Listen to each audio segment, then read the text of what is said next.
The light filters in through a nearby window, curtains floating from the slight breeze. Sitting on his bed just by the window is Corin, our main character. His eyes widen from the shock and he immediately questions his faculties. He rushes to look out the window and asks himself if he's inside the game he was playing.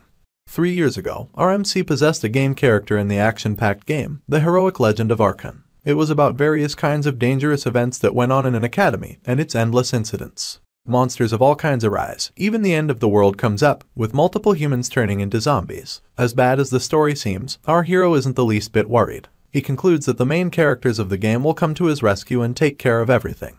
He's just an extra, a level 1 NPC in the beginner's quest where the main character saves a villager. Corin then steps out to fraternize with the other NPCs, hoping that if everything goes as planned, as it went in the game, everything will be resolved. He chooses to track down the main character, Park Sihu, who's going to become wealthy and famous soon enough. He walks past a lady singing as she walks with her son, and continues walking until he stumbles upon Park Sihu.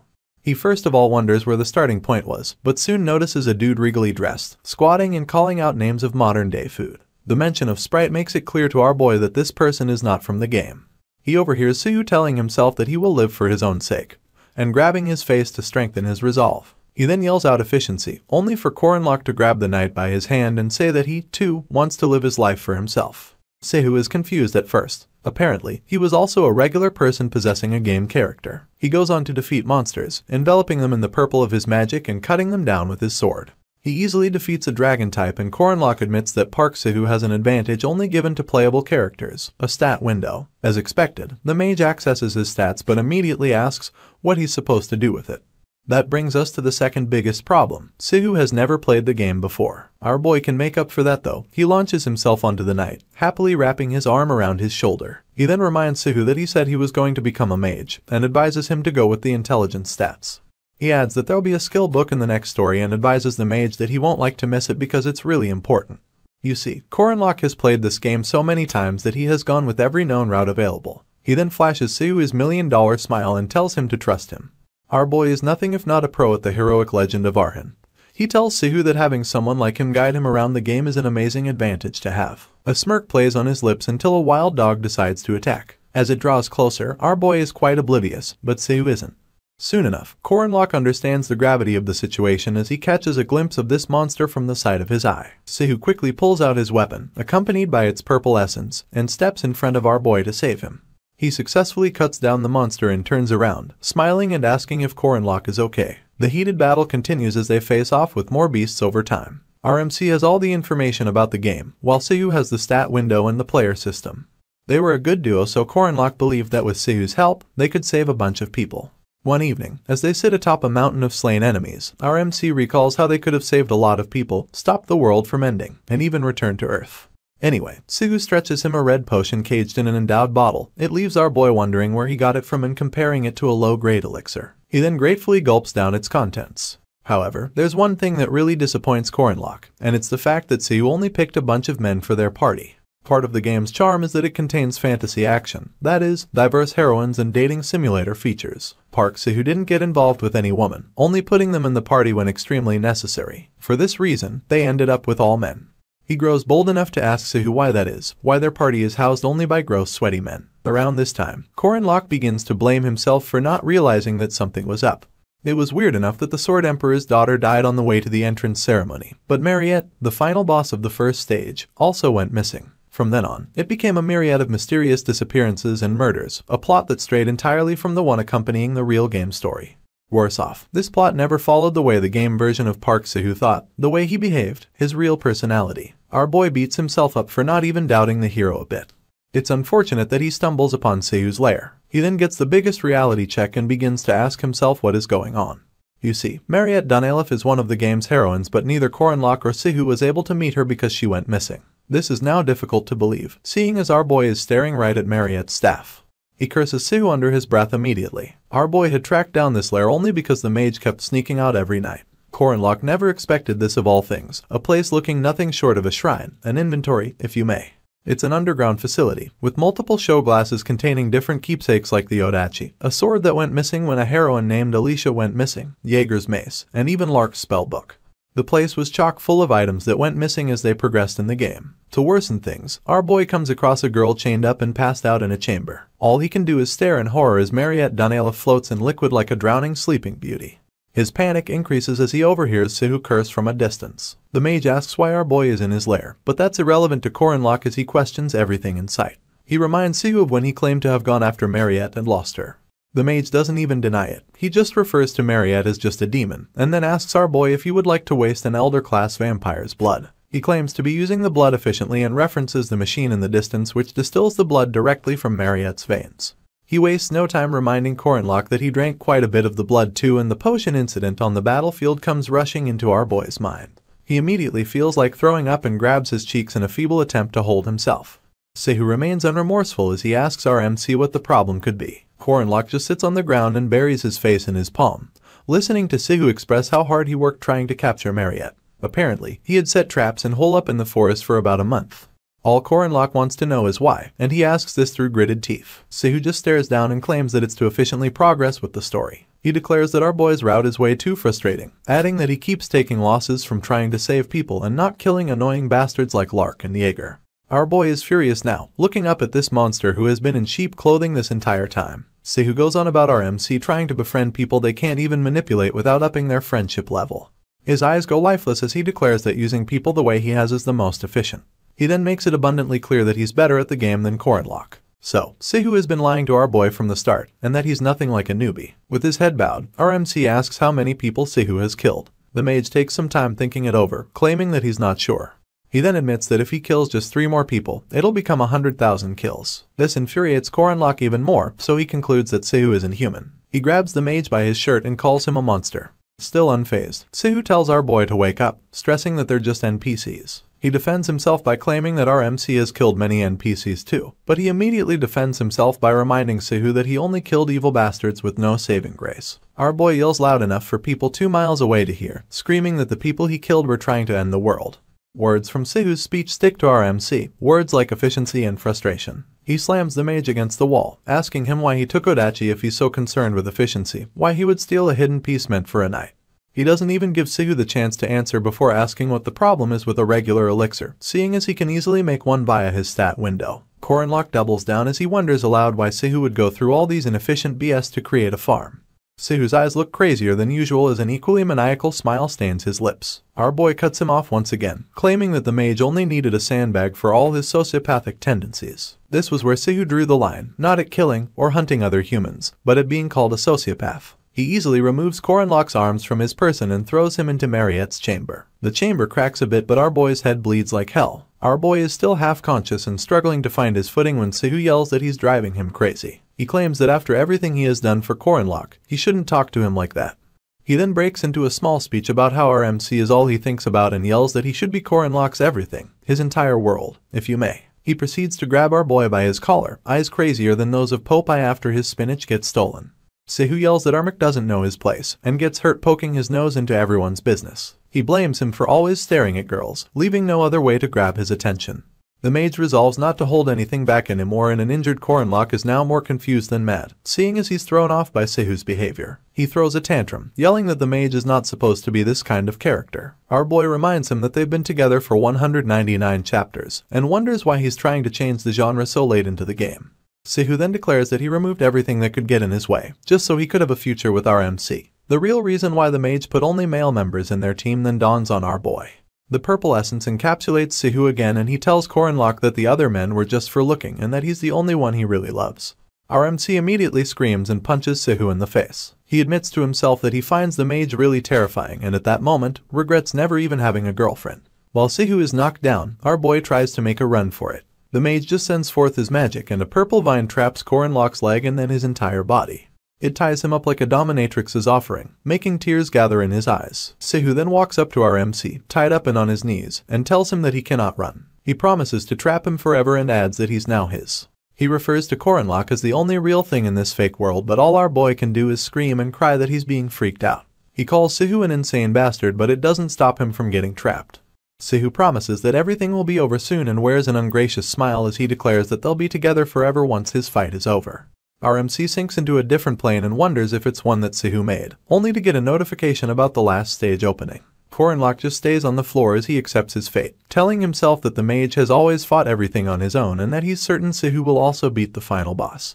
He grows weaker as he wonders what will happen to him once the mage defeats the final boss. Suddenly, a notification pops up, stating that a player has died and failed the challenge. Our boy just lays there amidst the nothingness, cursing under his breath as he realizes that Sihu just lost.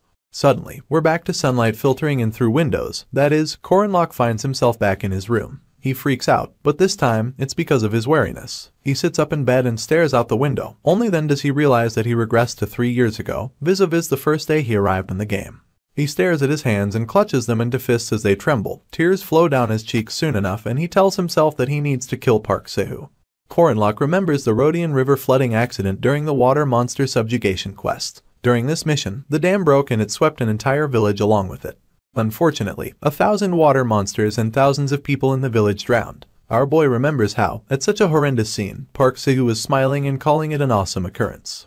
At the time, Corin couldn't understand why the mage was snickering so much, but now that he thinks of it, whenever countless people died, Sihu only saw his profit in it with the chance to monopolize EXP. The image of the mage declaring that his kill count will soon be 100,000 sticks to our boy's mind like a fly to a spider's web. He calls Sihu the devil and declares that he can stop him, seeing as he regressed. At this point, the mage is simply a rank 5 bum. Just like our MC, so all roads lead to Merkaba Academy. It's a place where all the factors that strengthen the players are centered at. Only after entering the academy did Sihu get a whole lot stronger. Our boy races down with all his might because he had no idea how long it'll take for the mage to grow stronger after entering the academy. The entrance ceremony starts in 5 days, giving our MC a very narrow window to kill Park Sihu. As he runs through the forest, he stops by to pick up some mushrooms and continues his journey. Sihu gets a tutorial quest to protect some civilians and guards on a carriage. The carriage is headed towards Merkaba City and breaks down in a monster-infested forest. That night, the moon shines bright enough to bear witness to any events that will unfold. Beneath it, 2 knights talk. One successfully kills a monster, and the other commends him for his skill. Of course, the killer is none other than Park Sihu and he thanks his superior for the compliment. The carriage rider then calls out to Mr. Leon and Ms. Laura, 2 other knights accompanying Sihu, telling them that the carriage is fixed. The mage goes on ahead, while Leon and Laura drag their feet. The former is excited to get a move on things while the latter just wants a chance to get some shut-eye. They then suddenly hear an ungodly howl emanate from behind them and look back with trembling. Out of the blue, a tree trunk comes launching towards them, but Leon is fast enough to push his comrade out of harm's way, yelling at her in accordance. He calls out her name as he hears up, only for her to have gotten the message before he speaks. She also wields her weapon close to her chest as they recognize the cries of a rank 2 werewolf monster. This beast huffs and puffs with its horns battle ready and fangs sharp as the tongue of a scornful woman. It lets out another howl for good measure, loud enough to draw Corin's attention. He wonders if the mission has already started and is surprised because he ran to the forest as fast as he could and still couldn't stop the mission. He wishes he had more time to prepare, just so he can save the other knights. Unfortunately, the werewolf gets busy tearing them apart. Laura, being its first victim, falls to the ground and Leon yells to check if she's okay. He doesn't have the luxury of letting down his guard, so he tells Sihu to get on the carriage while he buys some time. The mage takes the opposite option and tells the rider to head out, adding that they'll catch up. Another knight tries to stop him, but he tells her that he can't abandon Leon and run away. It is too bad that by the time he returns to battle, the werewolf already has its hand wrapped around Leon's neck. It towers over Sihu while it's at it, overwhelming him with its size. Meanwhile, Corin is already near the scene but waits in the bushes to confirm if the mage is either the one who will save this world or if he's a possessed player just like him. Sihu admits that the werewolf is really huge but readies himself to fight it off. The beast howls once again, only for the mage to overhear a female knight yell at him to get down. She comes at the werewolf with an unholy force, swinging her sword with all she has. Unfortunately, the beast stops it with its bare hand, shocking the knight in the process. She lands close to Sihu but tells him to stand back while she handles the monster. It turns out that the knight is the second daughter of Arden who wields Odachi, one of 6 king swords. She's not only a named character but also the most influential party member. She's Alicia Arden. She strikes a battle pose as purple essence encapsulates her. Sadly, Sihu is not a friend. He grips his sword and begins spewing rubbish about how he was scared that he would let this moment slide. He pulls out his poisoned blade and slashes Alicia close to her heart. She was never expecting to be attacked by an ally, so she didn't guard herself or even look back until Sihu attacked her. It turns out that in the game's tutorial, Alicia Arden's death event existed as an Easter egg. Corin is mortified at the sight of Sihu striking Alicia and grits his teeth in rage as he confirms that the mage is the same possessed player after all.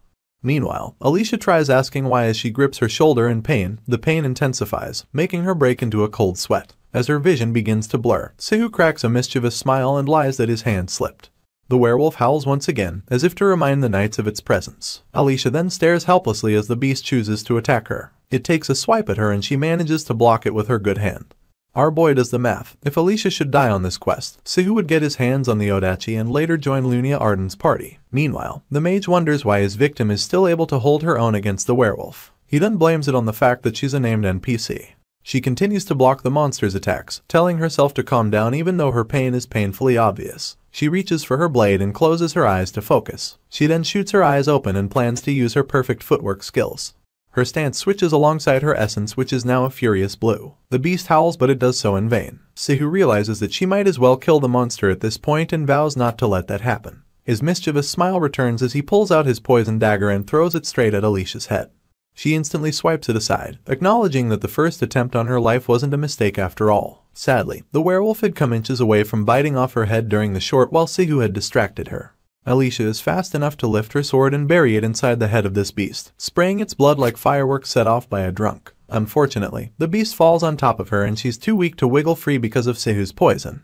She just lies there, dazed, and the mage comes through and extracts the sword from the werewolf's corpse. He lifts it to the sky happily and declares that he has acquired the Odachi. He spends some time admiring the sword, seeing as the gear is only usable with a special skill. He decides to think about the second part later. For now, he's more interested in killing Alicia for the exp that comes with an NPC. The poor girl lies there, bleeding and weak, staring up at a heartless Sihu as he raises his blade to end her life. The look on his face is much too maniacal for our boy to handle, so he throws a small sack of ground mushrooms at the mage's head. Sihu cringes and begins to cough. He glares in every direction and yells as he asks about the mushrooms thrown at him. Furious, he dares the culprit to come out, screaming at the top of his lungs. Little does he know that a bunch of horned rats are making their way to him. You see, Corin had thrown to panic mushrooms at the mage and they just happened to be the favorite of forest monsters. Sihu exclaims when he notices that he's nothing but fresh meat marinated in tasty powder in the eyes of these monsters. He tries fighting his way out but finds it really difficult. Meanwhile, our boy infiltrates the scene and drags Alicia away, thanking God that she's still alive. He returns for the fangs of the werewolf, prying away at them with his dagger. He's still on his knees when Sihu shows up and asks for his identity. Our boy then mentions that the mage defeated the horned rats easily, thanks to the Odachi. Sihu is surprised to hear his voice and is even more surprised when he stands to his feet. Sihu still can't believe his eyes, so much so that he asks what Corin is doing there. Our boy gets the sense that the mage may have lost his memories from before. He also thinks it's great, so he plans to use it in his favor. He flashes him a smile and says hi, telling him that he'll cut his hand if he continues to hold his sword by the wrong side. When the mage seeks to confirm it, our hero takes a bunch of sand and swiftly throws it at the mage's eyes. He reacts immediately, cursing out loud and yelling for our boy to die. This is escorted by 2 mighty slashes of his blade. Our hero remains calm in the face of this, but admits to himself that the mage is pretty quick with his sword, even though he's clumsy on a good day. He realizes that Sihu is still stronger than him physically, but he's at a crossroads and has no choice but to defend himself. Corin then takes an offensive stance, using the fang of the just slain werewolf. Our boy follows up with a bunch of swift attacks that his opposition barely dodges. He thinks to himself that the mage can obviously smell that he'll die if the fang pricks his neck. As the clashes intensify, our boy manages to get Sihu to focus on the fang and it gets so bad that he can't see anything but the fang. Our hero lets out a war cry as he continues to barrage the mage with attacks, overwhelming him beyond return. As soon as our MC realizes that he has fully engaged his opposition into blocking just the fang, he introduces a dagger with his left hand and sinks it into the mage's chest with an unholy force. He yells out in pain as blood leaks from the newly formed orifice, tears even gather in his eyes, and he lifts his hands in a pathetic attempt to stop our boy from doing the needful. Fortunately, Armak already has his hand lifted and he's about to sink the fang into his neck. He wastes no time bringing it down, but Sihu blocks it with his palm, so the fang goes right through, puncturing yet another orifice in his body. As he bleeds out, tears flow down his cheeks. He also tries to stop the fang from going into his neck like his life depends on it. Because it does. Too bad that Corin still prevails. He successfully pushes the fang through the mage's hand and into his neck, causing his blood to leak out from the opposite end. That makes it 3 new orifices in less than 10 minutes. Our boy thanks him for his past life, admitting to the now shallow-breathing mage that he made him stronger. He then adds that even now, he has no regrets about what he's doing. He retrieves the fang from the mage's neck and kneels over his body, breathing heavily. Armak later admits that he doesn't feel guilty only because he killed the seed of a monster. After the whole debacle, the game begins to malfunction, claiming that there's an error because Park Sihu, the main character, has been killed. It puts up a player's death notification while it calculates the odds of clearing the main scenario, and recommending the first best judgment world backup. The game proceeds to check out Corin by examining his ideology, potential, compatibility, and player log. They also pass his opponent's EXP down to him, alongside his minimal backup in case of a scenario collapse. After all of this is done, the game begins a succession program for our hero, making him a triple A-class knight and the martial master's successor. He stares at his new rank on the notification bar and notices that he's been moved up from NPC to sub-player. He immediately wonders if he'll get his own stat window now. His thoughts of grandeur get interrupted when he overhears Alicia coughing behind him. He swirls around to get a look and sees her having a rough time. Her cheeks turn red like she's got a fever coming on. She grips her side as though she's still in pain, and to top it off, she breathes heavily as blood escapes her body. Our Mick soon becomes wary of her, so he rushes to her side and inquires if she's okay. He gently cradles her head in his hands and tears fall down her eyes just as quickly. She easily confesses that she's not okay, mostly because she can't see. Our boy then tries to encourage her by adding that she, at least, has the strength to speak. He lists out a couple of symptoms for her to confirm, from being dizzy and losing her sense of smell, to her ears ringing. She then wonders how he knows her exact symptoms. Corin judges from her twisted tongue that she was poisoned with the peacock tree frog. It turns out that she was just lucky, because at this point in the tutorial, this poison is hard to create without a combination window. Apparently, Alicia would have already died if the poison had a slightly higher combination level.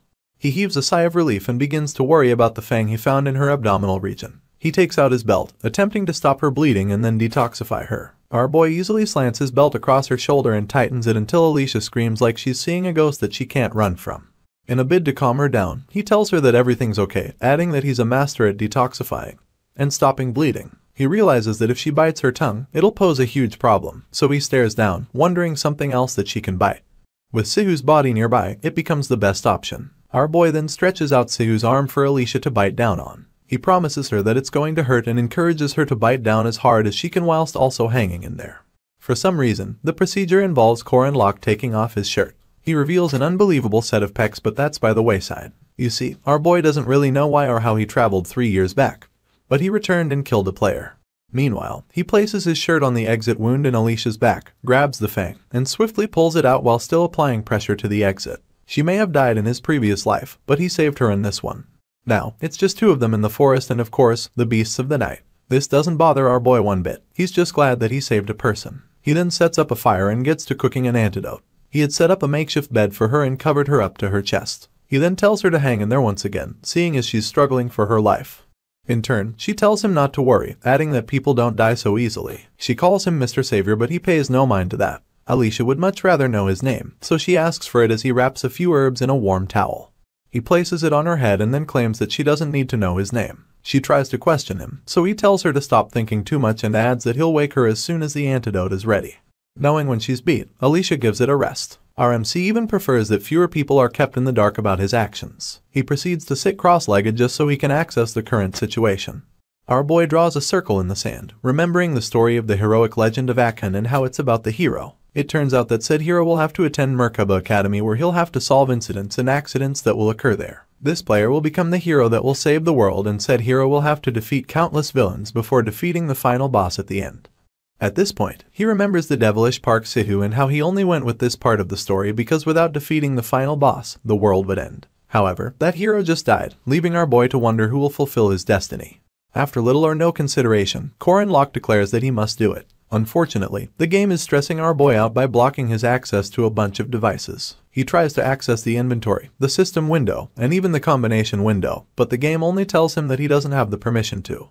RMC then complains aloud about becoming a sub-player but not being privy to their convenient devices at all. He was excited for a chance to see the stat window, but in the end, it's all the same. Staring into the open flame, our hero admits how hard it is to be the backup for something he doesn't know. Worse off, with only the future memories he came to know during his past life. It dawns on him that he has to use elements outside the system. For 3 years, our hero had trained to his limits, confirming that he's no longer just a possessor or just an extra. He carves a sigil into the ground and flames emanate from it soon enough. A small smile revisits his lips as he confirms that the magic works. Apparently, our boy was desperate to survive back then and had an affinity for magic. He learned only one type, and that's rune magic. These are ancient letters with magical powers of their own like duty, restraint, and oath. These 3 are known as the runes of the 3 commandments and are some of the most powerful laws of this world. They also happen to be the source of supernatural strength and the cause of destruction. An idea pops into our hero's mind and he decides to go with it. He decides to inscribe all 3 runes onto his body, so he begins by biting his finger to get some of his blood and then begins to draw on his left arm. He starts with duty and tries to stifle the pain as the inscriptions begin to sizzle. This commandment grants the user extra strength when honoring a self-imposed oath. For example, you could keep doing simple duties like not eating chicken, but you won't earn reasonable stats because they're easy to adhere to. Even though this commandment is pretty demanding, our hero strengthens his resolve to make promises that he'll have to follow till the end. As the rune continues to sizzle on his arm, he declares that he will not turn a blind eye to the misfortune of good people. Immediately, the notification board pops up and spells out his duty. It then adds that his status will rise whenever he clears a quest. Soon enough, a chain surrounds his heart and the console tells him that if he fails to do his mission, it'll incur a penalty of 10. For the second commandment, our boy chooses restraint. He bites his left finger this time and draws the rune on his right hand. He growls in pain and then declares that he does not see spirit. The game bears witness almost immediately. It turns out that in this world, everything has a spiritual feeling to it, and astral beings of all kinds, including ghosts and spirits without material bodies, exist here. Since astral beings only get involved when both parties recognize each other, they cannot use their abilities to attack an unconscious person or someone who doesn't feel spirits. The game warns him again. This time, it promises to deal him 600% damage against all subjects as opponents if he disobeys the bind. It then activates the bind, causing hits from astral beings to bear 0 impact and those from physical ones go up with 50%. His plan went well, seeing as the commandment that stops astral beings from meddling with him has become a shield that guards him from all of their kind worldwide. Moving on to the next commandment, Oath. Corin draws this one across his chest, admitting that the weight of using Oath as a backup carries a great risk. This is why neither Park Sihu or our hero used it in their past lives. It's just unfortunate that Sihu, who used everything in the system, ended up failing in the end. Our hero decides to unleash the greatest oath of all as he swears to save this world. These are ambitions only great warriors must pursue. The chains tightens around his heart as the system acknowledges that the commandments are complete. It then announces that they'll be applied to the sub-player. He's consumed by red energy as the system tells him that failure to uphold his oath will end in inevitable death. Alicia's eyes pop open and she just stares at the ceiling in confusion. She has no idea where she is and how she got there, so she tries sitting up to get some information. Unfortunately, her side is still hurt, so she groans in pain. A nurse shows up soon enough, clasping her prescription pad as she asks how the patient is feeling. Without answering the question, Alicia asks her where she is. In turn, the nurse reveals that she's in Merkaba City Emergency Hospital. Alicia is just full of questions. She wonders aloud where the person who brought her down is, and the nurse claims that her guardian just left. The knight becomes restless at the sound of this, so the nurse reminds her that she can't move yet. Alicia stubbornly swipes that statement aside, twirling her head side to side in search of her stuff. When she sees it, it still has Corin's belt hanging out of it. She realizes that it belongs to her savior and her expression becomes determined. She calls for the nurse at the top of her voice, and for some reason, she asks if there's any place selling honey bomb candy. Sadly, the nurse declares that all she can have for now is stew. It's been 3 days since the tutorial quest ended, and now, it's time for the Merkaba Academy entrance ceremony. Of course, our boy shows up. He stands outside as he confirms the credentials that he'll need. To enter, he'll need his student's ID, which he finds in his wallet alongside a letter. He has no recollection of putting it there, so he just pries it open. He then discovers that it's from his mom, and it expresses how proud of him she is. His mom encourages him to become a good man who protects many people like those who are great protectors by his side. Our hero heaves a tired sigh as he tries to remember when his mom slid in the letter. You see, Corin may be a normal incompetent child, but he, too, has a family. When our hero first possessed his body, he was as awkward as a loud fart on a silent commute. Even at that, the family didn't stop treating him like one of their own. This was what made him begin to love his family in this world. He clasps the letter as a smile creeps onto his lips. He then reiterates that that's the difference between him and Sihu.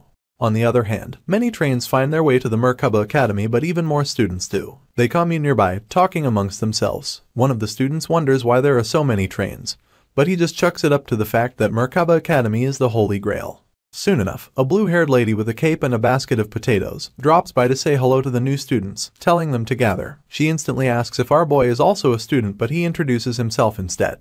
All she notices is that he's tall, so she concludes that he must eat a lot. She then offers him a potato, smiling and stretching one out on a napkin. This confuses him though. They all move on as this lady gives them the tour of the school. She shows them the creation building where magic students gather and conduct their research. This lady happens to be Mariette Dunalef, a first-class second-year Merkaba Academy mage who receives blessings from everyone and practically has no secrets.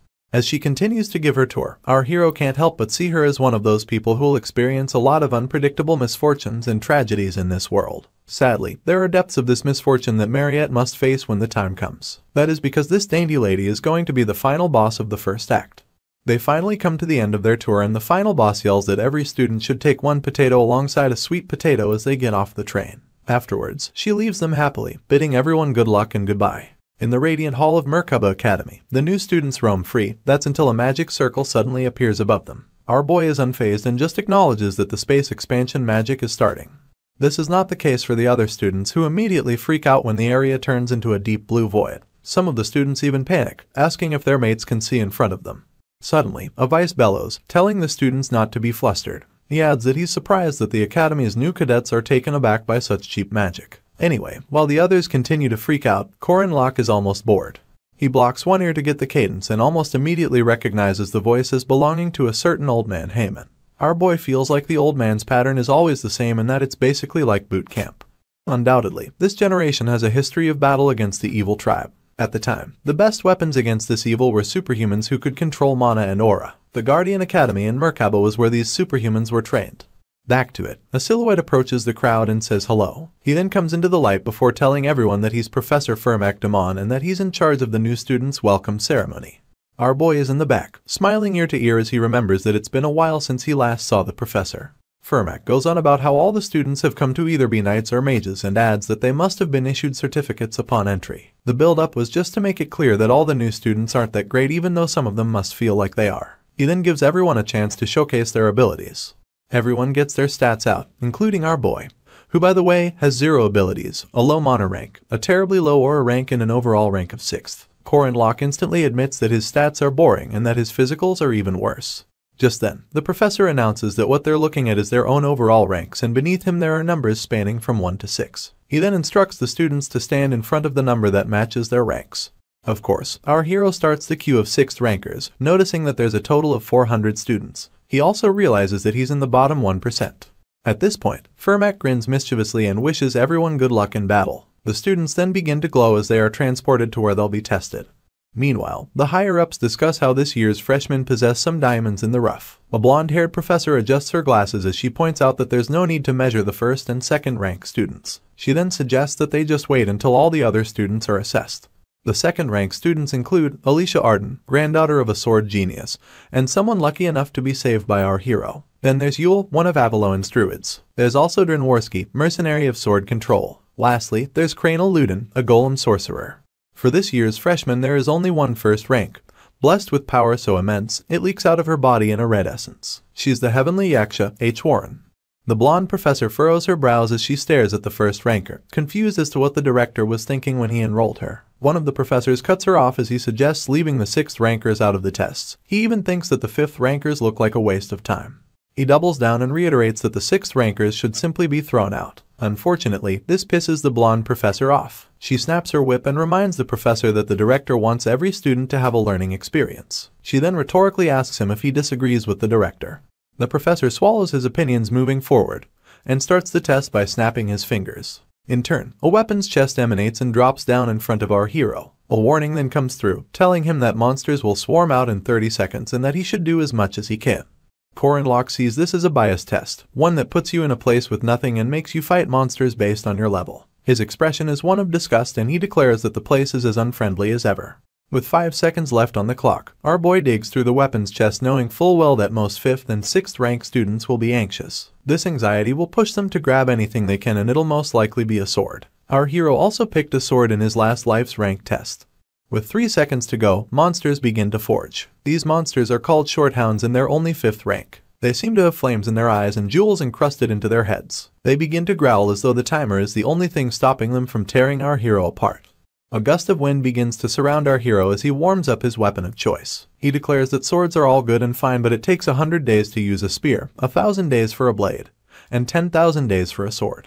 At this point, the timer runs out. Our hero wastes no time as he takes in a deep breath and lifts his weapon for attack. He launches it with all the strength that he can muster and like a missile with optimum precision. It leaves a red trail until it takes out the first short hound. Our boy had chosen a spear and rightfully so. He apologizes to the other hounds ahead of time, but they chase after him anyway.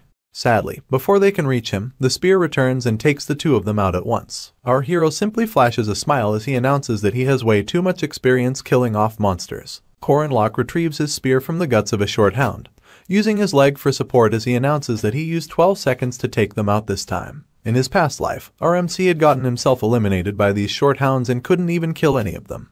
Now, he's standing over the disintegrating corpse of the last one, swinging his spear in victory. Of course, this time is different. He then mounts his weapon on his shoulder, wearing an arrogant grin as he claims that he'll kill all the beasts until the next rank comes. Our hero declares that the next wave can enter, but nothing happens. 5 minutes pass and he's just standing there wondering what the problem could be. He begins to worry soon enough and asks himself why nothing's coming out. He breaks into a cold sweat as thoughts of the system being broken seep into his mind. Meanwhile, a 5th ranker is somewhere struggling with one short hound and losing. He screams upon seeing the beast, making a run for it as it howls at him. Ultimately, the poor student gets cornered, so he yells for someone to save him as he comes face to face with the exposed jaws of a short hound. The monster wastes no time aiming for his neck, only for this so-called warrior to curl up pitifully. Their professor just watches with disgust and he openly asks what the students are going to do if they can't handle common low-rank beasts. Apparently, the professor had set a record for killing 5th rank monsters in 1 minute and 22 seconds. The professor is deeply disappointed as he stares into the crystal ball. He then concludes that there's no point in checking out the 6th rankers if the 5th rankers are this underwhelming. At that moment, his attention is drawn to Corin, who is now sitting and yawning in the middle of the test. The professor is left wondering if the monsters weren't summoned and concludes that it must be a bug in the system. Because of this, he sends more short hounds at our hero. In turn, our boy just glances back at the hounds, disappointed that a higher rank of monsters haven't been sent out. He then asks no one why the same monsters have come again. Back to the professor who's busy lording over the test, shaking his head in disappointment. As the losing students cry for help, he refers to them as pathetic bastards. Meanwhile, Corin wastes no time destroying his monsters with an aim of his spear. The professor is distracted the whole time, thinking that he has finally found the first student to pass at 7 minutes and 20 seconds. He then deduces that the 3rd ranks will only need 2 to 3 minutes to finish up their monsters. As he asks himself what the 5th and 6th rankers are up to, he notices our hero again, sitting and yawning just like he was the first time. This gets the professor even more confused, so much so that he calls our hero a bastard and asks what's up with him. He tries touching the crystal ball to check if it is broken and yells that the monster summons keep malfunctioning. His much bigger colleague shows up and confirms that there's nothing broken about it, seeing as Madame Josephine, the test magic creator, has never made a mistake in 20 years. The professor then points at our MC, telling his colleague that he should have been eliminated a long time ago, but is still sitting bored in the middle of the test. He then adds that it is obvious the test magic isn't working. In turn, his colleague inquires if the professor witnessed the monsters not being summoned. His hand reaches his chin as he admits that he didn't, and asks if there's a need for him to witness such a thing. His colleague just repeats the question for confirmation's sake, but this time it annoys the professor into yelling that he's sure it is a bug. To settle everything, the professor agrees to summon the monsters again. As the short hounds appear before Corin for the umpteenth time, he gets so pissed that he curses out loud and then asks why the same monsters keep coming. He continues screaming that it is not like he's training a dog, and channels all of his anger into his next attack. Our hero wields his spear with both hands, tainting the tip with flame magic as he stabs all 3 short hounds into oblivion, one after the other. The poor beasts never stood a chance and they squeal as they get eliminated. The timer stops at 7.3 seconds, surprising the professor and his colleagues so much that their jaws almost touch the ground. The professor is the most taken aback by this, so he calls on Fermac to come take a look. In turn, Fermac would like to know what's happening, so the professor asks him about the fastest record for the 3rd and 4th ranks that he's in charge of. Mr. Fermac takes a while to think it through before announcing that a kid named Jaeger got it done in 3 minutes and 30 seconds. After getting asked why, the professor averts his gaze, claiming that it is nothing much. He concludes that our boy must be the son of a hunter, seeing as he's so good with a spear. On that note, he summons a greater monster for him to face. Just then, a 4th rank Mat Boar appears before our hero, eyes red and full of malice. The professor then stands aside to watch how he'll fare against this beast, only to be shocked beyond his expectations mere moments later. Our boy had successfully defeated the boar in 3.7 seconds. The professor sends another beast, announcing that this one won't be easy. He sends a 3rd rank owlbear for our hero to combat. This beast comes with fur white as snow, but has a battle cry that could keep children up at night. Anyway, despite how much it towers over our hero, he remains unshaken. The owlbear makes the first move as it swipes at our boy. Luckily, he's fast enough to dodge it and tries striking the beast in succession. Unfortunately, it is ineffective, seeing as he has to dodge a consecutive attack from the monster. To gain the upper hand, our MC calls forth Kenaz, the rune magic for flame, and in accordance, it surrounds the owlbear. For unknown reasons, fire is ineffective against the monster, but every professor present is intrigued when they see our boy's rune magic, even Professor Fermac.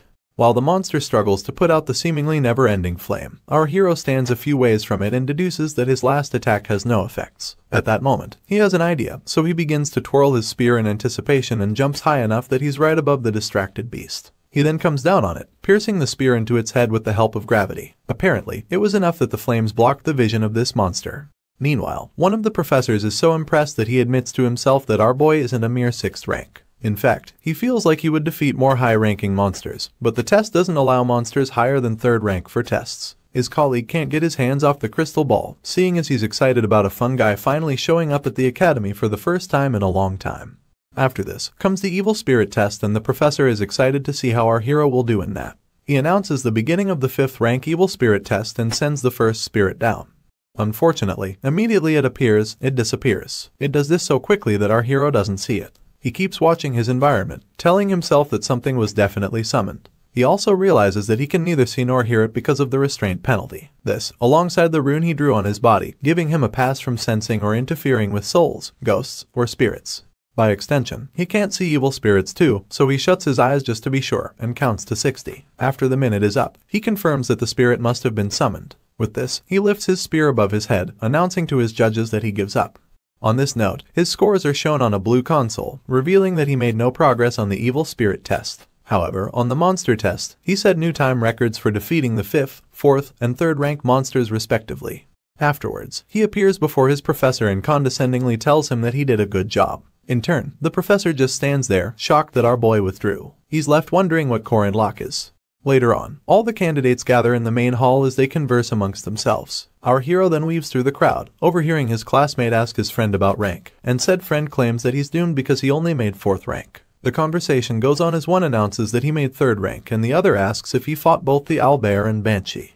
At this point, everyone's attention is drawn to the hunky man posing in the middle of the hall, a 3rd rank student named Jaeger Hinchbetter. Our hero instantly remembers him from before. Apparently, Jaeger started a fight with Sihu at the beginning of the story and the psychopath slit his throat because he was pissed off. Our boy rubs the back of his neck as the memory replays. He then admits that although Jaeger is arrogant and a bit of a delinquent, it is pretty common to be those things at the boy's age. Secluded to a part of the hall are the students who didn't do so well. Unfortunately, the others openly laugh at them, reiterating that it must be hard to lose on purpose, and asking whether there are still people who lose to shorthounds and ghosts.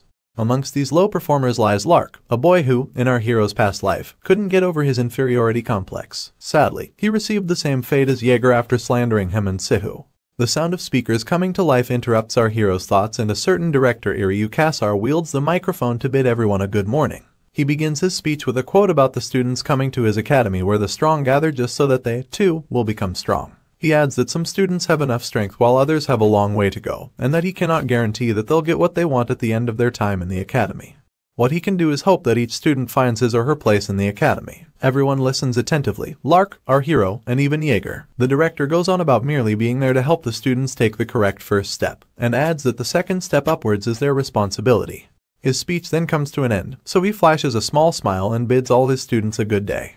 Right on cue, everyone scatters into their various nooks and crannies on campus. Lark finds a corner to nurse a good book, but gets intruded upon by Jaeger, who tries to introduce himself arrogantly. He soon notices that Lark isn't paying any attention. This makes him approach the bespectacled boy, lean on the wall above him, and say hi. Lark stutters his reply and gets asked what his rank is. In turn, he confesses that he's a 5th rank. Jaeger mocks him, calling him pathetic, and taunting him as he asks if the boy couldn't kill a ghost or even a shorthound. Just as he's laughing at the poor boy, our hero observes the situation and intervenes by putting his arm around Jaeger. He then flashes a bright smile as he says hey to both boys. This makes the hunk glare at him, wondering aloud about who he is. Our hero just dismisses the question and begins to praise Jaeger's tattoos, claiming that the artist must have been really talented, all because the tattoos are still very neat up close. He points at the one on Jaeger's top back, seeing as it is a tattoo of his blood type, and commends him for being prepared for a situation where he'll need a blood transfusion while he's passed out or hurt. Anyway, the air is thick with tension until the hunky student loosens up. He then flashes our hero a smile, telling him that he knows his stuff. Jaeger also points at the tattoo as he announces that his mom did it for him, adding that she's a tattoo artist. Apparently, she originally specialized in line work, but since her son asked, she did it in the old school style. These are both types of tattoos. Our hero continues to play along, declaring that Jaeger's mom is awesome, and asking whether he has more ink anywhere else. This was a question he already knew the answer to. It turns out that in our boy's previous life, the hunk had gone missing, and this attracted his mother to the academy. She then revealed that all of her son's tattoos weren't meaningless. It was something she did out of worry for her son who had enrolled in the Guardian Academy. Back to the present, and Jaeger wastes no time showing off more of his body art, flexing his muscles as he explains that the flying chariot on his arm represents Merkaba Academy. Our hero just keeps playing on his ego, telling him that he's so cool. He then introduces himself as Corin and gives the hunk a chance to introduce himself too. Of course, he claims that he's Hinchbetter and then asks the bespectacled boy for his identity. Lark is startled that he got asked, so he quickly twirls his head in their direction before stuttering his name. As the three of them share a sort of bonding moment, Alicia is busy watching them closely. Well, watching our hero. She's so impressed by how he naturally saved Lark from getting bullied, and blushes as she admits that he's amazing. She then concludes that he seems like a good person.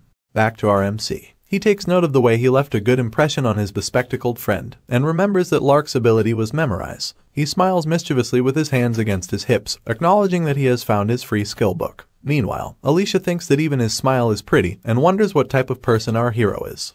You see, the great Merkaba Academy makes almost all of its facilities free for its students. The cafeteria is much cheaper than outside, and the dorms are also free.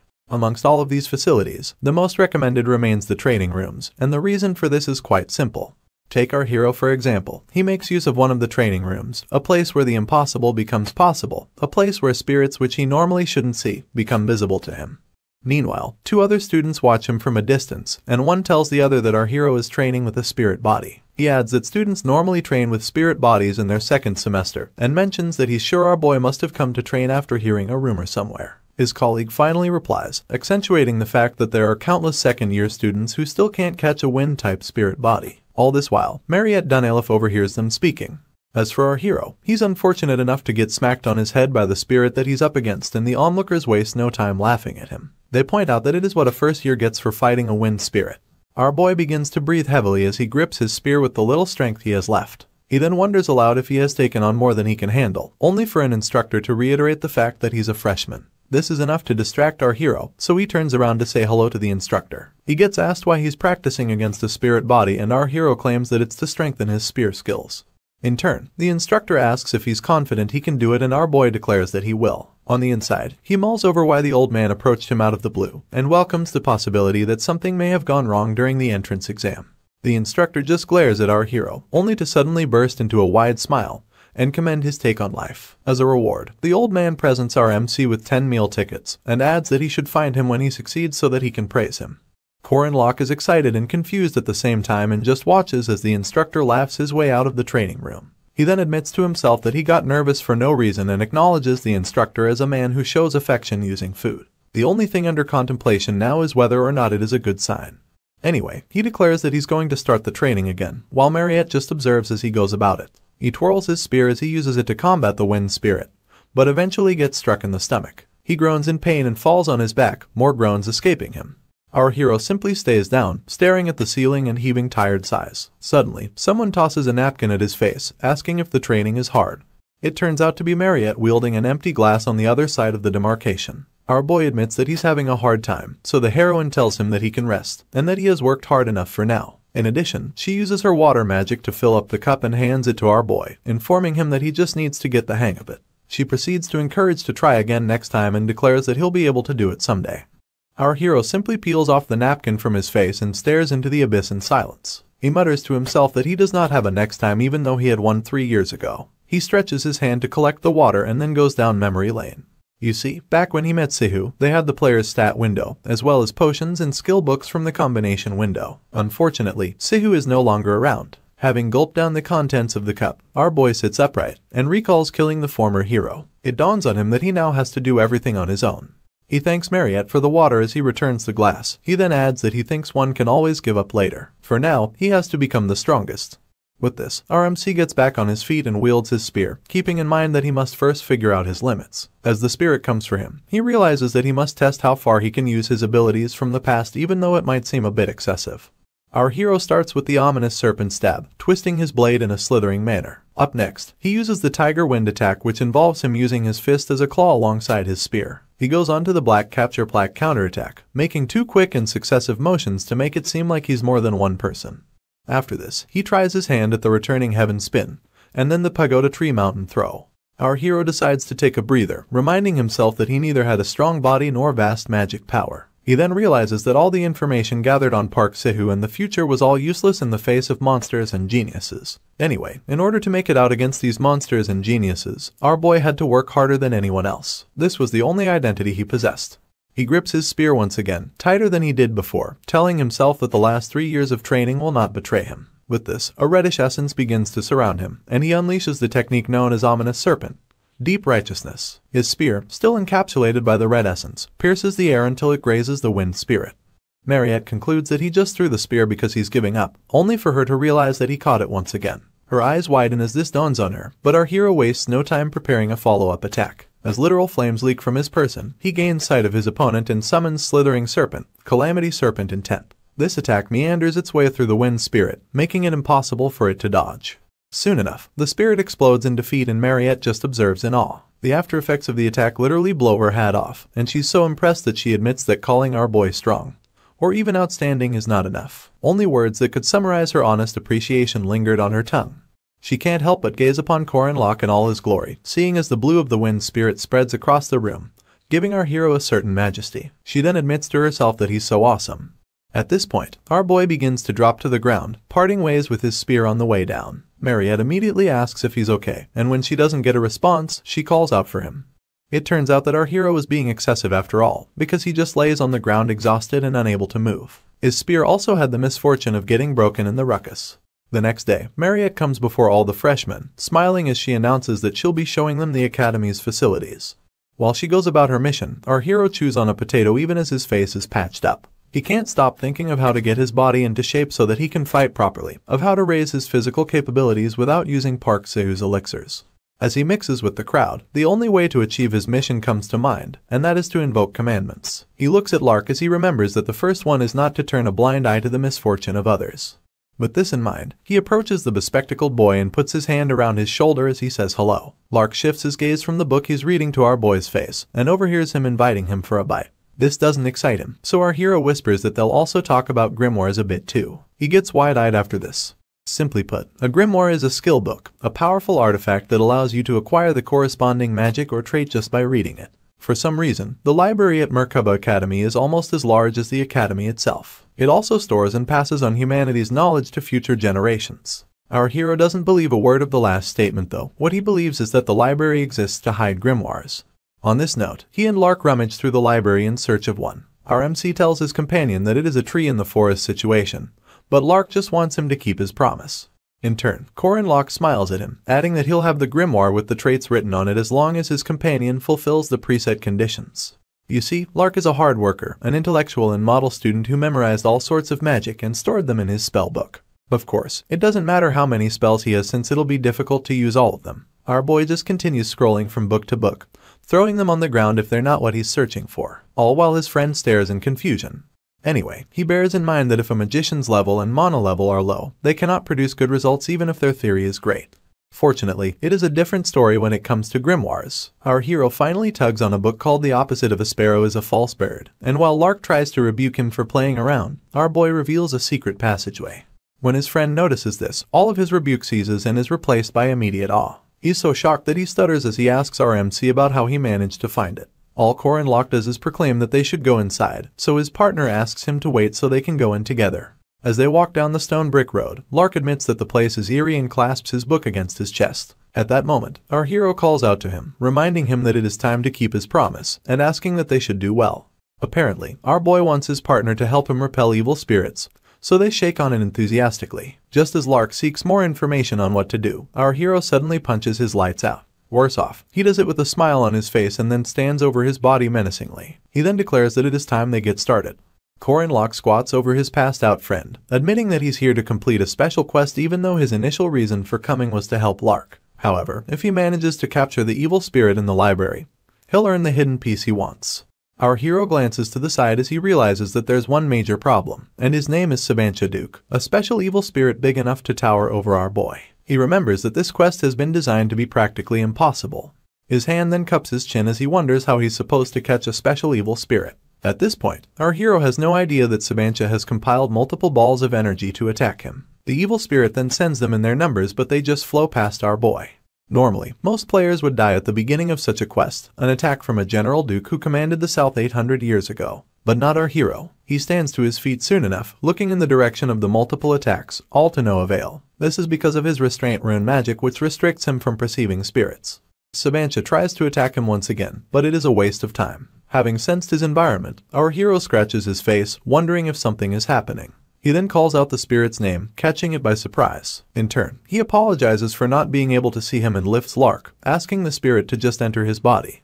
Meanwhile, Sabancha stands right behind our hero, more confused than ever. You see, in this world, there are factors, and these are elements that can change normal humans into demi-humans like vampires and werewolves. One day, Sabancha woke up as a vampire and killed his servant. Despite his efforts to restrain his vampire instincts, they win every time. So, out of fear of killing his wife and daughter, he evacuated his family and closed down the castle.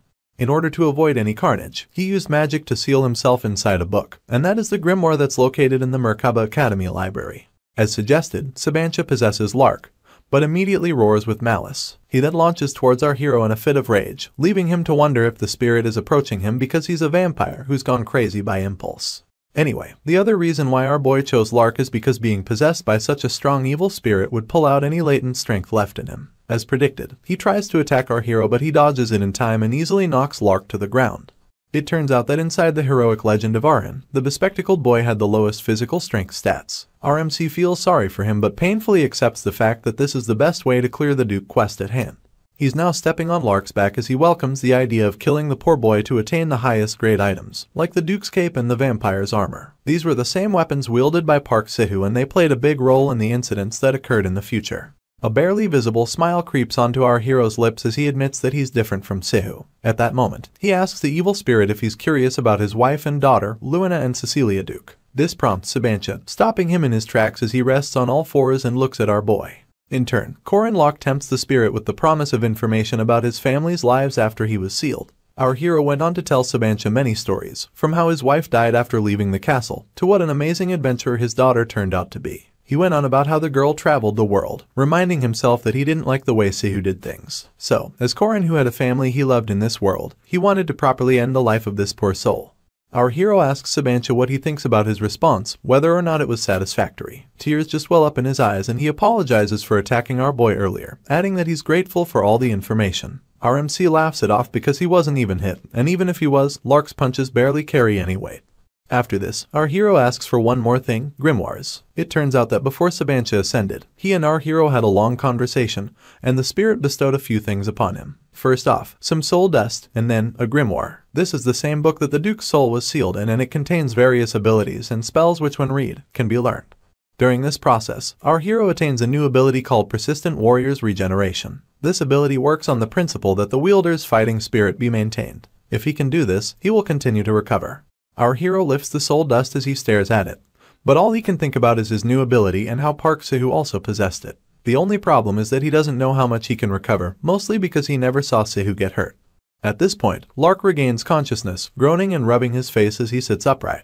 Our hero turns to him, asking if he's okay and telling him not to push himself. He then adds that an evil spirit possessed him until just now. In turn, his bespectacled friend asks if chins are supposed to hurt when evil spirits possess people, and our hero quickly averts his gaze due to all the guilt he's feeling. He pretends not to know what happened, telling Lark to shut up and take the grimoire. Still nursing his chin, his friend stares in awe of this magical book, trying to confirm if it is the real thing. Our hero then squats so he can be on eye level with his colleague, and the boy asks if he can really have the grimoire. You see, there's another reason why our MC chose Lark, and it was because he wanted to see how sometimes the ones who try hard receive a reward. As expected, the bespectacled boy is overly excited as he flips through the grimoire's pages. Just then, our hero's console pops up, revealing the rule accompanying the duty commandment, the one obligating him not to turn a blind eye to the misfortune of those who are kind. For executing a difficulty level B duty, our boy gets 80 points equally distributed.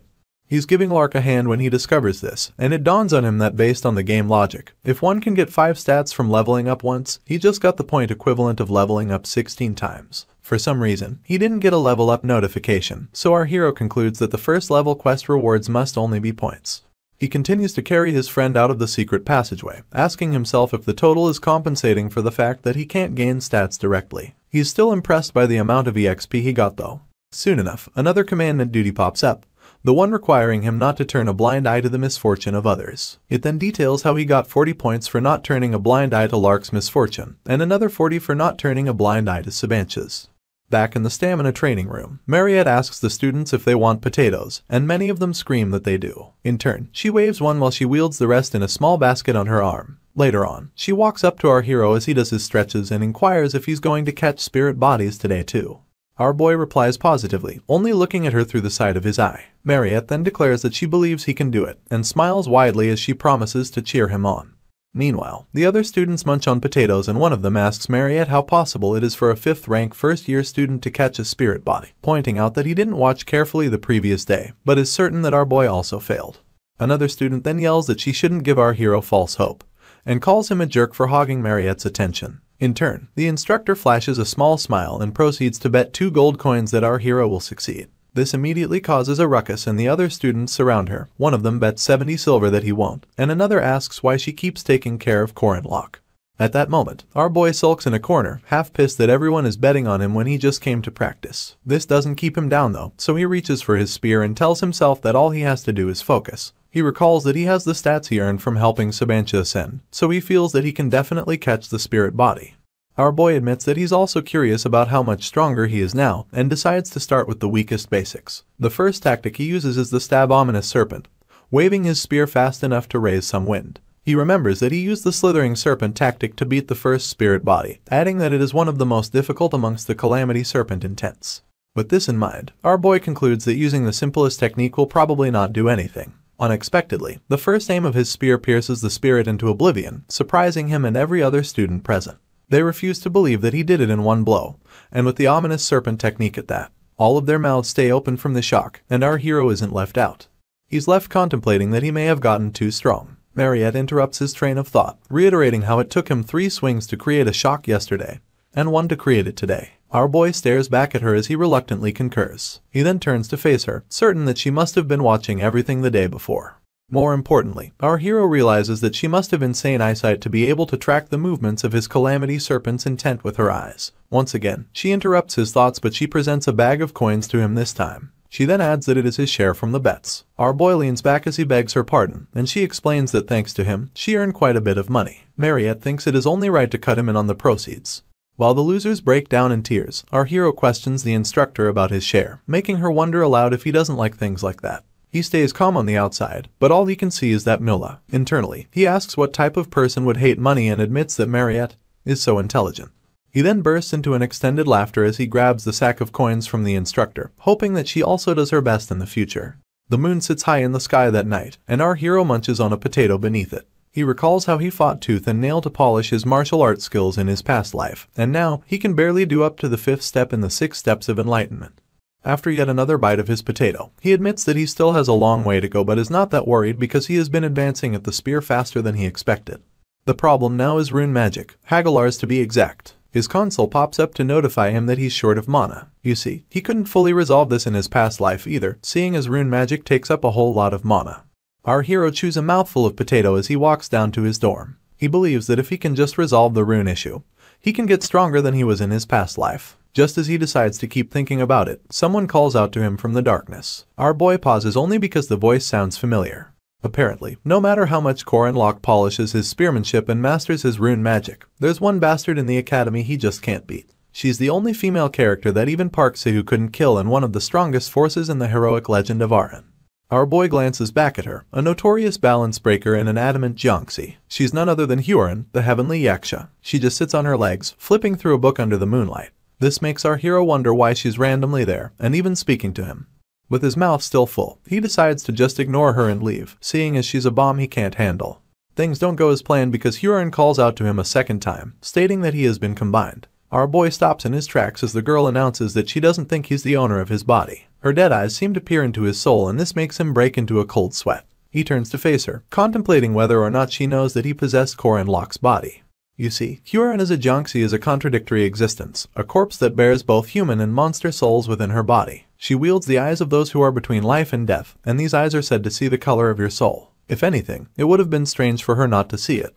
Our boy keeps staring at her until she breaks the silence with a question, wondering aloud about what it feels like to crush and consume the original soul. Our hero intertwines his arms as he nonchalantly tells her that he doesn't know. This surprises the Jiangxi.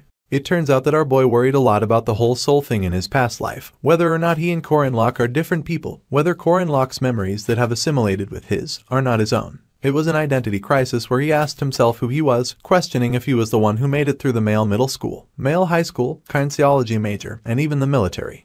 Our hero had discovered that it was all pointless. He now thinks things are different for Hyorin, mostly because the original soul is actually in her body too. She just repeats that our boy isn't the original owner of his body, and calls him a thief and a robber. She announces that he has no right to the body, so our boy waits for her to finish speaking.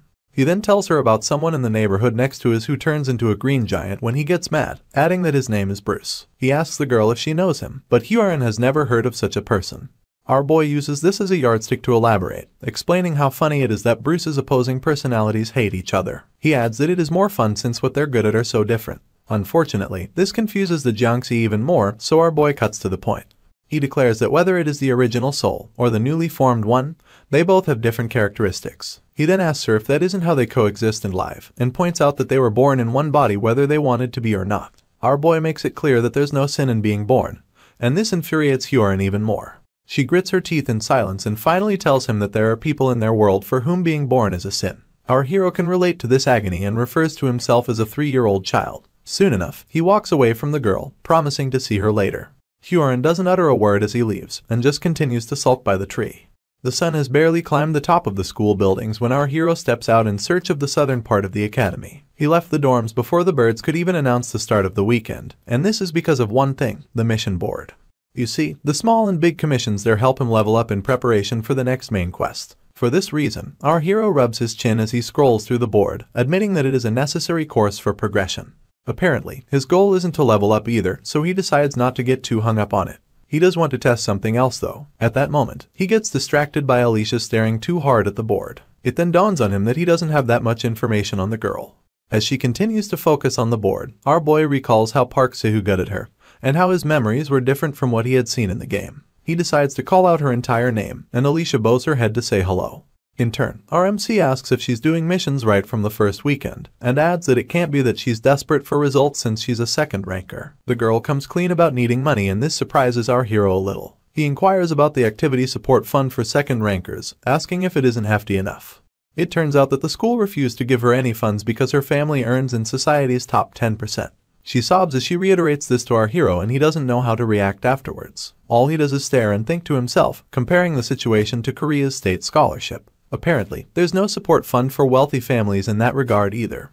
Alicia is downtrodden as she continues to lament about her situation. She goes on about how her parents believe in independence and make her earn her minimum living expenses on her own despite how much she wished otherwise. This makes our hero conclude that she must be in a complicated situation.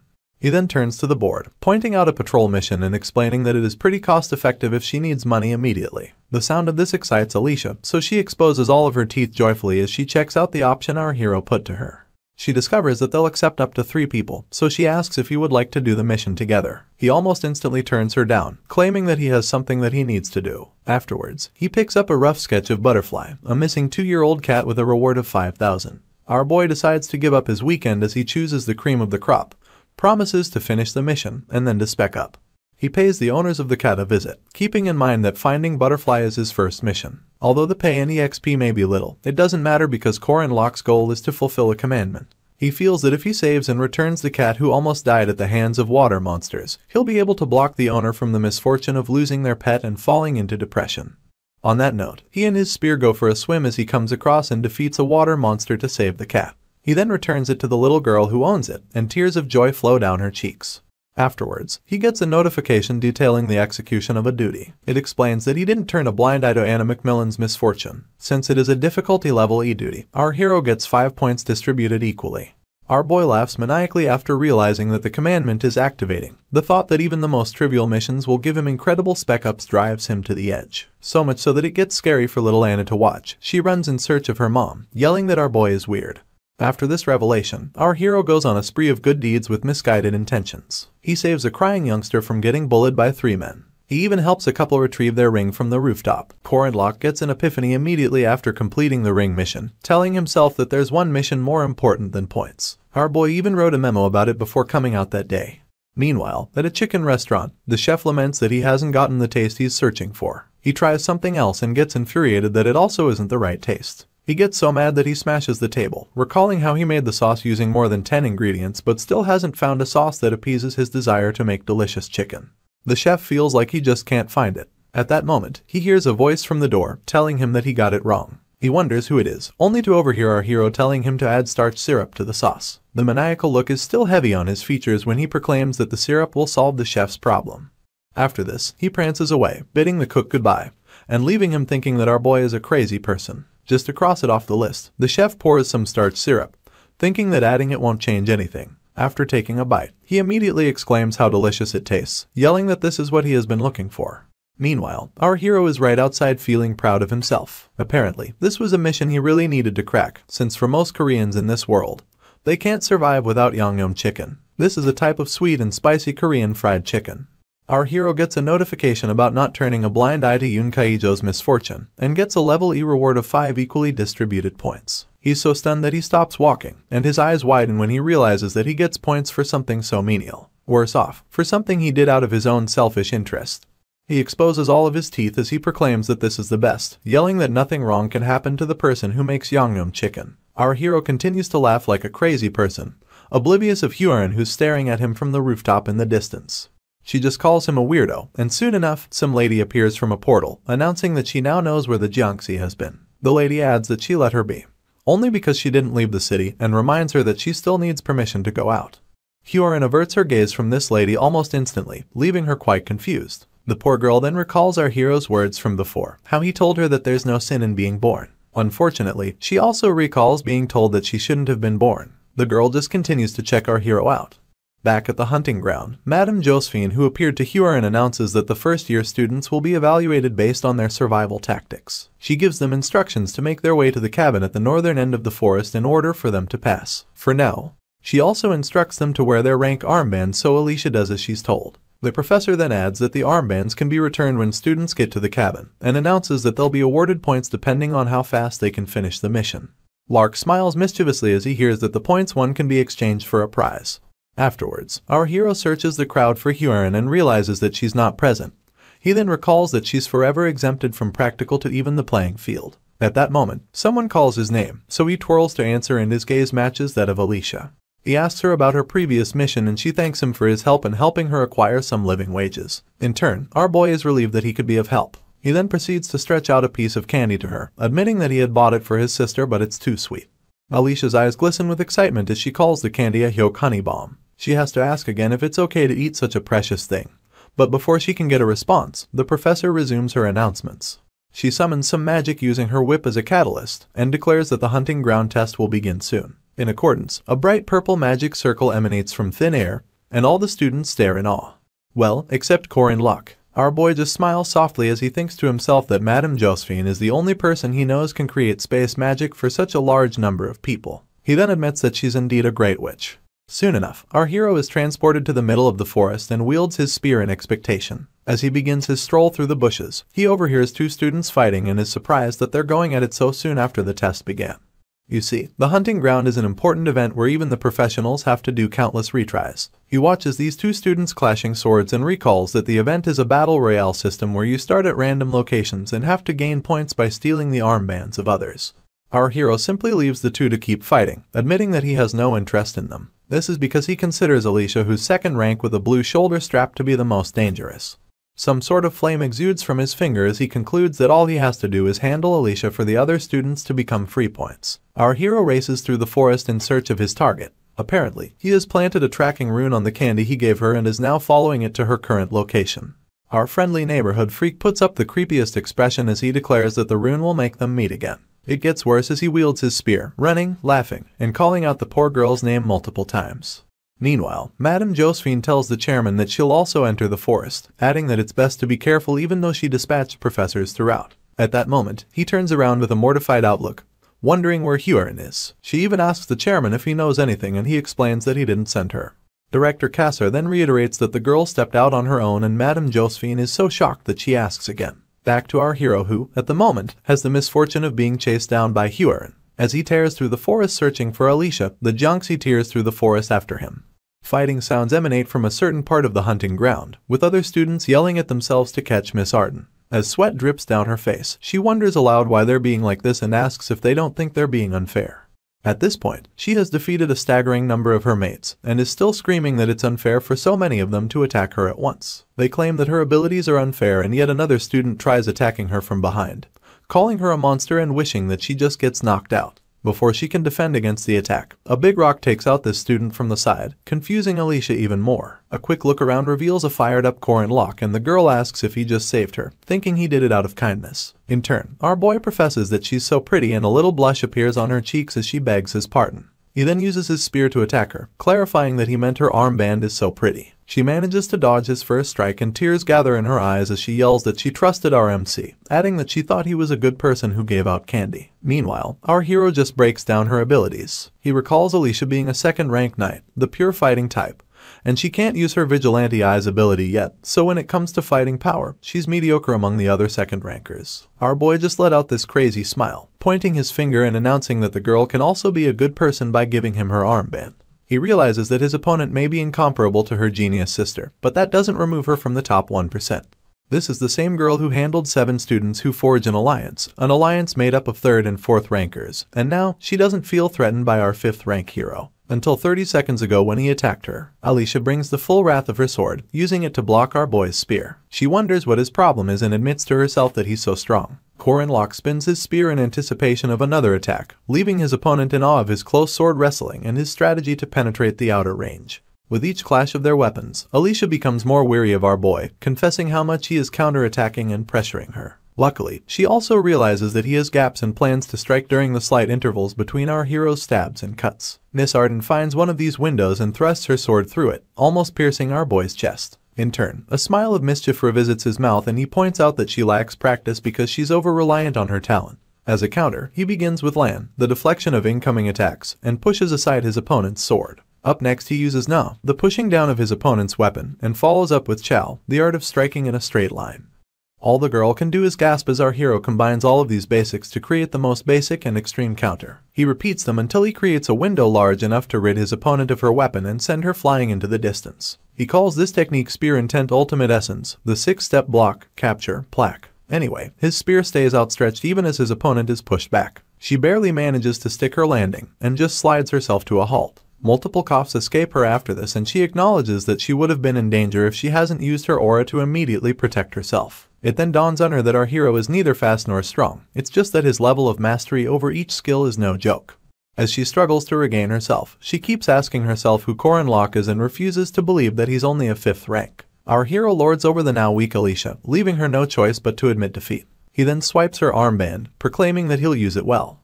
Our boy barely finishes his celebration when he overhears a student yell that his opponent is unfair. He bites down Alicia's armband as he turns to inspect the sound he's hearing. Luckily, he's fast enough to go on the defensive, and blocks a sword flying at him from the blue. He immediately analyzes the situation, noting that the sword is heavy, and concluding that it must be a magic sword made from heavy ironstone, which is 4 times denser than regular steel. It's also a sword that is effective against large boss monsters, and the fact that such a sword attacked him can only mean a powerful opponent. As the sword goes flying in another direction, its wielder announces his surprise that our hero blocked it. He admits that our boy is pretty good, and catches his sword as many others float around him. He then tells Corin Locke to put down the armband and leave. Our MC immediately recognizes his opponent as Dranworski and is irritated because he never wanted to meet him. Even after slaying countless students, Dran doesn't have a scratch on him. If anything, he seems more at ease, truly showing that he's different from Alicia. With the armband still in his mouth, our hero declares that there's no helping it, and makes a run for it almost immediately. He admits that there's no point in fighting now, and Dran just watches him flee in bewilderment. At this point, he gets fired up, remembering that our hero had a blue armband in his possession. Master Worski then attacks with multiple weapons as explosions go off one after the other. Meanwhile, our fleeing hero yells, asking what Dran's problem is. He thought the young master wasn't into things that wouldn't bring him money, but before he can continue this train of thought, he asks Alicia why she's running behind him. The poor girl then admits that she doesn't want to die, adding that she actually doesn't know the way out. Our hero switches the armband from his mouth to his hand, admitting once again that fighting is pointless now, seeing as all he has to do is take the armband to the cabin. Good news is that he finds the cabin soon enough. Bad news, it's mounted by some spry kid with a mighty golem. This kid smirks and then announces that our hero has to give him the armband if he wants to get past him. This is none other than Cranal Ludin, a named first-tier golem sorcerer. Alicia screams that the guy is being unfair by blocking the exit, and our hero admits that things just got difficult, seeing as Cranel is in front, and Bryn is closing in from behind. It becomes clear that while trying to avoid a fight, our MC may have to fight two named characters at the same time. He cracks his neck in preparation, and a very surprised Alicia wonders if he plans to fight both boys. Our hero readies his spear, looking danger in its eyes and proclaiming that if he can't avoid a fight, he has no choice. Right on cue, Cranel's golem reaches out to grab our hero, just as Drin's swords come flying.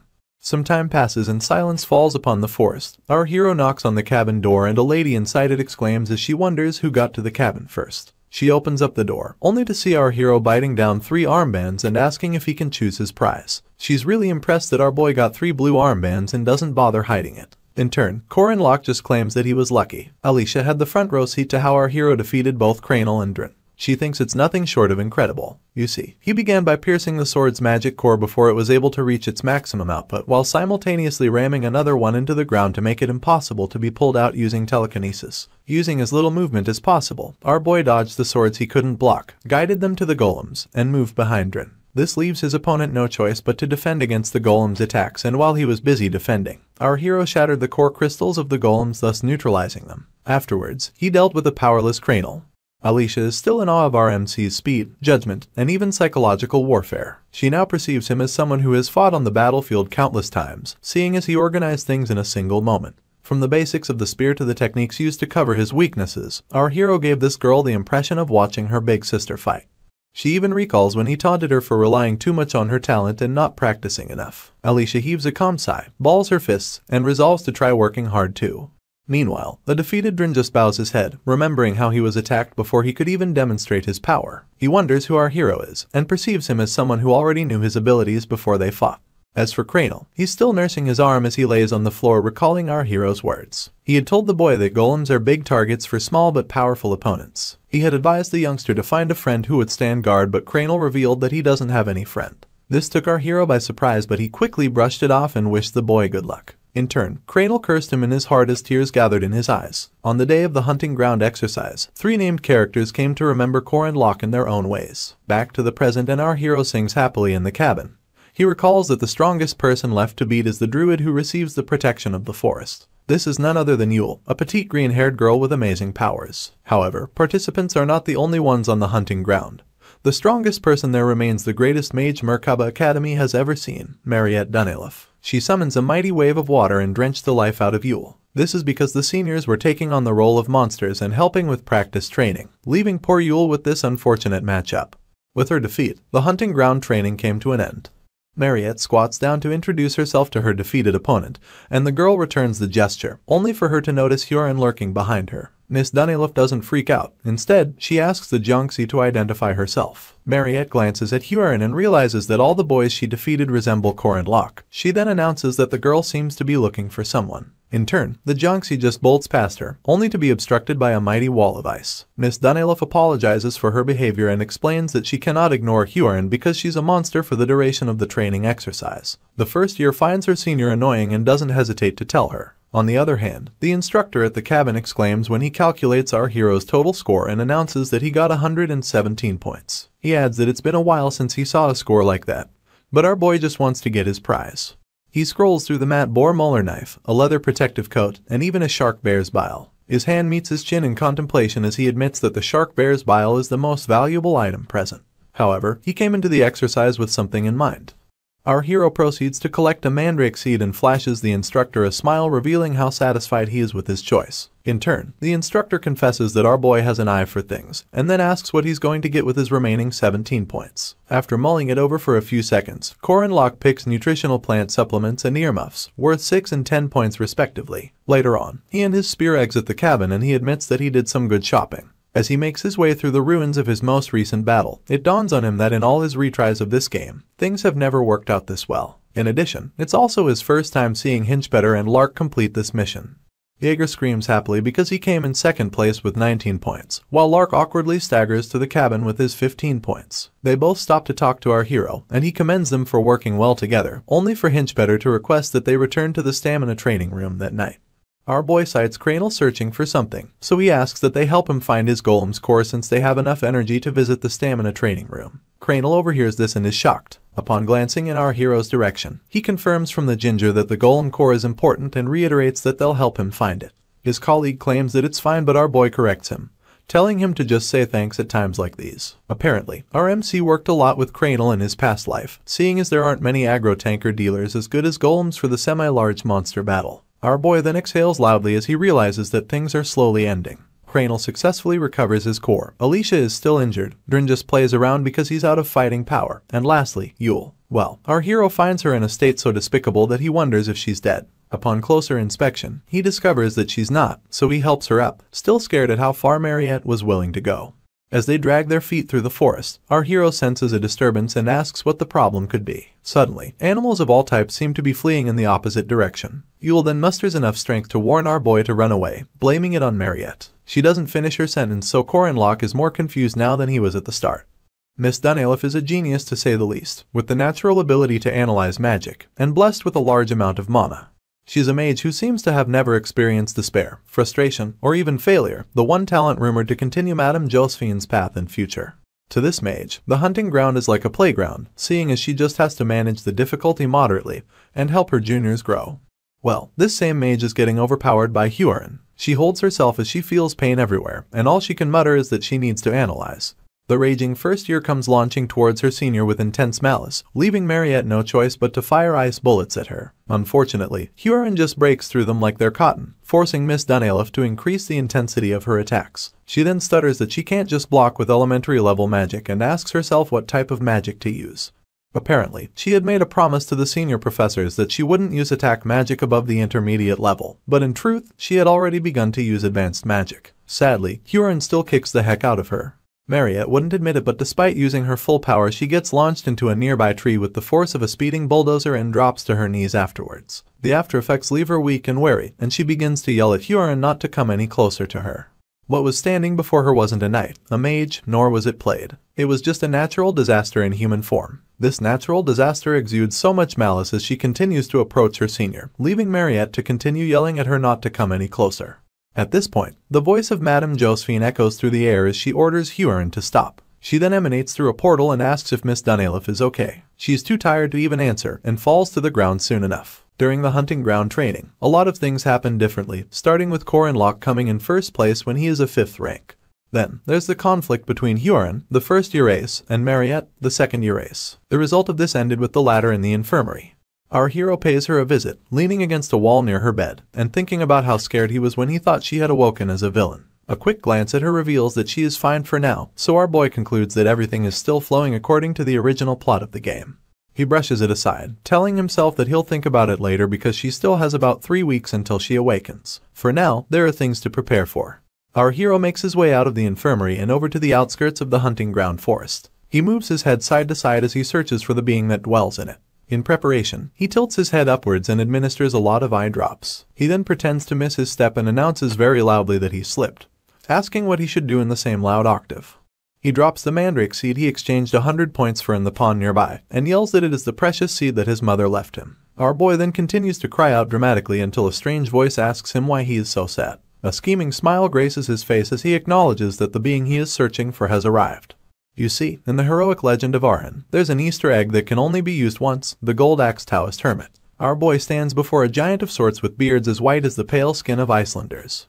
This Taoist hermit is the same one who asks the woodcutter that drops his iron axe into the pond whether or not the golden or silver axe is his. Just like in the original story, the hermit used gold or silver axes and was limited to weapons that were unique grade or below. Unfortunately, there was no reaction when you threw other items, so it ended at that.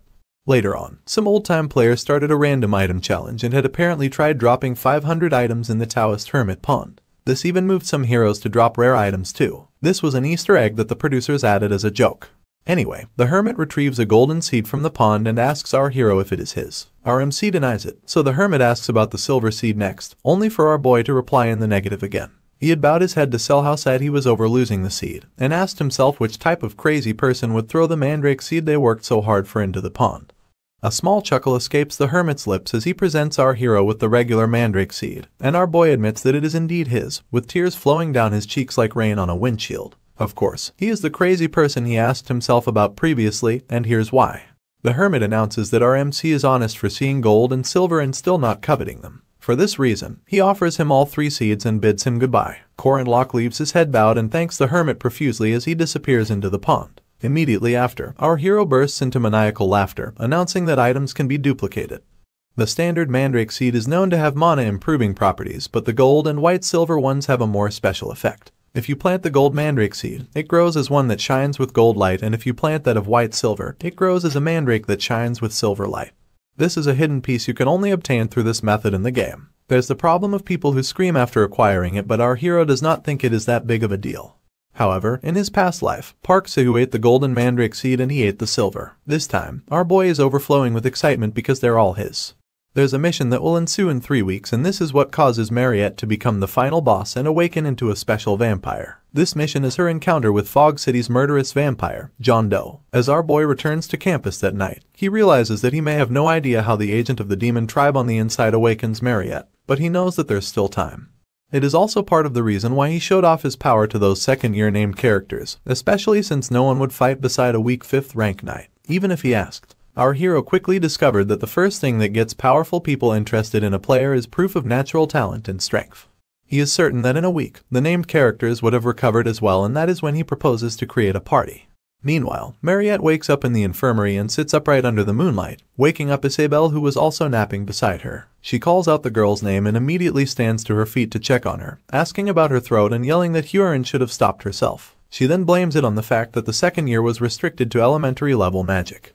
On the other hand, our hero thinks that if he has enough preparation, enough faith, and enough members, he will be able to save the first final boss from her misfortune. Until then, he resolves to train Alicia Arden, and employ Drenworski, who's the mercenary of sword control. He plans to also coax Yule, the druid of the Avalon Forest, and become closer to Cranel, the golem sorcerer. He slams his fist against his palm as he declares that the plan is perfect, adding that the mission will be a piece of cake if he just prepares well. Well, as long as there are no unexpected variables. Meanwhile, Mariette's eyes begin to glisten red and the first person in her sight is Isabelle. She instantly grabs her shoulders and opens her mouth to reveal 2 sets of fangs, claiming that she is thirsty. Huron taps her fingers on the textbook before her, lamenting about how boring things are. She then recalls the time when Madame Josephine regretted sending her, and added that moving forward, she'll teach the girl whatever she wants to know. After this, she stationed the Jonxie in a secluded room to reflect on her actions. Present day, and Huron just stares out the window with lifeless eyes, wondering if she should jump the wall. Suddenly, our hero appears upside down, smiling and announcing that he knew she'd be in that room. His sudden appearance scares the heck out of her and she yelps from the shock. Our hero is hanging from a tree just outside her window as he reintroduces himself to her. He then asks her if she can open the window, and presents her with a small cake, admitting that he knows how random it seems. He also quips that he did it because he didn't want to come empty-handed. Huron stares at him for a while and then opens the window just so she can tell him that visiting her is against school rules. Our hero flashes her a smile as he claims that he is not breaking any rules by hanging out on a tree. He then implies that it does not even matter if he enters, seeing as Madame Josephine is not around at the moment. Our boy had just come by to check on her, and he was right to suspect that she would not have any scars whatsoever. He segues into wondering if she is now banned from going out and getting visitation because of what happened at the hunting ground. He begins to judge Madame for locking up the girl for more than 4 days despite her concerns about the girl being a special demi-human. To worsen things, Huron laments that the professor didn't just leave, but hasn't come by in all 4 days. This revelation jolts our hero so much that he snaps the branch he has been hanging from, yelling to confirm if the madam came by at least once. Huron has barely finished confirming this when our boy lands roughly on the floor beneath, groaning every step of the way. Luckily, his persistent warrior's regeneration activates, so the first-year ace just stares down at him as he admits how much the fall hurt. Seeing as he also lost her cake, our hero promises to buy her some food later, and then bids her goodbye. As he makes a run for it, the fact that Madame Josephine left the most dangerous person in Merkaba Academy unattended lingers on his mind. It makes him conclude that something abnormal must be going on. Meanwhile, Professor Dana questions Mr. Fermack if he has found a certain girl. In turn, the man replies negatively and tells her that he is going to go check the outskirts. Our hero sees these 2 former guardians scampering in search of someone. The representative martial artist of the magic faculty, Professor Dana, and the night faculty professor, Fermack Damon. He crosses 2 of them and arrives at a guarded infirmary entrance where the knight on duty immediately recognizes our hero. He asks what he is looking for and reminds him that his visitation request was rejected. In turn, Corin pretends as though his mission is not to enter, and with a faux smile on his lips, refers to the knight as Third Guard Kron. He then presents Mr. Kron with a slushie and a sandwich, lying that Madame Josephine told him to bring the guard something to eat and drink. Mr. Kron actually falls for this as he accepts our hero's token. He then admits that the madam really takes care of those below her. You see, our boy's request to visit Mariette was rejected and Isabelle, who was put in charge of protecting her, has gone missing. He deduces that it is weird enough that a guard is stationed in front of the infirmary, and the more he thinks about the situation, the more his suspicions seem right. He watches the guard as he takes a bite of the sandwich, and sooner than later, Mr. Kron groans from bowel discomfort. Our hero just acts innocent, asking if his stomach hurts and pointing out that there's a washroom in the opposite direction. The guard begins to rush in that direction, begging our hero to help him stand guard while he uses the washroom. Unfortunately, our hero already pushes the door open before the guard can tell him not to enter. He just replies in a mocking tone as he quips that he definitely won't go in. Cold sweat comes down our boy's face and he heaves a sigh as he steps into the infirmary. He refuses to believe that the inevitable happened so quickly and tells himself that it is 1 month too early. He begs whatever deity is in charge as he grabs hold of Miss Danielof's bedsheet and hopes that his suspicions are wrong.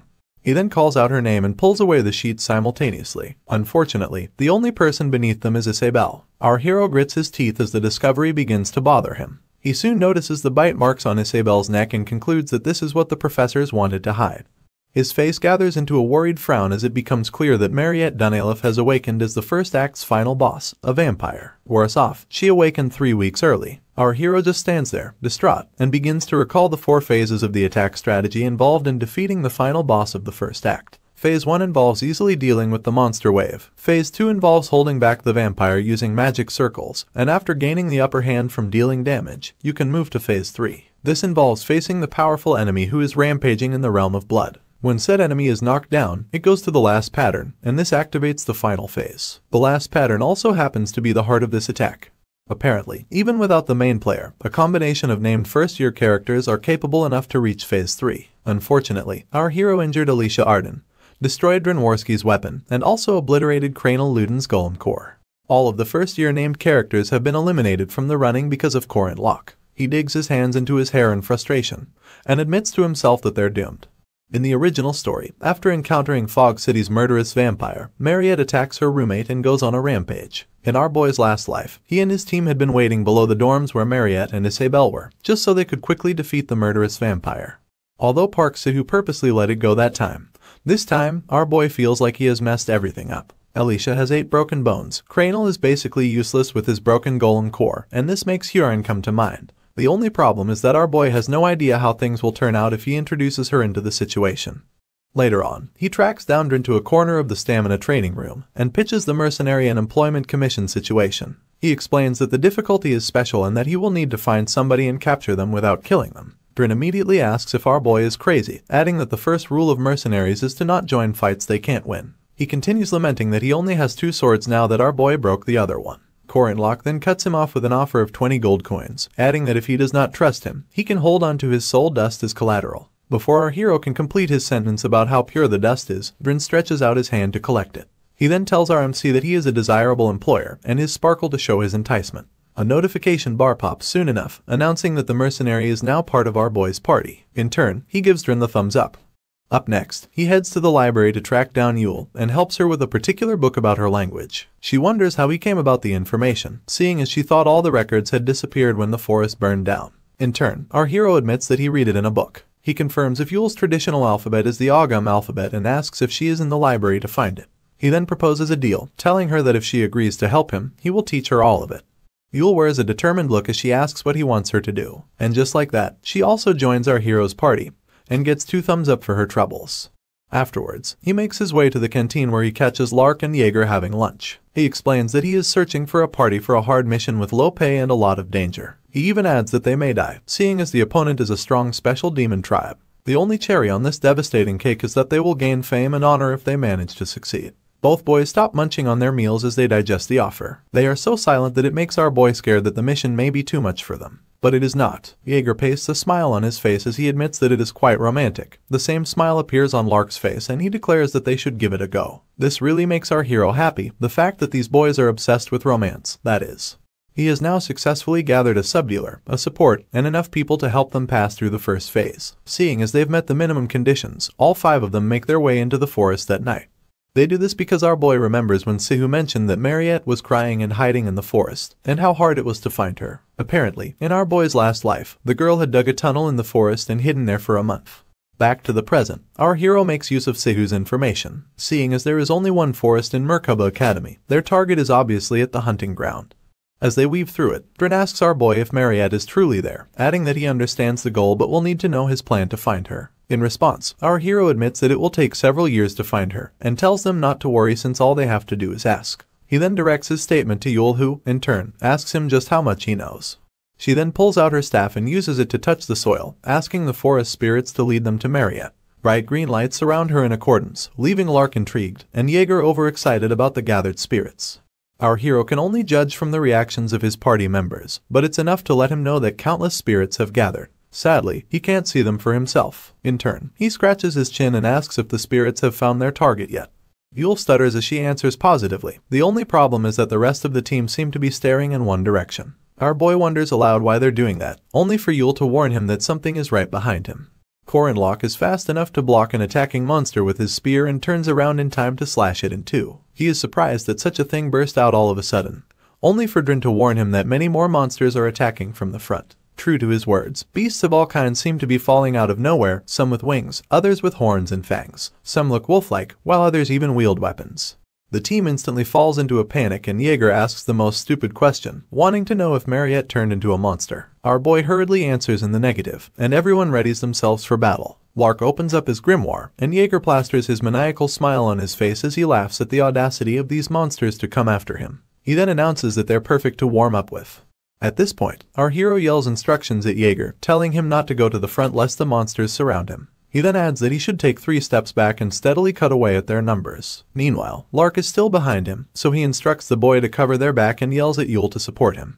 As for Drin, our hero does not feel he needs to tell him anything, but still advises him not to go too forward. With this, everyone launches into battle with the monsters. As the mercenary takes out monsters 2 at a time, he admires our MC for not getting swayed by a surprise attack. Better still, for giving proper directions and support. He admits to himself that Corin is not just strong, but also experienced as a leader and a strategist. He watches our hero wielding his spear with such grace and sees him as nothing short of a commander. The mercenary still finds it difficult to believe that he is just a 5th rank knight, and concludes that the Academy's test is very wrong. Amidst the battle, Jaeger raises his voice to tell Yule that he thought they were locating Mariette. He then asks why they're only facing a bunch of monsters instead. All Yule can do is stutter as she reiterates that she was only listening to what the spirits told her. He asks if Miss Dunelif is controlling the monsters, and this time, Lark answers, explaining that there's no way monsters would travel in a pack like this. He then adds that they seem many times more ferocious than normal. He does all of this explaining as he uses his grimoire to the best of his ability. Unfortunately, our hero doesn't agree, so he points out that Mariette is not a puppeteer or anything of the sort. He then makes it clear that such a person cannot up and control monsters so easily. He slashes his way through yet another beast and tells his team that even if it was possible, the second year would not just control them so thoughtlessly. This leaves so many unanswered questions, so Drin wonders aloud why the monsters are attacking them. Our hero breaks into a small speech about how these beasts attack according to their habits, but occasionally, there come situations that make them forget these habits. The rest of the party listen with rapt attention as he gives an example, stating that it could be something the monsters were too afraid to respond to, something that they needed to run away from. At this point, Mariette appears, walking towards them with her bare feet and red eyes filled with malice. The entire team yells her name simultaneously and instantly begin to mount their guards. Our boy instructs Yule and Lark to take the back as they did before. The bespectacled boy complains about not having any time to rest, while the druid asks if they have moved back enough. Our hero does not reply. Rather, he instructs Drin and Jaeger to take a few steps back so they can support him. In turn, the mercenary quips that our boy seems to have a plan, so he decides to trust him. Meanwhile, Jaeger would rather have more specifics.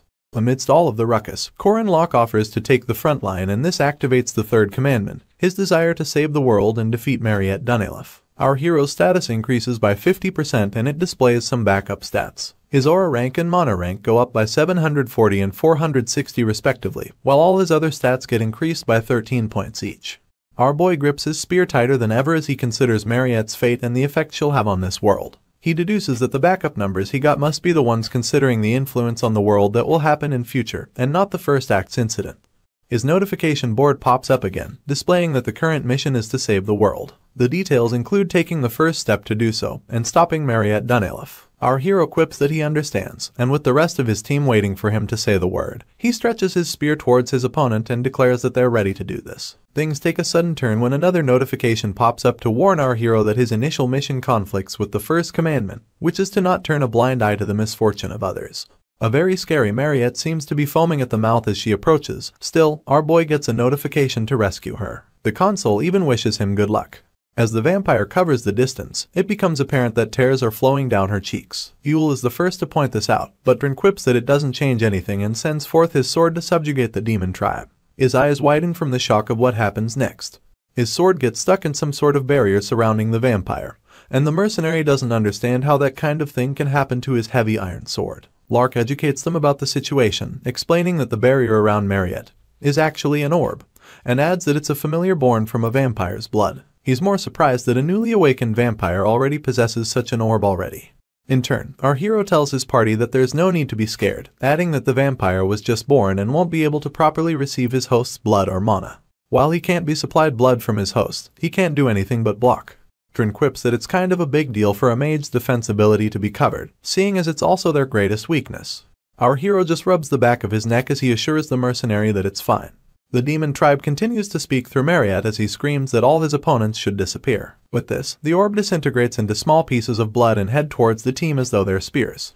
Our boy quickly warns everyone that a wide-range attack is approaching and yells out Yule's name. She understands immediately, so she begins to activate a protection spell. The druid claims that she may not know about anywhere else but they're in a forest, and that this is her stage. With this, she activates Rapid Development Spirit Protection, a spell that raises trees tall enough to encompass the entire party and thick enough to block any attacks. The disintegrated blood chips away at the makeshift shield and Yule grunts as she tries her best to keep it up. At this point, Jaeger is so scared that he imagines a situation where the shield breaks. Lark quickly tells him not to say things like that.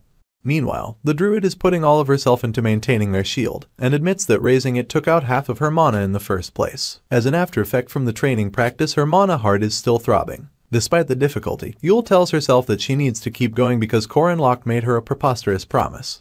Just then, our hero asks if she's nearing her limit, and stares back as he beseeches to just keep it up for a little longer. He then announces that he will turn things around in 5 moves. As heavy breaths escape the druid's lungs, she confirms if he can really pull it off. In turn, our hero tells her that it's possible.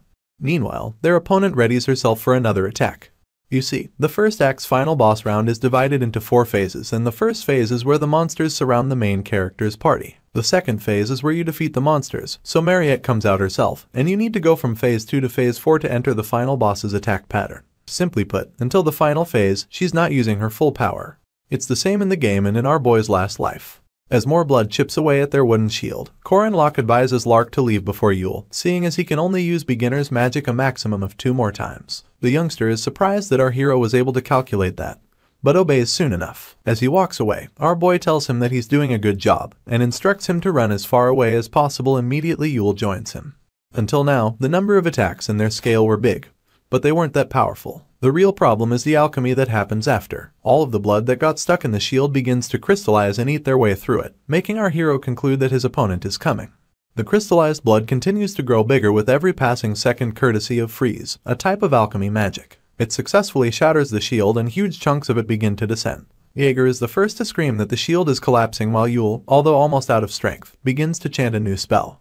She calls forth the earth that summons the trees and barley, the gods and the bugs, the ashes that help keep the world full. The druid then summons the sail, Ifin, Uath, and Strafe text respectively. In response, the vines on her head grow, a green essence surrounds her, and trees in the environment seem to come together. Our hero is impressed that the trees are responding, and although he's the one who engraved the texts, only a pure-blooded druid has the ability to activate it. It may seem similar to rune text, but it's actually an ancient text with a system and methods that belong to another ancient time entirely. In the game, you can only obtain this secret text after finishing the Yule scenario, mostly because she always works to grow as a sage of the forest. More and more trees emanate from the ground and they just keep combining themselves, leaving Jaeger and Drin no choice but to watch them grow. Ultimately, they forge a wicker man, also known as a giant willow doll. These are the sages of the forest, the advocates of nature, and a product of a 1,000-year-old secret text that belongs to a family who loves spirits. This being towers over the entire team like the Statue of Liberty, and Yule is as surprised as ever that the texts our hero gave her really summoned him. Corin just smiles as he thinks to himself that it's kind of considered cheating for him to help her with summoning it, but in their current situation, there's no other way. Our boy instantly switches back to battle mode as he commands Jaeger to throw an owlbear that survived amongst the monsters to the Wicker Man. The hunk is more surprised about an owlbear surviving than about throwing it to the Wicker Man. After looking around, he discovers that one of them is actually alive just like our boy said. In turn, our hero flashes a smug smile. Apparently, he had prepared everything beforehand, even if his party didn't notice because they were all busy fighting. Our hero yells at Jaeger once again, telling him to hurry up and throw the owlbear. In turn, the hunk obeys and throws the beast. It lands on top of a fixture in the Wickerman's chest and immediately burns to a crisp. It turns out that while the Wicker Man is burning a sacrifice in its hollow wooden prison, it becomes a golem-type magic weapon that moves until it completely burns out. Its once red eyes turn green as it approaches Mariette. In turn, the vampire fires multiple attacks at it. As it takes on more damage, Yule grips her chest in pain, grunting as she tries her best to hold on. Our hero soon realizes that it's too much for the druid to handle, and that at this rate, it'll be hard for her to maintain it for even a minute. For this reason, he spins around and yells at Yule to not stop, adding that if she stops controlling the Wicker Man, they'll all die. In turn, the druid screams that she knows this. Mariette and the Wicker Man come face to face again, and the vampire screeches as it sends out multiple blades of blood. They pierce right through the ginormous wooden monster, making Yule ask our boy if something like that is really okay. Our hero tells her not to worry, seeing as a Wicker Man isn't a living creature, but a structure, and having holes in its body won't break it. Logically, in a battle of fire versus ice, fire basically has no chance of losing. Well, our boy gets the surprise of his life when Mariette sends out a ginormous blood blade and it pierces through the Wicker Man's hollow wooden prison, putting out the flames completely. Corin remains in shock as he watches their last wooden hope drop to the ground in defeat. The entire party shields their eyes as the Wicker Man raises an enormous amount of dust. As for our hero, he grits his teeth as it dawns on him that the common sense he thought he had is flipping over and collapsing. Mariette emerges from the ruckus unscathed, proving to them why she is a special level difficulty mission. Yule drops to the ground in pain and our hero tells her to back off. She tries to argue with him but he makes it clear that her hanging around will not change anything. She quips that she understands and runs in the opposite direction immediately. Jaeger, on the other hand, is skeptical that they can handle the situation on their own, and wastes no time questioning our hero about it. In turn, he reminds that hunk that Mariette has used up all of her wide-range attacks, and asks if he knows what that means. Our boy spins his spear as Jaeger asks for some clarity, and tells him that it's time to deal some damage of their own. His eyes are riddled with excitement, and he rushes towards his opponent with a smile of mischief pasted on his lips. The other two then yell at him to wait for them. As soon as the vampire sees them approaching her, she unleashes a myriad of blood blades, leaving our hero, Jaeger, and even Drin no choice but to counter them with their weapon. The mercenary uses a special skill named Link Pass Direct Acceleration, and it sends one of his swords zigzagging through the air until it almost hits Mariette. Unfortunately, her orb activates in time to block it. Drin curses, and then admits that the vampire is annoyingly sturdy, only for Jaeger to jump over his head while spinning his spiked club. With the help of gravity and all of his strength, the hunk brings down his club on Mariette's orb and successfully shatters it. A smirk of victory plays on our boy's features, and he recalls that this technique Jaeger just used as his special attack called Cumulative Destruction. It's a combination of all the attacks he has faced. This makes our hero admit that the hunk is pretty useful. Sadly, he gets too full of himself and drops his guard. Our boy tries to warn him but he doesn't make it in time. Just then, Phase 3 activates and Mariette begins to levitate as blood floats around her. This is called the Realm of Blood. The resulting explosion creates a wave big enough to knock out both Jaeger and Drin, leaving our hero to be the last man standing. You see, when the blood orb shatters, it activates a trap which our hero and his friends are stuck in right now. He begins to feel a very strong pressure, one unlike that of Mariette who was only using minimal defense. At this point, the vampire levitates above a wolf-like monster made completely of blood. Apparently, the orb had forcefully sucked up the girl's blood and mana to create this beast. Our hero takes a moment to exhale. He never expected to be the last one left, because, to clear this test, you would need at least 3 people with you until the end of the 3rd phase. He dusts himself up, cradles his spear on his shoulder, and declares that it doesn't really matter, seeing as the result will be the same. 4 nights ago, something terrible happened. The moon was full and blood red, and Mariette thought about the difference between humans and livestock. Being born as a human, this difference should be obvious, and it's only natural for you to cringe and shut your eyes while watching the desperate struggles of livestock who don't want to die. That night, there was a strange flow of air, the type that flowed from the ends of Mariette's feet up to her spine, contrary to the burning sensation she felt in her throat. She glanced to her side and found Isabelle's neck attractive, and bit into it despite having no idea who she was. Her canines broke the poor girl's skin and reached her vessels, but Mariette only saw her as trembling livestock at the time. She had no idea if the girl was trembling from the fear of being butchered, or from grateful resistance. The bottom line was that it wasn't important. The vampire didn't even feel the need to cringe or close her eyes because the painful moans of Isabelle were as beautiful as the melody of a piano. The warm blood that came to her lips had wet her throat, and it flowed throughout her body, warming up her cold skin. Afterwards, she sat with blood all over her person, and her vessels, which felt like they had stopped, began to expand once again. The moans of poor Isabelle alongside the creaking of the bed had all stopped, leaving only the beating of Mariette's heart. It felt as though her heart might explode, and this feeling spread throughout her body. The once delicious scent of blood began to suffocate and disgust her, and her body, which had felt like it was imbued with vitality, began to feel like it was collapsing. This was because only then did she realize that Isabelle was no livestock. Only then did she realize that she had committed a crime. She had almost killed her friend as if she was some animal. Tears began to pour down Mariette's eyes as she became conscious of her wrongdoing, and this realization made her grab her famished stomach and run away. She had managed to stay in the forest until our hero came to find her. Back to the present. The orb monster growls loudly in a bid to intimidate our boy. It does not work, so the beast gathers a burst of energy in its mouth and unleashes it as multiple attacks. In turn, Corin calls it a bastard dog and prepares his spear for the stab 6-step technique, utilizing only the 4th step. He jumps into the air, challenging the monster for trying to bite a human. Our hero then cuts through all of the beast's attacks using spin, returning heaven. In retaliation, the monster grabs hold of the core in its chest and sends forth 2 more demon dogs to go after our boy, confirming his initial suspicions about the breed of the monster. Undeterred, Corin charges headfirst at his opposition, throws his spear into the sky and slides past both dogs. He then catches his spear move again and activates the 5th step this time. As though that wasn't enough, he uses the pagoda tree mountain technique as he throws his spear through both dogs in one attack. Our hero retrieves his weapon and asks his main opponent if that was it for his welcome drink. He then smirks at the monster, claiming that it was quite simple compared to its initial scream. He asks if it has anything else to throw at him, and this seems to infuriate the beast, so much so that it growls some more. Sooner than later, it begins to phase through the air. Our hero concludes that the beast has disappeared, but soon realizes that it's just moving too fast for him to see. Another smirk visits Corin's lips, and he asks the doggy if he should teach him some more tricks. As the monster approaches him at top speed, our hero clarifies that what's needed in a victory isn't 100 steps, and adds that looking for weak points in one step is what's more important. With this, he dodges the beast's feeble attempt to hurt him and announces that there's no way that would have worked because the monster has shown it to him before. He proceeds to activate one of the Calamity Serpent intent, the Rising Serpent Skies to be exact, and he stabs the demon dog straight through its core using the Poisonous Dragon exit. In accordance, the orb of this beast begins to crack and continues to do so until it shatters beneath the night sky. Our boy just stands majestically as he watches the destruction, and soon enough only the body of the beast is left in a small crevice created by the after effects of our hero's last attack. The poor thing still coughs, showing very little signs of vitality. It even stands to its feet as its body begins to turn to mush, growling with the last of its strength. Our boy acknowledges that the dog will protect its creator until the end, adding that it has committed no crime.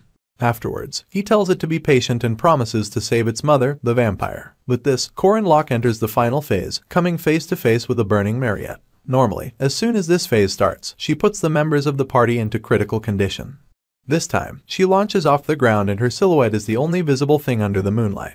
The fact that she puts the team in critical condition is inevitable, and our hero knows this. He even acknowledges that it's the reason why this phase cannot be cleared alone. He begins to unbutton his shirt in preparation, realizing that in order to save the party member who became Mariette's target for blood-sucking, all members would have to stick close and rip the vampire off.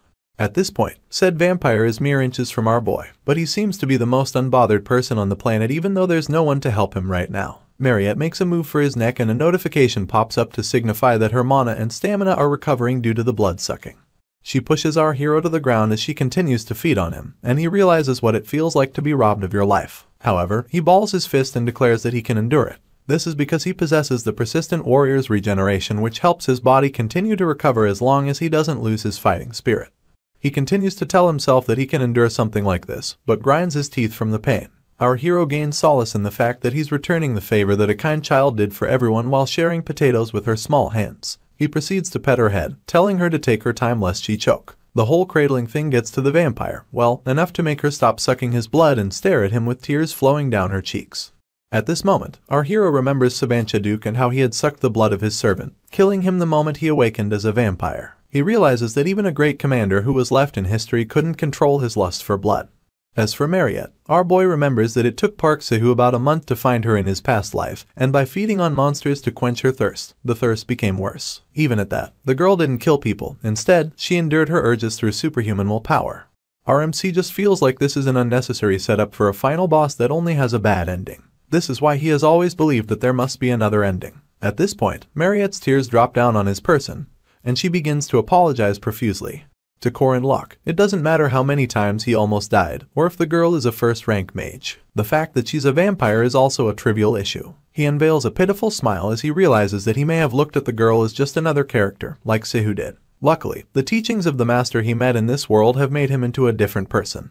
She had called him a child and declared that her being an adult leaves her with the duty to protect him. He looked down on her as a game NPC until she protected him. Now, he decides to make it a little bit obvious that he's an adult, seeing as he's her disciple who studied all of her teachings, her successor, and also the one who witnessed her final moments. He smiles with all his teeth with Mariette still on top of him, and later on, declares that he's going to walk a different path from Park Sihu. At this point, the notification bar pops up to show that he cleared the difficulty level S mission, his mana and aura ranks rise, and he gains pain tolerance alongside 100 points equally distributed. Madame Josephine, a master at space magic, had made a special prison for Mariette, and our hero decided to pay her a visit. Upon getting there, he sees her feasting on a steamed potato and admitting how much she missed potatoes. Unfortunately, the poor girl was so lost in her feast that she gets the shock of her life when she realizes that our boy is mere inches from her cell, so much so that she begins to cough. In turn, Corin Locke asks the madam if he can go in and she asks if he will be okay. Our hero claims that he will be, adding that he trusts Mariette. Upon entry, he meets the girl still coughing and tapping her chest vehemently. He then tells her to eat slowly so she won't choke, and wonder aloud about who would give someone potatoes without any water. She finally calms down, so our boy confesses that he thought her taste buds would also change, and explains how unexpected it is to see her enjoying potatoes. She flashes one of the brightest smiles as she admits that potatoes will always taste good, adding that it's a happy plant that tastes good no matter how you cook them. At this point, our boy comes so close to her face that she goes red in the cheeks.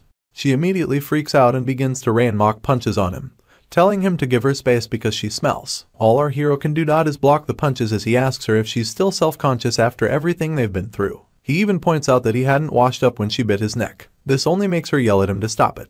Afterwards, she goes to the opposite corner of the cell and curls up. Our boy then makes it clear that she doesn't smell. In response, Mariette admits that she was scared. Corin Locke didn't get her the first time, so he begs her pardon. The girl proceeds to explain how scared she was when she fought Huron, adding that she thought she would really die. Mariette continues to lament about how scared she was, claiming that she couldn't do as our hero did. Meanwhile, Corin Locke remembers his initial meeting with H. Warren and blames himself for invoking something in her that pushed her into participating in the hunting ground practice. That was where the Jonxi coincidentally ran into Mariette, and in order to face the first-rank mage, she used her actual power. In turn, this provoked Mariette and awakened the vampire inside her. The second-year ace wonders aloud about how our hero doesn't give up, adding that it was the same thing when he was training against spirit bodies. She reiterates how everyone mocked him, claiming that he won't succeed. But in the end, he did. Mariette then admits that our boy is so cool, and this leaves him stunned. He just tries to be modest and proclaims that it wasn't that impressive. Apparently, he keeps fighting because he likes happy endings. When the girl overhears this, she just signals her confusion. Our hero then explains that he loves situations where the good guys get rewarded and the bad guys get punished. That kind of obvious yet touching story. He goes on to tell her that she's a good person, and with a smile on his face, he adds that she's also nice and pretty. He then rounds up by saying that he wants Mariette to be happy. This gets her red in the cheeks, so she claims that she wants to wash up and finish her potatoes, just to get our boy to leave. He begs her pardon, trying to explain that he only just arrived. He ends up agreeing to leave, and waves her goodbye as he promises to see her later. Mariette can't stop smiling as she thanks our hero for comforting her. Unfortunately, she doesn't feel like she has the right to be happy. As he makes his way back to campus, the vampire comes to mind. He feels like she will only be isolated temporarily, seeing as it'll be difficult to go back to normal immediately after such an incident occurred. He also believes that the isolation will end soon because H. Warren, who's the definition of demi-human, is going to school without problems. Should Mariette awaken as a demi-human, our boy is certain that most people won't feel threatened by the fact she's one. Someone calls out Corin Locke's name as he makes his way down the hallway. He instantly glances in the direction of the voice, only to see Director Kassar asking for a moment of his time. The director admits that it's his first time meeting our boy personally, and asks him how he's feeling. Rubbing the back of his neck, our hero claims that he's alright. He then follows up by asking what the chairman wants from him, only to discover that it's about punishing Mariette. His face scrounges up in shock as he stutters the chairman's last words back to him to confirm if he heard right. You see, our boy didn't even think that the vampire would get punished, and is shocked about the story not leading to her happy ending. He instantly bursts into defense, raising his voice as he tells the chairman that he can explain everything. In response, Director Kassar tells him that there's no need, because the girl's punishment has been decided already. This doesn't deter our hero from defending her, mentioning that the director should hear from someone who actually fought the vampire. He then inquires about what sort of punishment is decided this quickly, yelling as he continues to prove her innocence. The director just cuts him off, revealing that he expected things to go this way. He then flashes our boy a soft smile and tells him not to worry because there's no punishment. Our hero is confused, so he begs Mr. Cassar's pardon, listening with rapt attention as he reveals that he also doesn't think Mariette is dangerous. He had only stopped our boy just to see the attitude of someone who fought her himself. Now that the director has no doubts about his decision, he declares that the girl's isolation will in fact be ending soon, adding that they just need to confirm that she's stable. He doesn't stop smiling as he reveals his curiosity about the details of their battle, despite hearing about it from other students. Meanwhile, our boy exhales loudly to ease himself from the initial shock he felt. At this point, the chairman tells him that it's okay to explain in simple terms. As expected, our boy explained only what was okay to be exposed, that Mariette was safe, and that H. Warren was not a monster. He is uncertain about how much of his story the director bought, but he was sure to send a clear message. Mr. Cassar rubs his chin as he thanks our boy for taking out time to explain, adding that based on recent events, they'll need to make an official announcement. The director also thinks that they can't say everything transparently, and proclaims that he needs to do his job now that he has heard everything. This surprises Corin so much that it's obvious from his features. He is even more surprised when the director bows to thank him for his help. This is because our hero was able to prevent the danger caused by the inexperience and complacency of the adults. Madame Josephine simply adjusts her glasses as she listens to the chairman promise to repay our hero should he need anything. Our boy is in awe of Iryu Cassar, and now sees him as a man worthy to be the academy chairman, a man who always acknowledges his weaknesses, and a man who always tries to take on more responsibilities. He reminds our hero of his teacher and how she admitted to having experienced many failures, but never counted him as one of them. At this point, our boy also recalls the words of the director from his past life, and this makes him trust the man's goodwill. He pastes a smile on his lips and begs the director to raise his head, adding that it's his one request. In response, Mr. Cassar lets a small grin slip. Meanwhile, Mariette is lost in thought as she pulls the sheets over herself and crosses both arms on her knees. She remembers how Corin cradled her head when she was feeding on him, and how he told her not to choke. She remembers his hand to be soft and his embrace to be warm. He kept telling her that it was okay, and her rationality, which had drifted away, was pushed back by the waves of feelings. When she vomited the cold beast out and found her humanity, the only thing that came to the girl's lips were apologies. She had bawled her eyes out as she kept saying how sorry she was. Now, she digs her hands into her hair as she wonders if she has the right to ask for apologies, if Isabelle is safe. Because Mariette is a person who likes people more than anyone, her guilt keeps eating away at her. It's also why she never resisted when Madame Josephine used her magic to imprison her. Instead, she just accepted it and locked herself up within the iron bars. When our hero visited her, she pretended otherwise, but in truth, she was exhausted. She only saw herself as a beast, a monster, a demon. She saw herself as an enemy of the human race for yearning for their blood at random times. At this point, the girl remembers one sentence from our boy that sent all her concerns flying. He had said that he would like for her to be happy. His words ring with more honesty than anything the girl had heard until now. Tears roll down her cheeks as she remembers our hero's devotion in throwing his body to her in order to save the same girl who had turned into a monster. That strong and hot moment, alongside his goodwill and devotion, makes Mariette realize that a piece of her life will forever be immortalized in her memory. She then pulls the sheets up to her now red cheeks as she calls out our boy's name in his absence. On the other hand, he overhears some students gossiping about the second-year ace. One of them mentions her to his mate, and the other refers to Mariette as the Potato Senior. You see, it's been a week since the incident. There was a bit of chaos because some no-good people opposed Mariette staying at the school. Luckily, H. Warren, who's also a demi-human, was already attending school obediently, so the contrary opinion quickly lost steam. In the cooking classroom, the students continue to gossip about the vampire, asking if she's still in isolation because they heard that she's not coming to class, while Jaeger and Lark cook up something dangerous in the background. All our hero can think about is why the girl's still isolating herself after a week. Officially, her isolation has finished, so the second year tries to mingle with other students. They bombard her with attention, asking if she's okay and congratulating her for becoming special. Meanwhile, Mariette's eyes can't stop searching through the crowd, and she becomes jittery when she doesn't find Isabelle in it. She instantly returns to her room, a blood bag in sight as it becomes apparent that she's not ready to free herself yet. She thinks to herself that Isabelle must hate her, that she must be scared of her. She then puts herself in her victim's shoes and concludes that if she were the one, she wouldn't want a friend who bit off a chunk of her. She resolves that she doesn't want to get in the way of Isabelle, or anyone for that matter, and for that reason, she decides to disappear from the academy. The girl is still staring at the blood bag before her when her attention is drawn by someone knocking on the door. She asks for the person's identity and walks up to the door as she wonders who would come to see her at this time.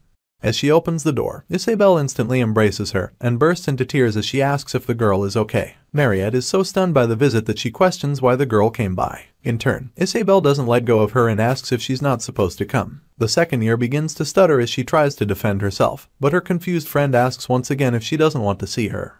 The vampire is quick to debunk this opinion and goes on to ask if Isabelle isn't afraid of her. In response, she smiles softly and reveals that she saw everything before she passed out. She had seen Mariette's face after biting her, how she didn't know what to do and felt sorry about it. At this point, she cups the vampire's face and declares that she'll always think of her as a friend no matter what happens. She then joins foreheads with her, looking into her eyes as she quips that she would like her to always think of her as a friend too. This confession brings tears to Mariette's eyes and she cries out, thanking her friend at the top of her voice. Soon enough, she admits that she expected Isabelle to hate her, but her friend asks if she's been feeling bad about herself until she came along.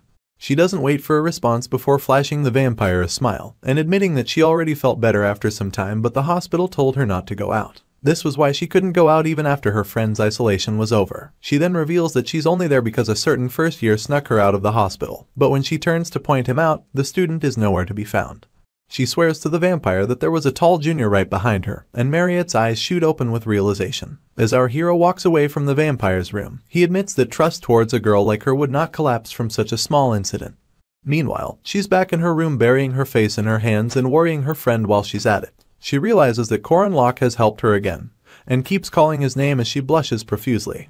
This is how the first act of the story ended, with a happy ending for everyone, unlike what happened in the game and our hero's past life. Although some unexpected things occurred, and not a single thing went according to plan, our boy likes it even more. He has successfully proven that without a main character, the world goes on, and that even without following the plan, better endings can still exist.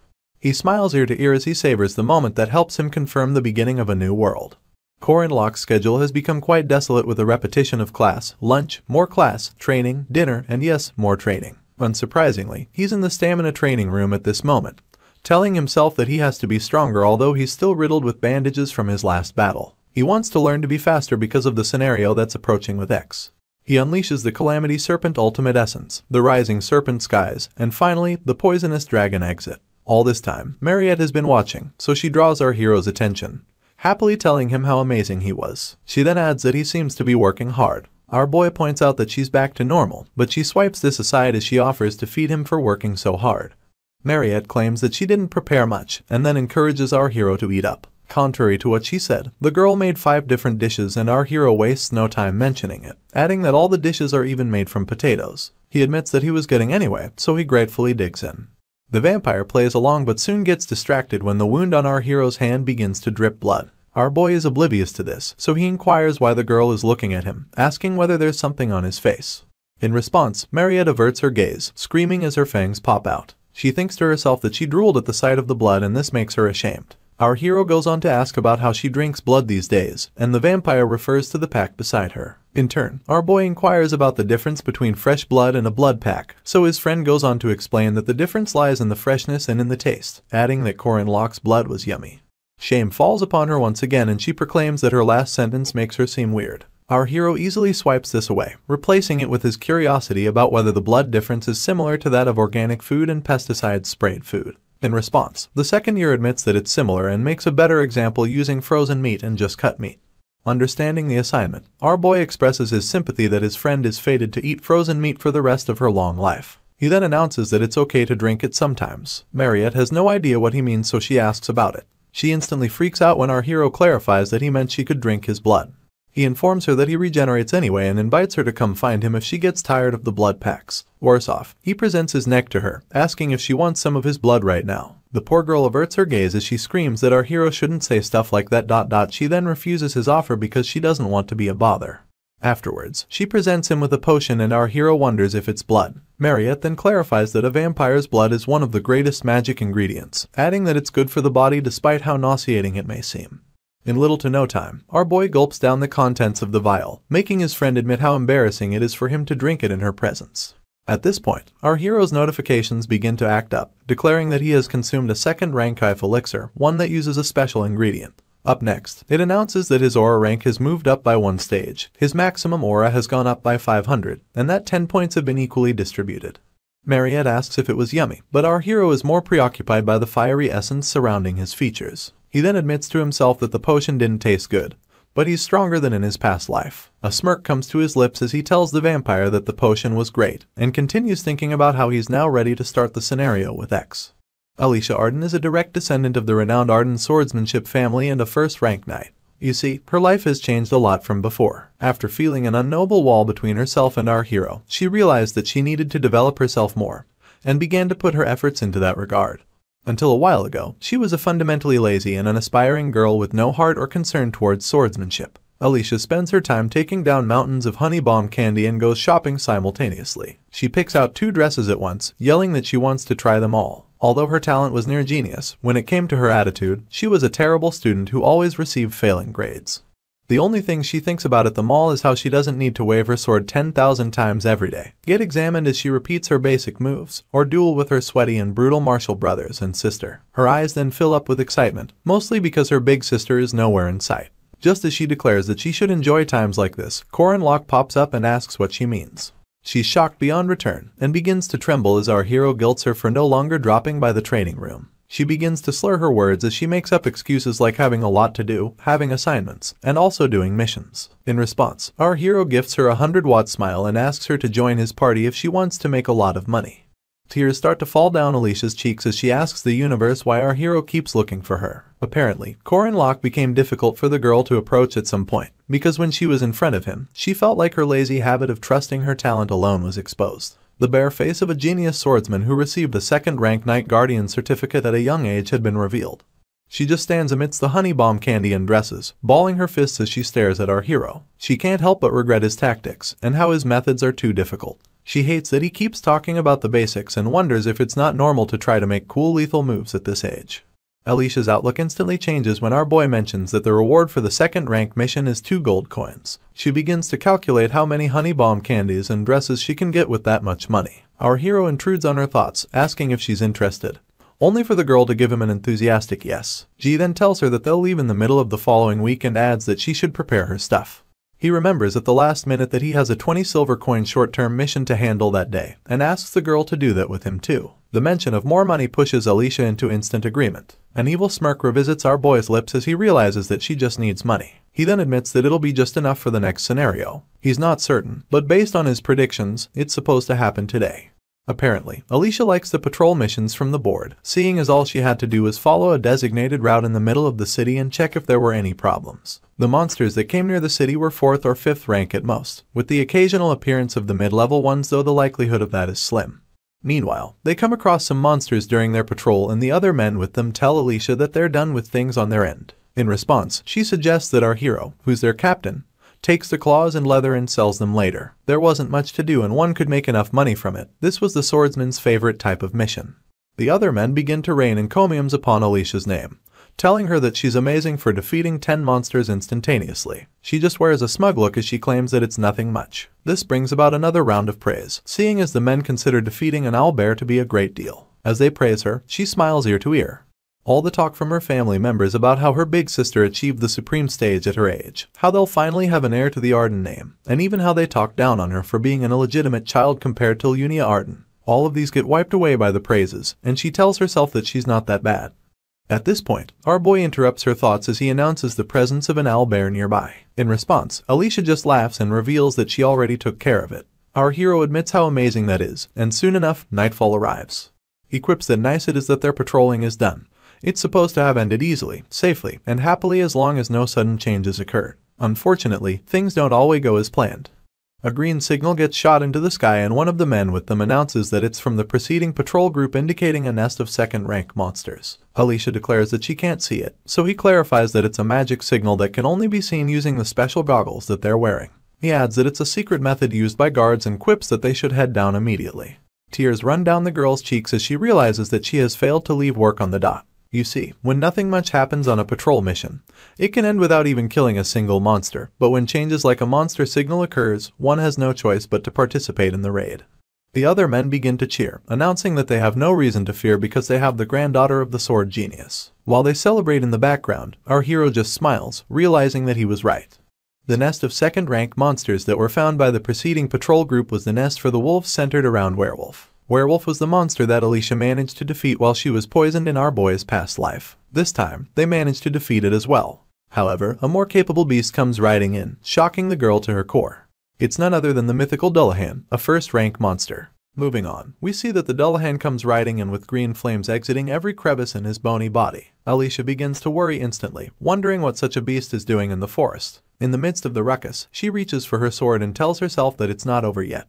As she pulls it out, it's escorted by a blue essence and she administers the one slice Arden style, and follows up with the territory cut which sends mighty waves towards her opponent. Her eyes pop open as she witnesses Dullahan bend over in such a way that her attacks just fly past him. She's left wondering how he's so flexible and compares him to a mollusk. Scaly tentacles suddenly extend from this being and they grab hold of Alicia soon enough, causing her to scream from the shock. As the tentacles elevate her, she admits that Dullahan is fast and experienced, and deduces that he's at least a first-rank monster.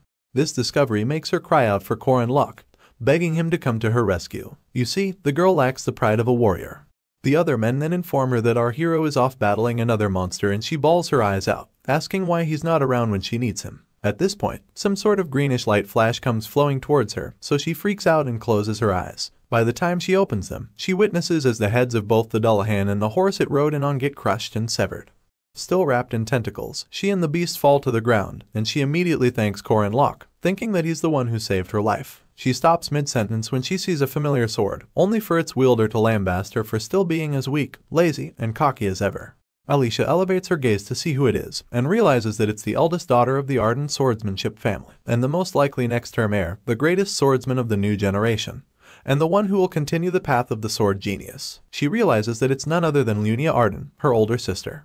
Lunia just glares at her younger sister with so much condescension, and the girl averts her gaze to the ground as she gets asked why she's in such a state. Alicia has no answer, so her big sister continues to barrage her with questions, asking why she didn't back up when she saw Dullahan, why she didn't properly analyze the enemy, and above all, why she unsheathed her sword in such a stupid manner. It irks Lunia because she feels her little sister is trying to copy her, and is doing it sloppily. Alicia is quick to apologize, but her sister doesn't want to hear excuses. She makes it clear that the results of the girl's actions are totally her responsibility. She adds that it can't end with a few words and helps the girl realize that her casual actions are what endangered the soldiers who trusted and followed her. At this point, the soldiers in the back help each other up as they confirm whether they're okay. Meanwhile, Lunia drills her sister for slumping her shoulders, and the poor girl fearfully adjusts her posture. In turn, the divine sword cradles her blade on her shoulder, telling our girl that swordsmen of Arden must always be confident. All Alicia can say is yes ma'am. Soon enough, Lunia diverts her attention to our hero, and he turns around while spinning his spear to fight nothing in particular. He then wonders if he got caught for pretending to be busy. The divine sword just stays quiet until our boy covers the distance between them, and then goes through the painstaking process of listing out all of her titles just to introduce herself. She claims to be the divine sword, the great disciple, as well as the first sword pavilion master. Our hero stays quiet at first, and then bows his head as he introduces himself as the 8 hanging spears disciple and Alicia's friend, Corin. As he claims that it's nice to meet her, Lunia retires to her thoughts, and later wonders aloud if our hero and her sisters are only friends. As usual, our boy plans to keep information to a minimum, admitting only to himself that he can't reveal his spearmanship, because there are only 2 other people who use this type of spearmanship, his former teacher and one other master of the spear.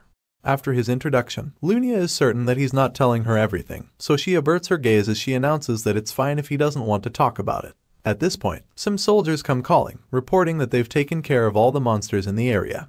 You see, Arden's elite troops consist of second-rank knights who are also known as the 5 Swords. There's Jenny, the high-speed sword knight, Siren, the dual sword knight, May, the steadfast sword knight, Lena, the wave sword knight, and finally, Milia, the phantom sword knight. As Jenny asks if they should chase after the monsters that are fleeing, our boy recalls that all of the 5 swords are either the same rank as Alicia or higher. In response, Lunia tells her troops that there's no need to chase monsters, and adds that they should simply return. They all bow to her simultaneously and proclaim that they understand. Last minute, the divine sword tells Alicia that she's coming too, and an unhealthy amount of sweat pours down the girl's face. Apparently, swordsmen like to travel in groups, and those who are commonly referred to as the sword faction are partly gangster-like swordsmanship organizations. They just follow their leaders, band together, and eventually consider themselves as a sect. 60 years ago, the sword genius Garan began a new generation of swordsmanship. As the current family head began to spread the idea of martial arts school, Arden became a renowned swordsmanship family that represented the continent. At the Arden studio in Merkaba, Lunia asks one of her subordinates to light her pipe, and Jenny immediately obeys, proving that the lingering scent of their unique command, discipline, and gangster-like tendencies still remains today. All the members go on their knees in the studio, and Alicia introduces herself as a disciple of the main family and a second-rank swordsman. With her head bowed, she officially greets the pavilion master. The other members sweat profusely as they wonder what is going on, thinking about why the main family's great disciple would make a direct descendant of the same family to kneel. Lunia doesn't seem to be the least bit worried. She just smokes her pipe and scrolls through all of Alicia's missions, from the patrol mission to the tradesman security mission, and finally the 4th-rank monster group raid. She thinks the portfolio is absurd, only to notice that the girl took on a cafe helper mission. When she's asked what it is, Alicia reveals that it's a mission where you wear a uniform and hand out flyers. The Divine Sword first inquires if the cafe belonged to a friend of hers, and her sister denies this, only for her to become embarrassed as she admits that she thought the uniform was pretty. She repeats how pretty it was, but all she does is irritate Lunia.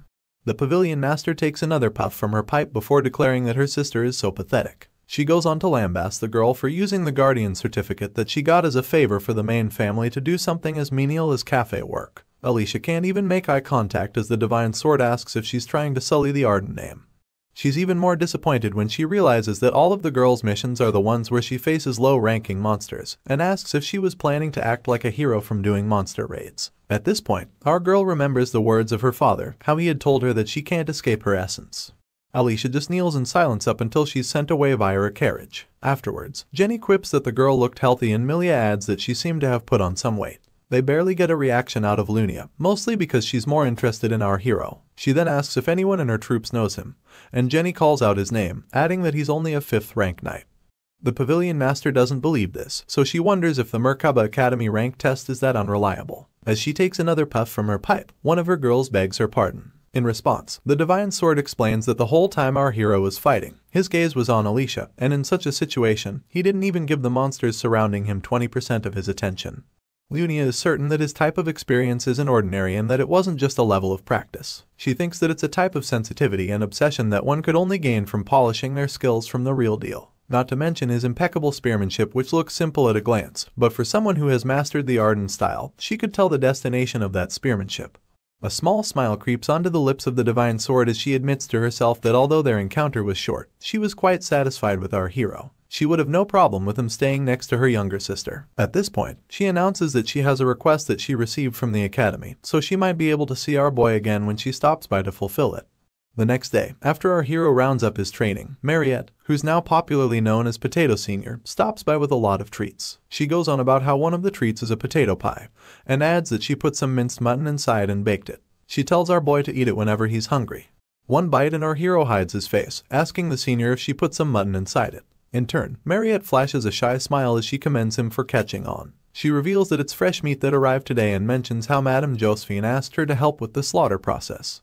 With his face still hidden, tears fall from our boy's eyes. He's very emotional because he pities Mariette for missing out on such a delicacy because of the vampire life that she has to lead. She interrupts his thoughts to ask how the pie tastes, but doesn't wait for an answer before promising to bring beef when she comes again. She then inquires if he likes braised oxtail, and this moves our hero so much that he clasps Mariette's hands with his, staring into her eyes as he admits that he likes it very much. She's flustered beyond words and has to confirm whether or not our boy is still talking about the oxtail. It's now her turn to hide her blushing cheeks as she promises to bring the braised oxtail next time. She then segues into complimenting our hero, confessing that he has big rough hands that are covered in scars. She proclaims that they're hands of effort and adds that they're so cool and mature. At this moment, someone yells out the vampire's name and she reacts as though she was caught doing something heinous. She immediately lets go of our hero's hands and runs towards Isabelle, asking her if she has had anything to eat. Her friend doesn't take the bait and brings up what she just saw, only for Mariette to quickly deny doing anything. She then bids our hero goodbye, promising to see him later. Meanwhile, Corin Locke has his mouth full as he recalls that unlike kids this age, he couldn't date once in the 3 years of his past life, mostly because of Park Seo-hoo's interference. He vaguely recalls having situationships, but blames Seo once again for not giving a chance to date. His attention returns to the banquet before him and he wonders when he'll have time to eat all of it. In contrast to our hero's past life, his platonic relationships in this one are quite different. Sometimes, Yule brings rare and precious mushrooms from the forest, after which they go straight to the library and begin lessons on the Agam alphabet. Other times, Drin comes looking for our boy, and frequently too. Rather than a friendship, Corin Locke thinks that the mercenary considers him as a somewhat useful colleague. If there are any difficult missions that'll make some money, Drin asks our hero to join his party. Then there's Lark and Jaeger, who our boy is usually with most of the time because they take classes together. At this moment, they're both freaked out by the sight of someone. They scream so intensely that it gets our hero worried, and makes him ask if there's a monster nearby.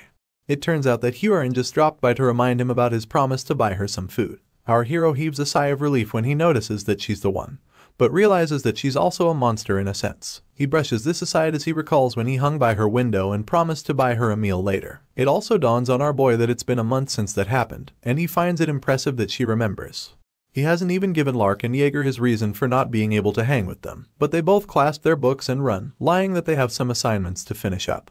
Later on, our boy takes Corin to a fish restaurant and jokes that he brought her there because she kinda looks like a cat. He proceeds to ask if she likes fish, only for the Jiangxi to almost swallow one whole. Corin quickly stops her, questioning her sanity and asking if her throat is equally stubborn. He then tells her that what she was about to do is not respectful to food. Corin quips that you just have to chew and eat, but our hero prepares a plate for her and laughs as he tells her that she won't be able to say that after he's done. He peels the skin off the fish and balances it on top of a plate of rice. He then stretches the plate towards the Jiangxi, asking for her opinion and declaring that the meal looks more tasty now. Our hero would like her to look at the meal and feel its scent rather than simply consuming it. He declares that that's what it means to respect food. In response, the girl stares at her plate with a little more purpose and digs in with chopsticks this time. She eats way too fast, so our hero tells her to slow down. Meanwhile, he thinks to himself that the weapon production is almost complete, adding that it may be a bit early but the second act is starting soon. For the introduction of the second act, Jaeger splashes water on his face as he laments about not knowing what to do. Apparently, he didn't study at all and the midterms are minutes away from starting. Lark reminds him that he told him to study and asks the hunk what he hopes to achieve by complaining 10 minutes to the exam. In response, Jaeger announces that his friend should have scolded him more, and said friend claps back as he tells him that he should have listened to him more instead. Anyway, Corin joins the duo at this point and gets asked if he studied. His features instantly spell mischief as he declares that he doesn't need to do something like that. His friend then asks what he plans to do, only for our hero to claim that he's different from them. He prides himself in the fact that it's not his first time taking the exam and asks them to watch as he attains rank number 1. The proctor then announces that the exam is beginning, so he instructs all the students to flip their pages over. Our boy does this happily as he lifts the sheet to scan through the questions. The first one is about the inertia value of X motion, and he's expected to find the value of Y needed to implement a certain figure. Bottom line is that our hero freezes in place, smiling on the outside, but as blank as his answer booklet on the inside. He has no idea what any of it means and just watches as time flies by. Afterwards, Jaeger, who has been sleeping, yawns as he comes awake. He then asks if the exam is over yet. Lark is unsurprised by his friend's behavior, so he goes straight to asking about our hero, only for him to claim that knights just need to know how to write their names. His shoulders slump, giving away how hopelessly he did in the test. Lark is shocked that our boy's answer sheet is blank, and even Jaeger announces that he could do 1 or 2 questions before he fell asleep. Apparently, our hero had forgotten that he never studied in his past life. Tears roll down his cheeks as he recalls that back then, he continuously researched the expert skills, so he didn't know any of the knowledge of this world. He squeezes the answer sheet, telling himself that it's fine and that there are still ways to redeem himself from a written test like this. Up next, all the Year 1 students gather in the festival conference hall and get encouraged to have strength. Our hero takes his stand as he reiterates that the faculty exam is the highlight of the midterms and one of the easy events in the game. He sees it as a golden opportunity to redeem the marks that plummeted during the written exam. You see, these exams are composed by the night faculty professors or temporary instructors invited from the outside. There are 15 students per team and they're to face the instructors and show them what they've got. Afterwards, they'll receive a grade from the professors in charge of evaluation. Our hero is a 5th rank knight in name, so he's certain that the level of his assigned instructor won't be that high. He even plans to defeat the instructor to get additional points, and laughs as he apologizes in advance to whoever they may be. The other students, including Jaeger, begin to panic over someone's arrival, and it's just as our hero tells himself that he'll defeat whoever comes so he can recover from his written exam. The reactions of the students baffle him, so he wonders who the instructor could possibly be, only for him to overhear someone asking him if he has been well. With his arms intertwined, he diverts his attention to where the voice is coming from, only to see Lunia Arden announcing that they meet again. Our boy freaks out on the spot and is left wondering why she came. An announcement blasts on the public address system, declaring that the special guests for the practical exam are the elites of the renowned Arden swordsmanship family. He then adds that they're the 5 swords of the first sword pavilion. Lena asks if they should take it easy, and May points out that their opponents are only students. On the other hand, Milia tells her teammates to watch out for Drin, the sword sorcerer, adding that he's strong. The students waste no time charging towards the 5 swords, but Drin stands behind and thinks things through. He notices that all the girls in the 5 swords are second rankers, compared to their team where it's just him and Alicia that hold a second rank. It dawns on him that their odds of winning are still low. The 5 swords get into battle stances as they activate the Arden-style sword formation and use the 5-sword combo technique to send a myriad of slashes at once. This blows away almost all the students upon impact, taking pieces of the ground alongside it. Mid-air, some students begin to lament that they can't see while the others just scream in pain. In all of this, Drin hasn't taken a single step. He reevaluates the situation, having concluded that the odds aren't in their favor. He notices that their opponents began the match by taking out the vision of the students, and this proves how experienced they are. With this, the mercenary concludes that their opponents are moving with combat experience and not rank. His first line of action becomes creating a proper line of sight, so he manipulates his sword to spin until enough wind comes from them to clear the air. At this point, Milia, the phantom sword, comes attacking from above, but Drin is fast enough to block her and begins to wonder if the girls have decided to ambush them. From the distance, Alicia yells his name and Jenny, the high-speed sword, takes advantage of the distraction to attack her. The girl barely blocks the attack and gets told that she's the swordsman's opponent for the exam. She stutters her words, wanting to know if her opponent is marking her. Jenny then goes on about how there are about 15 students, and adds that 6 swordsmen are more than enough to take them on. With this, she kicks our girl's foot, throwing her off balance and sending her falling to the ground. The high-speed sword then points out how unstable Alicia's posture is. She tries to stab the girl while she's down, but the Arden quickly rolls over to dodge it, leaving the remaining students to cheer in awe of the power the 5 swords wield. Siren, May, and Lena tear through the other students like they're nothing, willing them to at least do something to put up a fight. The onlookers even realize how the majority of the students keep falling, with the exception of Drin and Alicia. At least, that's what it seemed like. In truth, it was the exact opposite. The mercenary sends forth his fire spirit sword and his heavy iron sword, setting his experience up against that of his opponents. By the time the dust clears, Milia is overwhelmed by Drin's 5 magical swords. Even with her 2 swords, she is forced to admit that it stands no chance against 5, making it clear that the sword sorcerer will soon be victorious. Alicia, on the other hand, is still clashing blades with Jenny and gets brought to her knees. The high-speed sword advises her once again to put in more practice, and expresses her disappointment over the fact that she claims to be the Sword Emperor's heir with such lame skills. She discourages Alicia from graduating, telling her that she would be better off staying at home and receiving proper training there. These last words strike a chord in our girl, so she pushes back her opponent's blade, declaring that she won't go back home. Alicia activates her vigilant eyes to see the territory, but is shocked that her opponent still manages to knock her down. Apparently, our girl isn't looking directly into the territory yet. Jenny then tells her that she has to stay focused until the very end. She stares down at the defeated Arden and announces that she still has a long way to go. Jenny, the high-speed sword, looks down at Alicia in disappointment, telling her that she still has a long way to go. You see, Lunia Arden was supposed to take on her younger sister in the original storyline. This leaves our hero confused as to why she's the examiner for Group B, which is his group. Jaeger still can't believe his eyes, so he just stares at the first sword with a mix of dread and awe. In response, she lets loose her purple essence and asks that they begin the bout. She even tells them to think of it as an experience in a great special rank war. Her last statement really causes a ruckus amongst the other students, but Corin Locke and his inner circle remain calm. Apparently, a great special rank war is one where a monstrosity that can take on an army by itself comes forth, leading to a disaster that even dozens of guardians are unsure of winning against. Our hero recalls that they're monsters that most guardians will never encounter in their lifetimes, the kind of stories that, if told by anyone, would be passed off as folklore.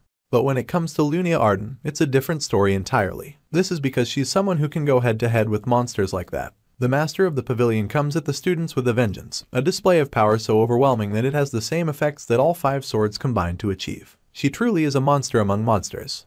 The after effects of Lunia's strike shatters the training ground, throwing some students in the distance and sending others slamming into the ground nearby. Meanwhile, our hero had quickly found a safe place to take cover, and from there, he admired the amount of chaos one person caused. Soon enough, Jaeger comes yelling that the attack almost killed him, and asks if the first sword isn't overdoing it. He's so disheveled that he wonders aloud about why Lunia is going so hard against mere students, only for our boy to correct him. Corin Locke actually thinks the examiner is going easy on them, and adds that if she gets serious, she'll be done with them in 10 seconds. He then asks what the hunk has in his hand, and soon discovers that it's a passed-out lark. For some reason, Jaeger smiles as he shows the boy to our hero. He quips that he only brought Lark along for fear of him dying where he was. The hunk goes on to advise our hero not to faint, claiming that he's way too heavy to be carried around. At this point, he gets hit with an attack strong enough to send him falling on his face. Our boy calls out his name, but Jaeger just groans in response. He can overhear Lunia proclaiming that none of the students are good enough to receive guidance from her, and a quick glance behind his hiding place reveals Lunia standing in wait for him. She then announces that they're the only ones left and asks him to come out. After mulling it over, our boy comes out with both hands in the air, asking if he can surrender. In response, the examiner quips that he can do that if he wants to get the lowest score. Of course, our hero doesn't want that. She's certain of this, mostly because he won't pass up the opportunity to go up against a powerhouse like herself. Corin tries to hide a smile of mischief, but it shows itself anyway. He thinks to himself that anyone can sense Lunia Arden from a mile away. In his past life, he and the examiner were comrades who fought many battles together. If his master was the one who taught him the way of the spear, it wouldn't be far-fetched to say that Lunia taught him real-life combat techniques. This was why, by the end of their last match against each other, our hero lost. He now sees it as a wall he has to break through at some point in life, and tells himself that if he's to take his place as the main character, he must surpass Lunia with his own strength. He takes a battle stance to match his determination, but his opponent is the first to strike. He manages to block it, only for one strike to become 2 and 2 to become 3. The examiner uses this yardstick to keep our hero on the defensive, throwing multiple high-speed attacks his way like they're free t-shirts at a rally. Just when our boy thinks he has found a window to attack, Lunia switches up and tries to cut him down from above. Luckily, our hero is quick enough to block, and has no choice but to return to the defensive once again. Even at that, he raises murmurs among the onlookers, making them wonder if he's really a 5th-rank knight. They find it baffling that a first-year student is actually holding his own against the great Lunia Arden, and begin to wonder how it's possible. As beads of sweat pour down our hero's face, heavy breaths follow suit. He continues to gasp for air as he leans on his knee for support. His opponent, on the other hand, just stands there, pointing out how sad it is that he has run out of energy. After this, she returns her sword to its sheath, making our boy wonder if she thinks he did enough hard work. He's quick to dismiss this thought, telling himself that such a thing is impossible. He recognizes the ensuing technique to be territory cut, which foreshadows the most powerful technique of Emperor Garand, the mightiest sword.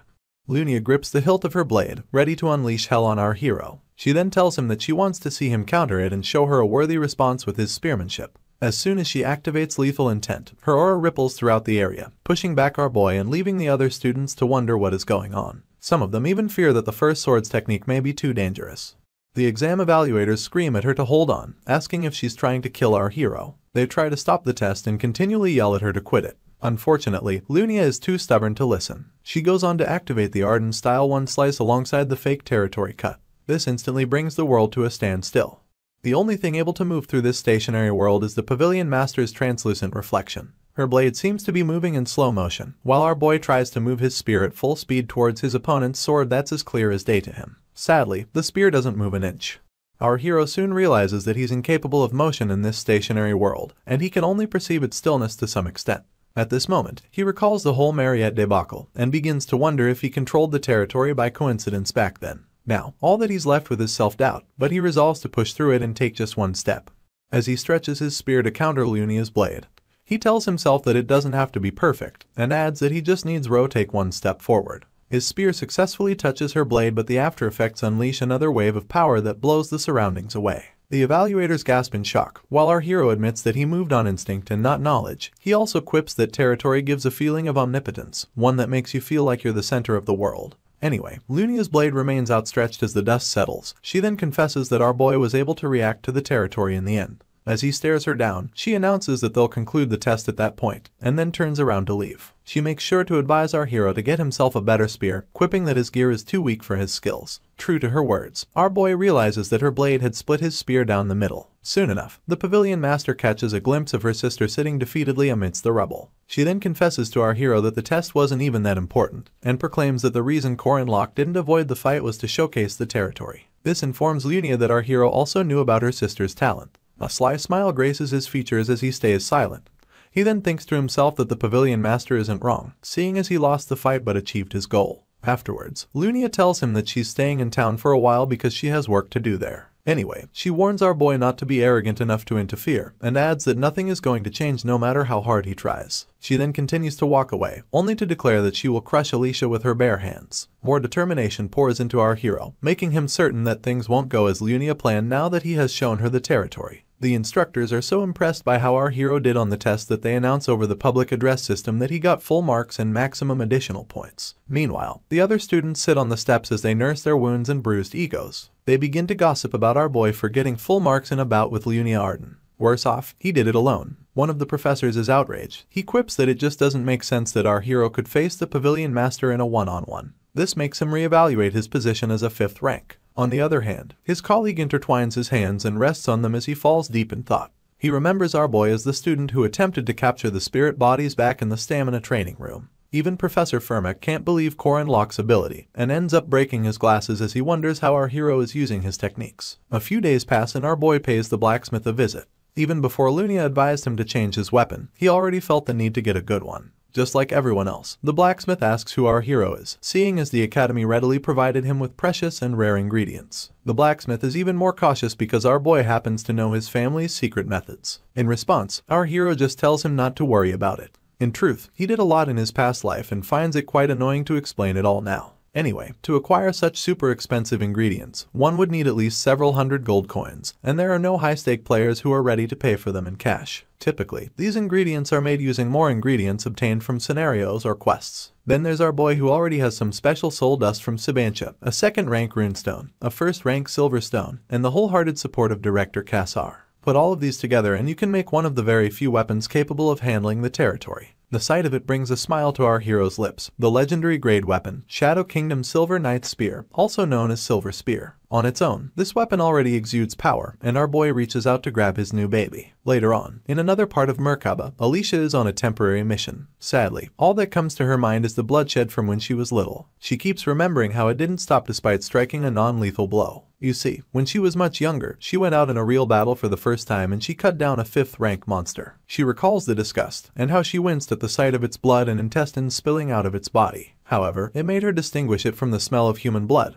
and despite it being her first time, she grasped it instantly. Sweat poured down the poor girl's face as she shook on the spot. The scent of human blood was too intense. It was the scent of the death throes of a fading life. She had stared at the blood on her sword back then, and now she stares at her sword once again. Alicia quickly exhales to brush all these memories under the rug, and realizes that she also has to work that day. The mission at hand is to capture werewolves and it'll pay the girl 70 silver coins. Although it's tiring, she thinks it's much better than her other option, which was to search for Fog City's murderous vampire. When she came across it, she instantly yelled that she doesn't like dangerous things. Apparently, the Arden had taken up the werewolf capturing mission because of an underlying reason, and she just stares at the piece of now bloodied cloth that our hero had used to tie up her injury the day they first met. She begins to wonder where her savior is at the moment, only for her to overhear someone talking smack to a 5th rank and telling him to do a good job as the porter. She glances in the direction of the voices, and yet another soldier complains about having to pick up after some brats at his age. Our hero just waltzes in with his good energy and waves at Alicia from a distance. He claims that it's a coincidence, and proceeds to cover the distance between them.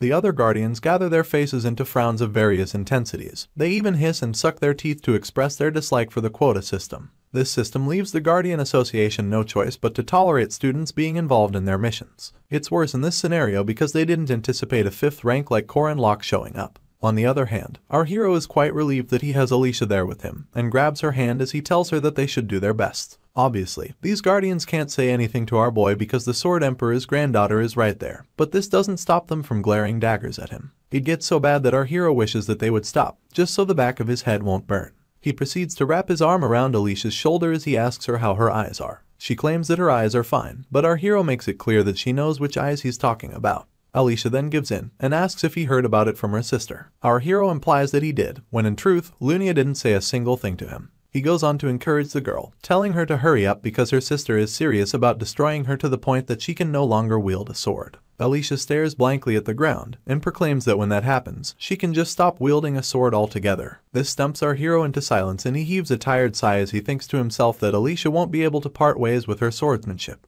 By dusk, the team arrives at the werewolf nest where they encounter 2 werewolves and about 20 short hounds. The capturing party skillfully handled the short hounds and even hunted a werewolf which they held bound in the cargo department of their carriage. Unfortunately, the situation gradually took a strange turn. More and more monsters seemed to crawl out from every crevice in the woods, throwing the guardians into great panic. They keep yelling as they ask themselves where the beasts are coming from and why there's a fog accompanying them. As the battle gets more intense, Charlie, one of the guardians, asks Hansen, his colleague, about our hero's whereabouts. In response, Hansen screams that now is not the time to be worried about someone else. They're just grateful that Alicia is around and doing so well. In truth, the girl cuts her way through the monsters like they're helpless mannequins. Things get worse when ghosts begin to join the mix, and the guardians yell that the area is not even known to house so many evil spirits. Alicia then recalls that places without many humans don't tend to attract evil spirits. This makes her feel like the scenario is man-made. At this point, a hunky opponent with glaring red eyes slowly makes his way to the swordsman. Before she can regain her balance, he brings down his axe with the force of 3 men, leaving the girl to block it with both her hands. She realizes that the weight of the axe is not that of a ghost, but a knight. For this reason, she yells at her opponent, asking him why he's attacking her and telling him to stand back lest she cut him down upon his next attack. Sadly, another hunky knight comes running from behind and Alicia catches a glimpse of him from the side of her eye. While she's distracted, she gets struck so hard that she screams. The girl is now stuck between 2 opponents and one of them raises his weapon to attack her again. Alicia refuses to err on the side of caution, so she glares at her enemy and strikes him down with 2 slashes to the chest. At this point, his blood sprays every which way and his severed mask comes falling to the floor in front of the swordsman. Once again, she's reminded of how different the smell of human blood is, the intense scent representing the death throes of a fading life. She freezes in place, mortified that she just took a human life. Unfortunately, the other knight doesn't care about her existential crisis and jumps in an attempt to cut her down. Suddenly, someone bursts a hole through his head and yells at Alicia for just sitting there. It's Corin and he wastes no time informing the swordsman that her opponents are not people. She spins around in a frenzy as she asks what he means by that. Our boy first beheads the knight before explaining that they are corpses raised from the dead using black magic. It turns out that it's all part of the main event of the opening act of the second part, the subjugation of Fog City's murderous vampire. According to the storyline, the lunatic serial killer that Mariette didn't catch in the latter half of the first act would start chasing down the main character's party. Things would be different if one chose the capturing werewolves mission. You see, while playing this mission, it's inevitable to meet John Doe, the murderer, and after fighting, you'd be able to fend off his attacks. Soon enough, Hansen and Charlie come running to check on Alicia and our hero, only for the girl to point out a beast in the distance. True to her words, some skeleton in a tattered hood floats above them with malicious intent. They begin to wonder what it is, and Alicia even wields her sword in a fighting pose. In turn, our boy tells her that it's fine, and warns her to prepare to run. The girl doesn't know what to do with this information, but our hero is more preoccupied with attacking their most recent foe. He activates the 5th of 6 steps in spearmanship, the Pagoda Tree Mountain. The spear goes forth with enough power to burst through the hooded villain and pin it to a tree nearby. Amidst the fog, Alicia commends our hero, calling him incredible, while one of the guardians concludes that their foe must have been weak enough to be defeated by one strike. Our boy doesn't believe this, but he just stays quiet, thinking to himself that if John Doe were to die there, then there's no way it would be the final boss in the opening act. Based on his characteristics, it would be impossible for Corin to catch him alone. Just as our hero thought, the villain whispers amidst the fog as he commends him for destroying his doll. He then proclaims that he'll end things there today, and adds that he looks forward to seeing our hero again. It becomes obvious that the issue isn't John Doe's strength or synergy, but his stealth. Suddenly, the corpse our boy pinned to the tree begins to emanate some sort of red fog, raising questions among the onlookers. Our hero instantly recognizes this as the Crimson Haze, which triggers automatically when the HP of the undead mage, which is in charge of the usual fog, reaches 0. This red fog is also known as the Fog of Death. The villain our boy just destroyed was just a doll, and also a device to activate the fog. You could say it's an undead manipulating the corpse of a mage. The major reason it's so difficult to capture John Doe is because he uses dolls like this to avoid being tracked. Our boy realizes that their foe has truly assimilated with the fog, making it impossible to locate him. More and more red fog fills the area by the second, so our hero yells at everyone to make a run for it, asking them if the fog doesn't look dangerous enough. He leads the way, running as though his life depends on it, because it does. Anyway, the others instantly follow suit as they agree that the fog looks dangerous. On their way, Alicia asks if our boy is just going to leave his spear and wonders if it isn't as expensive as she thinks. In response, our hero tells her that it's fine, and proceeds to activate the return rune on the weapon. Just like a missile with a homing device, the spear makes its way into Corin's grip and Alicia admits that he has made something incredible. Their attention is drawn when one of the guardians yell out in pain, so they both turn around to see what is going on. Unfortunately, Charlie tripped on a root and is now lying flat on the ground. Both parties make their way back to help the guardian, and upon reaching him, Alicia asks him to grab her hand. He thanks her, but just as quickly yells that she should dodge. The swordsman is oblivious to the reason why he said this, only for a mighty hand to emanate from the fog and grab her. It instantly pulls her in, leaving our hero to admit how annoying the situation just became. He helps Charlie up and tells him to run, adding that he should just forget about the situation and make his way out of the forest. For some reason, our boy confiscates the guardian's robe before he leaves. Soon enough, he wraps the robe around himself, wields his spear, and dives into the belly of the beast, in this case, the fog. With gritted teeth, he admits that he didn't expect to be in this situation twice. You see, in his past life, our hero tripped and got trapped in the death fog. He even fell into critical condition in less than a minute. This time, he's lucky enough to have regeneration, so he'll be able to last much longer. But of course, the real problem now is Alicia. Alicia swings her sword over and over again in an attempt to cut the hands coming at her, but they just seem to be endless. She keeps screaming for them to let her go, but John Doe pays her no mind. Just like our boy fears, blood begins to exit Alicia's body and she screams as it becomes obvious that she will not last long.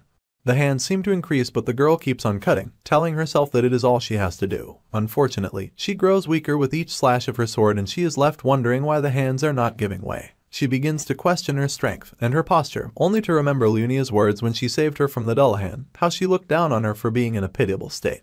Alicia's blade escapes her grip and goes dangling on the ground, making her wonder if she is in her current situation because she is weak. As more blood exits her body, she apologizes for wanting to be cool, for wanting to save somebody. All she wanted was to become a respectable person in our hero's eyes, especially because he had saved her life.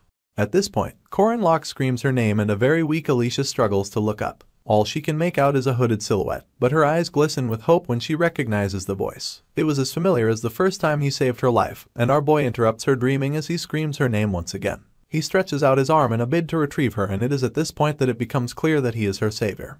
As the bloody hands hold up Alicia, our hero grabs her shoulder and asks if she is alright. She struggles to speak just so she can confirm if it is Corin, and afterwards, she cries out that the hands will not budge. She goes on to beg him to save her, adding that she thinks she might die like this. Our boy wraps the cape he collected from Charlie around her and tells the girl to calm down. A simple pat on the head goes a long way to comfort her, but it is not enough. Our hero then wraps Alicia's hands around her sword as he tells her that striking randomly will not work. He implores her to focus properly and cut hard, adding that she just needs to be calm. The weeping damsel begs our boy's pardon, only for him to announce that moving forward, he'll be protecting her from the undead.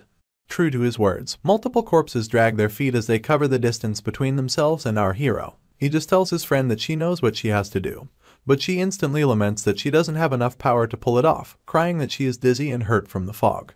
Corin grabs her by the shoulders once again, encouraging her that she can do it. He presses his forehead against hers as he proclaims that she is the most talented of all the swordsmen that he has met, and that if she decides to do it, she can. He then tells her that one step in the right direction is all she needs. The hope in his eyes brings more tears to Alicia's, only for our hero to thank her and run off to face the herd of undead soldiers. The girl tries calling out to him but he is long gone by now. She is left thinking that she cannot last long in the fog, talk less of our boy who has a lower aura rank than she does. She grits her teeth at this point, remembering everything that our hero said to her. This fills her with fresh vigor and she reaches for her sword as she concludes that she has no choice but to take that one step. As the bloody hands try to grab her once more, she recalls her grandfather's secret technique. Capable of cutting anything, and to wield it, Alicia must awaken Eyes of the Boundary. This is a cursed ability that forcefully allows you to see other territories. She shuts her eyes in a bid to focus and the whole place seems like a sea of tranquility to her. At this point, our hero's encouragement plays back in her mind and she tries her best to take that one step. She channels all the tears that she had shed, all of her blood that had spilled, and even the overwhelming emotions, all so that she can take that step towards a frozen world. The instant her feet move, she activates the Ardent First Sword style, and a blue essence emanates from her body. With one swing of her sword, the essence spreads far and wide enough to cut down multiple undead soldiers. The activation of Domain Severance makes her attack cover even more ground, leaving Corin shocked. John Doe also gets caught in the wave, and he wonders how she was able to see him. The attack goes on to wipe out the fog alongside half of the trees in the forest. Charlie immediately yells that the fog has vanished, and he and Hansen come running so they can check on Alicia. They wonder what just happened, only to notice the corpse of the murderous vampire from Fog City lying helpless on the ground. Hansen is confused as to how a normal human is capable of cutting the forest in half and his colleague mentions that he has heard of it. He then points out that it is the Sword Emperor's legendary Domain Severance. On the other hand, our hero is perplexed. He had expected the girl to use the third form of the One Slice technique, or even the Iron Wave, but now he is left wondering how she can already use Domain Severance. A very tired Alicia beams with joy as she tells him that she really pulled it off. He can't say anything, so he keeps telling himself that the girl should not be able to use that technique yet. To make matters worse, the guards wonder aloud whether Alicia will become the new Arden head after this development. Our hero's jaw almost meets the ground as he overhears their conversation. The other guard concurs with his colleague's speculation, seeing as no one else but the Sword Emperor is able to use Domain Severance. Well, other than Alicia. All the guards present begin to rain encomiums on the girl, calling her the future of the Arden family, and the next Sword Emperor. In turn, she happily yells out our hero's name, leaving him to wallow in self-pity. As everyone else celebrates, our boy wonders why his plans always get so twisted. The next day, news spreads like wildfire. The newspapers carry Alicia's feat and turn it into headline material. Some of them mention how she single-handedly defeated John Doe. Others call her the next heir to the Arden swordsmanship family. Some ask what will happen to the Arden family's succession structure and others ask if the heir will change. The worst of them all carries a false confession from Corin stating that Alicia is the true genius of the Arden family. May comes across the paper and it infuriates her immediately. She rips it to shreds as she laments about how cocky it sounds and then hands the paper to Milia to get rid of. Meanwhile, Lunia just sits quietly, sipping her tea and thinking about the past. You see, the Arden-renowned swordsmanship family operates within the sword faction and moves based on the logic of power. Beneath the overwhelming charisma of Garand Arden, they have been anticipating the swordsman who will succeed him. Domain severance is one of the criteria for this decision, seeing as it exists on the stage of the Heart's Path, a realm unknown to most martial artists. Garand Arden, on the other hand, has long awaited someone who can continue his legacy. For this reason, Lunia has trained while dripping blood and sweat, and the calluses on her palms are evidence of the life that she has led. In spite of all this, in spite of being called the genius of her generation, she still could not satisfy the Sword Emperor. Then came Alicia, who fearfully clashed swords with Lunia, who had sweat dripping from her person as heavy breaths escaped her little lungs. Alicia had only just held a sword for the first time and engaged in a friendly duel with her older sister. She was the illegitimate child that the head of the family had brought from outside. For this reason, the pavilion master had never thought of her as a competitor. As they continued to clash swords, something awakened inside the little girl. Her eyes bore a blue symbol, and this was enough to distract Lunia. In little to no time, the youngster had gotten a critical hit in, leaving her older sister to lament that the blood will not stop despite the blow being a non-lethal one. Stained all over with Lunia's blood, the youngster stood scared. Her older sister began to play back the events from the last minute but still could not place when she got attacked. Soon enough, she realized that she could not have, and that by the time she pulled herself together, the little girl had already cut her. It was not a matter of speed, more like a matter of domain. Alicia had somehow managed to take a step in that profound path of martial arts. While Lunia was still incapacitated, she kept asking herself how possible it is for such a young and lazy child to pull off the domain technique. It was obvious to the blind that the little girl was taken aback. But Lunia understood that the title her grandfather told her about was at play in Alicia, the twisted nature that other mortals could not understand. It was the sword demon, also known as the talent of a demon. After the little girl won the duel, Garand Arden held her head and announced that he is appointing her as the next head candidate as well. And that was how Alicia overcame everyone's objections and became Arden's head candidate. Before the match, the little girl had approached her big sister to tell her that it was her first time holding a sword. The memory of rubbing the hair of her half-sister who had been neglected by her father's family has now been shoved somewhere deep by Lunia. Back to the present, the pavilion master sips on her tea some more. May calls out to her and this interrupts her train of thought, making her glance at her subordinate via the side of her eye. In turn, May asks if she is okay and it dawns on the first sword that her people are worried about her. In response, she declares that they should not worry and finally stands to her feet. Apparently, she wanted her sister to step into the domain as well. This is because she feels like she might also be able to reach the domain if she were to see that sword once more. As she makes her way out of the dojo, she asks her subordinates to prepare the sword challenge.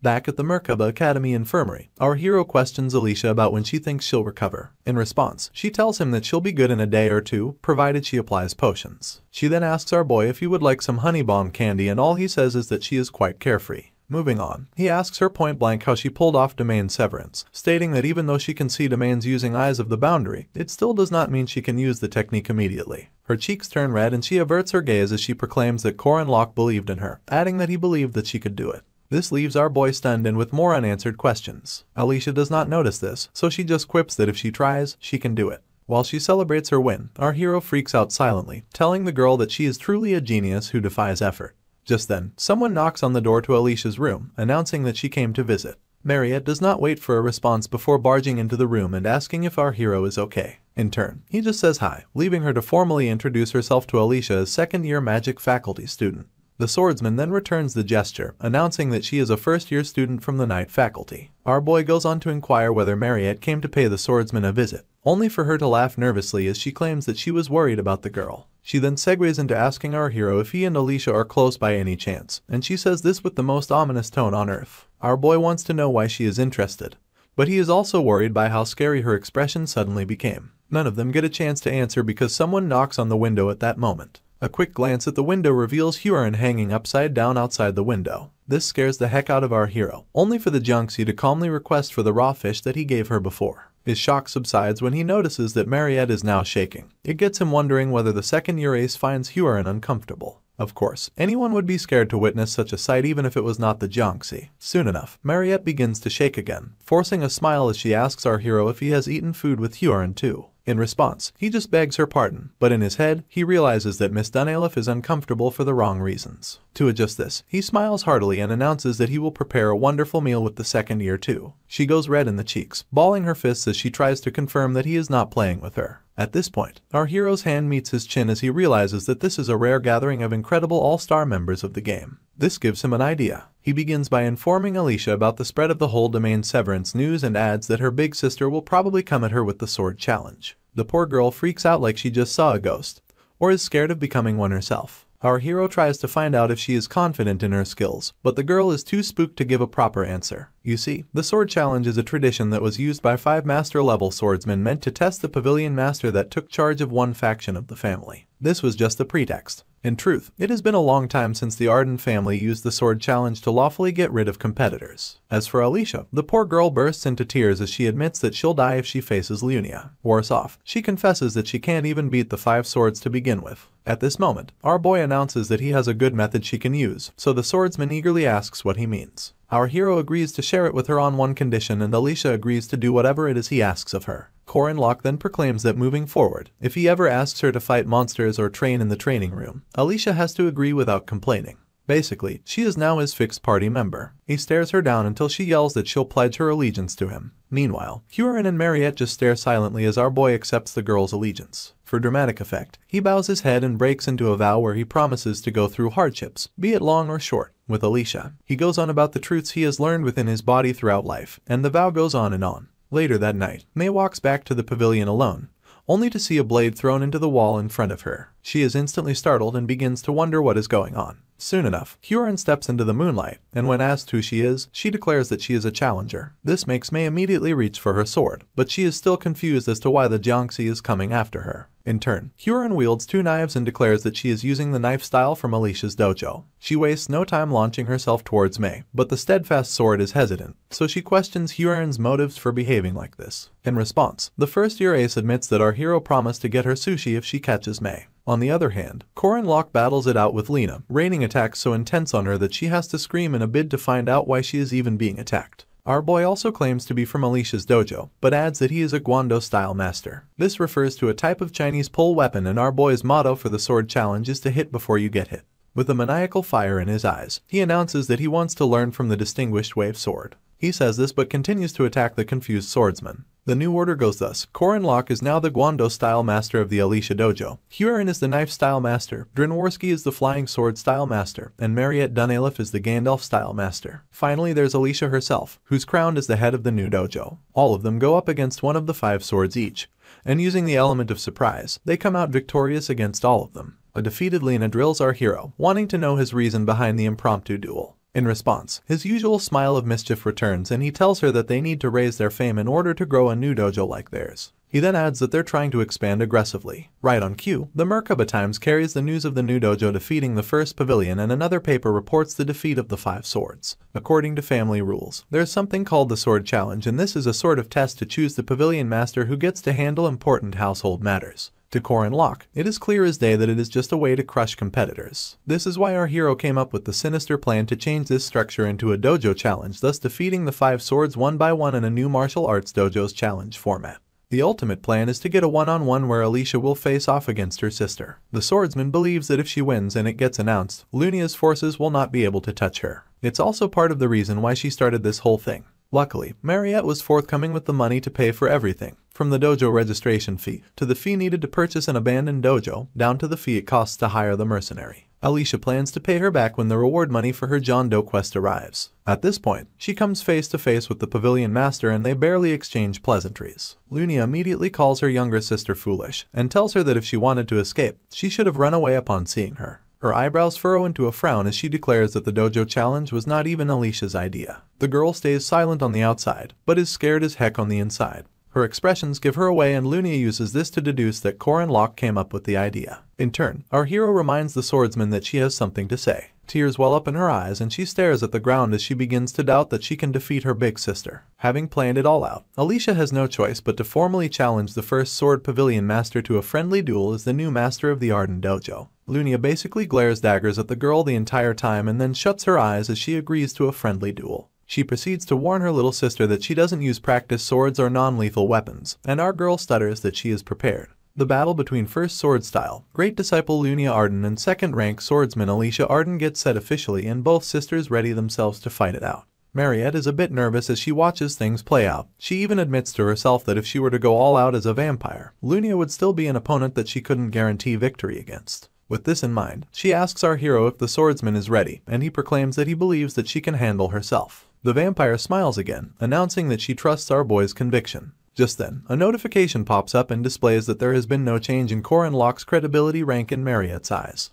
Afterwards, Lunia throws our hero a sack of gold coins and he instinctively catches it. He then admits that it is too much for a dojo repair fee. In response, the pavilion master disagrees, launches towards her sister, and then declares that the money is a reconstruction fee.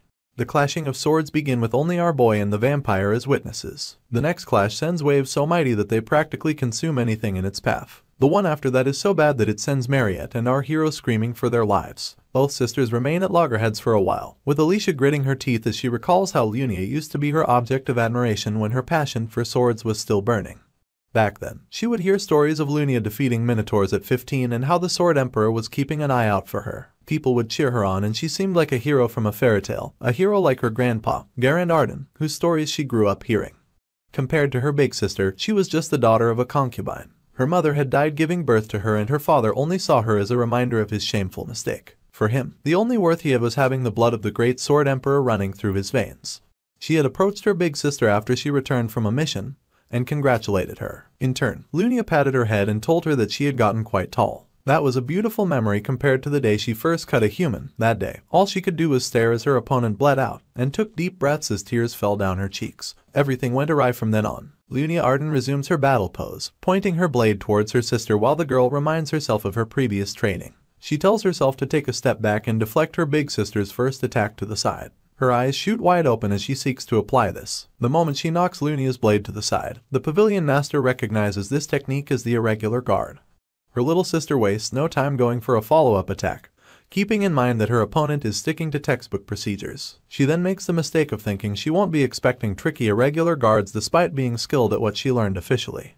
Anyway, Lunia hits her opponent with the force of 3 men and sends Alicia and her blade flying into the distance. The girl manages to slide to a halt while her big sister condemns her footwork for being as sloppy as always, adding that she's a scaredy cat. Our girl takes a deep breath, reminding herself to use her speed to confuse Lunia's line of vision and to strike her from the closest distance. To implement this plan, Alicia takes off so fast that all onlookers can see her zigzag lines of light. She quickly surfaces behind her big sister using the advanced forward third form technique called lightning. The only problem is that her opponent catches a glimpse of her via the side of her eye. The pavilion master instantly uses the upward slice technique known as Makawaza, throwing off Alicia's game, and almost cutting her up in one move. Our girl has to yell in protest, but Lunia's expression doesn't show the tiniest form of guilt. Instead, the pavilion master attacks her little sister with more intensity. Unfortunately, she soon realizes that her opponent has switched from fighting with her sword to fighting with her body. In retaliation, Lunia tackles our girl and successfully throws her to the ground nearby, while she lands on her own feet. She calls out her sister's name with the fury of the gods, and proceeds to kick her chin into oblivion as she calls the girl an idiot. She raises her sword to cut her opponent down, asking if she thought she could defeat her with such cheap tricks. As she brings her blade down with a vengeance, it's all Alicia can do to block it. Literal sparks fly as their blades clash against each other, only for our girl to use Makawaza. She notices that everything is going just as Corin Locke said, so she uses a combo strike to push her sister back. This gets Lunia to admit that our girl is countering well against an attack that almost brought her to her knees, adding that it can't be too easy. One would think she was complimenting her, but the pavilion master proceeds to kick Alicia in the gut with an unholy force as she tells her that she's still inexperienced. Our girl barely lands on her feet as she grips her stomach to stifle the pain and wields her blade with her less dominant hand. During this window, Lunia jumps into the air, surrounded by blue essence. She then attacks from above, leaving Alicia to defend once again. This time, the swordsman manages to fight back, delivering an attack of her own. In turn, the pavilion master literally bends over backwards to dodge it before striking back. After our girl blocks this, she puts some distance between them to catch her breath. It becomes obvious that our girl is catching up to her big sister and is even seeing the domain at the moment. This brings a sinister grin to Lunia's face as she admits to herself that this is the version of Alicia that she wanted to fight. She goes on the offensive once again, but our girl is quick enough to block it too. Apparently, the pavilion master always wanted to see our girl's true self that she denied despite all her talent. At this moment, Alicia takes heavy breaths and then proceeds to sheath her sword, putting her hand on the hilt. In turn, her big sister notices that our girl's victory is just one step away. So, in response, Lunia sheaths her sword too and dares her little sister to come after her. Both swordsmen begin to emanate such intense aura as they warm up for the ultimate strike. They then run towards each other from opposite ends of the battleground. The aura gets more intense with each step they take, and the Pavilion Master admits that she's what her little sister has been chasing. The aura only gets more and more intense, until both girls cut each other in what seems like a double activation of the domain severance technique. The resulting light alone would make passersby think it was the rapture, but the fear of God certainly falls upon Corin, Locke, and Marriott as they watch the resulting destruction. Our boy quickly regains his composure, but the vampire is left asking if everything is over. All they can see in the dust is the silhouette of one swordsman left standing. It's obvious that the winner has been decided, but no one knows who it is yet. As the dust settles, Lunia is caught taking a knee to recuperate while Alicia is left standing victoriously. Color comes to Marriott's cheeks as she yells that her friend won. She even says it twice, telling it to Corin, Locke. Our hero only smiles softly, knowing full well that it was his plan all along. You see, compared to Swordmaster Lunia Arden, her sister's only strength was domain severance, so the only way to win this fight was inside the domain. Our boy has instructed his friend to keep dodging, escaping, and stalling for time. All of this was to exploit her big sister's known habits from our hero's past life. With this, they seized a chance to win in a domain battle. The clash even resulted in Lunia's blade getting cut in two. Amidst heavy breaths, a bruised and battered Alicia stares at her hands, unable to believe that she defeated her big sister. In turn, the Pavilion Master pushes herself back on her feet, asking if her performance wasn't up to par. She then announces that moving forward, neither her nor her subordinates will interfere in Alicia's work.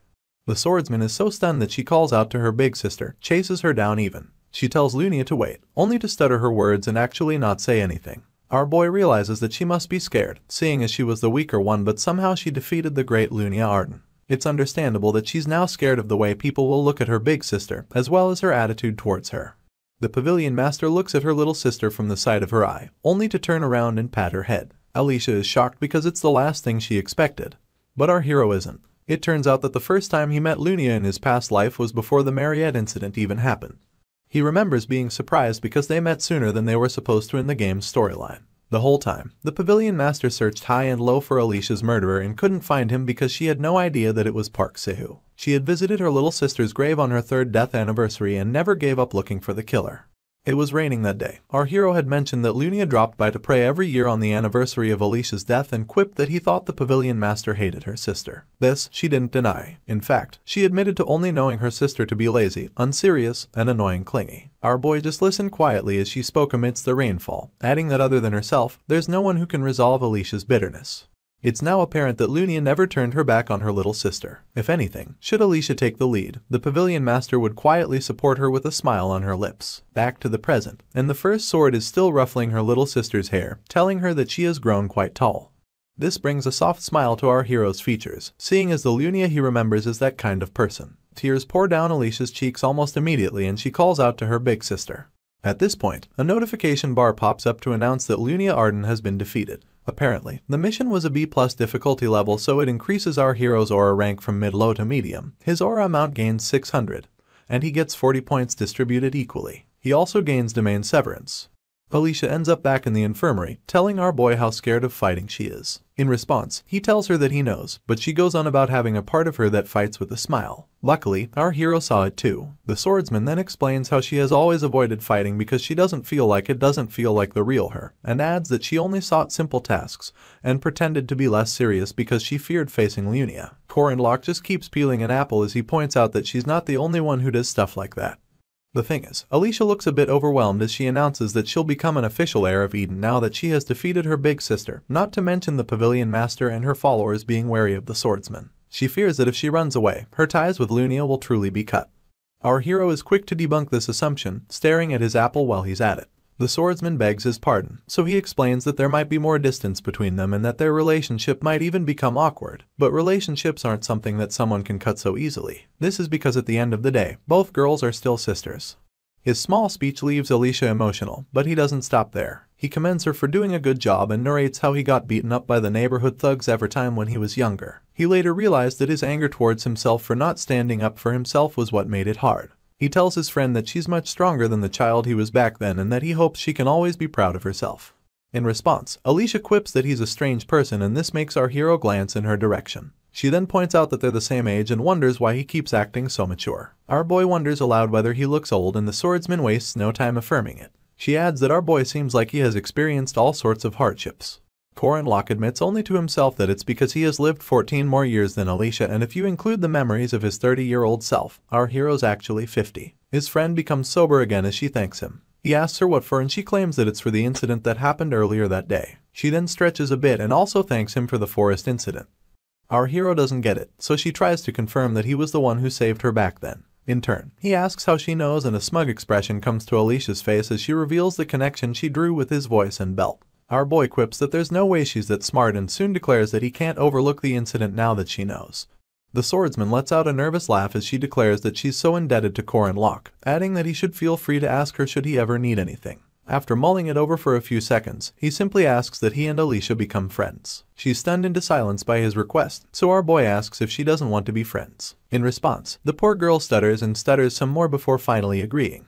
She's so flustered as she points out that she has never had a boyfriend before and quickly rephrases her sentence to mean a boy that's her friend. Our hero does his best not to make it weird and just flashes her a smile as he asks that they get along. Alicia then winks at him as she acts that she's glad to have a reliable friend like him. Flashbacks of killing Sigu come to mind as our hero admits that punishments await the evil, and the image of Lunia patting her sister's head reminds him that a bright future awaits the kind-hearted. For children, well, there are better choices. As the chandelier lights up the academy hallway, Isabel Carmen lurks right beneath it, sweating anxiously as she spies on someone from behind one of the pillars. That someone is none other than Mariette Dunilef. Isabel watches as yet another admirer stops the vampire in her tracks, taking a knee and pleading with her to take a blood bag from him. He tries to get her to accept his feelings but chickens out and begs her to take his blood instead. This leaves Mariette flustered, and it gets worse when this boy offers to let her have his neck. The vampire calmly turns him down, pointing out that Madame Josephine regularly hands her blood packs. All this while, Isabel is watching with the stinkiest stink eye ever seen. She thinks to herself that that boy is an idiot for using the words that make Mariette the most uncomfortable. Seeing as proposals like this happen every day, Isabel isn't really worried about him, only for her to witness yet another boy startle the vampire by asking if her class has ended for the day. Mariette instantly goes red in the cheeks as she calls out Corin's name. In turn, he flashes her a sly smile. Apparently, our hero is the one Isabel is worried about. She sees him as a first-year student who has been way too close to Mariette recently. Not only that, she thinks he's a scrappy 5th rank knight, and she's more worried that he's talented enough to hold his ground in a match against Lunia Arden. Meanwhile, our hero walks away with Mariette on his arm while the other boys cuss him out behind his back. Isabel just swiftly jumps from pillar to post, all in a bid to keep tailing them. Corin asks the vampire if she would like some blood, and unlike her response to other boys, she wonders if she should get some of his. They both disappear into a room and shut the door behind them.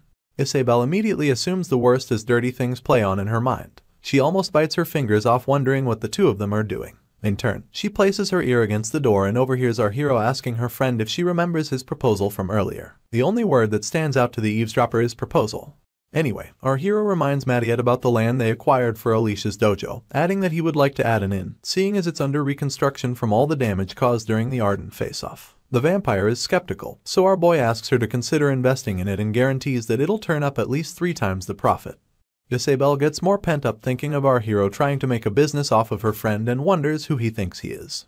Later on, Corin visits the training room, only to see Alicia already there. She asks if he's training again that day, and he opens up about doing just basic stamina exercises. Of course, he has no idea that Isabel had tailed him here and is now spying from the deck above. Anyway, the swordsman points out that our boy is quite dedicated, and he reiterates that the basics are crucial in everything. This makes her announce that she'd like to join him. At this point, the eavesdropper realizes that the girl is the second daughter of the Arden family. Down below, our hero hands the swordsman a coupon to a restaurant, telling her that he has eaten there multiple times and that the food is always delicious. She gets excited instantly, telling our boy that the place is called Holy Panda and that it's known as the most delightful restaurant. Isabel gets even more pissed, balling her fist as she announces that Holy Panda is one of the most renowned spots for a date. She is even angrier because she thinks our hero was out seducing Mariette until a moment ago. She gets so mad that she loses her grip on the deck and comes falling down. Alicia glances behind her and asks her training buddy if he heard anything. In turn, our boy claims that he's not sure and quickly switches the topic to how much money the swordsman has made. Meanwhile, Isabel continues to grit her teeth, seething with anger as she concludes that our hero not only hit on 2 girls, but is also talking about money once again. The next day, at a nice restaurant, Corin sits to share a meal with H. Warren. He asks what she thinks about the meat, pointing out that not only the sushi is good, The Jonxie just agrees, seeing as she still has her mouth full. Soon enough, our hero asks if H. Warren has any money and adds that he has an investment. The girl just tells him to do as he wants. Once again, Isabelle is present to witness this and almost shatters her glasses, pressing them against the restaurant window. She thinks that H. Warren is yet another victim and concludes that our hero is an incredible scammer. Down the line, Corin drives his incredible car to a designated location and recalls how it took 97 gold coins to handle the fight against Lunia. That includes corporation registration costs, dojo renovation costs, mercenary daily hiring costs, tax services, amongst other things. In Korean currency, they spent about 100 million won, and this all came from Marriott.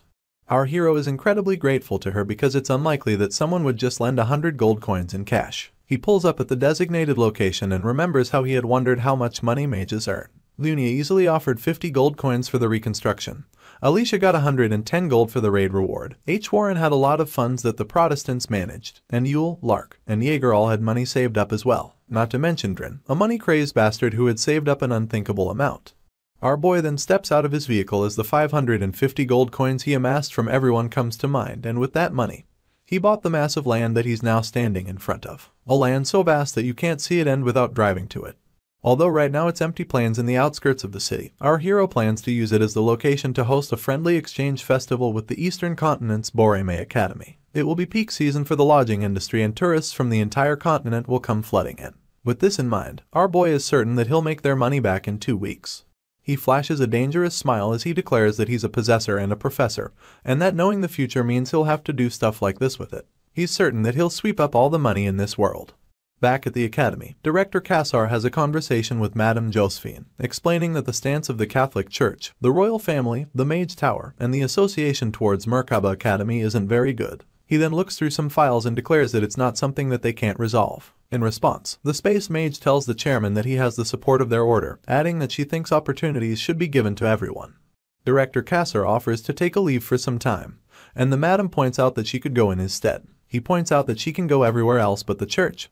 This is because it really isn't a pleasant place for her. Afterwards, he tells her to take care of the academy while he's gone, adding that she should use the emergency communication network if anything should go wrong. He then slams the door behind him before the madam can even wish him a safe trip.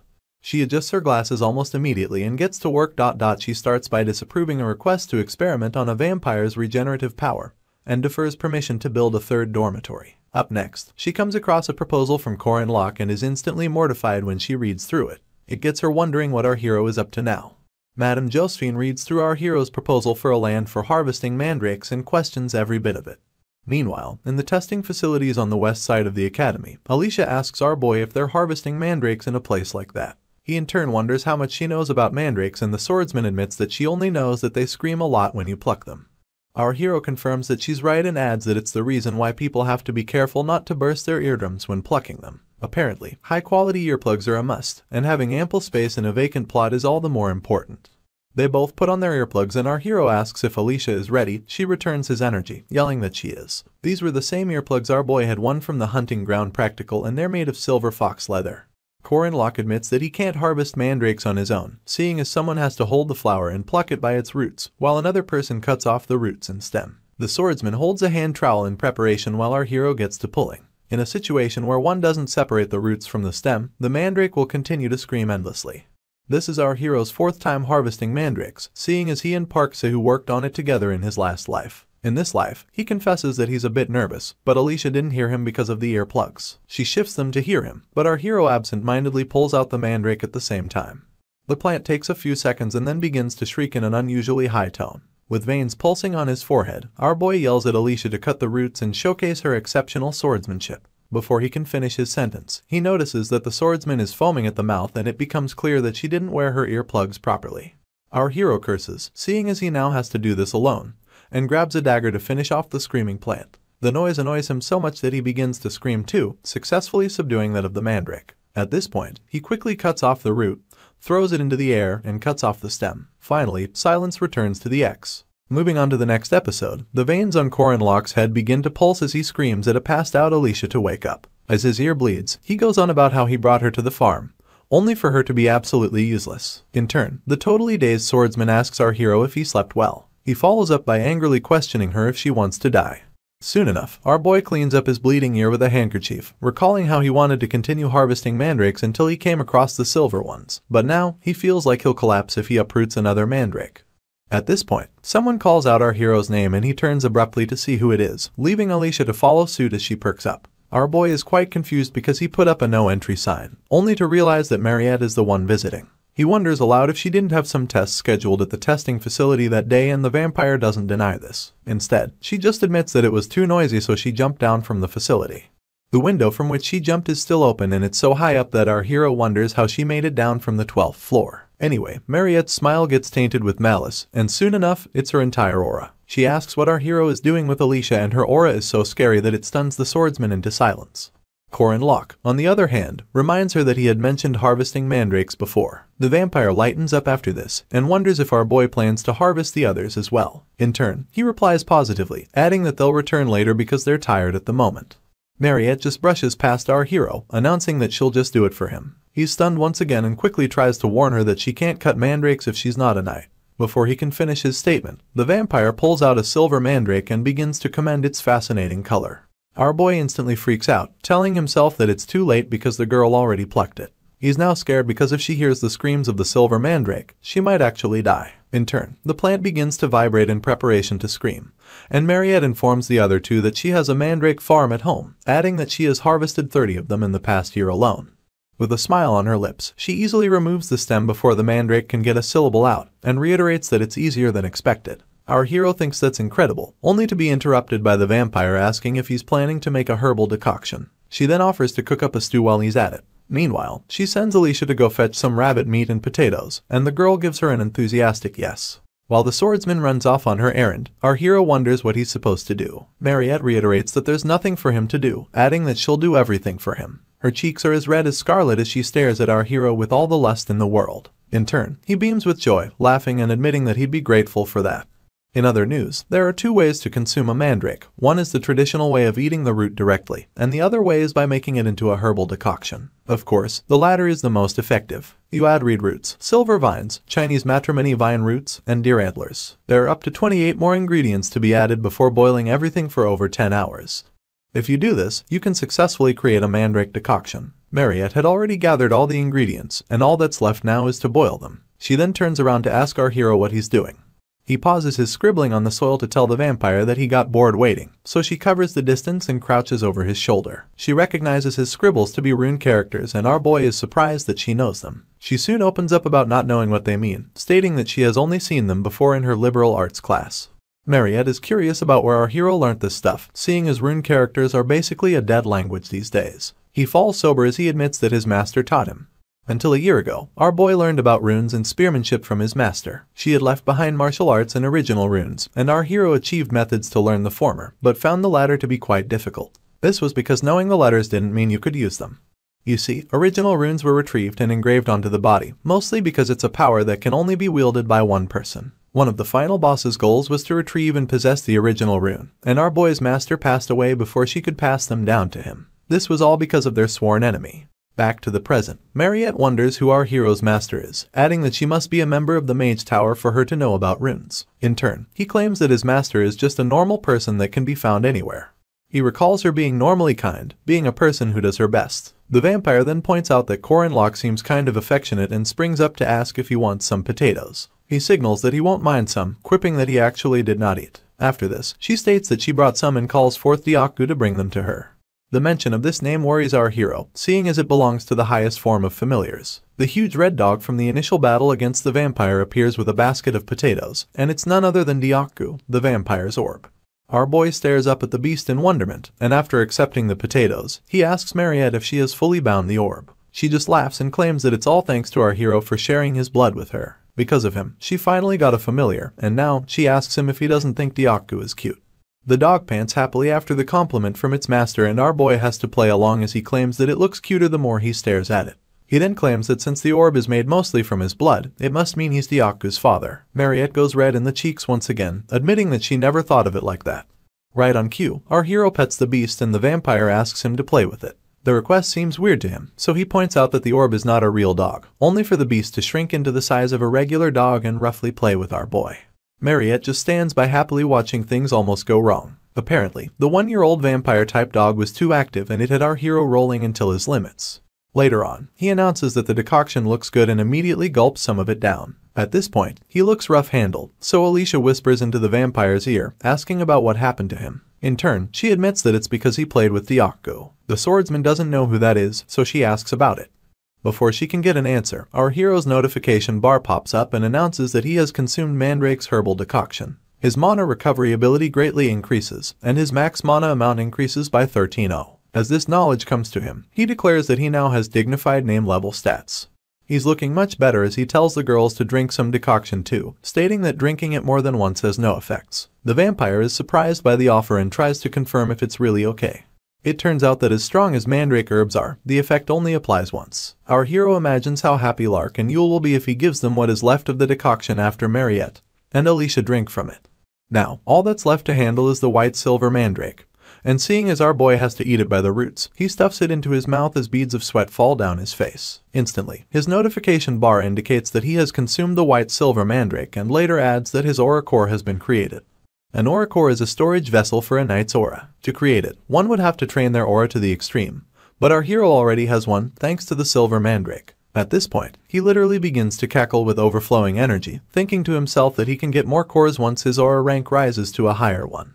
He has to announce that he now has an aura core because the swordsman and the vampire keep staring at him in awe. He admits that the silver mandrake has such an incredible effect, only for Alicia to tell him to hurry up and take the golden ones too. Corin turns her down as he points out that he'll pluck and eat it later. The swordsman begs his pardon before stating that having too many good herbs at once is truly not good for anybody. A sinister smile revisits our boy's lips as he keeps his true reason to himself. Meanwhile, a board meeting of high-ranking Merkaba Academy officials is taking place, and Corin being 5th rank knight comes up. Professor Heyman declares that there's a need to remeasure his rank, and his colleague asks if our hero isn't still a first-year student. Another one of the higher-grade professors points out that the data seems underwhelming, so he wonders why they feel the need to reassess such a student. In turn, Professor Firmak announces that the upper-grade professors must not have seen the first-year midterms. He then goes on about how our hero faced off with Swordmaster Lunia Arden in a battle lasting only 3 minutes. The sound of this perplexes the upper-grade professors and they shout that it makes no sense. One of them claims that she must have gone easy on him, and asks why the Swordmaster would exert her full power in a children's midterm. Professor Heyman cannot believe his ears, so he questions his colleague's last statement. In response, said colleague puts out a consensus, asking the other professors if any of them believe that Lunia exerted her full strength. After waiting for some seconds, he notices that no one is raising their hands to support his theory. One of his colleagues still thinks it's a bit rash to raise our hero's rank based on the results from one midterm. She thinks that as long as there are no results, they cannot acknowledge a promotion according to the regulations. With his hand on his chin, Mr. Heyman, who opted for an increase in our boy's rank, suggests that they leave the decision to the association. He then adds that he thinks it would be enough to reassess him on the condition of issuing an official guardian certificate. His colleague makes it clear that this will involve dealing with our hero's academic schedule, and states that the professor in charge will have to leave. In addition, another colleague points a finger at Professor Heyman, announcing that he was the one who brought the whole thing up. For this reason, they ask him to take charge of the situation. In turn, Instructor Heyman admits that that's what he wanted all along. After the ruling on Corin is complete, the board moves on to other matters, but Professor Firmak is stuck thinking about our hero. He thinks that him being a 5th rank seems excessive judging from his stats, but his battle against Lunia was undeniably remarkable. Not to mention his spear technique which, no matter how the professor looks at it, reminds him of an ancient hero. He adjusts his dark shades as he concludes that our boy needs to be remeasured. The next day, Alicia clasps her books to her chest as she says hi to Corin.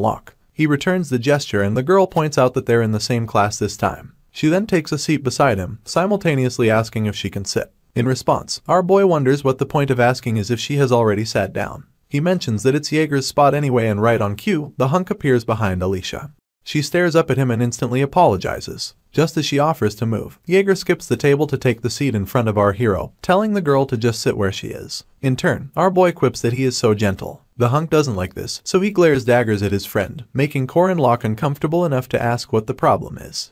Apparently, Jaeger has been keeping track of how close our hero is to Senior Potato, the most famous person in the academy, Corin, the super cute demon tribe girl, and now, the granddaughter of the Sword Emperor. He bursts into tears as he admits to himself how jealous this makes him. He even asks why our boy seems to be the only person filming a dating simulation game.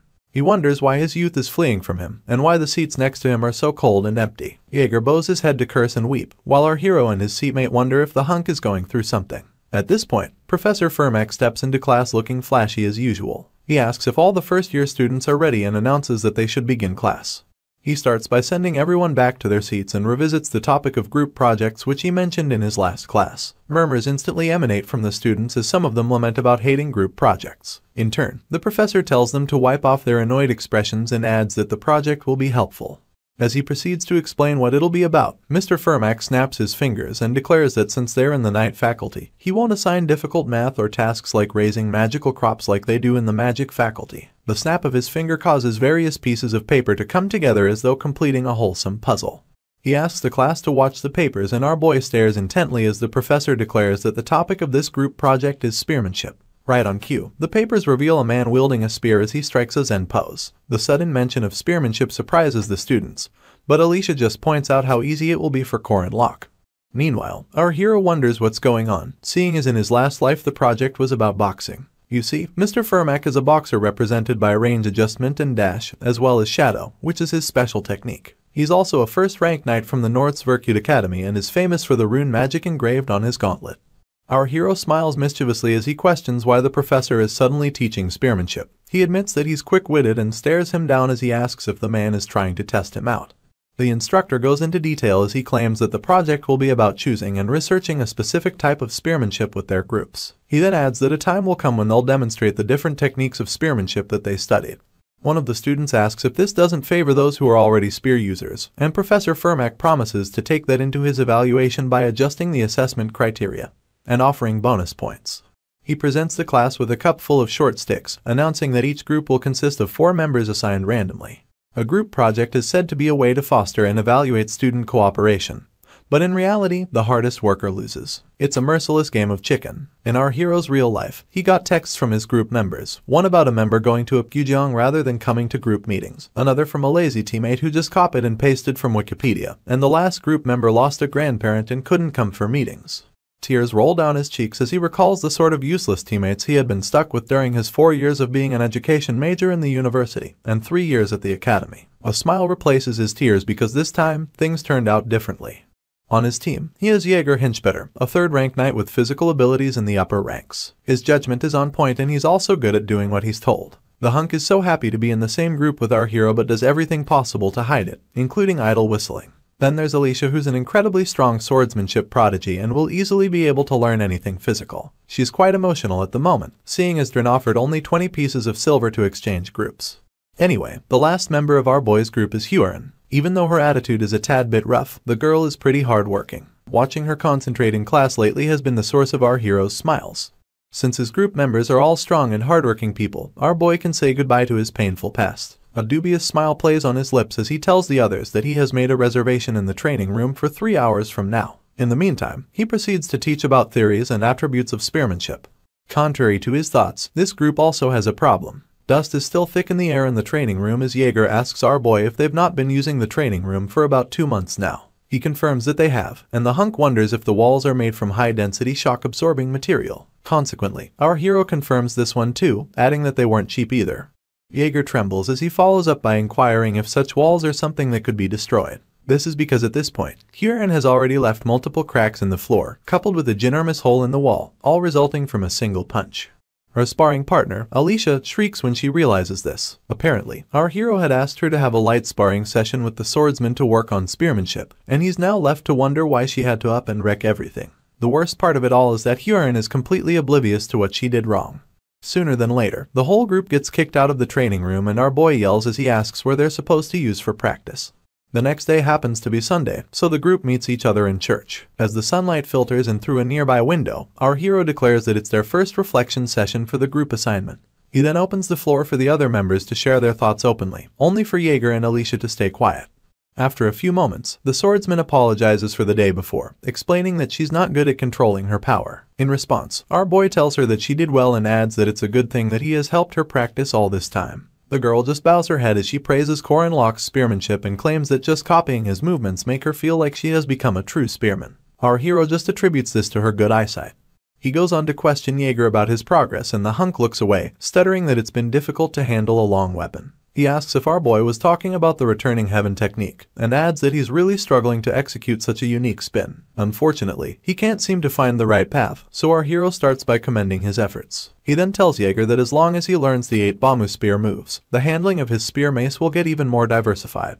He abruptly spins around to ask Hyorin about her progress, but sees her approaching with some red wine and bread. She just presents it to them and tells them to eat. Our hero thinks this is happening because he selected several of Earth's religions and put them into the game, but gains solace in the fact that they have similar customs.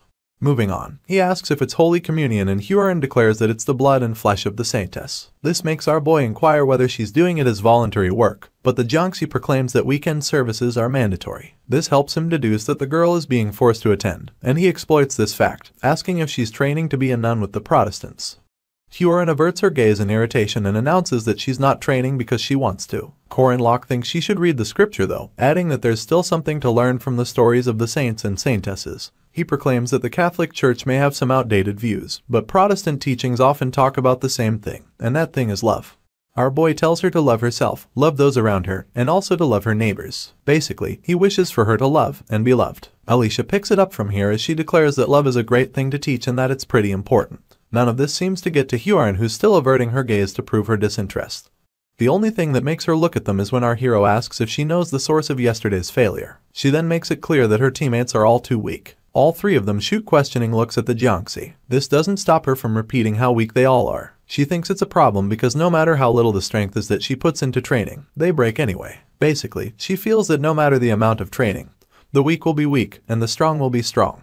Our boy gets on his feet, tapping on Alicia's shoulder as he tells Hyorin that she isn't wrong. He then looks her in the eyes as he proclaims that she made a sentiment that only the strong can express. She begs his pardon, so Corin asks if she wants to make a bet. He proposes that he can make her kneel in 1 minute, and if he pulls this off, she has to pay for dinner that night.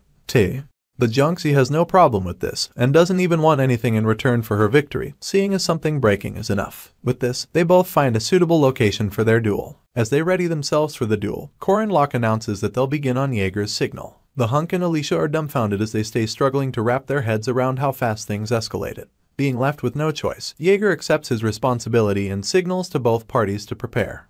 Hyorin glares daggers at our hero and he glares daggers right back. The moment their teammate gives the signal, our boy springs into action, keeping in mind that he'll use his highest ranking techniques from the very beginning. He unleashes his Calamity Serpent intent, only for his opponent to block it easily. The resulting reaction is enough to push our hero back and make him admit that Achuara is as good as she's known to be. The sleeves of her cloak are the only things that seem to be destroyed, but our hero doesn't relent. He leaps into the air and hits her with the Tiger Sweeping, second step. Unfortunately, his spear breaks in the process, surprising him more than he's ready for. His opponent stares down at him condescendingly as she points out that his hands are empty and his fists are naked. In turn, Corin flashes a smile as he quips that she loves destroying things. He activates his playing tool from the 8 trigram steps and dodges every single punch that his opponent tries to deliver. As our hero gets her to chase after him in vain, he mocks her for not being able to land a single blow. In turn, Hyorin just gets so irritated that she declares through gritted teeth that he's annoying. She then tells him to dodge her next attack if he doesn't want to die, and proceeds to unleash a right fist. It's obvious to our hero that if he gets hit he'll spend the month in the hospital, but instead of dodging it, he decides to try and block it. He gathers a sort of blue essence between his palms and points it towards the incoming attack. He calls this one linking chains and it's also from the 8 trigram steps. Our hero's face scrounges up as he puts his best into blocking this attack, and despite doing it absolutely well, he still feels like all his muscles are going to rupture.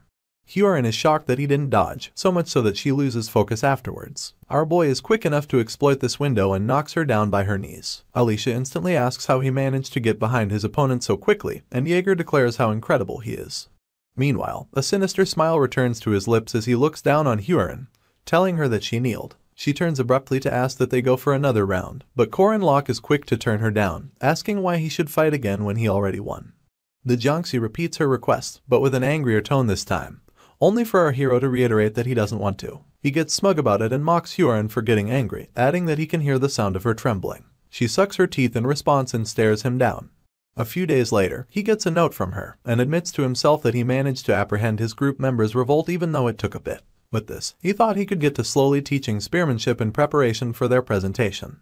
Unfortunately, in the note, Hyorin claims that she's sick and asks him to train without her. He instantly concludes that she's lying and asks no one why she would be sick. He's so annoyed that he squeezes the note, asking himself if this is how she wants to do it. Now, he has no choice but to use his secret weapon, seeing as he's the troubleshooter of their group project. Later on, he and the Junxi meet up at a restaurant and he welcomes her emphatically. He then has them serve her a fish course and points both hands at it as he tells her to dig into the meal. The mischievous grin doesn't leave his face as he tells her that he won't accept that she's sick if she eats. Corin stares lustfully at the banquet before her, saliva leaking via the corner of her mouth. Our hero continues to emphasize the meal as he asks if she thinks she can refuse. After a few moments of mulling it over, she grabs the fish with both hands and replies with a mouthful that she's not sick anymore. Our boy just laughs victoriously as he announces that it's no surprise. As his colleague continues to chow down, he asks her if she knows how long it takes a chef to work on one meal. She quips that it didn't even take 30 minutes, only for our hero to tell her that it takes 10 years, from finding good ingredients to dealing with those ingredients, down to prepping everything. He then declares that it apparently takes most chefs up to 10 years to show their cooking to customers. Corin wonders what he means by that, so he explains that it took him 3 years to get good enough at martial arts to make her kneel once. He then balls his fist as he adds that her favorite fish and his martial arts share similarities, from selecting the right ingredients to the posture he takes before striking. At this point, he remembers going at it with his teacher and tells his colleague that it all begins with the little details. Corin doesn't utter a word in response and just sits there holding her fish. Finally, our hero breaks the silence, leaning in to ask if they've made up. She just signals that they have and proceeds to slam a notebook in his face. He almost curses until he realizes what it says on the cover. Apparently, it contains the positions of spearmanship. The girl continues munching her fish while our hero wonders aloud if X isn't the research he gave her to do. He gets so excited that he pats her head for doing all of it, and even calls her a cutie. She instantly tells him to get off of her though. At this moment, he realizes that Jaeger and Alicia are also practicing their spearmanship diligently, and thanks to Corin, there's no need to worry about the research aspect. Now, they have enough to prepare for the presentation. Time flies right by and the team finds themselves in the middle of May, the first week of project presentations to be precise. Professor Fermack stands before the first group to present, wielding his notepad and staring them down. It turns out that the order of presentation was based on numbers, and the group that comes before Corin locks go ahead to present. As he and his friends watch patiently, the team before them announce that they're ready to present. The leader of Group 1, Pale, yells as he introduces himself, and adds that their topic is based on 5-star spearmanship. In turn, the professor asks for a demonstration. Group simultaneously showcases all that they've learned, so much so that Alicia admits that they all prepared quite well. Afterwards, Mr. Fermack tells a mo-panting Pale that he did a good job. The boy thanks him in response, only for the professor to add that he'll now try to get through their formation. Sweat drips down the poor boy's face, seeing as he didn't expect this to be a part of the presentation. Meanwhile, Professor Fermack Damon, a distinguished graduate of Northern Guardian Academy Virtute, and the former El Lost Kingdom first-ranked knight, fires up his gauntlet. As a haunting essence surrounds him, he tells Pale and his team that if they last 10 seconds, he'll give them full marks for the project. Apparently, the real group project starts now. All of Group 1 just stare helplessly as their professor announces that they should block. He throws his notepad in the air and it's enough of a distraction for him to pick off the first group member, and then the second, third, and finally the fourth. He had used the Southpaw boost combination to uphurl all the students within mere seconds. Jaeger is so moved that he exclaims that the professor is so fast. Our boy just thinks to himself that Fermack is really not holding back. In turn, the professor catches the notepad he threw as a distraction and announces that it's good they chose group spearmanship, adding that they may have lacked practice, but it wasn't terrible. He then grades them a B- and asks if they have any objections. Of course, all 4 students are still groaning on the floor as they announce that they have none. Up next is Group 2, and some other students are already having doubts about facing the professor. They even wonder if they should just give up from the start. The leader of Group 2 yells that they chose the deadly spearmanship of the North 9 deadly dragons because it looks like 9 dragons flying. In no time, Professor Fermack pummels Group 2 and tells them that their technique is not only uselessly elaborate, but they also haven't learnt it properly. For this reason, he grades them a C-. Next is Group 3, so he asks Corin Locke to step forward. With a smile on his lips, our hero asks his team if they're ready to go. They all step forward soon enough, and our boy declares that they'll be showcasing the 8 trigram spearmanship's Lan Naja. In turn, the professor asks them to demonstrate. Jaeger is the first up, so he demonstrates Lan, which is the deflection of incoming attacks. Alicia handles Na, which is the pushing down of an opponent's weapon. And finally, Corin demonstrates Sha, which is the stabbing of an unguarded opponent. Tears of pride roll down Corin Locke's cheeks as he declares that his team has done an incredible job. He's particularly proud that the Jiangxi worked harder than expected. Professor Fermack also thinks they did incredible work, and points out that they removed all redundancy. He thinks that the principles were excellent, but simple. As he scribbles into his notepad, our hero announces that he'll get the rest of his team to prepare for the second part of the evaluation. In response, the tutor tells him not to, adding that he only wants him. Our boy glances back in surprise, only for the professor to repeat that the real fight will be between only him and Corin. He asks if there are any objections, but our hero just stays silent. A knowing smile comes to his lips as he realizes that Mr. Fermac planned this from the start. He then announces that he doesn't have any objections. Excitement escapes the professor's eyes as he declares that he'll be starting. Without wasting time, he launches himself towards our boy and attacks using a technique called Rado. All our boy can do is stare down at his opponent as his gauntlet powers up for his southpaw jet boost attack. Luckily, our hero recognizes this technique as the right hook that continues from the posture that one has in boxing arts, especially when they're about to punch. He deduces that he's supposed to block his right side in such a situation, but also realizes that the professor's body isn't moving with his right foot as the axis. Instead, it's his left foot. The advantage comes from our hero's knowledge about the professor being left-handed, and with this, he blocks his opponent's first strike using the second of the 6 steps of Lan Na Jia.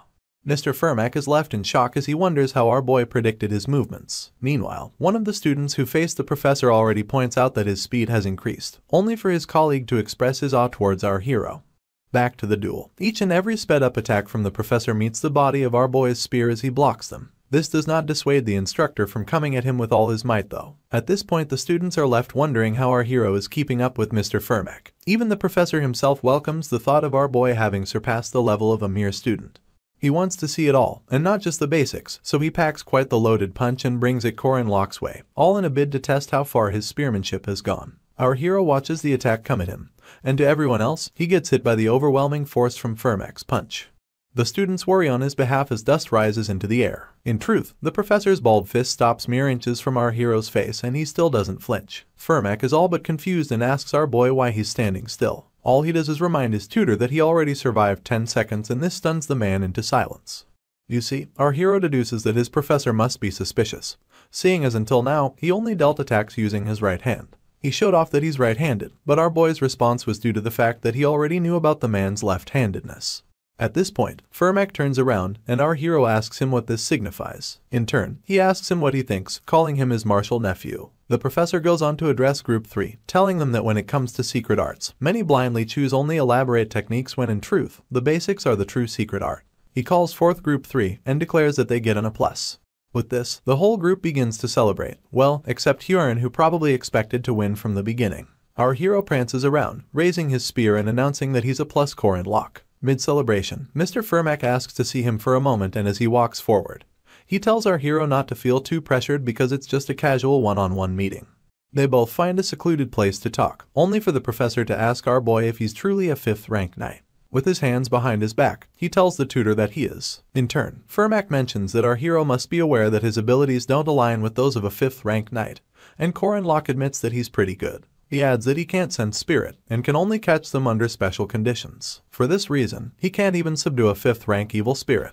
The professor pauses his speech, only to bring up how the knight faculty recently met and debated about our hero. He continues to keep a straight face as the tutor announces that they've decided to reevaluate him. He then adds that our boy will be assigned several missions which will be used to reassess his rank. Apparently, the highest rank allowed will be a semi-first rank, and since our hero has showcased some results, they've come out unconventionally. In our boy's heart, he mulls things over, admitting to himself that an increase in rank can't hurt, especially because he'll be paid more, and even get more choices when it comes to missions. The fact that he will get to choose high-ranking mission puts a smile on his lips. Apparently, if he was a main character, this would be a right he could only get as a second-year student. He flashes the professor a smile as he agrees to the rank reassessment. He then follows up by inquiring about what he has to do. In turn, Fermac reads a note and it details how our hero must complete 2 missions involving semi-first rank monsters and evil spirits. He must do this on his own.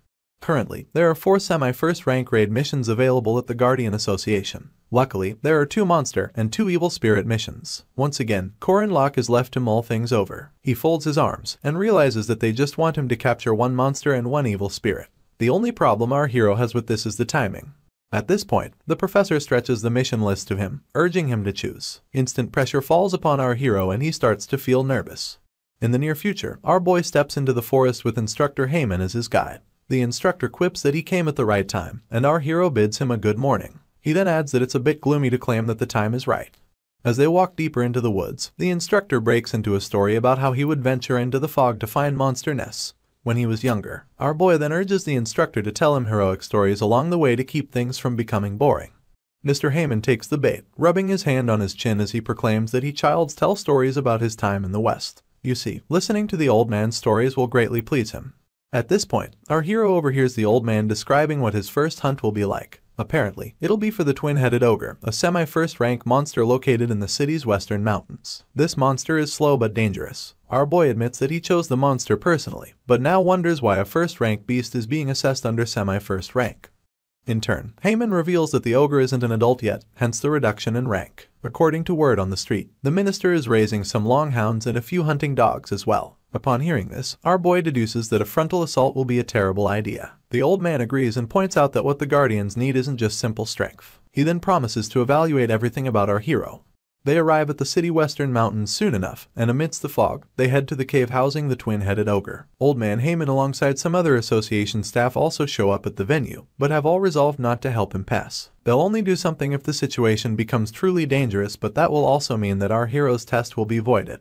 Just then, the old man asks for our boy's analysis of the situation. He explains that judging by the surroundings, there are obvious signs of the twin-headed ogre alongside some longhounds. He concludes that the beasts are definitely cohabiting. Mr. Heyman would like to know the exact number of hounds, so our hero tells him 3. After this, the old man reminds Corin that there were only the footsteps of 2 4-footed animals following those of the ogre. In response, he tells him that one god the hound seems to be female and pregnant. The instructor presumes that our hero already knows the answer but would like him to explain anyway, so he squats beside a trail in the soil, and points out that other than the footsteps, there are traces of a beast being dragged. This means that the hunted beast wasn't eaten on the spot but dragged back to their base.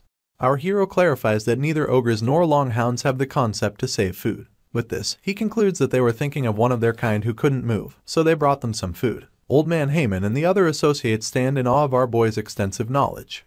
As a follow-up, the instructor asks him how he plans to face the twin-headed ogre and the longhounds. Corin claims that he'll first separate them from each other, and when asked how, he points out that they're beasts with animalistic senses towards dangerous things. He plans to use a strong weapon, something given to humanity. Mr. Heyman is confused by this statement, so our hero reveals that he has to use his head, adding that it's quite unfortunate for the beasts that he's an expert in that field. Even as humans expand their reach and navigate the world, there will always be threats lurking. There will always be demonic beings who impose their position in this world. The ruler of the Western Forest is one of them as well. Like a tyrant, the twin-headed ogre commands the forest, a place where very few humans dare to tread.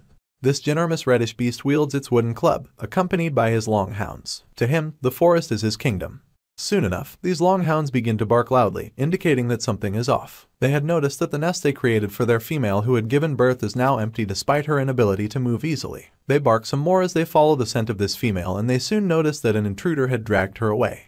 After the realization that his female longhound and her ex were kidnapped, the twin-headed ogre gives in to his fury, and his furious scream makes the forest tremble. The other hounds continue their barking as the urge to chase down their kin becomes stronger. Their feet hit the soil in haste as they follow her scent, and without fail, the twin-headed ogre is right behind them.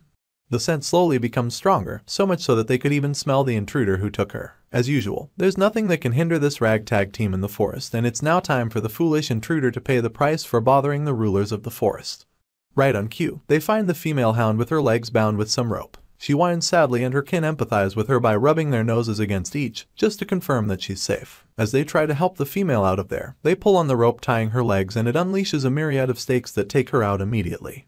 Out of nowhere, a log swings into the picture and smashes one of the hounds against a nearby tree, leaving just one of them alive. Unfortunately, the log cuts the ropes loose, and more stakes fall from above. The hound is left with no choice but to run for survival's sake. It notices an open field up front and runs towards it because there are no trees where it'll be used as traps. Little did it know that our hero had carved runes into all the rocks in the vicinity.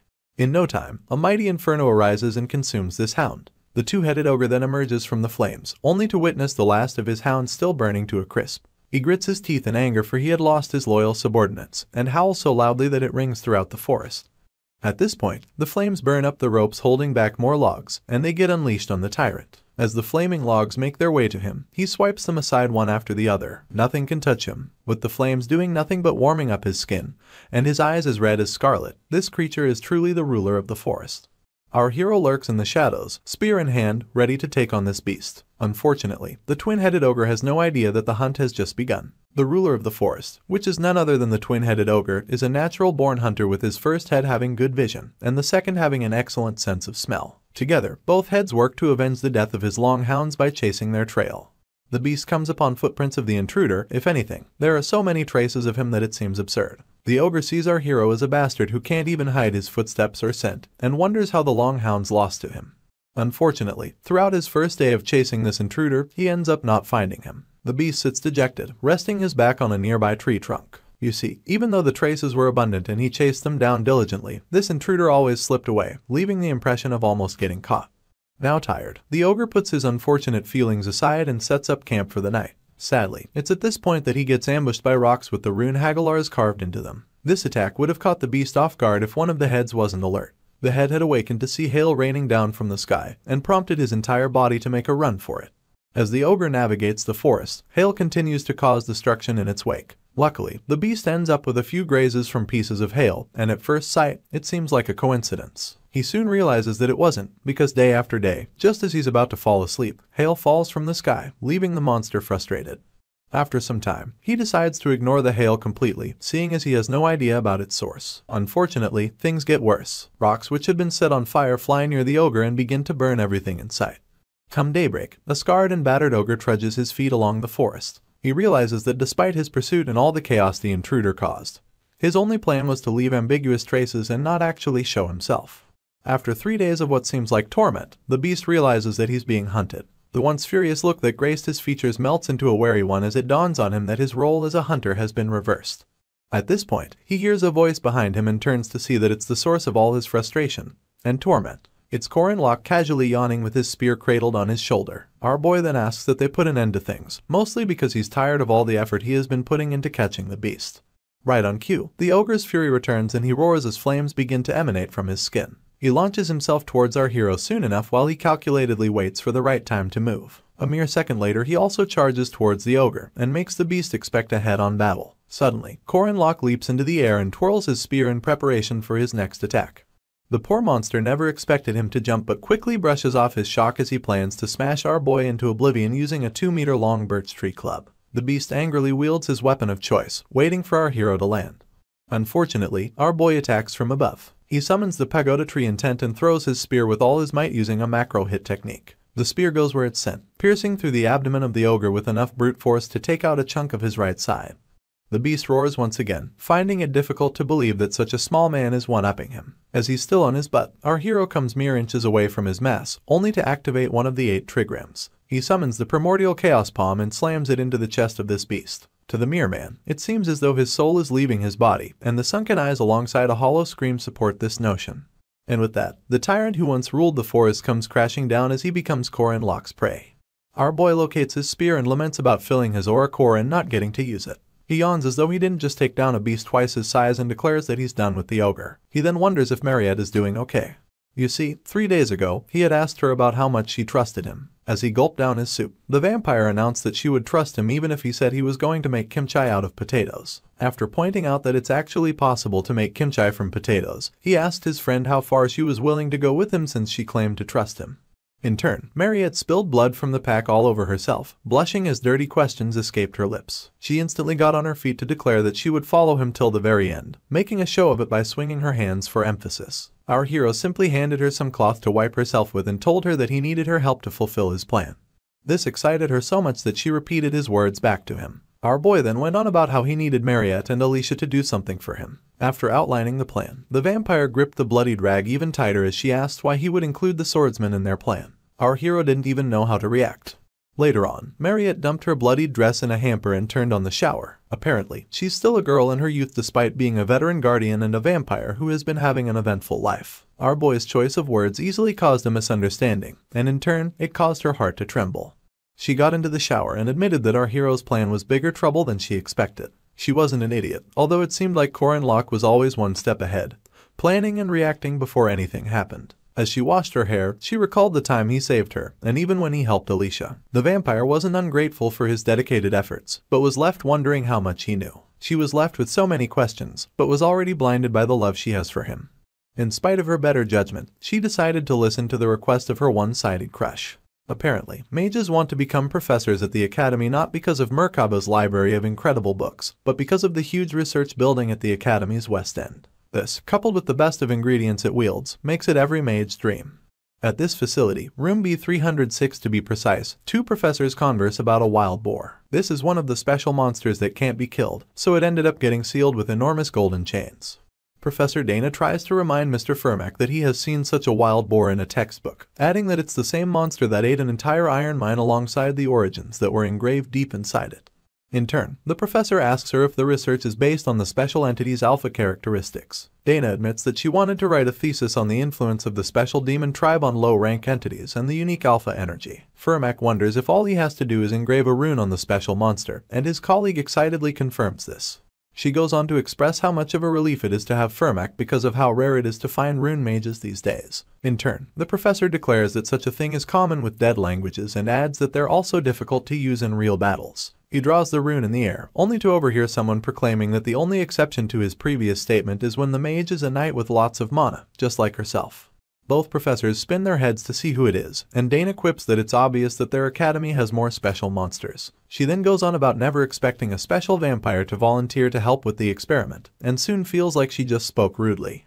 Mariette tells her professor that it's fine and pastes a smile on her face as she announces that Dana isn't exactly wrong. This becomes an encounter between two specials, the meeting of the first act's boss, Mariette Dunalev, and the second act's boss known as the King of the Iron Mountain. The moon is full and high in the sky as it marks the launch of the Haunted House mission, a simple mission that can be chosen during one's second semester in the original game. To defeat the first-rank evil spirit possessing this haunted house, one must navigate through attacks from several household items and destroy the hidden magic circle in the basement. As objects float within this house, it becomes apparent that the difficulty level of this mission is far beyond what one would expect. This mission has been used by players as a challenge to prove who is an expert. At this point, Corin Locke's notification bar pops up to remind him that he can't sense spirits, but this time, there's an exception. The Sabanchaduk who possessed Lark, or the spirit body in the training room that possessed magic tools, are both categorized under the Geist phenomenon. This phenomenon also occurs when possessing a building that's a home, and it means they have the ability to exert physical force. For this reason, it's even more difficult to ignore religious precepts like our boy's inability to see spirits. Anyway, he heads towards the haunted house confidently and begins to announce a certain strategy as he carries it out. He starts by jumping and attacking possessed roots as he cuts off their tops and stalks, and then stretches his spear forward as he proceeds. With a sinister smile on his lips, he uses the spear to shatter the window in the terrace, thus giving room for glass shards to fly towards him. He slides to dodge the shards and makes his way to the door. Upon entry, he cuts the clock to his right and does a jump and slice technique 3 times. The stairs are up next, so he destroys the nails popping up from them and heads down without taking a second look. Apparently, if you step once on the center carpet, you'll find yourself in the basement, so Corin Locke does this. Meanwhile, Instructor Heyman and some other association members put on 3D glasses and feast on popcorn as they watch our boy go. From how he cuts the table in the basement to how he scratches the magic circle to weaken its telekinetic power. He goes up and down the stairs, dodges some more furniture, and comes across a wall he can't move. At this point, all the runes engraved into the walls activate and glow with a golden hue until a mighty inferno emanates from them, leaving the house to burn on its own. Corin Locke smiles from ear to ear as he majestically makes his way out of the flames, looking forward the whole time because real men don't turn back during explosion scenes. He cradles his chin in his hand as a smug look is pasted on his features. He then declares that he pulled off the mission in 30 seconds. Old man Heyman's jaw literally drops, seeing as 2 second-rank mages couldn't do anything about the magic cave our hero just conquered. He wonders how he did it, but our boy just laughs maniacally as the flames rise behind him. Apparently, he used the last strategy that a legendary streamer had left behind, the same streamer who had shaken South Korea's internet streaming world. Soon enough, Old Man Heyman approaches our hero and grabs him by the shoulder as he congratulates him. He chuckles as he adds that our boy is definitely confirmed to be a semi-first rank. The instructor then mentions Sar, a port city nearby, and invites Corin Locke to join him for a meal at a very delicious restaurant in the city. Our hero inquires if it's a raw fish joint, keeping in mind that there's a restaurant with a special dish that made him choose to do an evil spirit raid in this region. The old man seems to know the place our boy is referring to, so he wraps his hand around him and asks if he likes raw fish. In turn, our hero quips that he loves it. As the instructor promises to show him to a nice raw fish place, our boy glances behind them, only to notice the Otaku lurking behind a tree. For some reason, he thinks to himself that it's nice that the orb is following them. In other news, something happened on the Dingle Peninsula located in the polar region of the northern continent. 88 years ago, this bitterly cold region harbored countless natural resources deep within its frozen expanse. Amidst these icy mountains laid a vast mine so rich in resources that it was called Iron Mountain. The miners who pioneered in this region to search for iron or gold witnessed something unbelievable. It was a massive boar greedily devouring the iron ore. It was Dingle Peninsula's demonic king, a beast also known as the King of Iron Mountain. This was the first sighting of him, and he stood meters upon meters taller than any of the miners. Present day, Alicia's feet hit the ground as though they're angry at it as she hurriedly makes her way to the Academy's research facility. She wonders why she slept in on a day like this and struggles to remember if our hero said the testing facility was on the 4th floor.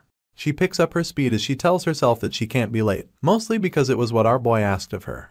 A few days ago, Alicia had met with Mariette on the 1st floor of the testing facility. She had slipped in too quietly, so the vampire admitted that she was startled. In turn, the swordsman apologized and asked if the experiment Mariette was so focused on is an important one. The vampire just laughed it off and told the girl that it's something she's trying out during the rest period. Alicia cut straight to the point as she asked why Diaku summoned her to the facility. The vampire laughed once again, explaining that she was going to pass on a message on Corin Locke's behalf. The swordsman blushed upon hearing this, only for Mariette to stretch her a vial, asking if she wanted to try it out before they start. In turn, she stared down at it and wondered if it was an elixir. The vampire only gave a vague reply to this, but Alicia took the entire vial and gulped it down. She happily chugged it because she thought it would be good for her body. Mariette tried to get her to slow down because of how hot the elixir was, and also because she wanted to check if it was safe. The swordsman had drunk too much of it before she heard the last statement, so she asked the vampire to repeat herself. Unfortunately, she began to react before she could get an answer, leaving Mariette to ask what the problem was. Alicia just lifted her head, abruptly announcing that the elixir is tasty and that it somehow tasted like home. Her eyes continued to glisten with excitement as she took in the entire experience. Meanwhile, the vampire checked off her list that the taste, safety, and toxicity of the elixir is good. Afterwards, the swordsman finally asked about what Corin Locke wanted her to know, and in turn, Mariette revealed that it was something that was going to happen soon. This piqued Alicia's interest even more, and she found out that it was about the King of Iron Mountain. Back to the present, the swordsman begs the pardon of multiple passersby as she weaves her way through foot traffic. She recalls the whole demonic pig warning and picks up her pace, telling herself that she has to go to the facility quickly despite not knowing why our hero chose her.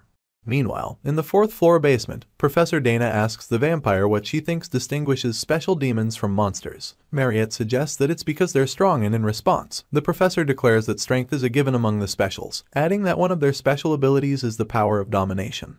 Our girl doesn't understand what she means, so the professor opts to explain. At this point, Fermac is left wondering if his colleague was the one who summoned the vampire. Anyway, Dana goes on about how some demons emit a different energy than normal demons and states that they're theoretically called alpha entities. She waves her finger around as she proclaims that these demons are stronger and give commands, unlike their normal kin. It turns out that they can easily dominate their kind of monsters, but their domination ability is ineffective against demons that are different from them. For some reason, it works for special demons. Mariette takes over the conversation from here, pointing out that special demons can command any demons weaker than them. The professor instantly concurs with her logic and asks if she has had any experience with the concept. This takes the vampire down memory lane, back to the time when ran away from the hunting ground. Crazed by her thirst, she controlled the monsters and had them bring her their blood. Back to the present, the girl tells her professor that she thinks the concept is a bit different from domination. They both fiddle with their chins as the vampire announces that she used the fear of monsters rather than dominating their minds back then. Dana then reveals that it's based on Mariette's species. She goes on about the existence of 3 types of demons: the monsters, the evil spirits, and the demihumans. She adds that these 3 types are simple but possess different influences of alpha traits. This is news to the vampire, so she wonders aloud whether it means that she can control other demihumans. In turn, the professor clarifies that they need to do more research on the subject and states that she doesn't think it's generally possible. Apparently, the intellects of demihumans are greater than that of humans, thus nullifying the effects of that kind of domination. With this, Professor Dana announces that they'll be stopping all talks about theory and getting into the real deal. She then instructs the lab attendants to bring in the fang boars, and right on cue, they roll in various cages containing these beasts. The professor declares that the core point of the experiment is to see how far the alpha traits of a special monster can go, to see if Mariette can freely use this alpha trait. This is because, according to theory, humanity should be able to control most monsters and evil spirits. The vampire discovers that the experiment is much bigger than she thought, and that it's also a topic that she has genuine interest in as a mage. It dawns on her that should this experiment succeed, humanity can preemptively block the dangers of demons. Suddenly, the professor whispers to her, asking if she succeeded in making the elixir to be as yummy as she wanted, adding that she's referring to what the girl asked her previously. In response, the vampire admits that it turned out deliciously, thanks to her. The professor heaves a sigh of relief and apologizes for the sudden curiosity. She moves past the topic just as easily, asking Mariette to try and dominate the fang boars. She just stares at these monsters as they growl from behind their cages and steadies herself. She then commands all of them to come out, and a sort of reddish hue spreads all over the place as these beasts calmly exit their cages. They take a few steps toward our girl before she commands them to stop. Right on cue, they all halt their movements as though they're under hypnosis. The vampire takes things a little further, raising her hand and commanding the fang boars to lie down. From her mouth to their ears, they all lie on their backs simultaneously. She's flustered because it wasn't the instruction she gave, and wonders why they're not listening. Professor Dana steps in at this point, explaining that this must be the limit of communication between a demi-human and a monster, seeing as lower-rank monsters lack the intelligence to understand the girl's command. She announces that they should check the effects of alpha traits in the same beasts, and asks Professor Firmak to release the seal binding the King of Iron Mountain. In turn, Firmak declares that he understands. He begins by scribbling the rune of banishment, telling everyone that he's only going to release the first seal. Upon doing this, the king growls so loudly that it emits waves, and these waves seem to turn the wills of the fang boars. To ease Mariette, Professor Dana yells that the 1st, 3rd, and 7th resistance circles have been activated. She then instructs her colleague to strengthen the 4th and 6th seals. The king growls with even more malicious intent, and the fang boars instantly replicate it. They even go as far as charging towards Mariette, and she screams at them to stop. The boar in front doesn't slow down, so the vampire slams it back into the herd with a sleight of her hand. Afterwards, the professor voices her concerns about losing control over the beasts too easily, and wonders if it's because they're all boars. Just as Mariette claps back about being able to apprehend the monsters, a loud bang is heard in the vicinity. An announcement then comes through, declaring a state of emergency over the monster in cage 107 escaping. Dana panics on the spot as a scaly beast slithers its way out of holding. It turns out to be a manticore, and this monster charges towards Mariette, baring all of his teeth. In turn, the vampire activates her blood spear technique, and literal spears of blood emanate from a magic circle to attack the manticore at full speed. Sadly, the beast is somehow faster than the blood spears. Upon noticing this, the second Urace sucks her teeth and calls forth Diaku, only for Professor Firmak to tell her to save her strength. He activates his gauntlet and sinks a punch directly into the face of the monster. The southpaw screw demolition is such a heavy punch that it causes the manticore to spin on its axis, but Firmak doesn't stop there. He delivers a follow-up punch using the left straight technique, and it sends the monster flying in the distance. At this point, he tells Dana that something is strange. Screeching and hissing become audible to everyone in the lab, only for one of the attendants to announce that the monsters are escaping from their cages and throwing themselves against the bars. The professor tries to get her other attendants to activate large-scale monster resistance circles and sealing magic, adding that she's resealing the King of Iron Mountain for now. As soon as she gives the word, she declares that safety takes priority even if they'll end up losing some research funds. She hypes herself up, only to hear from Group 2 that the magic circles are not activating. Similar news comes about the sealing magic circle, and Dana discovers that someone has destroyed all of them. She's not done worrying about the problem at hand when the King of Iron Mountain begins to break off his chains. Her jaw drops in shock, alongside those of the other attendants, as it becomes apparent that the beast has freed himself. The water glistens under the afternoon sun as more boats dock at the port city of Sar. This city now hosts our hero, Corin and his instructor, Old Man Heyman, in one of its finest restaurants. Our boy mentions how much more refreshing things would be if he could get a drink, but his instructor just laughs it off, telling him that he sure knows how to eat. An elaborate feast lies before our hero, and it's all thanks to Mr. Heyman, who brought him to a famous raw fish restaurant to celebrate his promotion to semi-first rank. At this point, our boy lets out a laugh of mischief as he suggests ordering a bottle of soju to his professor. In turn, the old man points out their standing in society. Our hero licks his lips as thoughts of alcohol flood his mind. As Corin he's a third year and a minor, so he seldom has the opportunity to drink. He's just frustrated that all the pubs around are so thorough about checking ID. Because of the current worldview, all he can think about is the sadness of not being able to have chicken and beer together, especially from Chef Yoon, who created seasoned chicken. He's even sadder because he came from the nation that consumed the most alcohol daily and still couldn't drink it. For this reason, our hero comes up with a plan. He baits the old man into believing that there's a saying in the East about alcohol being something one has to learn from an adult. He then adds that he would like the instructor to be the life teacher that teaches him about alcohol. Mr. Heyman actually mulls this over, and our boy can see the kindness in his eyes. He can see the absence of greed alongside the man's desire to have an honest conversation with him. Just then, the instructor throws caution to the wind and pours our hero a drink, only for him to stifle his laughter as he admits that the man fell for it.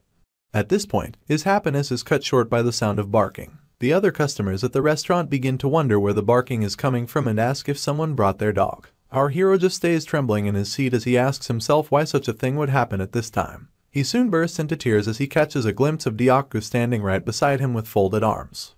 Back at the testing facility in Merkaba Academy, the King of Iron Mountain has successfully broken free and is now staring down at all the puny humans with malice. Professor Firmek proclaims that they need to block the beast and Mariette hurriedly concurs. She activates her crystal lance magic and a ginormous crystal forges right above her in accordance. In no time, she sends it flying towards the beast, only for it to shatter against his hide.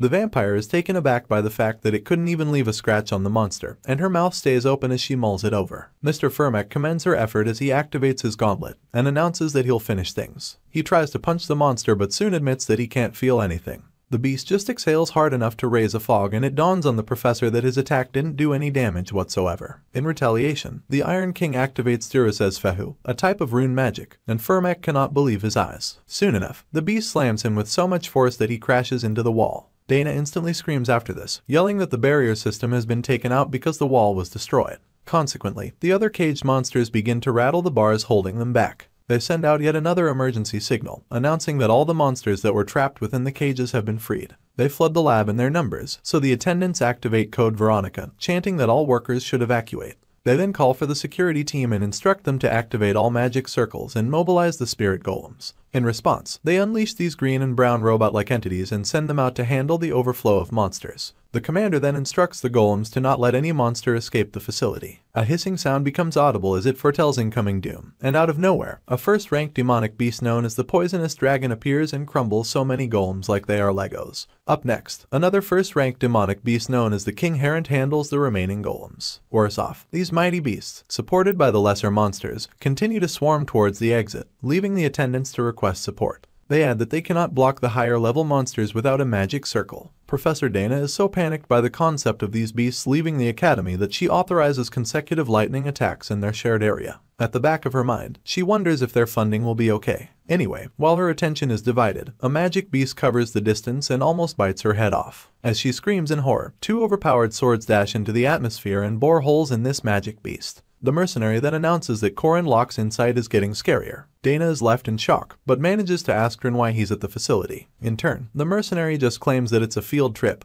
and proceeds to call back his blades. On their way back, they take out their fair share of monsters. The King Herent is more pissed off than ever, so he gathers momentum and unleashes a mighty inferno to burn down anything in its path. This worries the mercenary, but he stands his ground. Right behind him, another mage charges up the broken rocks with debris fusion, bringing them together to forge a castle golem which is on eye level with this first-ranked demonic beast. Cranel takes out some time to celebrate the success and control of his recent spell, adding that the techniques our hero taught him really worked. Apparently, Corin Locke had told him a few days ago that stamina is power and forced him to train before giving him some golem magic techniques. Our boy claimed that he found the techniques when he was reading in the library. He tossed the golem sorcerer the book and all he asked for in exchange was for him to partake in today's field trip. Back to the present, and the junk golem is getting pushed back by the King Herent, making Cranel wonder if it's because the beast is a first rank. Suddenly, some vines begin to encroach all of the golem's body, and it turns out to be Yule applying her root supplementation technique to forge a junk wooden golem. The druid throws a question into the crowd, asking how our hero knew that this would happen in advance, or why he would teach her this exact method that would help the situation.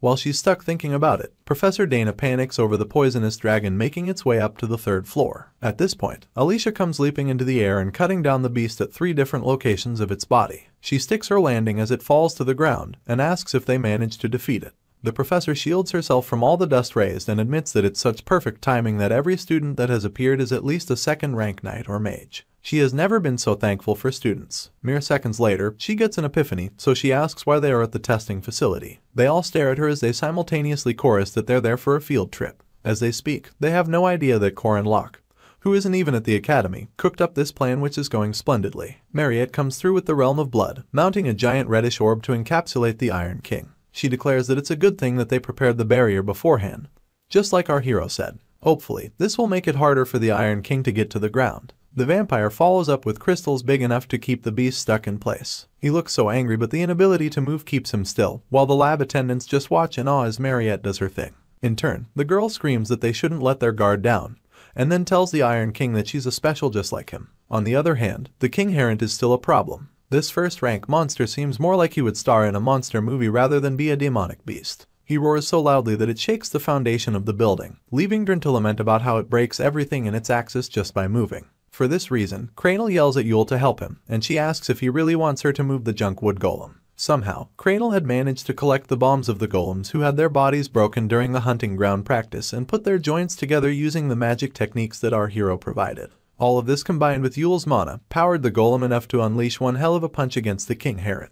In retaliation, the beast roars and tries to swipe at the golem. Meanwhile, Cranel tells the druid to follow the plan and replenish the skin of the golem's fist. She wonders what the actual plan is, so the sorcerer explains that they'll explode 5 bombs absorbed by the spirit golem at once and spray out a large amount of mana in the process. In the legend of Arren, these two were known to be the duo in charge of a large number of monsters, the dream team, if you may. Cranel goes through a checklist for his golem as he confirms his control technique, his mana bias boost technique, and finally, he put on the designated target tracking radar. After all of this is done, he equips nature's weapon, the wooden fist. The arm of this golem cackles with green energy as the duo activates spirit bombs with 5 times the force. Upon getting the all clear from their notification bar, Cranel emphatically presses the activation button, and everything combined gets unleashed in a technique known as the elbow rocket. The punch is so heavy that it seems like propellers pushed it towards the face of the king Herod. The beast comes crashing into the ground and Cranel screams victoriously, referring to the golem as the Luden warrior. Yule just stands there wondering when he had time to name it. Back to the port city of Sar, it turns out that our hero chose to do the haunted house in that vicinity for a reason that had nothing to do with its cuisine. He arrives at a chapel in town just as the big bell signifies the end of another hour. The continuous ringing of the bell makes Diaku scared, or maybe it was the idea of a chapel. Anyway, our boy tells the demon that he has something that he has to do. He knocks on the door of the chapel and an elderly nun answers. Our hero immediately pastes a fake smile on his features as he tells her that he's an academy student dispatched from abroad. He adds that he hasn't been able to attend mass due to his dispatch tasks, and asks if it's possible to use the chapel's prayer room. In turn, the nun sympathizes with him and agrees. Upon entry, our hero takes a seat and tries to remember the last known location of the marker, telling himself that he hopes the lady on the other side can come as soon as possible because of how dire the situation is. He locates the marker on a cross nearby and presses on it. Within mere minutes, a portal opens up behind him and Madame Josephine emanates from within it. Our boy smugly announces that her response is as quick as he expected, only for the sorceress to place her blade right beside his head in a threatening manner. She then asks him how he knows about the marker, adding that he should think well before answering. Our hero realizes that she may have many questions, but also that now is not the time. For this reason, he tells the sorceress that they have to deal with pressing matters. After Cranel celebrates the good work of the Luden warrior, Alicia stares in awe and admits that she has never seen such a golem before. At this point, the poisonous dragon comes slithering in her direction, and it prompts her to not look away. As the first rank beast hisses at her, she realizes that she has to face it alone, and recalls the time Mariette gave her a message from our hero to not use domain severance under any circumstances. She dodges the dragon's attack by flipping over it and chucks up our boy's instruction about domain severance to mean that he saw potential in her. The beast turns around for a second at its attack, while our girl is left thinking about whether or not she can defeat it. She suddenly hears a weird warping sound in the distance and wonders what it is. Soon enough, the air before her seems to pulse in the shape of an orb and it continues to do so as cracks appear in it. In no time, the blood realm which Mariette had activated completely breaks down and the injured vampire falls to the ground. Alicia screams out her name as the girl continues to heavily pant on the floor. She then remembers that it's all happening just like Corin Locke had predicted. He had told her that she would probably not be able to defeat the demonic pig, and true to his words, she couldn't. This is a monster who turned into a demonic pig after consuming the oldest steel and is now in possession of an original rune. This same beast has 100% resistance to both magical and physical attacks. The demonic pig roars after its victory against Mariette, although temporary because the girl gets back on her feet to face him. You see, his 100% resistance is the biggest reason why countless heroes were murdered and still couldn't kill him, hence his having to be sealed. The vampire knows this and still doesn't give up. Instead, she grips her staff even tighter, seeing as this is what our hero asked of her. She proceeds into battle once again, escorted by her blood spears and a dwindling life force. Alicia is so worried about her that she gets distracted from the poisonous dragon once again. With this window, the first rank beast snaps its jaws open in a bid to swallow her. The swordsman centers herself at the dying minute and tells herself that she also has no choice but to succeed. A blue essence then engulfs her entire blade as she readies herself for a destructive attack. Meanwhile, Professor Dana can do nothing but stand in awe of all that is taking place before her eyes. As for the demonic pig, he activates Thyrsa's Fehu once again.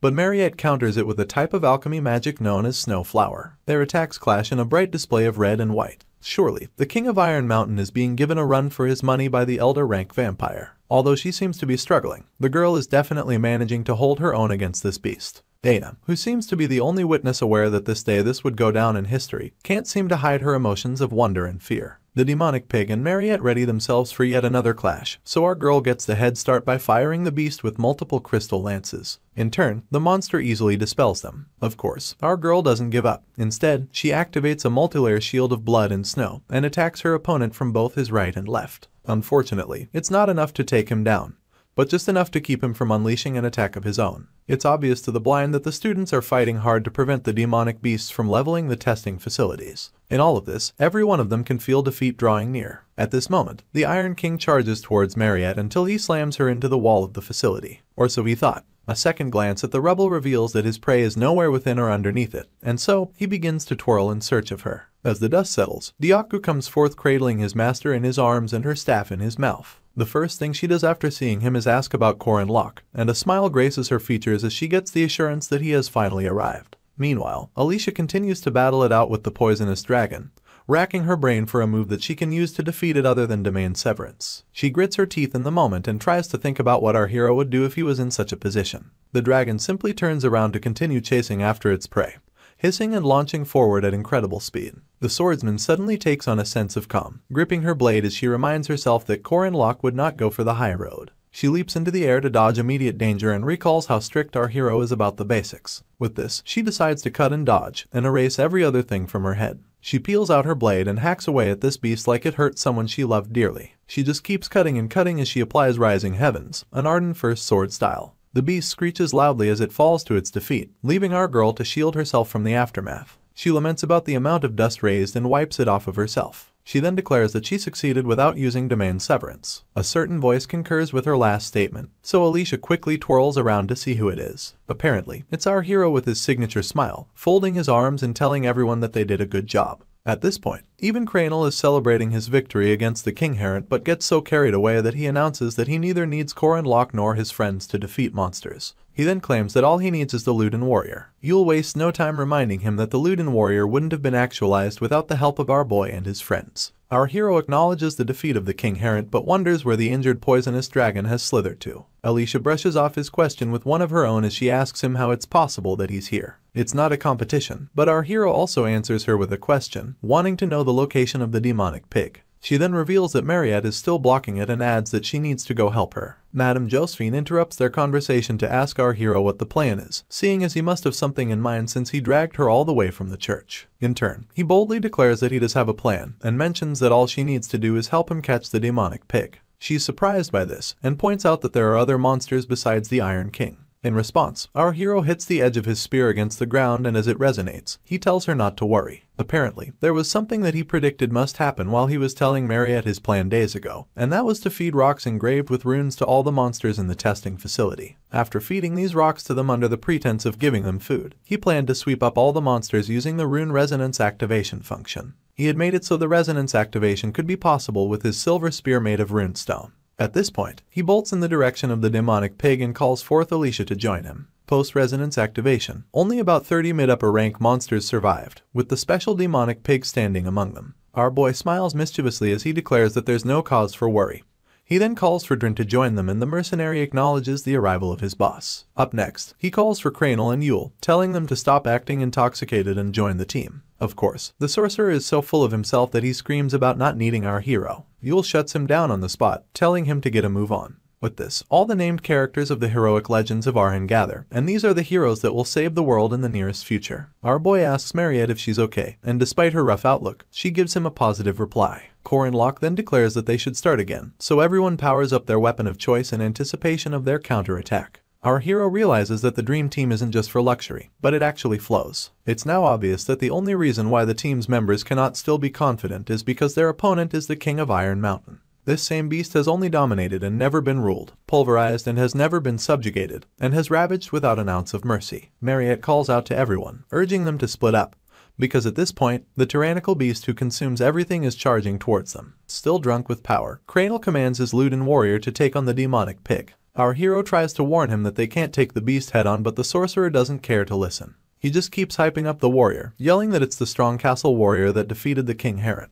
While a freaked out Yule watches, Cranel points at the demonic pig like it's just another monster and orders the Luden warrior to apply 7 times the spirit nuke, alongside a forced explosion to deliver a flying knee kick. As expected, the leg of the golem shatters the second it makes contact with the hide of this beast. Cranel then screams in pain as he freaks out about the loss his warrior just took. In turn, Corin Locke refers to him as an idiot and asks him to just keep attacking the demonic pig no matter what. He then instructs everyone else to fan out, while Yule is to grow plants that will hold on to the beast one way or another. Cranel keeps sulking and lamenting that his warrior can't lose, but the druid thinks it's easier said than done. Anyway, she obeys our hero's instruction and summons mighty roots which emanate from beneath the beast and wrap themselves around him. As she asks if her technique worked, the demonic pig activates one of the original runes, and his hide takes on a reddish hue as he breaks free of Yule's roots.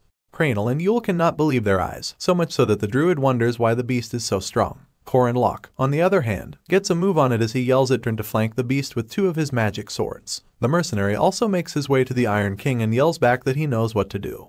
In his mind, he pays our hero his respects for being a strategist who knows the right thing to do, and waits for the perfect timing to execute it. He realizes that there is no reason for a mercenary like himself to not listen to our boy. With this, he sends forth his flaming blade alongside the magic lightning blade. Apparently, these weapons were powered by the first-rank Mana Stone which he got as a reward from the Mariette incident. Anyway, one look at this beast and Drin is certain that he will be difficult to take down. He doesn't even move an inch as the 2 overpowered blades make their way to him. He just activates his rune magic instead.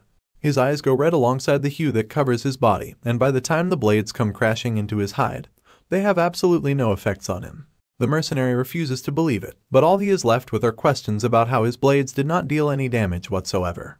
Just then, Mariette calls out to our hero and he signals her that he knows about Diaku. He then sends forth the beast to attack his fellow beast, and Diaku slams his full weight into the demonic pig, head first. The impact from this attack is so much that the Iron King gets taken off his 2 front legs.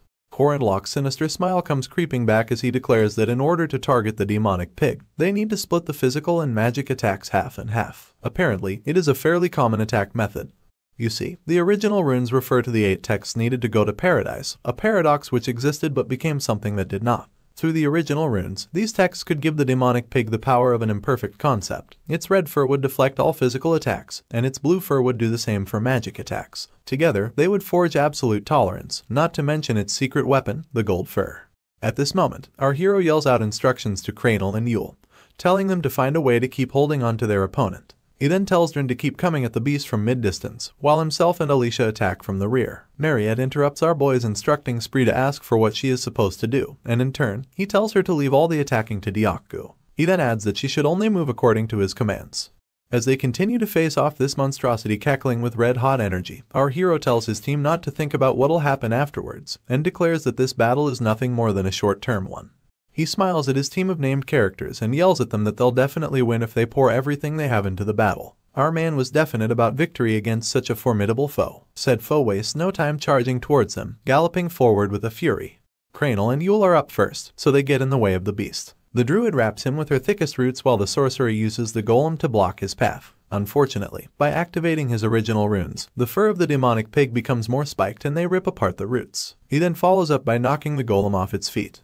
Corin goes next as he sends his blades of fire and lightning after the demonic pig once again. Unfortunately, they both bounce off his skin, and much like before, Diaku follows up by slamming his mass into the beast. This time, a more direct hit is made to the Iron King's head, while the druid's roots continue to wrap around his entire body. Cranel celebrates this small win, but before he can get too excited, he realizes that the beast isn't showing any signs of getting hit, and that Diaku is barely on the surface of his fur. You see, the demonic king would have to switch between blue and red fur to have resistance to either magic or physical attacks, and the team soon realizes that the demonic pig never made that switch. He was faking the whole time. Also, he could attract Diaku, his biggest threat. At this point, he activates Thuris's Fehu and hits Diaku with his Titan rune known for destroying everything in its path. Mariette's underling is sent flying until he slams into the walls of the facilities with so much force that they crack from the after effects. Corin has no time to waste, so he immediately tells the vampire to retrieve the orb and activate her blood spear spell. She concurs, and without hesitation, sends multiple blood spears flying towards the demonic pig. As expected, they all shatter as they make contact with his hide. At this moment, our hero smirks and rhetorically asks if she should get started. He then charges headfirst towards the beast and calls him a smurf to draw his attention. Just then, our boy powers up his spear, leaps into the air, and asks the demonic pig how he plans to dodge his attack. In turn, our hero utilizes the Pagoda Tree Intense macro hit and unleashes his spear on this beast with the same force that took out the twin-headed ogre. Unfortunately, the demonic pig is quick enough to dodge it, leaving Yule and Cranel shocked at how much damage the spear caused to the surroundings. Our boy touches down with regret, sucking his teeth as he realizes that his attack barely missed the target. He admits that the demonic pig has good reflexes, but immediately asks Mariette to use her blood spears once again. You see, if the Iron King manages to block the blood spears, which are magic attacks, there's no way he can make the switch in time to dodge our hero's spear, which is a physical one. The same rules apply vice versa. In turn, the vampire sends more blood spears flying towards the beast, while our hero goes behind him simultaneously, begging the question of how the beast will block both attacks at the same time. The Iron King just smiles as he pushes back our boy and shatters all of Mariette's blood spears. Cranel doesn't know how to react to this. Even Corin is in awe of this new power that the beast has activated to block both physical and magical attacks at the same time. This power is none other than the indestructible gold fur.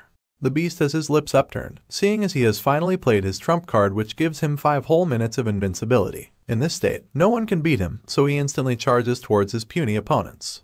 Our hero yells as he warns everyone about this, and then screams that they should run because no attacks will work on the beast for the next 5 minutes. At this point, Drin scrounges his face into a frown and points out that running is impossible, seeing as there's no place to run to. A quick look around reveals to our boy that the building's ruins have covered every possible exit, and he sucks his teeth as he realizes that the monster planned it all.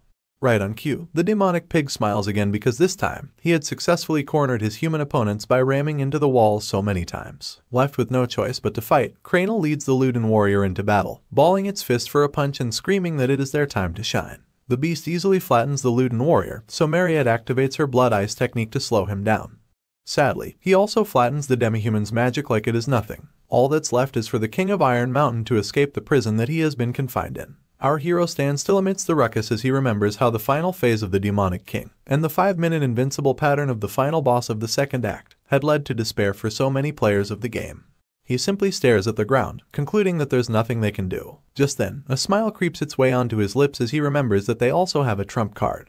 Right on cue, Alicia releases the seal on her blade and fills the air above the beast with her blue essence. The demonic pig looks up as the swordsman prepares an attack with 100% penetration ability for both physical and magic defenses.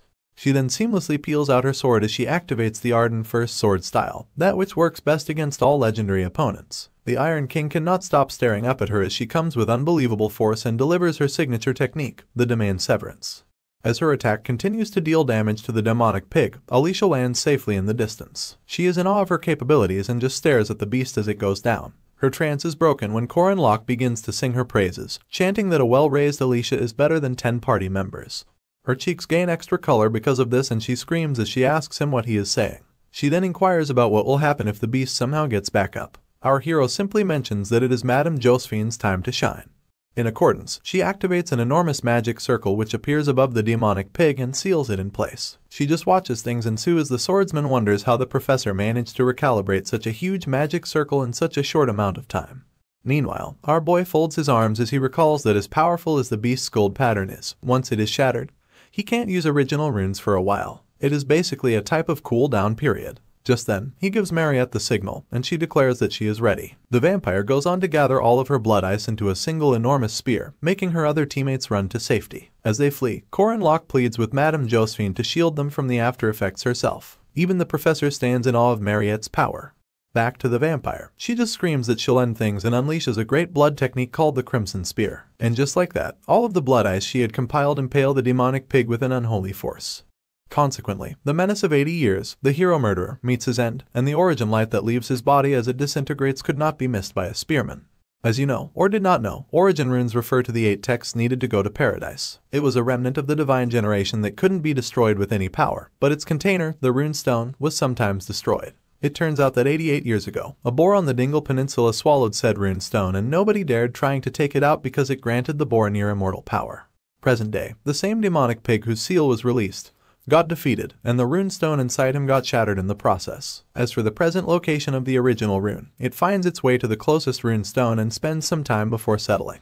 It turns out that the nearest rune stone was in Professor Fermac's possession. 10 years ago, this man had entered the academy for this very reason and pretended to be a professor.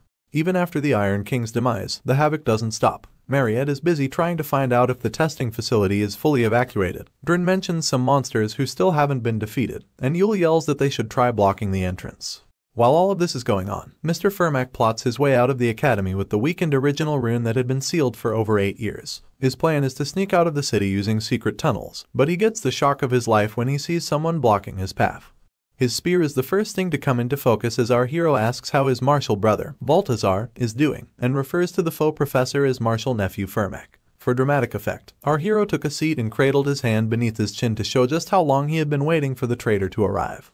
The professor finds it weird that our boy called him his martial nephew, so Corin explains that the traitor is a disciple to the disciple that his master renounced, and by that logic, he is Fermac's martial uncle. He even asks the traitor to come and show his respects. It takes some seconds, but our hero can tell that the man has realized who he is. In turn, he speculates that the traitor must have come to only one judgment after seeing that he uses the same spearmanship as his master. Basically, Mr. Fermac's sensei was the only person who achieved the title of martial master using the required 6-step spearmanship. So when the traitor saw our hero using the same spearmanship as his sensei, he must have concluded that they shared the same master.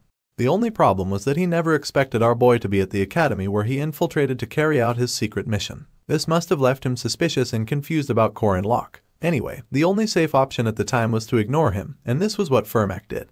Later on, after witnessing our hero holding his own against Lunia Arden, the traitor sent him outside town under the pretense of rank reassessment, also that he could exclude our boy from his plan. After this, he had planned to successfully flee the academy and seek out our hero's true identity from his master, the king. Unfortunately, the wrench thrown into his plan was Corin making use of Madame Josephine's marker to return via long-distance teleportation. Our boy flashes a sly smile as he tells the traitor that Professor Dana's experiments and Mariette's incident must have been good for him, seeing as he has been waiting for the perfect time to strike. For this reason, our hero declares that Fermac isn't going anywhere with the Origin Rune Stone. The faux professor panics on the spot, announcing that what our boy just said isn't information that a mere student should know. He then wonders whether Madame Josephine told him, only to brush the thought aside almost immediately. The traitor proceeds to put on his gauntlets as he acknowledges the existence of a spearman that he was unaware of, one who blocked all of his plans and is standing in front of him.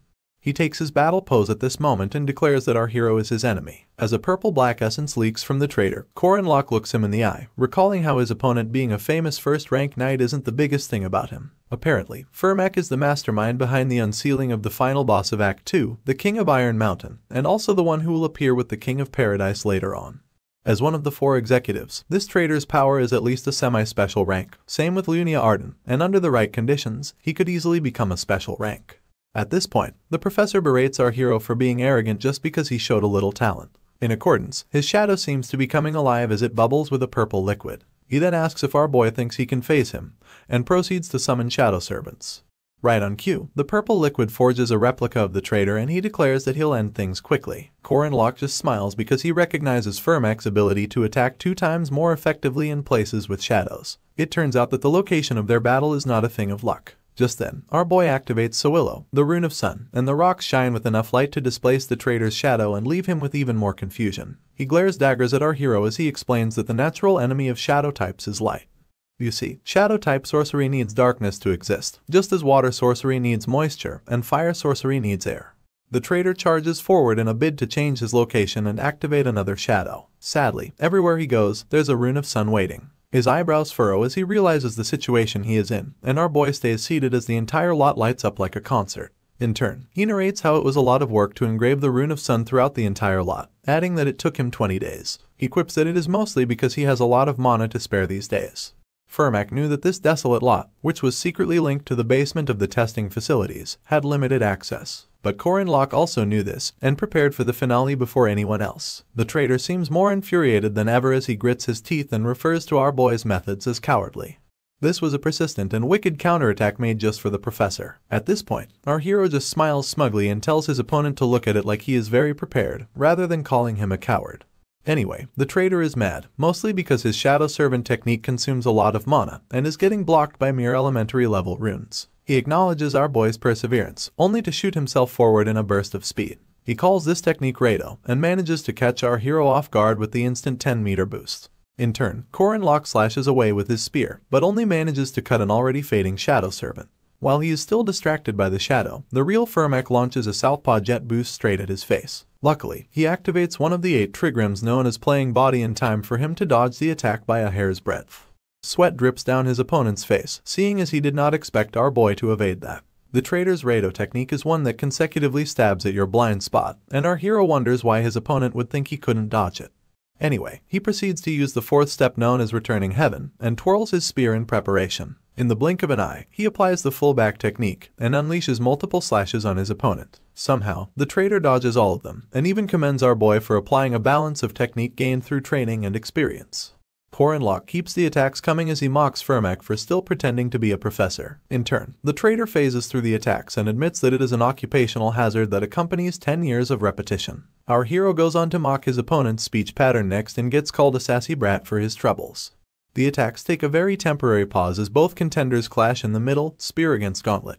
Our boy then yells that the traitor will die on the lot regardless of what he does. In turn, the faux professor quips that it is unfortunate that he won't be able to finish the battle on the lot, and adds that he'll make sure to kill the spearman when next they cross paths. This helps our boy realize that his opponent needs to leave the city as soon as possible, and in accordance, Firmak puts considerable distance between them. Apparently, the traitor also has to avoid the attention of those who still think he is dead, and if he decides to escape, he can even shake off Madame Josephine using space magic. At this point, the traitor scribbles the rune text known as Rai in the air, but our boy tries to interrupt him, announcing that they're still dueling. Firmak stares at Corin as he stretches his spear and declares that he cannot let him use the rune. In turn, the professor tells him that he lacks the loyalty to partake in a duel with someone like him. Just then, the spearman reminds him of the commandment that imprisons him and adds that he should probably agree. A sinister smile revisits our hero's lips as his opponent calls him a bastard. According to the method of the great warriors of the Shadow Paradise, accepting a duel is one of the conditions that is both high risk and high return, and would ultimately give you enormous power. Firmak's commandment to not refuse duels has been sealed, and refusal to cooperate will lead to dire consequences. This leaves him with no choice but to accept duels. The traitor wonders aloud if that is the reason Corin tracked him down alone, only for our hero to state with a lifeless expression that the duel has to be one-on-one, seeing as it is fair and sacred that way. They both ready themselves for the one-on-one per the imprisonment limitation of the duel. Firmak lifts his gauntlet-covered arms, because as long as our hero is alone and the rune of duels has activated, the traitor has no choice but to give in. He introduces himself formally as Firnak Damon, ordinary warrior of Tata's Valtazar, King of Paradise, and our hero does the same, introducing himself as Corin, first spear of Danua, Queen of Paradise. With this, both parties have officially adhered to the sacred rules. They both overflow with essence, and in the blink of an eye, they take off from opposite sides of the lot and clash in the middle with overwhelming power. Having reached a pivotal point in the plot, our hero's notification bar pops up as it reveals a system backup alongside a review of the commandments. The first commandment being duty, and having a relevance of a plus, is to never turn a blind eye to the misfortune of others. The second commandment being restraint, and coming with additional damage of 50%, is the inability to see spirits. Finally, the third commandment being oath, holds our hero bound to saving the world. Firmak Damon happens to be a relevance omission, so the system grants our hero a 100% rise in status. Basically, all his skills including aura, mana, strength, agility, and stamina all double in quantity, not to mention the 100% rise in his persistent warrior regeneration, pain tolerance, and domain comprehension. Finally, his aura core reaches a storage amount of 3,500, and the system urges our hero to take the first step in defeating the traitor and saving the world. It rounds up by wishing him luck, and the notification bar disappears once again. A blinding light escorts the first clash of overwhelming power between both duelers, leaving the ground shattered after their impact. The battle between a spearman and a fist fighter is one of distance. While fist fighters like Firmak use acceleration runes to cover distance, spearmen like Corin will not let them get so close. The battle gets heated after the opening clash, with the traitor phasing through most of our hero's attacks in a bid to sink a punch where it'll hurt. In turn, our boy seeks to use the Calamity Serpent intent and smiles slyly as he utilizes the Slithering Serpent to unleash nothing less than 7 quick stabs consecutively, keeping his opponent farther away. Firmak keeps an eye out for the exact moment when our boy retrieves his spear and launches himself towards him with a burst of speed. All of this to cover the distance previously created. Unfortunately, it's pointless. Our hero had seen through this tactic and used his spear as a pole to leap into the air, dodging the traitor's attack simultaneously. Apparently, the fist fighter sees this as an act of weakness and spins around in a bid to catch our hero the moment his feet touch the ground. Once again, Corin already thought of this. Mid-air, he utilizes the infinite returning heavens technique, the chaos spear to be exact, and strikes the traitor multiple times before he lands. All Firmak can do is block, and he admits that his opponent is quick. He still doesn't miss the moment our boy touches down though. Instead, he utilizes his burst of speed once again and appears behind him before he knows it. Our hero tries utilizing the second technique from returning heavens known as the demonic spear, and this allows him to slash his opponent's arm. This doesn't stop a determined Firmak. The traitor just works through the pain and sinks a marvelous punch into Corin's cheek. As he bleeds out, our hero is sent flying. The only problem is that the professor runs after him while he's still being pushed back. He's determined to work through the pain just so he can keep the distance between them to a minimum. Our hero seems to be on the passenger's seat of everything, because all he does is suck his teeth and wonder if his opponent doesn't feel pain. Anyway, the professor unleashes a myriad of punches at this point, and they're so quickly that it's all our hero can do to block them. Amidst the meaningless punches, Firmac sneaks in a meteor strike which our boy recognizes as the punch packed with all of his opponent's strength. He wields his spear with both hands, keeping in mind that if he can just block this attack, he'll have a chance to return the favor. Suddenly, our boy's eyes catch a shift in the traitor's movement, and he watches as he swiftly opens his fist. Instead of sinking a punch, the professor grabs hold of our hero's spear, making him realize that his initial attack was just a fake-out. Consequently, Firmac scribbles the rune text known as Rado on the spear and throws it into a wall nearby. Now unarmed, our hero staggers a few steps backwards, and his opponent asks him what he's going to do next. The traitor wastes no time landing a left hook as he asks what a spearman with no spear can do. Corin tries to shield his vital organs with both hands, but the punch is so heavy that it knocks some wind out of his mouth. He's barely done coughing when the entirety of the punch sends him flying in the distance.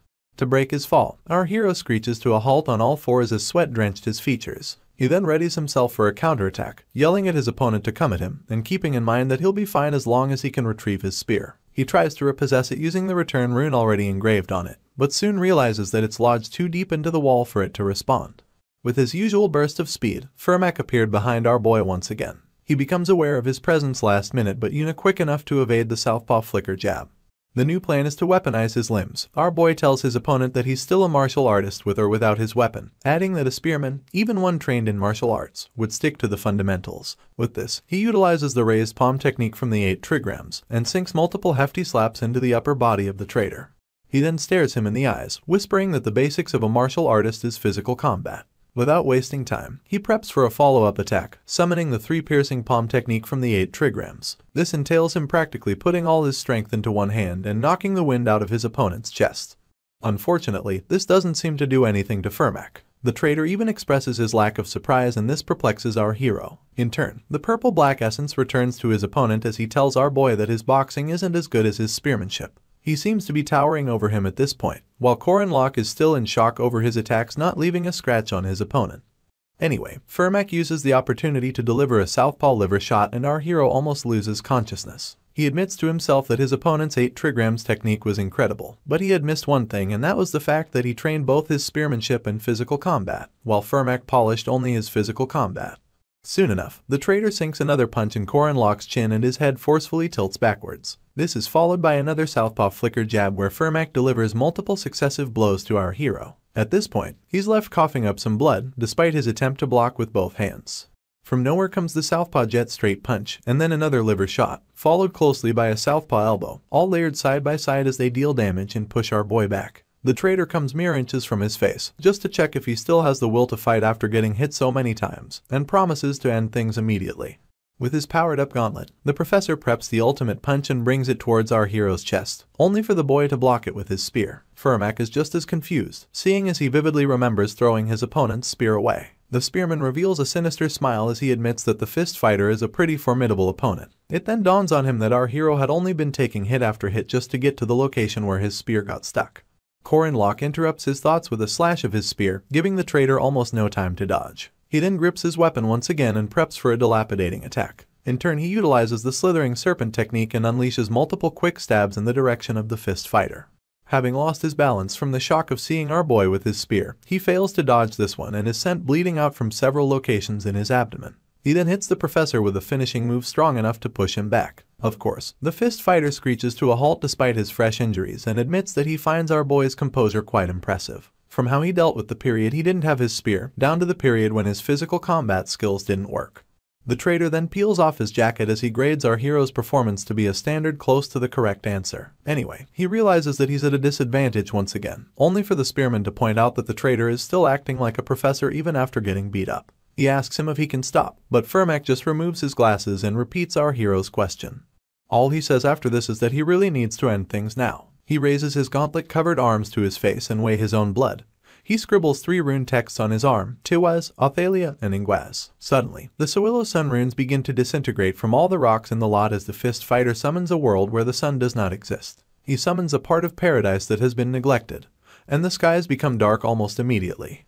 He calls this the Shadow Citadel, and within it, the traitor oozes with unbelievable power. This is as a result of his 3rd commandment, an oath to always serve the shadows. The professor balls his fist as he commends his opponent's effort to erase his shadows using the sun rune, only to summon more beastly shadows, and announce that with our boy's petty ability, he won't be able to dispel these ones. Apparently this domain is a place only allowed for great warriors of the Shadow Paradise. Seeing as the traitor now has the backup of his shadow army, he's certain that our hero will lose. He gives him two options, to either be torn by the demonic beasts of paradise or get beaten to a pulp by fists. With this, Firmak launches his attack and the shadows follow suit. For some reason, Corin remains unfazed. He even flashes a smile, telling the traitor that he thought they were having a one-on-one battle. In turn, the fist fighter shoots questioning looks at our boy and gets infuriated when he's called cheap. At this point, our hero announces that he expected his opponent to pull the Shadow Paradise card if he got rushed, and pulls out a golden mandrake to match. Before the traitor can gather his bearings, the mandrake begins to scream and doesn't stop. Its scream reverberates throughout the lot with so much intensity that it bleeds our hero's ears and blows away Firmak. You see, a golden mandrake is one of a kind, and has 7 times the volume of a normal mandrake. This is something that cannot be blocked by any magic abilities. Even the shadow demonic beasts bear the brunt of the mandrake's scream as they wither into thin air. The traitor's features scrounge into a frown as our boy asks him if he thought he couldn't survive with a pretty truck like Shadow Paradise. Despite his bleeding ears, our hero just laughs and stretches forth the golden mandrake as he reiterates that Firmak Damon will definitely die on the spot. Patches of purple flames fill the lot as what's left of the shadow demonic beast sizzle in the background. Meanwhile, the traitor jams his palms against his ears in a bid to block the screaming, only for our hero to yell at him, asking what he's going to do now. He then adds that his opponent's shadows are mine and that the mandrake will keep screaming. With a smile on his face, our hero announces that he has these abilities called regeneration and pain tolerance, so the longer the screaming goes on, the more he'll get used to it. He rounds up by asking the fuss fighter how long he thinks he can put up with it. In response, Firmak grits his teeth and calls our hero a coward. He suddenly summons 12 more shadow servants, and yells that the moment our boy walked into the Shadow Paradise, his chances of defeating him dropped to 0. Per instruction, the shadow servants charge towards Corin while their master hangs back. Our hero returns to using his spear as he dodges a jab from the first shadow and successively slashes it in half. Suddenly, another shadow sneaks up from behind and holds both his hands captive, leaving our boy shocked.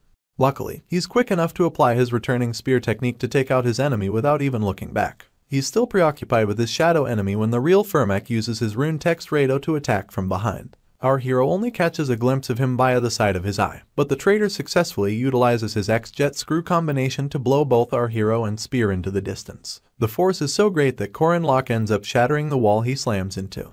Unfortunately, the professor doesn't end there. He and his shadow servants charge towards our hero without wasting time. In turn, he grabs a hold of his shirt and announces that he can't deal with the situation anymore. He proceeds to ask if the fist fighter is even listening to him, only for a bright light to suddenly emanate from our hero's skin.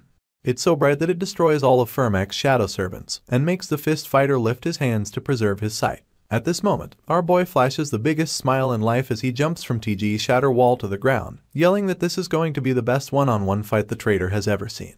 In no time, he covers the distance between them, leaving the professor with just enough time to realize that our hero had engraved the rune of sun all over his body, making it impossible for the shadow servants to do anything to him. His eyes pop open as he realizes that our hero may be suicidal, and he concludes that the boy must be an idiot to be ready to have his entire body go up in flames. While he's still trying to shield his eyes, Corin uses the slithering serpent technique, and as usual, unleashes a myriad of stabs on his opponent. Afterwards, they resume battle poses, and our hero suggests that they stop with the petty little tricks, adding that they should see the fight through to the end with pure combat. His eyebrows furrowed into a frown as he yells at his opponent to stop saving his energy, and urges him to attack with everything he's got. At this moment, the traitor instinctively senses that the warrior before him is an arch-nemesis. For this reason, he resolves to risk his life to take him down, and screams as he powers up. The purple essence surrounding him takes on a much brighter glow as he utilizes the 6 steps of Sura. This is a self-destructive skill that burns through the aura core for mana and speed, a skill special to the great warriors of paradise. In response, our hero gets just as hyped up, with fire evident in his eyes. He screams that this is what Firmak should have done from the beginning and adds that they should get to it. Our boy puts the 6th step of the 6 steps of spearmanship, and backs it up with Sura to even things out. As both parties burn through their aura core, they charge towards each other from opposite sides of the lot. It's like deja vu, but this time, things are way more serious because they plan on going all out. Our hero is the first to strike, and he stabs at the traitor's shoulder. Firmak easily blocks this and instantly follows up as he punches his opponent in the chin. Too much blood sprays out of our boy's mouth as a result of this, but he just shakes it off and goes low as he successfully cuts the traitor's shoulder this time. This infuriates Firmak even more, so he tries punching the life out of our boy from above. Luckily, Corin is swift enough to evade it, and delivers a deep cut to the traitor's chest as he makes his way back to a standing position. The fist fighter's essence begins to dim almost immediately, with our hero's spear still dripping with his blood. He then drops to his knees as it takes everything in him to breathe. Literal steam exudes his body and beads of sweat drip down his features. In all of this, our hero is still standing strong. All Firmak can do is watch in horror, and while he's still knelt down, our boy drives a spear through his heart, spraying too much blood from the exit wound. He finally exhales and tells the traitor that he has won. Corin closes his eyes, but he can still hear the screams of people begging him for help in his past life. They never wanted to die, and all they could do was beg our boy to help them out. This was during his last battle with Firmak Damon when they battled after losing to him in Act 2. They had found themselves stuck in a nightmarish realm, a hell known as Paradise. So many innocents lost their lives that day, thanks to the fist fighter's shadow servants. Unfortunately, our boy lost a lot of friends in that battle too. Back to the present, the spearman just stares down at the body of Firmak Damon, one of the 4 heavenly kings, and the king's confidant who's trying to introduce that hell into this world. You see, Tadas Valtazar, king of paradise, is revered only for his ex, with rune tattoos pasted on his arm and immense power to match. Our hero continues to look at his now dead opponent as he promises that things will be different this time. He proceeds to rummage through the fist fighter's pockets and isn't surprised that the treasure he was searching for isn't on his person. Apparently, our boy was searching for one of the 4 treasures protected by the druids, Leophale, Phalia's Stone of Fate. If this polychromatic were in his possession for having returned the original rune, our hero's chance of winning would have decreased significantly. After rummaging some more, he pulls out the original rune and gains solace in the fact that he could at least retrieve that. It turns out that Tadas Valtazar is working hard to gather the 8 original runes just so he can bring the Shadow Paradise into this world. This original rune is the one thing that our hero cannot let Valtazar have. With blood still smeared all over his person, our boy balls up the rune in his palm and wonders what's so important about the Shadow Paradise that Firmak killed all those people. He acknowledges that their anger and resentment towards the world is justified, but he feels like the way they're taking it out is wrong. He lays on his back and exhales loudly, thinking to himself that he did some crazy things. His left eardrum is busted because he went around holding a golden mandrake. His right eardrum isn't fine either. Then there's the issue of all the burns to his upper torso caused by the Rune of Sun despite his reliance on regeneration to heal him. Apparently, our boy is tough enough to bear the pain, but Firmak left him with a bunch of injuries. The fist fighter had pierced our hero's liver, fractured his right collarbone, crushed the bones in his sternum, and twisted his organs in the process. Corin tries to move his body and realizes that his left arm and leg are barely responding. But these are as a result of the 6-step Sura. He heaves multiple sighs as he realizes that he isn't as used to pain as he thought, and even as his eyes close he tells himself that he can't afford to lose consciousness. At this point, his notification bar pops up and announces that he has defeated Firmak Damon, and adds that the commandment rewards are currently being distributed. As his eyes continue to close, he just whispers that the rewards don't matter, seeing as he's more worried about the rune and the gold mandrake. This doesn't stop the system from shooting him more notifications though. It showcases that first commandment once again, the one holding him bound to not turning a blind eye to the misfortune of others, and announces that he gets 60 points equally distributed for conquering a difficulty level mission. For defeating a great evil, the system grants our hero an extra reward. They hand him a map called Findia's Sun, and it's supposed to lead him to the 4 secret treasures.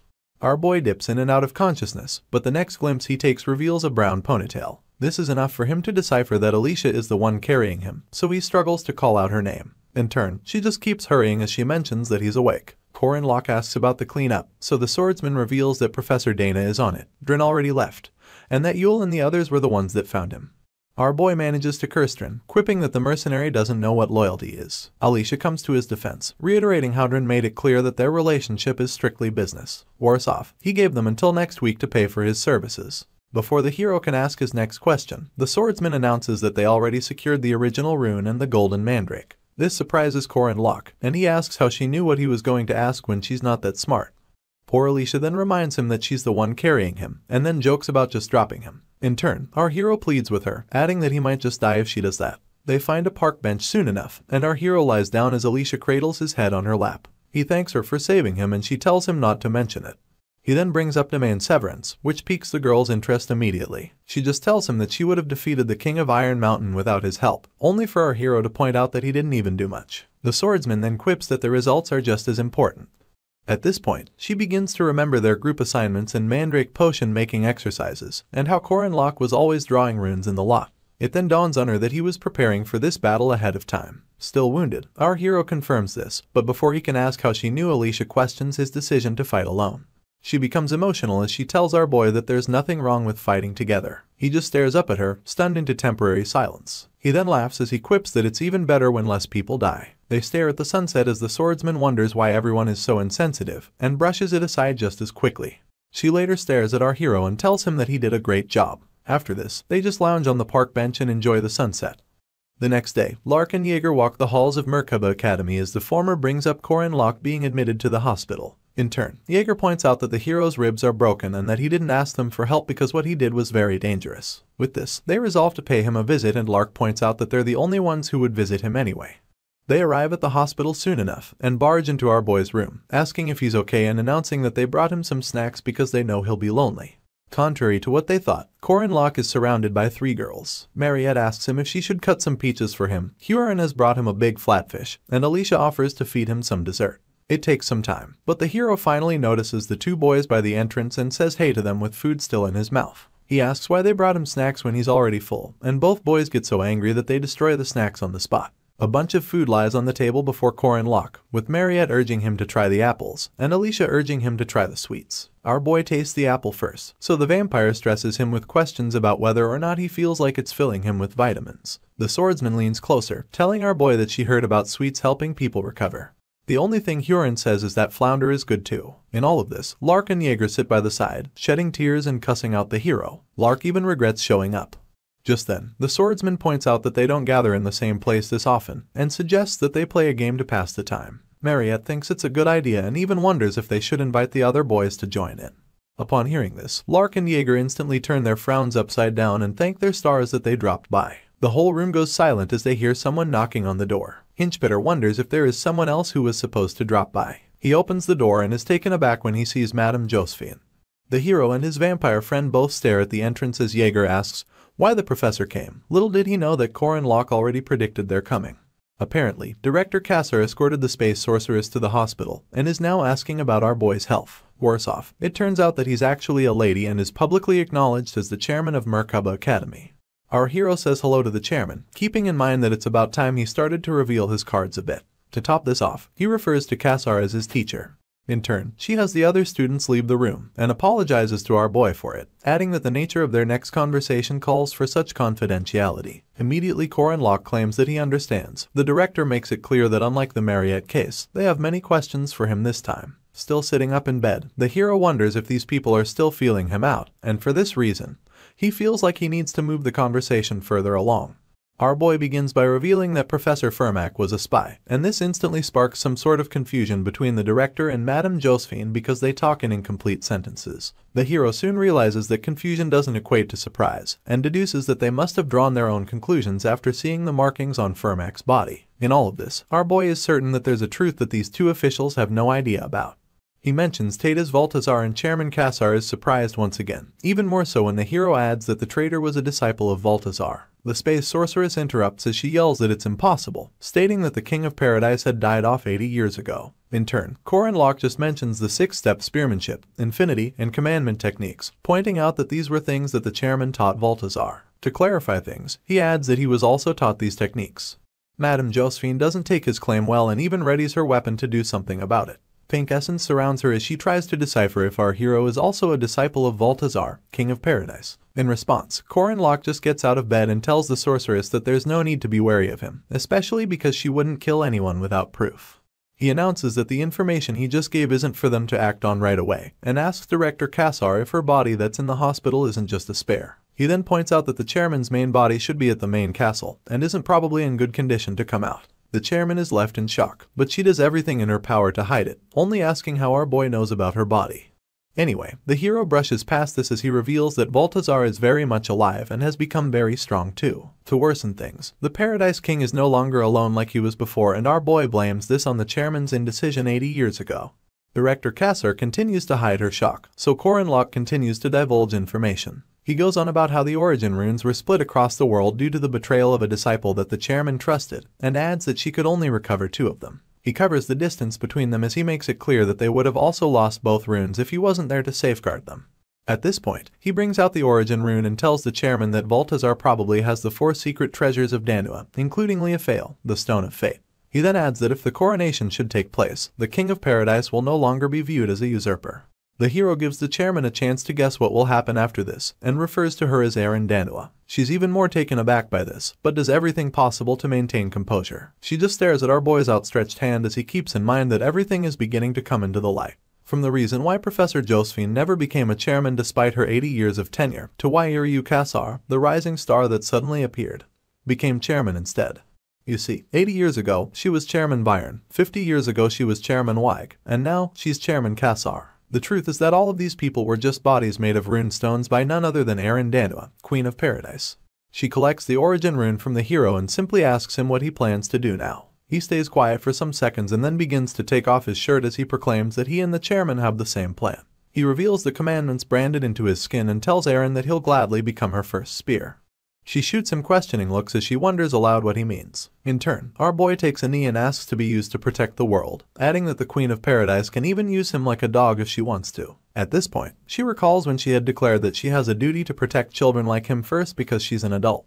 He stares up with eyes filled with sadness as he proclaims that he still hasn't forgotten Erin's warm act of sacrifice, and then resolves that it's now his turn to save her. Once again, she stays silent as she mulls things over.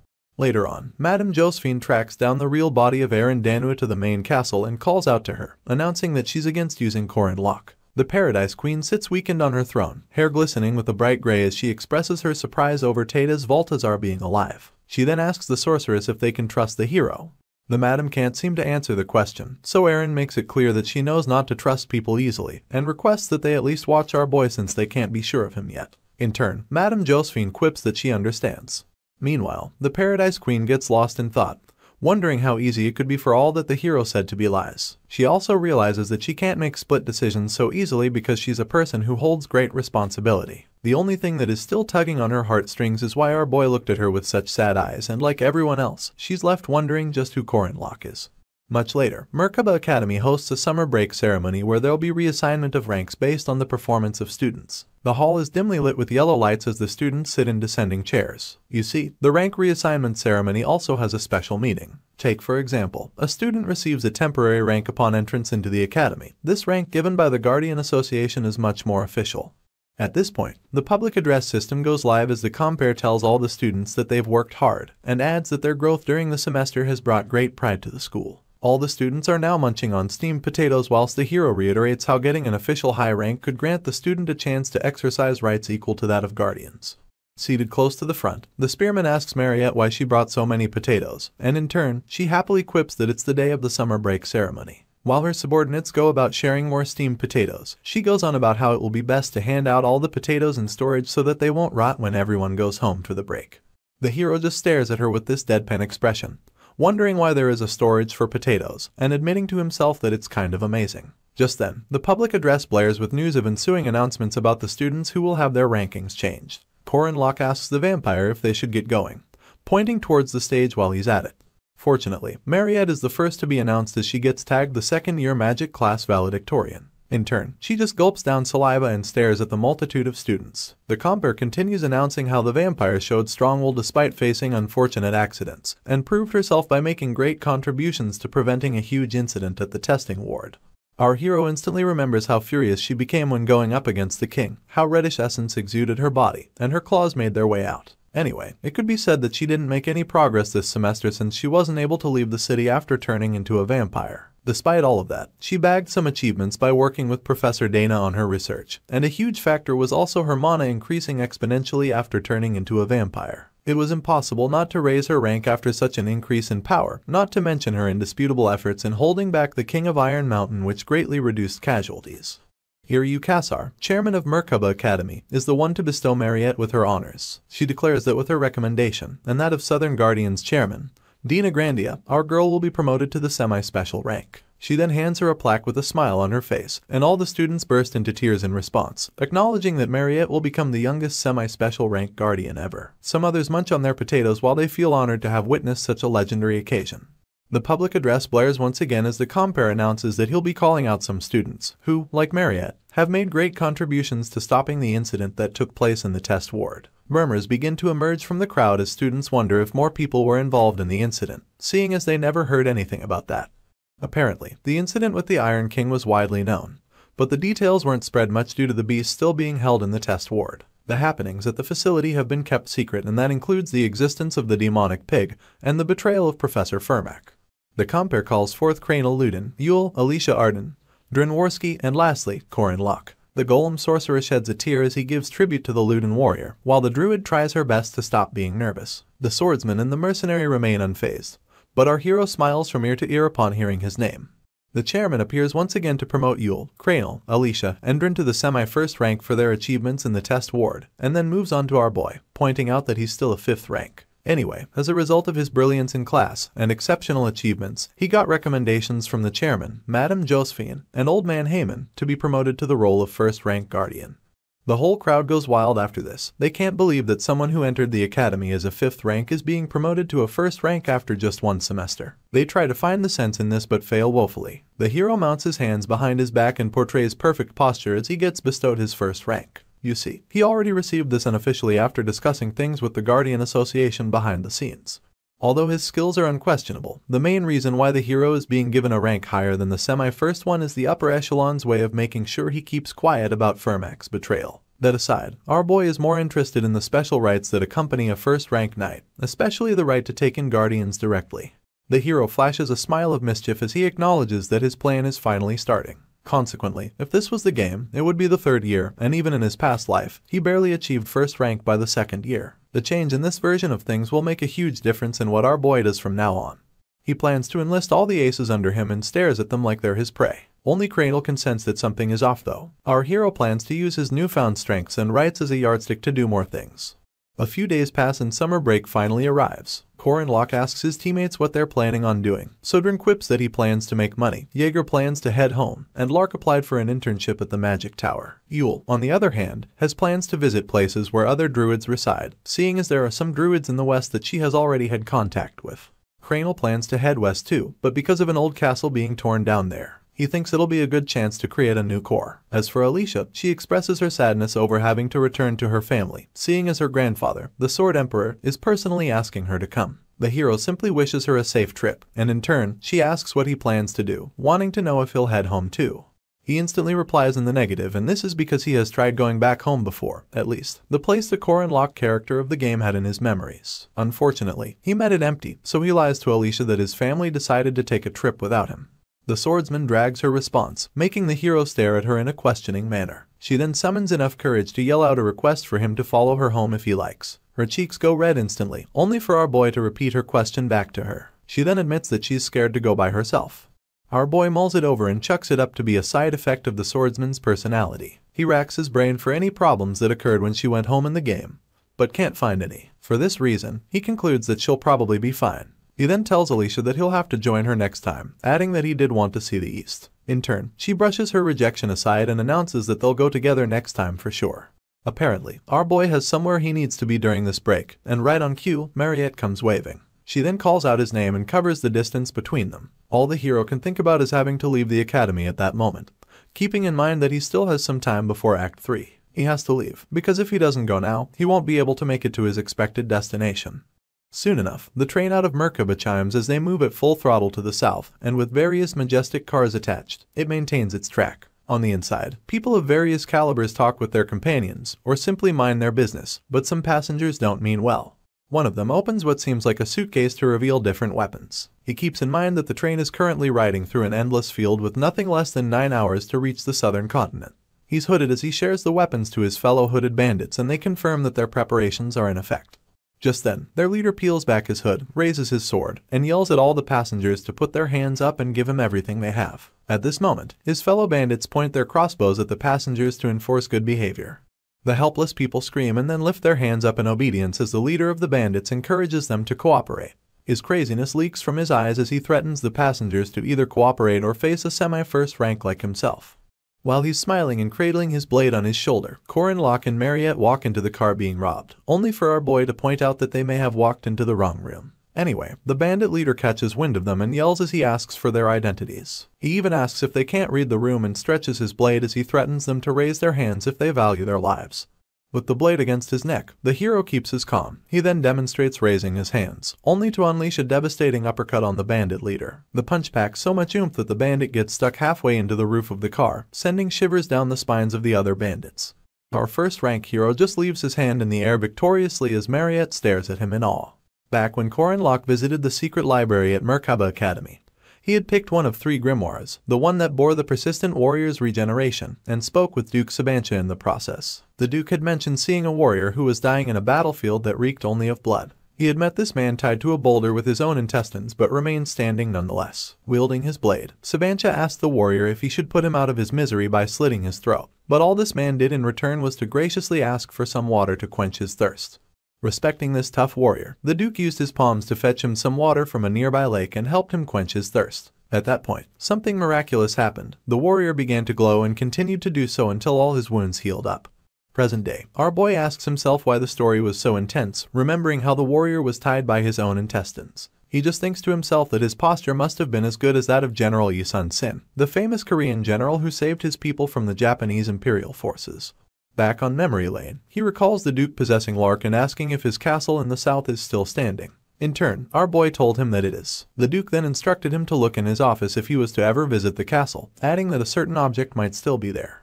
Our hero wondered aloud about what it could be, seeing as he didn't find anything there in his past life. Sabancha went on to insist that Corin Locke searches for this object by himself, referring to him as a rune sorcerer. He hoped that our boy possessed the same ability and courage that the warrior he met by the lake possessed, adding that if he possesses such courage, there'll be nothing he cannot do.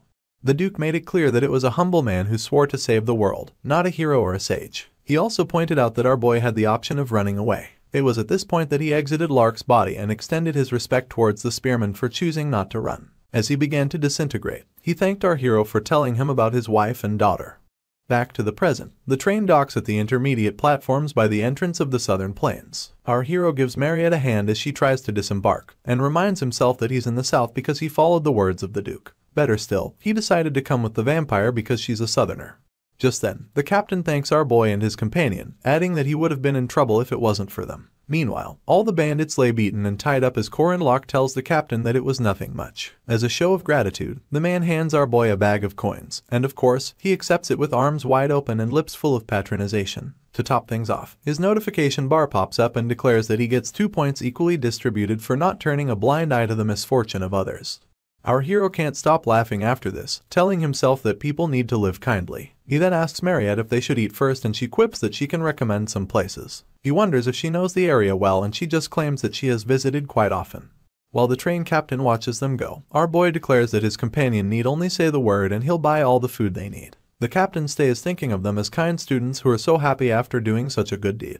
The entrance of the southern plains is beautiful to say the least, and is characterized by carriages that all go to Left City after stopping there. Left City is a big city further south and unfortunately, you have to take the carriage for 8 hours to get there. Upon hearing this, Corin Locke jokes about just being killed instead, only for Mariette to point out that there's a transfer station nearby that she often patronizes. With this, both parties visit the Wyvern landing zone where these winged creatures of various sizes lounge around. Our hero recalls using this mode of transportation a few times in his last life, and also recalls that it's much more comfortable and faster than carriages. The downside is that it's so expensive that even Park Se-woo didn't like it. For this reason, our boy asks the vampire if one wyvern ride will cost them 30 silver coins, but she just quips that her family sent her one that is a bit different. This surprises the spearman, so he asks about it. Soon enough, the ever-majestic Hriesvelger passenger arrives. The Hriesvelger, being a majestic giant eagle, heads towards the Dunelif mansion soon enough. The ground hands instantly begin to communicate among themselves as they clear a space for its landing on the outskirts of the mansion. This giant eagle is the boss vehicle in the heroic legend of Arhan, and it costs 12 times the price of a wyvern. Controller Mac reaches out to command, and in turn, Duff replies, announcing that they'll clear a site for landing immediately. He then asks for confirmation of visual reference at 200 feet in the air. Just as quickly, Duff gets told that Miss Dunelif is expected to arrive in 10 minutes and adds that they'll slowly lower her altitude. After clearing the site, 2 guards stare up at the eagle as the wind from its wings almost blows them away. The first guard wonders what the Dunelifs are up to, so his colleague explains that Merkaba Academy is on vacation. With this, the first guard concludes that the princess is returning. Their boss gives them the heads up when Mariette is mere moments away from arrival and instructs them to prepare to give her a fierce welcome. Right on cue, the Hriesvelger slowly lowers its altitude into the landing site. The moment the front door bursts open, all of the family's staff bow their heads and chorus a fierce welcome to the princess, congratulating her on her break, and also for the semi-special rank promotion. Our boy's eyebrows shoot up as it dawns on him that their location is Left City, not to mention Duna City in the east. Just to confirm, he asks Mariette about her family's farming business and just how big it is. She vaguely tells him that it's about 2 million, so our hero concludes that she means 2 million pyong, which is equivalent to about 7 million square feet. She instantly corrects him about the unit of measurement and clarifies that she actually meant 2 million hectares. The smile on her face doesn't soften the blow on Corin Locke. She even asks him why he wanted to know, but all he does is leave his mouth open in shock. He does the math and discovers that the Dunelef farm covers about 6 billion pyong in land, which is equivalent to 20 billion square meters. The vampire just stares back at him with a soft smile across her lips, and our hero deduces that her family are icons in the south. The Dunelefs own many properties including a salon, a grocery store, a post office, an agricultural cooperative, and a professional wrestling association, among others. All the signs the hero sees on the carriage ride back to the main residence proves this. He even asks what a pro wrestling association is. Upon arriving at the Dunelef Great Residence, the two of them disembark from their carriage. Corin Locke wastes no time asking the vampire why she never mentioned how rich she is. In turn, she just quips that her parents are the rich ones, not her. Our boy thinks this is what rich people say though. Just then, they come across Paul, the butler of the Dunelef household, holding a napkin across his arm and laughing as he overhears the princess's conversation. He jokes about her inheriting everything, seeing as she's the firstborn daughter of the Dunelef family. The butler's sudden intrusion leaves our hero with questions, especially about where he came from. Marriott simply refers to him as Grandpa Paul and jokingly cautions him about surprising the guests. In turn, the butler asks to handle all of the princess's luggage and asks for the spearman's identity. With her usual smile, she admits that Corin Locke is one of her juniors, but Paul reads a different meaning to this. He instantly covers the distance between him and our boy, whispering about how the family has had a son-in-law living with them for generations, and adding that the Dunelefs provided the family of said son-in-law with tremendous support. They even gave them a place in the family business. The hero lifts both his arms as he begs the butler's pardon, but Paul only continues to divulge unnecessary information. He goes on and on about the vampire being the flower of the South, and how the number of marriage proposals she got can fill up a potato warehouse. The butler was speaking so quickly that our hero just nodded in agreement. Soon enough, he inquires from Marriott if she has any news about the castle he mentioned earlier. She perks up upon hearing this and tells our boy that she heard about someone buying the Duke Castle. He's very interested in knowing who it is, only for Paul, who's still too close to him, to mention that a certain Count Cassius bought it. The hero glances at the butler through the side of his eye, recalling that the Duke Castle was owned by someone else in his last life. He vaguely remembers the person being a trader from an archipelago at the southern end of town. Apparently, this trader was an awful man, who, upon hearing that our hero and Park Se-hoo were guardians, asked them to catch him the sea serpent before thinking of visiting his castle. In order to receive this man's permission, both guardians spent all day and night fighting the great sea serpent. All they had was a canoe to navigate the unfriendly waves that this beast caused. Anyway, after indescribable hardships, they finally got to enter the castle. Present day, our hero buries his face in his hand as he asks himself if he will have to go through such suffering again. At this point, Marriott steps in and announces that she has spoken to Count Cassius beforehand, and suggests that our boy escorts her to the castle. Corin Locke is so surprised that he asks her to repeat her statement. Instead, she points out that he seemed to want to enter the castle, so she just told the Count about it in advance. Apparently, he readily agreed and told the princess to stop by anytime. He had even invited her to an upcoming party that Friday, and she would like our hero to be her +1. He freezes in place after hearing this, and then bursts into tears as he realizes that this mission could have been carried out this easily. He gets extra emotional thinking about how he went through such a dog show to gain access to the castle in his past life. He asks himself if Marriott is a god, and she just might be, because soon enough, she asks if he would like to go shopping the next day. She points out that they don't have outfits for the Count's party and adds that they should shop since they're bored. Of course, Corin Locke accepts her offer with open arms. They stop by Marriott Street and our hero gets a suit worth 3 gold coins, 6 gold coins worth of necklace and shoes, and about 4 gold coins worth of everyday clothes. He is left wondering if shopping is supposed to be like this, and this doesn't include the watch and other utilities she paid for using a blank check. With shopping bags hanging from both his shoulders, the hero realizes that the stuff she bought him are all named brands, and that she had spent enough money to make anyone rich in real estate if they were in Seoul. Beads of sweat drip down our boy's face as he wonders if the vampire will make him sign a slave contract after this. Meanwhile, Marriott is cheerful as ever, skipping her feet as they arrive at the location she has been wanting to show him. A very wary Corin Locke hangs back as he admits that she's scaring him, and pleads with her to stop buying him stuff. Anyway, they arrive at the blacksmith soon enough and the store owner welcomes the vampire. He then asks if she stopped by for the commissioned item and she replies in the positive. Afterwards, she carries a closed wooden crate, hands it to our hero, and explains that it contains the same minerals that were used in Alicia's sword, Odachi. It turns out that this is the same item that our boy couldn't get his hands on before, because even Merkaba Academy didn't have it. It's none other than the unbreakable stone. The hero wields the ore in his palm as he acknowledges that the unbreakable stone can withstand the effects of domain, unlike refined silver. If anything, the stone has proven to have stronger power in domains. He lifts it to his eye level, happily inspecting it as he asks how she got her hands on the stone. He adds that there shouldn't even be a market for such a rare item and admits that the stone is making him happier than all the presents he already received.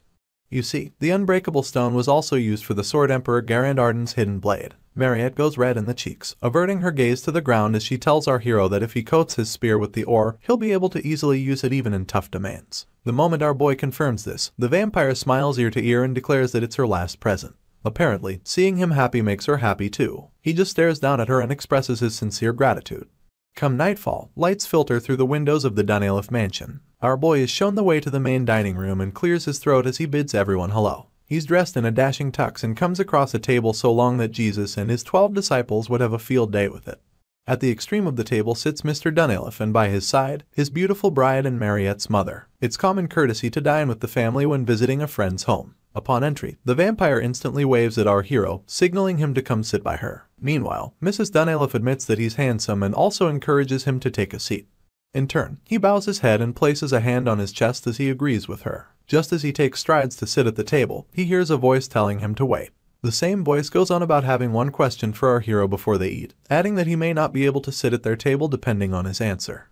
The voice belongs to Mariette's father, Duke Mard Danilov, who intertwines his arms as he asks Corin if he's a virgin. Our boy is so dumbfounded by this question that he scratches his head and begs the man's pardon. Just then, Mrs. Danilov bursts into a frenzy, slapping her husband's back and yelling at him for asking a question like that. The vampire also yells out the man's name and then calmly tells our hero to ignore her father.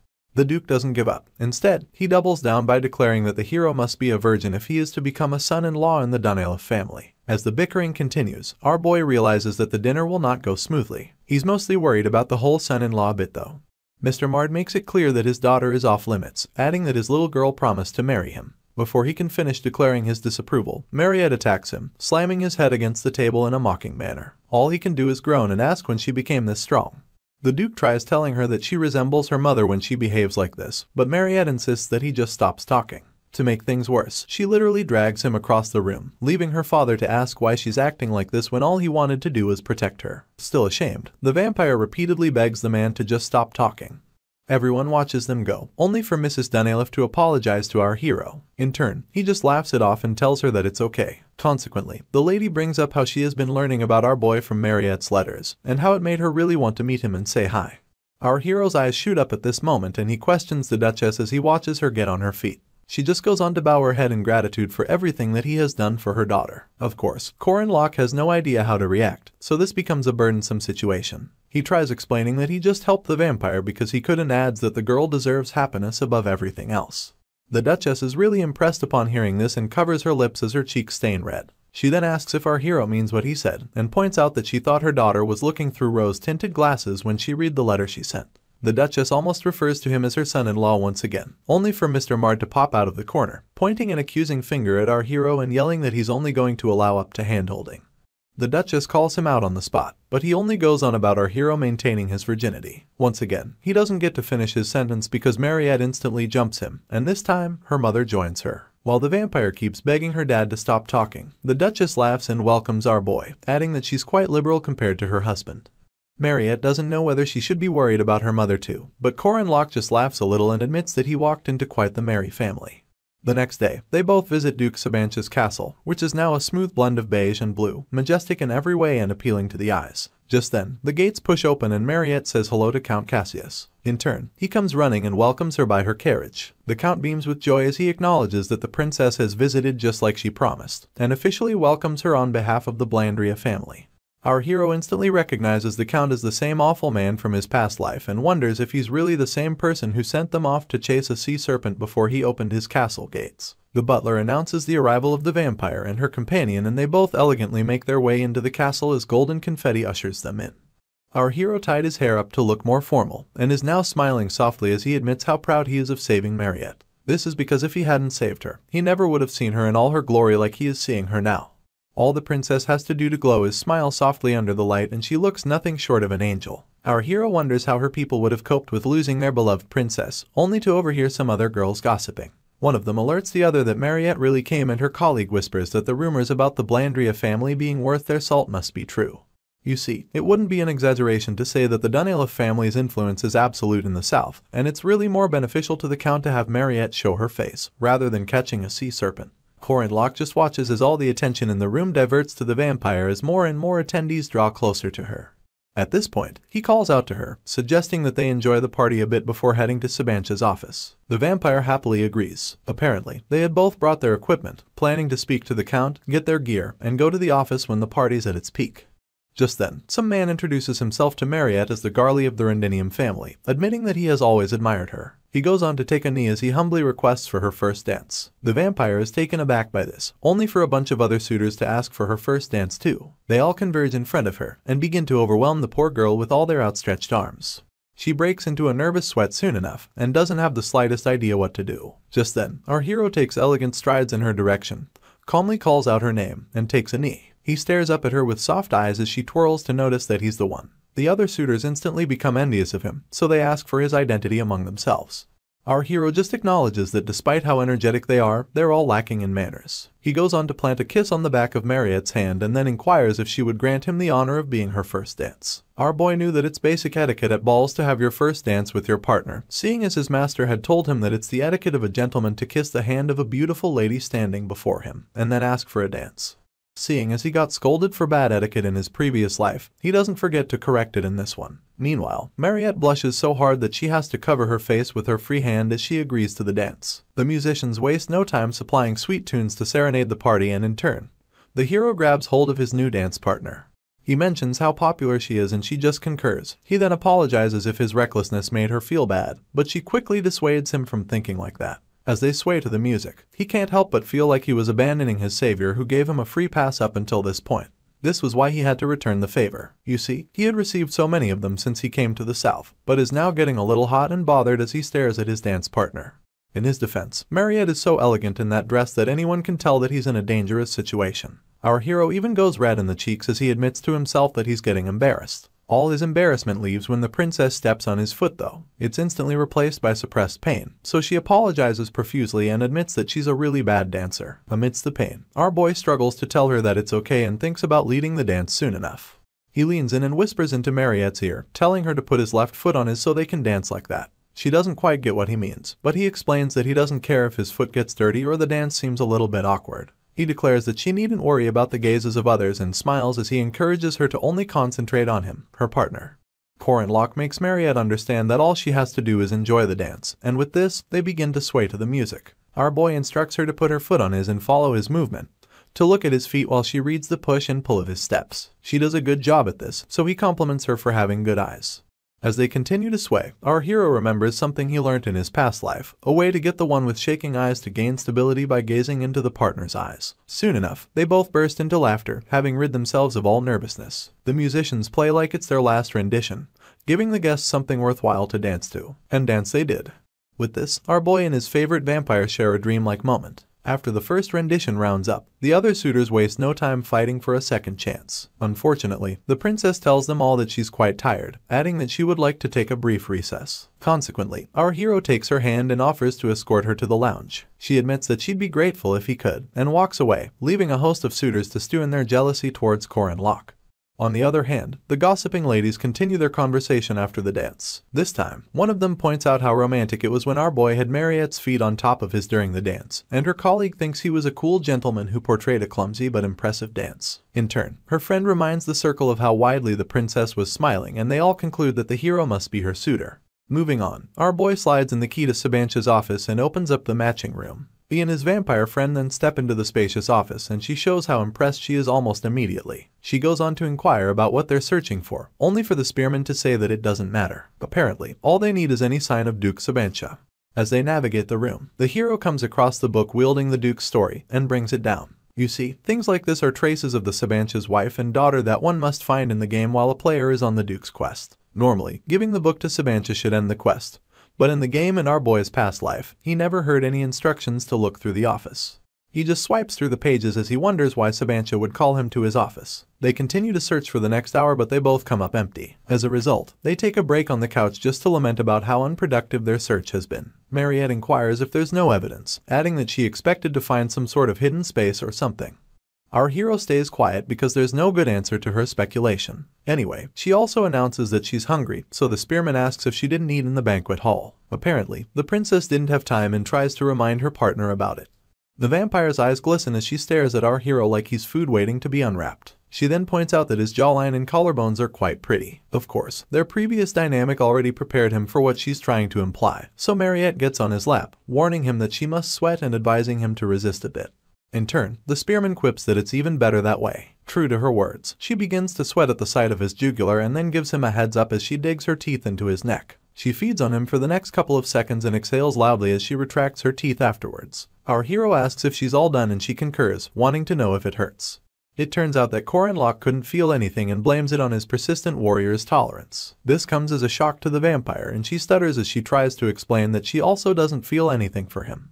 At this point, our hero remembers that he definitely received persistent warrior's tolerance alongside the soul dust. As Corin remembers receiving the soul dust from Sabantia, the grimoire comes to mind. This is the same book that the Duke's soul was sealed in and it wields different abilities and spells. Better still, reading this grimoire can grant the reader a chance to learn these abilities. His brain engines begin to churn as he compares both grimoires wielding abilities and spells to Sabantia's soul and body. To test out his theory, he asks the vampire to summon Diaku, and she perks up as she wonders why. She summons the familiar anyway and Diaku appears, taking a knee before his mistress. With his hand to his chin, our hero asks the vampire to try summoning her familiar in such a way that he's a little hazy, adding that he would like to see Diaku in the state before his body fully materializes. Mariette repeats his request back to him just to confirm that she got it right, and then proceeds to instruct her familiar. In turn, Diaku wimps at the thought of being sent away, making our hero conclude that the familiar whines a lot. He then realizes that the state they're putting him through is similar to what one would feel when their body is getting destroyed. This is reason enough for the familiar to not like it. Soon enough, Diaku almost becomes transparent, and our hero acknowledges his near disappearance, keeping in mind that the only reason he can't see the familiar is because he can't perceive spirits. Suddenly, some sort of foul presence fills the air and our boy instantly turns in his seat to object against it. He can feel a certain chill, and it gets so bad that he yells out Mariette's name, telling her to prepare. In no time, our hero is wielding his spear again, and the entire office seems to be shrouded in a reddish cloud. He then calms himself as he realizes that it's the Duke's doing. All he asks now is for Sabantia to have at least given him a heads up. You see, what was sealed in the Great Library's grimoire was the Duke's spirit. He had made a split decision when he was facing death and fighting his desire for blood. This was the separation of his body from his soul, and this begs the question, where did Duke Sabantia's body go? At this point, our hero discovers that it's right in front of him. A certain voice bellows from amidst the reddish cloud, asking how it's possible that a random person like Corin has come to visit him with remnants of his soul evident on his person. The Duke cradles a blade on his shoulder and makes it clear that he's talking to our boy. He then follows up by asking him what he's looking for in his castle. First thing the hero does is confirm that he's talking to Duke Sabantia, and after this, he reiterates that he's the man's distant junior. In turn, the Duke admits that our boy's appearance isn't that bad, stating that he's just normal. For this reason, the spearman reiterates that Sabantia's assessment is much better now than it was in the library. This provokes the Duke into asking if our boy has come in contact with his soul. Corin replies in the positive and instantly follows up with a question about how the Duke is normal if he separated his body from his soul. Sabantia doesn't seem taken by this question, so he tells the hero to stop. He then stretches his sword towards him and announces that he'll be the one asking the questions, while our boy does the answering. This makes him unsheath his spear as he quips that he thought things were going too well. He then lodges it on his shoulder with this new fire in his eyes and a devious smile on his lips. In no time, our boy declares that Sabantia never had a present for him after all. 800 years ago, there was a great general who commanded the south, and he's none other than the fearless Sabantia Duke. The world not only spoke of him as the strangest of his time, but as the strongest of all time. His blade meets our hero's spear in an unprecedented show of force, and the Duke realizes that his opponent mentioned coming from meeting with his soul. He then asks if our boy killed it. Just as Corin dodges a swing of his opponent's blade, he makes it clear that all he did was grant the soul peace and help it ascend. Apparently, our hero expected something other than the grimoire this time. They continue to clash weapons as the Duke screams that our boy wouldn't have brought a vampire to his office if his soul truly led him there. He then asks if the spearman thinks he'll fall for his lies. A heavy swing of his sword accompanies this question, but the hero is quick enough to evade as he poses a question of his own. He thinks Sabantia doesn't know what he's saying, so he inquires how a body is even moving without a soul attached. Of course, this doesn't slow down the Duke's attacks. He brings down his sword with the force of multiple men, but Corin reinforced spear easily deflects it. In turn, the Duke proclaims that his body, being that of a vampire, only needed a small piece of his soul to be trapped in the castle. He adds that this was to ensure he wouldn't become a beast like the one our boy invited into his office. Having been pushed back, the spearman screeches to a halt and wastes no time running to Mariette's defense. He makes it clear to the Duke that she's different and beseeches him to believe that she's keeping her vampire powers in check. Sabancha digs his blade into the ground, annoyed by our boy's request for him to believe his words. The Duke buries his face in his hand as he proclaims what he had to do to keep his bloodlust in check 800 years ago. Apparently, he has lost his soul, senses, and emotions, but declares that there's one thing that hasn't disappeared. Our hero stares at his opponent in horror as he realizes that he sewed his mouth shut. The Duke then announces that his taste for blood hasn't diminished, adding that it's the one impulse that vampires cannot resist. He claims to have been like Mariette too, but now he reiterates that he cannot believe Corin lock worse off. He claims not to trust anything he cannot check himself. With his hands still covering his face, he makes it clear that should his opponent plan on stopping him, he'll do everything in his power to make sure that he's not safe. At this point, a dreadful essence escapes from the Duke's body and sends waves of terror into our boy's person. He grits his teeth as he admits to himself that he never expected things to take this turn. He then regrets bringing Mariette along at that moment. Sabancha Duke was a known hero who had his body locked up because of his hatred of vampires, and now said body has been completely destroyed. Our hero realizes that if the Duke was the strongest of all time 800 years ago, he must be a semi-special rank in this age. With this, he grips his spear tighter than ever as he activates the sixth of the 6 steps of spearmanship, Sura. This was the same ability that he and Firmak Damon fought each other with in the traitor's last moments, but our hero is activating it from the very beginning because of how powerful this opponent is. He utilizes a technique from Calamity Serpent Ultimate Essence called the Rising Serpent Skies, and within this technique, he uses the poisonous dragon head charge. In all of this, Sabancha just seems to be standing and waiting. Suddenly, the Duke swings his sword so quickly that it cuts through our hero's attack, leaving him all but dumbfounded. He then tells the spearman to take a look at the power of creation as he lifts his blade and encapsulates it in a bright purple essence. He declares that he gained this power from slaying a dragon in his youth and proceeds to bring down his blade with an unholy force. This direct hit on Corin Lock is known as the final demonic sword, Dragon Murder. As the spearman makes his way to the ground, it dawns on him that Sabancha is much stronger than a special rank monster. At this point, the Duke is left to talk with Mariette, and the first thing he does is refer to her as a petty beast. He covers the distance between them, asking her how she hopes for a human life. The girl tries to argue her case, but he shuts her up by asking if she doesn't consider herself to be a beast. As he speaks, he remembers when he lost control 800 years ago and fed on his loyal servant. He then asks the princess if she's positive that she can overcome her bloodlust with just her will. His question even provokes the memory of her feeding on Isabel, a close friend, and then that of her feeding on Corin Lock when he points out that she will end up coveting her lover's blood. As the Duke relives the pain of taking his servant's life, he tells Mariette that she will kill those she cares for. With this rage, he yells that she should disappear and follows up by attacking her instantly. She dodges his blade by a hair's breadth and yells that she won't go anywhere. She thinks about defending herself once again, but just calls forth Diaku instead. The familiar appears right behind Sabancha and he twirls his head to catch a glimpse of him. The Duke only utters 2 words after this binding trigram. With this, multiple chains emanate from thin air and hold Diaku in place. He admits that the beast is fast, even faster than when he was in his prime. Unfortunately, he also thinks that the familiar lacks strategy. As he points this out, he lifts his blade right above Diaku and doesn't hesitate to stab him as he calls him a foolish beast that only relies on strength. Mariette quickly calls back her familiar with a scream, only to watch in horror as she gets no response. Just then, Sabancha activates his Romanian sealing sword technique and his blade shines a bright blue. Apparently, this sealing sword is made specially for sealing immortal beings.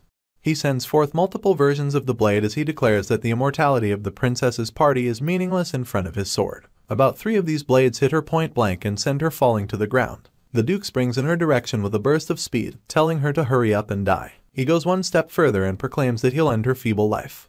He comes mere inches away from her face, stares her in the eyes, and tells her that a beast is always a beast. Even amidst her pain, Mariette refuses to believe that. She recalls when Corin Lock cradled her head as she first fed on him, and how he told her that she hasn't changed. She holds on to his words as they give her fresh determination. With blood still smeared all over her person, she begins to remove the blades Sabancha had stuck in her. As the Duke tells her to die once again, our hero's body emanates right before her eyes. Weakened and passed out, he just lies on the floor in front of the Duke, drawing the princess's attention immediately.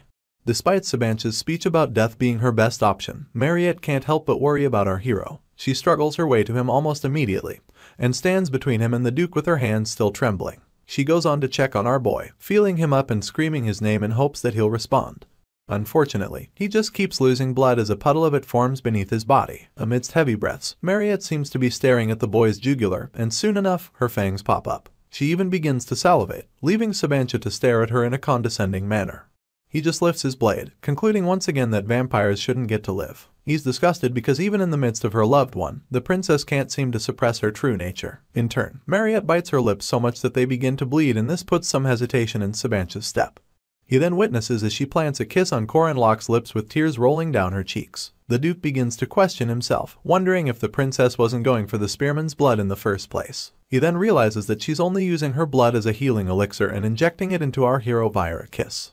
The fact that she's the one giving blood rather than taking it leaves the Duke in shock. He soon admits that the princess has overcome her limits in this situation, seeing as she shouldn't have the rationality to suppress her urges. Anyway, he walks up to the two of them and overhears Mariette begging our hero as tears continue staining her cheeks. Sabancha fills with dread towards himself and confesses that he has failed. Back in his day, he couldn't save anyone. Instead, he knelt in the face of desire. He watches as the princess continues to beg our hero to wake up, and looks up in shame as he tells himself that he couldn't judge everything. At this point, the Duke's blade switches from blue to a lighter shade of crimson, and he lifts it in a bid to stab our boy. In turn, he plunges the blade into Corin Locke's chest, only for Mariette to panic immediately. She yells out the hero's name as a certain form of energy seems to circulate his body. She then faces the Duke, yelling at him as she asks how far he is willing to go. All she wants is for Sabancha to not take her favorite person from her, and she begs him with gushing eyes. The Duke remains stoic through all of this, only for a bright light to spread from their location outwards. Sooner than later, all of the theatrics begin to die down, and our hero grabs the princess by the shoulder, telling her that he's fine. He then sits up as he proclaims that he's there for her. In turn, Mariette twirls in shock, bursting into more tears as she wonders if he's really okay. The spearman just feels up his chest and then questions Sabancha about why he saved him. The realization comes as an even bigger shock to the princess. The Duke emphatically throws his blade aside and both of them watch it fall to the ground. He then reveals that he has transferred his aura core to our hero, and he listens attentively as the Duke adds that he now understands why his soul led him to the office. He goes on about seeing the qualities of a hero in Corin Locke and feels like our boy lacks the greed, but has the beliefs and pride that those who seek power often do not have. To top it all up, he proclaims that our hero has changed what he couldn't, and believes that he has the right to change the world. He then begs our boy to correct the mistakes he made through his 800 years. As he pleads with the spearman, he slowly disintegrates from reality, and the two of them watch him go. Soon enough, there's nothing left of Sabancha Duke, and the reddish cloud disappears with him too. Still seated on the floor, our hero feels for his heart, keeping in mind that he never expected the Duke to gift him his aura core. His thoughts get interrupted when Mariette dives in for a hug, so he tries to remind her that his body isn't 100% yet. She shuts him up as she expresses how scared she was. The girl had thought that he actually died. She presses her body against his as she asks him to promise to never die without her permission. Our boy just flashes a soft smile, thinking to himself that things ended well regardless. He then agrees to the princess's terms, telling himself that this is reward enough. Just then, his notification bar pops up, signifying that he has obtained the aura core of Sabancha Duke. His aura rank has increased, and that his core ability has been formed. The hero now possesses Duke's demonic nature and gains the dual core ability. You see, if there's one thing Corin Locke hopes for, it's for the Duke's body and soul that were in pain for 800 years to finally find rest. The hero is still trying to catch his breath as he goes through his stats. Meanwhile, Mariette is already asleep on his lap, and the new scar on his chest is undeniable. He realizes that his aura rank increased and now has a second core that came with a special ability of its own. The only strange thing is that Sabancha never gave this power to the main character in our boy's previous life, or even in the game. This raises more questions and leaves the spearman wishing the Duke was this nice from the beginning, rather than making him suffer so much. He takes a glance at Mariette's blood-drenched clothes and keeps in mind that he'll have to help her wash them despite how long they'll take to dry. Just then, a maid barges into the room and instantly apologizes for not knowing that there was a guest inside. She cuts her apology midway as she notices a half-naked Mariette fast asleep on the hero's lap. Our boy tries to explain that it's not what she thinks, but the sweat and heavy breathing doesn't help his case at all. That doesn't stop him from trying to explain to this maid that it's just a misunderstanding. All of his words are like water on a duck's back, seeing as the maid is more concentrated on the sweat, muscles, and hot air. She goes red in the cheeks and almost dies from embarrassment. Corin Locke doesn't give up trying to explain things, only for the girl to scream an apology and tell him to enjoy his time. She slams the door behind her before the Jiro can say anything, and he begins to freak out as he wonders what she meant by enjoy your time.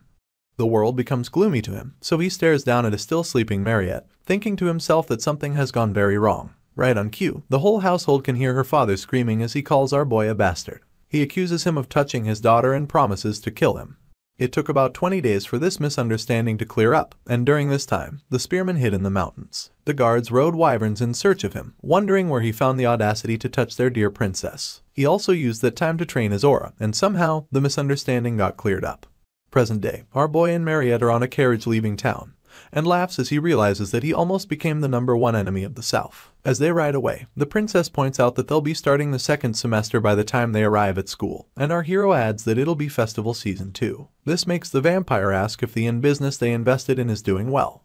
In turn, the spearman assures her that she'll get several times what she invested. Consequently, the festival will attract a large number of tourists, and that will cause a rise in the value of the lodging industry. This is when our hero plans to sell that land he acquired, make it big, and get a stupendous amount of money.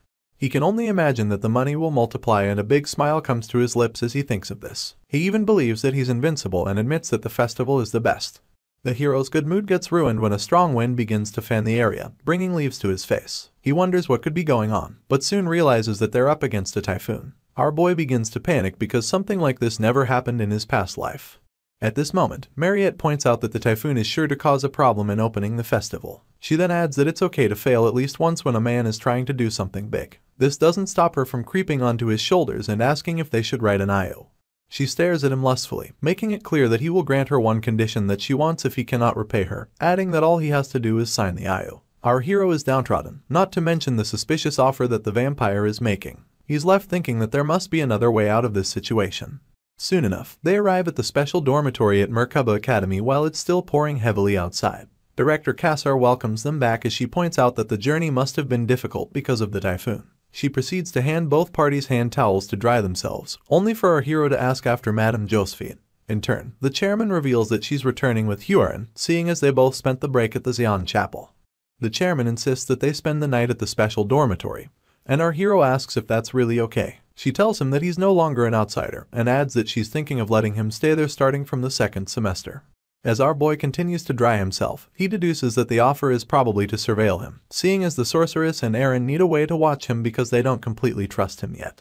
Corin conveniently changes the topic as he asks about the typhoon, and Mariette instantly bites as she declares that it must have done quite the damage on the city. She wonders if the city will be fine, so the chairman educates her about the main city not taking any major damages currently. She thinks the outer areas will be more damaged by the time the typhoon is done. The vampire continues to contest this logic, and she indicates that the moving typhoon will hit the city directly. Once again, the chairman disagrees, pointing out that the natural disaster won't move because it's in fact not natural. It turns out that it's the work of a monster. The chairman narrates how everything began at an important sea route of a southern archipelago going upstream along the Aegina Strait. At some point, the monster got entangled in the strait, the lone emperor of the ocean, also known as the sea serpent. This lone emperor went wild without a care for the economic situation of humans and began sinking trade ships that invaded his territory. On the other hand, there was one man who wanted to become a hero and set out to defeat the sea serpent. His father had tried to dissuade him from leaving, but the young man was determined to defeat a first-rank monster so that he can be promoted to the position of first-rank knight. This was none other than Levent Bladria, son of Count Cassius Blandria, the same count that sent our hero and Park Seo to catch the sea serpent in his previous life. Levent Blandria strongly believes that getting promoted to first-rank knight will prevent what happened at the dance from repeating itself. You see, he was the first gentleman to take a knee and asked Mariette to dance with him, only for Corin to swoop in and take the girl. In Levent's mind, he could only envision our hero mocking him for being low rank. He believes that the spearman is a scammer and that he'll be able to get the princess back from him. Levent balls his fist as he declares that he will defeat the sea serpent and return peace to the strait. With one man's fiery heart, a raid group battled the Emperor of the Sea for 5 nights and 6 days. After the fierce battle, the sea serpent sought asylum by escaping the strait. The members of Levent's crew then celebrated his victory over the beast, leaving the Count's son to dedicate his victory to Mariette. They had successfully brought back the peace of Aegina Strait. Unfortunately, their mission went uncompleted, seeing as they chased but couldn't capture the sea serpent. This same serpent that got away ended up causing the loss of innocent lives. Apparently, there are some animals called alvins, and they're also known as typhoon bats. These bats become the cores of typhoons and protect themselves from enemies in order to breed. 2 of these bats were breeding in the distant islands when the sea serpent suddenly grabbed one of them out of the typhoon. These animals are nicknamed the golden bats because everything about them is an elixir, so much so that even other animals want them.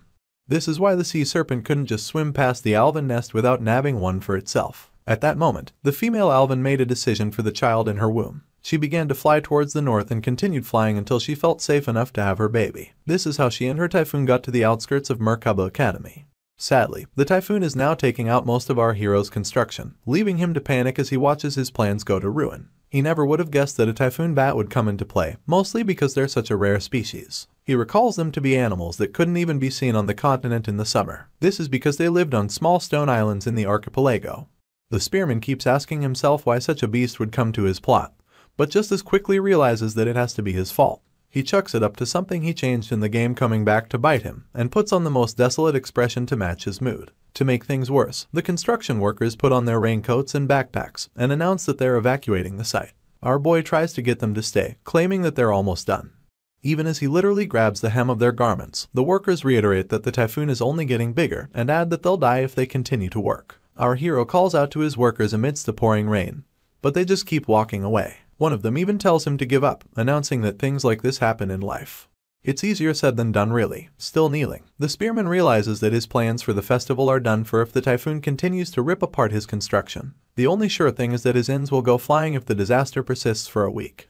Corin had spent 280 gold coins to purchase the land. Another 330 coins went into buying raw materials and paying for labor and construction. All he can do is stare at the dilapidating building as he remembers that all he has left to invest is just 220 gold coins. Worse off, he owns only 110 of the total cost, and borrowed the rest.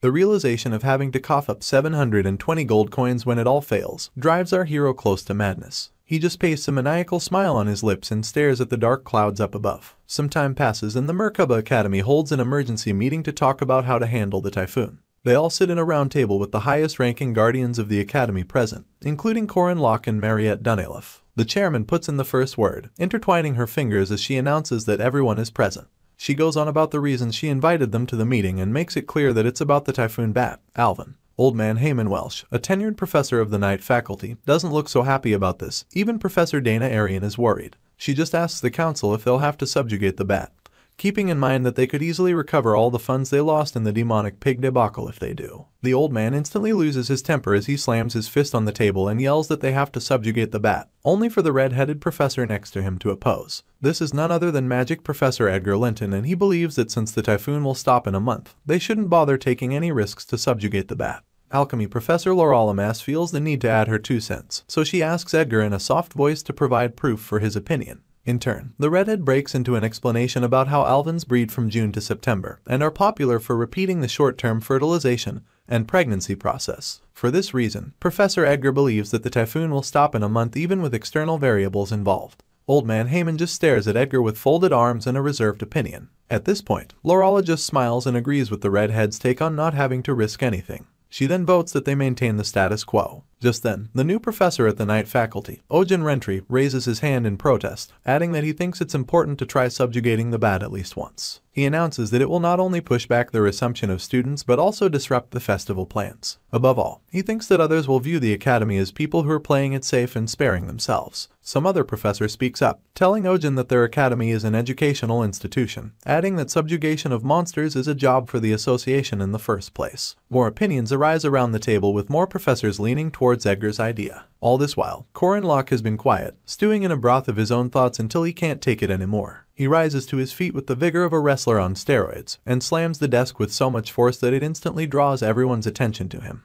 He then yells that he wants to be heard despite the obvious fact that he lacks knowledge. Passionately, he breaks into a speech about how everyone present swore to be brave and realize kindness and justice. He reminds them that they all swore not to go against their creed even in death, and that they swore to protect the weak and defeat evil. Our hero takes the passion up a notch, screaming as he reiterates that they're all guardians and protectors of humanity. He then looks them in their eyes as he makes it clear that they just have to subjugate the Alvin. Professor Edgar interrupts at this point, telling the boy that he understands his fervor, but still thinks it'll be beneficial not to subjugate. The spearman loses it after this, calling his professor by his first name and asking him how he could say something like that. Tears begin to gush down our boy's cheeks as he asks if Edgar cannot see the victims who have lost their houses due to the typhoon. In truth, our hero cannot stop hoping that the professors will buy his act, lest he turns into a beggar, seeing as he hasn't achieved his desired result.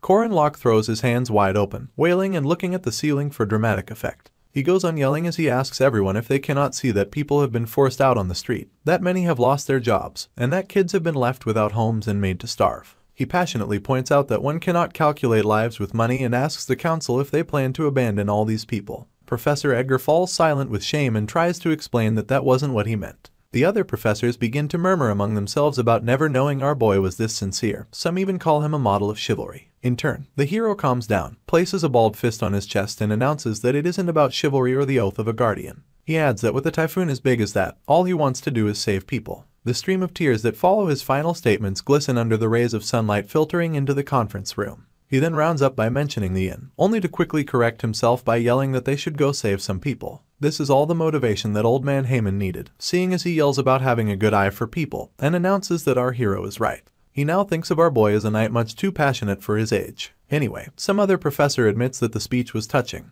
but brings up the inn he mentioned at the end, only for his colleague to reply that there are precious lives in inns as well. An overexcited Ojin stands on his feet and proposes that they form a subjugation squad immediately. He then swears on the name of the Guardians that he will protect the people. Meanwhile, Dana just sits there all giddy about the prospects of getting more research funding. After this, the chairman gets on her feet to declare that they have reached a conclusion. Thanks to our hero's passionate acting, all the professors and students actively agreed to the subjugation. In little to no time, the squad was formed and they all headed straight towards the disaster. Still deadly as ever, the typhoon spews water all over its surroundings as lightning cackles from amidst it. Corin, Locke, and the rest of the squad stand at the foot of the problem as Professor Edgar announces that he has finished talking with the support group. All they need to do now is to time things well. The spearman heaves a loud sigh of relief, loud enough to draw Professor Ojin's attention and make him ask if our boy is that emotional. The professor thinks the way he wants to save people is so sincere, and our hero quips that it's such a relief. On the outside, he lets everyone believe that he's doing it for the people, but on the inside, he can't stop smiling that he can finally avoid his debt of 720 gold coins. You see, the spearman has everything riding on this mission. The team had a simple plan in place to capture the golden bat. Alvin, the support squad, is supposed to create a crack in the typhoon using crystals big enough to disrupt the centrifugal force. Peradventure, the support squad succeeds. The entry squad would go in and defeat the Alvin. Unfortunately, reality happened. It turns out that countless monsters were already caught in the typhoon after attempting to eat the Alvin for its nourishment. Now, these beasts are hungry and properly pissed. Our hero's brows furrow as he wonders what to do. He then calms down as he realizes the squad that he's with. The first Cyclops that shows up has the misfortune of going against Old Man Heyman and receives multiple packed punches within mere seconds. In his prime, the semi-first rank knight was called Stronghand Heyman. The next monster gets cut down by the semi-first rank knight, Professor Ojin. This legend wields a 2-meter-long axe as if it's a toothpick. Then there's the all-powerful mage, who's defeating monsters with a swipe of his finger and having a cigarette while he's at it. He's the first-rank mage and current party leader, Professor Edgar. It turns out that he isn't burning a cigarette, but a mana stick which can also be used as a weapon. Above all is the frightening crazed warrior, Berjecker. He's a second-year student and a first-rank knight like Corin Locke. He's also a member of the North Island Savage tribe. With a squad packed with so many powerful people, it would be strange if they can't defeat some monsters. Our hero pokes some fun at Berjecker's height, asking if he's a half-giant. In turn, the warrior tells him to mind his business and focus on the monster behind him. Right on cue, our boy cuts down the beast and then yells to Berjecker that he's nicer than he looks. Despite all of the distractions, the goal of the squad remains to capture the Alvin, and as it stands, they still need to enter the eye of the typhoon before the damage becomes too widespread. All our hero can actually think about is the damage it can cause to his inn, and this infuriates him so much that he balls his fists as he declares that he's coming for the Alvin. Soon enough, the party leader declares that they're entering the typhoon soon, and tells everyone to prepare themselves. In turn, they all run towards the disaster after giving verbal confirmation. As they pull close, Professor Edgar stops in his tracks because he comes across something that he never expected. Apparently, there's a smaller typhoon within the actual one, and the professor announces that he has never seen such a thing before. He thinks the female Alvin must have noticed the presence of intruders and used the last of her strength to create a smaller typhoon.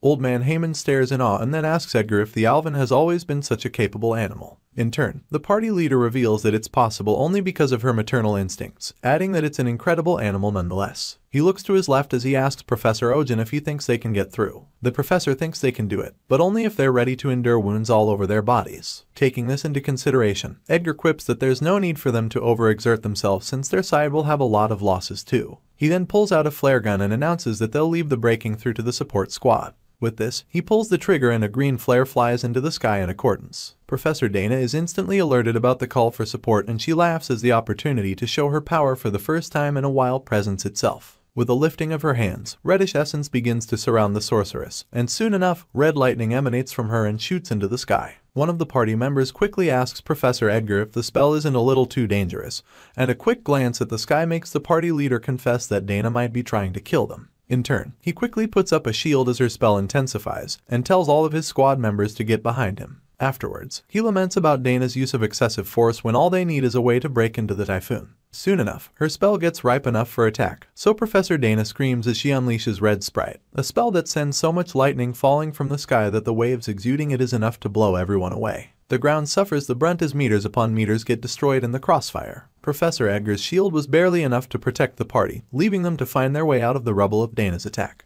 Old Man Heyman is so pissed and he doesn't bother to hide it. He even proclaims hatred for mages and accuses them of killing knights. The party leader is back on his feet in no time, and announces that at least things were resolved well. He feels that with this amount of lightning, the disaster will definitely be brought down. He gets the shock of his life as he realizes that not a single twirl of this typhoon was stopped. He and Old Man Heyman break into a cold sweat as Edgar points out that even a semi-first rank monster would find it difficult to survive such an attack. At this point, the old man is certain that something is weird, and upon closer inspection, notices that the Alvin keeps getting bigger. They just stare up at this phenomenon, leaving no one the wiser about what is going on. Only Corin proclaims that the Alvin is evolving. As the evolving beast roars amidst the typhoon, our hero recalls that the development of demons is a unique phenomenon that occurs during the accumulation of experience and life. It simply isn't the situation where the alpha sublimates, but the stage where the vessel of the species itself sublimates. Corin then mentions that such a creature, having survived a typhoon of this size, must have a certain tolerance to lightning. The hero's brow furrow once again as he realizes that they can no longer consider this Alvin to be a weak creature. The beast has successfully evolved into the King of Thunder Clouds. With this, she makes the typhoon even bigger and sweeps up some party members in the process, including the old man,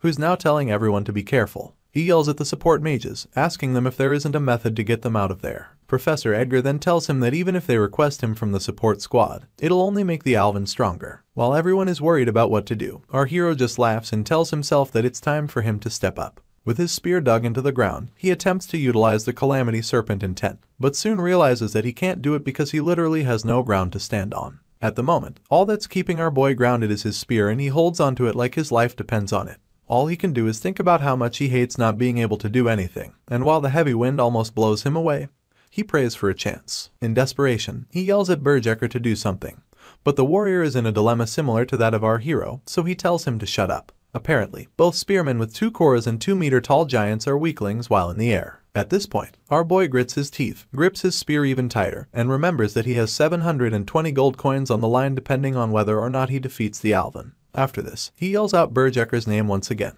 and this annoys the warrior because our boy has been calling out to him since the beginning of the mission. Just then, the hero retrieves his spear from the ground and apologizes as he uses the warrior's head as a boost. He tells himself that just because he's in the air doesn't mean he doesn't have anything to step on. Having made his way up, he thanks Berjecker and gets called a crazy bastard for his troubles. He refuses to give up, so he jumps on Professor Ojan's back for his next boost, and then Old Man Heyman's head, before finally jumping off Edgar's back. Our hero just refuses to surrender to a monster and screams that he'll kill the beast as he bolts through the typhoon. It becomes a clash between a man fueled by vengeance and a monster who wants to protect her child. Both of their lives depend on this moment. With the fury of the gods, this Alvin screeches at the incoming threat, and our hero remains unfazed. Unfortunately, the next object he uses to boost himself seems a little too soft, and in no time, he begins to sink into it. It turns out that our hero had stepped on a slime and is now covered up to his armpits in it. All he can do is ask what such a monster is doing in a typhoon, but despite the disadvantage, he refuses to accept that it's over. He screams at the top of his lungs as he prepares the Pagoda Tree Mountain intent and throws his spear using the macro hit.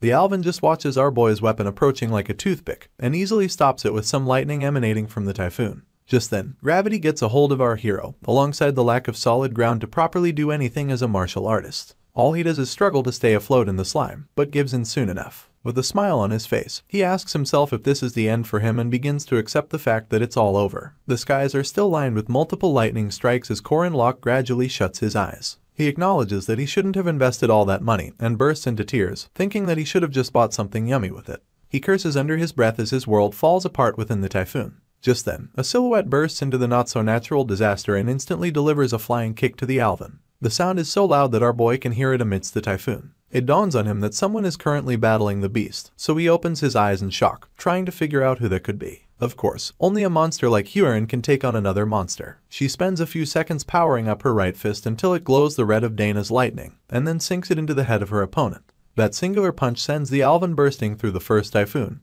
and then the second typhoon consecutively. A light so bright emanates from the dissolution of the twirling disaster, and our hero shields his eyes so he doesn't go blind. Just like that, what was once a strong wind scatters into a gentle breeze, and all of the party members it had swallowed up begin to fall to the ground. Professor Ojin still doesn't know the people behind it, so he's left wondering who has that much power. The shadows of Huron and Madame Josephine come into view, and they seem so glorious that Ojin and Corin Locke are transfixed by the sight of them. Our hero keeps staring as he quotes Psalm 23, verse 4, "Even though I walk through the valley of the shadow of death, I shall fear no evil, for the Lord is with me." His eyes go wet with tears, and as the Alvin lies defeated, Huron asks our hero what he's doing. He just drops to his knees as he acknowledges that before he will be buried by a debt of 720 gold coins, a rescue squad will come. He then clasps both palms above his head in gratitude to Jiangxi and Madame Josephine. Luckily, the commotion caused by the typhoon only left a few damages, and thanks to early suppression, only the highway bore the brunt of the disaster. It's a bright and sunny day in Merkaba, and although there are a few civilian casualties, they're promised to recover soon. The students of Merkaba Academy set up a stand near the disaster in a bid to do some community outreach. Nariette asks the next civilian she sees to get some food, adding that the menu for the day is potato and onion soup. You see, the academy is funded by taxes, so their heroic image and symbolism is pretty important. The vampire puts on her brightest smile as she advises the queued-up civilians on how to go about collecting their meals. Anyway, volunteer work is part of maintaining the school's image, especially for guardians attending it. The next man on the food line kindly requests for an extra potato, only for Huron to reply with all the malice she can muster, telling him to eat what she has given him. Out of fear for his life, the man accepts his fate. At this point, Corin Locke glances to his side and tells her that she's just too mean. He then asks if she knows when humanity began to form civilization. Huron just stares at the meals before her and urges our hero not to talk like a professor. This doesn't work though. He instantly breaks into some sort of lecture, lifting his index as he explains the concept of civilization. He begins by warning her that he has only heard about it, and then goes on about how the beginning of civilization was when a leg bone that seemed broken similarly showed signs of healing. Apparently, anyone with a broken leg will die in the wilderness, but a broken leg with obvious signs of being patched back to health means that someone helped them until they were healed. Huron's facial expression doesn't change, but she pays close attention as the hero explains that helping people out when they're in trouble is the beginning of civilization. At this point, she just walks away from a still cheerful Corin Locke, telling him that they need help because all humans are weak. Our boy just watches her walk away and proclaim that the concept is meaningless to her because there's no human who would help her. She's stopped in her tracks when our hero offers to help her, smiling and asking if it won't mean anything then. Huron simply takes a deep breath and exhales loudly before telling him that a weak person should not jabber. This leaves our hero no choice but to shut up about the matter. As for the nun, she thinks to herself that she's a living Jiangxi, a being created by using a human that's close to a monster. She feels like our hero won't feel the same way if he knew her past, and begins to recall a young boy crying and telling her that she's a monster. She thinks that when the spearman comes to know about her essence, he won't trust her enough to turn her back. She just stares at him as he goes about the outreach, and calls him an idiot under her breath. Just then, she freezes in place as a voice from within whispers that she should return something. Her hand meets her head in a bid to shut the voice up, only for a separate consciousness to request that she gives her body back. Huron tells her to shut up as she reinforces that the body belongs to her. In truth, she knows the body doesn't belong to her, but promises never to give it back. As she struggles with this dilemma, she wonders if the spearman will still help this version of her. In other news, Merkaba City has been rumored to be the safest place in the world, and this is because it's where the Guardian Academy is located. Anyway, the truth is a bit different. A crescent moon graces the sky that night, and in the back alleys below it lies a treacherous group leading these lawless areas. They're none other than the Black Star faction. The main sources of income for this group range from slavery to selling bootleg liquor illegally, but to solidify themselves in the area, they have special businesses. They're also known for dealing with bad customers in a certain way, so our hero crashes a bar under the pretense of being drunk. He grabs the maid with his cheeks all red and yells that they serve him some more alcohol. The waiter almost loses his mind, seeing as he doesn't know how to handle such a situation.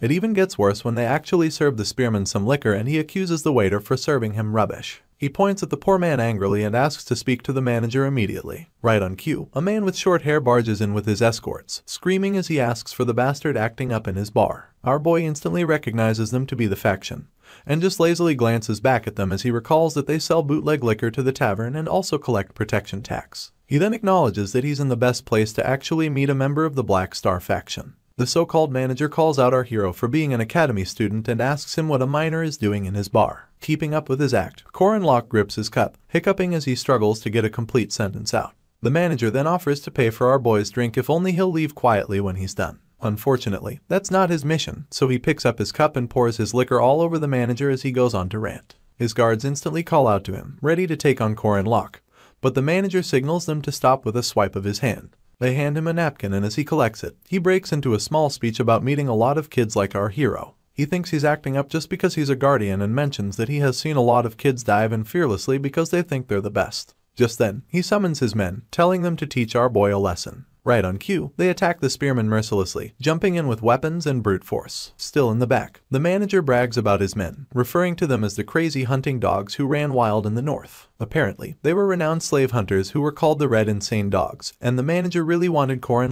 to know this. In turn, the hero just stares at his opponent with nonchalance written all over his face, and then punches the life out of the first man to attack him. The second man catches a left hook, and all that can be heard from outside the drinking establishment are sounds of bandits getting their butts kicked. Our boy drops the last bandit right in front of the manager, leaving him to scream in shock. After all is said and done, the hero stands victorious while his opponents lie in pools of their own blood, some bruised beyond recognition. Beads of sweat fall down the manager's face as he wonders who our hero is, and in turn, the spearman declares that he's the dogman who catches insane dogs. At this point, a sinister smile creeps onto his lips and he punches the manager square in the face. That day, the Black Star faction disappeared. In other news, our boy has been more interested in another matter unrelated to a gang faction, and that's the people the faction sold and bought like slaves. He pushes open the door leading to their secret operation in a bid to free the demihumans, only to meet all of them in separate cages. This immediately saddens the hero, mostly because the faction truly treated these people like their animals. Sadly, demihumans are the target of stigmatization in this world, and in several ways, they're far from ordinary. This makes it easy for them to be avoided in human society. The spearman proceeds to open up the cages, leaving the demihumans to make their way out. He then puts some distance between himself and their cages before announcing that there will be a carriage provided by the Dunalef family once they go outside.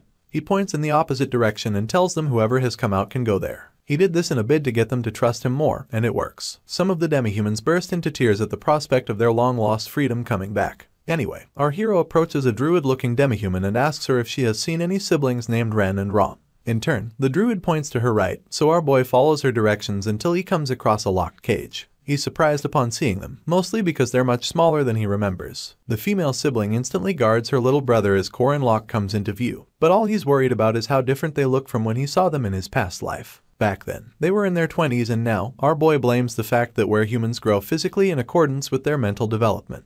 Even with this in mind, our boy still thinks they're too small. Since he already made the trip, he squats to say hello to the siblings, but they're still too jumpy. So much so that the girl screams that Corin shouldn't hit her brother and wraps her arms around the boy in accordance. It becomes obvious that she's the older sister, Ren. The hero had heard about the werehuman gene awakening the moment they're born, and that it's the reason why many of them can be sold at a young age. Just then, the former image of Ren comes to our boy's mind, an image of a gruff and heavily muscled demihuman threatening to kill him. He finds it hard to believe that the scrawny girl before him will transform into that in just 1 year. You see, in our hero's past life, the siblings were the demihumans working as villains for the Catholic Church. These were fundamentalists and radical demon segregationists, who, in trying to promote public opinion, committed all sorts of atrocities with enslaved werehumans. This led to the political confrontation of both the first and second princesses. The siblings were not easy enemies, so Park Se-who killed them off. Back to the present. Our hero pries open their cage and confesses that they're much different from what he thought. This doesn't stop him from stretching a helping hand and urging them to leave with him. Apparently, he finds it noble to save the unfortunate villains who later turn into mid-level bosses.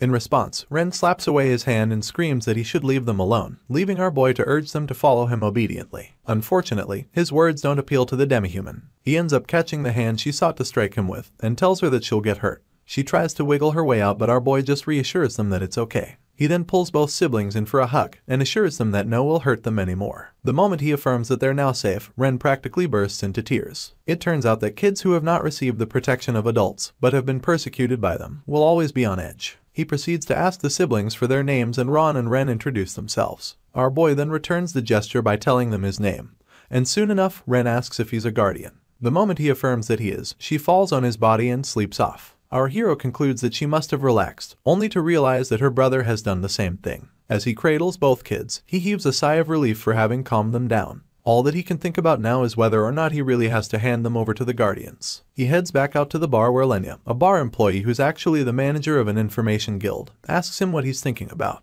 She stares down Corin with folded arms, but our hero is thinking about how he expected Ren and Ron to be mid-level bosses, and not just kids. He groans as his plan to use them to keep this act's enemies in check comes crashing down. In turn, he tells Lenya in a desolate tone to take the siblings to his inn and get them some food. She wonders if he was a philanthropist, but our boy is too tired to give her an answer, so he tells her to think what she wants. He exhales loudly and ruffles his hair as he's left with the dilemma of saving Huron by himself. The next day, in the Flying Beast landing zone of Merkaba City, a huge one-legged eagle from the eastern platform village lands. In turn, the attendant refers to the passengers on the bird, welcoming them and mentioning that they must be from the east. He proceeds to request for their registration.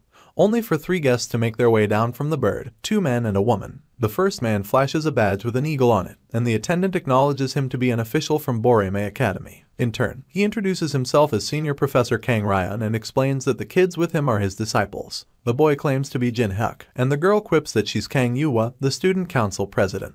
The attendant welcomes them all on behalf of Allah's kingdom and directs them towards a carriage awaiting them in the opposite direction. The carriage is majestic to say the least, basically top-of-the-line treatment worthy of royalty. Anyway, Jin Hyuk is the first to proclaim that the treatment is awesome, only for the council president to stretch her sheathed sword towards his neck, correcting him for sitting form when their master hasn't. In turn, he tells her to calm down, joking about him not being strong. Professor Kang takes his seat and rebukes Jin Hyuk for saying such a thing when he's a first rank. He then stops the tiff and tells them to sit down and quit the useless talk. At this point, Jin Hyuk calls out to his master, wondering aloud whether he's sure that they'll see their target. Without mincing words, he confirms this statement, adding that the chairman is in custody of said target and that the emperor guaranteed the information. The boy gets so pissed off that his murderous intent begins to leak, leaving their master to urge him to put in more effort to hide it. Apparently, they need to forget about the source of their anger for the moment. Jin Hyuk finds this pretty difficult, so he questions his master's orders and recalls the time when he was younger. He had watched their target burn down their home and incinerate almost everyone they knew until they barely had flesh on their bones. Their target is none other than Huron, and Jin Hyuk can only refer to her as a damn thing.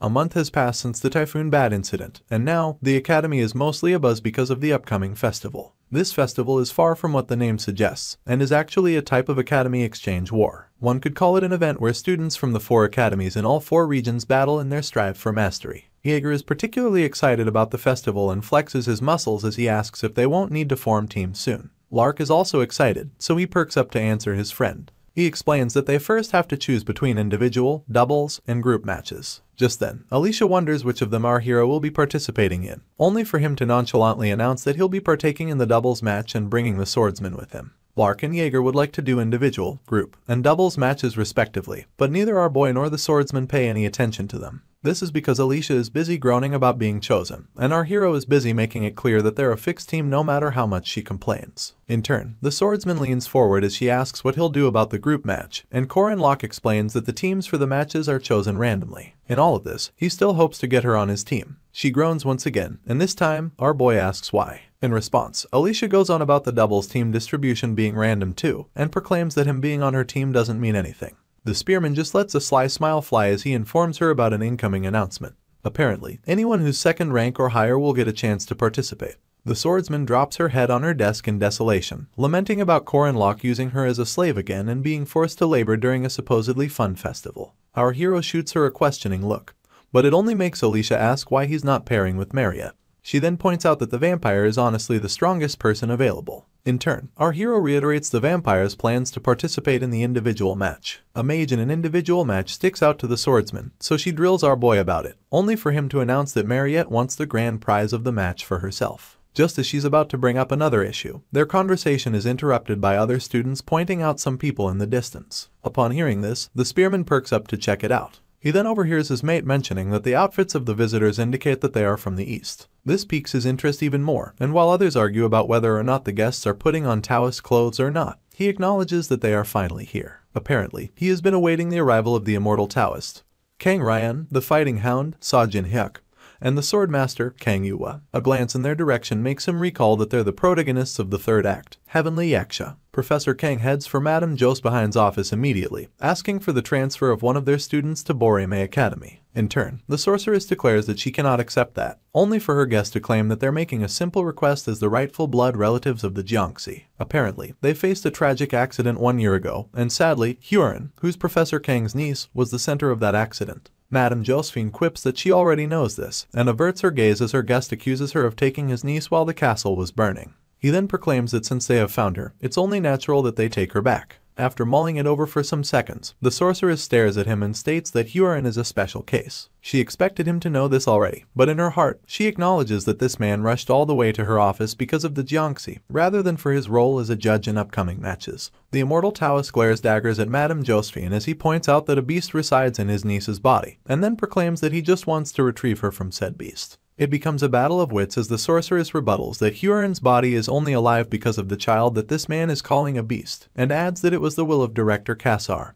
and Kang Yu, the student's father. With an undermining tone, the guest announces that his people will take care of things on their own, and asks her whether she thinks she can socialize such a beast in the first place. Madame Josephine wastes no time pointing out that the Jiangxi actually spent the whole of first semester without any problems. Upon hearing this, Kang Ryan declares that he'll like her to prove it, only for a third party to interrupt their conversation. He's a dispatched bishop of the Catholic Church named Lai Jinyang, and he refuses to believe that such a wicked demon can socialize. He ends up asking if they're sure it's not all part of her wicked plan. At this point, the sorceress implores the bishop to refrain from speaking further. He blatantly refuses, claiming that true believers cannot take only empty words as proof. When asked what he's trying to say, the bishop demands that they send Huron out during the festival. His malicious intent cannot hide itself as he calls the Jiangxi a wicked thing that murdered countless sheep, and announces that her true nature will be revealed in the heat of violence. Just to be certain, Madame Josephine asks if they really want her to send Huron out to the festival, only to get a look of conviction from the bishop. It becomes clear that although these men spew groundless words, there's also no assurance that they can be convinced logically. Another reason for this is that Josephine, who's a witch, can also end up being burned at the stake when it comes to matters of faith. She averts her gaze to the ground as she continues to think things through. The bishop's idea seems like a good opportunity to show how demons can socialize and show intellect.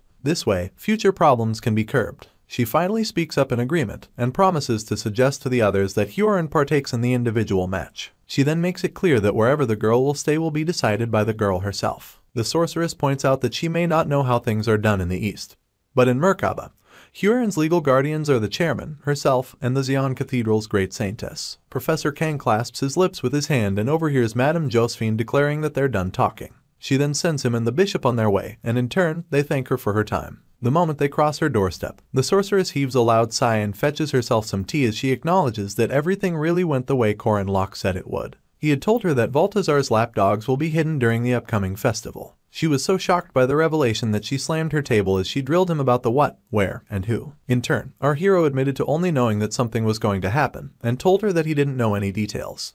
He went on to guess that either the Catholic Church or Boreme has something to do with it and speculated that it could even be both. Our hero didn't tell Madame Josephine, but he was already sure that both establishments will have something to do with the ruckus. You see, the Catholic Church has been facing a decline, so they're searching for ways to expand their influence. Meanwhile, Boreme's spirit mage, alongside some of their students, are participating in this expansion. The key to this entire operation is none other than the Heavenly Yaksha, also known as Huron. The approaching third act is a very important incident that decides the fate of a main character, and marks the turning point in a main scenario. It also decides the overall direction of the whole of Allah's kingdom, a kingdom with beautiful aesthetics and a flourishing economy to say the least. Our hero just chomped down more chips as he told the sorceress that he would like her to keep an eye on the Catholic Church, only for her to imply that she would also keep an eye on him. This did not sway him from mentioning the inns constructed on the outer regions of the academy, and suggesting that she put the Boreme students there for easy monitoring. Unfortunately, he said all of this with his mouth full.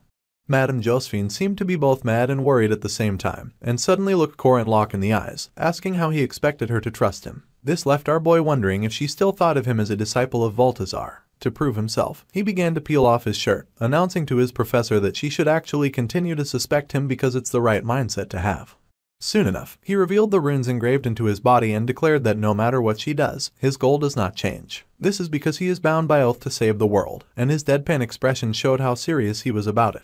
The sorceress just adjusted her glasses and exhaled loudly, tired of all the back and forth that came with the student sitting before her. Anyway, our hero felt that her suspicion should be lessened, mostly because she knows what the oath of a shadow warrior entails. After mulling things over for some seconds, she stared at our boy, reiterating that she heard about the new inns being constructed with student investments.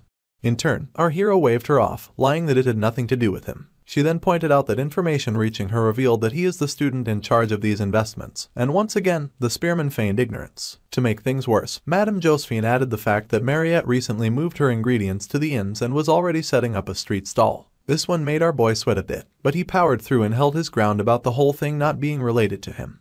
In truth, our hero had successfully secured 100 long-term guests alongside daily necessities, food, carriage round trips, among others. The entirety of the outskirts brim with life, seeing as these profit-making projects were planned with an equally wide vision in mind.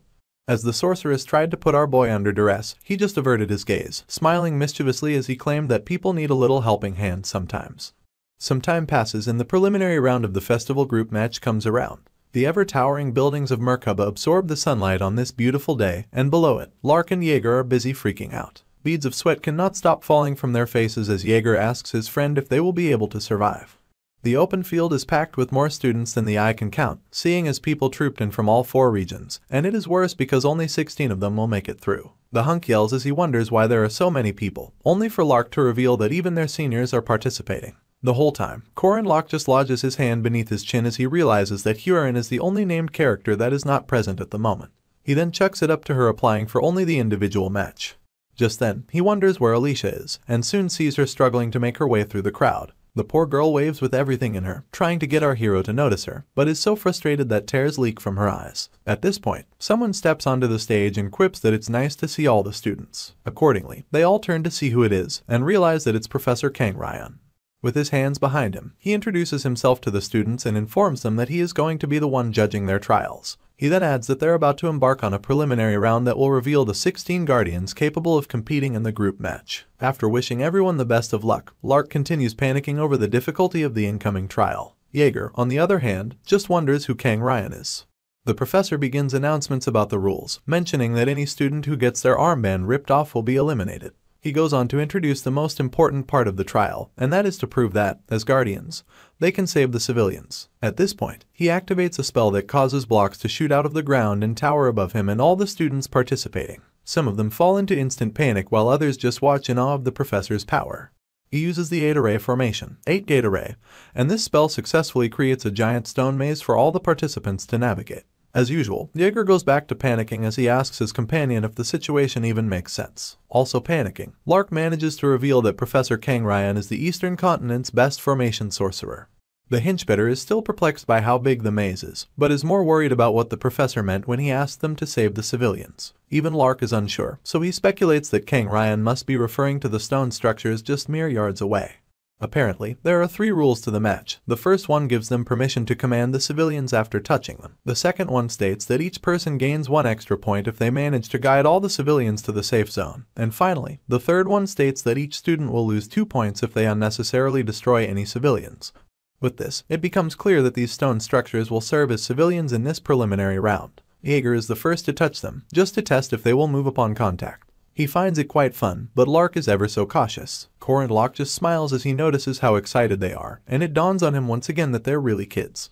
Meanwhile, a longhound attacks Alicia and her team, but she easily cuts it down with one swing of her sword. The other students begin to sing her praises, claiming that it's such an honor to be on the same team with her. In turn, the swordsman just stands there, smugly soaking it all in. She then tells them to trust and follow her as what's left of the longhound disintegrates.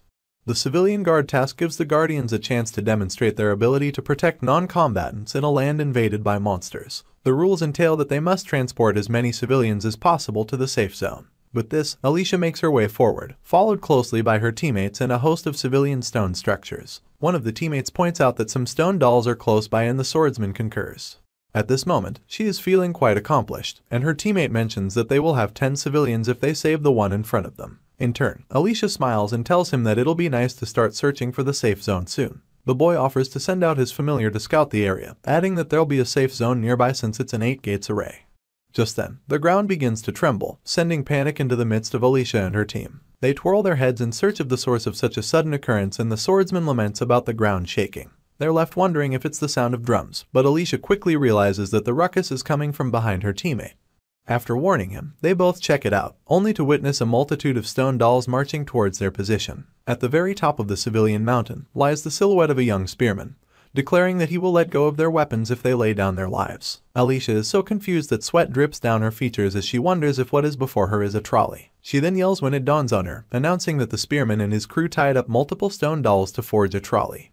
Jaeger is having the time of his life. He puts on some eyeliner and even strings a harp like his guitar. The hunk then yells that his opponents should kneel before them because they're the Mandrake Bandits. Lark just tags along as usual, throwing his hands in the air like he just doesn't care. Anyway, this pisses the swordsman off, so she takes it on Jaeger, asking him what he thinks he is doing. At this point, Corin burst into maniacal laughter as the lipstick smeared on his lips almost touches his ears. He finds it outrageous that the judges want more than 1,000 students to chase after a limited number of stone civilians just to gain points. As Alicia points an accusing finger at him, he asks why he would partake in such an annoying task. The swordsman calls out the hero's name, but he just spreads out his arms to let his makeshift cape flap in the wind. He then announces that he does not know anyone called Corin. Apparently, his name is now the almighty immortal Locke, and a wide smile comes to his lips as he tells Alicia that he would rather eliminate other participants than rag for stone civilians.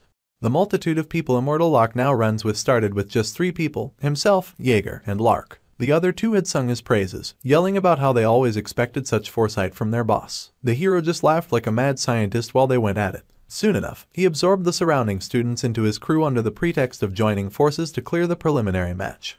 Together, they went on to eliminate as many students as they could find, seeing as only 16 people could make the cut. This was also why they never searched for the safe zone and used civilian stone dolls as shields instead. They had come across some enemies who planned to sweep them away using magic, but one of them pointed out that destroying the civilians would cost them some points. Unfortunately, our hero was seated on a throne made from stone civilians, and these made his enemies refer to him as a cheap bastard. They ended up wondering how they could win against our boy if he was hiding behind so many stone dolls. Anyway, said enemies ended up being crushed, leaving immortal Locke and his crew to celebrate. The stone dolls were the perfect shield because transporting them to the safe zone is worth 1 point and destroying them would cost you 2. Our boy just kept terrorizing the other students as he laughed and asked them to try their best. He kept taunting them about being scared, and all they could do was slam their fists against the ground whilst calling him a cheap bastard. From their pain came determination, so they announced that he left them no choice, and promised to fight it out using hand-to-hand combat. They charged towards the spearman with the intention of dragging him down from the tower of stone civilians, only for Lark to step up with immense fire in his eyes. He chuckled like a menace and asked the hero if he could stop holding back and go all out. In turn, our boy ruffled his hair and gave him full permission. Lark wasted no time going berserk, unleashing a fire spell big enough to send their enemies scattering across the battlefield. The obvious difference between our boy's team and the other participants of the preliminary match is that he increased their number early and obtained the majority of stone civilians, while the other players were slow to group up and search for a safe zone whenever they came across stone dolls.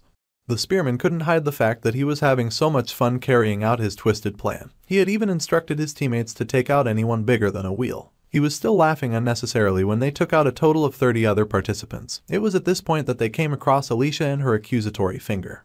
After introducing himself as Immortal Locke, he pastes his ever-creepy smile on his face and gives the swordsman a chance to join the Mandrake bandits. In turn, she wonders what he means while gripping the hilt of her sword in case she will need to spring into action. Our boy goes straight to the point, asking the poor girl to fetch him the armbands of her colleagues in exchange for the position of vice captain on his team.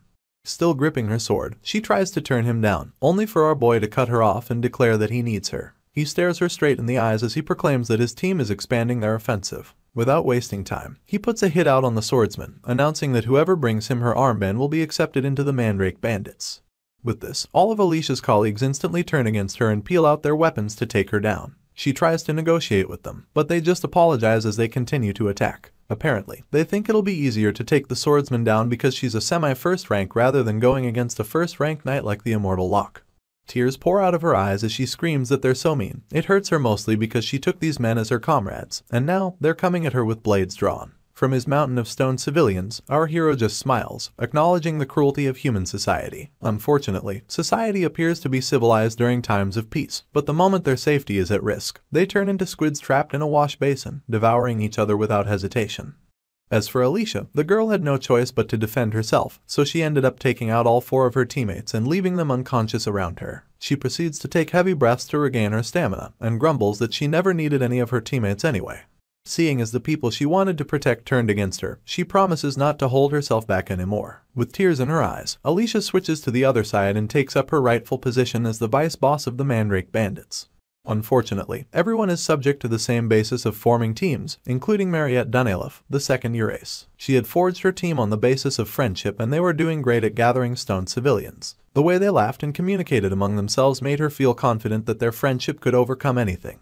Well, that's until they come across Immortal Locke and his team of Mandrake bandits. She's so surprised by what she is witnessing that she calls out to the hero, only for Isabel to step in front of her to fiercely guard her from him. She then tells the vampire not to worry because even though their team lacks numbers, their overall average rank is higher than that of the opposition.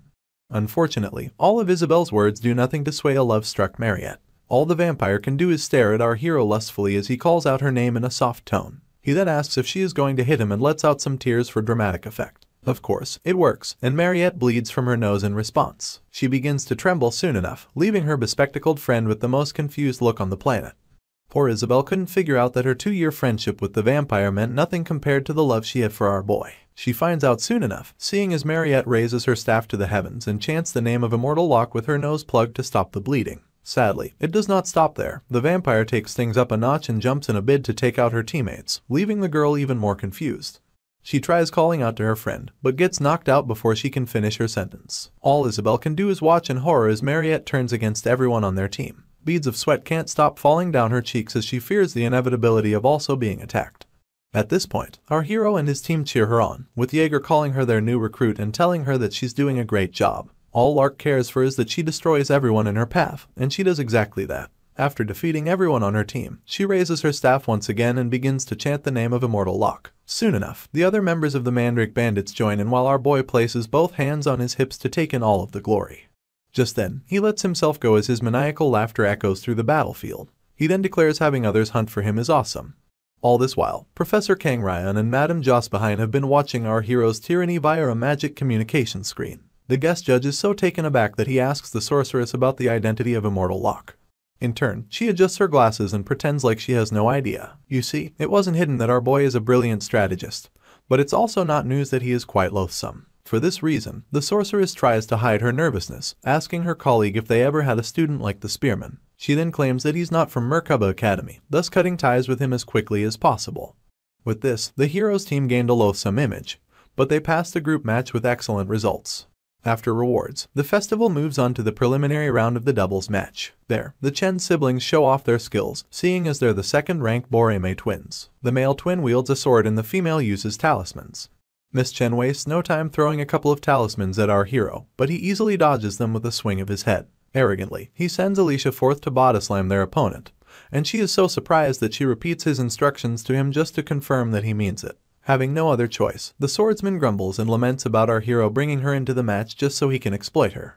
She goes on to apply her annoyance to the fight, and in one swing of her blade, she cuts down both Chen siblings, causing the boys' blades to fall to the ground and the girls' talismans to fly in every direction. After this, our boy simply gives Alicia a thumbs up, telling her how nice it is that they easily won the doubles match. In turn, she yells at him for leaving only her to fight, and complains about being tired. Corin defends himself by claiming to have cheered her on, but this just annoys the swordsman even more.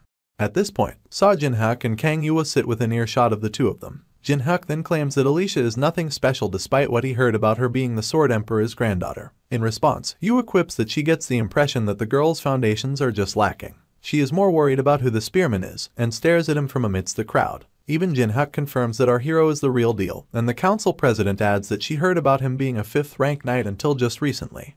Apparently, before their arrival at Merkaba Academy, they had kept two people in mind as their hardest enemies, Berjecker, the crazed warrior, and Mariette Dunelef, the semi-special rank vampire.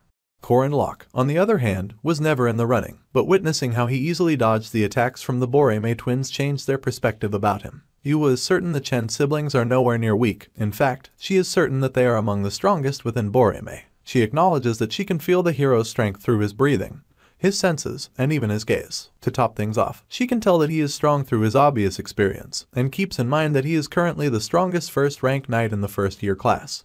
Jinhak rests his head on both his palms as he laments about how annoying it'll be to meet our hero in the group match, seeing as guys like him shine in such matches because they use their brain. He then hopes that the spearman does not get in their way when the time comes for them to use their special formation.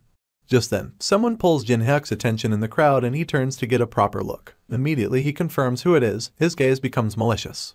While everyone cheers and has a good time at the festival, Corin is busy taking a walk all by her lonesome. She blames the fact that everyone is gathered at the festival venue for the emptiness plaguing the other parts of the academy. Unfortunately, the silence in places where there are usually loud noises reminds her of a dreadful day in her past. In turn, Corin shuts her eyes as she recalls the day she became a yaksha, standing amidst the flames as a little voice whispered to her, pushing her to kill everything she could see. The memory of standing atop a mountain of burnt corpses is still fresh on her mind, but this walk down memory lane gets rudely interrupted soon enough.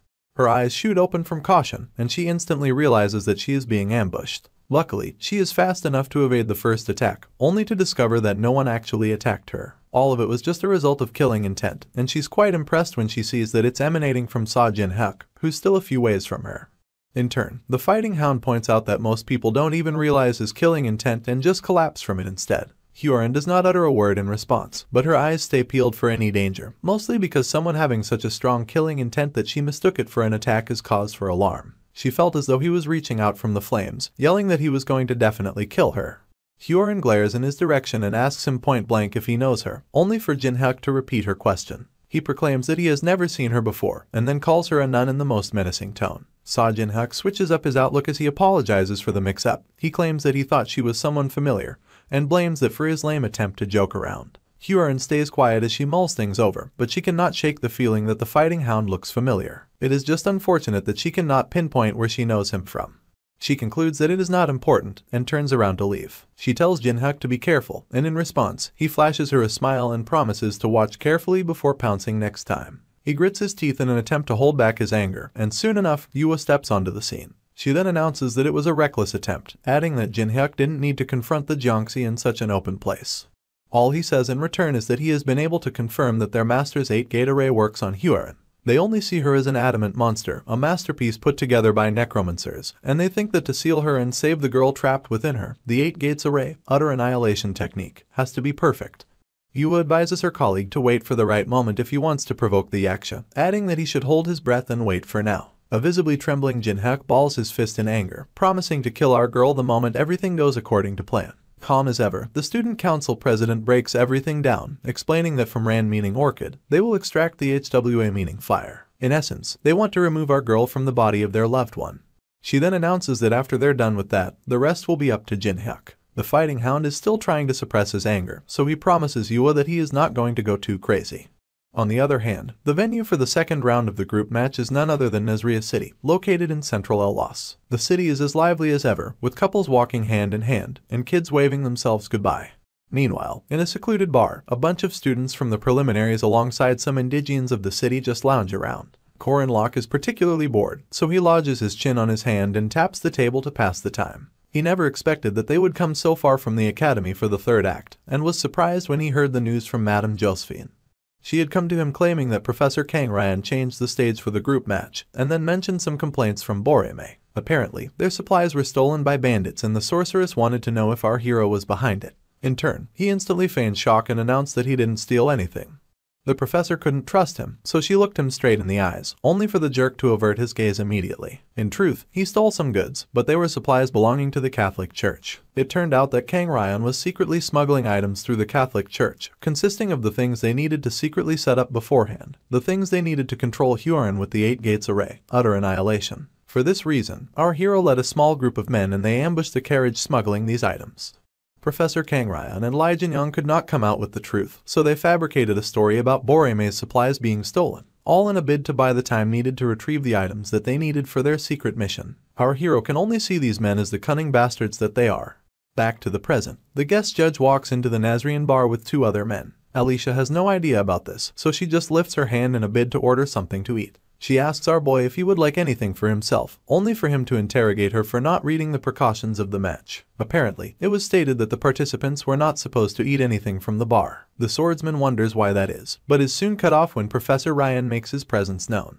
He goes on with announcements as he calls forth Boreme Academy's red, blue, green, and yellow teams, comprising 16 members. He then calls forth Merkaba Academy's A, B, C, and D teams, also comprising 16 members total. This is when it dawns on Alicia that everyone the professor mentioned is actually in the bar. Just then, the guest judge declares that they're 58 minutes into the hour before midnight, and by 59 minutes, the occupants of the bar seem to be unfazed by the countdown. By 59 minutes and 30 seconds, all the participants of the group match begin to peel out their weapons, and with 5 seconds left to midnight, Corin peels out his spear. Alicia, on the other hand, has no idea about what is going on, so she twirls her head every which way as she tries to gather information. By midnight, Professor Kang Ryan pulls out a talisman that he had set ablaze and declares that the match has begun. Our hero wastes no time piercing his spear into the head of the nearest person to him, almost shocking Alicia to death. While she is trying to question him about what he's doing, Mariette uses a crystal spell to bore a hole into the head of the man in front of her. It becomes a total bloodbath as the other participants go about beheading the civilians among them, spilling blood on the walls and freaking out the swordsmen while they are at it.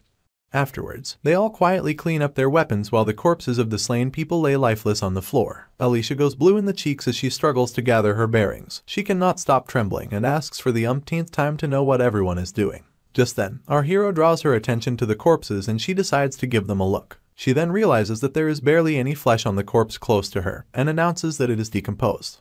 Our boy falls deep into thought, scratching his chin as he wonders why the guest judge had to use Nazria for the match. You see, for 300 years, the city has been stuck in time, with the people living their ordinary lives during the day, and upon nightfall, all 1.2 million indigenes transform into undead.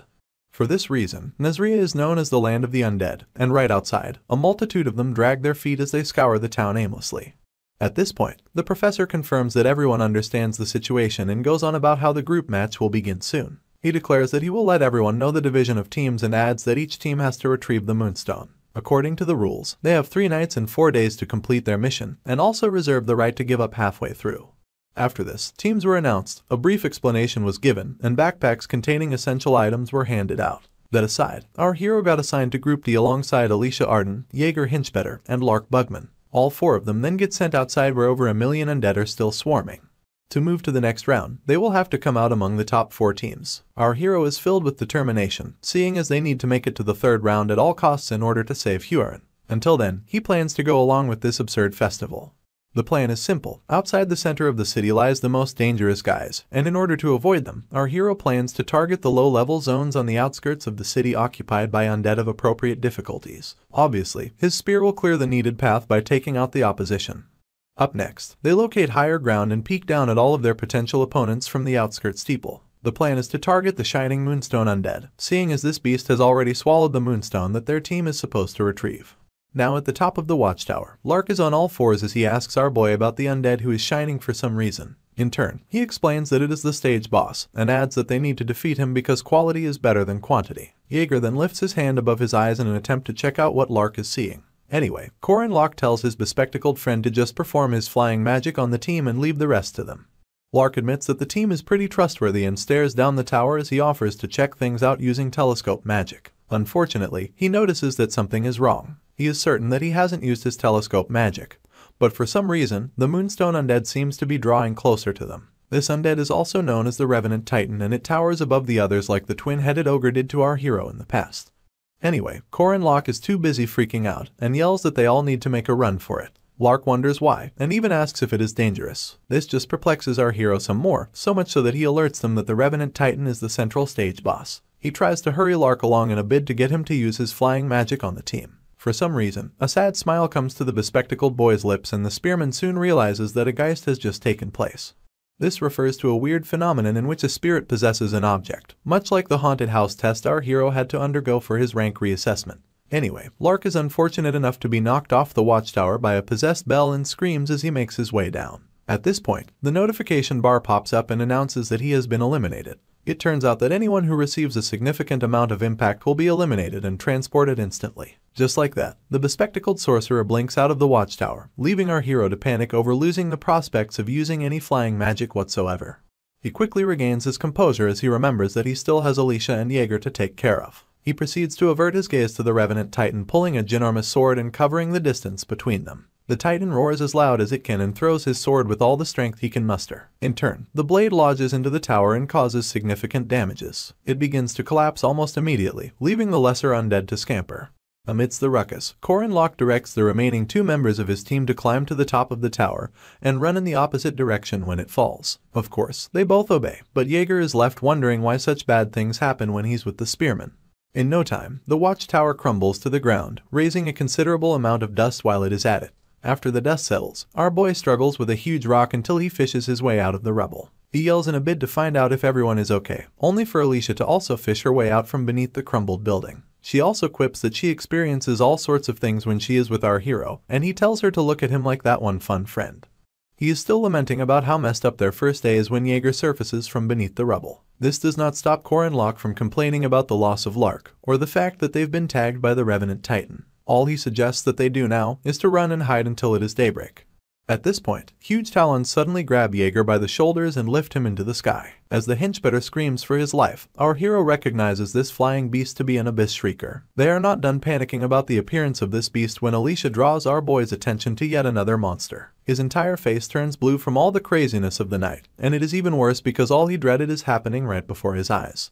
Anyway, this new monster is none other than the White King. This is a beast made entirely of bones encapsulated by blue flames. He wields a lance as his weapon of choice and rides around atop a unicorn also made entirely of bones. Our hero breaks into a cold sweat as his reality sets in. A revenant titan, an abyss shrieker, and a White King, which are all three of Nazria's bosses, are now gathered in one place, and they are all first-rank monsters at least. As they surround him and Alicia, the girl asks if it is over for them. In turn, our boy admits that the situation is driving him nuts. He lifts his spear with caution and yells that the beasts are coming, making the swordsman grip the hilt of her blade in preparation. Our hero can only grit his teeth and curse under his breath as he recalls that he wanted to avoid getting eliminated. He then asks himself if this is how he is going to be kicked out of the group match.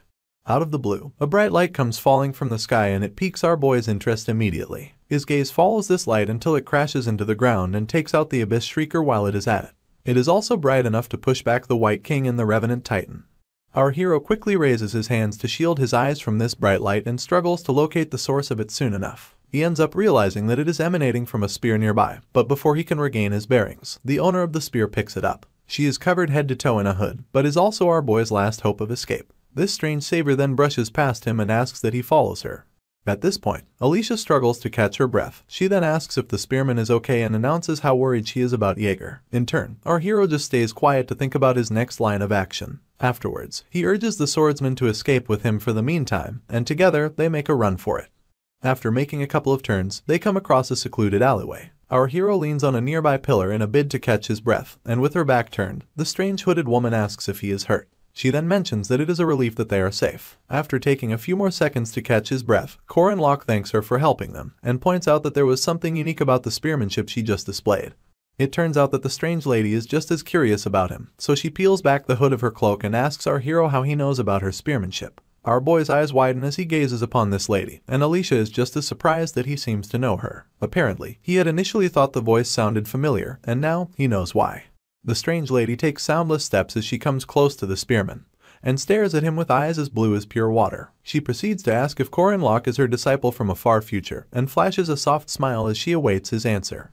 The hero is nothing if not starstruck, so he gazes upon the glorious sight of his master, Aaron Danua. Afterwards, it takes everything in him to ask how she's doing.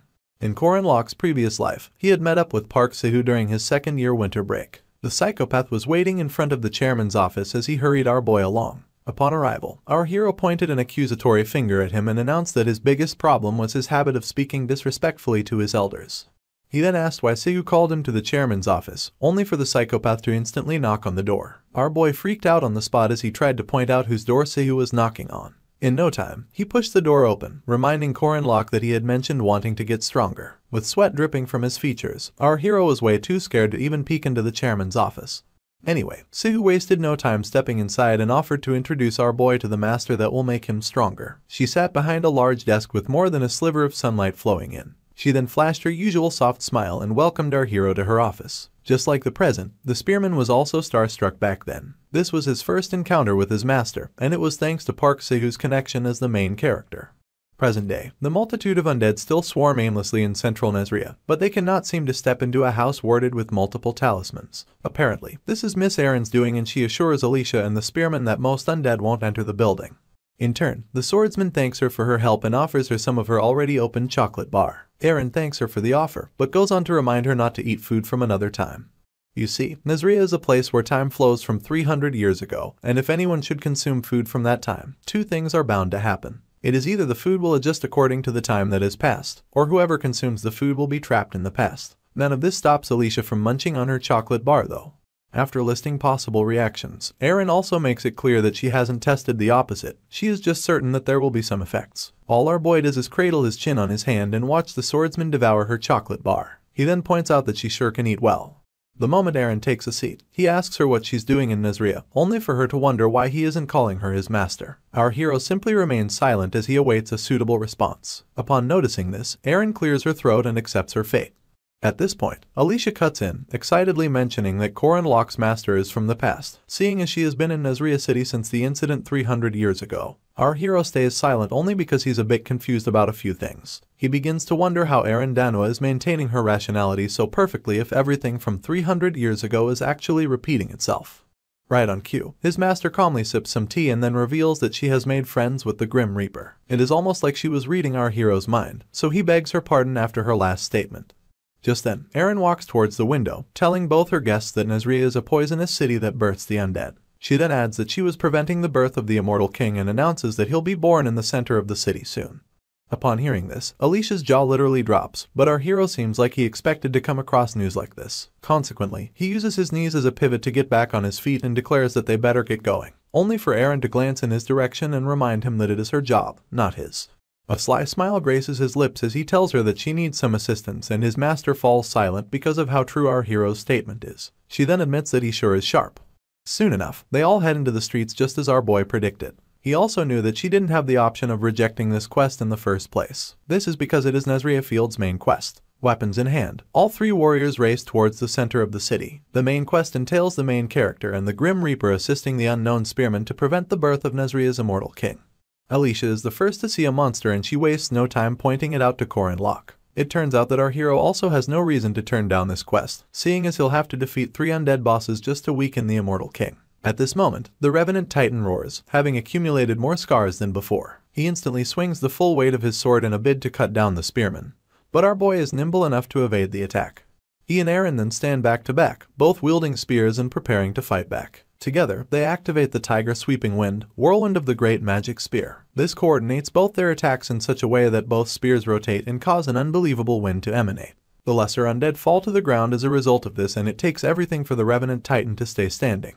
He roars once again, swinging his blade in Corin Locke's direction. In turn, our hero blocks it with his spear, thus creating a big enough window for Erin to draw closer to the beast. After covering a considerable distance, she stabs him in the chest, but it is not enough to defeat an undead. With this in mind, the spearman yells out Alicia's name in an attempt to signal her. In response, she peels out the Odachi, bolts towards the Revenant Titan, and cuts off his head with 2 strikes. As she gracefully sticks her landing, the body of the beast begins to wobble, and in no time, it slams against the ground with enough force to emit a ripple effect.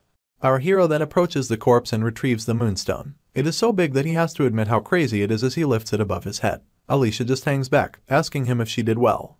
Corin Locke acknowledges that they only have one more enemy to defeat and admits that he never expected such a difficult mission to become so easy. He just stares at his master and tells himself that she must be the reason why. In turn, Erin tells the other two that they did good work and suggests that they end things for the day. She also mentions that it'll be dawn soon and advises that they return later that night. True to Erin's words, the sun peeks out soon enough, quietly lighting up the city with its warm yellow glow. Normally, one would sleep after setting up camp at night, but that's only the case if you're carrying out job assignments outside. In Nazria, it's the exact opposite, seeing as it's a contradictory battlefield where night is dangerous and day is safe. Meanwhile, Alicia gets some shut-eye, spreading herself and snoring like she doesn't have a care in the world. Erin asks our hero if the swordsman is still asleep and he simply replies in the positive. It turns out that they're both sitting on the steps with our boy constantly avoiding locking eyes with his master. Anyway, she tells him to try and get some sleep too, adding that children need to go to bed on time to wake up on time. In response, Corin Locke asks her if he seems like a child to her, and his master wastes no time telling him that he does. She then inquires if he's supposed to be something else, only to smile as she points out that she seems to have taught him everything.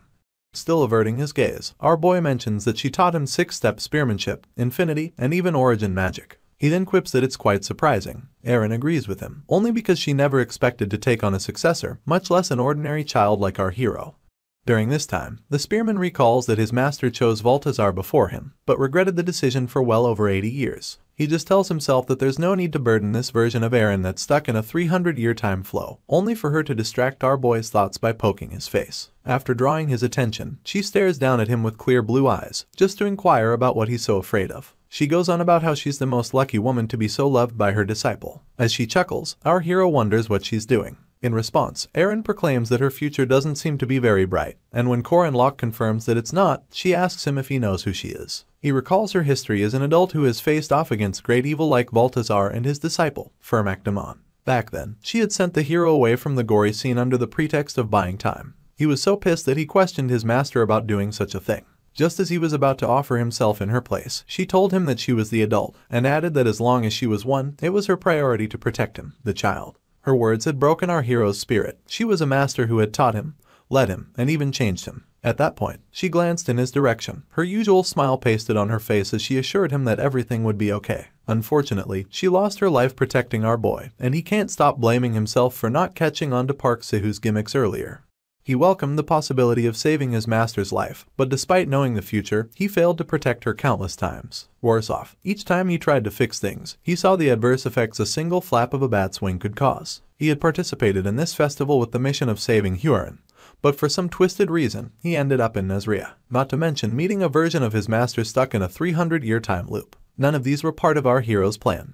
When changes like these occur without Corin Locke's expectation, things tend to get futile, and it makes him wonder if he'll fail this time too. Still deep in thought, our boy just concludes that he can't sleep with so much on his mind, only for Aaron to knock him out of it by pinching his nose shut. While our hero flails his arms in protest, she cheerfully tells him that he'll fail. He questions her actions quite loudly before she lets go of his nose. She then offers him a few words of advice about how a person who dwells on the failures of another is foolish, but the one who dwells on his own failures is wise. She wastes no time telling our hero that he falls into the latter, but he remains unfazed and asks if she can speak so freely if she's the one who fails. To prove her point, Erin confesses that she is a failure who has failed countless times and will continue to do so. She proceeds to put her arms around the spearman and admits that the fact that she chose him to be her successor seems to be the one thing she didn't fail at. Her words bring light back into his life and his eyes shoot open as he tries to take it all in. Still hugging him from behind, his master announces that she'll bless his future using her standing as the Queen of Paradise, but for now, she wants him to get some rest and assures him that everything will be okay. This gets him thinking if it really will be, if he'll be able to save Huron. Meanwhile, the Jonxi stands in the arena set out to host the individual match between Borime and Merkaba academies respectively. The ascending seats are scantily filled, and at the very top, some student wonders what type of match he's witnessing. In the arena, Huron's opponent almost shed tears from the frustration of all his attacks just bouncing off of her. Madame Josephine had warned her not to take her opponent seriously, so she took things to the next level. Her opponent literally climbs her in an attempt to get her to at least move a step. Unfortunately, Huron remains stoic as ever, leaving the opponent to struggle in futility. Madame Josephine had also told the Jiangxi that most people in the world are weaker than her and begged her to handle them like she would handle a young branch. Back to the duel. Huron's opponent is now trying to cut her head, and gets even more frustrated when he discovers that not even a strand of her hair is giving way. The sorceress had mentioned how so many people find fault with Huron's existence, so she pleaded with the girl to cooperate and let the festival pass quietly.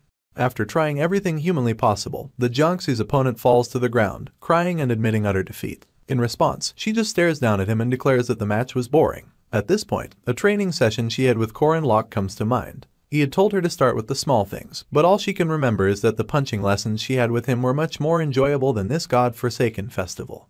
Huron had even asked Madame Josephine if any of the festival contenders are stronger than our hero. In turn, the sorceress admitted that she won't find anyone who can compare to him. Back to the present, she readies her fist for a punch, keeping in mind that she can definitely recreate all of the lessons she took because she practiced every day and memorized it. She balls her fist as she asks herself if she's preparing for a punch the right way. Soon enough, she backs it up with her Descending Dragon's Destructive Strike, courtesy of the 8 Poles technique. This technique exudes a reddish essence around her fist in the form of a dragon, and a simple swing of her hand sends the essence flying in the direction of her opponent. He begins to sweat buckets, thinking it'll take him down, but the attack only consumes his weapon and ends up exploding in the sky. A bright red light shines across the whole arena, and while her opponent continues to sweat, Huron just stares at the light in awe. Soon enough, the contender realizes that the head of his axe is gone and begins to freak out once again. So much so that he calls the nun a monster. In turn, she just stays quiet, having been called a monster so much that it no longer angers her. Now, it only makes the pit of her stomach churn. She keeps staring into the abyss as she tries to collect her thoughts, and in no time, the 8th round of the individual match arrives.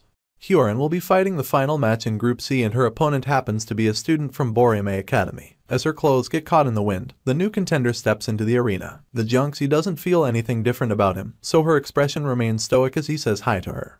It turns out to be Sa Jinhyuk, and he has on such a sinister smile as he tells Huron that they're meeting again. Jinhyuk gets into battle mode instantly, delivering a sky wind kick, instantaneous arrow, fighting hound combatant, and deathly full moon hit, all in succession. Despite putting the utmost speed and weight behind these attacks, Huron still doesn't move an inch. This annoys the fighting hound so much that the veins on his head almost burst. Anyway, he gathers himself to deliver yet another attack as a mighty blue essence escorts his movements. The Junxi is left with no choice but to admit how strong he is, and the other fighters in the crowd declare that Jinhyuk's aura core is much different than those of the other contenders that Hyorin has gone up against. After collecting enough momentum, Jinhyuk leaps into the air and unleashes a roundhouse kick straight to the head of the Junxi. The impact is so forceful that a blue explosion escorts it, almost blinding anyone who has the tenacity to stare right into it. The fighting hound stares into the blue flames, but is shocked to his marrow by what he sees, an uninjured Hyorin with the most bored expression on her face. In turn, she wonders aloud if Jinhyuk is done with his attacks, seeing as her adamant body and ultimate defense attributed to a heavenly yaksha makes any attack pointless. As the dust begins to settle, she tells her opponent to just give up, adding how meaningless it is to continue. Jinhyuk lets out a nervous laugh as he admits that the Junxi really is a monster. He then asks why she's acting kindly, adding that it's too late for her to show any mercy or generosity. His words pique her interest, so she asks what he's talking about, only for him to scream that she should have shown the same mercy when she was killing his family. At this point, the fighting hound can no longer hide his rage. He grits his teeth, his frown deepens, and his murderous intent reveals itself in dangerously high levels. Memories of the night Hyorin burned his family comes to mind, and he remembers how he cried his eyes out and promised to kill her. He had knelt on the floor to cradle the corpses of his siblings, and even more tears poured from his eyes as he saw the other people he loved burned to a crisp. Hyorin finally breaks the first sweat since the festival began, and it's because she also remembers this dreaded night that her opponent is talking about. On the other hand, there's a workshop in Nazria occupied by a somewhat crazy alchemist. As the sun filters into his lab home, he realizes that something weird happened and is left doubting his calculations. This is none other than the black mage known as Jerorg. Jerorg bears alien-like features, with light purple skin and a missing tooth for his troubles. Anyway, he stares at his calculations and takes heavy breaths as he tells himself that the timing for his last ritual was nothing short of perfect. Even the opportunity he got to carry it out was so close to a miracle that it couldn't be anything else. He begins to wonder whether the ritual was successful or not, and whether the magic circle he made was activated or not. To poke more holes in the success of his ritual, Jerorg stares outside his window to take a look at the effects it has on the city, only to notice that the whole place is still as peaceful as ever. This leaves him with even more questions as he asks himself who could have intervened, or what said person could have done to ruin things. Upon closer introspection, the black mage realizes that it could only be the witch. He screams her name like he just learned to pronounce it and keeps screaming it as he makes his way to his door. He also calls her a damned spearman alongside a silver-haired, blue-eyed monster rune sorceress. After cursing her to his heart's content, Jerorg runs out with his hood covering his head, wondering how it's possible for her to be behind everything. Worse off, he wonders how she managed to make the same 3 days repeat themselves for the last 300 years. Upon reaching the middle of his yard, he stares up at the huge magic circle he had initiated. He had engraved this magic circle onto the city after drawing substantial mana from the moon, and it was pure mana that possessed power much stronger than any other great magic in history. Sadly, it took the black mage less time than expected to discover that a foreign occurrence had been inscribed into his grand magic. This was the language of beginning, also known as an origin rune. The rune uses a special letter that had begun to decline and be forgotten, seeing as it's from 300 years ago. It's none other than the origin rune N. Just then, Jerorg overhears someone calling his name and is shocked to his marrow at first. He quickly regains himself as he lets the witch know that he has figured out her secret. In turn, she just stands in front of him, also hooded. With menacing eyes, he yells that she was the one responsible for making time repeat itself. For some reason, his tooth which had previously fallen out, falls out once again. In all of this, Danua stays calm. She then refers to Jerorg as the immortal king, telling him to be faithful to the role that has been given to him. She then watches as he begins to make strange noises and his body begins to swell in different places all at once. Soon enough, the black mage can barely speak and tears just pour down his swollen cheeks. Nightfall arrives once again, making it our hero's second night in the dreaded city of Nazria. As the moon rests full and high in the sky, Alicia calls out to Corin locked beneath it and they both agree to go about business as usual. In no time, the swordsman manages to cut down the Abyss Shrieker while our boy eliminates the White King. Although both of them aren't on the level of normal students, their opponents were still first-rank undead bosses. After their victory, our hero sits on an undead corpse to catch his breath while Alicia lifts a moonstone to show him just how big it is. You see, the fact that they could easily hunt down these undead bosses in a city full of undead people is entirely thanks to Danua. In turn, our hero's master tells them that they did a good job and announces that all they have to do now is take down the immortal king. This gets the spearman thinking about the way Erin was able to easily defeat her foes. It was almost as though she had fought against them hundreds, no, thousands of times before. Her guidance was clever, not to mention how she had the perfect plan. By the third night, all three of them stand before the menacing black mage as he exudes so much dark energy that it makes the air foul. Eren declares that they've finally gotten to Georg and adds that they have to stop him from awakening into the Immortal King. In turn, the Black Mage stares at them with piercing purple eyes, ready to unleash havoc. Apparently, he had raised the Immortal Army in Nazria 300 years ago and had sought out to become the Immortal King of the Undead. Alicia is quite doubtful about the story, so she points at Georg and asks if he's really the Immortal King. Eren confirms it and wonders why the swordsman asked, only for her to claim that the Black Mage is uglier than she expected. In her defense, Georg does possess swollen purple flesh with mangled facial features to match. At this point, our boy glances back at his master, asking if the Black Mage is fully lichified. Her hand makes its way to her chin as she mulls it over, only for her to tell him that she's not completely certain. She goes on about how his soul extraction isn't complete as liches usually are, and adds that he lacks the clear intellect that mages usually possess. With this, Corin tells his master to step aside, catching her by surprise. He then announces that he'll take care of the situation alone, and bursts into action before any of the girls can stop him. Eren yells as she warns him about the Black Mage being a special rank despite how he looks. This does nothing to stop our determined hero. He mulls over what his master had said about Georg being an incomplete lick, and concludes that he's still the undead king born from a grand ritual. Apparently, his strength even surpasses that of Mariette Dunalef, and it would be fair to categorize him as a special rank. In no time, he comes close enough to his opponent to say hi, and the moment Georg realizes this, he unleashes a doom bolt on our boy. This attack is so wide in range that he has to leap high into the air just to escape it. It ends up crashing into a wall nearby and destroying it completely. Mid-air, our hero laments about how strong the Black Mage is and heaves a sigh of relief after dodging his attack. As he somersaults to safety, he admits that his opponent is no joke, and this pisses off Georg even more, making him growl as he sets his sights on Corin. He goes on to activate a time curse and even a death wind, lifting both his hands as these spells manifest. He follows up with a spell named Apocalypse, and this one is so brutal that it consumes multiple houses whole and shatters them into nothingness. Once again, our boy is left to lament, so he calls out the Black Mage for using so many devastating spells back to back. Alicia does her best to shield herself, but she's more worried about our hero. She tries yelling at him to find out if he's okay, but all she can hear is the menacing laughter of the Immortal King. Suddenly, Georg receives multiple slashes to his entire being, and his laughter turns into an unpleasant surprise. Our hero follows up with an infinite returning heavens technique and chops the Black Mage into pieces. A sly smile visits his lips as he points out that his opponent can't see in front of himself after delivering so many large-scale attacks. With this, he grips his spear and finishes the Immortal King using the Naja demonic technique. All that's left of Georg is a black mass, and our boy reiterates that those who rely solely on extreme powers are actually easier to hunt. If the hunter can overwhelm them with technique, they become flimsy opponents to be easily controlled.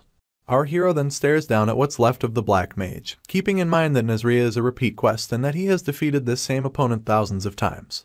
Meanwhile, Alicia is shocked at how easy it was for Corin to defeat the Immortal King, and laments that he seems to be growing stronger with each passing day. In turn, he denies this and points out that the swordsman could have defeated him much quicker than he did. He proceeds to inquire why she's by herself, and only then does she notice that Eren is gone. She frantically turns to search for her, trying to explain that our boy's master was just by her side a moment ago. This makes him grow suspicious, so he cradles his spear on his shoulder and announces that he's going to search for her. He then instructs the swordsman to block any undead that show up, and she agrees. Just then, she hears sounds in the distance and calls out Eren's name, thinking she must be the one. The town is still emitting smoke from all the destruction that Georg set on it, and our hero catches his master gazing upon the ruins. He points out that it's not a pleasant view to be watching, but Eren tells him that there's not much else to see. Soon enough, he covers the distance between them until they stand side by side. He then confirms whether or not it's the first rebirth of the Immortal King. Without looking at him, his master admits that he's right and wonders how many times the Black Mage has been reborn. In truth, it's been 36,539 times, seeing as Nazria resets after a period of 3 days.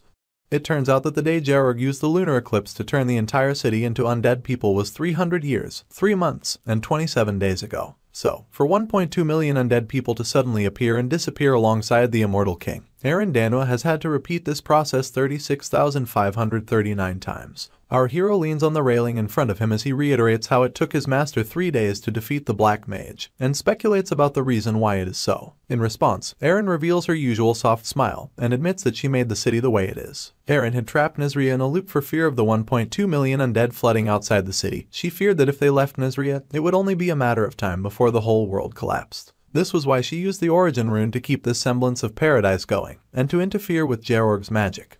Our hero is shocked beyond measure, and mentions the adverse effects of even reversing 1.2 million deaths. At this point, an ominous voice announces that the spearman is a quick thinker. He instantly glances to the direction of the voice, only to see that it's the death god, popularly known as the Grim Reaper. He towers over both humans as he declares that he has been watching.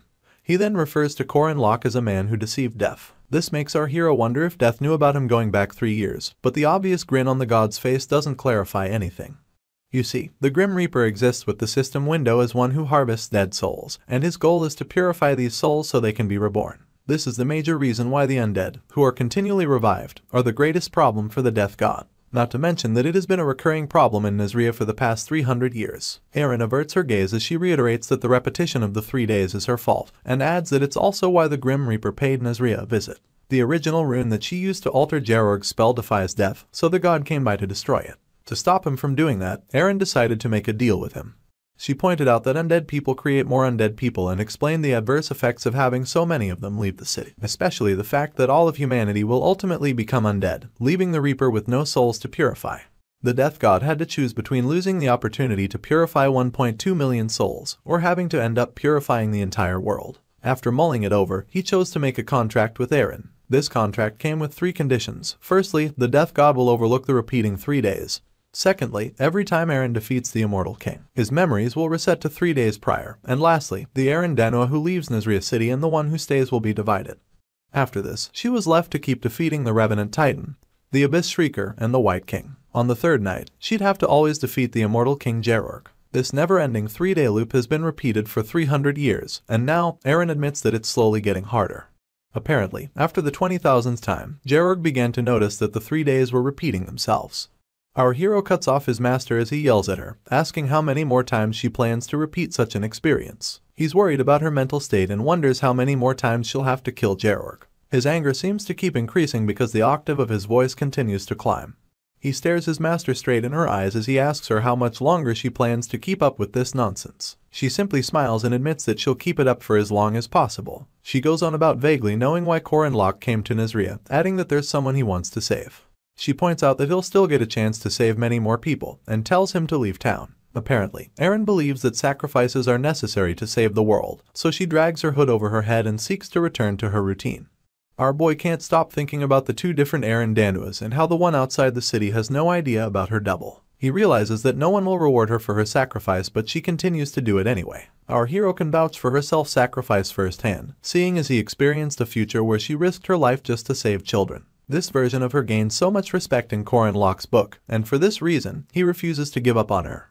He calls out to the Grim Reaper, drawing his attention almost immediately. This makes Erin spin in an attempt to stop whatever it is our boy plans to do. In turn, the spearman stretches his hand towards the Death God and asks him to make a contract. The moment they shake on it, a bright light emanates and our hero gets transported to where he and the Reaper can discuss terms. Meanwhile, Erin is left yelling at him to wait while simultaneously trying to shield her eyes from the light. The god readies the scales as he proclaims that Corin, the deceiver, is quite amusing. He's mostly amused by the concept of a man who deceived death wanting to make a contract with it, and stares down at our boy as the mighty scales of judgment hover in the space above them. He grants the hero a chance to speak, and only then does our boy propose that the Reaper destroys the contract he made with Erin Danua. In addition, he wants an advance on the treasure of the Netherworld, preferably something ranked between level 10 and level 19. All the Death God wants to know is the price our hero is willing to pay, and after taking a few seconds to think it through, Corin declares that he'll purify Nazria City in 6 months. The celestial being is taken aback by our boy's proclamation, so much so that he quips that it's impossible. In turn, the hero tells him that he's not the judge of that, and urges the Reaper to put the weight of his promise on the scales of judgment. After some time, he queries the Death God to know if his contract is fair, only to get told that it's not enough. Apparently, the price our hero will receive for purifying 1.2 million souls is not enough, so the Reaper asks him to choose a netherworld treasure ranking in the single digits. Only then will there be a semblance of equality. This surprises the spearman more than he can hide. He furrows his brows as he recalls that the single digits contain the 10 highest epic items, including one that he has been searching for ages. With this, our hero replies to the Death God and chooses an item within the single digits.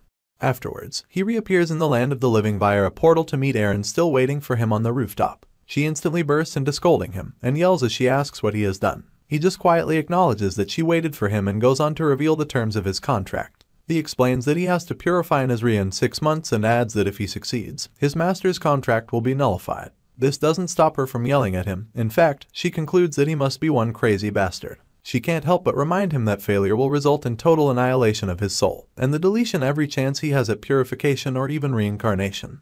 Calmly, he reiterates that he learned it from her, and then grabs her by her shoulders as she wonders what he's going on about. Our hero explains how he first looked at this world as just a game, but ended up meeting a real adult and a hero when he was most afraid. This hero had protected him, but he couldn't do the same for her, so, this time, he decided to save her. Tears gather in Erin's eyes as she hears this, only for her disciple to go on promising not to fail this time. He makes it clear that he's much stronger now and adds that even if it's not something as grand as saving the world, he's just doing this as a return gesture. He then follows up with a smile so bright it could soften Pharaoh's heart. A while later, Erin comes face to face with Gerorg for the umpteenth time. He screams as he accuses her of being a witch and powers up his skull staff to attack her, just like he has been doing repeatedly for the last 300 years. As usual, the witch defeats him in one fell swoop and goes ahead as he explodes into pieces. She peels back her hood and exhales loudly as she stares down the hellish pandemonium that is Nazria City. Having fought this dreadful life time and time again, it becomes obvious that she's nothing short of a hero, the last example of a deity in Nazria, a paradise which has turned into the exact opposite. Erin has now gained the right to be called the Queen of the Shadow Kingdom. You see, she has always been aware that she was a special human, so she accepted it as her obvious duty to live as a hero. Now, she admits that something has changed. She recalls our hero telling her that he wanted to save her this time, and because she has always been the hero, she thought it was only natural for her to be the one doing the saving. This is because one usually neglects their own needs when living the life of a hero. As she reminisces on the rooftop, Corin Locke's bright smile revisits her mind alongside his promise to give back. She quickly draws her hood over her head once again, trying to hide her face. Our boy had rekindled something she had forgotten in her long years of solitude. He had promised to stay by her side. Her cheeks stain red as she bites down on her index. All she can think about now is him, and how he's the first person who has cherished her. Meanwhile, the Grim Reaper checks on his old friend from a distance and refers to her as a hero who has fallen in love for the first time. He also proclaims that it's not bad, seeing as he likes this version of the hero he has spent the last 300 years with. He soon gets distracted by the thought of Corin Locke, so he cradles his bony chin as he wonders why the spearman would choose a treasure so absurd when he had the opportunity to make other choices. It turns out that our boy had chosen the Death God's orb with the ability to always hit whatever mark the wielder chooses, separate the body of anyone from their spirit, and ignore any defense power whatsoever. It's an absolute and deadly weapon because it demonstrates the attributes of the Grim Reaper's scythe when equipped on any weapon. However, this is only effective when used by a Death God. In the hands of a human, it's average at best, and for our hero, who can't even see spirits, it's practically the worst choice. Despite all of this, the scales of judgment did not tip when he chose the orb, which signifies that it was a fitting reward for our hero. Now, all the Grim Reaper can do is speculate about what our boy has in mind to change. Back at the Nazarian entrance, the students are gathered at Kana Inn. Intertwining his arms, Professor Kang Ryan quips that the match is slowly coming to an end. Currently, there are 8 teams comprising 32 people across Boreme and Merkaba academies respectively. Of these 8 teams, only 4 can move on to the next group match. With 6 minutes and 50 seconds left on the clock, the group head comprising of Kang Yuwa and her team are leading with 558 points. The runner-up is the first group led by Mariette Dunalef with 449 points. Her teammates are busy drilling her about using magic that was top strong, and in response, she apologizes for destroying a moonstone. Other than these two other Boreme teams are set to advance to the next round. Groups Hip and Shoulders, both with points below 200. This makes some of the students from Merkaba Academy confess that there's no way they can make it through. Some of them even think they only got this far by luck and crazy actions.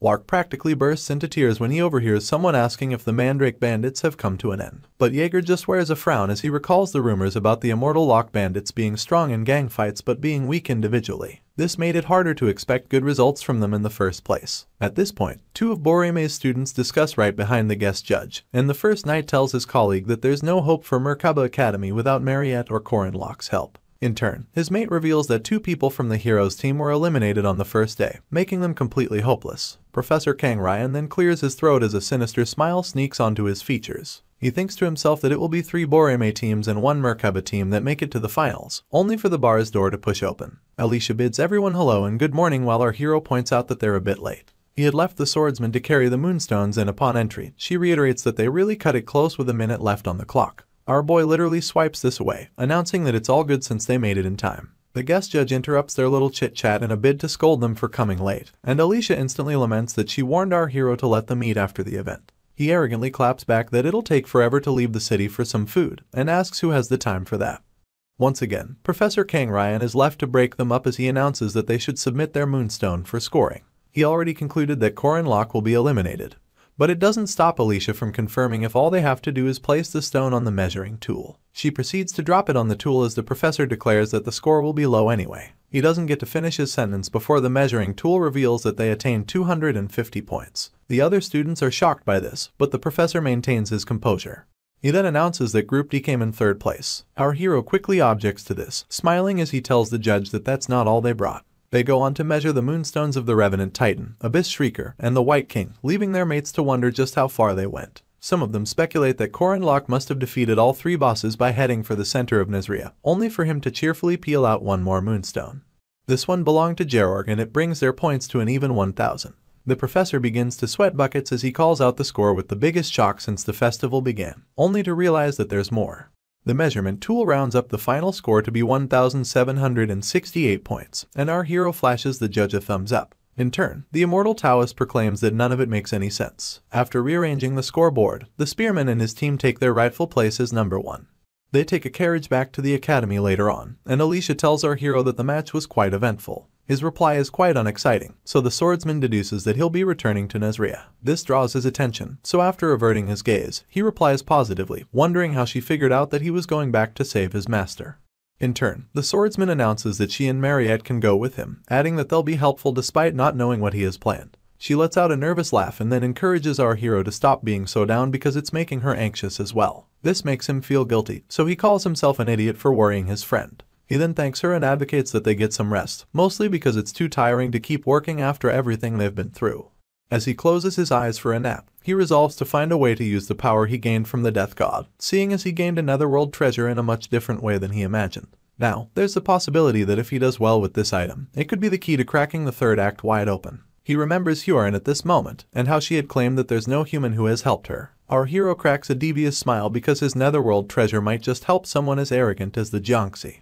Upon getting back to the academy, he heads to Madame Josephine's office to check on Huron's progress. Unfortunately, he gets told that she got arrested. We'll soon find out what exactly is going on in the academy, but first, let us dial back to a story of the past. Once upon a time, there was a girl named Ran who was loved by everybody. She had been apart from her father and her big cousin Yuwa, so their reunion was nothing short of emotional. You see, Ran was also unlucky in health, seeing as her body housed a chronic illness that never gave her a chance to step outside on her own. This illness was the Teinkai blockage disease, an internal composition spoken of only in legends. Anyone with this disease possesses excessive energy, so much so that it suppresses the yang energy, thus making it a self-destructive curse that disrupts the body's harmony. Unfortunately, Ran was born with this curse. Her father, Kang Yu, sought out every possible method to treat his daughter but never could resolve her Kai blockage. She became bedridden soon enough, holding on to her papa's hand as he watched life seep out of her. Their once harmonious family was plagued with 2 misfortunes. The first was Ran's chronic illness, and the other was her father's genius. He had sworn to do anything possible to save his little girl, and squeezed her hand as a desperate look plagued his features. Kang Yu just so happened to be the best necromancer of his time and had been researching for something with a strong enough yang energy to break through the accumulation of yin energy in his daughter. Sadly, the barrier of Teinkai blockage disease could not be overcome by human effort alone. He had tried everything from rare plants to ancient texts, but nothing worked, so he began searching for an alternative route. The fact was that Ran didn't possess enough yang energy to contain the yin, so her father thought there could be another way to exhaust her excess yin energy. With this in mind, he began to etch a forbidden spell on his daughter's flesh, turning her into a being naturally born with yin, one most suited to a necromancer, one who guides lost souls back to their homes. Kang Yu had turned his daughter into a Jiangxi while she was still alive, and so, Jiangxi Hua was born. Back to the present, Sa Jinhyuk is still mad as hell over Huron not showing her so-called mercifulness to his family before she killed them. As he recalls the death of his loved ones and how he held onto their bodies in their last moments, even more tears put down his cheek. The Jiangxi finally remembers the scenario Jinhyuk is going on about. But the most vivid memory is one where Professor Kang Ryan sent her off to kill all the people in a certain land. He was even adamant about not leaving a single person alive. Her short trip down memory lane is cut short when Jinhyuk accuses her of being a monster with no humanity. He then adds that seeing her pretend to be human disgusts him so much that it makes him want to vomit. At this point, Huron starts to get overwhelmed, so she tries to get her opponent to stop speaking. Unfortunately, he goes on about how she's not Ran and accuses her of only being a monster who stole Ran's body. The Jiangxi begins to sweat profusely as the night of the fire becomes more and more vivid in her memory. She denies everything that Jinhyuk is saying and tries getting herself to believe that the body she's in is actually hers.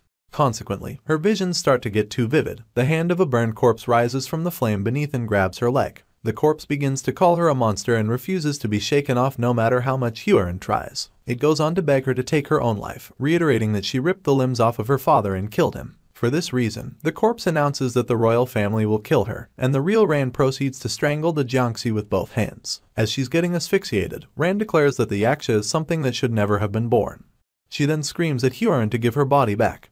And in turn, our girl yells that the body is hers. She keeps chanting these same words as if she's trying to get herself to believe it, and when Ran's voice gets too loud, she screams at her to shut up. Unfortunately, the outburst leads to one of her seals burning off and an unimaginable amount of power leaks from her person. It's so much that Sa Jinhyuk has to shield himself the best he can. This does nothing to stop the ground beneath her from getting shattered. Just then, the sealing chains on her body activate and begin to wrap themselves around her. They bind her hands first and then her feet as she affirms that she has the right to receive the body she's dwelling in. She is soon brought to her knees but still swears that she won't lose her body by any means. Right on cue, about 5 to 6 knights flood the crater she's kneeling in a bid to subdue her. Afterwards, Madame Josephine narrates the entire experience to our hero and explains that it's the reason why Hyorin got arrested. Apparently, he had expected something like to happen, but never expected things to escalate this quickly. He then asks the sorceress if Hyorin was arrested because of the seals. The sorceress adjusts her glasses before pointing out that he seems to already have a clue about what's going on. She goes on about Hyorin being restricted by 2 seals, the Chains of Zion and the Talisman of the East. Unfortunately, the talisman got burned in her scuffle with Jin Hyuk, and for this reason, Bishop Lai Jinyang criticized it as a demonstration of the Jiangxi's violence. To make things worse, Hyorin was moved to the east under Kang Ryan's leadership after they decided to create a new talisman for her. Our hero thinks it's unfair to make such a forceful decision just because one of 2 seals got burned, and it's obvious to him that these men just want to blame the academy for being unable to maintain Hyorin's stability. Just then, Chairman Kasser steps into the office and calls out to our hero as she wonders how much he knows. Corin Locke easily realizes that certain things have become clear to the chairman. Among these things is the fact that the Catholic Church and Boreme's Kang Ryan are planning something sinister. Our hero glances back at the director as he proclaims how sure he is that they don't want to hand Hyorin over to those people. For this reason, he offers to handle the rest, adding that they should just trust him even if they're a bit suspicious of him.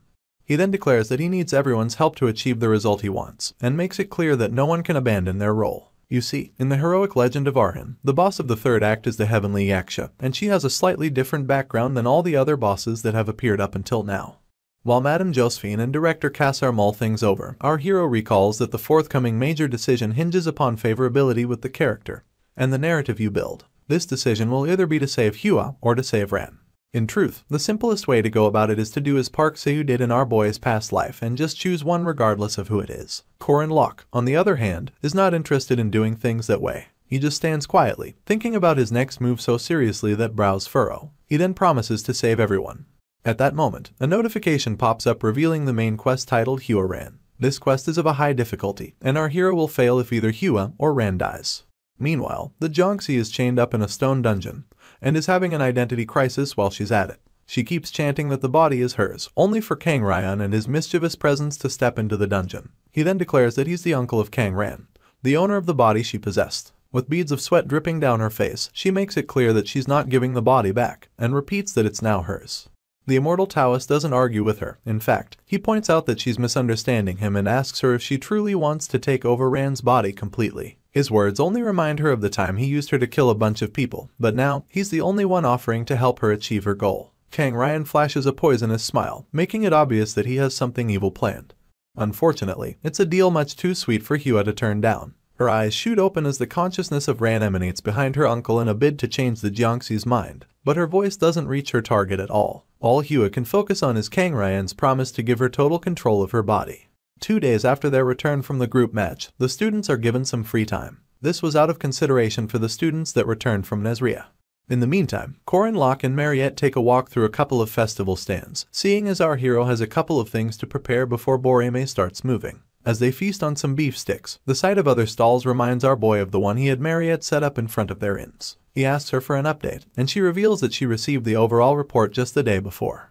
The spearman is very interested in how many sales they got, so he bends his head as the vampire whispers their progress in his ear. Apparently, the ingredients used for the stall were delivered by the Danilov family, and they sold their products at 3 times the original cost after putting some sauce on it.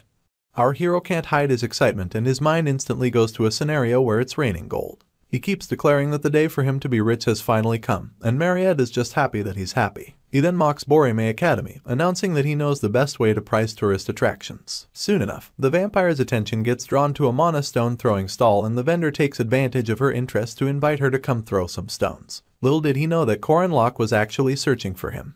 The vendor goes on to explain how the mana stones were assessed to be faulty at the mines, leaving him no choice but to break them apart. He points out that they're squishy upon touch, and Mariette confirms this as she picks one up and stretches it. She wonders if stones are supposed to be that squishy, so the vendor tells her that they're not normally like that. It turns out that mana stones absorb mana well, thus making it easy for their attributes to change. This is why they're often used in magic staffs.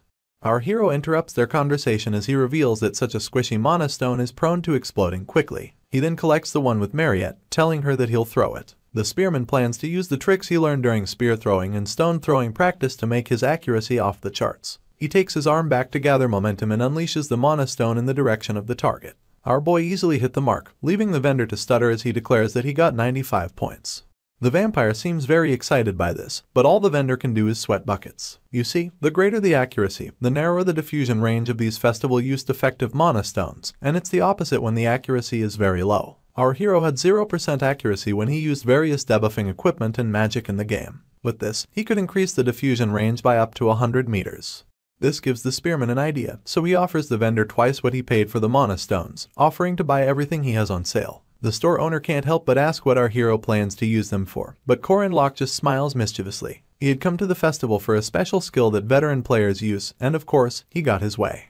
Our hero crouches nearby as he imagines giving the mana stones to Fergus, the same blacksmith that made his new spear, and soon enough, he begins to laugh like a crazy scientist. Mariette just munches on her beefstick as she quips that her friend is laughing in an evil way. He then calls out to her, asking if her family has a subsidiary company in charge of the transportation carriages. All he needs from her is the carriage schedule, but the vampire wonders what he's planning to do this time.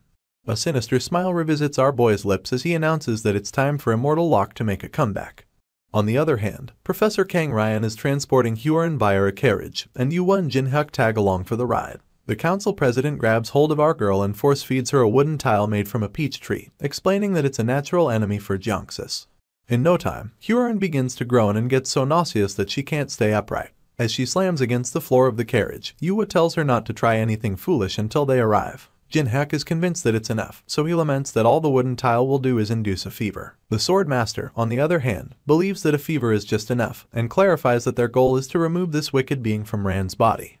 Even from the floor, the Jiangxi remains as fierce as ever, screaming as she demands to know what they're talking about. In response, the council president repeats their mission to exorcise Yuwa. Our girl tries to outline the adverse effects of doing that, but Yuwa cuts her off as she points out that the Jiangxi is the one who will die or become an evil spirit after losing her host body. She then squats as she announces for the umpteenth time that it doesn't belong to Yuwa, and all the tied-up Jiangxi can do is stare at this girl with utmost malice. While she's gritting her teeth to subdue her anger, the carriage rider gets distracted by the weird sound of drums. He wonders where it's coming from, only to see Immortal Locke riding atop a bulldozer and heading towards the carriage at full speed. It's much too late for the rider to divert the carriage, so the bulldozer makes impact in little to no time. This sends the entire carriage somersaulting across the street until it crashes by the roadside. The rider is barely conscious after the ambush and has no idea who the bastards that did this to him are. As the dust settles, the immortal Taoist softly lands on his feet and instantly asks if his disciples are okay. Yuwa quips that they're fine, while Jinhyuk is more worried about who attacked them. In turn, Professor Kang quips that he's not sure who it is. He's soon interrupted by a red crystal which expands into Mariette's popular realm of blood. The fighting hound begins to panic, seeing as this formation is far from familiar to him. At the same time, their attackers rain praises on their boss and then ask for the next step in his plan. He first bursts out laughing before telling them to take anything that can fetch them money. They notice Huron chained up amidst the rubble and waste no time catcalling her. Their boss is excited by how pretty she is and proclaims that they've hit the jackpot. The Jiangxi scowls at them, but their boss only smiles in return. He then instructs his men to fetch her as he declares that Huron is being taken by the Immortal Locke. Chaos ensues at Merkaba Academy as news of an abduction spreads like a wildfire. One of the professors rushes to Madame Josephine's office to report the incident and explains that just a few minutes ago, some bandits of unknown identity raided the carriage carrying Boreme's honored guests. The sorceress seems to be maintaining her composure, but when she hears that Huron got kidnapped, her teacup falls from her hand. The madam hasn't sworn in 35 years, but this news hits her so much that she swears at the top of her voice. Meanwhile, our hero makes his way towards the outskirts of town on horseback, riding out with a bunch of men who have on the same outfit he does. Corin asks what he thinks he's doing, so he tells her that he heard about the incident she caused while he was gone, and adds that he came to save her. All she does is call him useless, but he still tells her that he wouldn't get to see her if she had gotten dragged off. The Junxi tries to tell him that it's none of his business, but our boy insists that it is, seeing as they live under one roof. In his heart, he's just relieved that he's not too late. If Kang Ryan had successfully dragged her off, the poor girl would have her soul forcefully separated from her body, and that would lead to either Hua or Ran disappearing forever. Soon enough, our boy and his decoys arrive at an agreed-upon location in the woods. He then announces that they'll have to leave as many clues as they can to distract pursuers and buy some time. The decoys thank him for the money, referring to him only as Mr. Immortal. After this, they ride into the woods while our hero continues on foot. He yells that they should live well so he won't come and find them again. Just then, Corin almost drops to the ground, and this makes our boy worry about how sick she has been looking since they rescued her. She quips that they fed her something, but this is a big enough clue for our hero to deduce that it's a wooden tile. He's sure that it'll only give her a fever but welcomes the possibility that she'll be down for a couple of days. For this reason, he lifts her off the ground and carries her like a princess, making Corin freak out on the spot. As our boy runs with her in his arms, she keeps yelling that he should put her down, and even claims that she can run. In turn, he tells her to stop acting tough and reminds her how hard it is for her to even walk. He continues speeding through the woods, assuring her that she has nothing to worry about because of how light she is. The Junxi has never been so embarrassed, so she asks to be put down once again. The response: the spearman just tells her to charge it to his account, leaving her to almost curl up in shame. Back to Kang Ryan and his disciples. They're still caught up in Mariette's realm of blood while she stares down at them from a rooftop nearby. After concluding that the blood barrier is enough to hold them, she plans to keep it that way for the next hour, just as our hero asked of her. Suddenly, she notices a disturbance in the realm, only for Professor Kang Ryan to unleash a spell using two spirit animals to break through the barrier. He signals Yua and she understands that her duty is to chase down the abductor and the abducted. Before the realm can close up, the council president slips out, leaving Mariette more worried about tying up the other two. She's still in shock, seeing as she has never come across anyone who could break through her realm so easily. She then hopes that our boy will be careful. The rain pours down mercilessly as our hero races through the woods. Unfortunately, Corin's condition seems to be getting worse as she coughs repeatedly in his arms. This, alongside the fact that he has come a long way from his trail, urges Corin to find a place to rest. At the same time, he notices the silhouette of a pursuer in the distance. It's none other than a pissed-off Yua wielding 3 shurikens and announcing that she's disappointed at how slow our boy runs. He's still in shock about how she could possibly come this far or even defeat Mariette's realm, but this doesn't stop her from throwing the shurikens at him. He manages to dodge 2 of them, but the third one gets him in the shoulder. He continues running with Corin, and the Junxi struggles to ask if he's okay. He just tells her that it's nothing, seeing as he knows Yua didn't poison the dagger. Soon enough, he cradles her against a tree and tells her to wait there. She then wonders what he's going to do, only for our hero to glance back at the council president and declare that he has no choice but to fight. Yua comes at him with her blade, but Corin is quick enough to block it. She becomes intrigued that he refuses to flee, but our boy tells her that he's not one to make a choice with a low possibility of victory. With this, he unleashes his rotating demonic spear technique, only for Yua to block it with the sheath of her sword. She finds it quite absurd that our hero thinks he has a higher chance of defeating her, and slams his spear with her blade in retaliation. The resulting force is so much that it sends the spearman flying into the distance. He somehow screeches to a halt and admits to himself that his opponent must have an incredible amount of aura.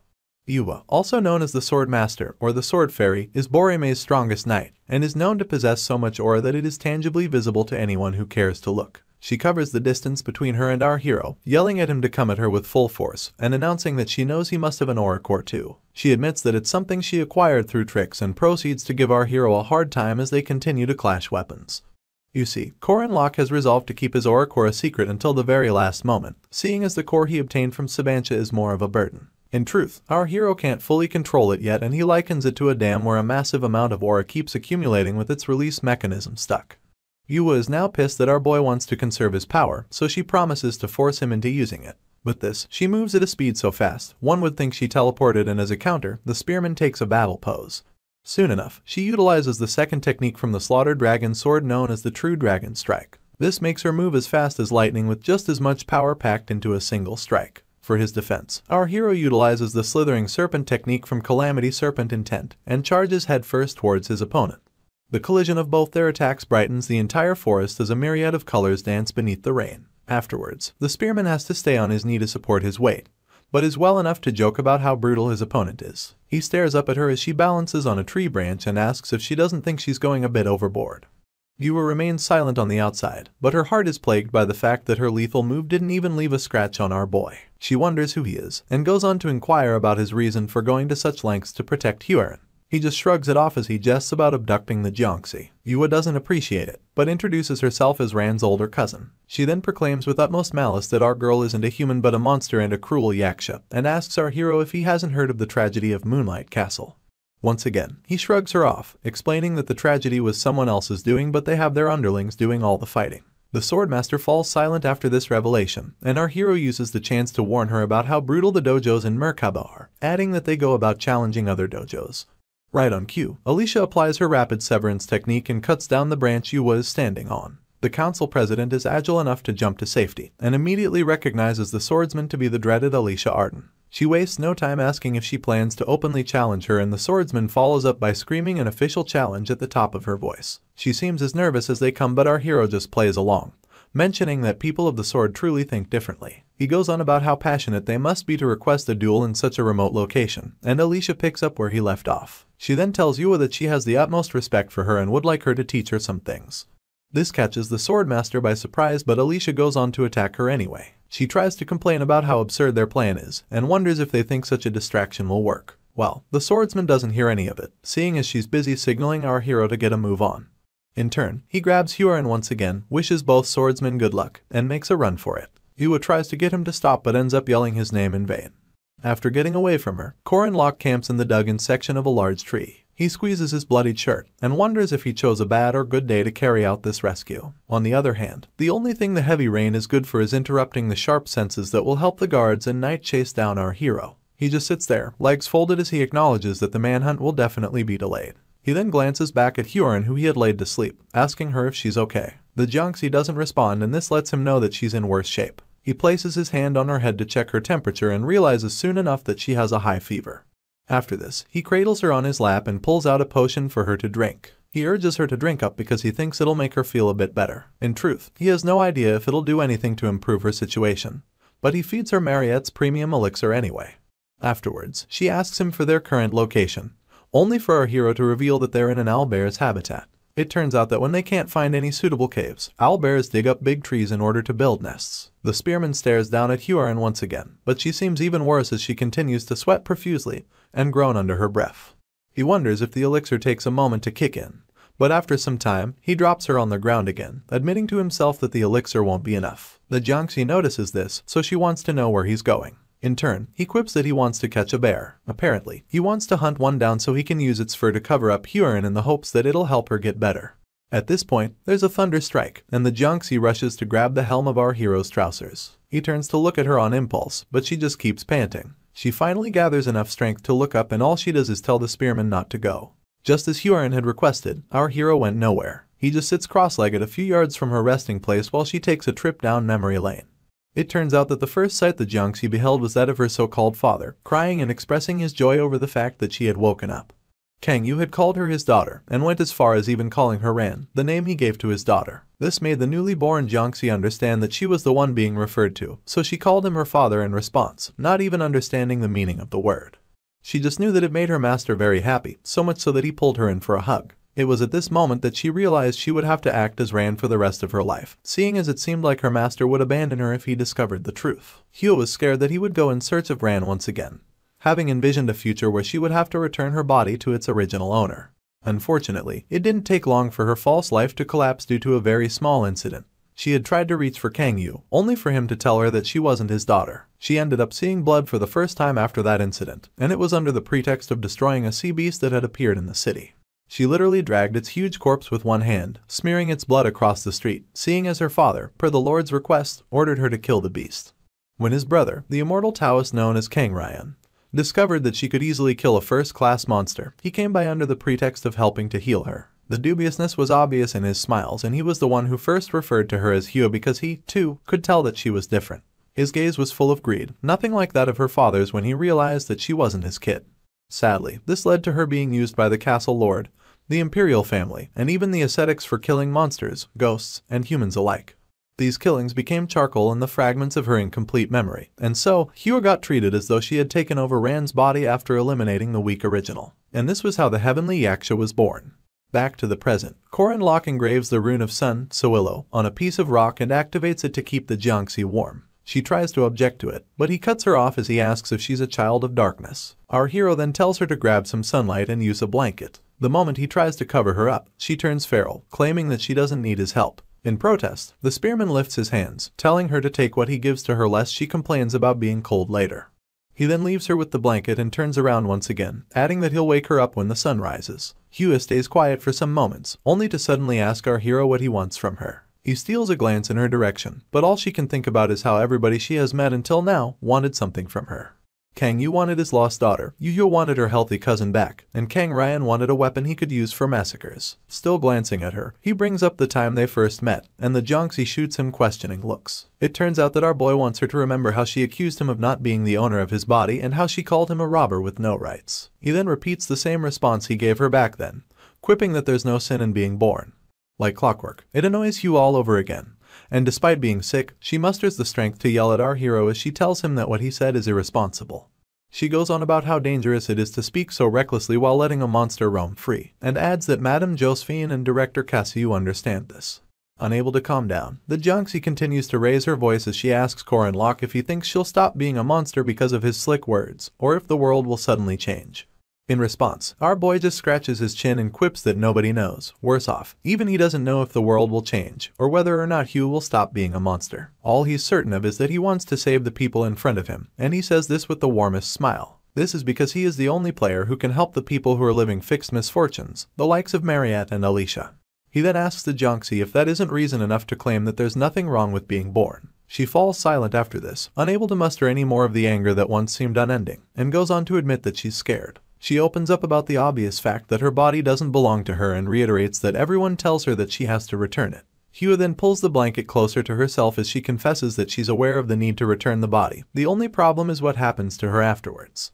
Corin calmly watches her speak until she yells at him for an answer to whether or not she has to give it back. In turn, our hero looks her straight in the eyes and tells her that she has to. This makes Hua shut her eyes as she concludes that he's just like everyone else, but before she can complete her sentence, he points out that she needs to talk with Rand before giving up the body. He lightheartedly explains that she can just speak to Rand like she's asking her boss for an opportunity to live together in one house, with the added bonus of her paying rent and putting down a deposit. Our hero smiles as he poses this idea, but the Jiangxi immediately revolts against it, screaming that it's the kind of conversation that normal people have, and pointing out that there's nothing normal about her. In turn, Corin quips that it's unimportant, seeing as there are multiple humans who are even worse than monsters, not to mention the evil people who pretend to be heroes on the outside while committing massacres behind the scenes. He then rounds up by telling her that her decisions and actions are the only things that are important, not her nature. With this, he lies down beside her and uses both his hands as a makeshift pillow, promising to help her until she can make a decision. Our hero goes on to encourage the Jiangxi, telling her not to worry about anything unnecessary and urging her to get some sleep. Since she doesn't respond, he simply rolls over and announces that he'll be getting some sleep for himself. Hua stays seated as her thoughts continue to plague her. She knew from the start that she couldn't yield to Rand. Nor could she tell this to Corin honestly. This is because coming clean would mean losing the only hand outstretched to her, and she couldn't let that happen. She hugs her knees at this point and her heart begins to ache. She could neither grasp nor reject our hero's hand. The next day, the sun seems happy to have gotten rid of the rain, seeing as it casts a warm glow over the greenery of the forest. The spearman and his sick companion are already making headway when the latter asks him where they're going. In response, he quips that they're almost there. True to his words, they arrive almost immediately, and he begins to feel up a tree as he wonders why it burned up so much. As he announces that they'll only be able to get one useful piece of the tree, Hua inquires about it. It turns out that it is a jujube tree that has been struck by lightning, and all our hero needs is a viable piece of it. He carves out the piece and stretches it out to our girl, quipping that he thought they would need it since they are already in the forest where it grows. Anyway, he gets her to agree that she's a Jiangxi after this and points out that her kind have a few weaknesses due to their overflowing yin energy. Hua wonders what he's going on about, so our hero explains that jujube wood is filled with a tremendous amount of yang energy and adds that it's usually used to ward off ghosts. He then buries the piece within our girl's palm, simultaneously telling her that her yang and yin energies will balance out if she ingests it. The only catch is that her traits as a Jiangxi will temporarily be neutralized. She tries to wrap her head around what Corin is saying but still doesn't get it, so for clarity's sake, he simplifies that she'll lose control of her body if she eats the piece of wood. Hua is immediately mortified upon hearing this, and throws the wood away as she asks why he's giving her such a thing. In turn, our hero calmly picks it back up, acknowledging to himself that she needs to decide because she can't monopolize everything and reap the benefits without taking responsibility. At this point, Park Se-woo comes to mind as a prime example of what people who've stood on the extremes of greed are like. Our hero didn't want his friend to become like that. He wanted to help her decide and take responsibility. He goes on to cup her palm around the piece of wood once again, gently telling her that she knows what to do. While she's still stuttering her response, a voice emanates from a small distance, expressing surprise over the kind of place he located the Jiangxi. They both turn their attention to him, only to discover that it's the Fighting Hound, also known as Sa Jin-hyuk, and his overflowing malicious intent. He calls Hua a monster and commends her for being quite capable, adding that she even managed to find someone to stick with during the entire time she was running from them. Without wasting time, Corin pushes the Jiangxi behind himself as he tells her to stand aside. She asks what he plans to do, and he implies that he's obviously going to fight because no matter how far they run,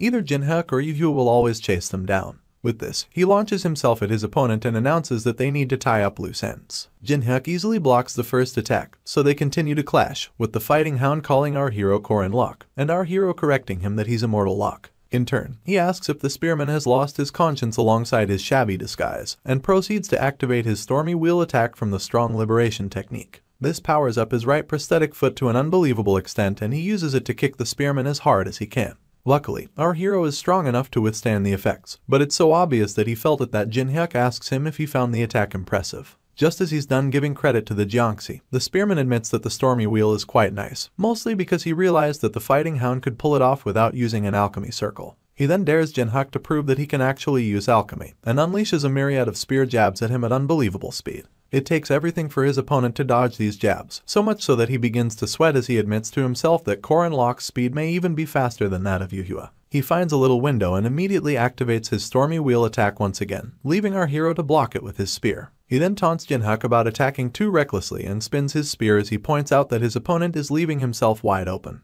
The Fighting Hound quickly guards himself by crossing both his hands in front, only for a strange voice to announce that they've played enough. Corin Locke becomes wary of his surroundings, but before he can move, talismans begin to fall from above, pinning him to the ground while they're at it. It's at this point that Professor Kang Ryan reveals himself and tells our boy that there's no point in struggling. Apparently, he had activated talismans with the 8-array formation on them, thus blocking the signals that guide the spearman's thoughts, muscles, and even the flow of his inner strength. Unfortunately, this means that nothing will work the way he wants it to. Still struggling on the floor, Corin Locke musters enough strength to curse the professor, but this does nothing to sway the man from his real mission. Our hero tries yelling at Hyorin, telling her to run, but it's too late because she's already trapped between a tree trunk and Kang Ryan. Sadly, he pastes the talisman on her forehead before she can finish screaming in protest. This instantly strips her of her consciousness and makes her head drop in complacency. Yu appears just in time to question her master about the talisman, and soon discovers that it has the ability to seal Hua's consciousness. This would in turn lead to her soul being lost forever through total annihilation. A soft smile comes to Yu's lips after hearing this, and she quips that they can finally recover Ran.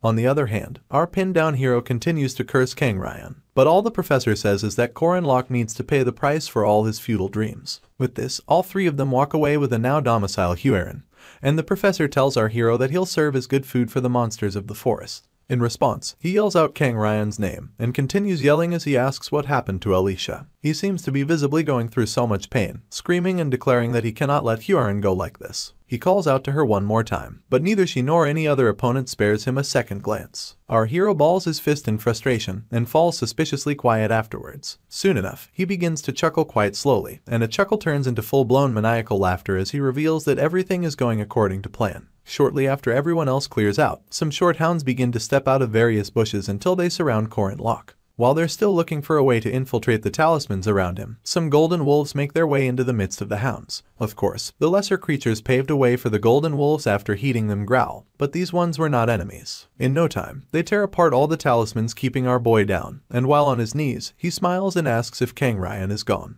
With this, he gets on his feet, stretches his arms, and laments about being so stiff. He then asks the golden wolves if everything went well, only for them to actually respond. One of them claims that our hero is a really good actor, and the other quips that it was even overkill. He refers to them as Ren and Ron, wondering if they did what he asked them to. In turn, both demi-humans transform into their humanoid forms, and Ron reveals that Lenya promised to take care of everything. Ren, being the youngest and most uninformed, bugs our hero about what he asked for, so Corin Locke simply tells him that it's nothing much. A sly smile revisits his lips at this point, and he follows up by asking if the youngster has heard about the corruption in the defense industry. On the other hand, Yu and Bishop Lai Jinyang meet up in a secluded church where she drills him about still not discovering the culprits behind their missing items, or even finding suitable replacements for said items. In response, the bishop laughs nervously as he urges her to have a little more patience. He then points out that they don't have as much influence in Merkaba as Yu and her people do, only for her to continue drilling him about attracting too much attention to himself to say such a thing. This really pisses off Jinyang, but he can only backbite in his mind as he claims that pagans like Yu wouldn't dare speak to a bishop of the order like this if these were the old days. On the outside, he just reveals that the men he sent are mere shadows and that they're not the type to show themselves easily. He keeps in mind that he must not offend her, seeing as the order is declining and they need the strength of Yu and her people. In turn, the council president stares down at him as he proclaims that he has found a merchant group that can provide substitute items. Apparently, they're traders who have been doing business with the eastern continent for quite some time.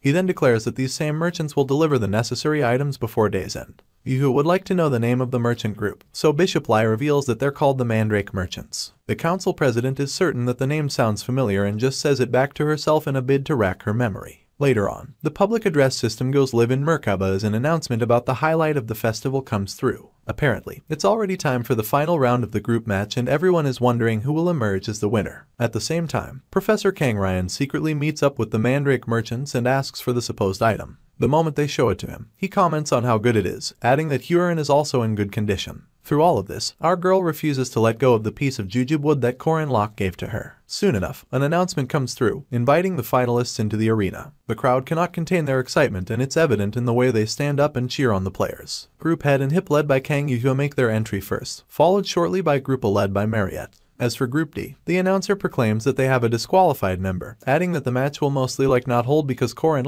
who's their leader, went missing and didn't show up for the doubles competition. Just then, a new development takes place, making the MC announce that he can see someone familiar making his way into the arena. This person's spear makes an entrance before him as he proclaims that the moment of victory has come, and adds that his people will run with him and shine like eternal chrome. To round things off, he declares that he will lead all his men to the gates of Valhalla himself, and while they continue to cheer him on, Yu is quite annoyed that he was crazy enough to survive. This is none other than the immortal Locke, and the moment he raises his spear, his numerous followers begin to chant his name at the tops of their voices. With this, he tells his professor to start the match, seeing as all the players are now complete. Kang Ryan has no choice but to play along, keeping in mind that he can't deny our hero's extraordinary presence no matter how annoying he is. The professor activates his formation spell which raises a stone maze, and announces that he will now begin the test. He goes on about how the rules of the match are simple and explains that the 8 doors of his formation will continually transform to mislead those who will get trapped inside. There's a golden dragon sign at the center of the stone maze, and whoever can find the correct path to reach it will be declared the winner of this match. This is the beauty, or complication of the utter annihilation 8 gates transformation technique. The first set of students immediately begin to complain when they realize that they're stuck in a maze, with one of them cursing as he admits that he's already confused. As it turns out, the deployed formation transforms the venue, thus separating the participants. Meanwhile, Kang Ryan covers his sinister expression with a hand fan as he tells himself that the completion of Huron's poison can no longer be stopped, even if he has no idea what Corin is planning. The entire event was supposed to be broadcasted via various screens mounted above the maze, but now the MC is left to complain about them freezing up. With this, Madame Josephine's assistant makes his way to the box to inform him that the overflowing mana from Kang Ryan's formation spell is interfering with the transmission. This makes the MC curse out loud and ask how they could make such a mistake. The professor sees this as the perfect time to begin the ceremony to separate Hua from Ran, so he glances back at his subordinates and tells them to guard the Black Tortoise of the North. Almost immediately, Yu and Jinhak head out, leaving their master to tell them that as long as they protect the Black Tortoise, it doesn't matter if everything else is destroyed. The council president then calls out to her uncle, pleading with him to take good care of Ran. In turn, the man tells her not to worry. As for our hero, he simply laughs while others around him bring up their theories and questions. One of them wonders the location of the 9 cardinal directions, and another tells his mates to find the entrance of the formation. Meanwhile, another participant simply pleads with Corin to wipe off his makeup, seeing as it makes the student want to refer to him as his boss. In all of this, the spearman knows what to do, but remains quiet as he recalls that from the olden days, it has always been the Black Tortoise, controller of the North, that has protected the Emperor in the center. This is because the tortoise stands right behind the Emperor in a location where he can either protect said Emperor or suddenly attack him. Just then, Jin-hyuk alerts his sister about an incoming threat and she looks in the direction he's referring to. Meanwhile, our hero had discovered that when attacking a formation with 4 symbols as its base, aiming for the black tortoise is the best way to go. This makes him and Alicia waste no time in attacking Jin-hyuk and Yu-hyuk respectively. Of course, they both block the attack, the former with his leg and the latter with her blade. Corin goes on to mock the fighting hound and his prosthetic leg, claiming that it hasn't been long since they last saw each other. In turn, his opponent is left wondering just how much the spearman knows, seeing as he came to the black tortoise without any confusion. Alicia can't help but worry, so she asks Corin if he's sure the two of them will be enough to take down their opponents. In turn, our hero just cracks a smile and quips that they'll do better than Mariette, who will have to destroy 3 opponents on her own. The swordsman is her opponent, but Yu can't stop thinking about our boy and how he got past the 8 gates deception to come straight for the northern gate. She refuses to believe that her uncle's deception has already been seen through. Apparently, the 8 gates transformation has a total of 365 alterations, and this includes stone soldiers, fog, and even maze-like paths. As the other students continue to struggle with one alteration or the other, Yu tells herself that even the most genius formation sorcerer cannot escape the 8 gates once trapped. Our hero interrupts her train of thought to let her know that he can hear her gears turning. In addition, he reminds her that her people recently bought some items and that he tracked them down using a rune inscribed on one of them. The sound of this perplexes the council president and she asks how our boy would know about it. She retires to her mind once again, recalling how the items in question were stolen by a group of bandits and how they had no choice but to buy new items from the mandrake merchants. Realization washes over her at this point, and Corin reveals everything from how he stole the items to how he sold them again. A sinister smile then crawls onto his lips as he announces that he's the one in charge of both the mandrake bandits and the mandrake merchants. As he laughs dubiously, Yu grits her teeth and hurls curses at him. She yells that it changes nothing and follows up by attacking Alicia once again, adding that they'd be dumb to think that the two of them can defeat her. The swordsman gets pushed back by Yu, and the moment she slides to our hero's side, he urges her to get revenge. He goes on to remind her about how she lost her last duel against Yu, and Alicia wails, reminding him that she lost because he asked her to do so on purpose. As she complains about how difficult it was to pretend, Jin-hyuk smirks and tells his sister that the swordsman was going easy on her. The council president instantly tells her brother to shut up and powers up her blade in a bid to end things quickly. She then announces that they should go at full blast, and it turns out to be what Jin-hyuk wanted too. With this, they both push forward with a burst of speed and all the rage they can muster. Gripping his spear, our hero lets his opponents know that he's also busy and urges Alicia to join him as he goes full throttle. Jin-hyuk applies the annihilation fighting technique, while his sister uses the 7th form light dragon slice. Corin, on the other hand, activates his poisonous dragon exit and Alicia, her domain severance. All 4 of them clash in a colossal show of power, and the essence from their techniques is enough to blind the layman. Our hero and the fighting hound compare the strength of their techniques, while Yu and the swordsman do the same. Our boy's spear clips off Jin-hyuk's prosthetic leg, leaving him to watch it fall off in awe. As for Alicia, of course her domain severance comes out so victorious that it cuts right through Yu's blade. After the dust settles, the Kang siblings measure their losses, only for the council president to grow all the more pissed. She then tells her brother that they can't lose like this, and Fighting Hound agrees immediately. With fresh determination, they begin to cackle with overflowing power. They launch themselves at our hero and his partner, the boy yelling that Hua must be eliminated and the girl yelling that Ran must be saved. Before they can even reach our hero, he throws his spear at the black tortoise, screaming that he will show his sincerity. For some strange reason, both siblings halt after hearing this, and their faces can't hide their surprise at what they see next. Corin reveals a strange beast, glowing red with a tiger's canines and a boar's face. The Kang siblings immediately recognize it to be Taudi of the 4 Perils, which are evil beings representing destruction and chaos. They're also in complete opposition with the 4 symbols, which represent order and protection. A mortified Yu asks how Taudi ended up on the black tortoise's shell, and retires to her mind to continue the monologue. She welcomes the possibility that our hero must have snuck it on, but quickly brushes this aside on the grounds that her uncle, who's a necromancer, would have noticed. At this point, our boy speaks up, pointing out that the Kang siblings must have thought the annihilation ceremony was to remove Hua from Ran's body, and then makes it clear that it's quite the opposite. From the very beginning, Kang Ryan had no real interest in Ran, seeing as he always wanted a weapon of his own. At this same time, the Jiangxi has been laid down in the middle of a huge magic circle, and Kang Ryan stands over her in quite the excited mood.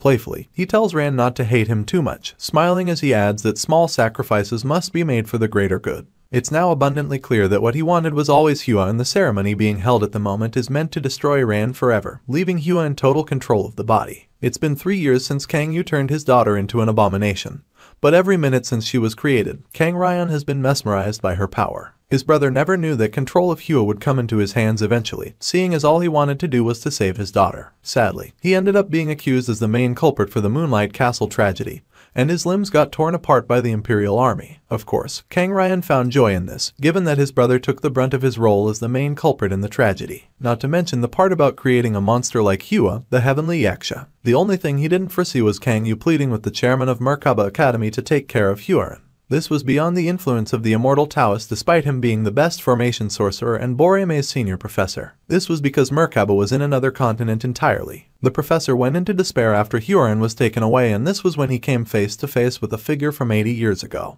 This was none other than Tatas Valtazar, the legendary spear star. All this man wanted from him was one thing: to go wild. He told Kang Ryan to kill as many people as possible and to destroy Erin Danua's shell so that she'll have no choice but to leave the castle. Unfortunately, this offer was too mouth-watering for the professor to pass up, given that acquiring the afterlife is worth destroying a single city. Right about now, he reiterates his plan to shatter the chains of Zion, a holy relic of the Western Protestants which have been draining Huron's boundless power. The chains have successfully kept the Jiangxi in her human form, but if they're broken, Rand's soul would get completely destroyed. After this, the immortal Taoist plans to feed Hua the 10,000 flesh pill that Baltazar gave to him, thus transcending the girl into the afterlife. As she lays down amidst the magic circle, Kang Ryan can't help but think about Huron awakening as a true Yaksha. This brings him so much joy that he begins to laugh out loud like some demented soldier. Sadly, his joy is short-lived because our hero interrupts it by telling him that his plans will fail. The annoyed professor barely turns around to see Corin, but it doesn't stop our hero from claiming that it would be no fun if everything goes according to plan. He even came through with the Kang siblings and Alicia, and the siblings don't look so happy. Proof of this comes when Yu yells at the man before he can't even finish his first sentence. She reveals that our boy told her something unbelievable and yells that her uncle must explain. At the top of her voice, she asks if the ceremony is truly to get rid of Ran and follows up by wondering why the items of 4 perils are being used instead of the 4 symbols. As though that wasn't enough, Yu would like to know if the incident at Moonlight Castle, caused by Huron losing control, was not by his orders. In response, Kang Ryan refers to his niece and nephew as fools, scolding them for not being able to carry out simple instructions. He quips that their usefulness has come to an end, and begins to power his blood magic as he tells them not to worry. After this, he manipulates the magic using his fan and activates the law of fresh blood. The professor then stares into the sky, yelling that in 10 minutes, everything living within the formation will melt and become one, and that he'll use them to create the pill that'll transcend the Heavenly Yaksha. Kang Ryan brings up the Golden Bat Alvin and how it's a second-rank monster at best. He then reminds everyone of the amount of power it unlocked after sacrificing its life, pointing out that even parties of semi-first rank and first-rank guardians couldn't stand a chance against it. Worse off, he makes clear the threat a special rank monster like Huron would pose if she transcended and announces that no one would be able to stop her. Corin keeps smiling through all of this and taps his spear against the magic circle, telling the professor not to forget that the deep-rooted corruption in their community cannot be defeated. Kang Ryan's eyes widen as he witnesses his fresh blood magic circle disappear, and instantly yells as he questions how such a thing is even possible. This is when our boy lets him in on a fun fact. He starts by revealing that he's the one who stole the items Kang Ryan was smuggling through the Catholic Church, not to mention how he introduced the merchants who could quickly source replacements. The icing on this dubious cake was how he successfully resold the items and engraved runes on all of them. Boldly, he declares that he's responsible for all of it and cusses out the professor for good measure. Corin glorious moment continues as he asks the immortal Taoist for what he plans to do when Marriott is done destroying the other 3 or 4 items of perils, pointing out that it's obvious Huron's transcension will never happen. The professor screams as he calls our hero a bastard and activates his blood magic in a rage. He quips that it's not over yet and throws his magic-infused fan towards the chains of Zion wrapped around Huron. They shatter upon impact, leaving everyone else to panic about the seal being broken. Our hero can't help but stew in his rage, and his opponent yells that he can always do the ceremony another time as long as he kills the obstacles in his way. With this, he instructs Huron to kill her friends and she instantly sits up on the altar. In no time, the Jiangxi powers up and launches herself at our boy. Jinhak becomes perplexed as he realizes that his uncle is really controlling Huron. In addition, it serves as proof that he was the one behind the Moonlight Castle tragedy. Yu tells her brother to calm down, but he doesn't listen, seeing as he believes that they have to catch and torture their uncle. In turn, his sister points out that he has lost his prosthetic leg and she has lost her sword. For this reason, she believes there's nothing they can do and suggests that they leave things to our hero and his partner. Apparently, there's still something left for them to do, but Jinhak has no idea what it is. As for Corin, he pushes Alicia behind him the moment Huron launches her attack, telling her that this is nothing like the King of Iron Mountain. He promises to stall for time while she prepares to finish things with her domain severance. Their collision is so mighty that it results in 2 separate bursts of energy, raising dust and smoke while it's at it.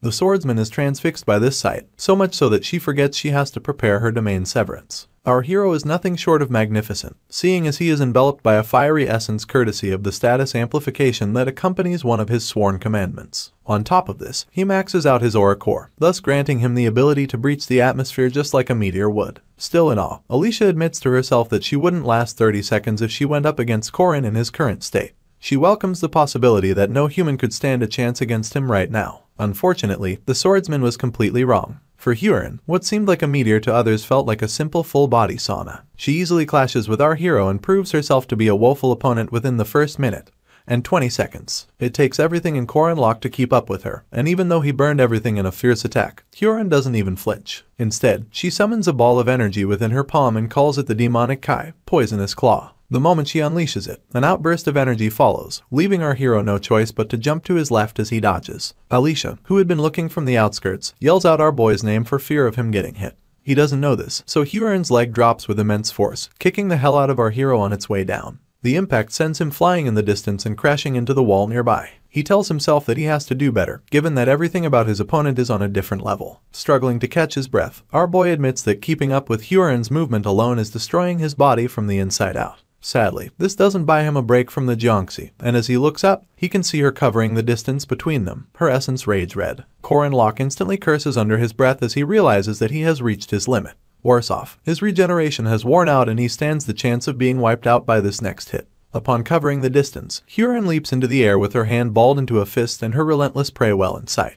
At this point, our hero makes peace with whatever the outcome will be and plans to at least go down swinging. Luckily, he doesn't have to do that, seeing as Alicia activates her domain severance in time for it to counter Huron's attack. With a sizzling blade, the swordsman can barely stay standing, causing our boy to yell at her for doing something like that. In response, an injured Alicia explains that she understood his plan but moved because she thought he was going to die. Due to the premature strike, the girl had to take dozens of steps within the domain, and this means a burden even greater than receiving Huron's attack is currently crushing her body. None of this sways the Jiangxi, so she uses the opportunity to launch another poisonous claw attack. Alicia still wields her blade to defend her friend, and said friend calls her an idiot as he tries to grab her. Huron's attack leaves a rippling effect on the terrain, crumbling the ground beneath it and raising enough dust to create a good cover. After this, she tries to see through the dust but her opponents are nowhere to be found. In truth, our hero had successfully pulled Alicia into another part of the maze, using the walls as cover. He calls her a fool this time, adding that she should be taking care of herself and asking why she would push so hard.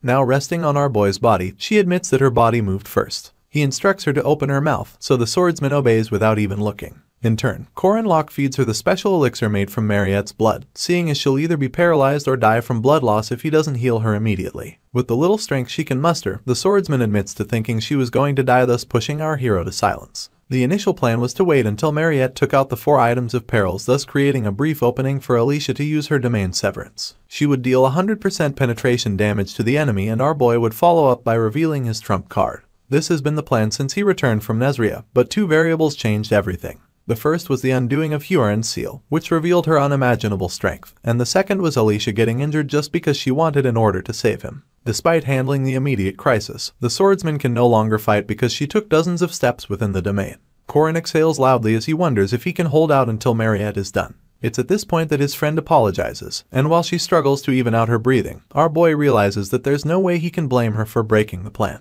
It was obvious that he would have died if he took that attack, regeneration be damned. He finally asks what she has to be sorry about and thanks her for saving him. After this, the princess carries her to a safer spot and lays her down to rest. She then asks if he's okay, only for our hero to admit that he's not. It turns out that he has used up all the aura stored in his aura core, not to mention all that was left in his body. He had used up too much aura between his fights with Jinhak and Huron, and is left wondering if he should use the core that Sabancha left him. Our boy realizes that he can pull it off if he forces himself to, but the core holds a power that his body struggles to withstand. Even with his commandments backing him up, Corin is still not certain that he will endure it. Alicia interrupts his train of thought by calling out his name and pointing out that Huron hasn't used her right hand throughout the fight. She suggests that it's because the Jiangxi had been holding something in it the whole time, and this brings a smile to our hero's lips. He recalls the time he handed Huron the jujube wood, and it becomes clear that she's still bearing the heavy burden of what choice to make. Upon staring into the reddish hollows of her eyes, our boy wonders if his friend is still in there. He stands under the cover of the dust and powers up his weapon after staring at Hyorin for a while, quipping that he has no choice. Back when Hyorin was still finding it difficult to accept the jujube wood, our hero picked it up every time she threw it away and handed it back to her. He knew that she had to decide, seeing as it's impossible to monopolize everything and still reap its benefits without taking responsibility. Knowing full well what people like Sihu and others who are greedy are like, our boy didn't want his friend to become like them. He wanted her to make a decision and take responsibility. Still under Kang Ryan's influence, Jiangxi does not hear when our hero asks if she's still in control of her body. For this reason, Corin lifts his spear into the air, and with a look of determination plastered on his face, resolves to remember the Sabancha Duke's swordsmanship he witnessed in the castle. Given that the Duke's demon energy has been passed on to our hero, he devises a means to recreate the myth that is the 800-year-old hero.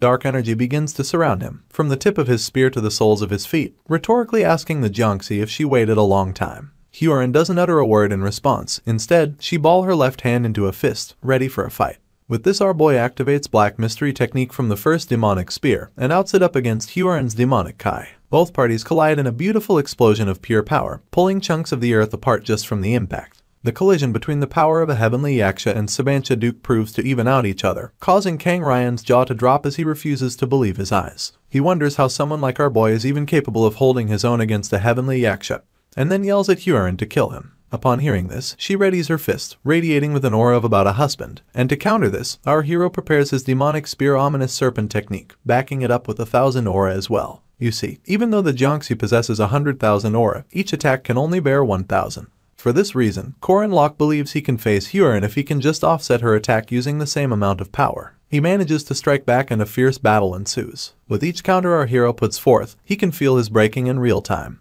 This is the adverse effect of borrowing the Duke's aura, not to mention how enough pain will traverse our boy's body until he can no longer hold a spear. Worse off, all the tendons in his body could break and lose their function.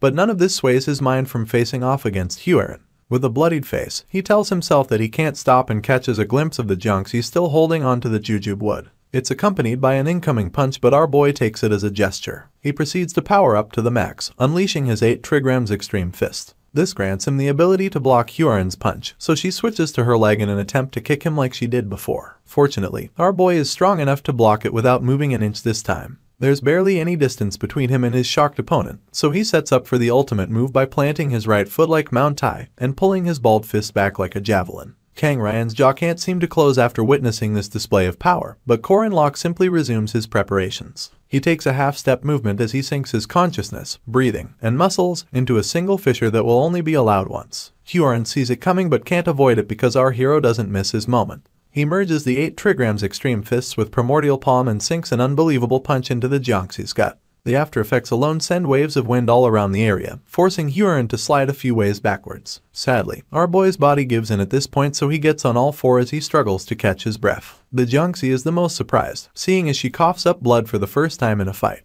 Perplexed, she states that the blood that had poured into her palm when it did not matter that our hero had broken through her ultimate defense. She begins to take slow steps towards him in a bid to return the favor, and it dawns on him that he couldn't completely subdue her. After seeing how powerful Hyorin still is after his ultimate attack, our hero concludes that death is closing in on him. Kang Ryan bursts out laughing as he mocks Corin for not being strong enough to do anything and declares that he's going to die at this very moment. Unfortunately, the Jiangxi is on standby to fulfill his wishes, so she prepares a furious fist as she stands over our crouched hero. He barely looks her in the eyes, but Hyorin seems to be frozen in place. She doesn't move to attack, rather, she parts her lips in an attempt to talk to him. Sooner than later, chunks of the earth rise into the air, clearing the path necessary for the chains of Zion to take their place around the Jiangxi. The moment she's wrapped by these chains, our hero gets on his feet and flashes a billion-dollar smile. He can't help but feel fulfilled, seeing as the reason he has been stalling for time finally paid off. Apparently, Mariette, Yuhua, and Jinhak joined forces to take out the remaining items of peril within the formation. Cold sweat pours down the face of Kang Ryan as he tries to figure out how such a thing can happen. He doesn't even get a chance to move before Madame Josephine shows up and places her blade by his neck, threatening to take his life if he doesn't stay still. On the other hand, our boy rubs the back of his neck as he gains solace in the fact that the Kang Ryan problem has been dealt with. All that's left now is his friend Hyorin, who still has the puppet talisman attached to her face and is down on her knees. Our injured hero then makes his way to her side and peels off the talisman, acknowledging that it's such a hideous item. The moment it's removed, the Jiangxi feels like she's taking a breath of fresh air and our boy catches her before she falls backwards. Her glowing red eyes return to normal, but Corin is nothing but a voice and a blurring image at the beginning. Soon enough, her sight clears up and she sees him in all of his martyred glory. As a follow-up, she can only ask why he did so much for her, and in turn, Corin reminds her about his promise to help her until she's ready to decide. Her eyes grow wide upon hearing this, only for our hero to smile warmly as he tells her to make a decision she'll be proud of, one that she'll not regret. His acts of kindness get through to the Jiangxi and she resolves to repay him just to prove that she's not a monster. Sadly, the jujube wood disintegrated in her grip, leaving her to stare at her now empty hand in shock.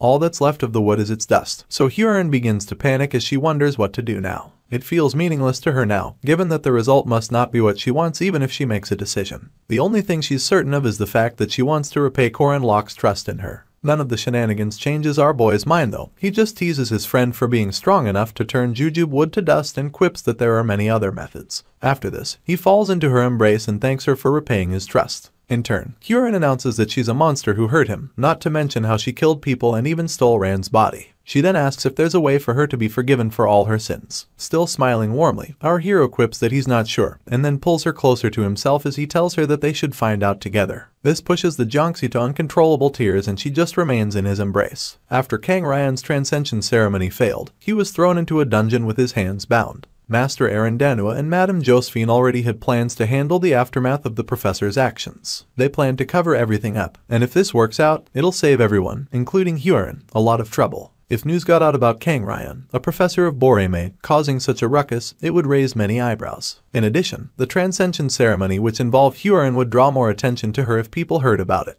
This would lead to those who feared her denouncing her and those mesmerized by her power seeking her out. In the infirmary, Madame Josephine pays our hero a visit to talk about the matter. She reveals that they're planning on making it sound like Kang Ryan returned to Boreme first and suffered an unfortunate accident along the way. Apparently, they've spoken to the chairman of Boreme about it and he's on board. In turn, our boy quips that it's good that the conversation went smoothly, only to get told that this is an incredible consideration being given to Boreme. He claps back by asking if Madame Josephine requested compensation for the damages, but she tells him that Chairman Aaron tried to avoid it. Luckily, it's standard procedure to pay recompense. In response, Corin Locke points out that the chairman is a bit of a pushover and adds that he's too nice. The madam just keeps both her hands behind her back as she makes it clear that they are in a position where they can't trust anyone thoughtlessly. Despite the aforementioned condition, she tells our boy that he did a good job. This brings a smile to his face and he quips that he just did what had to be done. After this, he hopes that Madame Josephine will one day come to trust him. She simply adjusts her glasses and tells him that it would be nice. She then urges the spearman to take care of himself and heads for the exit, adding that the festival is still ongoing.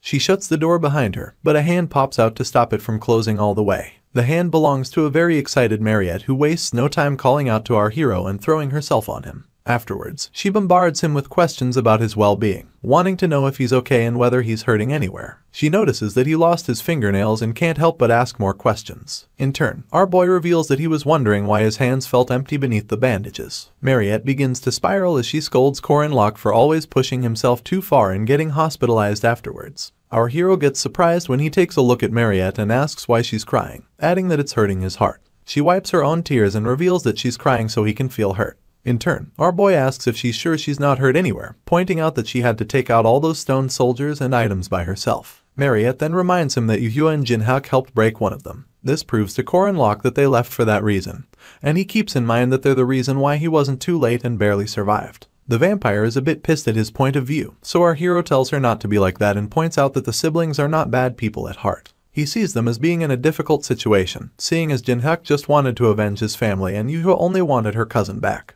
From his point of view, they were just desperate in their own ways, and the real villain is Kang Ryan, who exploited their desperation. He then advises her not to direct her hatred towards the wrong people. In response, Mariette quips that our hero is always so mature, even though she's older than him. He just smiles and tells her to call him Appa, an affectionate way to refer to an older male. Anyway, the vampire claps back as she exposes him for always bringing up the topic and even accuses him of being obsessed with it. She brushes it aside and moves on to hoping that he won't get hurt, but barely believes that he'll stay out of trouble. Corin Locke keeps quiet after this, neither confirming nor denying that he won't get hurt again. Unfortunately, he has been tasked with saving the world and is nothing compared to the main character. His painful reality of only being a sub-player dawns on him, not to mention the part about him having nothing to rely on but his spearmanship. Obviously, his body will suffer. Mariette interrupts the silence as she points out that he's not even denying that he'll get hurt. She then declares that our hero is living in a world she can't even see, but promises to fight with him. This piques his interest, so he turns to look at her, and finds the vampire smiling and reiterating that she'll always be there to help him regardless of who they're up against.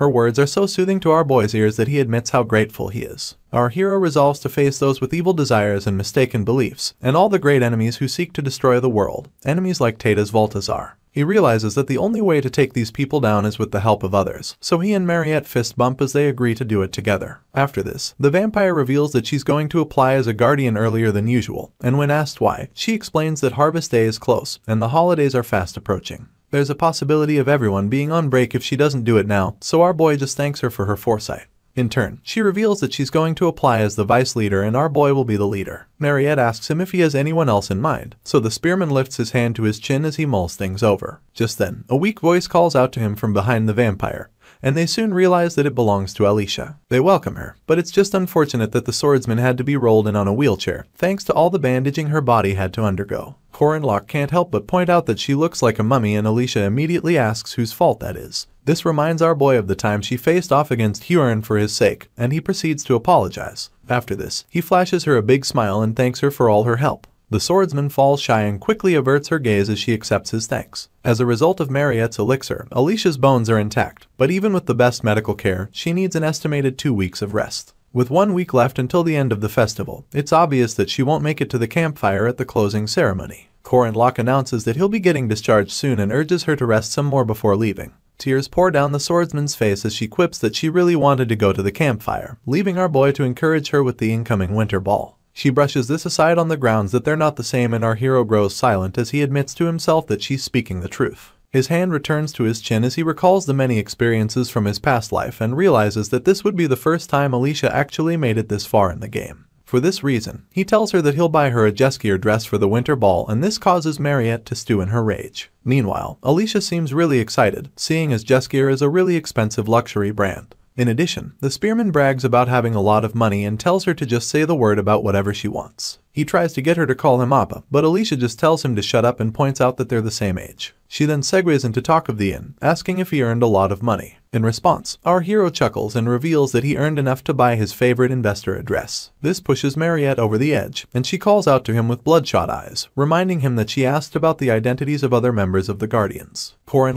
tries to laugh off her rage and starts by introducing Alicia as a member of the Guardians. He then makes mention of Lenya Claire, but all the vampire is interested in is the fact that she's a girl. Our stupid hero even calls her a pretty lady as he points out that she works in intelligence, and of course, Mariette only hears the pretty part. He quickly moves on to Ren and Ron, and when asked who they are, he reveals that they're Wolfman siblings, advising her to remember that Ren is a girl. He goes on about how he wanted to recruit Yule, but is unsure because of her ambiguity. He just covers it up by claiming that she'll join because of how close they are. Mariette has out her pen and notepad to jot down the names, and is interested in knowing how close our boy is with the druid. The oblivious spearman then reveals that they're close enough to joke around and grab a meal together now and then. Even Alicia flinches when she hears this, given that cracks begin to appear on Mariette's pen. To make things worse, our boy mentions that Huron will be the last person on the list, adding that the vampire should write her down in advance. This is the last straw. The pen shatters in her grip, leaving Alicia all the more wary. Our oblivious hero doesn't notice this, so he goes on about gaining permission from Madame Josephine and adds that it'll be fine.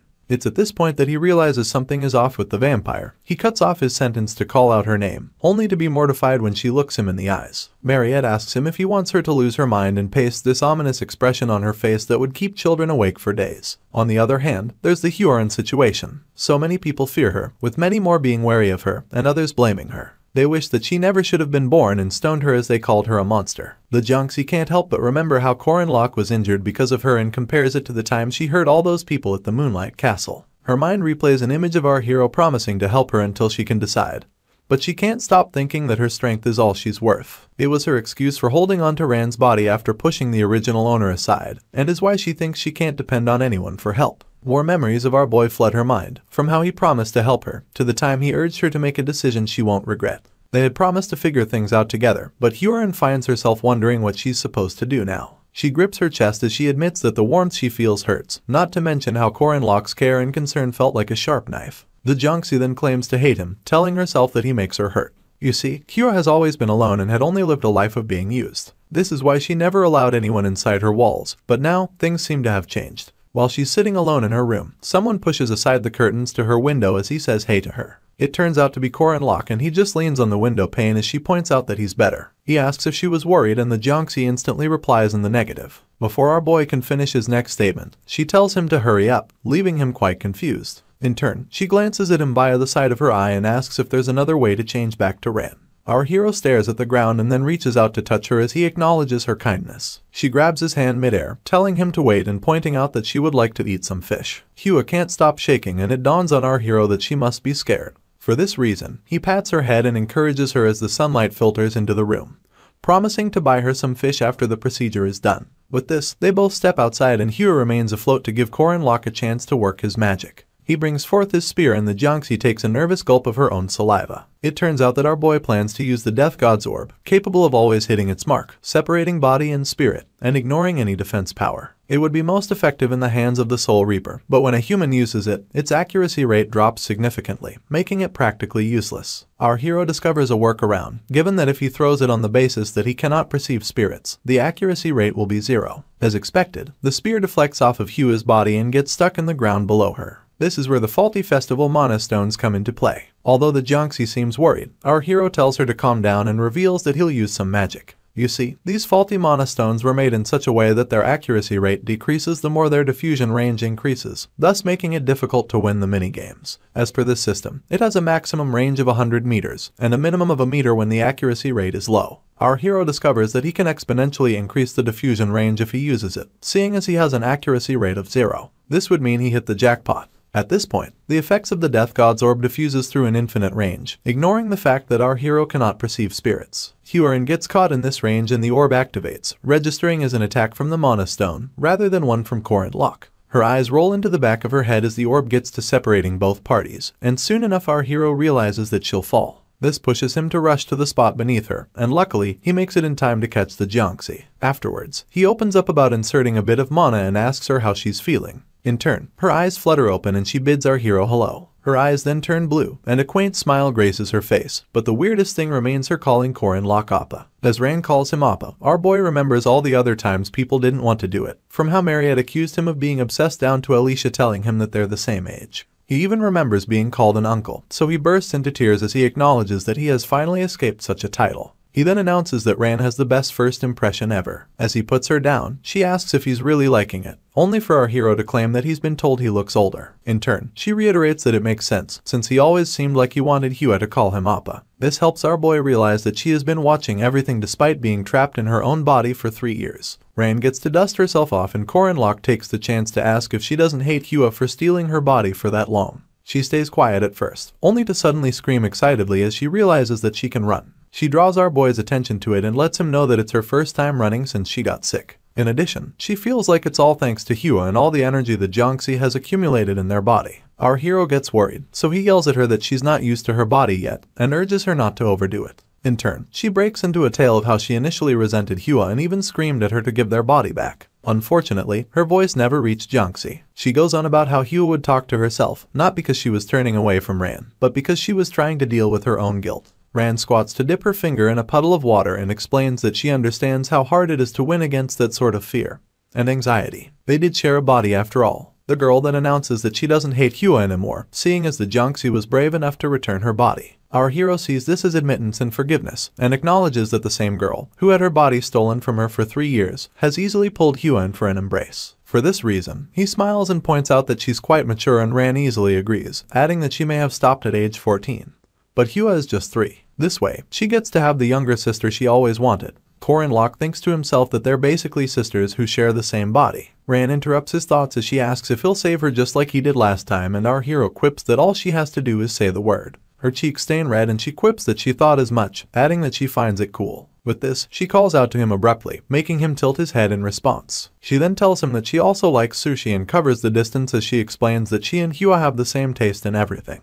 They like the same food, music, books, and Ran pulls close enough to Corin ear as she adds that they even like the same men. It's our hero's turn to blush, but his confusion is barely resolved when the girl begins to rub his chest and go on about him becoming her husband. She points out that if he does marry her, he'll legally have 2 wives. Our hero tries to stop her, but she stares at him with so much admiration and tells him to give her an answer. Our boy wonders if she wants the answer immediately and begins to sweat buckets soon enough. His words slur as he tries to say something to her, and it takes all the courage he can muster to push her away. He then yells that she can't just go around teasing him like that, leaving Ran to laugh at him. She reveals that it's not a joke, adding that girls in her hometown have already done what needs to be done by her age. With more slurring words, he wonders if she shouldn't ask Hua's opinion on dating since they're sharing a body, but all she does is thank him and plant a kiss on his cheek. Still surprised, Corin wonders what she's talking about, only for Ran's eyes to switch back to red, thus handing the reins to Hua. In turn, the Jiangxi yells at our hero, telling him not to misunderstand and making it clear that Ran was talking nonsense. After this, both inhabitants of the body go to the side to quarrel with each other, leaving our boy to admit that they can switch quite easily. Mere moments later, Huron tells him that they'll have dinner by 7 at their usual place, and adds that he should be there. Our hero just complies because he sees this as Huron's form of an apology, and considers an apology through food to be the way that kids behave. Just then, flashes of the time Ran mentioned their taste in men comes to mind, and he smacks himself as he wonders if that's really how kids behave.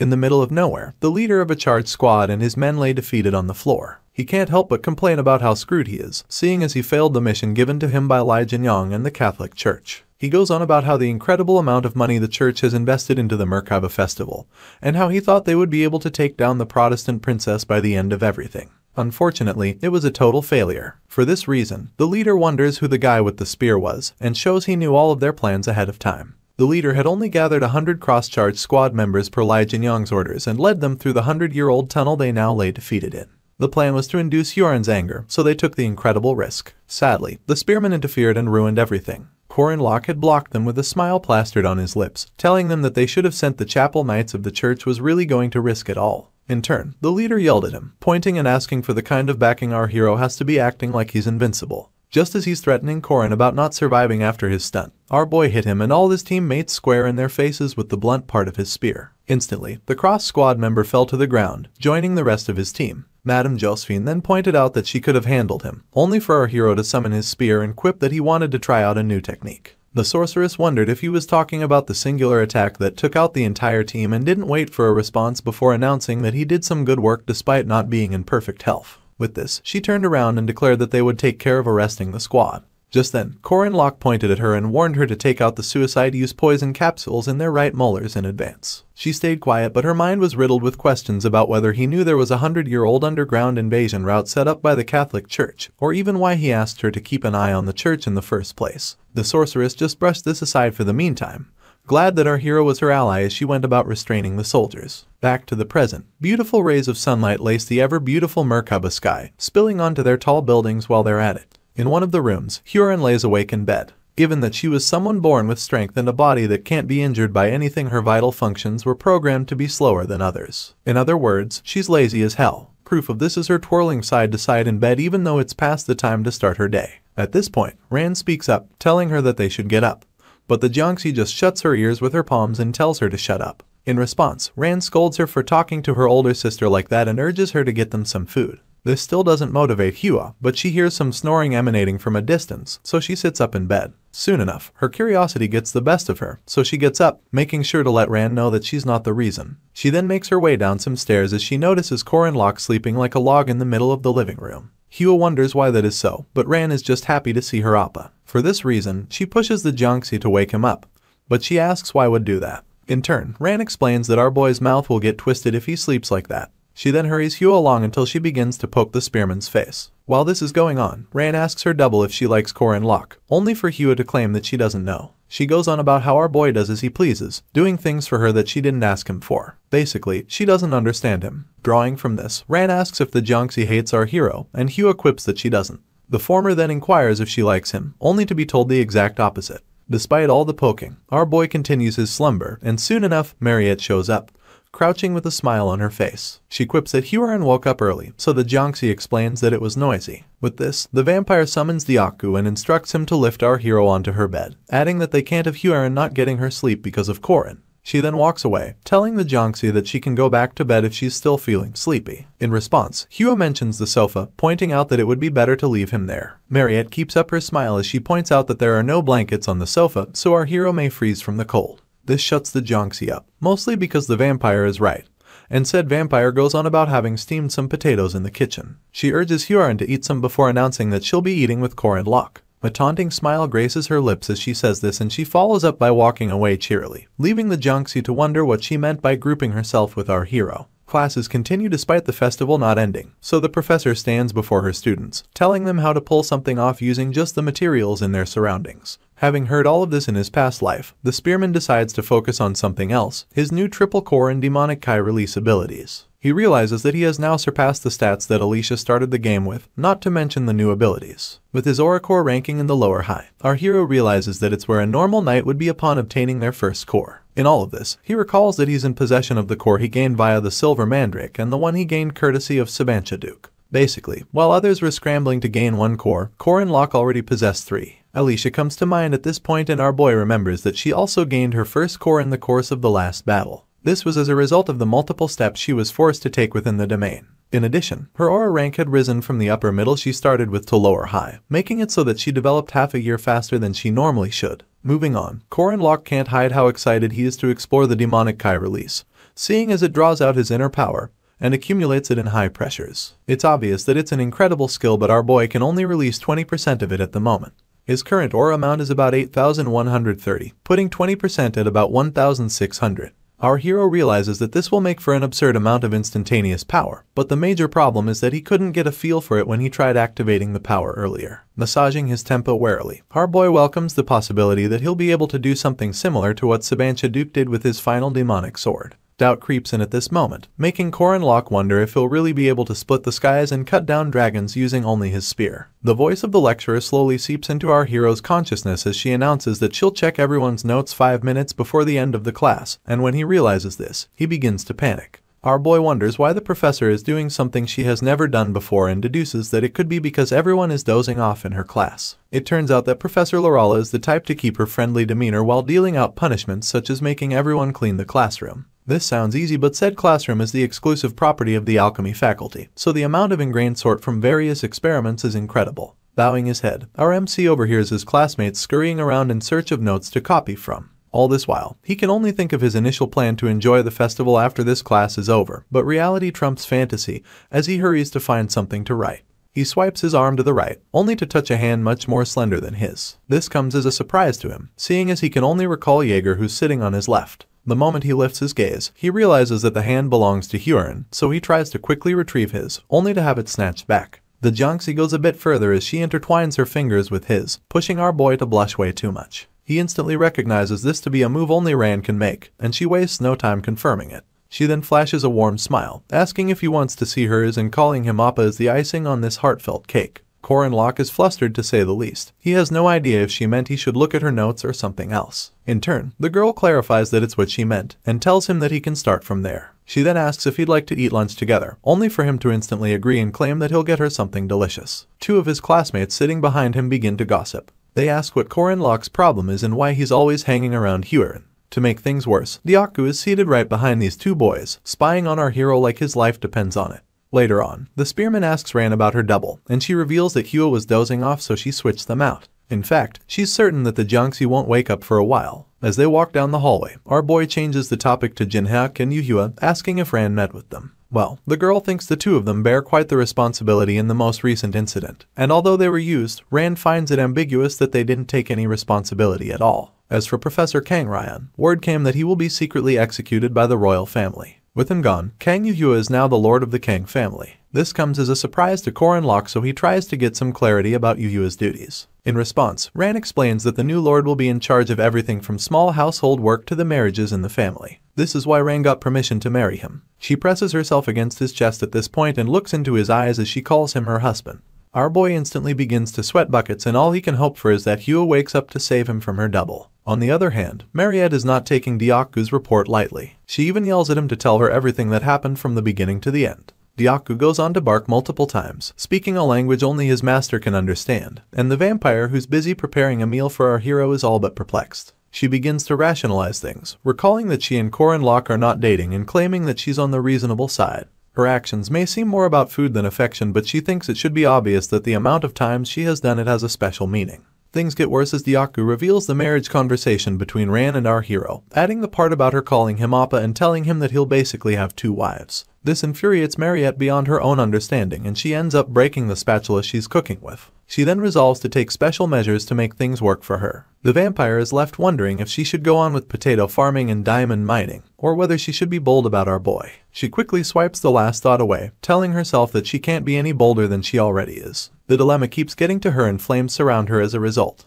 Poor Dyaku just stands there watching in horror until his master asks if he knows what it means to like a male. Sadly, the only thing the overpowered dog is interested in is bones. Later on, Mariette gets Corin locked to sit with her for a meal, explaining that she spent a long time doing her research just so she could prepare the meal for him. When asked what she made, the vampire only reveals that it's a dish that her ranch workers often make, special ox blood soup. She hopes our boy will like it and it turns out that he loves it. His face practically lights up upon seeing the contents of his plate and he wastes no time gulping them down. Meanwhile, his friend quips that she doesn't know if he'll like it, seeing as it was made by solidifying blood. Amidst his gulping, Corin tells her that the meal is a must-have, adding that the chunks she put inside make it all the more delicious. This gets her excited, but she'd like him to talk more about the taste. The spearman drops his now empty plate on the table, reiterating how refreshing and delicious it was. Suddenly, he gets notifications about consuming a special blood elixir and about earning superhuman strength. Apparently, the soup increased his strength by 30 points. This makes our boy call out to the vampire and her face is all red and sweaty as she pays him attention.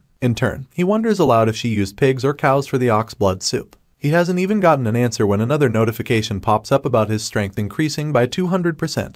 And not overlapping with other buffs. The spearman begins to curse from all the excitement and grabs Mariette's face as he tells her that he loves her. Of course, he only said it out of excitement, but the vampire is still grateful that she did as Dyaku advised. At the same time, Hugh approaches Madame Josephine with a dilemma of her own, claiming that she has questions to ask on behalf of her friend. Apparently, when this friend is with a certain person, her heart pounds, and the sorceress already has an idea about who she's referring to. This doesn't stop Hua from explaining that her friend also feels soft in this person's presence, like she's floating on clouds. When they hug, her friend's heart can't stop pounding and it's so bad that she feels like she's trapped in a swamp.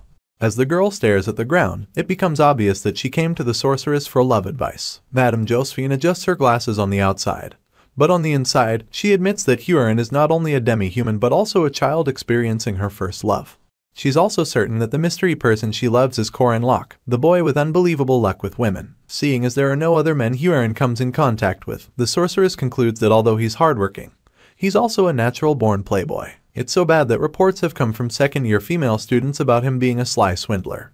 Madame Josephine looks at Huron as a chickling in the game, and likens Corin to the game's hard mode. She finally opens her mouth to advise the girl, but starts by pointing out that the person her friend loves must have other girls surrounding him. Hugh only nods in response before the sorceress lets her know that a boy with so many girls around him doesn't see the need to make the first move, seeing as other girls come to him. You see, about 100 years ago, Josephine was a newbie witch. She had read a popular romance novel called 101 Ways to Make That Man Fall in Love with You. It was textbook romance bacon in the day and it's what the sorceress is using to advise her subordinate. Present day, Madame Josephine tells Hugh that her actions must be bold, passionate, and determined, adding that she cannot attain love otherwise. She then stares down at Hua with all seriousness and tells her to get rid of anyone who stands in her way. The worst part of this situation is the fact that young girls who know nothing about love are getting advice from a 117-year-old unmarried witch with romance knowledge she found in a 100-year-old book. The sorceress offers to drop off Hua and the girl has no problem with this. You see, neither of the doubles have any love experience, so they decided to accept Madame Josephine's lame advice. The sorceress drops her off at Corin's place as promised and quips that she'll be back to pick her up before dinner. With this, she bids the Jonxie good luck and goes on her way. The first thing Hua sees is Dyaku setting a fire outside the window, but inside lies a silhouette of two people touching up on each other. A closer look reveals that it's Mariette and Corin,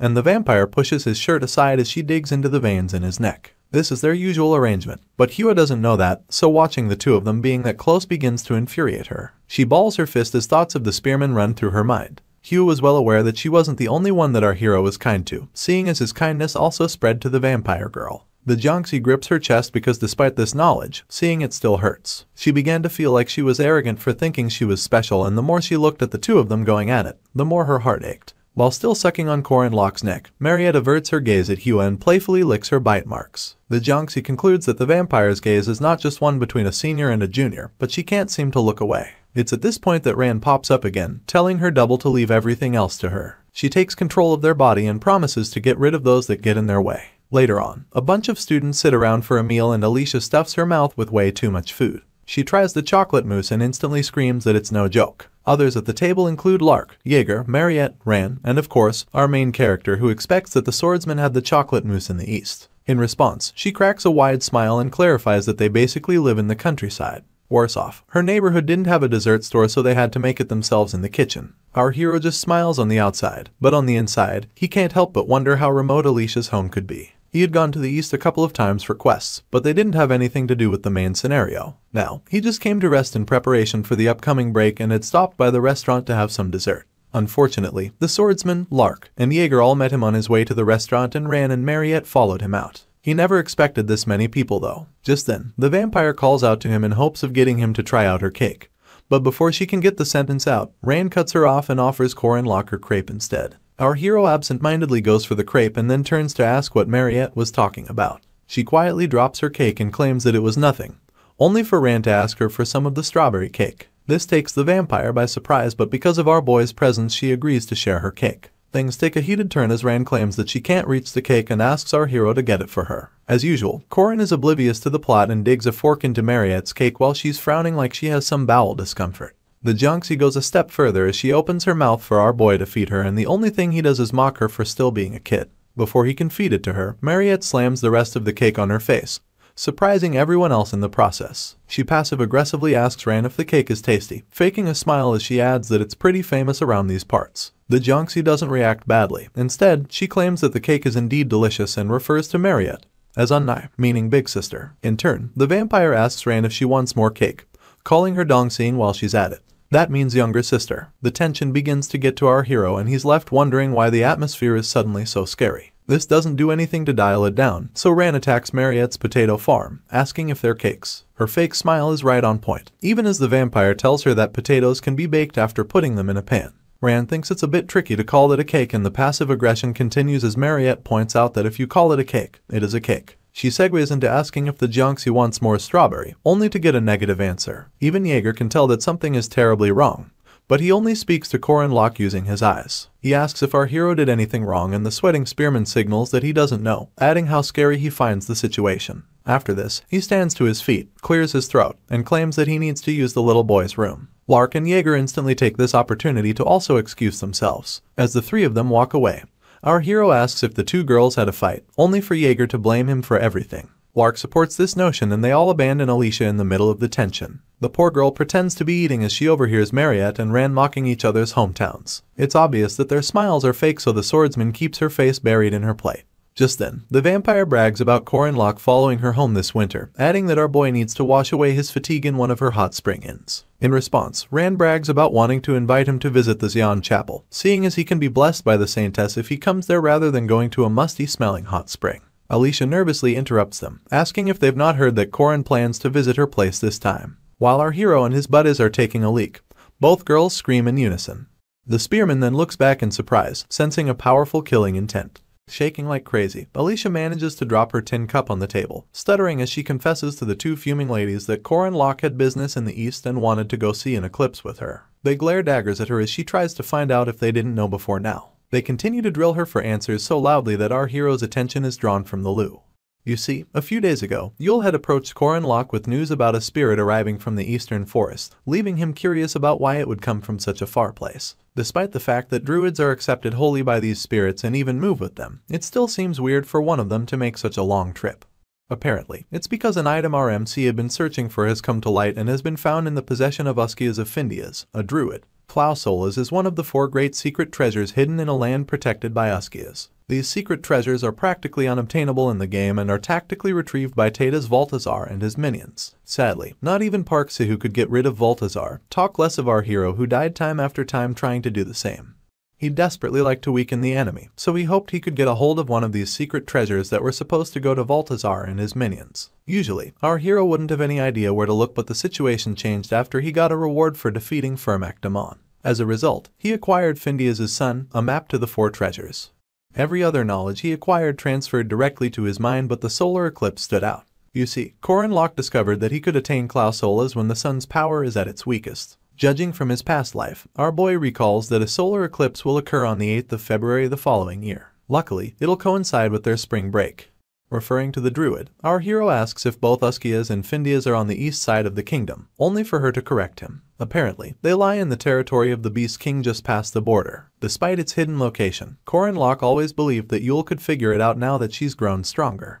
A smirk comes to his lips as he realizes that everything is going according to plan, and he follows up by balling his fists, planning to obtain Klausolas when he visits the east during their break. The smirk doesn't leave his features, mostly because our hero relishes the idea of ruining the plans of Balthazar and his minions. Moving on, Mariette manages to catch our boy in a tight spot and he tries to answer her questions. She'd like to know if he's really following Alicia home, and Corin, who's drenched in sweat, gives a positive response, adding that he'd also like to ask a sword-crazed man in the east about Sabancha Duke's abilities. Despite our hero's swift response, Mariette doesn't stop staring at him like the enemy. Corin would like to know why, but she switches the topic and asks if he'll be heading to the east immediately the spring break commences. Our boy doesn't quite understand her motive until she hands him some sort of sigil, clarifying that it should allow him receive assistance in most places, seeing as it's from the family of a duke. Taking it, the spearman can tell that the sigil is quite important and wonders if Mariette should be handing something like that to a nobody. Averting her gaze, the vampire stutters until she announces that Corin isn't a nobody. Her face is redder than fresh strawberries as she admits this, so she's quick to follow it up with some yelling about getting ready too. Our boy just rubs the back of his neck in concurrence and points out that he'll need her help with a dangerous foe. Once again, the vampire yells her response, promising to come and help him. Taking things a step further, she yells at him not to get hurt and not to follow strangers who offer him potatoes. Corin makes it clear that he's not a kid and seeks to leave after this, only for the vampire to grab his hand. She can barely look him in the eyes as she asks to drink some of his blood. But our hero just shoots her a small smile and encourages her to drink as much as she wants. This is because the poor vampire will be stuck with blood bags for most of spring break. It's a day before our boy's journey and all he feels is tiredness. He wonders why that is when he was just getting drained. You see, the only reason he was able to leave Mariette's room was because it was midnight, and since then, he hasn't gotten much sleep. He heads to his bed to do something about it, but he meets HWA lying on it, her legs spilling over the side. Staring at him with literally no effort, she announces that Corin had quite the long bath. In retaliation, he wonders why she cares how long he uses the facilities and switches to asking why she's in his bed. Without hesitation, HWA claims that she's sleeping in it. Our hero refuses to believe his ears and goes on to correct her about saying stuff like that. The Junksy doesn't see the problem, mostly because they slept together in the woods, only for Corin to point out how inevitable the situation was. Tired, he decides to give in, realizing that it's not a big deal as long as Professor Josephine doesn't catch them. He pushes his reservations aside and begins to take off his bathrobe. His eyes are still closed when HWA throws a pillow at his face, accusing him of stripping while she's at it. Our hero then clarifies that he sleeps without his clothes on, and HWA gets so pissed that she prepares to throw the other pillow. Corin quickly admits that he's kidding, adding that he does have to sleep in his pajamas though. With this, HWA yells at him to change somewhere else, leaving our hero to wonder why he has to leave when he's the owner of the room. Anyway, he changes clothes and they get into the bed together, and HWA leaves the pillow for him, claiming that she sleeps better without one. In turn, Corin offers his arm and she instantly complains about how hard it is. He tries to retract it, but HWA quickly indicates that she didn't say anything about that. A few moments later, she pleads with him not to get hurt in the east, leaving room for our boy to mock her about being worried. She doesn't even take it as a joke, seeing as her heart hurts whenever he gets hurt. Corin wasn't expecting this, so he stays quiet and listens to HWA go on about how she'll protect him. She turns to face him, coming so close that only mere inches separate their lips, and then reiterates that he should try to get hurt less. Breaking character, Corin looks away, joking about how she still wants him to get hurt. They then talk about how she'll come to the east later on, and he admits that it makes him feel better. Come daybreak, Corin, Alicia, and Yule head to a cafe where our boy notices that the swordsman has been featured in the Eastern Times newspaper. Apparently, her grandfather, Sword Emperor Garen, has left Alicia in charge of the 5th Pavilion. She almost chokes on her coffee after hearing this and wipes her chin as she admits she didn't expect something like this to happen. Our hero can tell, so he moves on to pointing out that she'll be out of the ditches because of the status change. The moment she agrees with him, he asks if they all brought their snow equipment alongside their belongings. Alicia is the first to respond, claiming that she brought a coat and a bag with food and clothes. Yule, on the other hand, proclaims that nature is her protection, so she doesn't need to prepare. This just tells Corin that both girls are still amateurs, leaving them to question him about what he means by that. In response, he reveals that they'll be heading straight east by Wyvern, but the girls have no idea about its implications. Our hero just leaves them to their fate, knowing full well that they'll be in deep trouble the moment they embark on the trip. True to his words, the Wyvern ride is nothing if not intense. Alicia and Yule can't stop screaming as the beast flies at top speed and the swordsman yells that she can't even open her eyes. While she's crying for help, Yule joins in the yelling, screaming that nature does not protect all of her and that humans need to learn to stand for themselves. Corin, who's kitted with his coat and goggles, mocks the newbies for not preparing for a trip at 1 kilometer in the air. After the struggle, they finally arrive at Taklaken in the eastern region, and a flailing Alicia points out that something is going on right beneath them. He doesn't understand her at first, but a glance below reveals a herd of oliphants, crooked-tusked elephant-like beasts, running towards a nearby town. A worried Alicia can barely get the words out, but it's obvious that she's worried about the stampede taking out the town. Realizing that they aren't tight on time, Corin decides to save the town. As they make their descent, he instructs Yule to create a bunch of roots to disrupt the path of the oliphants and asks whether Alicia can handle what comes after. The moment she gives a positive response, Yule carries out her part of the plan, wrapping the legs of the beasts with roots and creating some sort of wall. Alicia swoops down, blade in hand, as she tries to cut the closest beast. Sadly, the oliphant blocks it and it makes the entire herd angrier. They begin to struggle Yule's roots with her, so our hero instructs her to switch her focus to the oliphant in front. He's barely done talking when the monster hunters of Arden appear on horseback and kill off the entire herd with nothing but their blades. As monster blood splatters every which way, Corin can't help but conclude that Alicia's sister is among the hunters somehow. As though summoned, Lunia calls Alicia pathetic and comes close just to ask if she lacks the abilities to slay such slow pigs. All 3 students stop in their tracks upon seeing her, and a curious Yule asks about her identity. Corin quickly informs her that she's looking at Lunia Arden and goes back to staring at the tension between the sisters. Lunia looks mad as hell as she chews Alicia out, claiming that the swordsman could have caused more damage with her weakness. While she tries to explain things, our hero can't help but think that Lunia is warning her little sister because of the news about her becoming the leader of the 5th Pavilion. His thoughts are interrupted when Lunia throws something to Alicia and then him. When he opens his palm, he realizes that they've been given some honey bomb candy, contrary to what he thought. Alicia pops it into her mouth immediately, admitting how scared she was as she munches on it.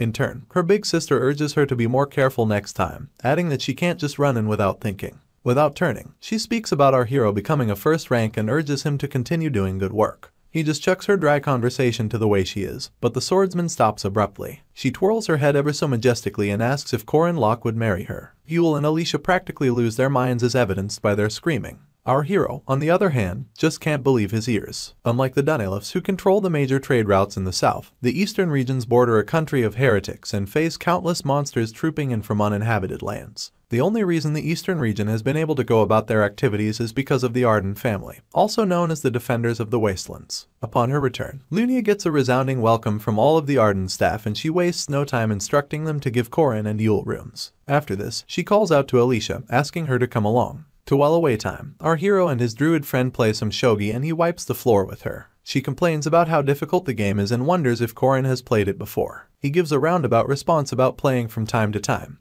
And afterwards, Yule begins to whisper about Alicia. Apparently, she's scared that things seem pretty serious between her and her big sister, but our boy just brushes this aside, claiming that they're family. Mid-conversation, a maid steps into the room, bows her head, and announces that Miss Lunia requests Corin's presence. In turn, he makes his way to her and sees her standing with both palms intertwined behind her back. She turns around the moment she notices him, offering him a seat and indicating that they have a lot to talk about. Our hero wonders if he's being punished, but Lunia puts his mind at ease. She serves him some tea and asks about him turning 18 soon. Corin confirms it, not failing to add that he's the same age as Alicia. This does nothing to dissuade the swordsman, judging from her next question about whether or not our hero is married. Corin coughs up some of his tea upon hearing this and then clarifies that he's still single. With the straightest face ever, Lunia asks if he would be interested in marrying her. Our boy has to question how serious she is, but the swordsman points out that she's not the type to joke around. She goes on about how Corin is the perfect specimen because of his prowess in martial arts and his mindset to improve. She adds that he is just as handsome as she likes them, so Corin expresses his surprise about her caring about looks. In turn, she admits to being a woman after all, mentioning that she has to choose the face and body she'll be sleeping next to.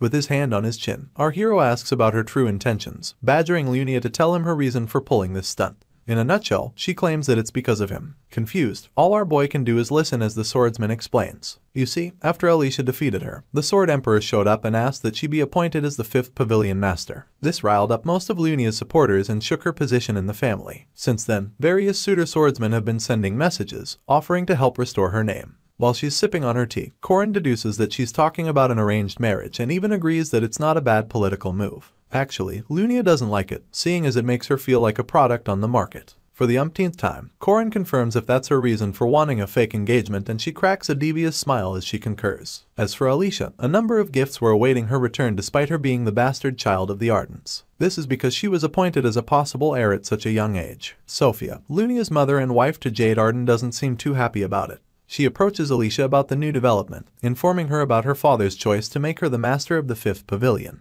The swordsman tries to object to this, but Sophia simply dumps a blade on the floor and resounds that her father's words are law. Glaring at Alicia with all the disdain she can muster, Sophia tells the girl that she has no say in it. In truth, it's all the Sword Emperor's fault, seeing as he's the one who wished things to be this way. Moving on, Sophia goes on about how Alicia must work to protect their family's glory, and urges her to pick people to serve in her pavilion. Grabbing hold of the sword, Alicia quips that she understands. The poor girl lacks the courage to refuse. Worse off, this issue of submission has been a problem for her from childhood till date. After the encounter with her wicked stepmother, Alicia goes looking for her big sister. Upon reaching the door, she overhears her talking with Corin about the marriage proposal. Lunia encourages our hero not to schedule anything for the next day so they can both go on a date, and the sound of this sends shivers down Alicia's spine. She stays pressed against the wall near the entrance, thinking about Lunia's grin and upbeat voice when she asks Corin to marry her out of nowhere. It was very much like Lunia to pull something like that, but Alicia knew that there had to be some greater importance to it. In spite of this, she's certain, based on what happened during the midterms, that her big sister likes Corin.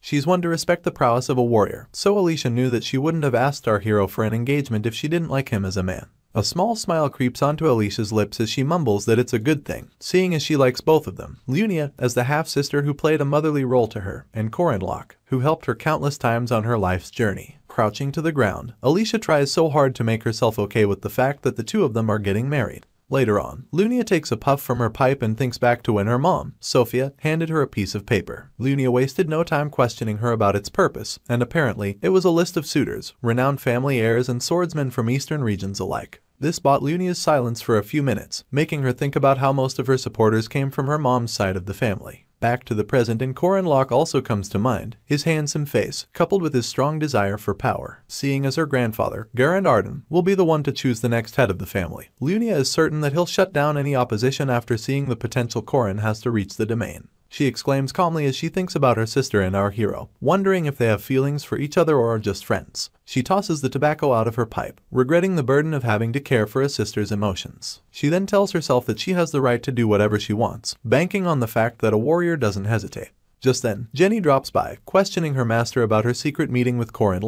In turn, Lunia clarifies that it was a meeting to properly propose to him and wonders if Jenny has a problem with that. A fierce look of determination visits the subordinate's features as she begins to compare our boy to the suitors Miss Sophia had put forward. Apparently, Jenny believes that Corin is more than qualified to be her master's partner, seeing as he pulled off unbelievable feats at such a young age. Lunia can't help but smile as she realizes that her subordinate also has a good eye for men. In turn, Jenny objects, hoping to God that her master does not plan on wearing a two-piece suit to the date. An oblivious Lunia wonders what could be wrong with that, thus confirming Jenny's fears. The next day, Corin walks around the Arden household till he reaches the rendezvous point. In mere seconds, Lunia joins him, but he's so flushed that he can't get a full sentence out. The swordsman wonders if there's maybe something in her face, but in truth, she looked too beautiful in her flowing traditional black dress. Our hero still can't bring himself to comment, and it gets worse when Lunia intertwines her arm with his. As they head out on their date on one side, Alicia gets news about a group of monsters by the border. She instantly rounds up her men and they race down to the border like it's life and death. While she's busy cutting down beasts, Corin and Lunia are having a nice time listening to a masked man sing his heart out. She slashes the life out of these beasts, a scowl of condemnation on her face, all while her sister and friend applaud the singing man on the other side of town. After finally killing all her opponents, Alicia lets go of her blade and exhales loudly, standing tiredly as blood stains litter her garments. She then commends the rest of her team for doing a good job. That evening, Corin and Lunia make their way back home, hands still intertwined as the swordsman asks if our hero had a nice time. In turn, he admits that the singer really had a voice from heaven.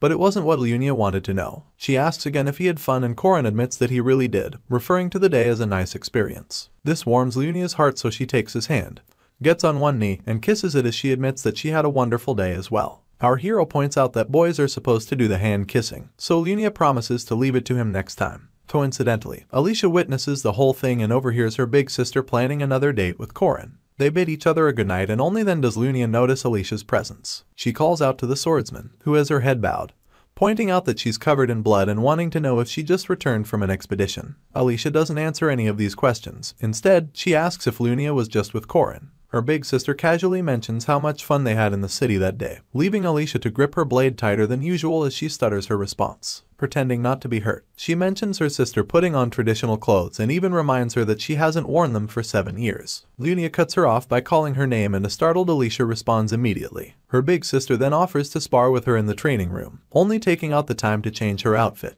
This was weird, seeing as Lunia would normally brush off the situation. The swordsman wasn't quite sure of Lunia's reason for wanting to spar, but this was something she couldn't say no to. A crescent moon graces the night sky, and right below it, the Arden sisters come face to face. Lunia is the first to point out how unnatural it is for Alicia to accept her offer to spar, seeing as she'd usually refuse it. She glares daggers at her big sister, and Lunia, not being blind, urges her to swing her blade to her heart's content, adding that no one's watching. Lunia does the honorable thing by introducing herself via her titles, and her little sister follows suit. The air becomes thick with tension as they await who'll make the first move, only for Lunia to take the initiative. She digs her blade into the ground and sends chunks of concrete flying in her little sister's direction. Taken by surprise, Alicia has all but a split second to react. She begins to swing her sword every which way, blocking chunk after chunk with impeccable speed and accuracy. While she's at it, Lunia readies another attack using the first formed second style of the Furious Tiger. Her aura gets so intense as she nears her sister, asking the poor swordsman if she remembers the technique about to be unleashed. Before Alicia can respond, Lunia tells her to try and keep up. She turns around in shock, only to be met by multiple attacks at once. Lunia is well aware that her sister's boundary eyes are supposed to catch the technique, but she also knows that her reflexes cannot handle it. True to her suspicions, Alicia blocks all of Lunia's attacks, sweating like she'd been strolling through the desert. Although it was taking a toll on her, Alicia gains solace in the fact that she can obtain victory if she can predict her sister's moves. Right on cue, Lunia tries for a stabbing attack, followed immediately by an overhead slash. To this, Alicia ducks and even sees a chance to counterattack. On her way down, she exploits Lunia's opening and tries to stab her, but the swordsman quickly slides to the right, dodging her little sister's blade. In that moment, she informs Alicia that her breathing is unsteady and follows up with a devastating punch to her gut. Like a rock skipping the surface of a lake, Alicia slams against the concrete of the training ground, only stopping when the momentum expires. Still on the floor, she struggles to catch her breath, giving Lunia a chance to cover the distance between them. She only admits that Alicia has improved and commends her for not slacking off. The girl gets back on her feet soon enough, pointing her blade at her big sister as she listens to her go on about how her change of heart is thanks to Corin. She instantly averts her gaze to hide how it makes her feel, but Lunia doesn't stop talking. She asks if Alicia knows what she and Corin have in common, and she asks to know without looking up. Apparently, neither Lunia nor Corin wastes power, and their approach is practically the same when it comes down to it. The swordsman explains that she doesn't need fancy moves when it comes to fighting humans, seeing as the slightest gap can be exploited to cause maximum damage. While saying this, she continues her attack, outrightly jabbing her blade at her little sister. The swordsman is quick enough to block using the blunt side of her sword, but the pressure pushes her back a few steps. Worse off, Lunia warns her to dodge her next attack, and it becomes clear to Alicia that her sister is about to unleash hell. True to her suspicions, Lunia reveals a multi-sword technique, causing multiple blades to tower over her head as they prepare to take out her little sister. The girl can't help but wonder how she'll be able to dodge it, and in a few moments, she drops her blade in surrender. She had thought beating Lunia the first time meant she had covered the difference in their abilities, but now it's clear that she was just lucky. Lunia doesn't gloat. Instead, she encourages her sister to keep working, making her understand that if she stops training, she'll spend the rest of her life watching her and Corin's backs. All Alicia can do is bite her lip in regret as her big sister walks away. A few days pass before Lunia's mother approaches her concerning marriage. The gong representing the time had just been hit and the night sky was clear. Both women share a cup of tea as Sophia mentions the boy her daughter has been speaking to recently. Taking a sip of her tea, Lunia lies that their paths just happened to cross. In turn, her mother tells her to indulge after her engagement if Corin is just a fling. The way she sees things, men are only tools to elevate their family name. Sophia used to be the greatest swordsman in the East, but after her husband's adultery, her ideals on marriage became quite distorted. Facing her daughter, Sophia makes her understand that she must marry the man that benefits her the most. Lunia assures her mom that she has nothing to worry about, pointing out that Corin is a much greater warrior than the men her mother had suggested for her. Sophia still seems skeptical, so her daughter reveals that Corin achieved the domain at only 20 years old, adding that his talent is comparable to that of the Great Sword Emperor. Sophia tries to offer her opinion, but Lunia cuts her off, doubling down on how her prospective husband has the true talent for victory. She hopes to add one more attribute but hesitates long enough to get her mom interested in what it is. In turn, Lunia reveals that she finds Corin to be handsome. Her mother's face is proof that she wasn't expecting that statement, but Lunia just repeats that he's her type. The cherry on top is the fact that she enjoys taking things that Alicia wants. Her mom is still stunned at the daughter she raised, so much so that she informs her that her last statement wasn't ethically appropriate. This leaves Sophia to reconsider her views on marriage. Moving on. About 9 days have passed since Corin Locke's arrival at the Arden household and the new year is at hand. The town is celebrating it with a ceremony, and the fact that it looks a lot like Korea is just an added bonus. A happy Alicia calls out to our hero the moment she lays eyes on him, waving with snacks in her hand and mouth. He approaches her swiftly, but before he can exchange pleasantries, Yule whispers that they've found Findias. This was their original purpose for coming east, to locate one of the 4 treasures in the domain of druids. Findias is a place where mountains, nature, and monsters flourish, and it lies beyond the border managed by the Ardens. The whole crew plus Lunia make their way across the east border and Yule gets thanked for guiding them. She tries to offer the group some snacks but no one cares for it. Lunia, on the other hand, is quite excited about having a druid for a guide, seeing as it ensures that they don't get lost in such a dense forest. Looking back, our hero gives Lunia all the credit, claiming that they couldn't have crossed the border without her. In turn, she plays modest, winking at Corin as she claims that she's his guardian. Apparently, this is because she's his fiancée and practically the only legal adult there. Our hero doesn't mind this. In fact, he acknowledges that without Mariette or H. Warren around, an incredible force such as Lunia is welcome. Interrupting their conversation, Alicia points out how twisted it is for her big sister to throw words like fiancé around and Lunia immediately asks why that is. The swordsman tries to make her see how it'll make others think she's strange. But Lunia doesn't care about the opinions of the public. Seeing as this method doesn't work, Alicia throws a tantrum, stuttering and yelling that Lunia won't take care of Corin and that it's not fair to limit his potential for marriage. A chuckle escapes her big sister's lips, taunting Alicia about her last statement. Luckily, Yule breaks the ice by announcing that they'll arrive in Findias after crossing the magical threshold in front of them. They all stare at it in awe, but soon enough, there seems to be a crack in the atmosphere. Suddenly, Corin Locke finds himself alone in a field of shrubbery and instantly deduces that he has been separated from the others courtesy of the sage-level druid guarding the place. You see, our hero has fallen victim to a spell made to charm those who cross the barrier, and he's left wondering if it's anything like the Eta Ray formation from before. He's well aware that it's a test to know if they're worthy to travel with the druid, so he readies himself for what's to come. With this in mind, our hero stretches out his spear and yells at whoever is listening to send any monster or illusion they like. Just then, a voice emanates from the distance and a cold sweat pours down Corin's head as he recognizes it. It's none other than the main player, Park Sihu, baring his teeth in a fake smile and pointing out how long it's been since they last spoke. Still feigning a smile, Sihu tries to exchange pleasantries, but our hero is much too wary to leave anything to chance. He curses out loud and attacks with his spear in a split second. Sadly, he's nowhere near strong enough to hit his opponent. The main player put up a shield to block our boy's attack, pushing him to yell that the Sihu he's looking at is a fake. With a smirk across his lips, the replica concurs and then accuses Corin Locke of also being a fake. He seems too happy to be fighting him, and soon enough, our hero realizes that his spear has been erased. It becomes all too obvious that Park Sihu, the rightful main character of this world, may be evil but is truly powerful. He's so strong that Corin refers to him as a god, and he wouldn't be wrong to do so, seeing as he's eons more powerful than he is. Anyway, Sihu transports himself to our boy's side in the blink of an eye, taunting and commending him for killing him in the past. His eyes shine red with unnatural excitement as he asks if Corin is sure he can save the freaking world. He then goes on about how he failed to save it despite hoarding everything. With this in mind, Sihu is certain that our hero and his half-baked system won't stand a chance. He taunts him some more, wanting to know if he believes he can take out Baltazar as an extra. Without fretting, our MC declares that he can, adding that he only came to Findias to acquire one of the treasures to weaken him. The moment he quips that he's searching for a happy ending, Sihu yells and accuses him of being a liar. He switches positions abruptly and continues yelling that Corin should have chosen him if he really wanted a happy ending. Remembering Sihu's inappropriate advances, our hero quips that his virginity would have been at risk if he chose him. The dead player tries to pass it off as Corin being the type to enjoy sacrifices, and this renders our hero silent.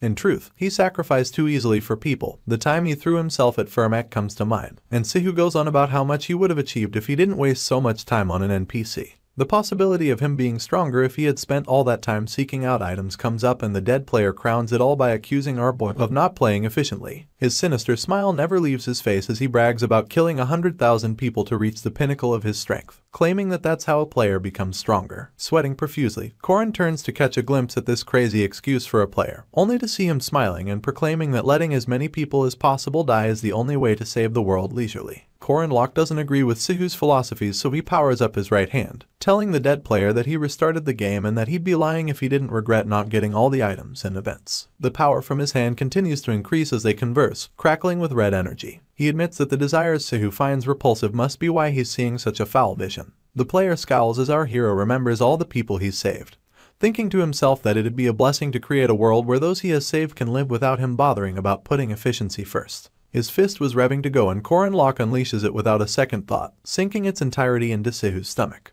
The force is so extreme that it sends Sihu crashing into the walls of the illusion and shattering it to pieces. Grabbing his spear, our hero can't believe that he was scared by such a vision. The positive spin he gives it is that it helped him focus, and a small smile comes to his features as he tells himself that he wouldn't change anything even if he was given a chance to. Amidst his soliloquy, Lunia calls out to him, breaking his concentration. He turns to face her and points out that Yule wouldn't be affected by the illusions because she's a druid. He then wonders how Lunia broke free so quickly, and she reveals that she saw some weird-looking creature dressed like her grandpa spouting nonsense. Apparently, she cut him down without a second thought, leaving Corin to conclude that she really doesn't hesitate. Switching topics, he brings up Alicia still being caught up in the illusion, and her big sister admits that Alicia is most vulnerable to things like this. A worried Yule wonders if the swordsman will wake up soon.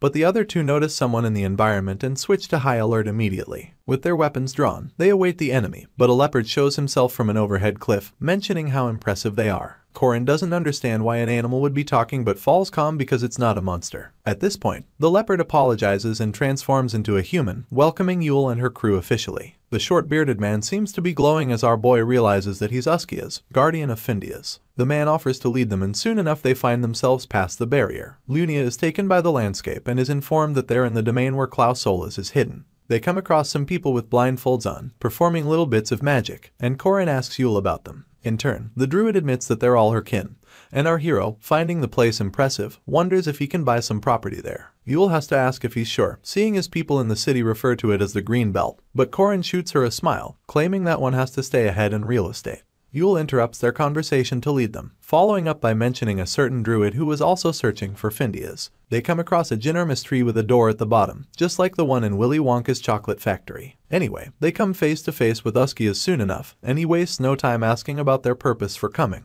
Almost immediately, Corin reveals that he's searching for Klaus Solas, the Sun Sword. Uskias groans, acknowledging that our hero is just another person searching for the blade. In turn, proudly declares that he's in Findias as the first spear of Erin Danua, the Queen of Paradise. He wasn't lying. Despite his regression, he was still the rightful successor of his master. At this moment, our hero recalls that Uskias made mention of someone else searching for the Sun Sword. Just then, the person laughs out loud, and then makes his way into the room, looking dark as night and claiming that he can smell a deep scent of blood. Upon seeing Corin, he recognizes him to be the child who killed Firmak. Unfortunately, our hero recognizes him too. He wasn't expecting someone so unhinged, but Corin is stuck with the King of the Shade, also known as the Monster of Murias. Surrounded by so much dark energy, the Monster of Murias asks if our boy knows him, and he does, as Monster King, Dune Skies. Skies bends over to drill our boy about being the Queen's lapdog, pointing out that there's only one throne. He goes on about Eren being devoured by beasts when the Age of Shadows comes, and leans in for dramatic effect, only to get distracted by someone calling out to him. He breaks character, yelling that he doesn't like to be called, and afterwards, he faces Corin and his crew again, apologizing and claiming that they have someone quite rowdy with them.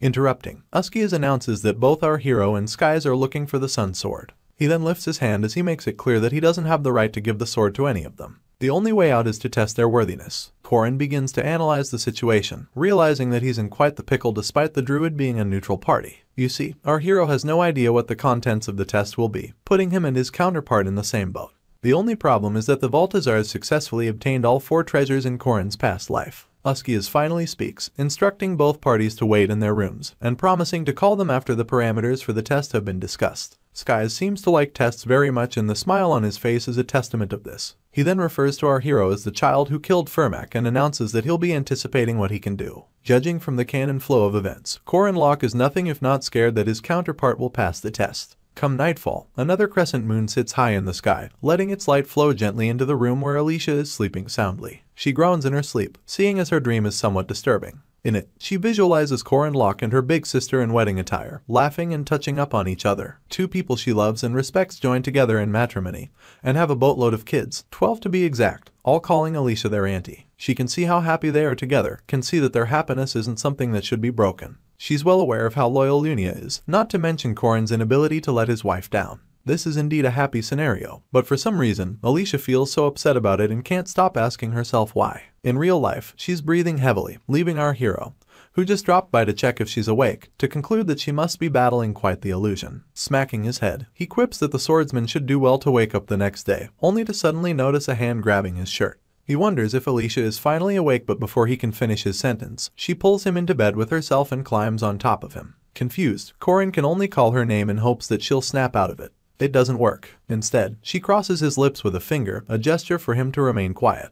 With flushed cheeks, she calls him her brother-in-law and proceeds to remove an imaginary wedding ring from his finger. It gets worse. Alicia blows against his ear sensually, only coming up to tell him that her big sister isn't home that day. Our hero blushes like a schoolgirl after the sensual experience, but the swordsman doesn't get out another word before returning to her trance. She just falls on the bed beside Corin, wrapping herself around him as he tries to make sense of what is going on. Come sunrise, Alicia and everyone else is wide awake and in the woods. They were called together by Uskias, who announces that he's about to reveal the second task. The swordsman is the first to speak, wondering why they're talking about a second task when no one has carried out a first. In turn, Uskias declares that they've already completed the first task. Apparently, it was to see how far they would go to follow through on their actions, to see if they possessed the courage to support their own sense of justice. Luckily, they've all proven themselves on that front. The sound of this reminds Alicia of the shameful thing she did the night before, and her face turns red with shame. The swordsman quips that she didn't really do anything, so Corin implores her not to talk down on herself, adding that she was testing her beliefs after all. Winking, Lunia encourages her sister to follow her beliefs, whatever they may be, adding that the power of humans comes from their core beliefs. Seeing as she's ashamed of what she thought of the night before, Alicia argues that she really shouldn't. She ends up dejected on her knees, leaving Yule to conclude that she must be tired.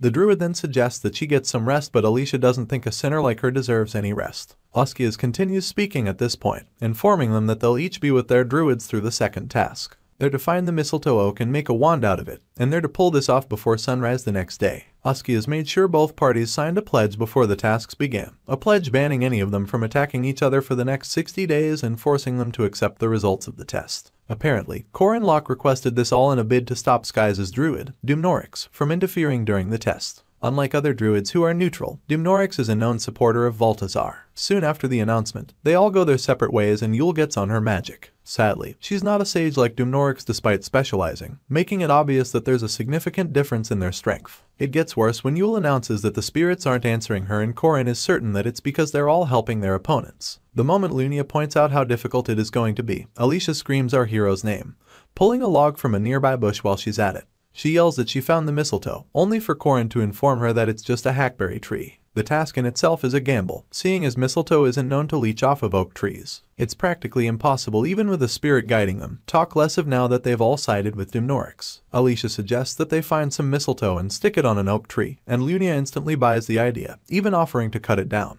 Yule is worried that it'll lose all meaning, but it's at this point that Corin Locke has a light bulb moment. Fast forward to dawn the next day and Uskias appears in his leopard form, declaring that the task is over. He then instructs both parties to bring out their wands and asks how their journey went. Skies is the first to speak, disappointed that his wand isn't the thickest of the two. For this reason, he asks why theirs looks bigger and harder than his. In truth, their wand is so big that Lunia and Yule have to hold it to keep it from falling. The former then yells at Skies to stop asking weird questions. You see, Alicia managed to find some mistletoe and the team stuck them on an oak tree. After this, Yule used her magic to grow it, and with the help of a potion from the east, they stopped the tree from dying. After taking a look at both wands, Uskias announces that they all passed and goes straight to announcing the final task. He informs them of a magical rowan tree in the northern forest capable of bearing something called a crimson fruit. Uskias would like them to retrieve this fruit, and sends them off immediately. They journey to the northern forest through the day and arrive at dusk. They come face to face with a giant tree creature and Corin Locke stares up at it, admitting that he knew it wasn't going to be easy but didn't expect this. The creature bellows that his name is Sharvan, and with each word he says, rocks and debris fall. He then declares that whoever wants access to the fruit will have to prove themselves. The creature is none other than the Sky Titan, a named creature from the legend of Arkan and of the same race as the Sky Titan which protects the son of Findias. Skies is so overwhelmed that he admits to Dumnorix how huge the Titan is, leaving the druid all the more perplexed. Lunia thinks that defeating the creature will prove difficult, so Corin has to warn her not to even think about it, seeing as they won't be able to obtain the Klausolas whether they win or not.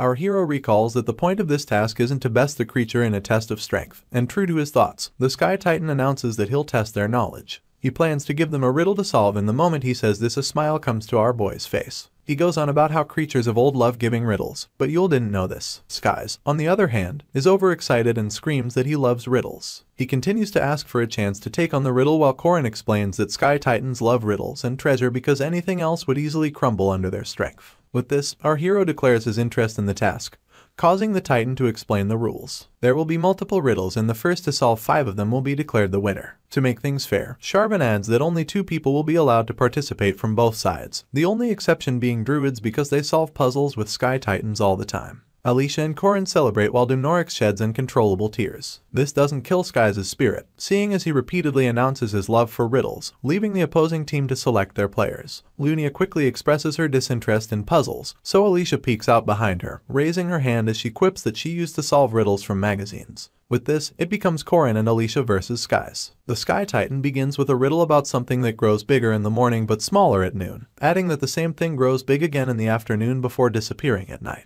Our hero's hand makes its way to his chin as he mulls it over, keeping in mind that he can solve it if he has enough time. Sadly, he doesn't. He's still thinking when Skies lifts his hand into the air and proclaims that the answer is a shadow. Almost immediately, Sharvan confirms that he gave the right answer, leaving Corin and Alicia in shock. They didn't expect him to get it so quickly, and our hero abruptly recalls that Skies has a special trait.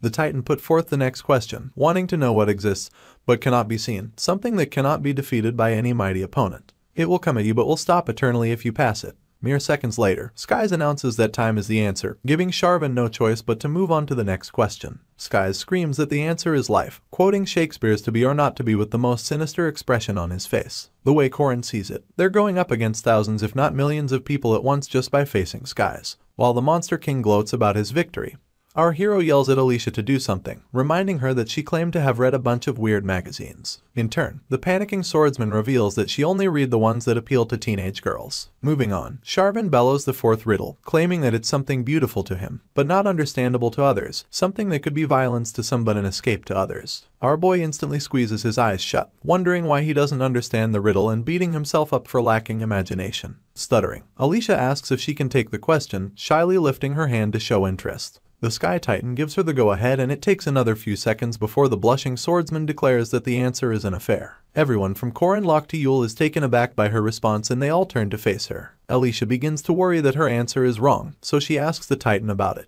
In turn, Sharvan admits that it's an interesting response and finally chooses to accept it. Still unsatisfied, Alicia throws a tantrum, urging the Sky Titan to refute her response if it isn't the correct one. At the same time, our hero purposely avoids eye contact with her, wondering what she thinks about on a normal day. This only feeds her tantrum, and she continues to plead for a chance to explain herself. Sadly, this ended up being the only question they got right, seeing as Skies easily got the next 2 correctly. With the crimson fruit in his possession, Skies can't stop laughing and patting himself on the back for doing a good job. Anyway, the rest of the players put considerable distance between them, overhearing others congratulate their opponent. After this, Alicia sighs loudly, asking the others about what to do next. An optimistic Yule is half certain that the quest doesn't end here, painting the scenario as though they're only lacking one component that may help them in the next stage. Their feel-good conversation is cut off soon enough, and everyone can sense the presence of an enemy. Lunia reaches for her blade first and then asks Yule if she can sense their opponent.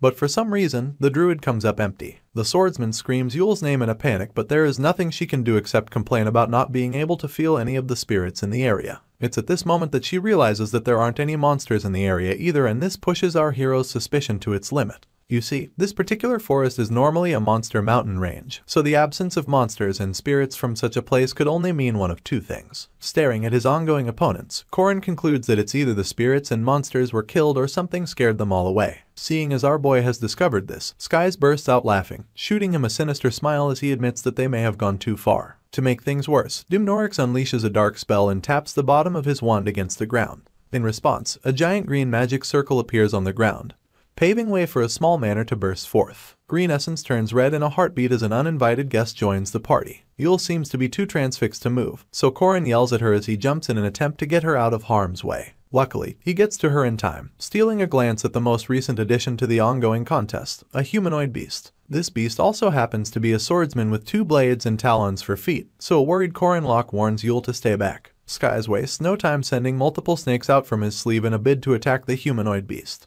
With monstrous ease, he cuts them into tiny pieces, leaving Lunia with the most shocked expression ever. She recognizes the style he used to belong to her clan, and soon enough realizes that she's looking at the greatest swordsman from the heroic legend of Arkan. He was none other than the sword demon himself. The territory of demons lies just after the Arden territory. There lies a plain with equilibrium made fragile by the mountain beasts, and demons who consider themselves to be lords of the forest. Only Sword Emperor Garan broke this equilibrium, staring down at the demon and announcing that he was with his sword. The Emperor did nothing to summon the demihumans, mostly because they succumbed to their primal beastly instincts. From time to time, a humanoid monster wielding a blade would emerge and it made the Emperor laugh. He couldn't quite place its purpose, but he found it amusing for a monster to own a sword. Just like that, a sort of master-student relationship began, but only the Emperor knew this. They fought day after day for 8 days, and on the 8th, the Emperor named this monster the Sword Demon. Back to the present, and the monster mindlessly attacks Dumnorix, pushing Dune Skies to fear. He's still trying to wrap his head around what his eyes are seeing when Corin realizes that only he and the Emperor know this monster's name. He also recalls that, in the future, the Sword Demon would be known as the strongest swordsman and join Balthazar in his ignoble mission. Seeing as he attacked Skies and Dumnorix, our hero deems it fit to conclude that he's not yet on their side. He feels relieved and uneasy at the same time. Relieved about the lack of allegiance to Balthazar, uneasy because he has no idea about how to block the demon's attack. With his blades drawn, he leaps towards Corin in a bid to cut him down.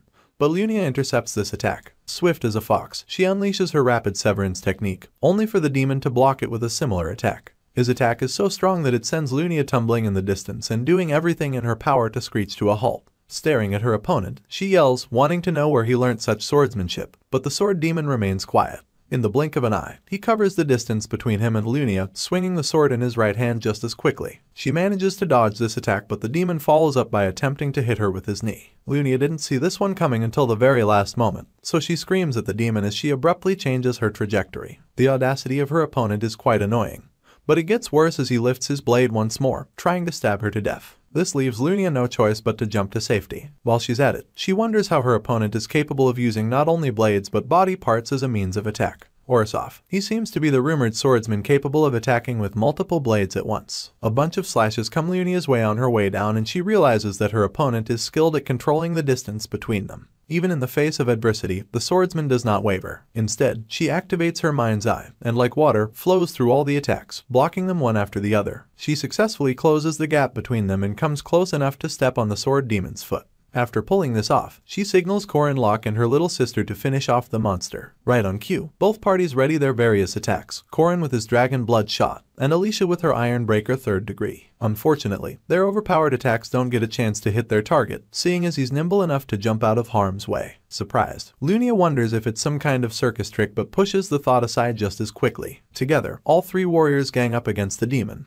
Lunia closing in from above and the other 2 from either side. At this point, they feel like their plan will work, but the sword demon pulls another ace in the hole. He activates his version of domain severance known as the 8-hand Peerless and simultaneously unleashes 8 strikes at his opponents. Lunia is shocked for the umpteenth time in this battle, seeing as it's already difficult enough for her to move in a domain, talk less of attacking 8 times within it. Corin Locke struggles until he gains mobility within the domain and his counterpart follows suit. Alicia uses her domain severance to counter 3 of the attacks, while our hero uses the dragon head charge to counter 2. This leaves 3 attacks heading towards Lunia alone. As they make their way closer to her, Corin's fear that she'll die continues to increase, but the swordsman doesn't give in. As a last resort, she summons a technique that Alicia will only learn in the endgame, a technique known to be a swordsman's last defensive skill, the warding aura. An unbelievable amount of lightning crackles along her blade as she follows up with the Arden-style false domain severance. This skill grants her impeccable speed and an attack the sword demon cannot dodge. The downside is that she only nicks his shoulder in the process. Kissing her teeth, Lunia regrets having not hit her opponent's vitals and goes on about how dangerous he is. She then informs Corin that they must finish the beast off immediately, and our hero concurs. With this, they both launch themselves at the demon once again. You see, MC recalls the final form of this sword demon, a form where he has mastered a technique capable of cutting through everything, a technique named the 1000-hand Peerless. Corin cannot let the beast reach that stage, so he's doubly motivated to end things swiftly. Their opponent laughs like they aren't a threat, only for Skies to finally interfere with his usual stupid grin pasted on his face. He tries to come close to the demon but gets cut into a million pieces. This is nothing to Skies, seeing as the pieces simply transform into little snakes and attack the monster. Surprised, the monster tries to take a few steps back,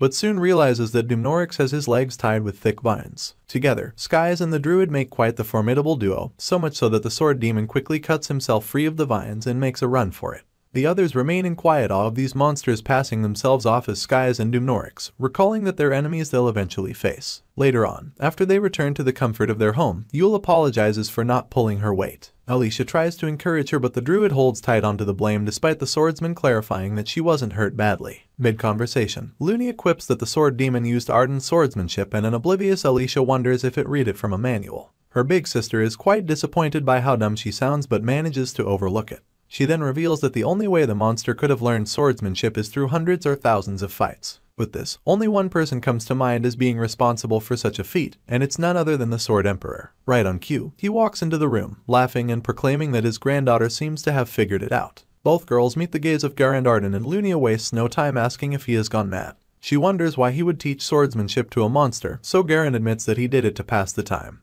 adding that he only showed the monster rather than teach it. Without uttering a word, the Emperor activates his domain and walks ever so gently across it, explaining how exciting it is for a monster to tread domains using a sword of his own. Lunia isn't convinced of her grandpa's sanity, and she's vocal about it. Sadly, the only thing Garan seems to be interested in is seeing the next phase of swordsmanship. While Lunia continues to question his sanity, Alicia calls out to her grandfather, explaining that she doesn't want to be powerless anymore. With fierce determination in her eyes, she begs him to teach her the sword, and Garan agrees almost immediately, a small smile across his lips. As they stand mere inches away from each other, he declares that this is the beginning of the awakening of madness. Afterwards, Yule, Corin, Skies, and Dumnorix appear before Uskias, elaborating on how they couldn't attain the fruit. Sadly, this means the final trial will favor Skies and his cohort. While the Monster King laughs his ass out, our hero lodges a complaint about how unfair the situation is, explaining that they only lost as a result of the Sword Demon's interruption. Uskias doesn't seem to pay him any mind, seeing as he goes straight to announcing the new final trial. Apparently, both parties are to grow the wands they crafted until they reach the sky, and then use it to face the giant that protects the sun. In theory, Corin Locke calculates 3 weeks until the solar eclipse, giving them that long to grow the tree till it reaches the sky. On the other hand, Alicia begins her training with her grandfather, but she can't get the sword demon out of her mind,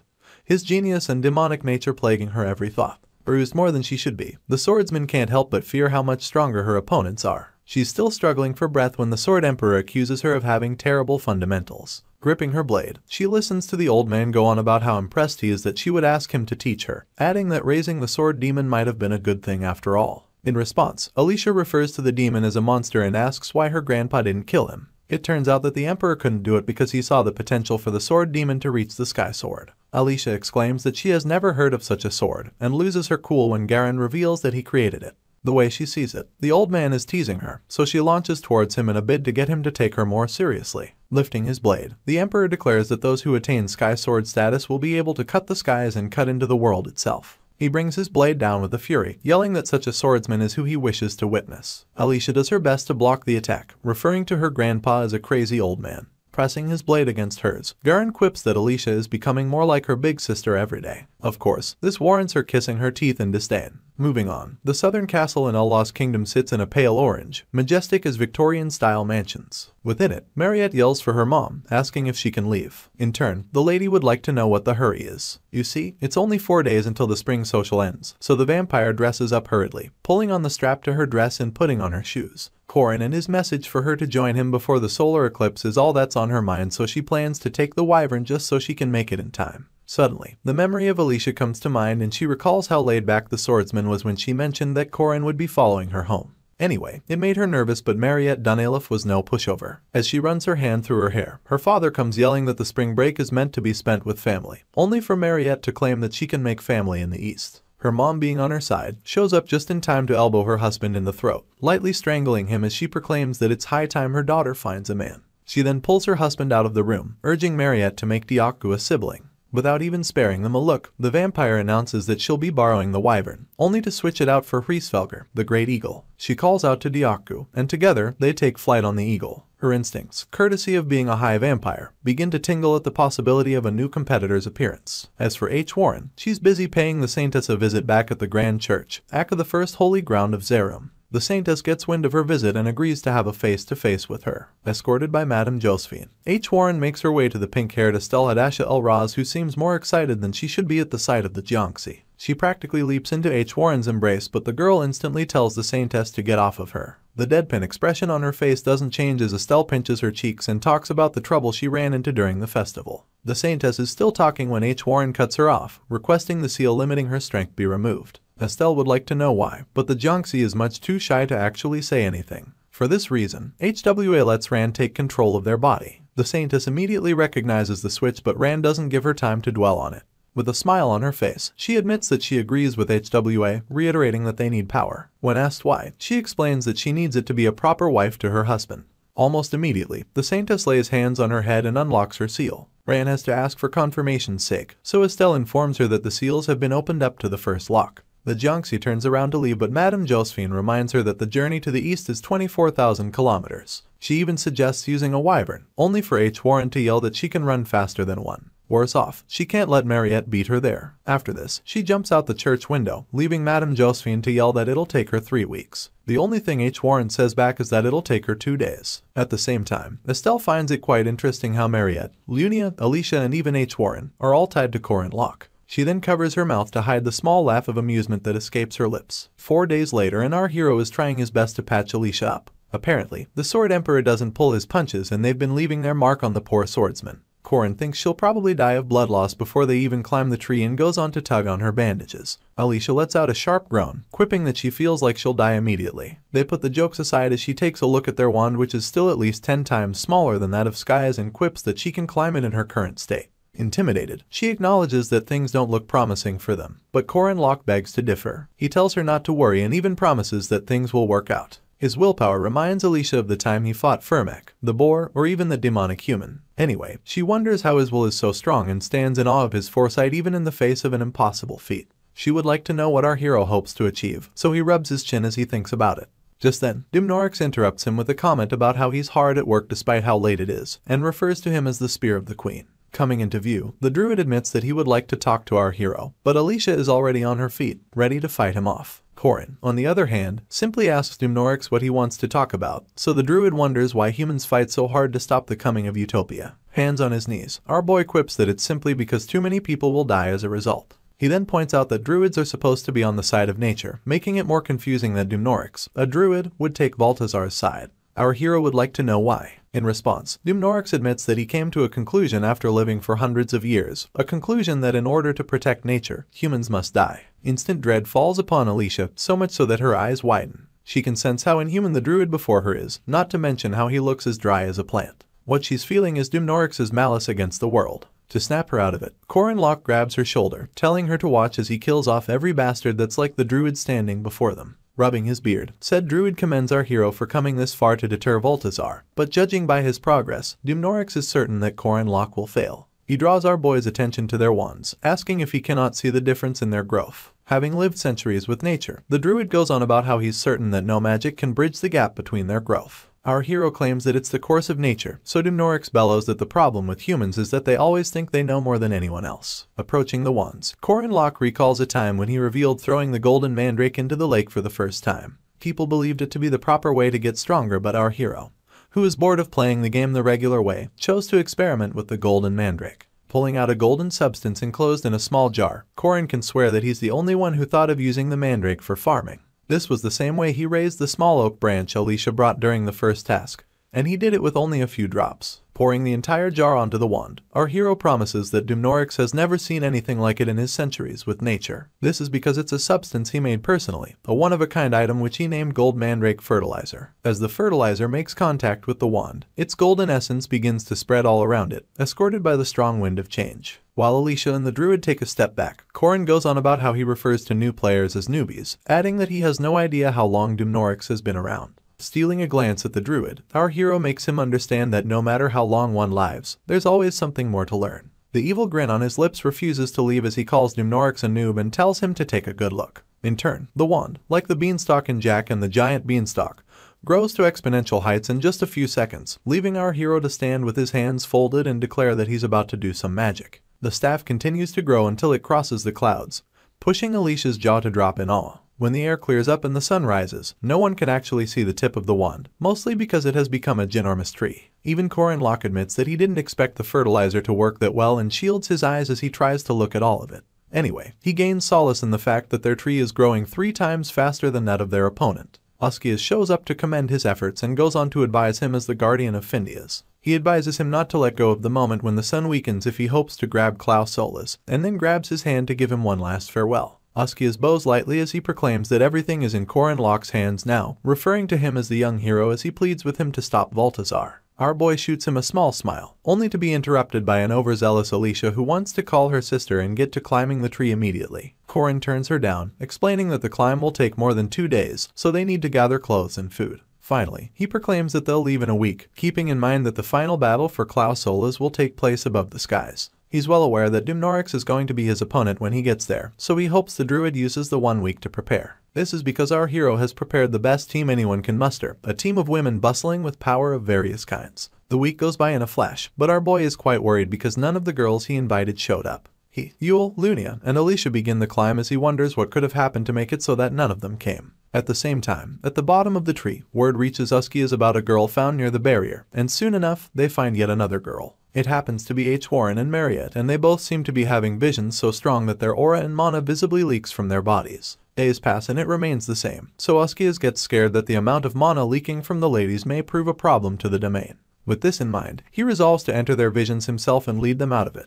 His subordinates wonder if they can be of any help, but Uskias claims that he'll simply split his consciousness and lead them both out. Closing his eyes, he does exactly that, only for him to open them in shock the moment he taps in. Mariette's is the first vision he comes across, and in it, she's talking about Corin having children before graduation. The vampire finds herself at a wedding and smiles ear to ear the moment she discovers that our hero is the groom. Dressed in a smart tux, he steps into the room, rendering Mariette weak in the knees with how handsome he looks. Things get a little twisted when announcements come about the bride approaching. The vampire's expression switches from admiration to shock as she watches H. Warren dressed in a wedding gown and stepping up to Corin. They both hold each other lovingly, leaving Mariette to fall to the ground in devastation. It gets worse as a year passes in the vision and H. Warren has a child that looks exactly like our hero. The way the vampire sees it, that child should have been hers, but all she can do is envision Corin putting so much effort into preparing for his 1-year anniversary. She's disappointed because he's wearing the same clothes he did at his wedding when she could have easily gotten him better clothes. She could have gotten him everything from clothes to a house, even a gold mine isn't out of the picture. The vampire is ready to make sure he never lacks anything, and all she wants in return is our hero welcoming her home with a smile. If only he'll do that for her, Mariette is willing to give him her all. Suddenly, sadness washes over her, only interrupted by the thought of her refusing to accept her loss. She pictures a world where Corin ages like every other human, unlike elder vampires who have been blessed with immortality. She pictures herself standing by his open coffin and touching his face, all in a bid to transform him into a vampire like herself, one that would be bound to her for all of eternity. Mariette doesn't care if their relationship becomes that of mother and child, or that of a master and servant, and tears roll down her cheeks at the thought of him becoming solely hers. She can't help but wish to give him another 100 years, enough time to wash away every thought of H. Warren left in his mind. Talking about H. Warren, her own vision also entails losing Corin to Mariette. In it, the two get married while HWA and Ran regret giving all of their firsts to our hero, the first time she gave her heart, the first time she touched a man's hand, all of it. The vision switches scenes to Mariette and Corin eating fish together and H. Warren watching from a tree outside their home. Ran wonders what her double is doing, and even asks what she wants to do next. In response, HWA admits that she isn't sure, seeing as she never planned to lose Corin. She just watches him fraternize with Mariette as she admits that she wanted to be the one to call him every sweet name possible. She wanted to go on normal dates, experience true love, and even make a family with him. Ran then asks why she can't do that, adding that she can help. They switch consciousnesses and Ran heads straight to Corin bedroom, grabbing him without uttering as much as a hello and pushing him onto the bed. Our hero struggles in vain to break free as the Jiangxi lies on top of him, declaring that he's the one at fault and blaming him for looking at someone else other than her. She catches a glimpse of the spot on Corin's shoulder where Mariette left teeth marks and sinks her own teeth over it, all in a bid to cover it. Like every other woman, she continues to blame a boy for her behavior, only to sit on top of him and threaten to take his first because he took all of hers. Oblivious, H. Warren thinks that since they love each other and sleep next to each other holding hands, it's only natural that a spork brings them their baby. As she cradles the little thing, tears roll down her cheeks and she proclaims that she has won. She begins to wake up in the real world and so does Mariette. But both ladies have no idea that they're lying next to each other holding hands. You can imagine the shock when they hear a voice asking if they've woken up. Both girls sit up, listening to Uskias as he awkwardly introduces himself to be the guardian of Findias. He then informs them that they're already late to meet Corin Locke, seeing as he and his team started climbing 4 days ago. The sound of this agitates both ladies, and they immediately ask how Uskias knew they were looking for him. The guardian is stuck between a rock and a hard place, so he chooses to lie that he just happens to know things because he's the sage druid. From that day forward, he swore never to speak of the embarrassing thoughts the women around Corin were having. Meanwhile, our hero and his team are high up the tree, and while he complains about the cold, Alicia complains that there's nothing in sight. Marking the tree, our boy encourages his team to keep waiting, adding that they'll arrive soon enough. According to past events, Baltazar's army acquires all 4 treasures: Goria's spear of light known as Ariadbar, Findia's sword of the sun known as Clausola's, the magic cauldron of Muria's called the Undry, and finally, Phalia's stone of destiny known as the Leophale. Corin Locke recalls how, in the game's story, anyone could visit Goria's and Muria's, but it'd be pointless because the treasures were already gone. He also recalls a text he had skipped over in the game, one about the magic cauldron of Muria's being hidden in a deep darkness. In truth, it was located in a pit of snakes, so our hero deduces that what Uski has said about reaching the skies and grasping the sun must be a euphemism.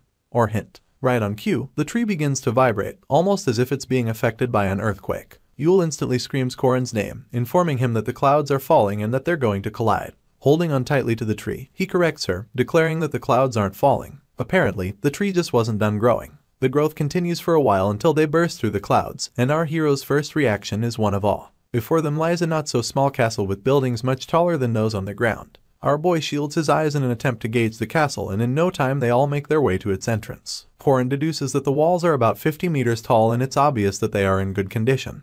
But Lunia seems annoyed because it's much smaller than she expected. Her sister questions this statement, so she reveals that the castle isn't big enough for a sky giant. Only a normal giant would fit in it. Yule finally speaks for the first time since they arrived, reminding everyone that Uskias said the giant guarding the sun would be up there. In conclusion, she feels like they can't use the front door lest they come across whoever is guarding the place, mostly because the fruit Dune Skies took was supposed to be their ticket inside. The moment an evil grin creeps onto Immortal Locke's face, he proclaims that knocking might answer things. This scares the crap out of Yule, but she can only watch as our hero gathers enough momentum to scream his lungs out. He uses this medium to call out the inhabitants of the castle, and seconds later, the huge doors begin to slowly come apart. Stuttering, Alicia calls out to our boy, only for him to admit that they'll be winging everything moving forward. Her eyes widen in shock as one of the giants bellows, asking who dares to disturb them. Almost immediately, they notice the tiny humans below and one of them squats to get a better view. Alicia almost loses her mind, screaming that they all seem to be rank 1 or higher. At the same time, Lunia reaches for her blade and asks if Corin plans to fight them.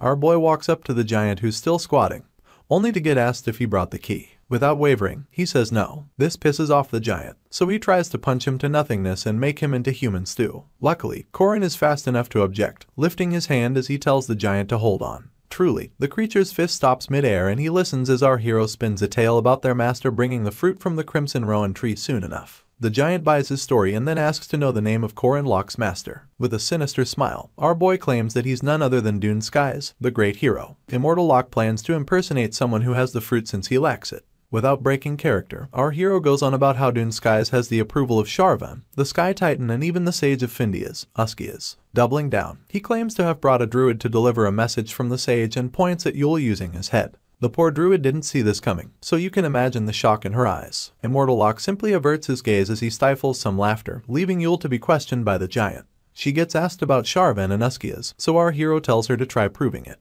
The only thing that comes to mind is performing a spell to prove her strength, so Yule chants in the ancient language of her people until she summons the Walkerman. He rises to his full height, impressing the giant while he's at it. Everything combined with the Walkerman makes the giant admit that he's no longer surprised that Uskias sent them in his stead. In spite of all this, the issue of the key comes up again. This time, our hero quips that he understands not being able to grasp the sun without the crimson fruit. He goes on about how their master, Dune Skies, told them that it's proper manners to announce their arrival to the great giants beforehand.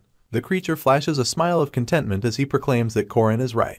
With this, they invite him and his crew in as servants of Dune Skies. The giant leads the way, twirling his head to bring up the issue of grasping the sun. In turn, our hero quips that they're down with whatever he says. The moment he turns around, Immortal Locke smiles ear to ear, gloating about how easy it was to deceive the giant. At the same time, Alicia and Yule have dumbfounded looks on their faces, finding it difficult to enjoy our hero's methods. Lunia easily moves past it, only wanting to confirm if this was his plan all along. In turn, Immortal Locke reveals that his real plan is about to begin. Apparently, he plans to loot the entire place clean, and he declares this with a grin so sinister the Joker would find it hard to beat. Come nightfall, only Corin and Alicia head to the treasury of the giants, leaving Lunia and Yule on standby. You see, in our boy's former life, he was a no-good thief, mostly because of Park Se-hoo's cheat skill called inventory. Because of this skill, they'd always search for treasuries first no matter the stage they get to in the game. Moving on, Alicia wonders aloud about how our boy managed to find the treasury so fast, but he doesn't let her finish her sentence before revealing that all treasuries follow a standard pattern. As they come across a boatload of gold coins basking in a room with a magnificent skylight, Corin admits that the real problem will be finding the sun sword amidst all of the loot. After this, Alicia points out the skylight and the fact that there were no guards on their way. In turn, Corin explains that it's because the Clow Solas needs to absorb sunlight during the day. This is why it can only be obtained during a solar eclipse when its power weakens. The swordsman wonders why they can't just nab it at night, fiddling with some of the loot as she follows up with another question about how they're supposed to locate it.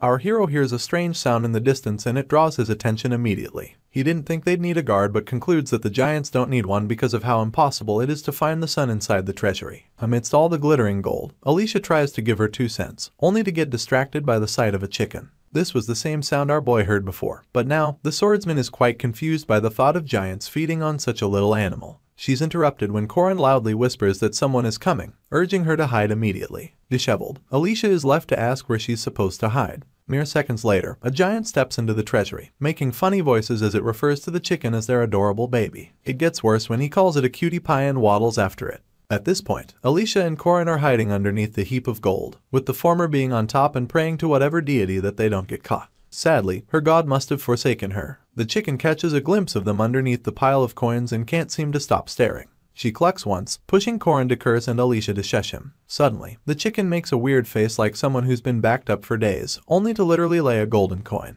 Marveled, our hero asks if all the gold in the treasury was pooped by the chicken, and the swordsman finds the sentence a little weird, seeing as it would mean they're surrounded by chicken poop. Anyway, the giant finally grabs hold of the chicken and continues making weird faces at the poor thing. At the same time, Corin can't stop thinking about how rich they'd become if they could just steal the chicken. Alicia has to remind him that they're there for the sun before he actually calms down. After having a sigh of relief, the swordsman realizes that they basically dodged a bullet and Corin agrees with her. In a moment, she becomes conscious of the fact that she's still on top of our boy and it gets worse when she recalls the dirty dream she had about him. After scrutinizing herself, she stutters our hero's name. Cheeks red as hell as she wonders what he thinks about her big sister. Corin casually admits that she's a great person and that he's drawn to her. The word drawn sticks out to Alicia, so much so that she repeats it as a question. In turn, our boy reiterates how capable, nice and pretty Lunia is, capping it off with the fact that any man would agree with him. Averting her gaze, the swordsman gives a roundabout response. So Corin suggests that they continue looking for the sword, adding that the solar eclipse, which will occur in 2 days, only lasts for 2 hours. He then makes it clear that Skies will gain control of the sword if they don't find it in that time frame. Alicia gets on her feet, letting a rain of coins fall on either side of her. She stares at the skylight and then draws Corin's attention to something that doesn't make sense to her. Our hero would like her to get off him before she goes on, but he also catches a glimpse of what she's talking about. In the daytime, the sword can bask in the sun, but at night it's unreachable. Another gaze at the sky helps the swordsman recall that it's supposed to be a half moon that night, and at the same time, it dawns on both parties that the Clow Solas is disguised as the moon floating around the Sky Island. They take this information back to the others and Alicia takes out time to explain bit by bit, telling them that it's not as far away as the actual sun or moon,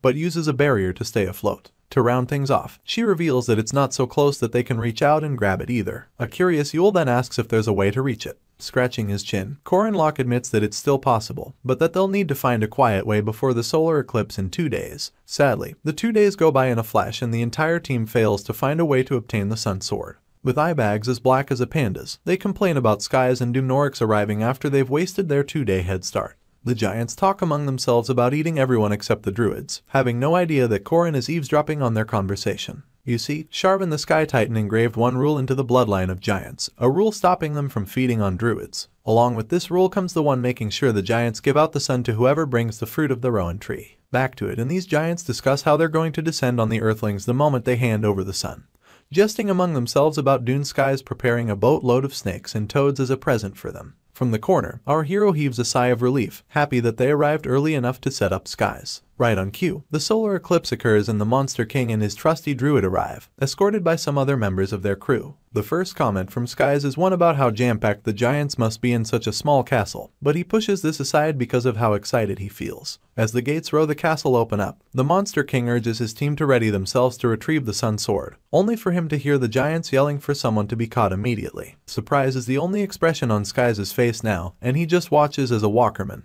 with Immortal Locke and his crew, steps out of the gate. Our hero begins to praise Skies, referring to him as his master and welcoming him to the castle. A dumbfounded Skies doesn't know how to act, and it only gets worse when Immortal Locke presents him with the gold-pooping chicken, claiming that they've followed his orders. The poor Monster King has no idea that he's being set up, so he accepts the chicken and goes on to ask for an explanation. Sadly, before nobody gives him one, the giants burst through the gate, accusing the humans of stealing their treasure. They stop the moment they get outside, only to see Skies with said treasure and Immortal Locke kneeling before him. He adds salt to injury by claiming that the giants are idiots and that he has stolen the treasure as ordered. The nail in Skies' coffin comes when the Immortal Locke claims that it's time for them to kill all the giants, and this is enough to infuriate them. Only Dumnorix figures out that they've been tricked, but it's much too late because a bunch of angry giants are now heading towards them with the intention of eating them for dinner. Just like that, multiple members of Skies' team get grabbed like skewers at a stand and thrown into the mouths of giants. One of them even calls dibs on Skies but can't afford to swallow him because the Monster King unleashes a nest of snakes in his mouth. Dumnorix offers some support by strangling the giant with vines and curses under his breath as Immortal Locke mocks them. Our hero goes on about how no one can stop him and chooses to make a run for it even as he hasn't gotten hold of the Sun Sword. The way he sees it, if he can't get the sword, then he'll turn it into dust. With this, he announces the plan to leave both parties to fight to the death while they run away. Lunia asks if he isn't the least bit ashamed, but it turns out that Immortal Locke feels no shame. They make their speedy descent down the tree as Lunia wonders what an Immortal Locke is, only for her little sister to explain that it's something Corin does. The swordsman would like him to wipe off his makeup and announces that it makes her weep when she thinks about accepting this part of him. Just then, Alicia presents a scenario where Skies defeats all the giants and obtains the Sun Sword, and Corin, who's busy wiping his makeup, quips that it doesn't matter. His sinister smile returns as he reveals that he plans to cut down both trees the moment they reach the ground. Literal shivers run down Yule's spine, seeing as she realizes how demonic our hero really is. Without an ounce of remorse, he declares that only the winner gets to write history, and then gives off a hearty laugh. Naturally, our hero would have loved to get the Sun Sword for himself, but this way, he gets to trap two of Balthazar's trusted sidekicks in the sky forever. His joy is short-lived when they notice someone blocking their path down the tree. They realize that they've absent-mindedly walked into this person's domain, and his reddish essence is much too familiar to Corin Locke. Right before their eyes, the Sword Demon had appeared and he was ready to unleash his 8-hand Peerless technique. The Sword Demon seems to mean business, but the same can be said about Lunia, who offers to handle him. She wastes no time activating her warding aura, but her opponent has no intention of fighting her. This becomes clear the moment he dashes past her, leaving the swordsman to wonder if he's aiming for only the domain users. This Sword Demon, as we said earlier, becomes one of the most powerful swordsmen in all of the Legend of Arkan. Sadly, he joins Balthazar's army, but for now is nothing but a crazed monster with 6 sword skills and little relation with the end of the world. Corin Locke is the next closest victim, so he quickly activates his Poison Dragon exit, a technique carried out in desperation and a sad attempt to defend himself. Unfortunately, because the Sword Demon has little to do with the end of the world, our hero cannot get help from the commandments. His 8-hand Peerless technique slashes Corin Locke in more places than he can defend, spraying his blood all over the tree. The blow is so fatal that Alicia screams after witnessing it, even reaching for her blade to retaliate. Just then, Corin yells at her not to interfere in their fight and to just keep looking ahead. From around the corner, Lunia's voice filters through, with a simple instruction for Alicia to move away. The swordsman then peels out her blade, now angry that the monster had the audacity to ignore her. You see, Lunia can only make a move half a step after a domain ends. Her false domain severance, that is. In truth, her capabilities surpass that of Corin and Alicia combined outside a domain, and even the Sword Demon will find it difficult to go up against her. But, ultimately, she's nothing but a copycat when it comes to domains, and the Sword Demon knows this. Lunia activates her false domain severance right on cue, but her opponent doesn't respect her enough to aim at her. Once again, he dashes past the swordsman, activating his 8-hand Peerless technique as he goes up against Alicia. It becomes obvious to Lunia that her supposed opponent is only aiming for the domain users. With this in mind, she resolves to use the half-step she's allowed after the domain ends to instantly cut down the Sword Demon. It's quite the pitiable sight for Lunia, seeing as she's aware of her little sister's limit. You see, Alicia can only block 3 attacks at a time, in contrast to the 8 coming at her within a domain no less. Lunia kisses her teeth, impatiently waiting for the domain to end. Unfortunately, Alicia's blade gets cut in 2 by one of the Sword Demon's attacks, but just before the other attacks can hit, the domain comes to an end. Lunia wastes no time throwing herself in front of her little sister and taking the brunt of the remaining strikes. Alicia's jaw drops in awe of her sister's sacrifice, but Lunia is much too engrossed in battle to notice. She creates little wiggle room for her sword and spins it around just so it can serve as a stabbing weapon. Holding one hand of the sword demon in place, she sinks her blade into the crevice of his neck, pushing the monster to shriek in pain. In retaliation, he bites Lunia in the shoulder and she lets out a groan loud enough to push Alicia into panic. The swordsman rushes to defend her sister with her broken sword, mindlessly swinging it to keep her opponent away. At the same time, she tries to check on her big sister, but Lunia yells at her to let go. In response, Alicia implores her to stay still, but all Lunia does is advise her not to ever look back once she starts to fight. Sadly, these are the last words she professes before passing out in her little sister's arms, leaving the poor girl to panic even more. At this point, the sword demon spits out Lunia's blood, pushing Alicia to rack her brain for a way to defeat the monster. Luckily, help comes in the form of Yule, who summons her Walkerman. While the Walkerman towers over their opponent, Yule urges Alicia to make a run for it. Appropriately, the swordsman is worried about the druid, seeing as this is the second time she has summoned the Walkerman without paying the sacrifice. Things get worse when the Walkerman tries to smash the sword demon with his open palm and the monster pulls out one of the Arden family's second sword techniques, the sky-raising twin dragons to be exact. With this technique, the monster cuts the Walkerman arc pieces, leaving Yule to suffer the consequences of interfering in his battle. The poor druid coughs up some blood, and soon enough, becomes incapacitated like the others. Now, it's just Alicia versus the demon sword and a swift look around fills her with dread. Corin, Lunia, and now Yule have all been incapacitated, so the young swordsman has the sickening feeling to run for her life. She does not. Instead, she raises her blade to defend against the monster, pulling determination from God knows where. She escapes another swing of her opponent's blade, buying Corin Locke enough time to pull out a potion. Yule tries to check if he's okay, but our hero is more concerned with helping Lunia out first. Tilting up her head, Yule force feeds Lunia the potion while our boy beats himself for neither being strong nor fast enough to get his crew out of this mess. Just then, Dune Skies comes falling in, mocking Corin about being hurt badly. On his way down, the Monster King grabs hold of our hero's head, bursts through the tree, and continues to descend at an alarming pace. The way he sees it, our boy doesn't have the luxury of being worried for his teammates, and the moment he's snatched, all Yule can do is scream. Skies refers to Corin as the brat who killed Fermac and holds onto his face for a chance to see his skills. Luckily, this situation serves Corin Locke well, seeing as Dune Skies is an imminent threat to the end of the world. He thanks the oblivious Monster King and instantly taps into the opportunity to make use of the commandments. With this, he summons his spear and it comes tearing through space until Corin gives it another command, Chaos Spear of Infinite Returning Heavens. The result of this command is bloodshed. Like a savage, it tears through every snake attached to Dune Skies and digs into the tree to serve as footing for its master to land on. While Corin catches his breath, he also catches a glimpse of Skies hanging from an opposite branch. The Monster King goes on to mock our hero for running a circus, but Corin ignores this. Instead, he reminds Skies that they're not supposed to attack each other according to the oath they swore at the start of the race. Skies announces that he knows, and soon enough, glowing boils begin to form on his head until it explodes. It turns out that he just made his head explode to show Corin an example of what was supposed to happen if he broke his oath. Anyway, his head returns to normal and he doesn't give any FF about the riddles or even the Sun Sword. All he wants to do is kill Corin Locke and take the Klaus Solas for himself. Coincidentally, our hero feels the same, but goes out of his way to smile ear to ear as he gives Skies the finger. Distracted, the Monster King doesn't defend against Mariette's blood spear which bursts through his body like pins to a water balloon. Afterwards, the vampire calls out to our hero, wanting to know if he's okay, but before he can respond, Skies regains himself and appears in the air above Mariette and H. Warren with his snakes leaking out of his person. He seems so creepy that both ladies shriek in disgust. Anyway, it buys our boy enough time to get on the offensive, so he dives towards Skies and yells at the girls to quickly make their way up the tree. Grinning, the Monster King asks if Corin would like to save his friends.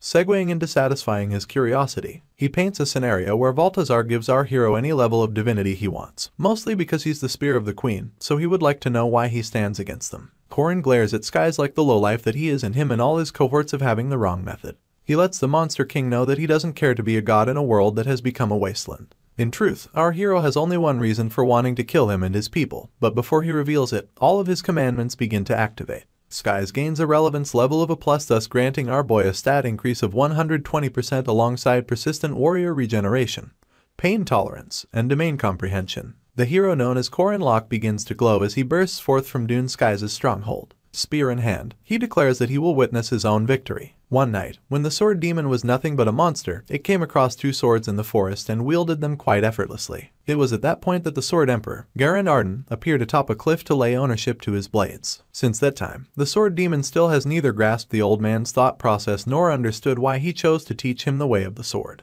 Back to the present, the monster and Alicia continue to clash swords in a cacophony of steel and carnage. All the while, the sword demon cannot get the Emperor out of his mind. He had come to understand how he feels whenever he faces a foe, the limits of his blade, the abilities of his body. In spite of this great strength, the sword demon is certain that he's nothing in the face of Garand Arden, certain that he can never reach his level. As for his battle with Alicia, the monster decides to go all out, unleashing a myriad of attacks in her direction. More than motivated, the swordsman escapes to safety, only for her opponent to launch himself into the air with great momentum. He had raised some dust, and amidst it, a fearless Alicia emerged, asking if the monster thought she couldn't cut him. On his way down, he unleashes another round of attacks, unable to understand neither the situation nor the foreboding feeling in his gut. Alicia's shoulder and thigh get cut in the process, but none of these come close to breaking her spirit. She's supposed to be the sword demon's prey, but her unwavering spirit fills him with more confusion than he bargained for. He continues to dish out strike after strike, but the more he attacks, the more the ardent swordsman adapts to his speed and strength. He's left wondering why she's still in one piece, worse off, why she's still laughing. A sinister glint appears in Alicia's eyes as the battle ensues, and she follows it up with a deathly technique, the rapid severance no-light slash. Her blade comes down with vertical quickness, slashing her opponent across his chest. Her smile only widens when she witnesses this, and she accuses him of growing slower. While he's wondering why his strength isn't sufficing,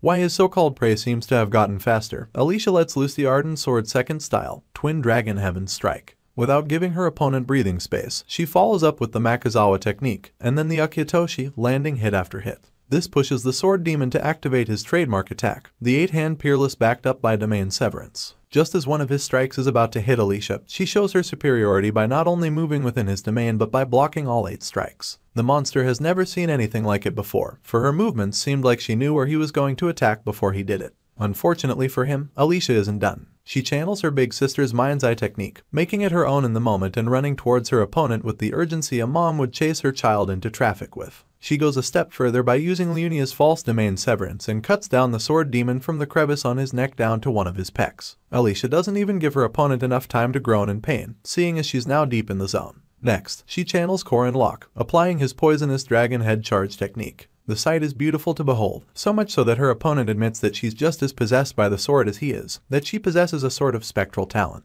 Using Corin's technique, Alicia successfully stabs her opponent, but it's still not enough to bring him down. The way he see it, he was drawn to the tree to cut her down, and drawn to cut her down just so he could finally reach the level of Garand Arden. While their battle ensues on one chunk of the tree, Mariette and H. Warren are busy beating the senses out of the stray giants. Back to it, and the sword demon realizes that he's bored of everything except Alicia, that her life, birth, and even her effort was all prepared for him. The atmosphere thickens at this point, with unbelievable amounts of mana mixed with malice filling the air around them. The sword demon, being moved by nothing but his resolve to end Alicia's life, achieves a state in his swordsman journey that he has never achieved before. His once red aura becomes darker as he reaches his peak, the Arden-style sword demon form. Just as Garand had predicted, the monster achieves the level of Sky Sword and translates it into the 1000-hand Peerless technique. With this, he unleashes more attacks than the human eye can follow, backed up with so much strength that they wreak havoc on multiple bystanding giants and even the tree on which they're standing. Unfortunately for him, none of these attacks touch a hair on Alicia's head.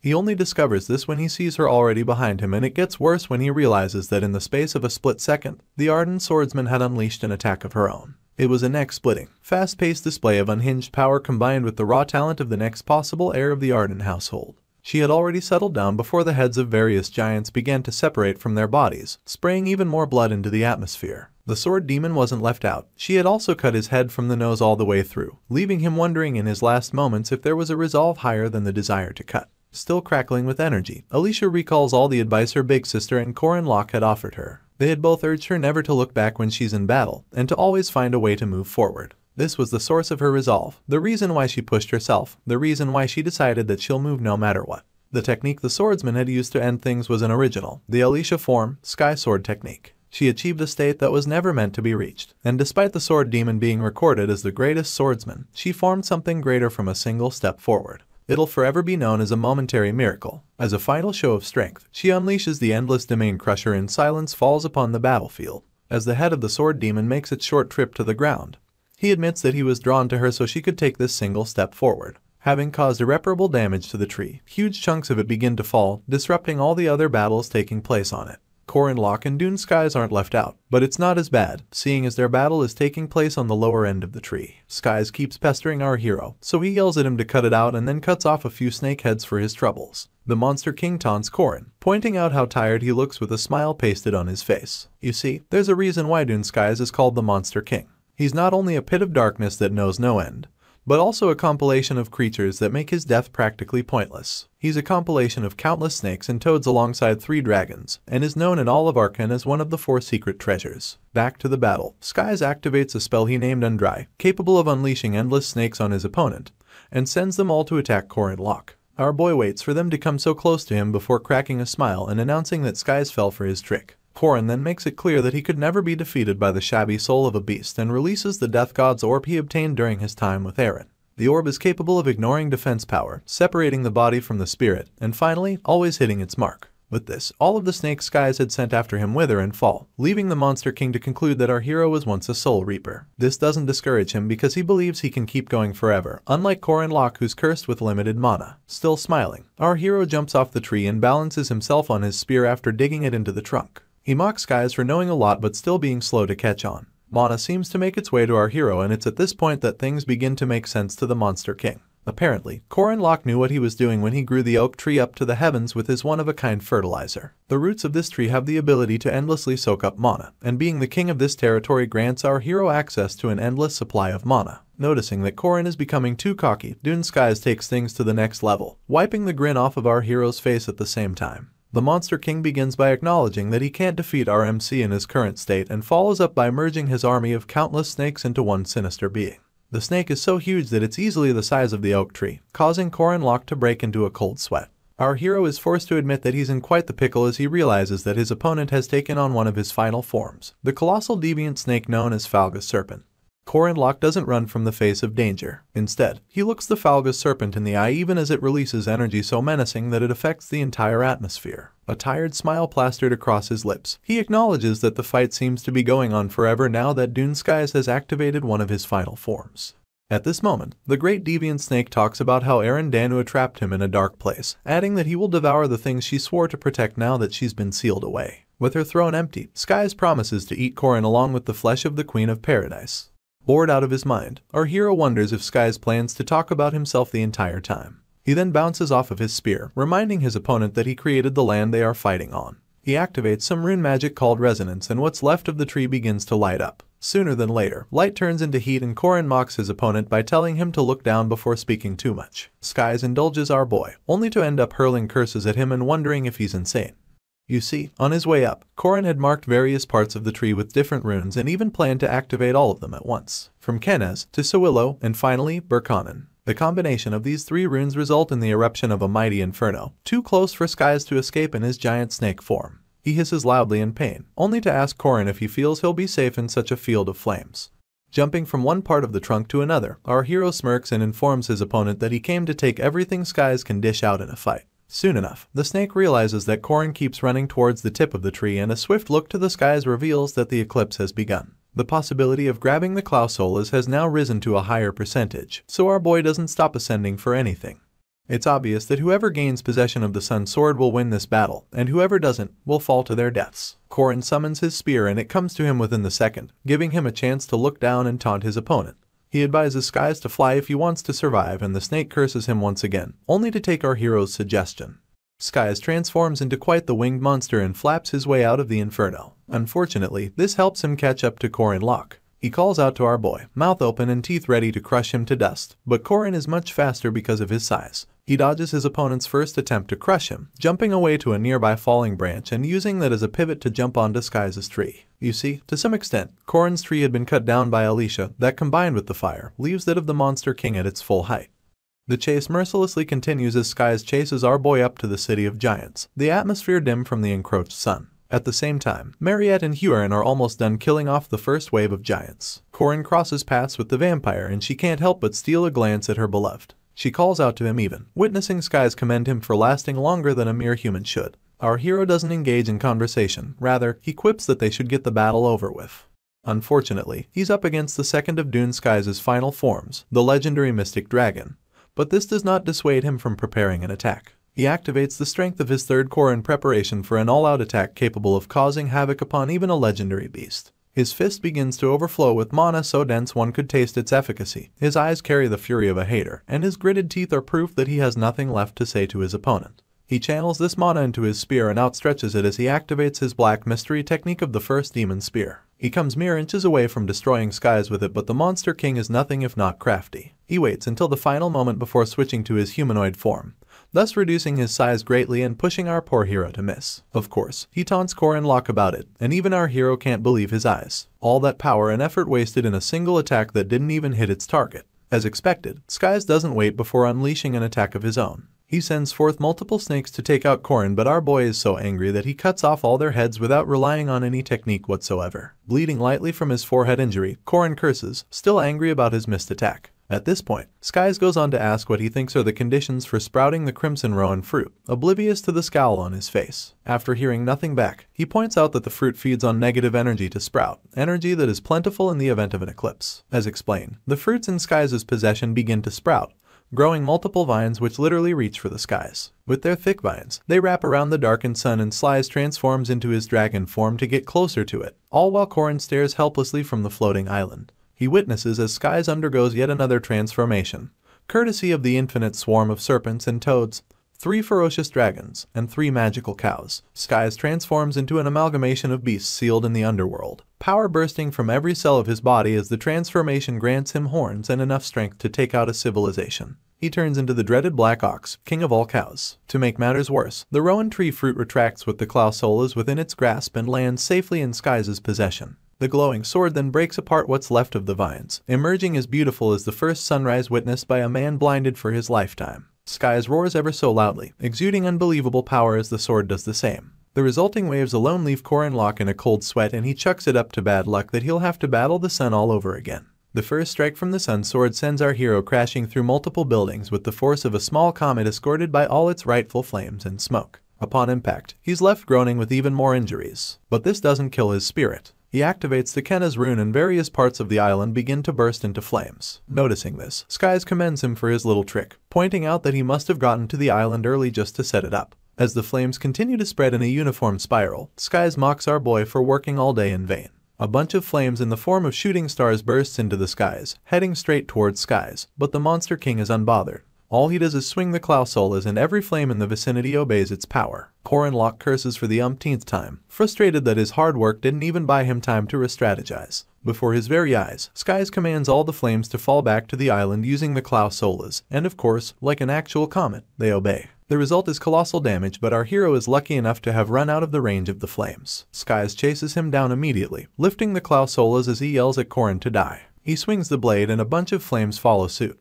But once again, our boy jumps to safety, asking if he thinks he can keep running. Skies lifts his blade of fire for the 3rd time, giving our hero a chance to mock him for being a beast wielding a weapon. In his opinion, the sword demon wouldn't be special if wielding a weapon was so simple. Skies doesn't mind him, seeing as he thinks Corin will perish. Then, they both charge towards each other, leaking with immense power in what seems like a Minotaur versus man battle. At first, it's obvious that Skies has the upper hand, but the moment the Black Ox comes within range, our hero activates his domain. This slows his opponent to a stop and provides the much-needed opportunity for him to attack. He wastes no time unleashing his poisonous dragon head charge and then releases his domain to see its after effects. Sadly, all it does is counter Skies' initial attack at the expense of Corin spear. He still doesn't give up. Staring at his chest, our boy realizes that his 2 cores are empty now, leaving Skies to watch as he resorts to using his trump card. It's a technique even Huron couldn't completely deflect, a technique that risks our hero's life, the 8th Oracle's ultimate fist of black mystery. His mana becomes so thick that it creates a physical manifestation of waves coursing through the air. With each step our hero takes, the waves seem to increase in magnitude, and this continues until he finally reaches Dune Skies. Corin unleashes his ultimate fist without looking back,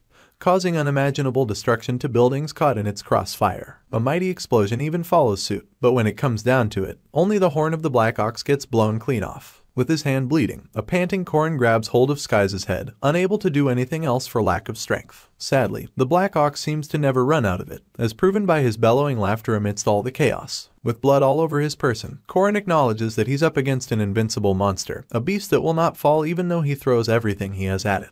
The giants on the floating island continue to fight Mariette and Huron. You see, when fully grown, these giants become demihumans of at least the semi-first rank, capable of questionable things. Wielding a club, one of them fights his way to the girls, only to have both his legs frozen to the ground. Of course, Huron lands quite the hefty blow on the cheek of her opponent. On the other hand, Mariette and Dyaku stand back to back, with the latter yelling at Huron to hurry up so they can give Corin some help. In truth, the blow the Jiangxi had hit the giant with was at full strength, but he just shakes it off like it was nothing, leaving her to remind Mariette that defeating these giants isn't as easy as she's putting it to be. Soon enough, she understands what her counterpart meant, mostly because a stronger set of giants surround both of them. Originally, the giants of the Sky Castle numbered 50, but Alicia managed to perform a miracle by cutting down almost half of their population with her domain destruction strike. Sadly, those were the weakest of the bunch, coming down only to chase Dune Skies. Meanwhile, the ones after Huron and Mariette are being led by their king and are all semi-special rank at least. With a smug smile on his face, the king looks down on both ladies, giving them ample time to ready their attacks. At this point, their survival seemed uncertain, and their escape impossible. On the other side of the castle, Dune Skies throws a weakened Corin Locke onto the ground and walks away from his bloodied body. Small coughs escape our hero's lips as he realizes that his persistent warrior's regeneration has reached its limit.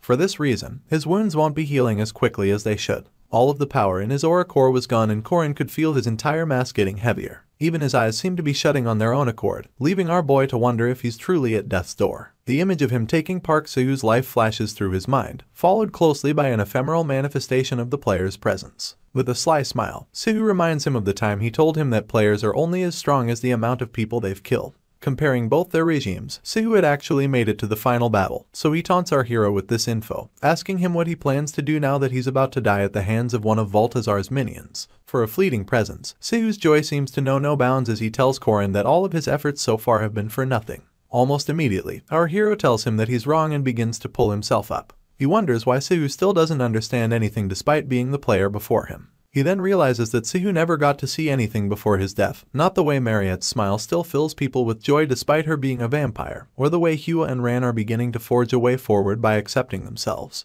He never got to see Alicia surpass her limits, but the presence could care less. He cuts off Corin Locke mid-speech, telling him to just die and that he has done what he can. Annoyed, our MC aims to punch the crap out of Seo-woo but ends up punching the closest wall because the player is just a manifestation. The way he sees it, if Seo-woo had been present for the strides all the people he killed made, he wouldn't have lived such a carefree life. Corin Locke's outburst draws the attention of Skies, informing the beast that he still has some regenerative power left. Before anything else, our boy activates the rune of regression and summons his spear to his side. At least he tries to. Skies catches it mid-air, annoyed that Corin is trying to use the same technique again. He stares at him with so much disdain, threatening him to try catching the spear since he wants it so much. With the strength of the Black Ox, Skies throws the spear at our hero, but he's too weak to even dodge it. It digs into his right shoulder with overwhelming force, pushing him to the ground with extra oomph. Skies then pulls out the Sun Sword once again, firing it up and announcing that Corin Locke will finally meet his end. The blade makes its way down only to get stopped by our hero's bare hands. His poor hands begin to turn red as the flesh burns off them ever so slowly. Corin screams with everything in him, trying to keep the blade from taking his life. Sadly, the best he can do is deflect the actual sword.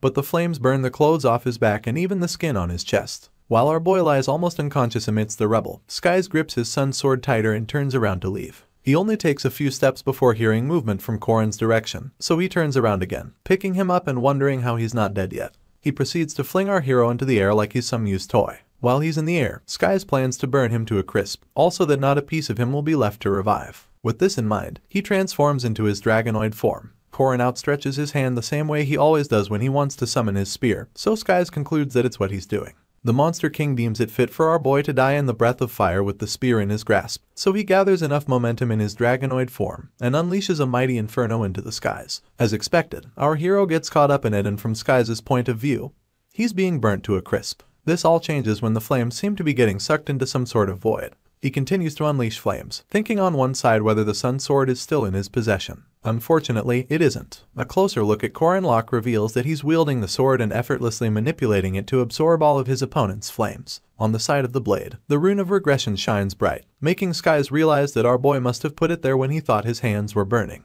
Huffing to catch his breath, our hero lists out all of the pitiable animals his opponent transformed into during their fight, wondering if Dune Skies, servant of the king, is having an identity crisis. A wicked smile, only found across the lips of immortal Luck, comes across his lips as he asks Skies who he thinks he is. The Monster King calls Corin a boring person and follows up with a boatload of flames in hopes that he'll die already. You see, in Corin's past life, he and Sihu made it to the final boss, proving that all 4 of Balthazar's minions in possession of various treasures were somehow defeated. Now, he just points the sword at thin air, letting it glow brighter and brighter as the seconds pass. Apparently, it possesses a special form only Corin is aware of in this lifetime, a little sphere of concentrated power. As the spear of the queen, our hero grabs hold of this sphere and swallows it whole. Skies spits flames at him in vain, but our MC just stands there, floating above him as the system informs him that he has consumed Klaus Solas. In no time, the sun accepts him as its great warrior, and blesses him with the title Ergedlam, aspect of the sun. His hair becomes a flowing white, and as part of his new abilities, he obtains the light of the sun, Agatram. This way, as long as the sun is up, he's basically invincible. All through his upgrade, Skies doesn't stop sending flames his way, but all of the fire just seems to orbit our hero, preparing itself for when he chooses to send it back. Even Skies can tell that something has changed, for a puzzling look is all his face can muster. In the blink of an eye, our hero burst out of the flames, almost taking a chunk out of Skies on his way down. The Monster King is quick to change his form back to that of the Black Ox, watching as an ethereal-looking Corin lock gently touches down. Our MC acknowledges that this is his second time using the sun, but this only infuriates his opponent some more. He rages towards Corin, hand balled into a fist in an attempt to punch his lights out. Gently, our hero glances at the ox and steps out of harm's way like a feather moved by a calm wind. Skies' punch crushes the concrete to bits, but these are pieces already marked by Corin lock. All our boy does is speak the words Soillo and Kenes to activate them, and immediately, flames emanate from a multitude of rocks, filling the place. Skies' temper only rises with the temperature, the veins in his head close to popping from all the yelling and cursing. He screams that the Klausolas is rightfully his, but Corin stays as quiet as he's always been. You see, the Sun Sword has the ability to concentrate all the heat and fire in the environment, so all the coagulated flames formed by his rune magic build up to his final attack, concentration of the sun.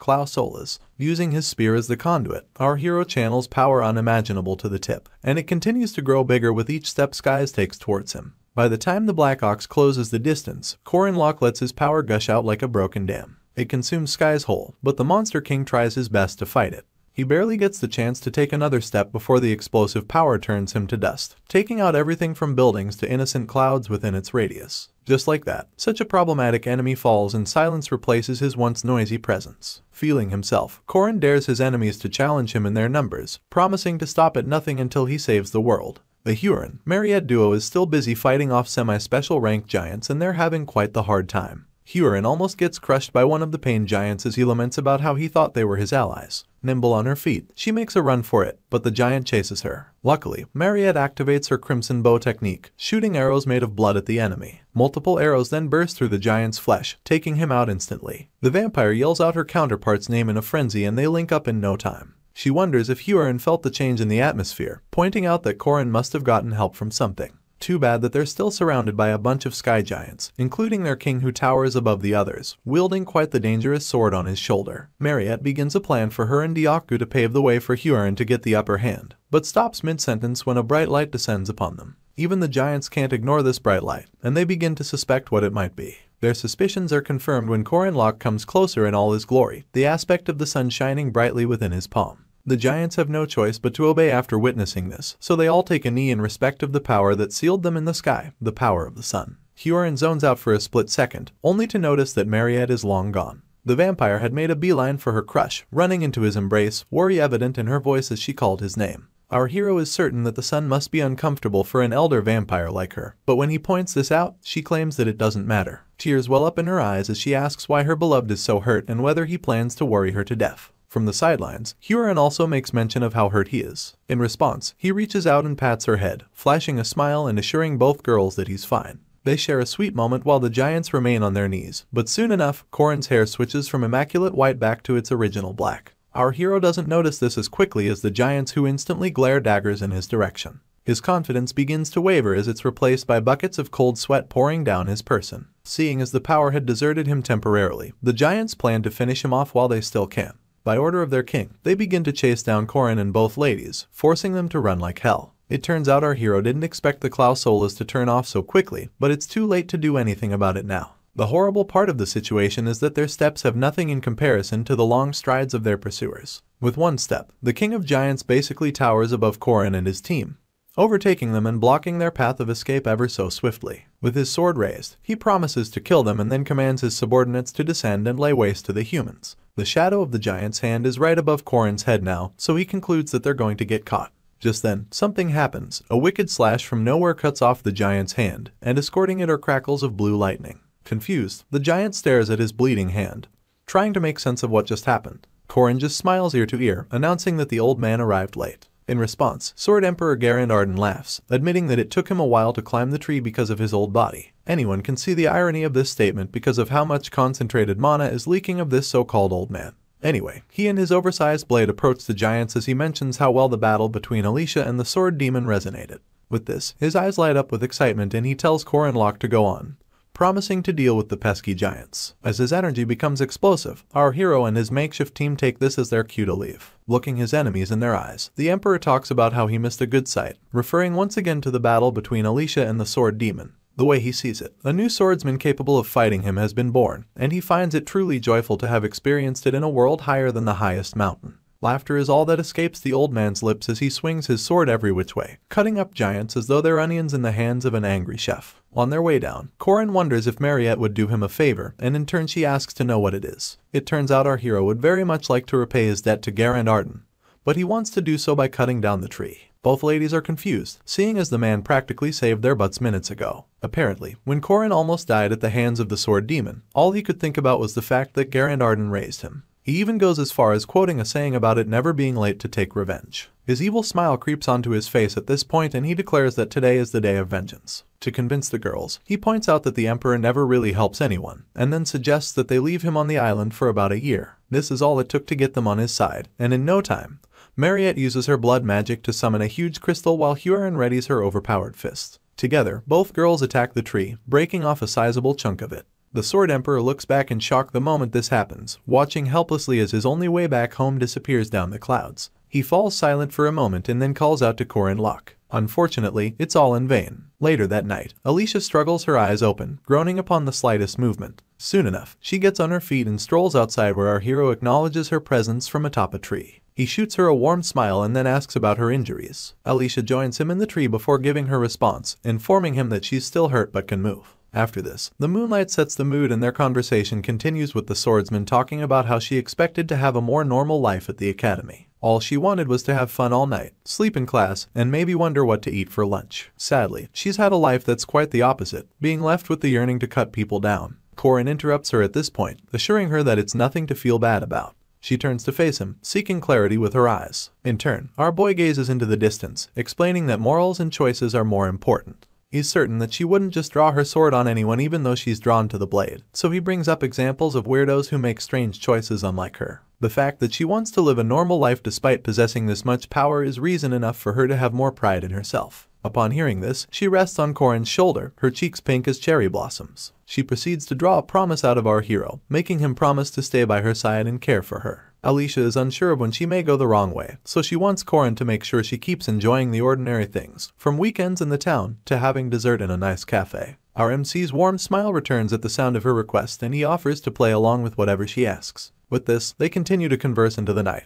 The Sky Island saga had come to an end, but there were still some loose ends to tie up. Come the next day, Corin admits to Huron and Mariette that he's getting engaged, but he's the only one smiling in the room. Both ladies who were eating basically freeze up for a few seconds. Mariette is the first to speak, wanting our hero to repeat what he just said. Huron would also like to know, but the moment they ask for the girl's identity, Lunia steps into the room, asking if they're friends with her man. With her usual air of confidence, she introduces herself, making it clear that she plans to engage her fiancé in a week. The personal pronouns she used in describing Corin seem to drive the girls deeper into depression, so much so that they just stare blankly as Lunia invites them to be her bridesmaids. Corin, knowing full well that both ladies are shocked, decides to continue messing with them for 5 more minutes before revealing that it's all a prank. Of course, Lunia plays along as our MC confesses his burning love for her, claiming that although he is young, his attitude entranced her. They barely get another sentence out before Mariette gets on her feet and quips that she's leaving. All she focuses on is her plan to revive Corin when he's 100 years old and live with him forever, but on the outside, she looks scary as hell. Our hero is confused now, not knowing who to focus on between the eerie Mariette or Huron who can barely get words out amidst her sniffles. He tries to explain that it's all a joke, but the Jiangxi rushes out of the building before he can finish. While Corin is beating himself up about how to make things right, Lunia can't stop laughing at him. Nightfall arrives in no time, but Corin still hasn't found any of the girls. He returns to his room, rubbing his neck tiredly as he keeps in mind that he has a lot to apologize for. The fear of them running away at the sight of him comes to mind, especially Corin,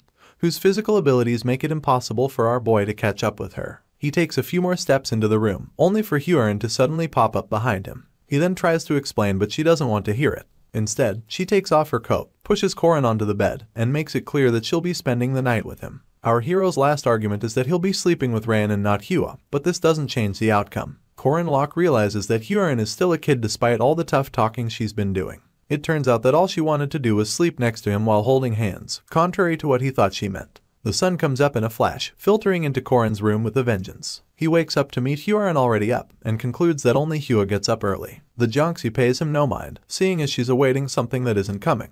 Our hero questions her about it and she makes mention of a crane, wanting to know why it hasn't come yet. Stretching his limbs, Corin informs her that there are no cranes in the east, oblivious to the fact that the Jiangxi expected it to come with a baby. He blabs on about heading farther north to see the cranes and wins himself a punch in the eye. The two of them then sit for breakfast where he informs her that the whole Lunia thing was a fake engagement. He apologizes to Hua and tells her to extend the same to Ran, only stopping to point out how skilled she has become with cutting fish with chopsticks. She tries to feed him some under the guise of him being too busy to eat, and then urges him to travel with her if something like this ever happens again. After staring at Hua's spoon for a few seconds, he accepts the gesture and thanks her. Moving on, our boy acknowledges that Mariette is the only one left to apologize to, and to pull this off, he has to go through Diaku. He finds the glorified dog perched with sunglasses and a pack of smaller dogs fawning over him. Corin wonders why he's so popular but brushes his concerns aside to ask about Mariette. He goes as far as trying to bribe him, but Diaku reveals his net worth to be 2956 gold. The dog went on to thoroughly mock our boy before telling him the location of his master. Corin then makes his way to the exterior guest chambers of the Arden Manor where he reveals the whole story to the vampire. She screams immediately, warning him to tell her things like that on time. Mariette becomes embarrassed by her behavior earlier and spends the next couple of minutes kicking the sheets in shame. Afterwards, with her head still burrowed in the sheets, she lets Corin know that she believes everything he tells her. Apparently, she'd even believe him if he claimed a comet was landing the next day. Mariette finally lifts her head to reveal eyes already watering, and then tells Corin that he can't ever lie to her. On the inside, she keeps telling herself that no matter how things turn out, our boy will be hers in 100 years. With this, all the girls who like Corin become aware of the engagement being fake, so the date that followed between him and Lunia was treated as a disguise to fool other people. Our hero and his date sit opposite each other in quite the open spot, laughing and fraternizing to their heart's content. Unfortunately, one person had a problem with this, Alicia, the stalker. You see, the swordsman is currently sitting a few ways from our hero's table, hiding behind a menu like a poor excuse for a spy. She can't quite pinpoint her reason for coming, but her mind replays a certain mood Corin had set at the beginning of the semester. It goes on and on until she remembers the night before, when he promised to stay with her. Her trip down memory lane is rudely cut short when she witnesses her big sister leaning in for a kiss. Corin tries to question her as she cups his chin, but she claims they have to put up a sweet scene for their onlookers. This is all our boy needs to hear to lean in some more. He even reaches for the swordsman's hands, pointing out that they're rugged. She thinks it's unbefitting of a woman, but Corin plays with her fingers as he quips that he thinks it's cool. Now blushing, he and Lunia practically share the same breath as she mentions how good he is at talking to women, adding that he's still slow in some aspects. He wonders if he missed something, but Lunia refuses to speak more on the matter and just decides to leave first. Corin has to ask if she didn't enjoy the date, but the swordsman admits that it's quite the opposite. By this time, Alicia had slipped away without our MC ever noticing she was there. It turns out that Lunia had such a nice time that it got her considering actually taking our hero for herself. With a hint of amusement in her voice, she calls him her fiancé one last time before leaving. The day of their engagement arrives soon enough and people turn up in their numbers wearing regalia so beautiful one wouldn't know where to look. The atmosphere buzzes with light-hearted conversation, but it all stops when Lunia shows up in a breathtaking wedding dress, her shoulders exposed and her face adorned with a quaint smile. Corin is the first to tell her how beautiful she looks, but she jokes about him being a man who knows what to tell a woman. Our hero makes sure she understands how serious he's being before the official announcement blares through the speakers. Lunia Arden and Corin are busy basking in their bubble of near-marital bliss when Alicia crashes the event. She yells amidst tears that she cannot accept the engagement, and this reminds Lunia of the past. There was a time people referred to Alicia as a dirty bastard child, but she defended her little sister with everything in her, telling the same people that she was beautiful. Alicia was born weighing a little over 2 kilograms, and as she grew, she wanted to become a cool knight like her big sister. She used to have this spark in her eyes, but by the time she was about heading to the academy, she already became a child who never looked her big sister in the eyes. Back to the present, and Lunia has nothing but pride in Alicia, having spent less than half a year at the academy and coming back capable of taking things for herself. She wonders if the youngin has finally made up her mind, but does nothing to stop the train of events. Right before her eyes, she lets Alicia drag poor Corin away like a bewildered pet on a leash. Anyway, others find it so romantic and moving, so they pay no mind when Sophia, Lunia's mom, commands them to chase after Alicia. Lunia takes advantage of the situation, pretending to be shocked by everything that has happened. Sophia checks on her daughter immediately. And while she's doing that, Mariette and Huron arrive on the back of her great eagle, confusing Sophia even more. The Jiangxi then drops from a rope, urging Alicia and Corin to hurry up. All the while, Lunia hugs her mother tightly, staring her little sister straight in the eyes. The moment Huron locks hands with the swordsman, the great eagle takes off, leaving her no choice but to lodge Corin lock on her shoulder. As they fly into the distance, Lunia grabs her head and claims that the shock from what just happened has put her off from meeting men for a while. Her mom falls to the ground, even more confused than she was initially. With this, the prestigious wedding at the Arden household fell apart. From the moment they land, Corin Locke can't stop asking for an explanation. As he's taking off his coat, a note slips out of his pocket. In it, Lunia promises to officially come for him someday, and together, Corin and Alicia discover that the swordsman knew about everything from the start. After a couple of nervous laughs, our hero takes a look at the group of trustworthy allies he has gathered, only for Mariette to ask him about where they're to go next. He takes off his clip-on bow tie and announces that they should continue doing as they've done, seeing as they have tons left to fulfill. Just like that, the group's break in the eastern region comes to an end. On the other side of the world, Miss Erin Danua is still fighting a race against time, repeating the same events and defeating the same monsters day after day to repay her debt to the death god. For some reason, she finds herself smiling and Death asks her why. In turn, she uses the Kenna's rune to defeat some more enemies and asks if there's a reason she shouldn't be smiling. As her enemies burn to ashes, Death reminds her that Baltazar's armies are growing stronger while she's drawing closer to her limit. He then makes it clear that Corin Locke's life is over if she cannot keep her promise to purify the city. Afterwards, he asks if she's not feeling nervous with the deadline approaching, adding that she seems quite happy. Landing like a feather, Erin admits that she is, and it's because she believes Corin Locke is coming back. The story continues with a scene from 3 years ago, before Corin Cox's regression. Here, we see the hero right after the defeat he suffered to the goddess Erin Danua. From the look on his face, you can tell that he got a serious whooping, and so, with the tip of her spear right under his jaw, he quickly concedes the loss. Sure, he didn't really stand a chance against her, and she knows this, but she doesn't deny the fact that he's clearly practiced tirelessly. From their little duel, she could see that his fundamentals are solid, and as far as she's concerned, he has also focused on the 8-trigram spearmanship. It's truly impressive, so she wonders if there's a reason why he chose to do it. So, while still catching his breath, he confesses that it was the first thing that stood out to him in the martial arts section of the library. Upon hearing this, the goddess curiously asks why he chose the spear at the end, so he admits that it's because he heard it's easier to handle than the sword, to which simply agrees, adding that it's actually efficient. Clearly, the protagonist feels the same way, and suggests that he might as well learn her technique if he's going to learn spearmanship. Unfortunately, Erin Danua doesn't agree with him on this one because she feels that he'll just end up getting consumed by it if he tries. As you'd expect, he's taken aback by this, but before he can get a word in, the goddess bluntly advises him to just stick with the 8-trigram spear for at least another 6 months. Apparently, even though she was pretty impressed with his display today, she still feels that he's not ready to learn her spear technique just yet. The 6-step spearmanship is the secret art of the final boss Baltazar. Corin Locke wanted to learn the 6-step spearmanship, and so Park Sai-Hu introduced him to that NPC. However, he quickly realized that there was much to learn. Even after over a month, Corin saw that there was barely any progress, and he envied Sihu because of it. All the guy had to do was open his skill window and he could cast great magic immediately with ease. Despite being very frustrated, our boy also knew that just being envious wouldn't get him anywhere. Corin locked in, no pun intended. And so, step by step, bit by bit, he trained harder and got better, determined to move forward every day. The hero eventually becomes so good with the spear that even the 7 forms become like the basics for him, and this allows him to get to the advanced 8 forms. And just like that, the rest was history. One night, all of his progress finally becomes truly evident after one of his training sessions. He finally did it, and the goddess confirms this after seeing how much he put himself through over the past 2 months to achieve success. Erin takes his severely bruised hand and expresses how shocked she is by his progress. The goddess had thought 6 months would even be considered a short estimate for the time he used to achieve what he did, and this leaves her wondering why exactly Corin wants to get stronger. As far as she's concerned, if it was only about being stronger, then Saihu alone is more than strong enough. So, the MC reminds her that even a hero needs a companion, stating that someone has to drive the wagon next to the guy. More importantly, if Corin gets stronger, then fewer people will die, and he makes this clear to the goddess. His words catch Danua off guard and leaves her speechless for a second, before concluding that he truly is a good kid. Corin just gives her a warm smile in response before assuring her that he's really just an ordinary guy at the end of the day, to which the goddess agrees with him as she returns the smile.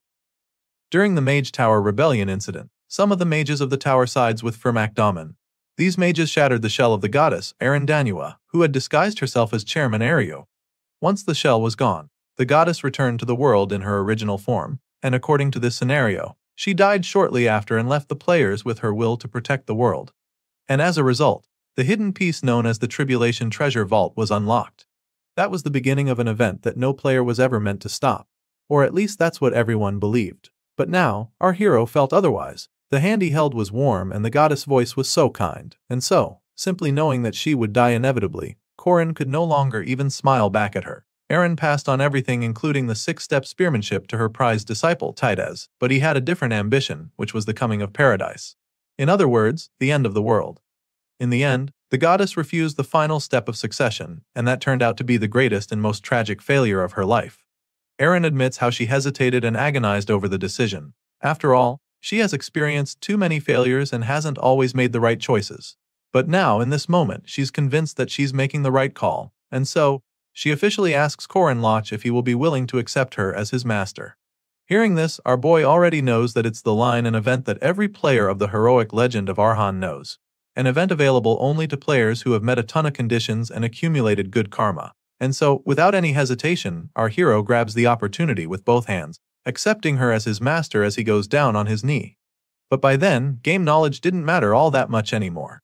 The goddess embraces him in a tight hug as she gives him a few words of encouragement. She assures him that it's okay to fall asleep as long as he gets back up, and that it's okay to fail if he can just succeed the next time. Eren says that it's okay to cry even as long as one smiles bigger afterward. She says all of this to him, urging him to just stick to his own justice. His own conviction tells him to always walk the righteous path. Corin listens carefully as she says these words, which leaves him in a daze for a while, and that's when she kisses him on the forehead and promises to give him the blessing of the goddess. Till this day, that memory lingers on in the hero's mind, and he vows to never forget the warmth of that moment when her lips touched his forehead. Meanwhile, in Nasria, the city of the dead, for 300 years, the same night of death repeated. Sadly, the immortal king's army was slowly getting stronger. The precarious balance that has lasted 300 years has finally reached its limit, which is why the goddess is currently being hunted down by the undead. Remember that battle from the last chapter? Well, it appears that Eren is about to lose. This is the third night of battle, and at this rate, she's afraid that Jororg, the immortal king, will fully become a lich. Sadly, it's cutting close this time, and the goddess doesn't think she can stop him this time, but just as these thoughts run through her mind, a familiar voice cuts through the air, telling her not to worry as he states that Jororg has already been taken care of. And this knight in shining armor turns out to be none other than Corin. He claims that they don't need to rush and assures Eren that they still have enough time. As you can imagine, the goddess is stunned by his appearance, and before she can even say anything, our boy simply informs her that he's come to save her. You see, when the normal King Jororg dies, the city's time rewinds 3 days, and all the undead he created before vanish with it as if nothing ever happened. Nazia, the city in question, has a population of 1.2 million people living there, which is a lot, and this means that the entire continent would likely be wiped out if the undead escaped the city. And so, his master made a pact with the Reaper. The terms of this agreement ensured that it's a peaceful city by day, but at night it is ruled by the undead. And so, this continues as an endless cycle, but now, our hero must defeat the undead bosses and kill the Jororg within 3 days. To do this, the goddess split her soul in two. This soul that remained here has repeated this 3-day loop and has even been forgotten by the real body's memory for the last 300 years. Everything was going fine for the city at least. For the last 3 centuries, and the pact remained functional, but eventually, Jororg began to notice the loop the goddess had created to keep the peace, and now, this cycle has reached its limit. The soul she left behind can no longer maintain the loop, and it's only a matter of time before the forces of the immortal king take over the city for real. Because of this, Corin made a deal with the Reaper to purify Nasria within 6 months. And now, with that deadline approaching, they've looped 3 more times so that they could fight the undead by night and go on dates by day.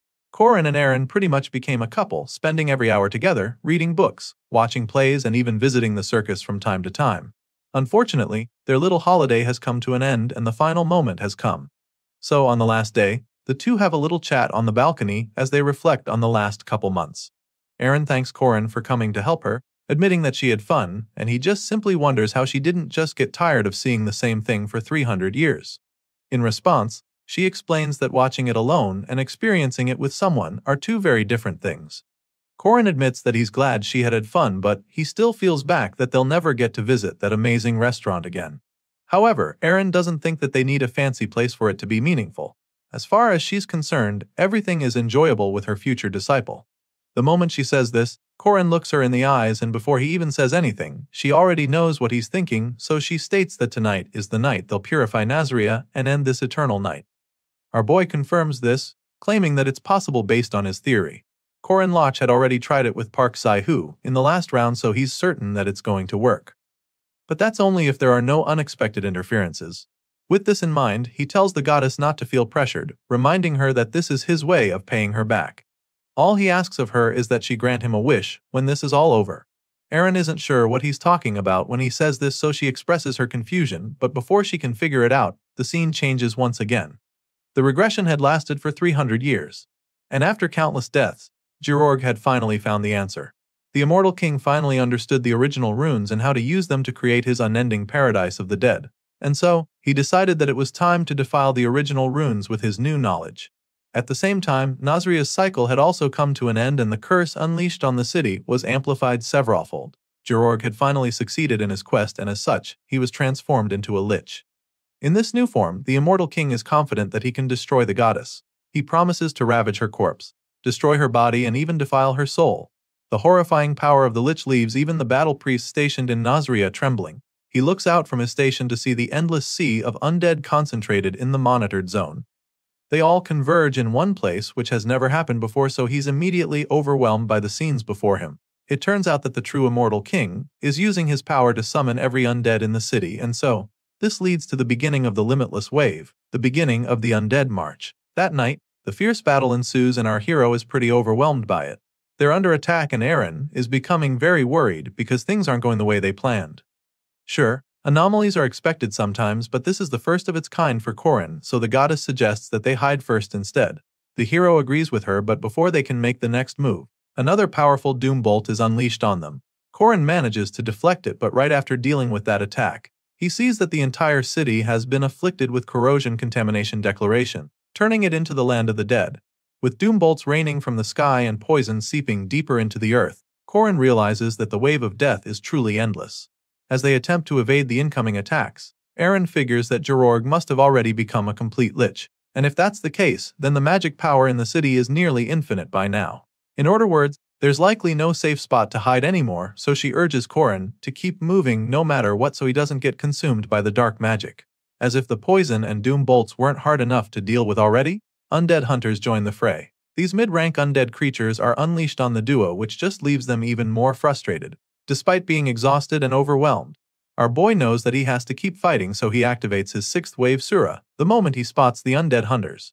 He tries to wipe out the undead monsters with this technique, but it turns out to be a lot more dangerous than he thinks. Aaron sees it and immediately warns him not to use aerial movement against them, because stopping mid-air would be very bad for him. However, our boy refuses to back down, so he activates his rune of hardening along with the rune of wind, which allows him to keep moving in the air after destroying the undead hunters.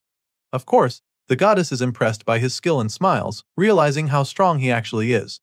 On the other hand, Georg is absolutely furious when he sees the human warrior making a fool of his forces.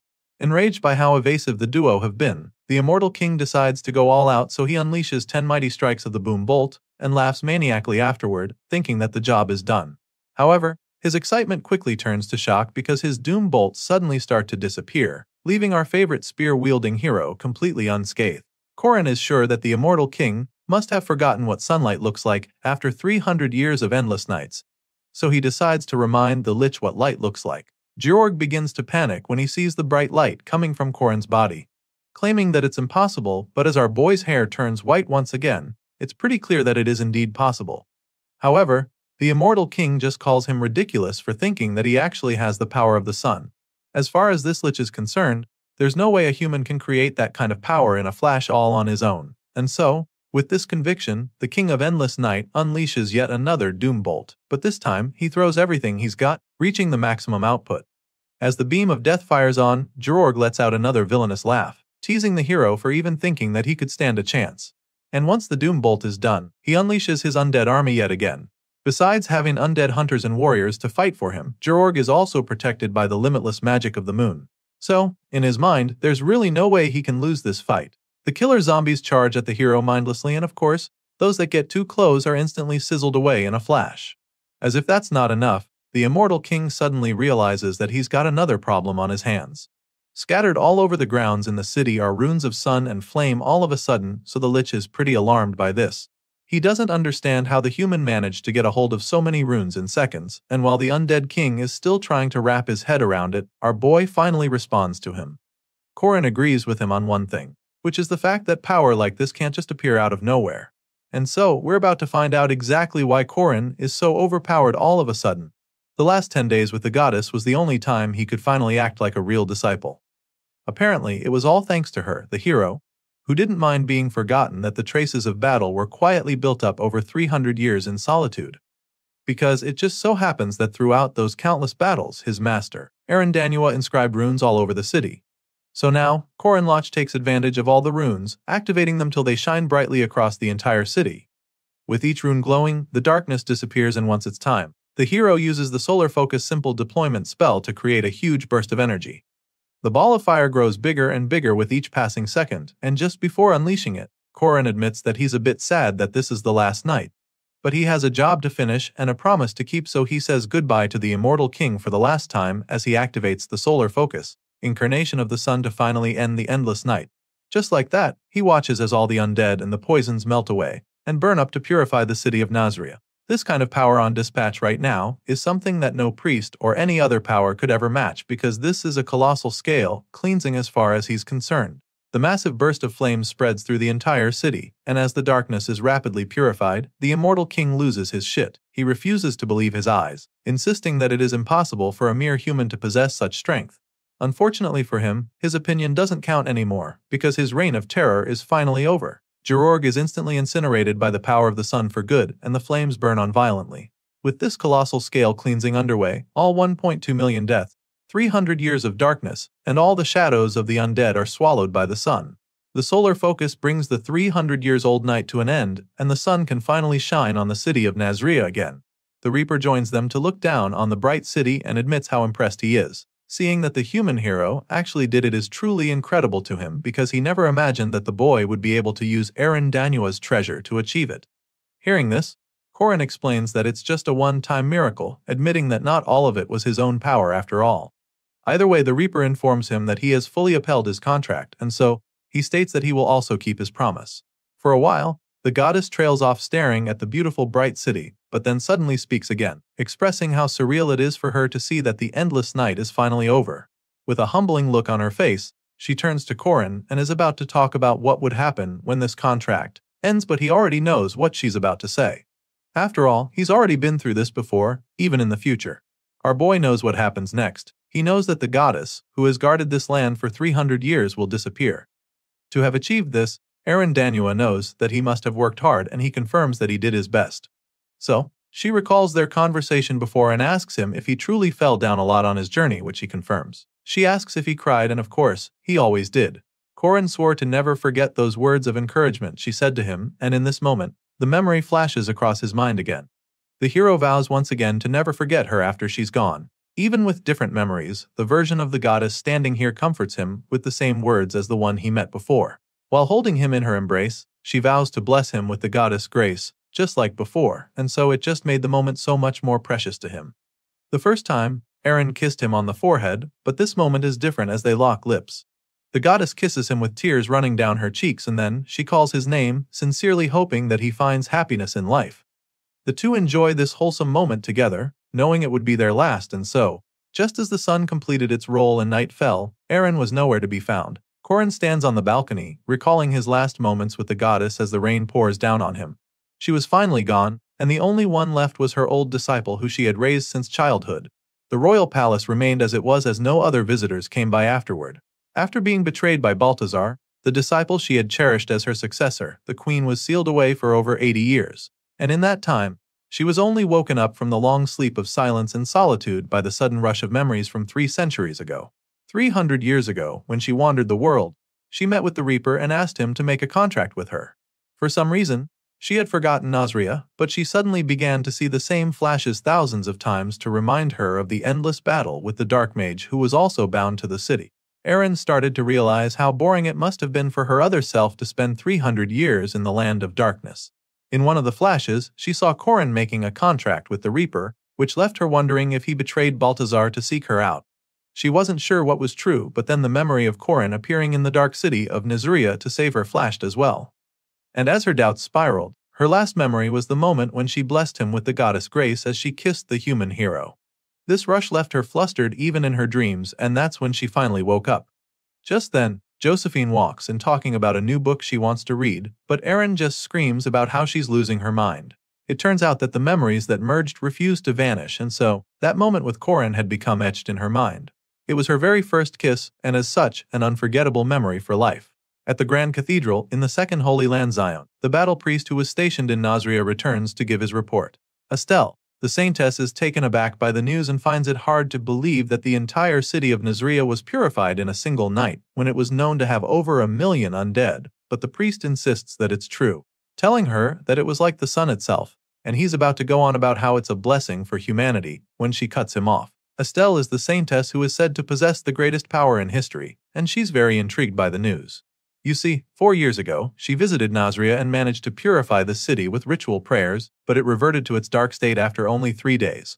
For a long time, Nasria has been considered humanity's biggest headache, but it was a controlled problem.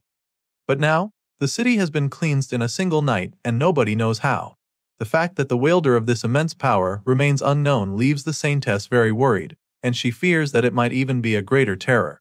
Knowing that someone out there possesses such power is extremely disturbing for her, so she decides that she'll have to find out who purified the city of Nasria. The news of the colossal cleansing sent shockwaves through every force on the continent.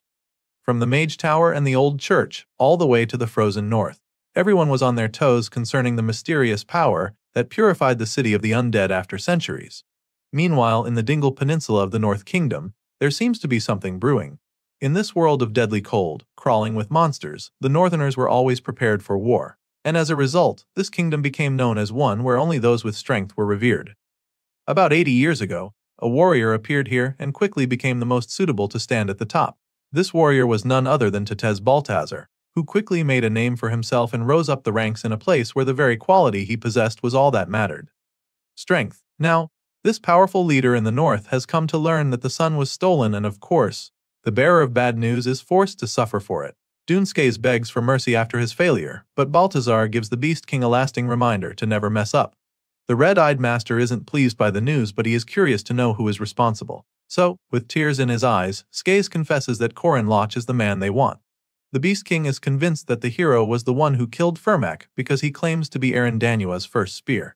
Apparently, the hero's name rings a bell, and his advisor wonders if he knows the culprit, so Balthazar confirms that he's familiar, claiming that his rival changed from Parksio to Corin. The red-eyed master seems all chill at first, but suddenly bursts in rage that leaves his subjects overwhelmed by his power. Balthazar is infuriated that the hero has already appeared less than a year later, especially since he calls himself the first spear of his beloved master, the one he both loves and hates, Aaron Danua. For this hero to call himself the first spear of the goddess, the treacherous disciple decides that he truly needs to meet the young man named Corin Loch. Speaking of the young hero, while the North slowly gets ready to unleash war on him, he makes his way back to the academy, feeling excited to begin his second year. Back in the academy, we're taken over to the integrated dormitory, where some of the students live. The place was created to manage the special beings within the school.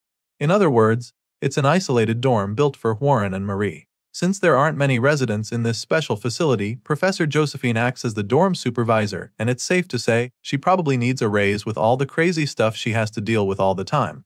Her glasses almost fall off her face when she bumps into Warren outside. She can't even begin to imagine what the red-eyed girl is up to, so she asks her to explain herself. At this point, we see Hua holding up a massive bluefin tuna fish, and in her defense she heard the eyeballs are good for EQ, which just leaves the professor speechless for a second. You'd think that's what she has to deal with at the moment, but then she takes another look and finally gets to see all the mischief the students in the integrated dorm are up to.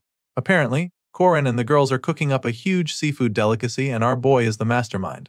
The overwhelmed professor is stunned at first, but quickly calls out to Corin, demanding an explanation immediately. Well, he's not really bothered about getting in too much trouble, since he's pretty much the assistant form supervisor. It turns out that this is actually much bigger than just a big meal for themselves, because Marie is literally supervising a group of guys setting up the place for the event. Anyway, Corin fills the professor in on what's going on, telling her how Marie says there will be lots of guests coming in, while the guys carrying in the massive furniture are struggling to avoid getting crushed. Our boy explains that Corin bought the bluefin tuna at the market and that they decided to share it, but it looks like she doesn't have any plans to share the fish with anyone. As for Alicia, she came around to help too and she's going all out with her cooking skills, even using the Arden-style, sashimi-style thin slicing on the tuna. After breaking it all down for the dorm supervisor, our boy gladly offers her a seat at the big table, promising to give her a nice treat for a good price. As flattering as it is, she isn't in the mood, so she simply tells them to just stop, quickly clean up and then get to sorting out the rooms for those freshmen she told him about the last time.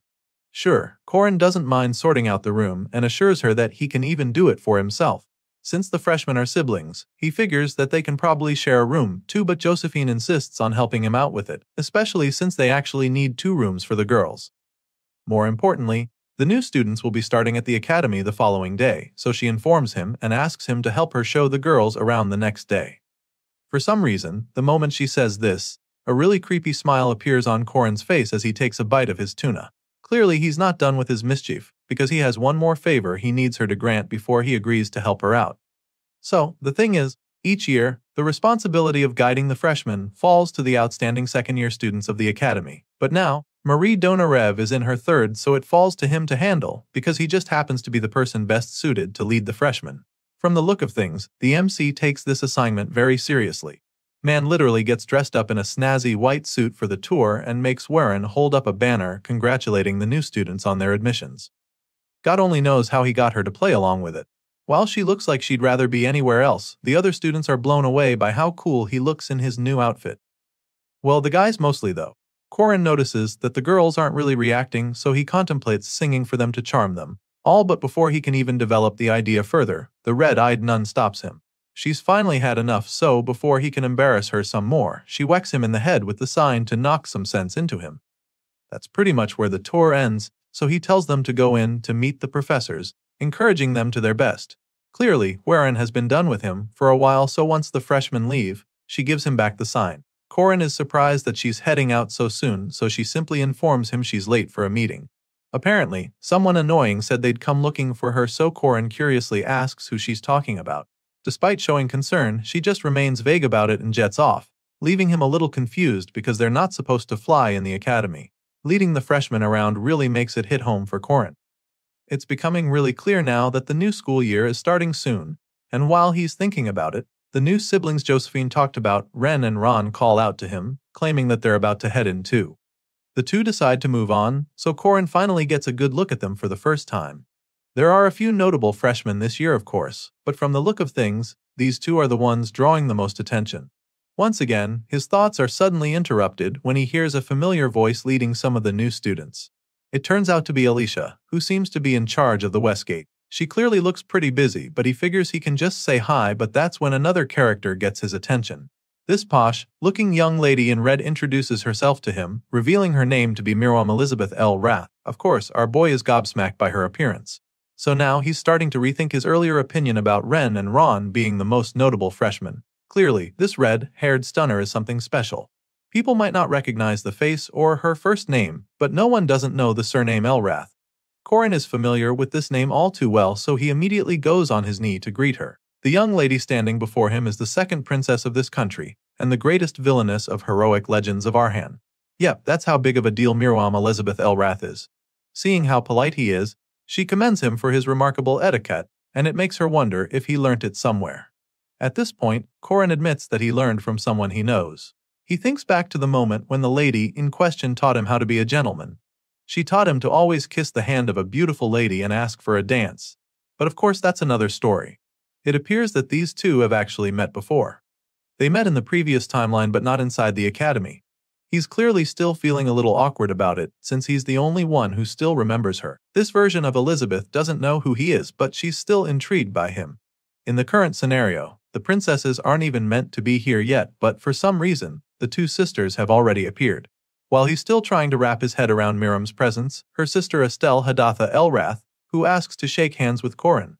Since she's a princess, you'd think she'd expect him to go on one knee and kiss her hand like her sister, but she settles for a handshake instead. Corin takes her hand to greet her and admits what an honor it is for him to meet her. In response, she tells him that there's no need to be so formal, so they're schoolmates after all. Besides, she doesn't use honorifics with him either, so it's not like she's expecting it. Just then, the younger one, Estelle, looks over at her sister Miru and pretends like she didn't see her earlier because she's shorter. Clearly, she's the meaner one in the bunch, and so she's always teasing Miriam. On the other hand, the redhead obviously doesn't like her name being shortened.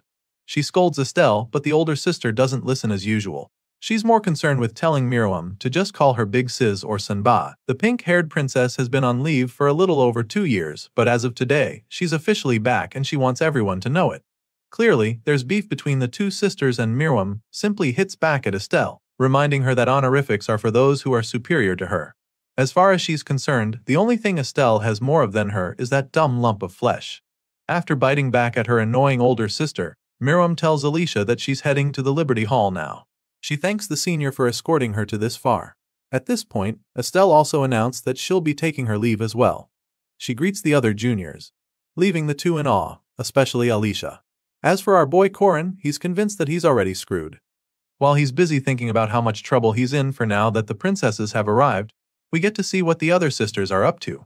Ren and Ron are currently taking a personal tour around the academy, and they're both trying their best to fit in and not embarrass themselves. The place is clearly mind-blowing for them because it's literally like a palace. They're still admiring the place when Miriam appears behind them.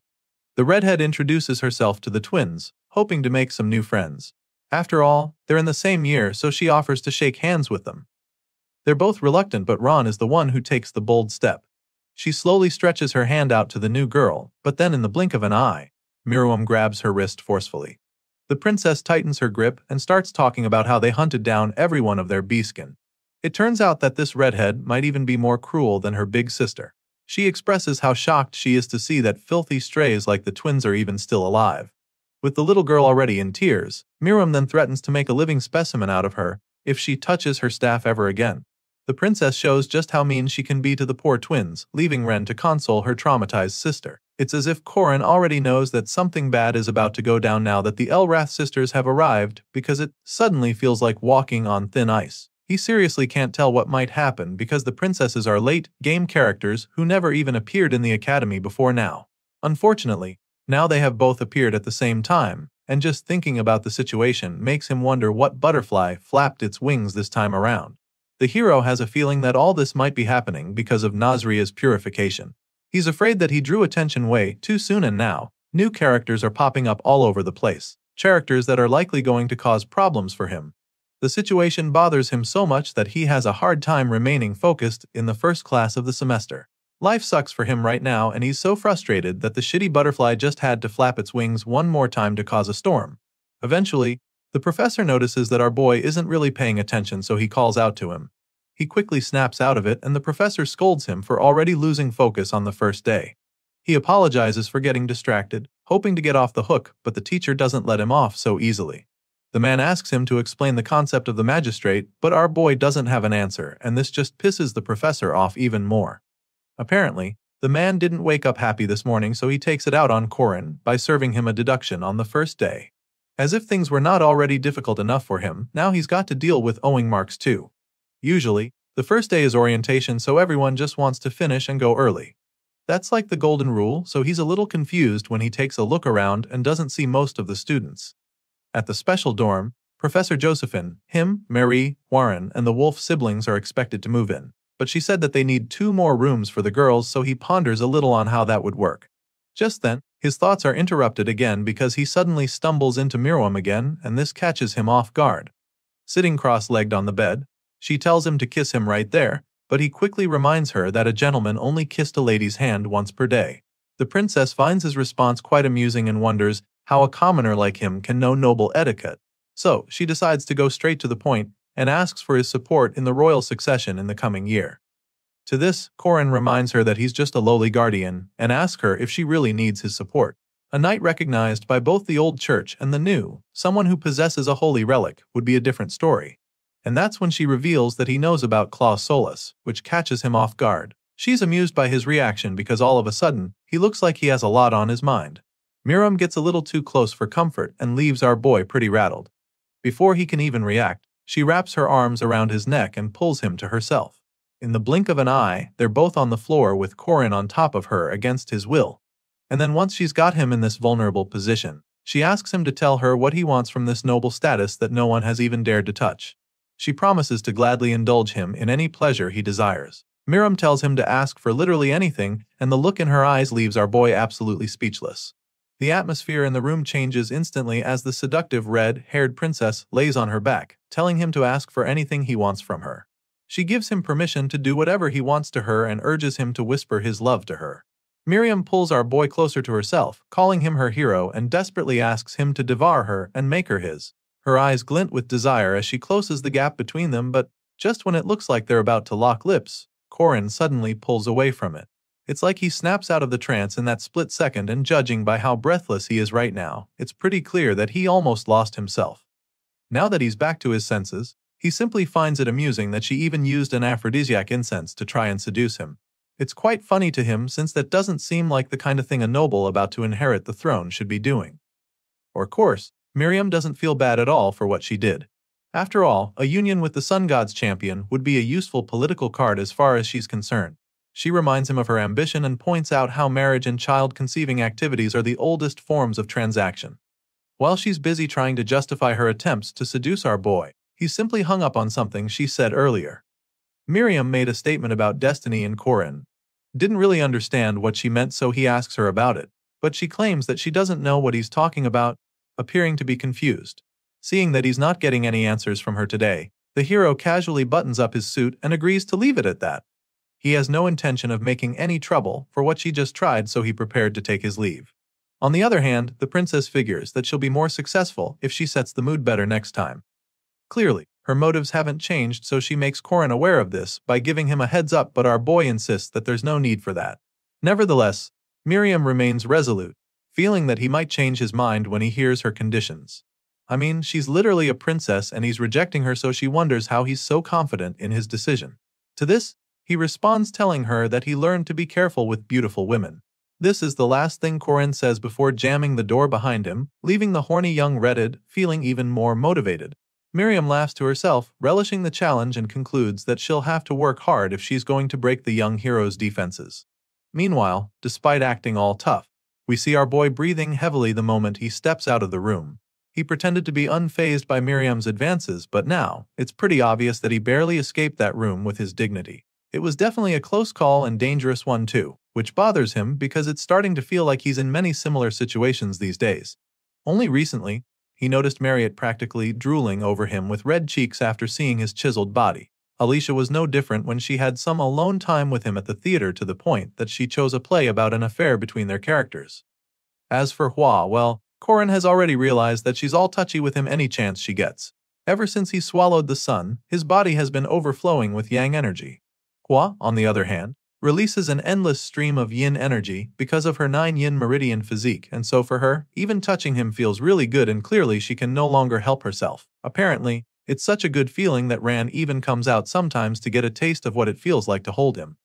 Later that day, Corin meets up with 2 of his friends to tell them about his situation. He's troubled about how many women are clinging to his body and needs help to fix that.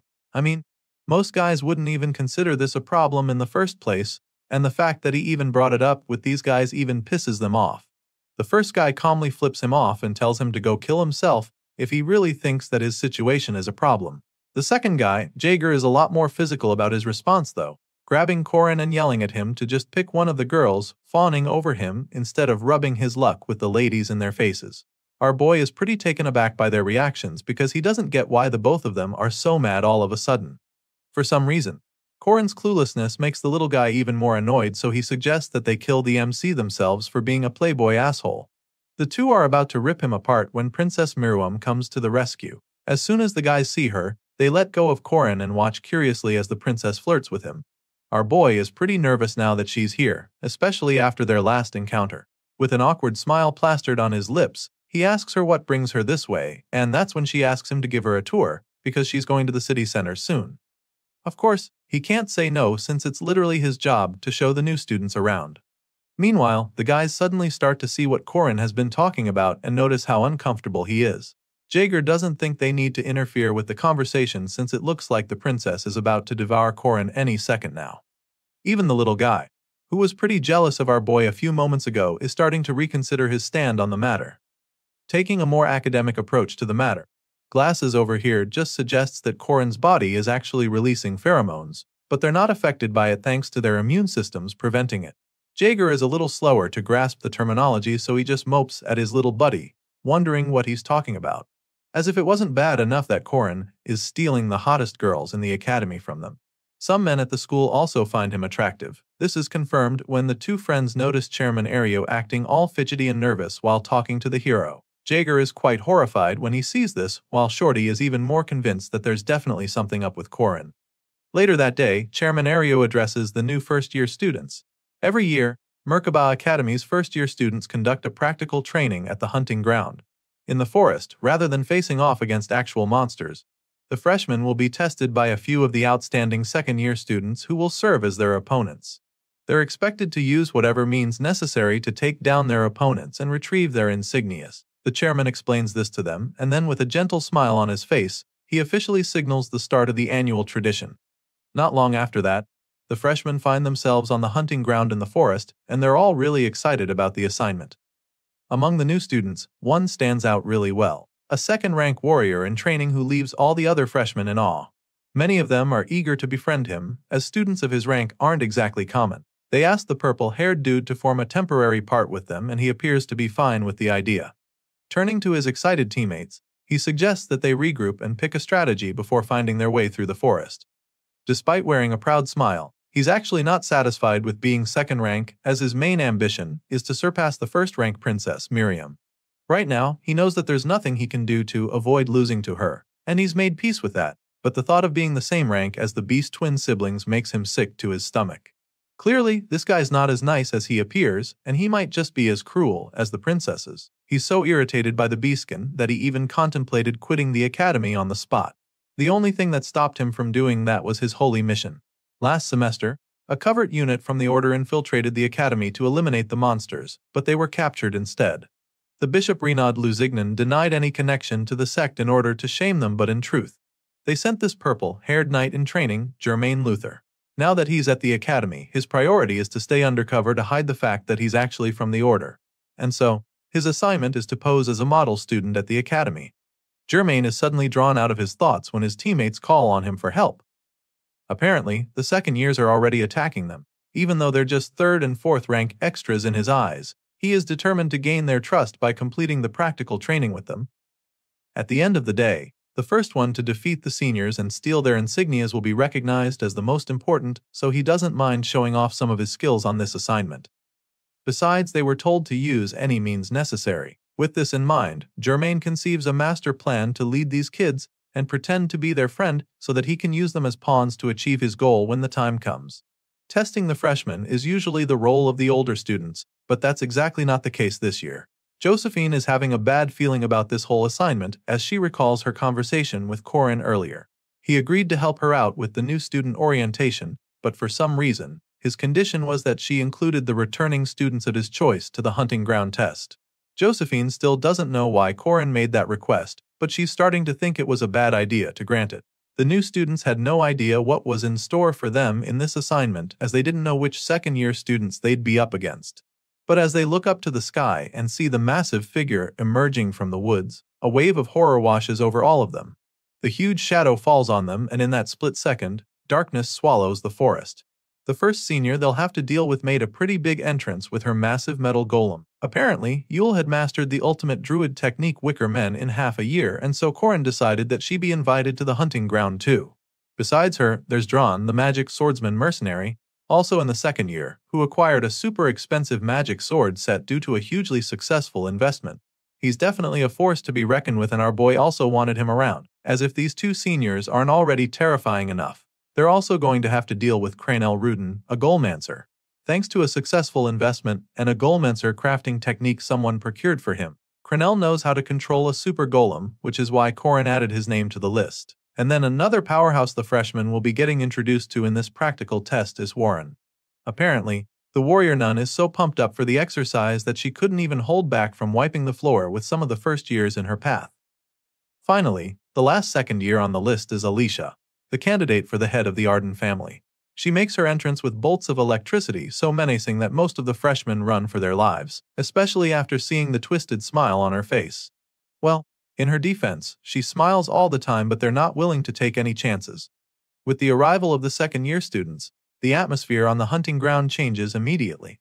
The once brave and excited freshmen take to their heels after seeing the forces they're up against. As for Germain, he's just dazed at first. He watches his supposed teammates flee from the scene like they just saw a ghost, and this makes him panic a little. Despite being the only one left, he refuses to run away like a coward and patiently waits for the opponent to reveal himself.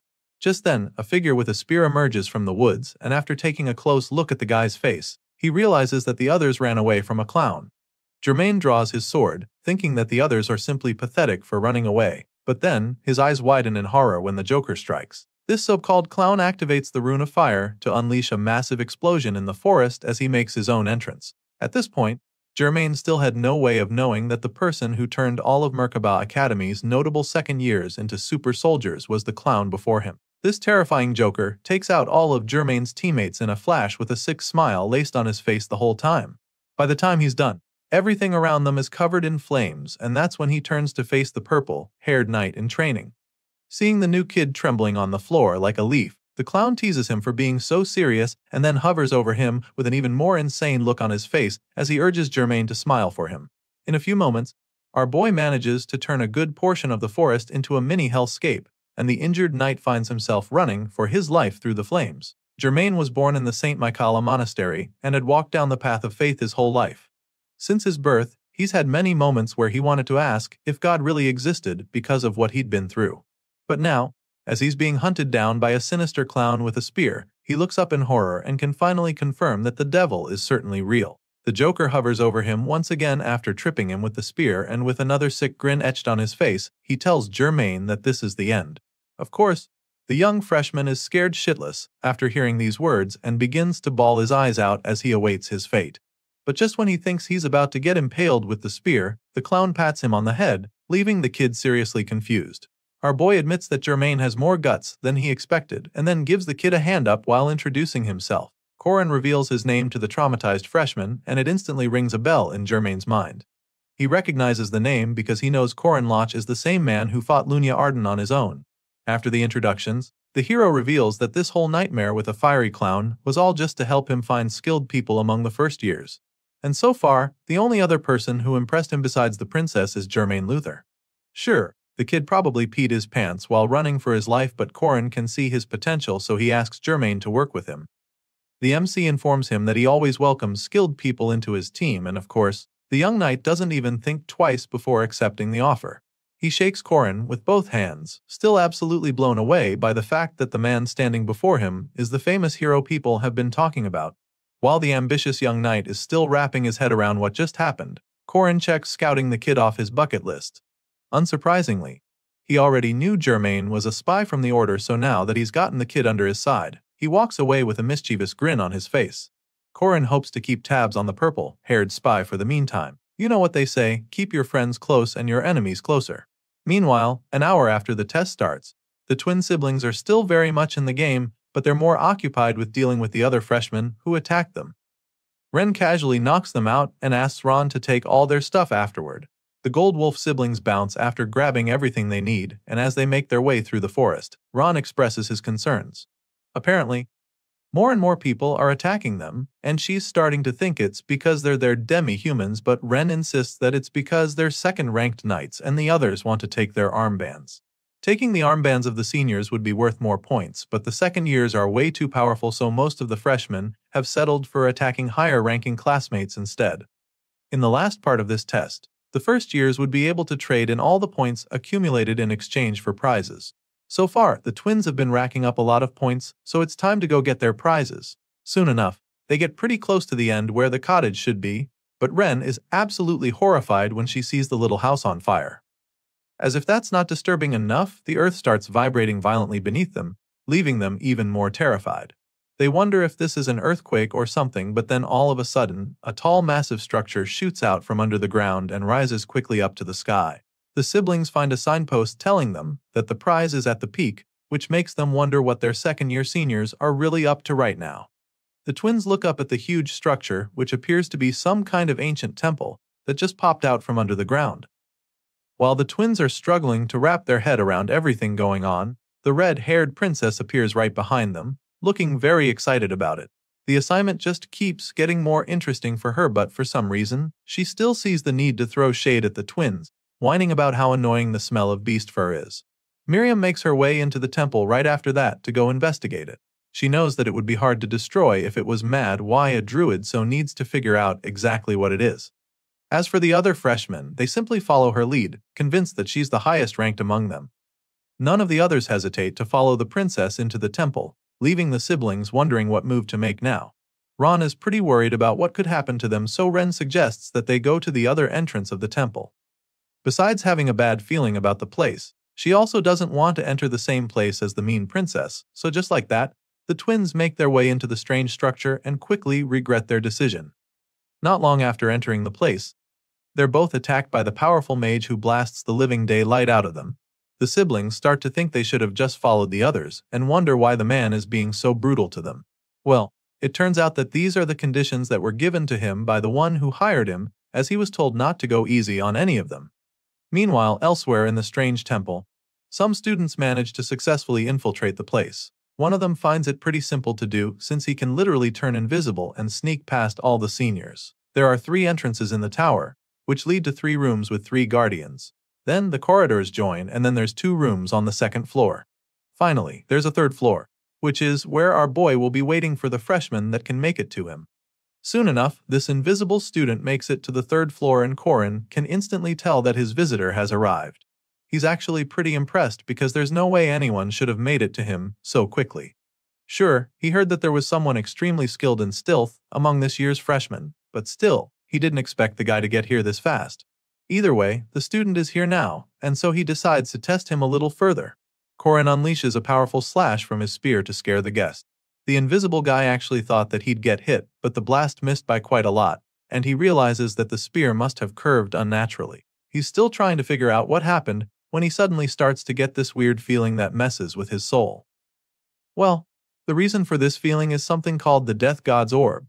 It's a kind of spell that ensures that strikes will always hit the mark. It separates the body and spirit, ignoring all defense power. And in that moment, the invisible guy realizes that the strike might have actually hit him. His concentration starts fading rapidly all of a sudden, along with his stealth that drains significantly too.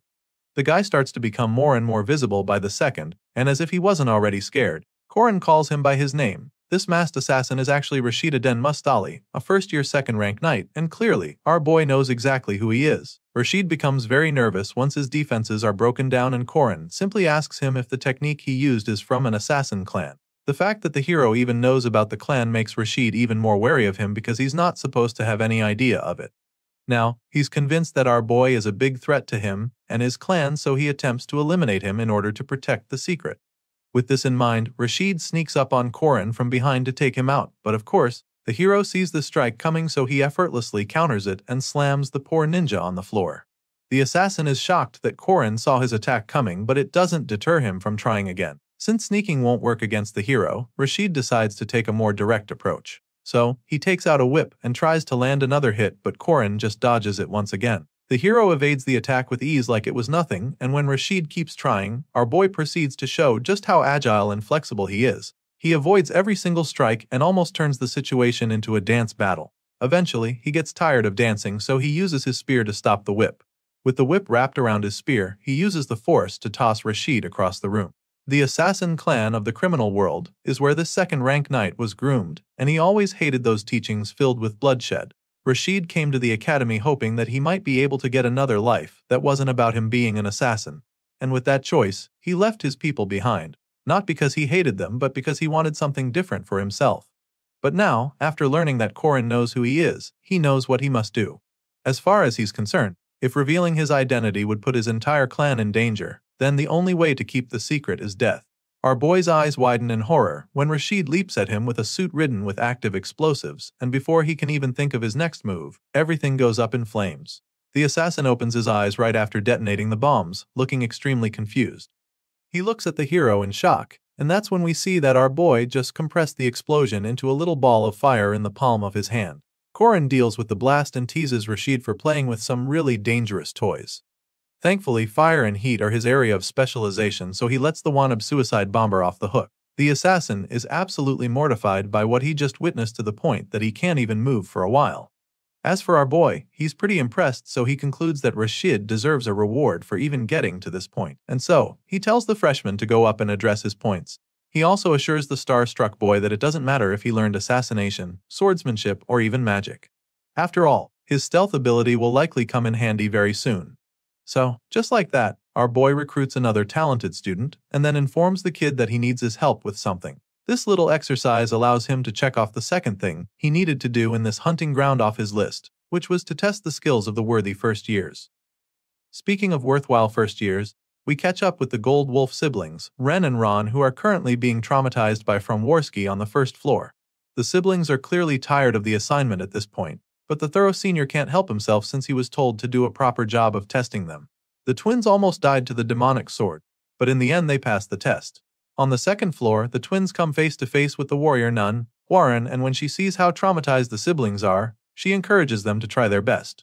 However, they're still pretty shaken after their encounter with Drawn.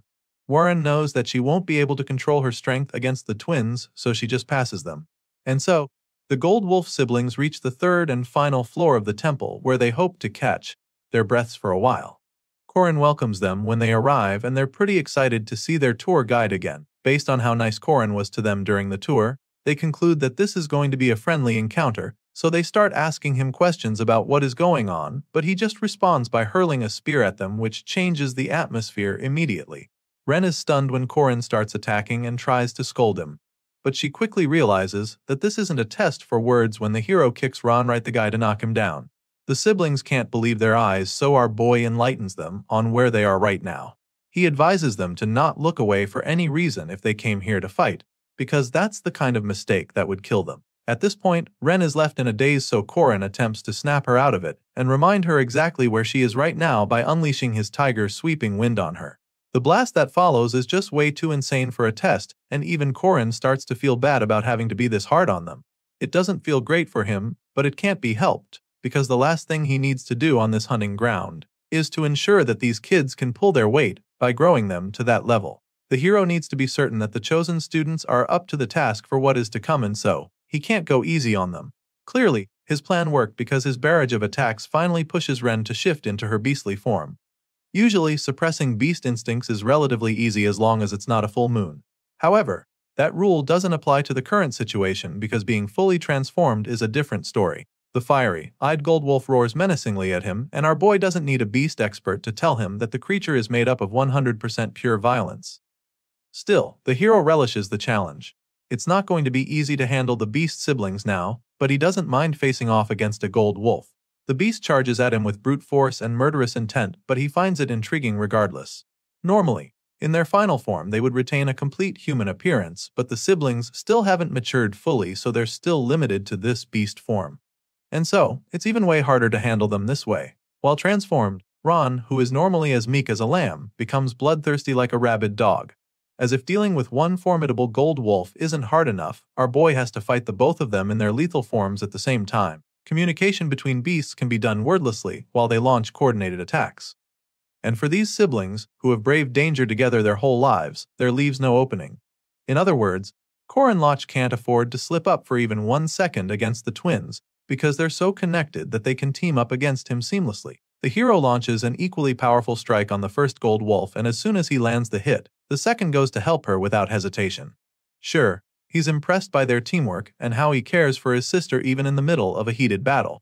However, he's about to teach the Gold Wolf twins a very important lesson, which is that they should never stop their feet while their sibling is getting attacked. As far as Corin is concerned, He should try to attack the enemy with that window rather than trying to save his sister. That being said, the MC blasts the two fully transformed beasts. They howl loudly in rage, so he just responds with a powerful first to the face to punish them for another error in judgment. Corin believes that wrath should be served cold, so when the siblings start growling instead of fighting, he uses the chance to land another hit. In his mind, even if they want to use the time they have to cry and whine, then they should at least look at their opponent and not let their guard down even more. At this point, the Gold Wolf siblings are already exhausted, but clearly, their tour guide isn't done with the lesson. Corin informs them that every second they falter is a second they give to their opponent. His little pep talk seems to be doing the trick because Ren suddenly charges at him, and of course, it excites our boy.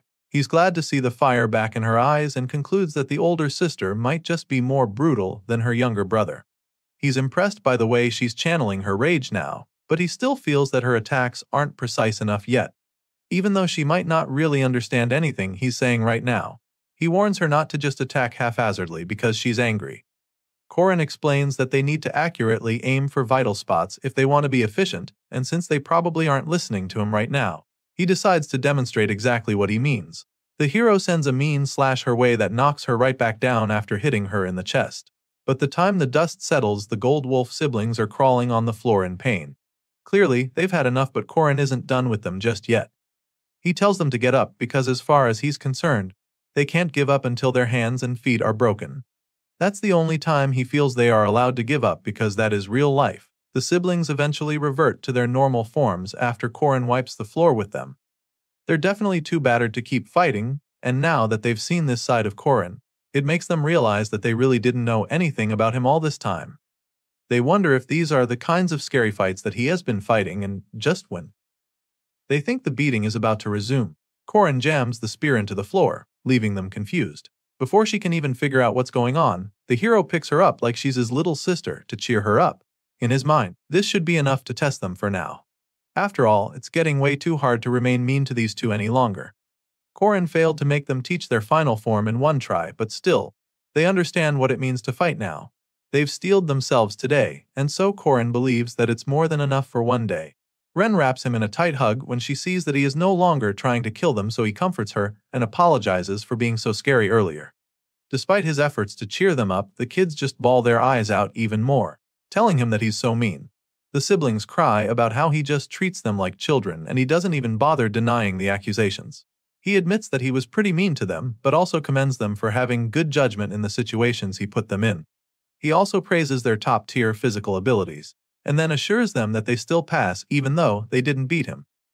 For the first time since they arrived on the third floor, the siblings felt a sense of relief as he hugged them both. But after what they just went through, they vowed not to need that kind of soothing embrace again anytime soon. After examining the Gold Wolf siblings, Corin returns to the center of the room to wait for the next talented student to arrive. That's when he suddenly hears someone applauding him from the shadows. It turns out to be none other than the red-haired princess. She seems surprised that he's still standing there even though the Gold Wolf siblings so long ago. Clearly, the princess still doesn't like the twins, but she admits that they do have exceptional physical abilities even though she condescendingly refers to them as puppies. Still, she can't help but notice that Corin looks like he was playing around even while fighting the both of them at the same time. Miriam is very impressed with how effortlessly he took down two ferocious Gold Wolf beasts at the same time, calling him amazing. In response, Corin informs her that he's currently acting as an examiner and also expresses his displeasure over her calling the siblings puppies. Anyway, he doesn't dwell on it, he cuts straight to the chase, and makes it clear to her that she'll have to defeat him if she wants to pass this exam. He also informs her that he's not going to play around like he did with those siblings when facing her. Corin has no intention of going easy on her, especially if she takes out the thing she's hiding in her dress.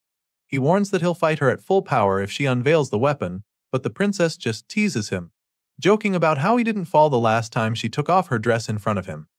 The redhead doesn't expect him to fall to her, and all of a sudden, she turns away from him and walks away. She tosses away her armband and declares that this is where she's going to fail the exam.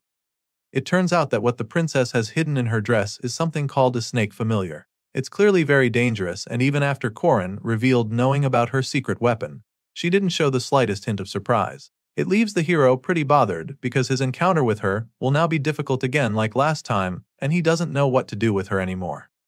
Meanwhile, at the top of the tower, A couple of students who didn't run into Corin or the other guards find a sign from the clown telling them to go back to the entrance. Clearly, these guys weren't tested by the special examiners in the tower, so there's no reward for them. As you can imagine, they're pretty frustrated when they see the sign, but all they can do is lament furiously as they make their way back down. Once they're back in the forest, the grumbles become even more. They feel that things went badly for this because of that clown, and one guy is so pissed that he calls Corin a bastard. His fellow freshman scolds him not to insult the senior, but the guy doesn't really give a shit. He tells his angry classmate that Corin is allegedly the future son-in-law of Donarev, and how he's also somehow engaged to Lunia Arden. Of course, the guy still doesn't care and insists that Corin is a crazy son of a bitch. Unfortunately for him, that crazy senior isn't done with them just yet. The injured freshmen eventually run into the crazy clown again. This time around, he's standing on a pile of weapons in the middle of the dark forest path. He welcomes the freshmen with a creepy laugh that echoes throughout the woods and asks them if the practice was fun for them. Of course, they're all still traumatized by him, and it's a miracle they haven't gone insane from hearing his ominous laughter. Corin suddenly pours a glass of wine on the pile of weapons, revealing that these are the rewards that should have been distributed to them during the practice. Among the rewards are rank 4 and 5 magic stones, along with other high-ranking items.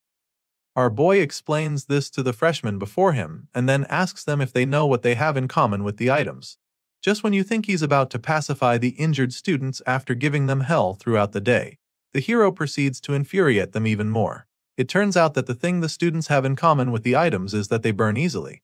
Corin reveals this to them, and sets all the rewards on fire instantly. Seeing the mighty flames roar behind him, the students are finally convinced that he's truly a crazy fucker. But of course, our boy doesn't care what they think, so he just keeps laughing as the fruits of their tuition burn in the flames. The frustrated kids wail as they watch their rewards burn away. Some even threaten to attack the clown, but they're not dumb enough to actually try that. It's a truly tragic scene for the new students and a terrible way to start their new life at the academy.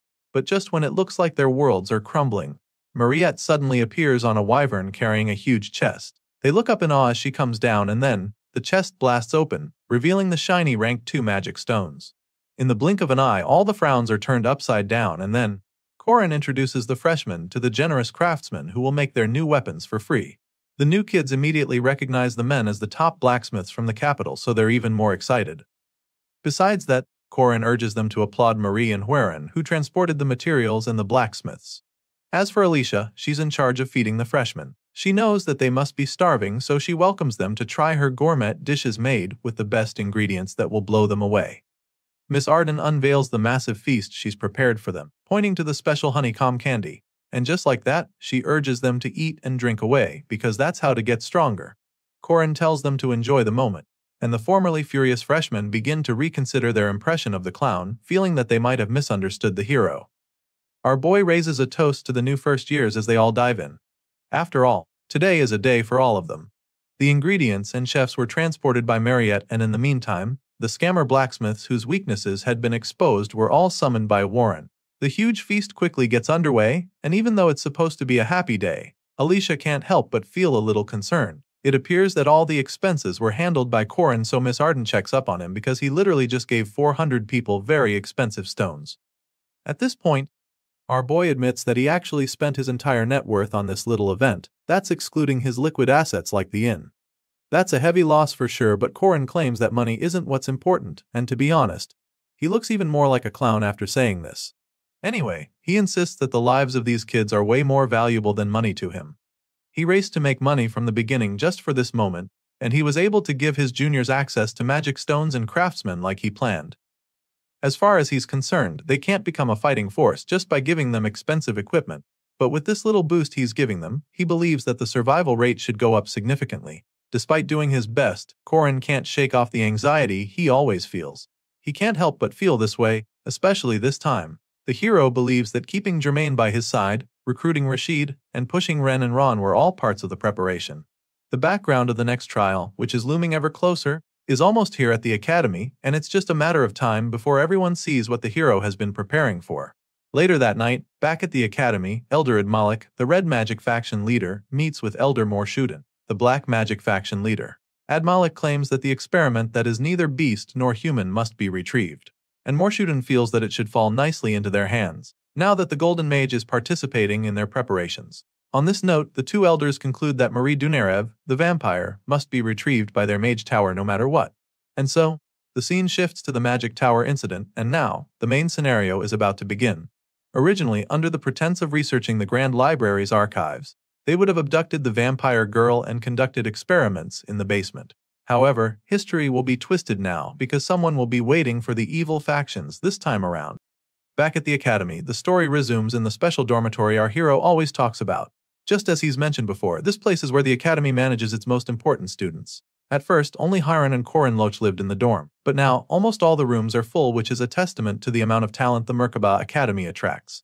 Every morning, our boy bickers playfully with Warren, as they always have something to argue about. Next thing on his daily routine would be to take a shower, and then after that, he heads to the second floor, which is always full of the unexpected students. Of course, among the special students are two princesses, and their rooms happen to be at the end of the hallway. This morning, the first princess, Estelle, has already gone to the cathedral for her morning prayers, while the second princess, Miriam, has probably gone to her lab. Well, at least that's what our boy thinks. You see, unlike the original story, both princesses have started attending the academy, and this makes the hero pretty anxious about what might happen next. You can blame him though, especially after his encounters with Princess Miriam. Meanwhile, at the other end of the hallway, Corin is more than excited to see the twins. Our boy casually bursts into the room looking like Luffy from One Piece as he urges them to wake them up. Of course, the kids are still pretty exhausted, so they just beg him to give them a couple more minutes to rest. In the original story, these cute kids would have grown up to be villains, but looking at them now, our boy is really glad to have them on his side. They're not ready to get up just yet, and he totally understands since he did push them quite a bit during the tests. Nevertheless, it's time for them to get up, so he scoops them up from the bed and leads them to the bathroom so they can brush their teeth, but they're reluctant because apparently the toothpaste is too spicy. This just leaves him even more convinced that they're just big babies.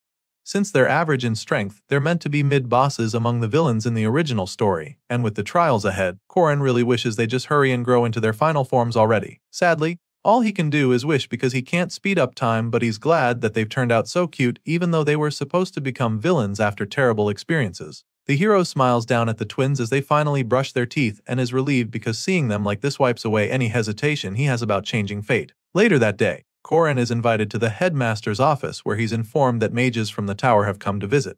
The news leaves him wondering what the purpose of their visit is, so Chairman Aryu explains that the mages claim that they're coming to access the research materials at the Merkaba Grand Library. They also claim that they would like to look into the careers of the students in the magic department. In response, Corin admits that the magic tower has always had a shortage of new recruits. So it makes sense to him that they want to check the career plans of the students at the academy. After all, kids these days prefer to become academy professors rather than tower mages. The hero's response intrigues Professor Josephine because she didn't think he knew so much about the magic tower. Well, he does.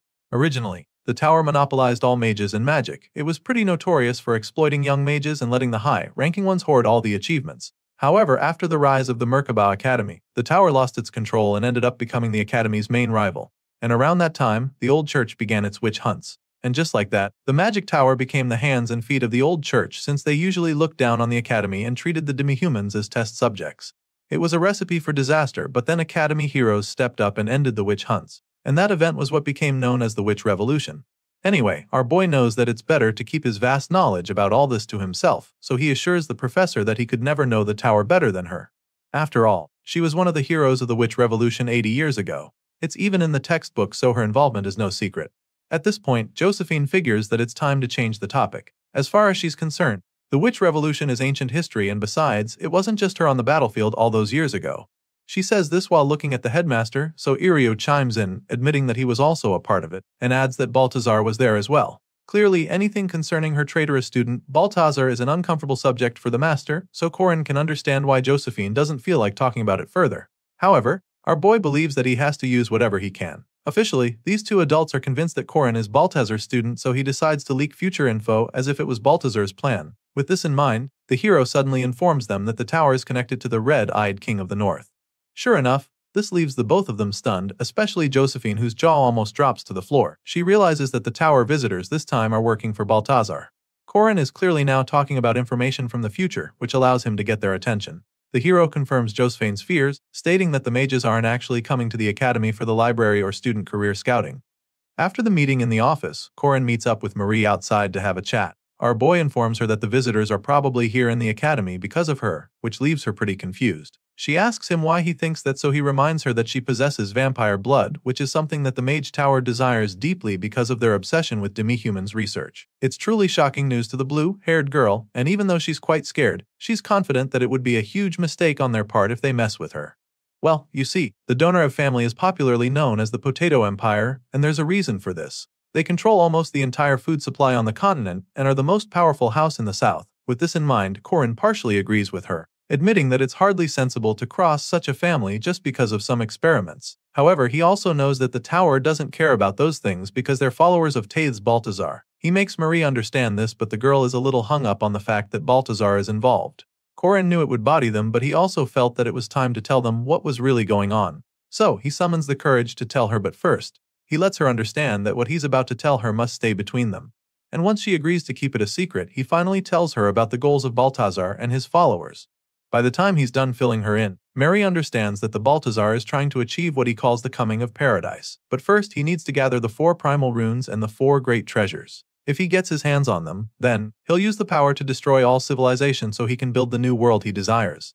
This is what Marie understood from Corin's revelation, and the hero confirms it. He goes on to explain that this is why the old church and the tower mages who follow Balthazar don't care how strong anyone else is in the current world. With the cause they're fighting to achieve, they believe that everything will be erased and only the world they want will remain. With everything Corin just revealed, Marie is amazed that the mages are actually planning something that terrifying. It's really ridiculous to think about, but she knows that Balthazar actually has the power to do it. Now that he's made her understand what is at stake, he decides to ask her for a favor even though he knows that it might be a lot to ask. At first, she looks surprised but then reveals that she's actually happy he's asking her for help. She thought he could do everything by himself, so to think that she could actually help him in his mission makes her feel really good. And so, she lets him know that he doesn't even have to ask because she's ready to do anything for him. Marie tells him to just say the word as she gives him a reassuring smile, so he reveals that there's something they need to do later that night. Right after saying this, the hero casually bids her goodbye, asking her to meet him at the Happy Inn at midnight since he has some preparations to do in the meantime. The moment Corin leaves, Marie starts to feel very anxious just thinking about what he wants from her. She almost can't wait for midnight so she can go see him at the inn, since she already has some ideas in her head about what the night is going to be like. Safe to say, she's ready for anything, and if we're being honest, she's actually hoping for something quite naughty. Later that night, we catch up with our boy while he's spying on the evil mages. There are so many of them right now, so he wonders if the tower scum are going to stay on campus during the day and then move to the hotel at night. There are 50 mages from the tower visiting the academy, but only 3 of them are introduced to us by their names. The first one is the elder of the Red Magic Order, Edmalek, and judging by how he's yelling at one of his subordinates, you can tell that he's not in a good mood. Elder Edmalek is the leader of the Fire Mages, and he's clearly an old, cranky man with a temper to match. Then, there's Elder Morstan of the Black Magic Order, who seems to be a bit more chill than his Red Magic Order counterpart. Just like the rest of Balthazar's followers, his priority right now is for them to prepare a test subject for him. And then finally, there's the Golden Adrian, who happens to be Balthazar's ally and the final boss of the upcoming Magic Tower incident. As such, he's like the most dangerous of the 3, and catching him is top priority for the hero. However, Corin has one major problem right now, making that very difficult. Even though he's got his sights on them, he can't tell exactly who the Golden Adrian is among the 50 mages. The hero's thoughts are suddenly interrupted when he hears one of the mages start yelling at their rookie to hurry up with their luggage, warning him not to drop it. Corin takes a closer look and is surprised to see that it's Rack. Apparently, the little guy has chosen the tower for his career and ended up as their lackey. Our boy feels pretty sorry for him and just hopes that he changes his future plans because the tower is about to disappear. All of a sudden, Corin spots one of the hooded magicians running into an alley, leaving the others behind, so our boy smiles, excited to have gotten his target. Later that night, Corin secretly follows the guy to a tavern. Apparently, the guy is big on gambling, and tonight seems to be his lucky night since he's stripping all of the competition bare right now. This professional gambler is actually a dark maid of the 4th floor of the Magic Tower who goes by the name Minroji. Apparently, this mage is not even interested in alcohol. He just came here for the money because every city's bar basement has a gambling den. As you'd expect, a magician of his status possesses a few tricks that give him an advantage in a game of cards. He can literally see his opponent's cards with his magic eye, so beating them is a walk in the park for him. As much as he's enjoying the wins, he's also trying to kill time because he's waiting for some of the working girls. He feels that one of them should have shown up by now, and just then, a lady appears right behind him, asking if she can join him. Of course, he doesn't say no to the beautiful lady he's been waiting for, so he welcomes her to join him. After all, this is what he is after. The high-stakes card game comes to an end shortly after, so Minroji leads the working girls to his hotel room. The knave lady nervously asks him if she's really going to get her money back after satisfying him. To him, There's nothing more interesting than messing with someone who's flat broke because they're so desperate and ready to do anything for money. As such, he preys on the poor lady's desperation, assuring her that she'll get her money as long as she lies quietly on the bed and does as she says. The horny mage can't even hold back his excitement, but it's quickly cut short when he senses a strange presence right behind him. Of course, from the creepy smiles you can tell that it's Corin Loch. Manroji is instantly alarmed, so he turns around to attack the person using a low-rank curse spell. But of course, our boy casually counters the attack because this level of curse is nothing. He grabs Manroji's face with one hand and slams the guy's head right into the floor. Just like during the hunting examination, he's back in Joker mode. He tells the guy not to move and reminds him that most people who get caught cheating have their wrists cut off. However, Manroji's case is even worse because he was just about to do something terrible to that girl, so Corin feels that he deserves a much harsher punishment. The hero pins Manroji to the floor, threatening him with the magic eye, so the mage starts to beg, claiming that the lady approached him first and that he didn't do anything. At this point, Corin informs the mage that the lady he was about to abuse is Rena, the owner of the place, and not just some random girl. It turns out that this whole thing was a setup to capture the tower mage. Now, Manroji is a lot more terrified and scared for his life. But things are about to get even more scary for him because our boy knows that they came to the academy so they could kidnap Marie. Corin knows that the old church and the tower do not see demihumans as people, which is why he came here prepared as well. That's when he calls on Marie to help him out. The blue-haired girl enters the scene referring to him as Immortan, which leaves the perverted magician horrified. Manroji starts tearing up when he hears this, but when Corin asks Marie to turn him into a vampire, he bursts into tears. Of course, the Donarev girl is more than willing to do anything Corin asks of her, so she agrees to turn the scumbag into a vampire. The next day, at the Merkabah Academy library, the others are starting to get worried because nobody seems to know where Manroji is. They haven't seen him since the previous night. Morshudan is particularly concerned, so his green-haired subordinate reminds him that Manroji is probably somewhere gambling right now. Of course, this makes a lot of sense since the old man knows that it's common for the guy to spend days at gambling dens drunk. Admalek is really pissed off right now because he's been stressing on how important this mission is. Sadly, some of his subordinates still are taking it seriously, so he is worried that the Tower Master Adrian will be very disappointed if he finds out that they're being this irresponsible. At first, he's afraid that their leader would punish them for their carelessness, but then all of a sudden, a thought crosses his mind. Elder Morshudan suddenly considers the possibility that Adrian was disguised as Manroji the whole time. After all, Adrian is the only one in contact with the master, Tadaz Baltazars, so it's very difficult for the rest of the tower mages to know what's really going on behind the scenes. As far as he's concerned, Adrian could even be plotting something with the red mages behind his back, so he knows that anything is possible. With this in mind, Morshudan orders Relin, the green-haired young mage, to locate Manroji right away, and of course, she gets right to it. As Relin dashes off on her assignment, the old mage notices something that catches his attention. It's the Gold Wolf twins who are currently making their way out of the library. Ron isn't exactly happy to be leaving right now, so his sister warns him to stop pouting since they're not supposed to make noise in the library. Sure, the soft boy keeps whining about how she always yells at him, but she just shushes him yet again. Anyway, back to the old tower mage, he's taken aback when he sees the demihumans. His eyes almost pop out of the sockets, and it's immediately obvious that he doesn't have good plans for them. Meanwhile, Relin goes into detective mode as she checks the bars around for answers. It does take long for her to get frustrated, especially since she doesn't get why she needs to run an errand like this when she's a third-floor tower mage. At the moment, this green-haired black magician looks like she could rip Manroji to pieces when she finds him. Relin laments to the bartender, threatening to switch sides and join the red magic faction. After all, it's pretty easy to join them if you can just suck up to Elder Morshudan. Just then, her grumbling is cut short when someone joins her at the counter. He requests for 2 martinis and then sits next to her, leaving her confused and irritated. This stranger introduces himself to her, and that's when we see that it's our boy. He's cleaned up real nice since capturing Manroji, and now he appears to be making a move on Relin. This smooth talker slides the second martini over to her, asking if she's here alone, but the mage isn't a fan. Relin immediately snaps at him, suggesting that he looks too young to be hitting on a girl like her, but of course, he's not even slightly put off by it. Instead, he suggests that she's too uptight, asking if she's one of the many overly studious ladies at the Mage Tower. Clearly, the hero isn't going to back off easily because apparently, he's a young honeybee who just found a pretty flower. With pickup lines like these and that seductive glint in his eyes, Relin might have a hard time turning him down, but we'll soon find out. As for the drama class with Alicia, Corin had basically completed his test and now he was convinced that the script was perfect. But sadly, none of his tricks were working on the green-haired mage. Relin slaps the martini he offers her out of his hand and snaps at him to go home, because she feels that underage kids like him should even be drinking. From the look on Corin's face, you can tell that he's genuinely confused, and that's when Relin finally loses it. She's mad that she has to deal with kids hitting on her after the old geezer at the faction sent her on a stupid assignment. Our boy tries to play it cool and use his charm to calm her down, but she gets even more mad and finally tells him to fuck off. At this point, the renowned playboy is feeling pretty defeated because not only is she not drooling all over him right now, but she's even irritated by him. He just lowers his head in shame as she chews him up, scolding the bartender for letting little kids drink at his bar.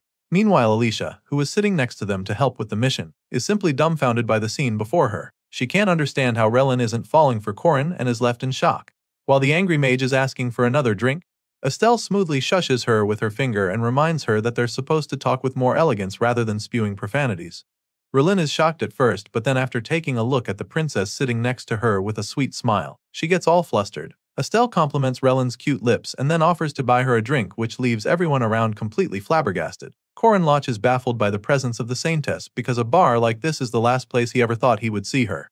And as if that's not enough, she appears to be hitting on a female tower mage at the moment. Estelle Hadatha Elraz, as we know, is the first princess who is well beloved by God as the almighty Saintess. However, she has one significant problem, which happens to be her personality. Apparently, she's a complete narcissist. Estelle quickly gets the mage's attention, and it doesn't take long for them to start talking over drinks. The two ladies find out that they're both 26 years old while chatting, and the atmosphere sets the tone for some potential fun later that night. Estelle invites Relin to hang out with her later, and the mage agrees, feeling that the princess is pretty enough. They order more drinks, determined to get high, and at this point, we learn that the princess is also a hedonist. Clearly, Estelle is beautiful enough to hit on both men and women, which is why she gets the green haired wrapped around her finger in such a short time. Well, Relin is also quite drunk, so it's no surprise that she loses her composure after a while. Seeing the target now extremely vulnerable, Corin seizes the opportunity to try and take her away. He reminds the princess that he took theater class just to prepare for this very mission and demands to take the mage with her.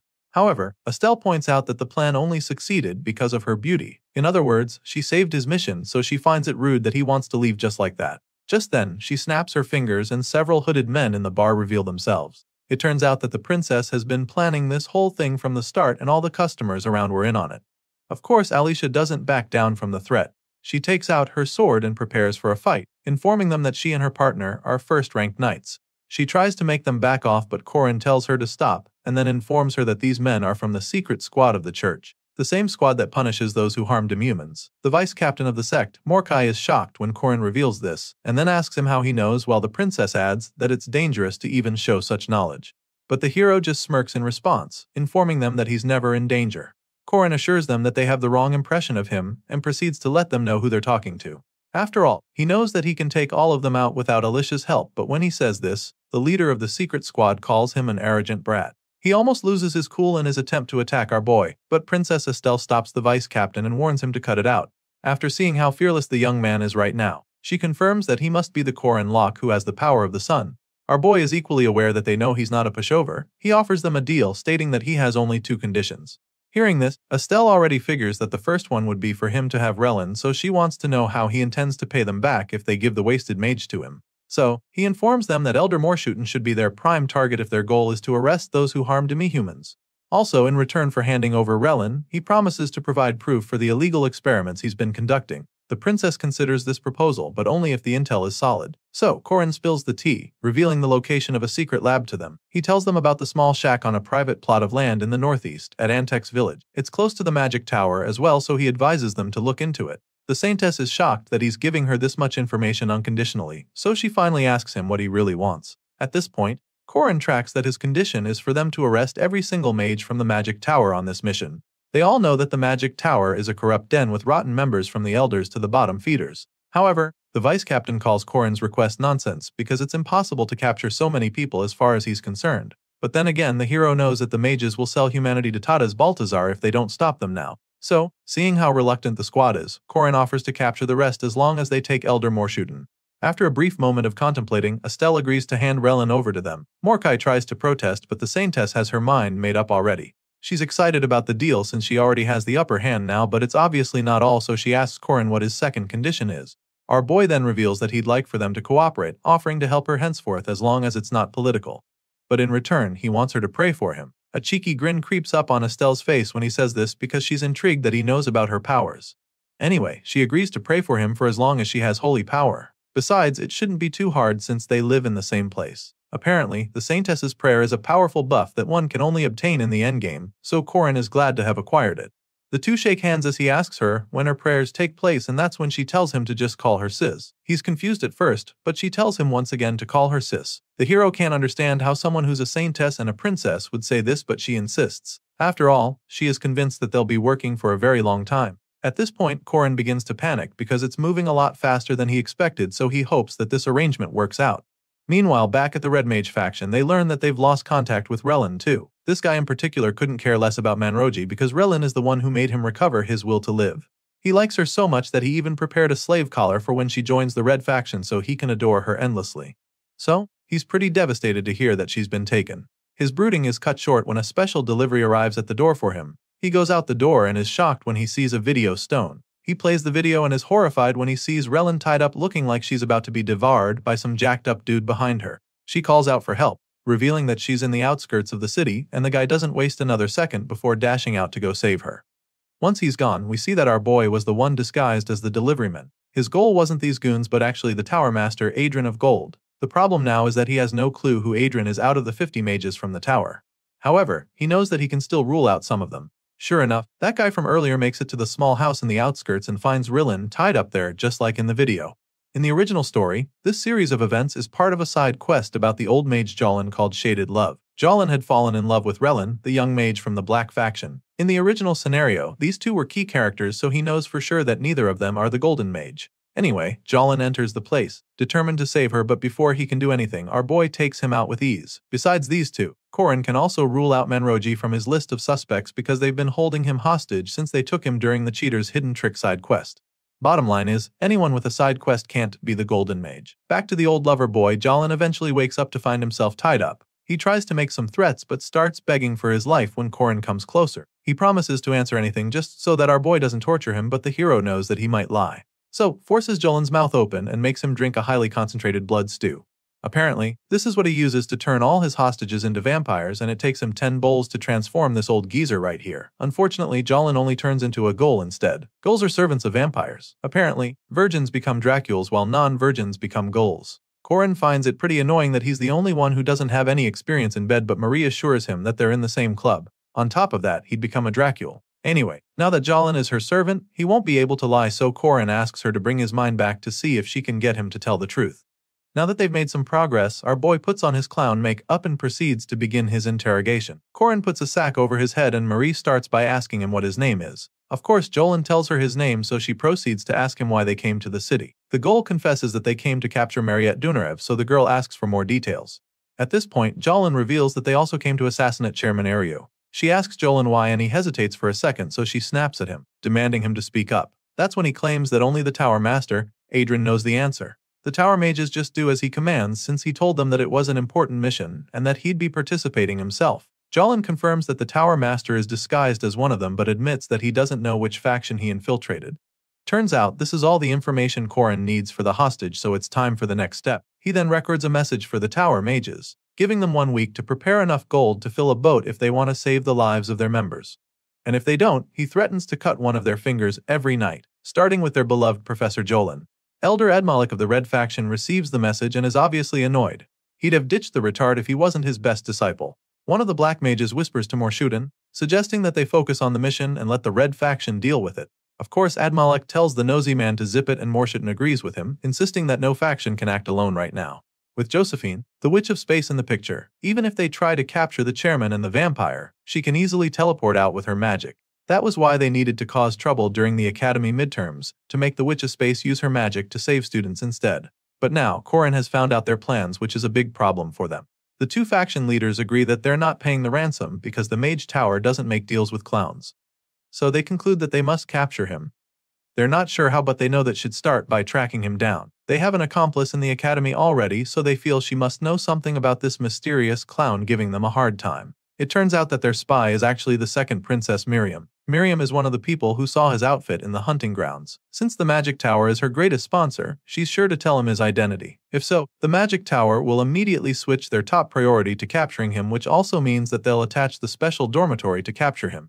But this is likely backfire because he knows their plan and this will allow him to capture all of them instead. In the end, this was Plan A for Corin Loch. The mages watch as the clown gloats in the video, and just like he predicted, Miriam appears. They ask her if she knows the clown, but she denies knowing anything about clowns or the abductions, but the mages have a hard time believing that. The next day at school, Corin is shocked to learn that Princess Miriam didn't say a word about him to the mages, and this makes Plan A lot less possible. His spy is none other than Rashid, and the ninja confirms that she didn't say anything about him. Hearing this, Corin is shocked that she took his side in that situation. Now, he has to come up with another plan, so he gets up to leave and offers to pay Rashid, but the guy is more concerned about his health. He feels that Corin should be resting a lot more, but our boy assures him that he's fine before leaving. Now, he has to fall to Plan B. Corin knows that he must account for every possibility, and he doesn't intend on losing his master so easily this time. Elsewhere, we see the secret squad from the church arriving to arrest Elder Morshitan for illegal human experimentation and other related charges. The old man is shocked that Princess Estelle would lead such action against the magic tower and feels insulted. In response, she assures him that she respects the prestige of the magic tower, but makes him understand that they've received a report about him. It's a grave claim for sure, but with the glaring evidence available to them, they just had to take action. Just then, her vice-captain unveils the box of evidence on the floor, leaving the elder horrified. All his records are in the box, so he knows that he's cooked. He does get how they got a hold of them, but the princess just gives the go-ahead for his arrest. Morshitan's lab moves around quite often, but none of the Jackdraw's squad could track it down. Estelle didn't think Corin was the type to lie, but she also didn't expect to be able to get this much evidence so quickly. The records that Corin gave her aren't old, but actually completely new. If the Academy had made a move as an institution, Morshitan would have moved his lab, so the Saintess begins to wonder how our boy managed to do all of this in the past few days. And it becomes clear that Corin Loch intends to take down the Mage Tower by himself. It's a normal thing for sacrifices to be made when necessary for the advancement of academia. Witch hunt started with punishments and racism against demumans. But the old church and tower lost to the three heroes who had joined with the Protestants. After that, the witch hunts became known as the Witch Revolution, while the old church and Mage Tower began to lose influence. Now, these two institutions have joined forces with Balthazar and are plotting to eliminate the Academy. They thought it would go smoothly. Well, that's until now. The scene shifts back to the mage factions, where the mages are trying to figure out how the Protestants managed to attack their secret lab. They immediately conclude that the clown must be working with the Protestants, so they decide to hasten their plans in order to save Morshitan. Some feel they burn down the Academy so they can use the chaos as a distraction to get him out, but other members of the Red faction feel it's wiser to retreat to the Mage Tower immediately. The commotion is immediately brought to a stop when Elder Admalek enters the hall looking extremely powerful, but suddenly starts to feel his power depleting. With Morshitan arrested, his powers are not enough, so he calls on Lord Adrian to reveal himself at this crucial time to assist them. Rather than blowing his cover and revealing his identity to them, the Golden Mage uses his magic and fire to spell out the solution to them. He tells him to capture the witch, but Admalek is afraid that it would be too difficult. That's when Lord Adrian reveals the method they must use, and with this confidence, he leads the Red Mages out on their latest mission. Somewhere in the northwest of Merkaba, there lies a secret marker. It was engraved during the Witch Wars, and the only people who know of this secret are Arendanyua and Josephine. And so, when the marker gave a signal, the professor assumed it was from the goddess. Unfortunately, it was actually a trap set up by the Red Mages to capture her. Elder Admalek unleashes an inferno to overwhelm her, but she fights back and holds her own against them. As you can imagine, she's shocked by this ambush because the only other person who should know about the place is Aaron, so she asks Admalek how he knew about it and how he activated the marker. In response, the Red Mage faction leader informs her that the Tower Master has a powerful accomplice, and so there's one more man who knows where the marker is. Now it starts to make a lot more sense. There were 3 heroes who participated in the Witch Wars after all, and Balthazar was that third character. Hearing this, Josephine asks him if he's ready to deal with the repercussions of joining forces with Balthazar, but Admalek confidently informs her that those rules mean nothing to the Tower Mages now. As far as he's concerned, mages should never have abided by such things in the first place. In his mind, those demihumans will always remain test subjects, and he feels that it's ridiculous they were forced to protect them in the name of ethics. Besides that, he also finds it annoying that they'd go as far as to bring near talentless students and reveal the secrets of the arcane to them. In his mind, the demihumans don't deserve all they've been given, and this is why he's of the opinion that the Academy has only deterred the advancement of magic. As you can imagine, everything coming out of his mouth right now enrages Josephine and makes her conclude that they can never change. First, they went from hunting demons to demumans instead, and then proceeded to go after witches. They hunted down everyone who opposed them or used magic without their permission, but that wasn't enough for them still. After the hunt, they captured her as a child and began discussing how they would dissect her, arguing between which would be the better to open her up between fire magic and black magic. It was a nightmare for young Josephine, who was locked up in a catch for days until she was finally rescued by the goddess. They thought they would have their way, until their hearts were ruptured by Arendanua's spear. After everything she has to grow through at their hands and everything they continue to do under the guise of maintaining order, Josephine is now certain without any doubt that these evil men are not actually interested in magic at all. She's convinced that they're just fools who cannot live without expressing their hatred. So, with all the pent-up rage and disgust for them, Josephine prepares to go all out to finish them up. Seeing the surge in power, Admalek isn't surprised because it's the kind of thing he expects from the main actor of the Witch Revolution. But still, he knows that she can't escape him. Admalek claims that he can seal her like this for 3 days. He's disappointed that he had to leave the main event to the Black faction, but at least, keeping her trapped here would mean that the Mage Tower can slay the chairman and capture the vampire they came for. With their plan in motion, the Academy would be gone in 3 days' time and only the Chosen will be able to pursue magic in their new paradise to come. Unfortunately for these mages, they forgot about one important character while making their plans, so Corin comes back to remind them how much of a pain in their asses he can be. The old geezer attacked Corin with fire, and Josephine screamed, "Run, if you don't want to be captured." However, Corin Locke has no intention of running away. After all, he believes that these old geezers have refused to change because of one reason. They've never experienced true pain. So, with this in mind, the hero prepares to take care of them with a good thrashing, and as such he sets Plan B in motion, which is to rescue the professor. Meanwhile, back at the academy, the Gold Wolf twins run as fast as they can to meet up with the teacher so they can follow the train. They're pretty late and the man scolds them for it, so they apologize while still trying to catch their breaths. Sadly, it doesn't look like Sorry is going to cut it this time. Before now, he had informed them that this would be the first day of their monster hunts, and he's not impressed with their behavior so far. Sure, the Fanged Boar might only be a 4th-ranked monster, but right now, the twins aren't looking focused at all.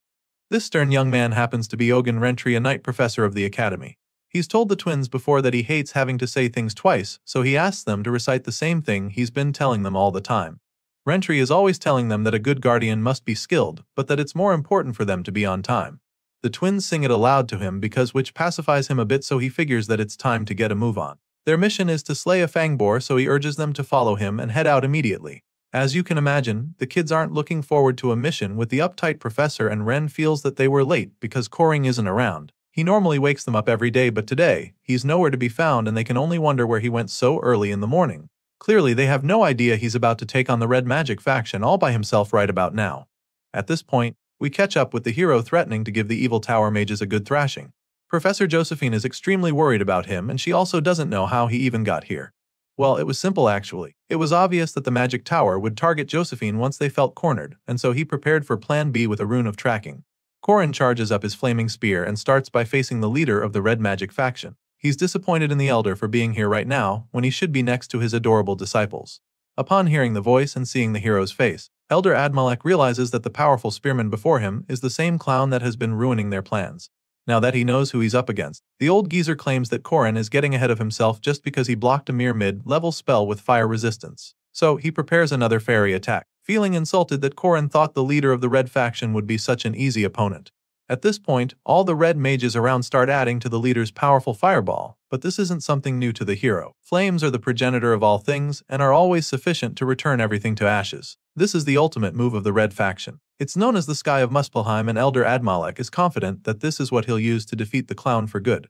As far as this old mage is concerned, there is nothing the blame of the Red faction cannot burn, and so with the combined flames of all the hooded sorcerers, Admalek unleashes the massive ball of fire on the hero to destroy him. Corin Locke just smiles as the mind-bending fireball speeds down toward him, knowing full well that this is exactly what he'll use to win the fight.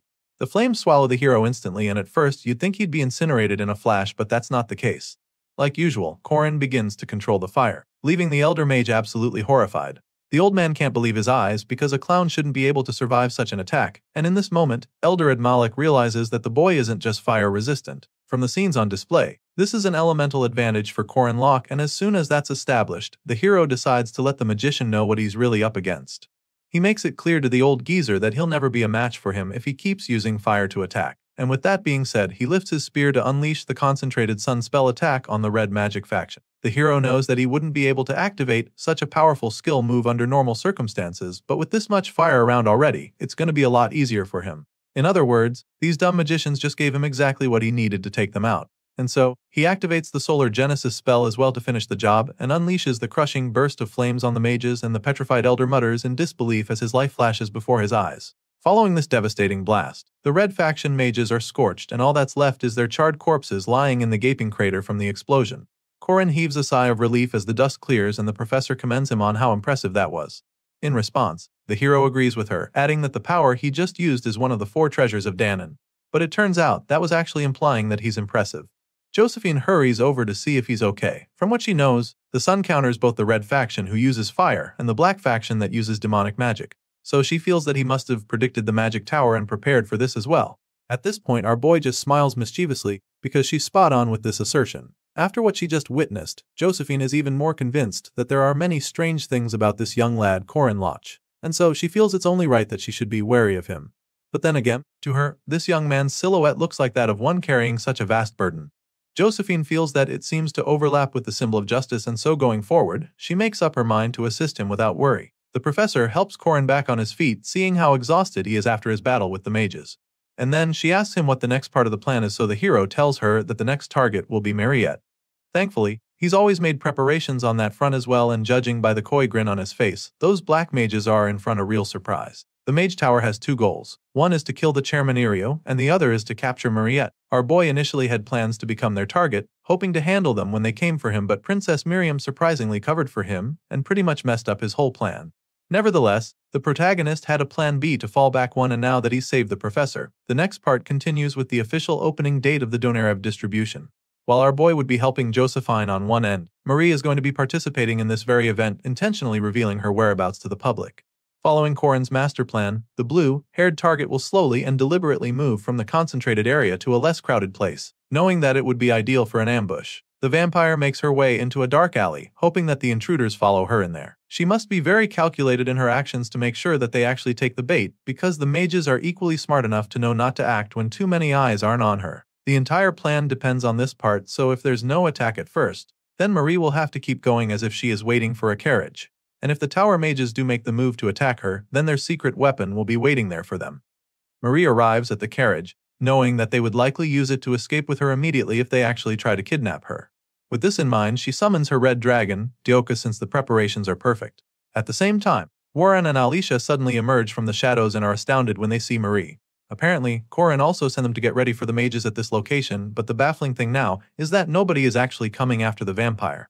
Meanwhile, deep in the forest of the Western Valley, the Gold Wolf twins are in the middle of their hunting session. A massive wild boar tries to act tough in front of them, but Ron captures it with ease. He tells Ren about it, hoping that she would be impressed, but that's when she reveals that she caught an even bigger one than him. The twins are having a pretty good hunting session so far, but they can't shake off the feeling that something weird is going on. From what they were told, there were supposed to be way more of them. Last year, Professor Dana bought up a lot of these big boats to use as test subjects, so now they're pretty baffled that they have only seen a few despite coming this deep into the forest. This a major concern for sure, but Ron feels that they should be more bothered by the smell coming from not too far away. The wolf twins confirm that it's the smell of rotting corpses, but then they sense someone hiding behind the tree, which makes them even more uneasy. Ren summons courage to call out the ominous figure, and then the hooded man reveals himself. This man is none other than Professor Arkai, an elite disciple of Morshuten. He admits that an elder vampire is extremely valuable, but then suggests that two wolves with golden pelts can easily match that value. Remember when Elder Morshuten saw the twins for the first time?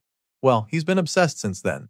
He thought about how easy they would be to capture, and so they're practically treasures waiting to be collected by the black magic faction.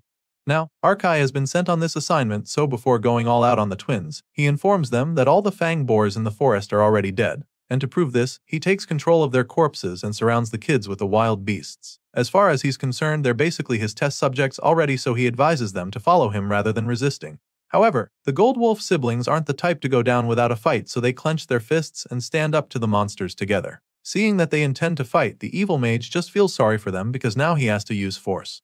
So, he unleashes the horde of boars on them, hoping to overpower the kids. Morshuten will be mad if the gold wolves are too damaged, but Arkai doesn't seem to mind taking that risk, since he allows the boars to pounce on them mercilessly. Meanwhile, at the entrance of the forest in the Western Valley, Ugin Rentry and his other students are also forced to deal with the same situation. The Night Professor orders the students to form a protective formation around him and charges them to protect each other in groups. Due to their reproductive abilities and vast diets, fanged boars are designated as fourth-ranked monsters that require regular population control every year. The entire assignment was for the annual control, and this is why Rentry brought his students out here, but he didn't expect them to come back to life. Rentry curses at the black mages as he struggles to fight off the boars. He reminds them that they cannot hurt the students of the academy, and that this attack is a massive violation of the treaty. At this point, the leader of this group of mages informs the teacher that he has no interest in him or his students and states that they will only be harmed if they resist. However, Rentry refuses to back off, insisting that they tell him what their goal is. Of course, the mage doesn't hesitate to reveal that they've come for those two monster wolves. Upon hearing this, the Knight Professor just expresses how bad he feels for the mages. To him, it's a real shame that they came this far for the twins, and the sorcerers are puzzled by this reaction. And so, he makes them understand that the Gold Wolf twins are still growing every day even though they may not be very adept. Rentry expresses his confidence in the twins, and on the other side of the forest, we get to see exactly why. Ren and Ron transform into their beastly forms, and just like the apex predators they are, they wipe out the horde of boars mercilessly. And so, whether they are demi-humans or wolfmen, if they are learning at the academy, they are still his students, and Rentry makes it clear to the intruders before taking a big swing of his axe to officially begin the slugfest.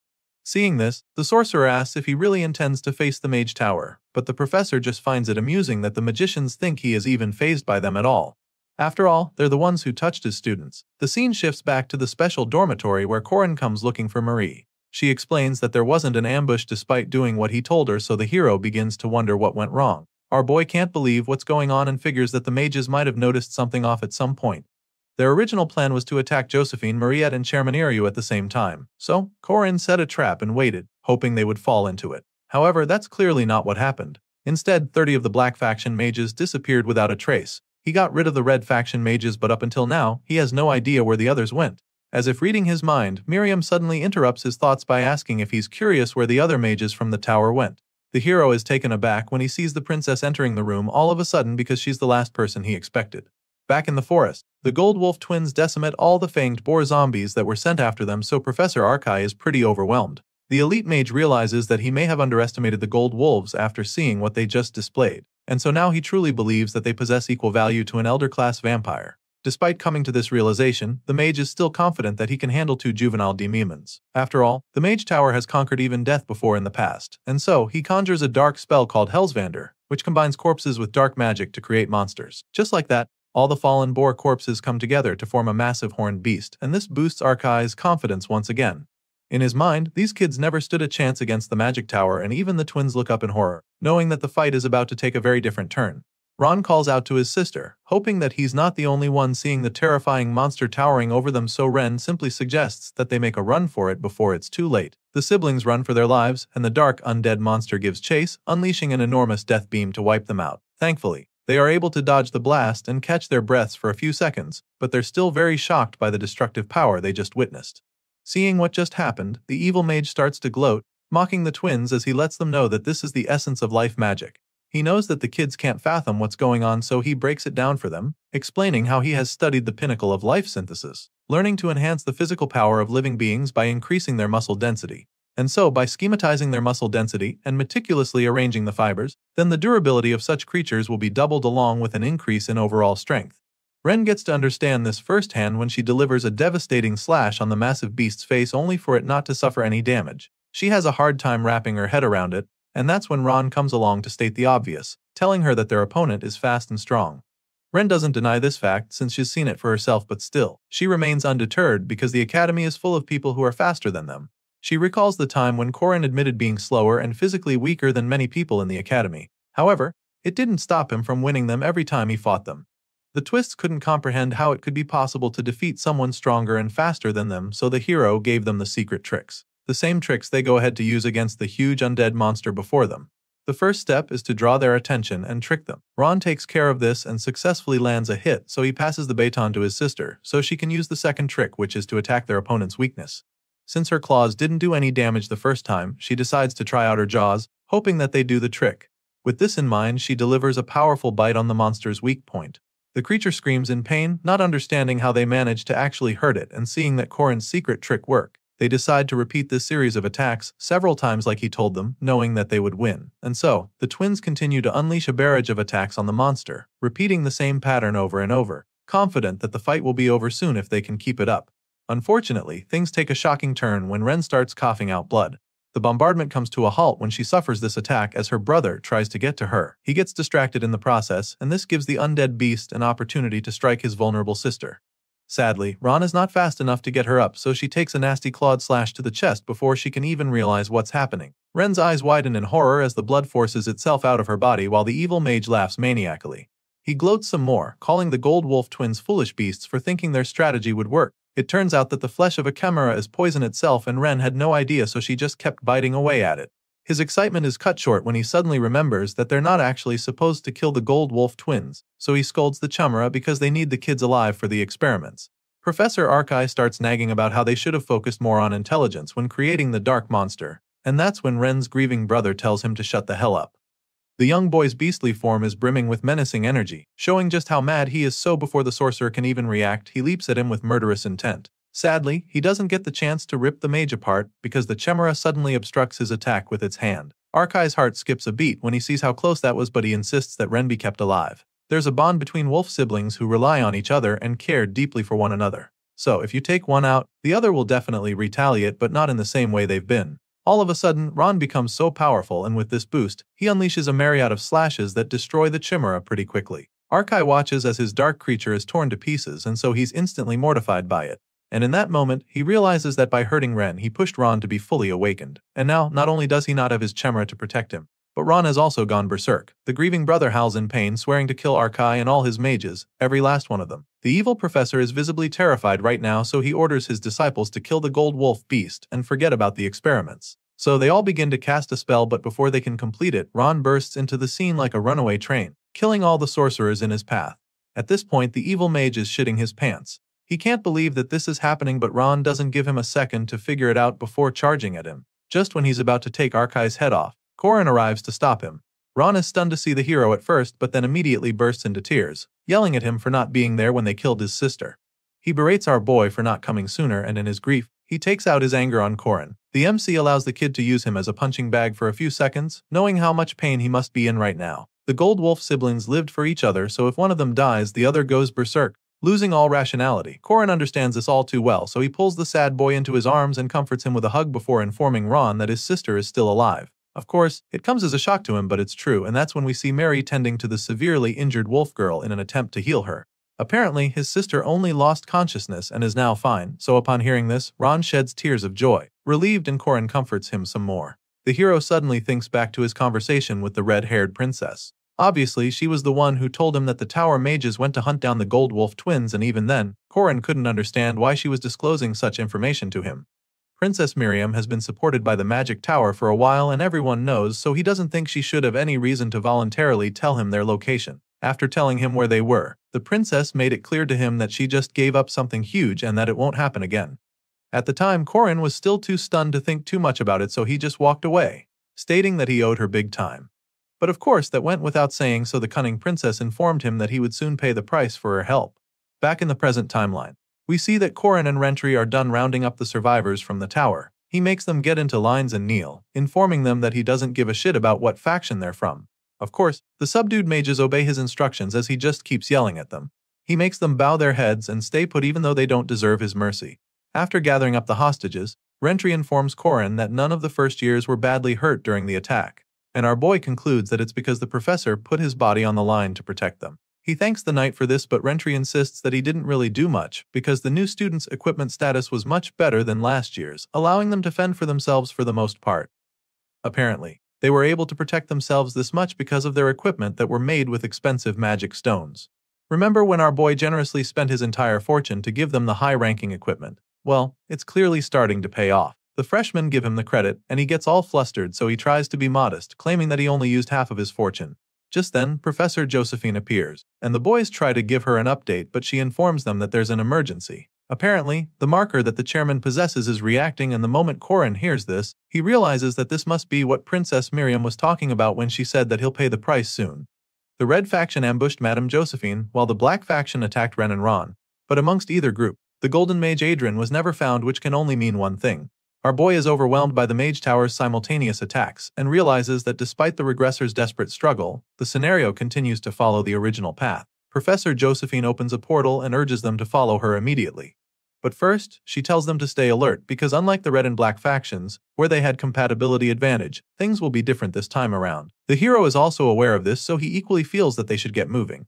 You see, just like the situation before them, our boy is also different from his powerless past self, so he's ready for what's to come. Mariette and Alicia are also ready to follow Corin on this dangerous mission, while Warren is pretty indifferent about it. Now, a special ranked demi-human vampire, a swordsman who walks the domain, and an indestructible living Jiangshi are fighting along with our hero. The same hero who obtained 3 aura cores and is holding the sun in hand. With such powerful characters on the team, Corin believes that he equally has a force that can truly stand up to the Golden Mage. They teleport back to the academy through Josephine's portal and find that the chairman's body has not been completely destroyed yet. This is basically a moment of hope, but still, he fears that their foe must be extremely dangerous to have been able to put the chairman in this state. Corin believes that whoever did this must be a special rank archimage, but he's no longer sure if this is the doing of Erdrin. You see, our hero arrives to find that the 4 great treasures of Lauda de Danon have gathered in one place. Aradawa, the Spear of Light, Undri, the Cauldron of Infinity, Ria Fall, the Stone of Destiny, and Claw Solus, the Sword of the Sun. He had a recent run with Duneskays, who is Undri's vessel, but now he's gone face to face with the lawgiver, Dunorix, who claims that it's been too long since they saw each other. The blondie at the back, O'Hara Bress, the enchanting monarch, is also intrigued to see our boy, claiming that they have met on the narrow bridge. To him, it's odd that they ended up in such a twisted situation, and he's not sure if it's a blessing or a curse at this point. All of a sudden, a new quest, known as the Coronation of Paradise, is unlocked, and a system backup is immediately activated to review the commandments of the game. The result is a boost in the strength of these 4 powerful characters, including Tatez Baltazar, who hasn't said a word since Corin arrived. Baltazar's power is increased by a whopping 740%, and then, Corin is offered the quest, asking him to save the world by defeating these forces of evil. The hero is dumbfounded by the situation before him, and Baltazar finally speaks up, claiming that destiny has tied their fates together. That being said, he steps forward from his throne with his massive spear brimming menacingly, before asking Corin if he has prepared enough for this battle. The system offers Corin Locke his latest mission, which is for him to save the world by defeating evil. As you can imagine, he's still blown away by everything that has happened, so Baltazar steps forward, asking him if it's really that shocking to him. The red-eyed final boss claims that he's only come to see the man who has ruined his plans many times and even stolen his treasure. Seeing the mighty Baltazar standing a few feet away from him, Corin can already imagine what a tough day this is going to be for him, and now he realizes that he might have played around a bit too much.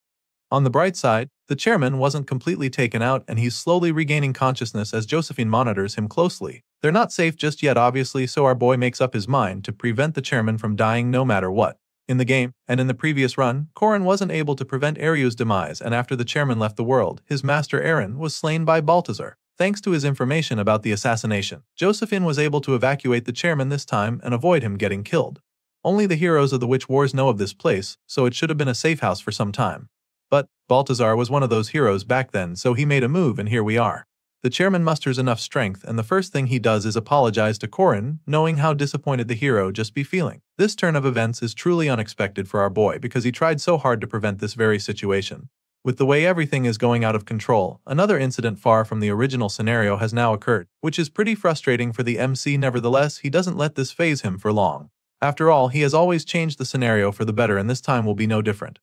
And so, Corin Loch grabs his spear to attack the final boss, opening the showdown with a poisonous dragon head charge spell.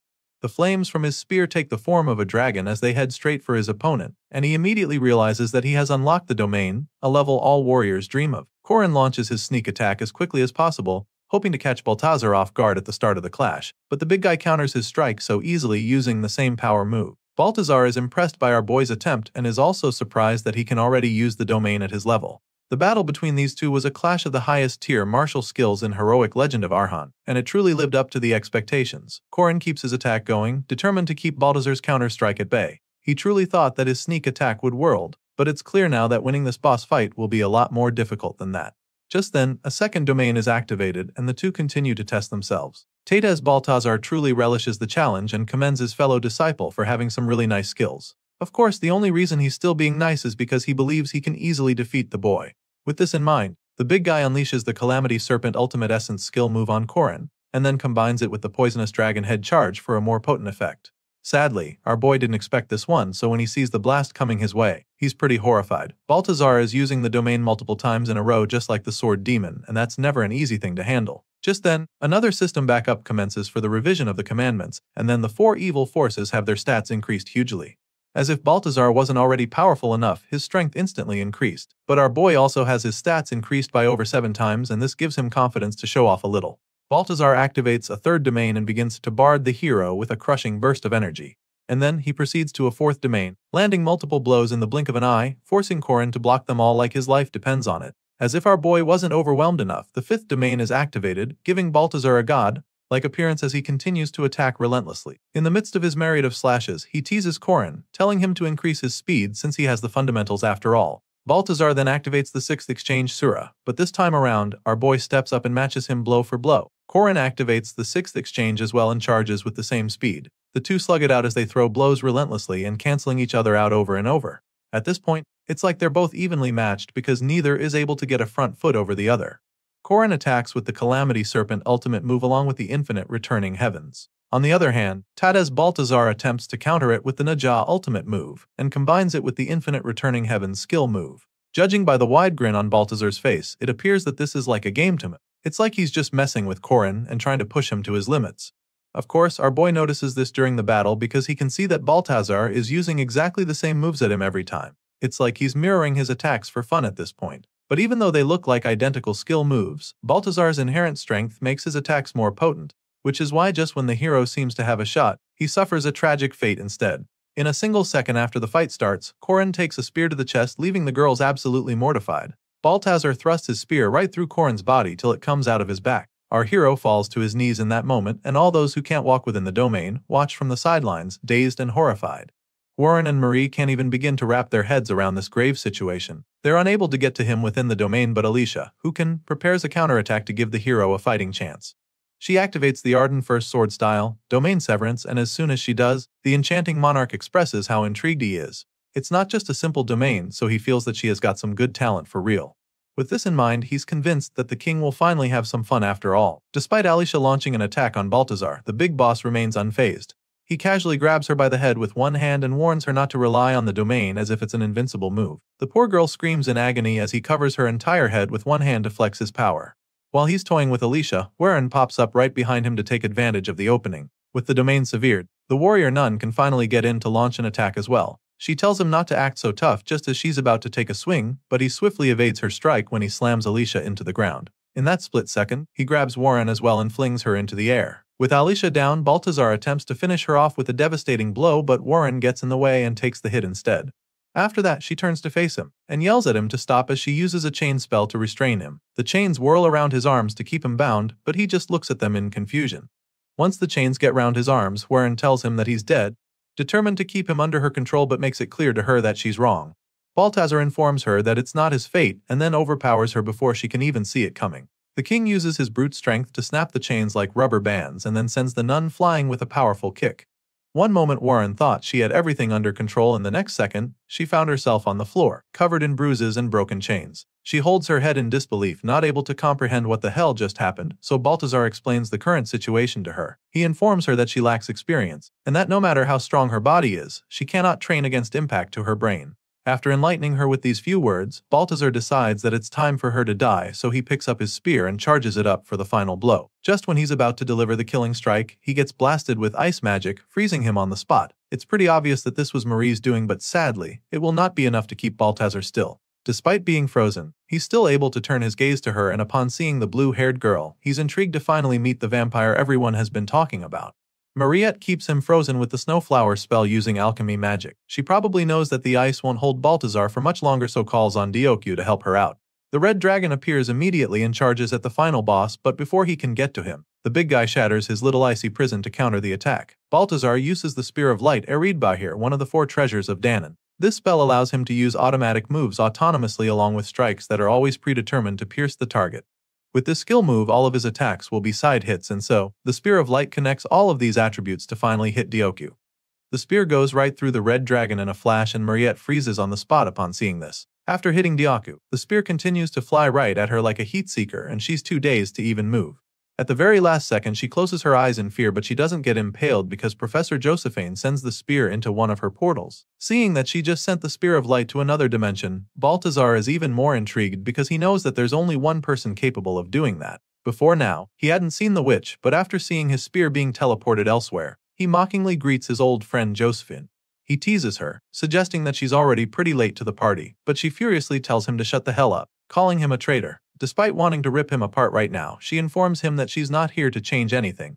That's when a massive burst of flames erupts nearby. It's the Solar Genesis spell of Clausola, so you already know what that means. Yep, our boy's back in the fight, and judging by his brightly colored hair, you can tell that he's ready to make a statement. Corin unleashes the crushing inferno from above, with his stats increased by 740%. The solar genesis is a lot more potent, but this is the maximum he can output right now. Seeing that the hero is back on his feet, Balthazar is impressed. Sure, he missed the heart when he impaled Corin, but a stab like that should have killed the kid, so he's convinced that our boy must have some extraordinarily fast regeneration. He concludes that this isn't just Corin's innate ability, but actually a commandment. The final boss figures that our boy has probably engraved the opposite ones as him, but at the same time, he doesn't think the solar genesis is something that the boy can handle. However, the hero believes that just one moment is all he needs. Just then, Josephine activates her special magic multi-teleportation skill in the middle of the flames, so O'Hara and Skaze decide to get involved because they're not just going to stand watch as their victims try to escape. Unfortunately for them, Corin isn't going to sit back and watch them go after his friends either, so he blasts them with a mind-blowing firestorm, giving the others a window to escape through Josephine's portal. They all hurry into the portal, and once they're through, Corin follows them, but not before giving Balthazar and his gang the finger. After the portal disappears, Skaze asks if they should go after them, but Balthazar claims that it's not necessary. After all, his spear always connects to the target he aimed at first. During the fight, Marie seemed to be the target, and she has no idea what's coming for them. Corin and the others are still catching their breaths when the Spear of Light appears and heads straight at them. Our boy sees it coming, so he jumps in the way to protect Marie, but is shocked when it flies right past to impale the chairman. Just like that, our boy realizes that he was gravely mistaken. He always believed that he changes scenarios for the better all the time, but as Iryu is taken away by the spear, it becomes clear to him that he was wrong. Corin tries to catch the chairman, but the Spear of Light disappears with him, leaving our boy feeling defeated as reality dawns on him. He wasn't able to change anything. The story continues with a legend from the past about the giants that once existed many years ago. They were the ones to walk the earth for the first time and were known as the Sky Titans. However, like all great things, their time came to an end too, and the new world was born on their corpses. The sun, light, earth, ocean, and the beings that represented these things formed the new life on earth. They were known as the Danan. As they were the beings who are now called gods in this world, they built a paradise in which a perfect time of peace persisted. This was the era of Danan, and it seemed that life would continue like this forever, but that was until the new guests came to the paradise. These visitors were very small and weak species, but because of their fire, like passion and endless curiosity, they became to be cherished by the Danan. These tiny fellas were called Goidel, but today we know them as humans. Danan gifted them civilization and magic, and the Goidel continued to develop from there. Eventually, there were so many humans in the world, but humanity did not stop here. They raided the woods of the Druids and Elves and began to take land from the Danan. Of course, humans were no match for the Danan alone due to their size, but the Goidel has multiplied so much that they outnumbered the giants and overpowered the Danan. And at that point, the age of the Danan had come to an end, and it was at the hands of the same humans they took in and protected. Despite suffering the huge betrayal, the Danan still wanted peaceful coexistence for humans and the world until the very end. Today, the last Danan remaining on Earth still has this desire for peace, and she is the Danan of Justice, Danua. Determined to make her wish come to pass, the goddess guided humans down the path of justice, and her disciples left behind their names in history as heroes. The loneliness from being the last of her people in this world. This loneliness was the reason she always explored the ruins and sites that her kind had left behind. One of these spots was a place named Gorius. Upon getting there, Danua was shocked to discover that another Danan had been left behind.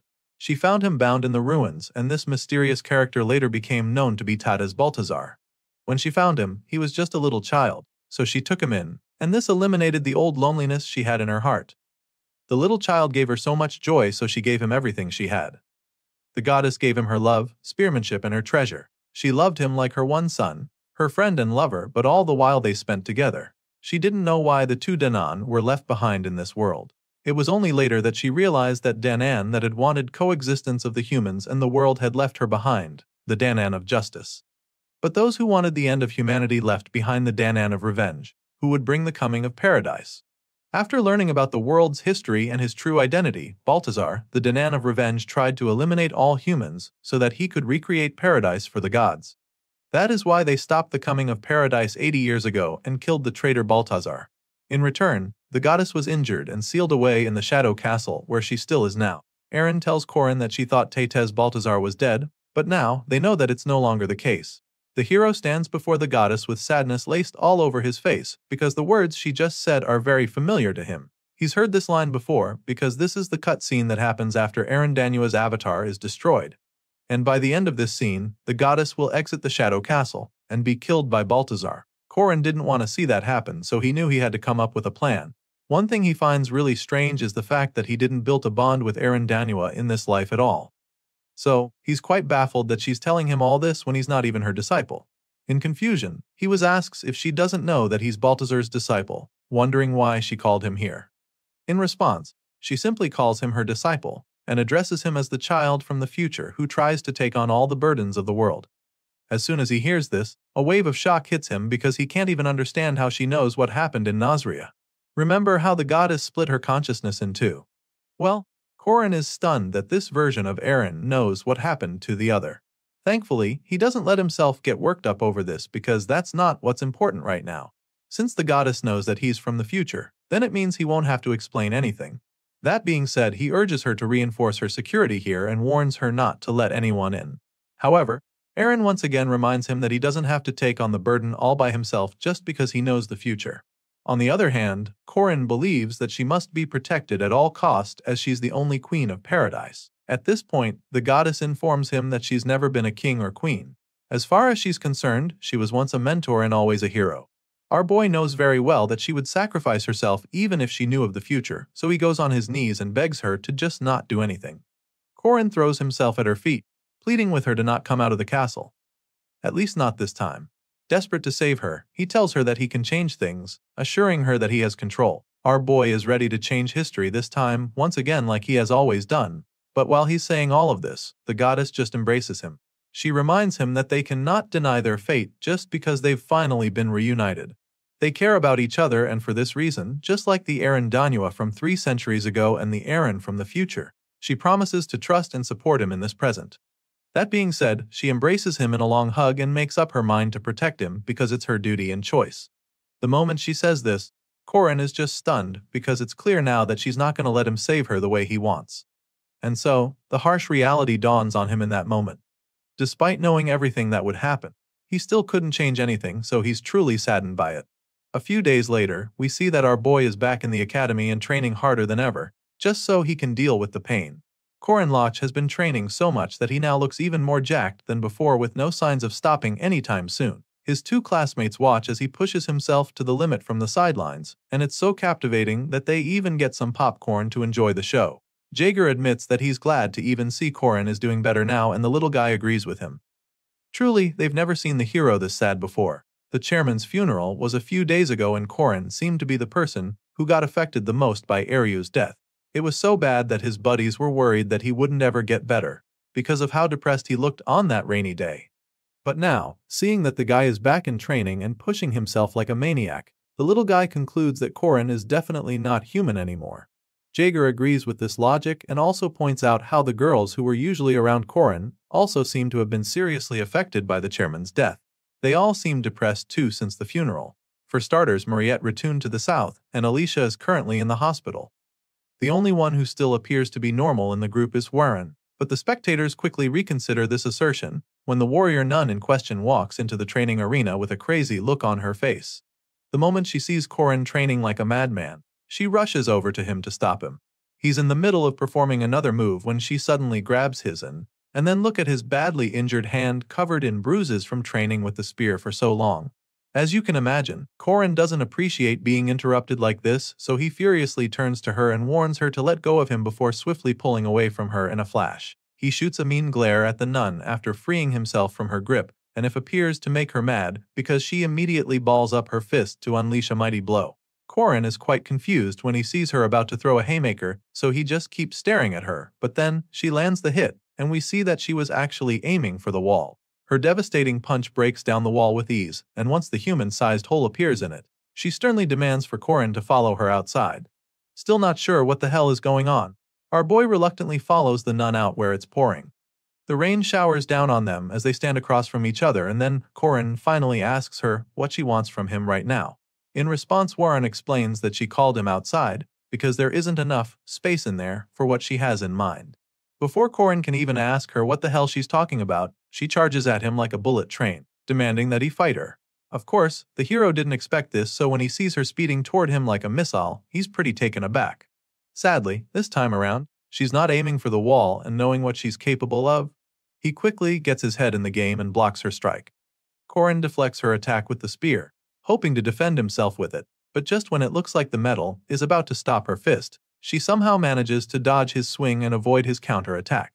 The hero's eyes almost pop out when he sees this amazing skill, because he can't even believe that she was actually able to avoid his spear. You see, our boy has taught Warren martial arts ever since the group project for Fermac, but because of the physique she was born with, she can't train in martial arts. Usually, she would just tank a spear attack, which is pretty normal for her, so the fact that she just avoided it with blistering speed was really new and definitely something that our boy has not predicted at all. And so, Corin can only wonder when she learned this kind martial arts. Sadly, before he can even finish the thought, she laces him with a mean punch and then follows up with a powerful slam to the ground. Corin just closes his eyes as he accepts his defeat, and right after the explosion that follows her attack, he finds himself lying on his back with the ground beneath him shattered. And then, she pins him right down and tells him that he's weak, which leaves him confused, and that's when she tells him that he shouldn't try so hard to become strong. In her mind, Corin just needs to become strong enough to not die, so she makes this clear to him, and then for some reason, she rips off his shirt, revealing the symbols on his chest. Warren asks him to give him the runes to enable her become stronger so she can protect him. She desperately begs him to let her have the runes, even shedding tears on his chest as the rain pours down hard on the both of them. But despite all her efforts to change his mind, he just stares at her with a puzzled look on his face for a few seconds before finally refusing. In that moment, he recalls his conversation with the goddess and how she refused to let him save her. She made it clear to him that she's the adult whose duty is to prioritize his own safety as the child. This is exactly how Corin feels now. He now understands why Aaron didn't let him help her, and with this in mind, he informs Warren that he cannot give this kind of power to a kid like her. He explains that it's not a power that someone as talented as her should be using, unlike someone as powerless as him, because the risk is too high. The moment he says this, Warren tells him to correct himself, and so he assumes that she's trying to say that she's not a kid, but that's not even what she was saying. As far as Warren is concerned, Corin is not powerless, so she lets him know exactly how she feels and wraps her arms around him. He's taken aback by her actions and starts to ponder deeply. The hero begins to wonder if he's doing the right thing. He's made it seem like he can resolve everything on his own, but just now, he almost gave his burdens to a child. It's a heavy weight on him, but he also knows that he can't let himself stay down forever. So, he sucks it up and thanks Warren before getting back on his feet, because there's a lot he has to do now. The story continues 2 weeks after the Mage Tower incident. A meeting is held by the professors of the academy to discuss the issue. Admalik of the Red faction ambushed Josephine, and the Black faction attempted to kidnap some of the first-year students. These are all serious attacks on the academy, so the board believes that they cannot overlook the incident. One of them chimes in, informing the others that the Mage Tower is blaming the incident as independent actions of a minority of their members. But of course, the others don't agree with this. One of them is particularly furious when he hears her saying this, because he knows for a fact that it wasn't just a minority act. There were 2 elder-level mages, along with 50 other mages that supported them. The dark-haired magic professor admits that they understand what the man is trying to say, but even if they try to file a complaint, with Adrian speaking as their representative, they also need someone to put forward as their new chairman. The chairman of Merkaba Academy has traditionally been handled by the Ario family for many years, so the orange-haired professor suggests that they just follow tradition this time around as well. They're still contemplating on the next chairman. One of them reveals that the person they seek has already been selected. They're shocked to hear this and turn to see Josephine, who suddenly walks in through a portal. They ask her if the Ario family will succeed the deceased chairman, but she informs them that that will not be happening. The academy is in chaos right now due to the chairman's assassination, but apparently, the first attack was just the beginning. Another lady next to her reveals that they are facing a fight that stands for the survival of humanity as a species, and explains that the academy now has one purpose, which is to train heroes that will save humanity in this war. At this point, the lady introduces herself to the professors as the Danan of Justice and Master of Heroes, Aaron Danua. And in order to achieve this new goal, she decides to take up the position of chairman. Later that day, we catch up with the 2 ladies having a chat at the top of the tower. Josephine tells the goddess that she's still against her idea to take over as chairman because Baltazar is still actively targeting her. To make matters worse, unlike 80 years ago, he's no longer acting alone. From the church, the Mage Tower, and the North Kingdom, his forces have grown stronger than before. The goddess agrees with her on this point, admitting that it's true. However, visiting the academy for the first time in a long time makes her very excited. She's so excited that she jumps off the tower smiling like a kid, while Josephine panics because she knows that Aaron hasn't recovered enough to start moving like that. The scene shifts to the Merkaba Emergency Hospital, where Alicia is still recovering. The Arden girl is supposed to be resting, but she's desperately asking for her sword because she wants to train. Thankfully, the nurse doesn't give it to her, especially since she shouldn't be behaving this way. At this point, Alicia is overwhelmed by frustration and regret. She doesn't understand why things had to happen this way. She was so excited about being able to use the domain, but Balthazar quickly made her regret it. She thought that she would be unstoppable with the domain, but the big guy showed her why she shouldn't rely on it. Warren was the one who got beat up, but Alicia is the one who ended up in the hospital, so she is really baffled by the whole thing. Even Corin was impaled by a spear, but he was training in the gym the very next day. And then there's her, stuck in a hospital bed like an invalid. Tears run down her face as the frustration builds up even more because she feels so useless right now. She feels that she's just a worthless person for even being in this situation, and just when it looks like she's about to be consumed by the pain, Corin appears right in front of her. The hero smiles as her, and she's shocked to go see him. He tries to gently massage her cheeks, and she just wails all over again because it hurts. Our boy immediately noticed that she's still swollen. Hearing this, she just laments that she doesn't have any absolute defense or regeneration, which is why she's in the hospital all the time. That being said, she admits that she relies on his help, and the hero reveals that he's glad to hear this. Alicia is taken aback by his response, so he explains to her. Corin has a vampire, an indestructible girl, and a swordsman who can use the domain on his side, and so, every time, he wonders if he deserves the help all of them offer him, or if he can even be of help to them. Because of this, it makes him feel better to hear that she actually needs him for something. As embarrassing as it all sounds, Corin admits that he also needs them, and this confession gets the girl pretty flustered.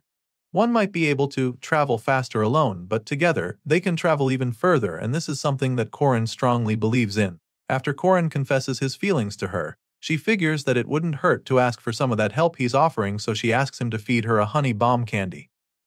Of course, the hero doesn't mind feeding her the candy. After all, they've learned together through hardships and helped each other grow.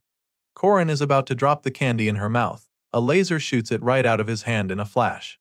Apparently, while some learn how to stand back up, others learn new emotions, like Warren, who is currently radiating with so much jealousy that she has to take the candy out of Corin's hand. After snatching it with her own mouth, Alicia teases her for being jealous, but she just tells the Arden girl to shut up and starts running away. Outside the room, Josephine and Aaron Daniel watch, and after seeing how they're all messing around, the professor figures that they're healing pretty well. The goddess claims that she understands Joseph's worries but insists that she can't change her mind, because humanity is facing a bigger crisis than ever. The situation is so bad that she lost her powers to her own student, so it's pretty clear that her duties have stopped. The goddess founded this place, and since then, it's continued to grow the seeds of heroes. With this in mind, she's confident that one of her seeds may blossom into the greatest hero of all time. Because of this, she has the strong belief that they can still win this war, even though Balthazar's forces are even stronger than 80 years ago. As far as she's concerned, this is what Merkaba Academy has existed for all this time. A few days later, Corin and the others decide to have a grand party in celebration of Alicia's recovery. The girl's question is obviously back to full health because she somehow had the energy to carry 2 gigantic baskets of ingredients for the feast. Corin is taken aback by it and wonders how much it must have cost, so she reveals that everything was worth 2 gold coins. Sadly, the others immediately inform her that she was scammed and tease her for spending so much on food all the time. Soon enough, the other guests start arriving, some being goodies with them, while the others are just intrigued to finally be in the famous special dormitory. Just then, everyone turns around when one special guest arrives. It's none other than Lunia, who makes her presence known by greeting her fiancé, Corin.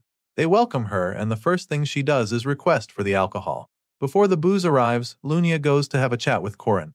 She claims to have received a very deep wound in her heart after the previous incident, so she believes that he can at least pay her back with some alcohol. The hero chuckles nervously in response, but quickly explains that they have food. He immediately calls on the others to get the food before Lunia gets mad. Thankfully, the senior Arden sister is very impressed, especially when she sees Alicia's work that preserves the freshness of fish. As the feast continues, up next are Warren's dishes that make perfect use of fire. The guests are so delighted by the taste that they shower Corin and the other with praise the whole time. As far as they're concerned, Corin is so lucky to have 2 people with such amazing cooking skills helping him out. And then, they suddenly ask him whose food tastes better. As you can imagine, this is an incredibly difficult question because neither of the ladies will appreciate coming second. Our boy doesn't even know what to say, but now Hest on the hot seat and everyone is hounding him for an answer. Corin knows that he'll probably end up on the table as a dish if he answers, but just when it looks like he can't escape, the Gold Wolf twins arrive. Ron reveals that he brought some chicken so as not to be rude, and so Corin gladly uses it as a window to escape the difficult question. Without hesitation, he embraces the wolf boy, telling everyone that he loves chicken the most. Jaeger and the shorty just feel sorry for Corin when they see him getting all worked up like this, and they're afraid that he'll get himself killed one day if he keeps this up. Eventually, the others suggest that it's time to focus more on the situation at hand. Lunia also doesn't want to believe that Corin invited this many people just to celebrate her little sister's recovery. At this point, the hero reveals that he brought all of them together to discuss something he calls Corin Guardians. During the feats, our boy shares the information he can concerning the assassination incident, as well as the goals of Balthazar and his cronies. He tells them of Balthazar's desire to raze everything to the ground and build a new world for the gods. At first, everyone thought he was saying nonsense, but as he explained more about it, everyone became more serious. He explained how the Catholic Church and Mage Tower had joined forces under Balthazar, and as the Pope of the new church was actually a traitor, but some of the devout believers refused to accept it. However, Lunia calmed the objections and assured them that all Corin is saying is trustworthy information.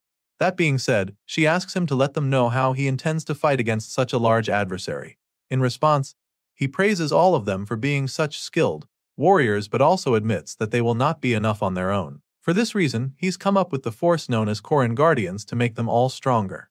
And on this note, he invites Aaron into the room.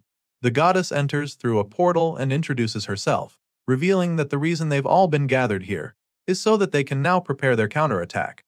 The story continues with our hero revealing his idea of the perfect team. As far as he's concerned, they're already considered strong both within and outside the academy. Sadly, despite having this reputation, there is still a large gap in strength between Balthazar and them. Right now, Corin's guardians are nothing compared to the red-eyed king of the north. It's clear that they're not a match for Balthazar, but on top of that, the enemy is already an expert at utilizing Undri, Riafal, and Aradawa. With all of this being established, it seems that the easiest way to close the gap between them would be to get their hands on weapons that are similar in level. And so, to get weapons of that caliber, they're going to have to rob God's treasure storage.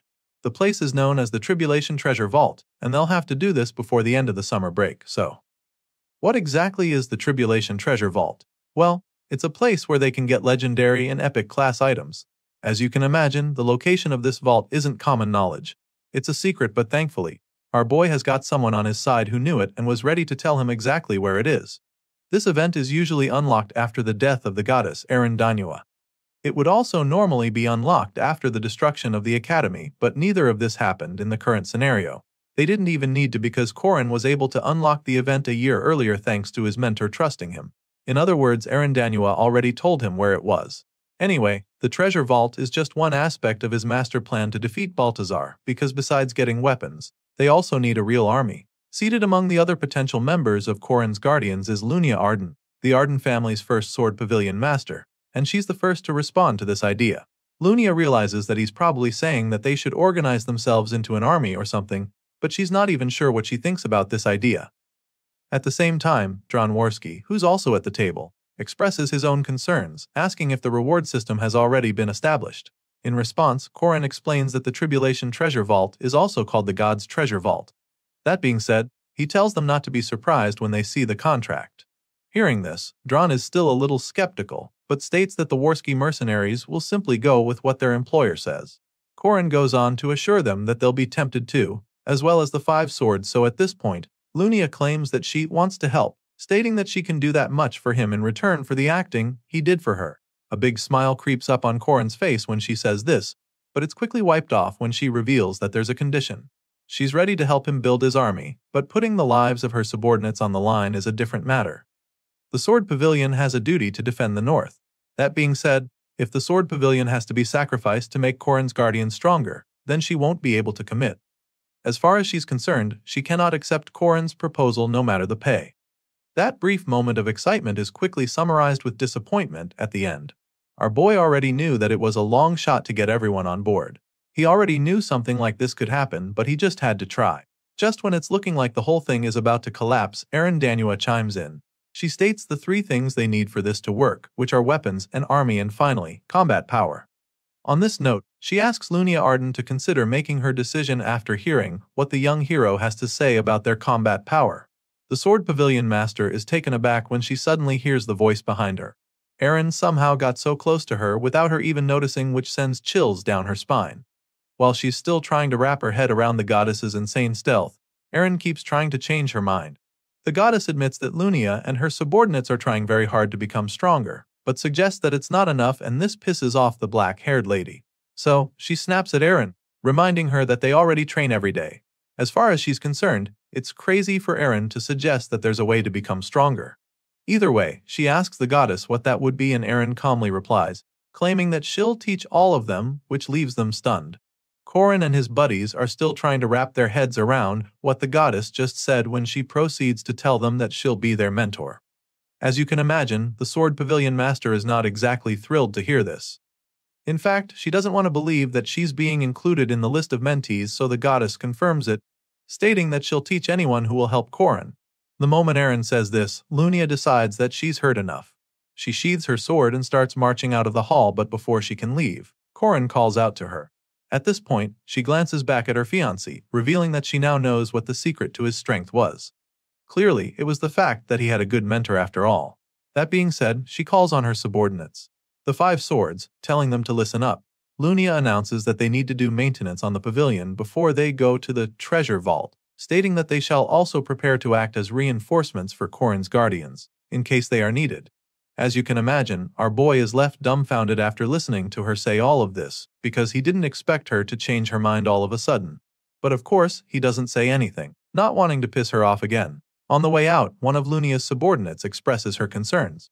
The lady isn't sure that it's alright for them to trust the chairman so easily, but then Lunia reminds the lady that Erin offered to be her mentor. Remember when the goddess made that bold statement a few moments ago? Well, Lunia didn't take it lightly and was ready to use her blade to prove her dominance. She felt insulted that Erin would talk that way to her, so she used her mind's eye to think of all the possible sword paths to defeat the goddess. Since she didn't go ahead to start the fight, her subordinate assumes that Erin must have been as skilled as the Sword Pavilion Master. However, that's not the case, and Lunia explains this with a really twisted look on her face for some reason. Meanwhile, back with the other students, Josephine and the goddess treat the kids to a meal. Erin feels that they should all be energized after the food and suggests that it's time for them to begin the first lesson. The heroes still don't know how the whole thing is supposed to work, so they're pretty nervous, so Alicia simply asks which of them would like to go first. Erin cracks a small smile in response, and after a brief pause, she informs them that they'll all be taking the lesson at the same time. The goddess says this just as she struts down toward them with her massive spear in hand. A few moments later, we see several weapons lying on the ground along with many stones scattered in the rubble. Erin is the only one left standing while all the students are eating dirt. They're all covered in bruises, confirming that they just took a serious whooping, and that's when Erin announces that they're done for the day. Among the defeated students, there are still a few who wish they had the strength to keep fighting. And then, there are those who hope they never have to face the goddess in combat again. A good example of the latter are the Gold Wolf siblings, Ren and Ron. The twins got pretty roughed up by Erin, so when she calls out to them, they start trembling once again. She walks up to them with a big smile on her face, claiming that the both of them were so barbaric. From what she saw, they understand the theory of combat, but their bodies aren't keeping up with it. As far as she's concerned, they act before they think, and she's convinced that their physical capabilities aren't catching up to their judgment. Their eyes just widen in confusion as she states all of this. The goddess goes on to commend them for having good balance, while pointing out the fact that they always show an opening when using certain techniques. Apparently, this remark is also directed at the others like Dronwarski. In their case, the issue comes when they suddenly increased the number of their swords. That being said, the goddess suggests that they try decreasing the number unless they're up against many opponents. Erin proceeds to give everyone quick feedback and corrections. It is pretty easy for her to pick up on all these tiny things because she's just that experienced. And what's even better is the way she passes the message. Erin always looks the happiest when she's teaching anyone, and so it doesn't ever seem harsh when she's giving corrections. She eventually finishes talking to the others and then turns to Corin, telling him that he should probably warm up because he's going to be the last person she spars with. As much as she's anticipating it, she feels that she also wants to save the best for last. On this note, she opens a portal for Alicia and Warren to come through. The two ladies are up next, and she's eager to take a look at the both of them. They all enter the special training hall shortly after, and the goddess gladly welcomes them, saying that they should feel free to run wild. Alicia locks in immediately, because she feels that anyone who attacks first will probably win.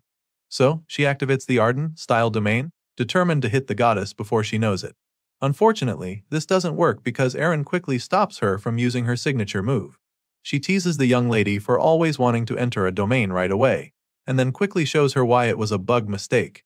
Alicia's eyes widen in horror as she realizes that this clash might be just like the last time when she faced Balthazar. Before she could even launch an attack, the big guy overpowered her, so she's afraid. Meanwhile, Eren can tell that Alicia hasn't mastered the basics yet, so she suggests that they start with sword fighting instead. You'd think she'd go easy on Alicia after saying this, but she proceeds to sweep her off the ground with a powerful kick. Well, I guess she does this just to show Alicia that her posture needs fixing. The poor girl falls headfirst with her jaw slamming into the ground, marking the end of her lesson. After knocking the Arden girl out, she calls on the next mentee, who just happens to be a very furious Warren. The warrior nun probably intends to avenge her fallen sister, so she leaps into the air to attack the goddess. She goes in with a killer strike that shatters the concrete floor, but in the end, she just misses the target. Seeing the ferocity and power begin the attack, Eren is quite intrigued and figures that Corin must have been teaching this one already. Regardless, she's not impressed enough, so she advises the girl to practice the right poles and the 8 trigrams.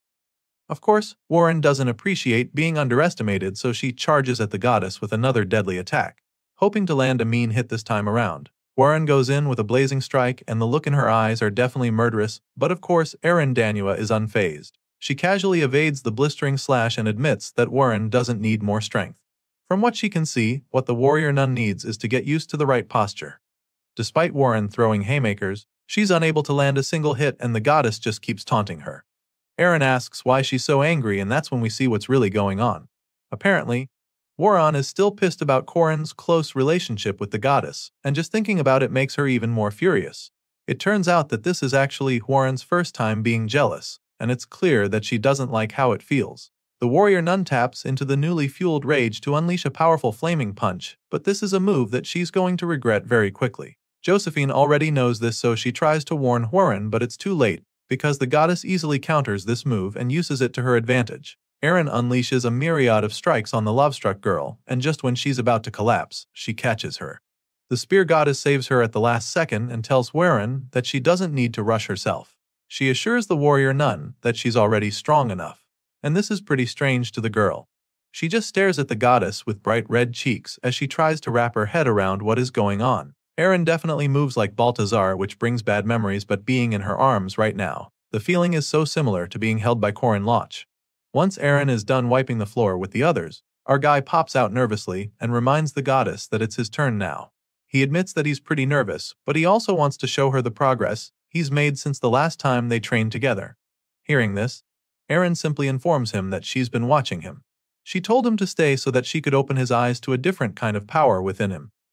As you can imagine, it's a power that he can't control yet, but he has an idea what she's talking about. Corin figures that the goddess is referring to the Sabantia Duke's core, and as soon as he says this, she just smiles. The goddess finds it amusing and admits that she hasn't heard that name in a while. It's true that no one can ever really predict fate, but she never expected that Corin would end up with the Duke's core. It just so happens that Duke was her disciple 800 years ago, and even now, she only has good things to say about his abilities. He was excellent as far as she was concerned, so she feels that it will be difficult for Corin to control his power. With this in mind, she asks our guy if he's confident that he can actually tap into that power and control it. Without any hesitation, the hero assures her that he can do it. It's true that no one can predict fate. Eren ponders on the thought and how all her disciples shined like stars. Some went on to become heroes, and some became their enemies. However, she has never been so certain about any of her disciples as she is now, and so, she makes up her mind to teach Corin everything that she knows to complete him. By doing so, he will become a hero that will save the world, and he'll be stronger than all the other disciples before him, because he will be her very last disciple. While all of this is going on, Balthazar and his followers are equally making plans. Dunskes is currently confused as to why his red-eyed master is not going after their enemies who escaped.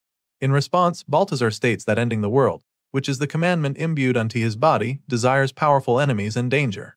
That being said, he thinks that those women are tied by fate with him and the great adversary. And for this reason, he wants them to be strong enough to be worthy foes. Going after them would be very easy for him because they're currently no match for him, but Balthazar believes that assassination has no honor in it. While explaining all of this, Balthazar calmly summons the goddess using the body of the chairman, who he abducted. Aryu appears all of a sudden with a gaping hole in his chest, telling the big guy that Corin is his great adversary, but the red-eyed villain finds it ridiculous that he'd say that. Balthazar is pretty irritated at the fact that the goddess isn't his nemesis. He didn't imagine that the person yo try and stop him wouldn't be Eren, but her disciple instead. As much as he hates all of this, he has no choice but to go with it because Riafal's fate is absolute. That being said, Balthazar decides that him and Corin will face each other in the final battle. As far as he's concerned, the fate of the world will be decided by that clash. The big guy once again states that his dream will never change and makes this very clear to his former master. This is where the dialogue comes to an end. Eren's consciousness returns to her body, where she's in the middle of giving the students some important lessons. Of course, she doesn't tell them about her conversation with the big guy, because that would just get them scared. At the moment, she's done with our boy, and she commends him at the end for doing great. She can tell that his basics are there and his proficiency is good too, so she's pretty impressed. However, our boy isn't feeling too good about his performance. He's covered in bruises and struggling to stay on his feet, so you can tell that he had a very tough time sparring with her. He hasn't even been able to catch his breath yet, so he is quite disappointed.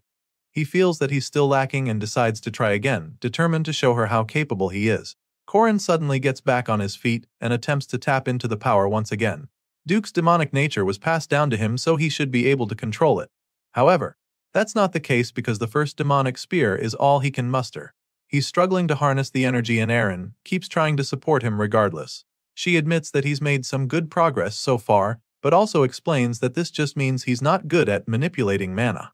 The goddess believes that it's probably because he doesn't understand the nature of Sabantia's aura. Back in the day, Duke mastered how to control the cataclysmic power, which allowed him to kill a dragon. This is the same power that Eren Danua honed just to kill the 5 evil dragons that were causing chaos throughout the kingdom. And so, after watching the hero struggle over and over, she decides to show him how to do it. Eren suddenly takes out her weapon to activate the second demonic spear, a technique known as the 5 dragons fall from heaven. Using this powerful move, she's able to create a massive firestorm with red flames from her spear, and unleashes it as a terrifying inferno that leaves Corin in awe. After demonstrating this mind-blowing power, Eren admits that she does expect our boy to be able to do it in just one try. However, if he keeps practicing, she believes that he'll finally be able to get it. The goddess finishes showing him what Duke's power looks like, but Corin just keeps staring into space like he's in a trance. He's truly blown away, as you can imagine, because this is his first time seeing what it's like to properly use Duke's core. It's an amazing sight to behold, and even though it looks way out of reach right now, the goddess has high hopes for him. She is certain that he will be able to do it too with the right amount of training. She leaves him with these reassuring words, but just when she's about to go away, he asks her if she really thinks he can do it like her, or if he will be able to do it like Balthazar. Eren stops in her tracks when she hears him ask this question because it's a very serious one. The goddess admits that the tatted villain is definitely very powerful, but he wants Corin to stop seeing the man as his role model. Eren claims that Balthazar's existence is her greatest mistake and biggest regret, and so, she makes it clear to the young hero that she's going to correct that mistake. She says this to Corin, but our boy imagines that she's trying to say she'll go fight Balthazar. Obviously, that's not part of the plot, so our boy is pretty confused, but the goddess confirms his guess by saying that she can't leave Balthazar to the young ones like him.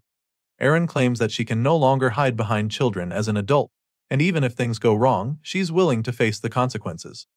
She tries to tell Corin all of this, but our boy cuts her off just then by attempting to control Duke's power yet again. The hero tells her how he lost many people that he cared about in the previous future. He lost his loved one to the likes of Fermac, Duneskays, Doomnorix, and O'Hara. Countless of his friends died at the hands of these villains. Corin reveals that he lost those that he could have saved too. That being said, he admits that he also has regrets. He'd be lying if he said he didn't. However, he also reveals that he's not risking his life right now because of regret. The moment he says this, a surge of energy shoots out of his spear, as if he just harnessed Duke's energy, and when Eren sees it, she begins to panic. Despite her worries, our hero is determined to achieve his goal. The reason he regressed, and the same reason he took on the burden to save the world in place of the players, might just be his selfish greed in the end. Corin knows that she might call him arrogant for it, but he doesn't even mind because in the world he saves, he needs everyone alive and safe. The hero makes this very clear and tells the goddess that he's not going to have her missing in that world. With that being said, he channels all his focus into perfecting Duke's core energy for the first time, and he's finally able to activate the second demonic spear technique. Corin performs 5 dragons fall from heaven, and just like that, he proves that he can control Duke's core. This leaves the goddess stunned, but the young MC simply tells her to trust her disciple.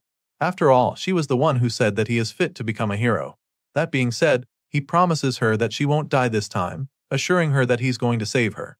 Just when Erin thought that she was going to go face Balthazar by herself, Corin went ahead to pull a rabbit out of the hat. It's clear that he's not going to let her go face her former disciple, but she's still trying to wrap her head around what the hell just happened. She feels so lucky right now. She never imagined that such fortune would come her way so late in life. Corin tells her that it doesn't matter how long she's lived. He tells her that if she just trusts that everything will work out, then she'll always be in her prime no matter how old she may be. The moment she hears this, her cheeks turn red as a wave of relief washes over her. The wholesome moment is suddenly interrupted when the other girls catch them looking all furious, so they call out to her, demanding another chance to spar with her. The scene shifts and we're taken over to the academy. There, one of the students are trying to convince his colleagues to go to the Catholic church with him. Sadly, the guy doesn't want to because he only goes to the church where Saintess Estelle is at. But then, it just so happens that it's not the Catholic church but Zeruim. As you already know, this guy here is Jermaine Luther, and he's the first-year Zeruim Catholic Church spy. Right now, he's currently trying to gather intel, but first, he needs to recruit members to his Zeruim church. Corin comes around all of a sudden, not remembering if it's Zeon or Zeruim. Jermaine corrects him despite already being quite pissed, but the clueless hero keeps joking around. Corin reveals that he doesn't really follow religion, but admits that the rosary sure is cool. From what he knows, it represents the integrity and honest poverty of Zeruim. Jermaine is surprised to learn that our boy knows about it. Well, it shouldn't be much of a surprise since Corin Loch is a very rare first-ranked knight after all. The hero does like Zeon's flamboyance too, but Zeruim has maintained old traditions from what he's heard. While our boy is rambling on about the stories, Jermaine quietly observes him.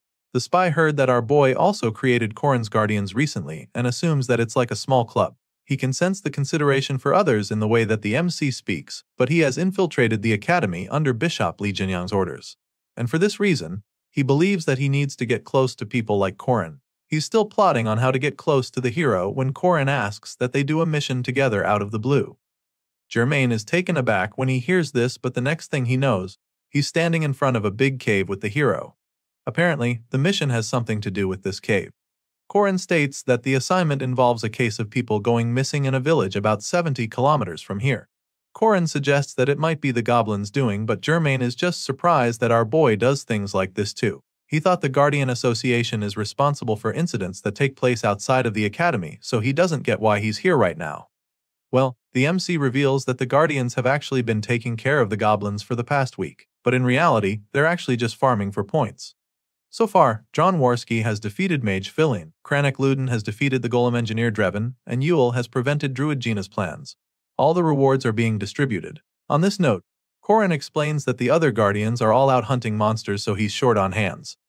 He assures Jermaine that they'll be done before evening prayer and leads the way into the cave. The spy quietly follows him, and even though he's not sure what's going on, he can tell that Corin has an odd charm to him. He's kind and very considerate, so Jermaine feels that he would have been able to trust him like a brother if he had just been a regular student. The spy seems to be warming up to our boy already, but he's definitely not a fan of Corin's friends. He feels that the girls are the worst and Warren is the one he seems to dislike the most. She punches a hole in the cave, startling the boys, and it was all because she was trying to kill a bug. Jermaine doesn't like that at all, and he also doesn't like the fact that she's a Jiangshi, what he considers dirty demon, kind. The Zeon guys treat demons like humans, but that goes against the commandments he believes in. As far as he's concerned, demons are just demons.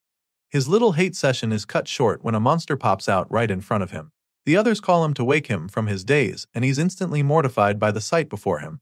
Luckily for him, the warrior nun quickly decimates the giant worm before it can devour him. After all, she's just making sure that all bugs are dead. She asks the hateful spy if he's okay, and all of a sudden, he forgets how much he despises her kind. Jermaine is so grateful to her for saving his life. Meanwhile, Corin finds it strange that they're coming across a worm that's so abnormally large in a goblin's den. He can tell that something is off, because he knows for a fact that prey and predator so not share a nest together. And just like that, it becomes clear that there's something hidden in this cave. All of a sudden, the floor of the cave begins to change, and then the entire place disappears, revealing that they've been in some kind of lab all along. Apparently, the den was just a poorly designed illusion. Well, either way, the creator was pretty clever because it looked like a regular goblin's den from outside. In reality, it's a lab where mages synthesize familiars, and that giant worm was probably a result of such tests. There are a couple giant glass tubes with creatures inside. Seeing them, Germain fears that they were humans that were synthesized with monsters. He can't believe his eyes, and it just makes him wonder who would do such a thing. He's still trying to process what's going on when he stumbles upon a letter with a familiar seal on it. The symbol is one that he knows, and the handwriting is not strange either. After taking a closer look, he realizes that it might just be a message from Bishop Li Jinyang.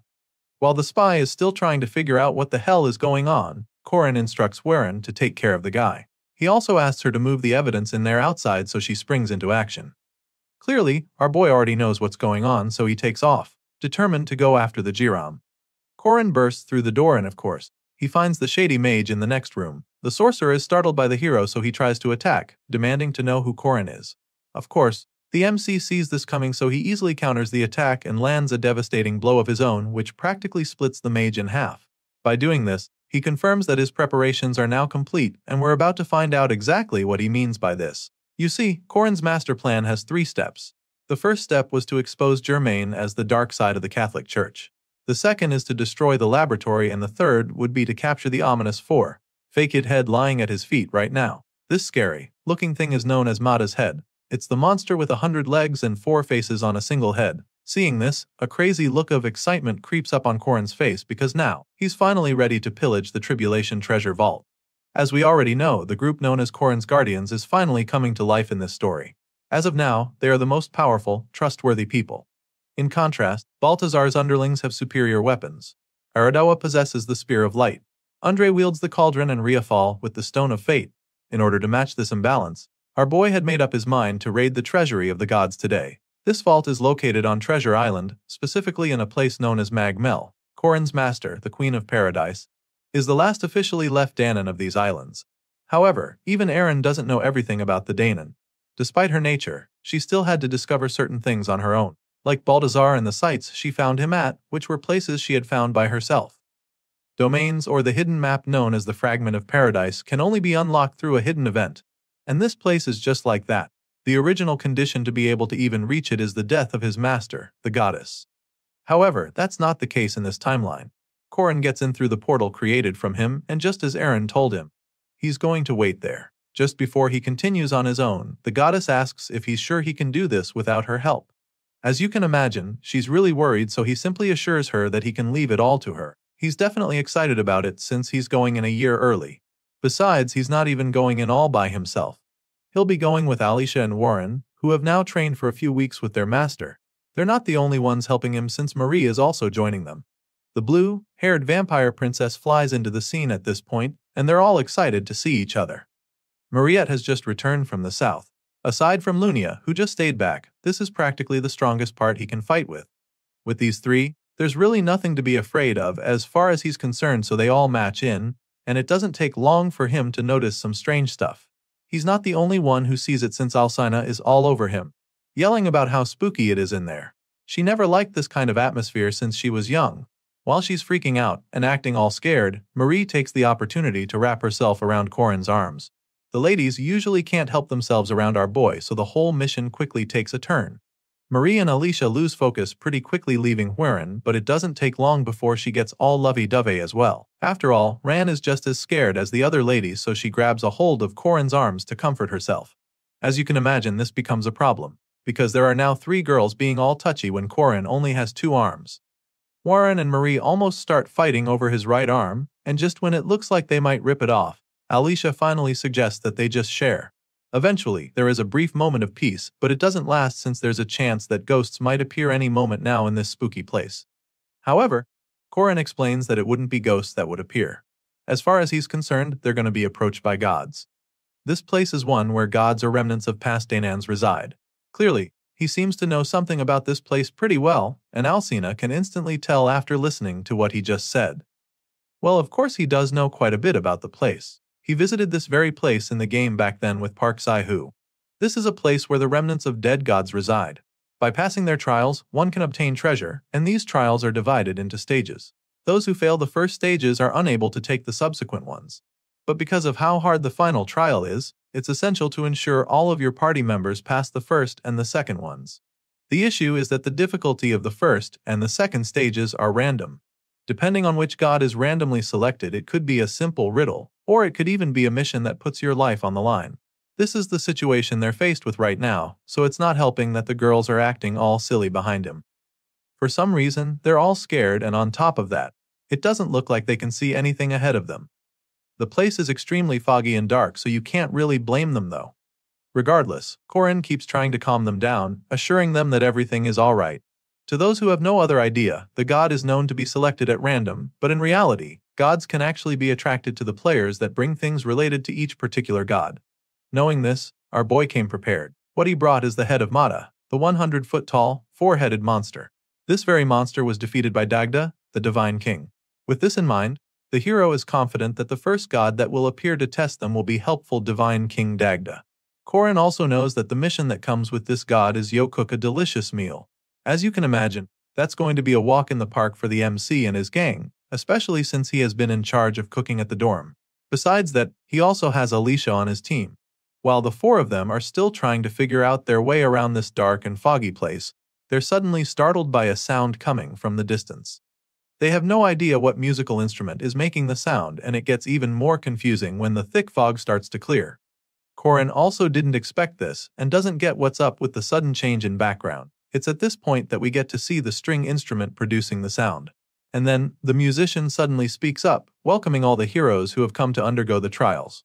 Apparently, this god in question is a really good-looking blondie with purple eyes.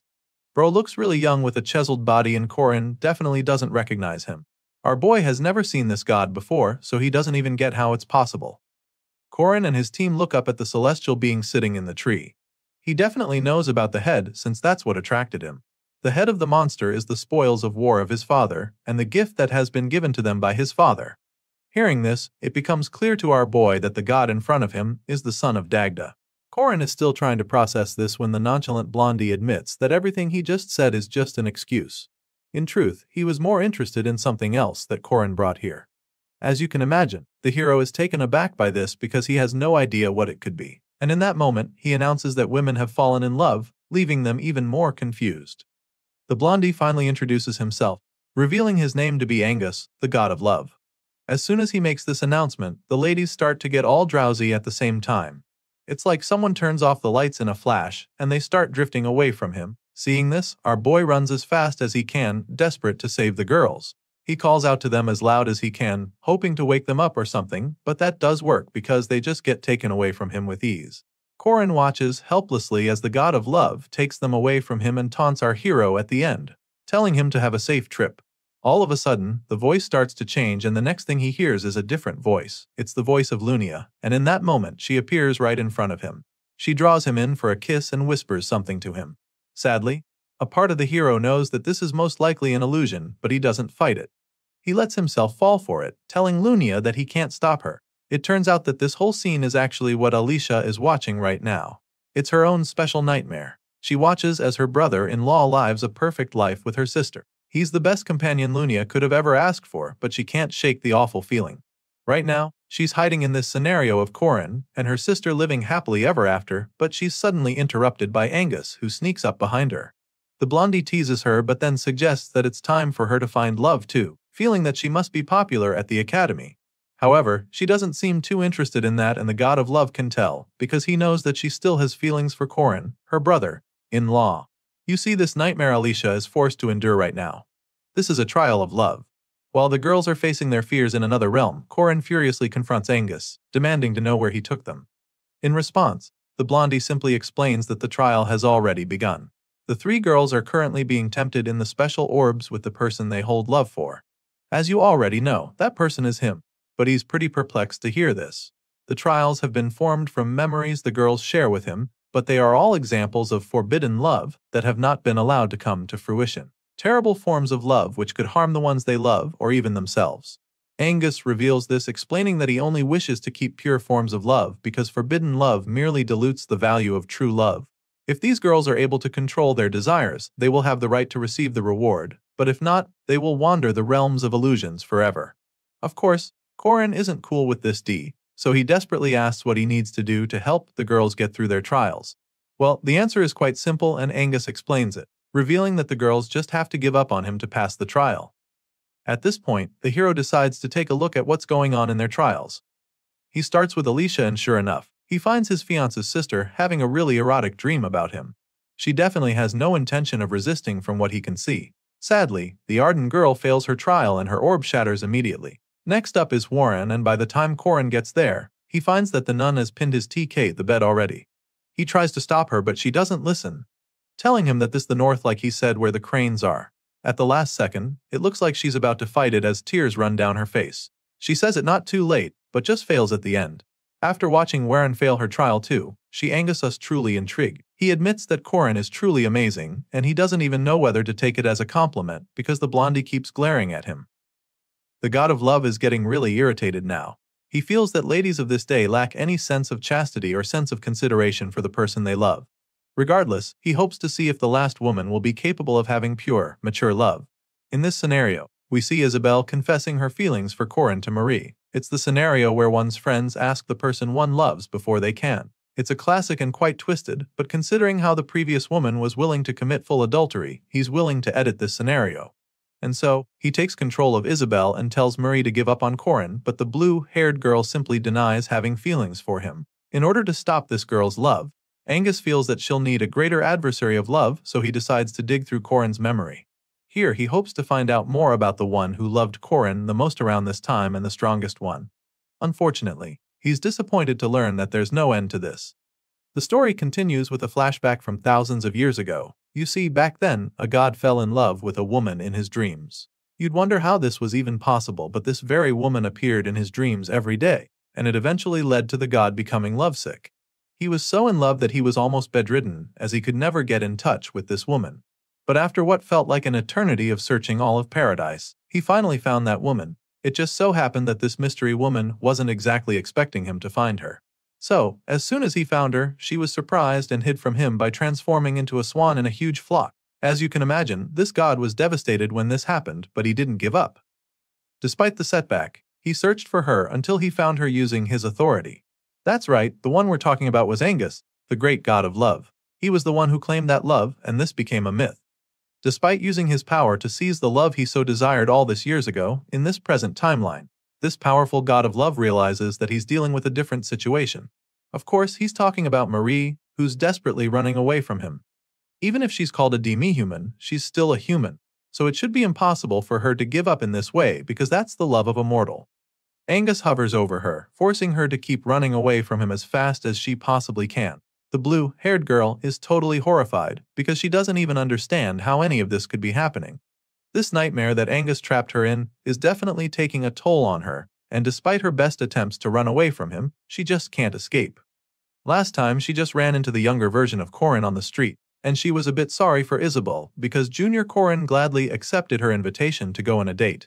Marie was just trying to go out with the young hero, so she doesn't get why Angus is on her case right now. Everything is going upside down, and she's definitely having a hard time dealing with it. At this moment in this world built with the memories of Corin Loch, the boy who loves the hero the most is none other than Park Si-hoo, and it just so happens that he's also the strongest. It's pretty clear that the young man is absolutely irritated by Merit Dunarev as well. Enraged by the sight of the girl, he activates his spatial transformation triangle and unleashes a devastating myriad of attacks that knock her down mercilessly. As if that's not enough, Marie loses all memories related to Corin Loch and is left unable to awaken as a vampire. Basically, there was no way for her to win this battle, which made her chances of passing the trial incredibly slim.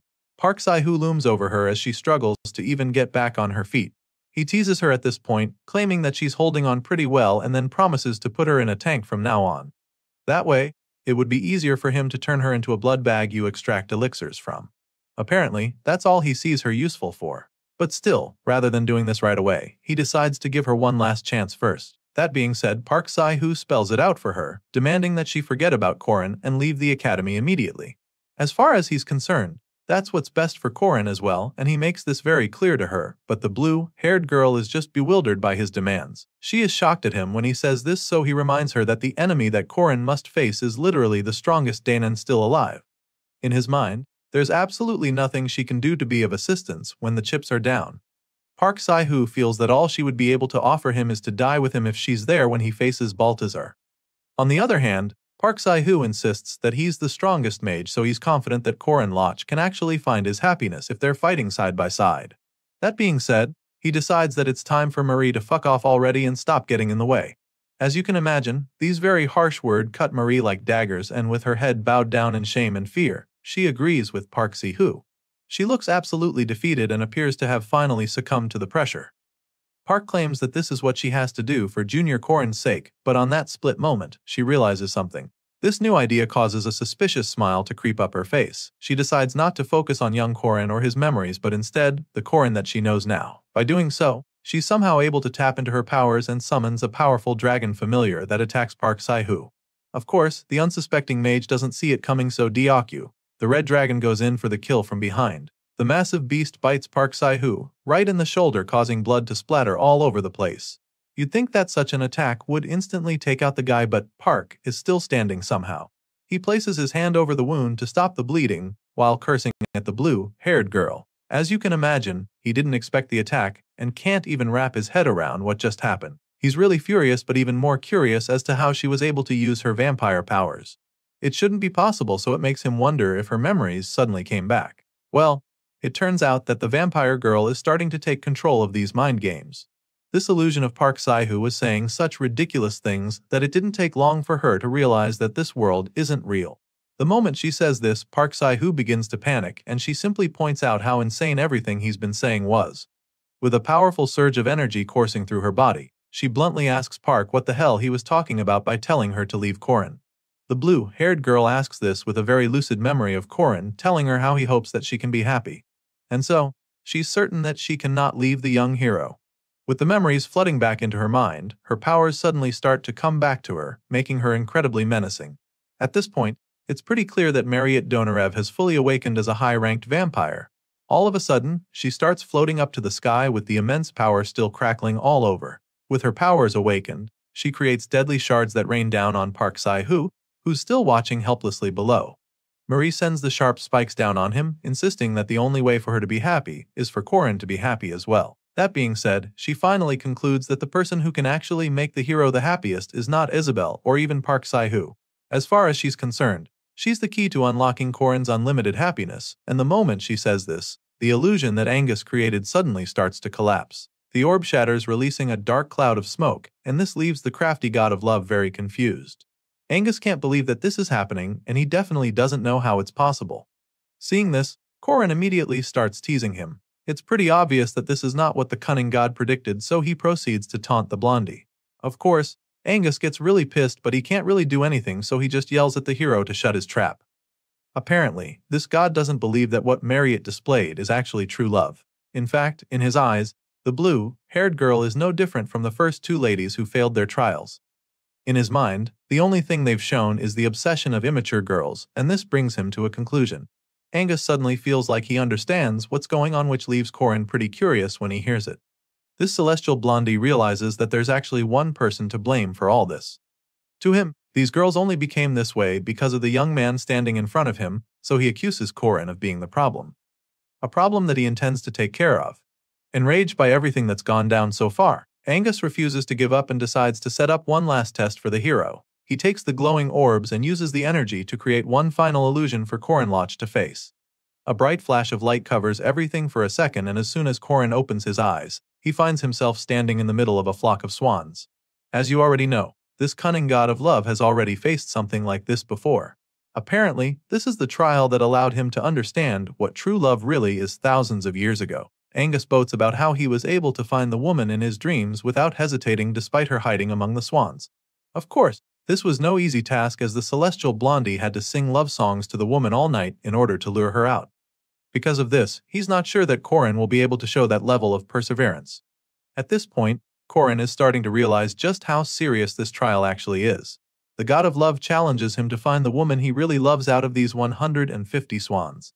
He explains that the three girls have already been turned into swans, which means that they're hidden in plain sight.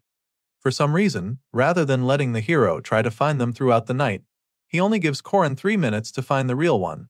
Nevertheless, our boy doesn't seem fazed at all. In fact, for some reason, he finds the whole test pretty amusing. A confident smirk creeps up on his face, and the moment Angus sees the smile, he begins to panic. The god of love becomes curious because he doesn't get what's so funny, and it tells him wonder what exactly this hero has planned already. Before they can even finish asking the question, Corin lifts his spear to activate a powerful skill move known as the Death God's Orb. This powerful move is actually known to separate the body and spirit and has no effect on beings with a strong sense of self. As soon as Corin activates the power move, swans start to explode all around him, but not all the birds get blown up. You see, using this move, Corin is able to eliminate all the regular swans that don't have a strong sense of self, being that they're just illusions, and after all the regular birds are home, only 3 swans are left. Obviously, these 3 are the girls that Angus disguised. Corin is even more certain about this because he can clearly see that their eyes are different from that of the normal swans. The cunning god of love gave our boy 3 minutes to find the girls, thinking it would be insanely difficult, but Corin just proved that he didn't even need 1 minute to pass the test. Now that he's completed the trial with ample time to spare, he politely asks Angus to release the girls so they can be on their way. As you can imagine, the crafty blondie didn't expect to be outsmarted and bested by a human this easily, so it looks like a pretty embarrassing loss for him. However, our boy isn't exactly off the hook just yet. Angus suddenly starts laughing like a maniac, which leaves Corin quite puzzled, and that's when the crafty guy reveals the other side of this trial. He reminds our boy that he was asked to find the real Oni, and then explains that the hero can only pick one of the girls, and the 2 that he do pick will have to sleep here for all eternity. Apparently, that's the rule of this twisted game, so of course, our boy is really taken aback. Angus has been trying to get to this point from the start, so even though it wasn't easy, he's finally managed to land Corin in this dead end. He gives the hero an impossible choice and taunts him, challenging him to try passing the test now because in his mind, this is the real trial of love. Once again, no matter how bleak the situation appears, the hero still seems to have thought of a way out. Corin suddenly starts laughing in response to Angus's insane trial, and then after laughing for a while, he suggests that the crazy god of love is having a huge misunderstanding here. And then, he goes ahead to clear the air. Corin explains that he never actually had the right to pick in the first place, and claims that he's just thankful that these 3 girls all picked him. At this point, Angus begins to panic, because he knows that Corin is right. The tables are quickly turned in that moment because now it's starting to look like the hero doesn't mind failing the trial. Seeing how confused Teen Blondie is, our boy goes on to explain that he came here with the purpose of saving everyone from the beginning. And so, if someone were to be chosen to be cast aside, then it would have to be Angus. The hero makes this crystal clear to the god of love and then points his spear at the guy.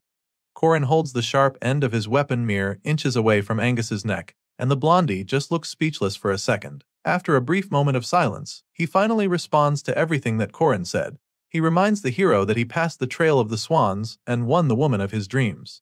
That is where the mythology that was passed down ends. That's the only part of the story that people told their children for thousands of years, but of course, there's more to it. In reality, Angus was not able to win over the woman's heart, despite finding her in the huge flock of swans. Of course, it's pretty ironic that the god of love wasn't able to make someone fall in love with him. The woman of his dreams flew away from him because it just so happens that the reason she hid as a swan in the first place was because she was afraid of him. After getting rejected, Angus spent the night drinking and singing love songs to himself, with endless streams of tears running down his face. His heart was filled with sorrow and regret, feeling that perhaps the outcome might have been different if he had just waited a little longer to go after the woman in his dreams. As the memories rush through his mind, a gentle smile appears on his face. Angus suddenly confesses that he's learned through this trial that love is not about possessing someone, but actually respecting them, and so he finally decides to do the right thing. That being said, he confirms that Corin has actually passed the trial. The blondie reveals that he can now see why these girls refuse to give up on the hero. He tells Corin to go ahead and leave the girls in his care, promising him that there is no eternal sleep for them. Angus vows to let all of them leave this realm together if Corin is able to pass his final trial safely. As much as our boy appreciates the new atmosphere between them, he's not too comfortable with these terms, so he tells Angus that he'd prefer that the girls be set free even before he starts the next trial. However, the god of love insists that he leaves the girls with him because there's a good chance that his next trial is going to be a lot more dangerous. Angus is still trying to explain this to him when all of a sudden, the essence of the sun in his body starts reacting a lot. Corin feels the power in him radiating, so he's pretty confused.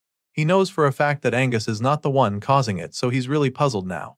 An existence that can make Klaus Solus activate despite his will is at play here, and there's only one force he can think of that could be responsible. His guess is immediately confirmed when the glowing figure appears in the sky above, revealing that he'll be giving the hero his final trial. Corin isn't even surprised when he sees the fiery being hovering in the sky, because he already knew that only the king of all gods could make the sun react.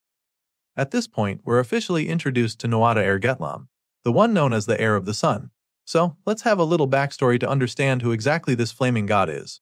We're already familiar with the 4 great treasures of the heroic legends of Arhan: Leah F. Il Arid Bahir, Undri, and Claw Solus. You see, the original owner of Claw Solus was the king of the gods, who Angus is now passing Corin on to. This king of gods, Nuada Ergetlam, is the heir of the sun and arguably the most powerful god in this world. As expected, he's the last one with the final trial that our boy has to face. The first trial was unpredictable, so Corin had prepared the head of the monster Mata and tried to lure Dagda with it. He knew that Dagda gives easier trials, so he wanted that god to appear, but that plan didn't work out because, contrary to his expectations, someone weird appeared. And yes, we're talking about Angus. Sure, he's been able to deal with that trial now, but there's another problem. Just as he expected, he's up against the heir of the sun. It's a no-brainer, because he possesses the sun, Claw Solus, and Nuada is the original owner of this power. Even if he had been absolutely sure that he'd have to deal with the limb of all gods, the amount of time to prepare for something like this is limited. He was never going to ever be fully ready for a trial from a god like Nuada. It's not even something that a player should have to deal with, since you can't even acquire Claw Solus in the game. The odds are not in his favor for sure, but since the last trial has always been completed through force, and he knew this, so he brought the 3 strongest people he could go help with him. Unfortunately, that doesn't really matter anymore since the Dochabag, god of love, turned his fighters into swans and refused to let them help him. Annoyed by this, he just gives Angus the finger one last time as he proceeds to face the final trial alone. The more he thinks about it, the more upset he gets, but getting pissed is not going to help him at all, and Nuada reminds him of this. The sun god notices the hero staring elsewhere and reminds the kid to not let himself get distracted because the trial has already started. He makes this known to our boy, so Corin is immediately forced to get his head in the game despite being overwhelmed. I mean, it's not like he has a choice because the new trial literally starts with him getting attacked by a gigantic opponent with a flaming sword. Thankfully, our boy is able to avoid getting absolutely annihilated with this strike, and that's when Nuada begins to give him a history lecture. The heir of the sun tells him how the first beings to be born on this land were the giants in the past. It was after the giants that the Danan took over and ruled the land. The reign of the Danan ended, and then came the demons, the spawn of the dark and the night. Finally, after the Dark Ages was when the Goidel came alone, otherwise known as the humans. After explaining all of this to Corin, Nuada concludes by telling him that the opponent he must defeat is none other than the great warrior Sreng, a powerful demon. Nuada reveals that the Moitra Plains are remembered for 2 things. It's the place where he defeated the great warrior Sreng, and it's the same place where he lost his arm. After he reveals this, we get to see the metal arm he's sporting, a constant reminder of what happened here. The King of Gods believes that Corin must be aiming for his left arm if he brought Claw Solus here, and then explains that the only way to utilize the sun properly is to possess this somewhat bionic arm. After explaining all of this, the flaming god tells Corin that he must now face the great warrior Sreng and feel the helplessness he bears as a human. Of course, our boy already knows that the odds are against him, but this doesn't deter him. He can't sit there and wait for the gigantic demon to destroy him, so he springs into action with his weapon, determined to give the big guy a pretty hard time as well. Sreng delivers another powerful slash of his sword, but the MC evades the hit by jumping over it. But of course, a powerful opponent like Sreng isn't going to stop there.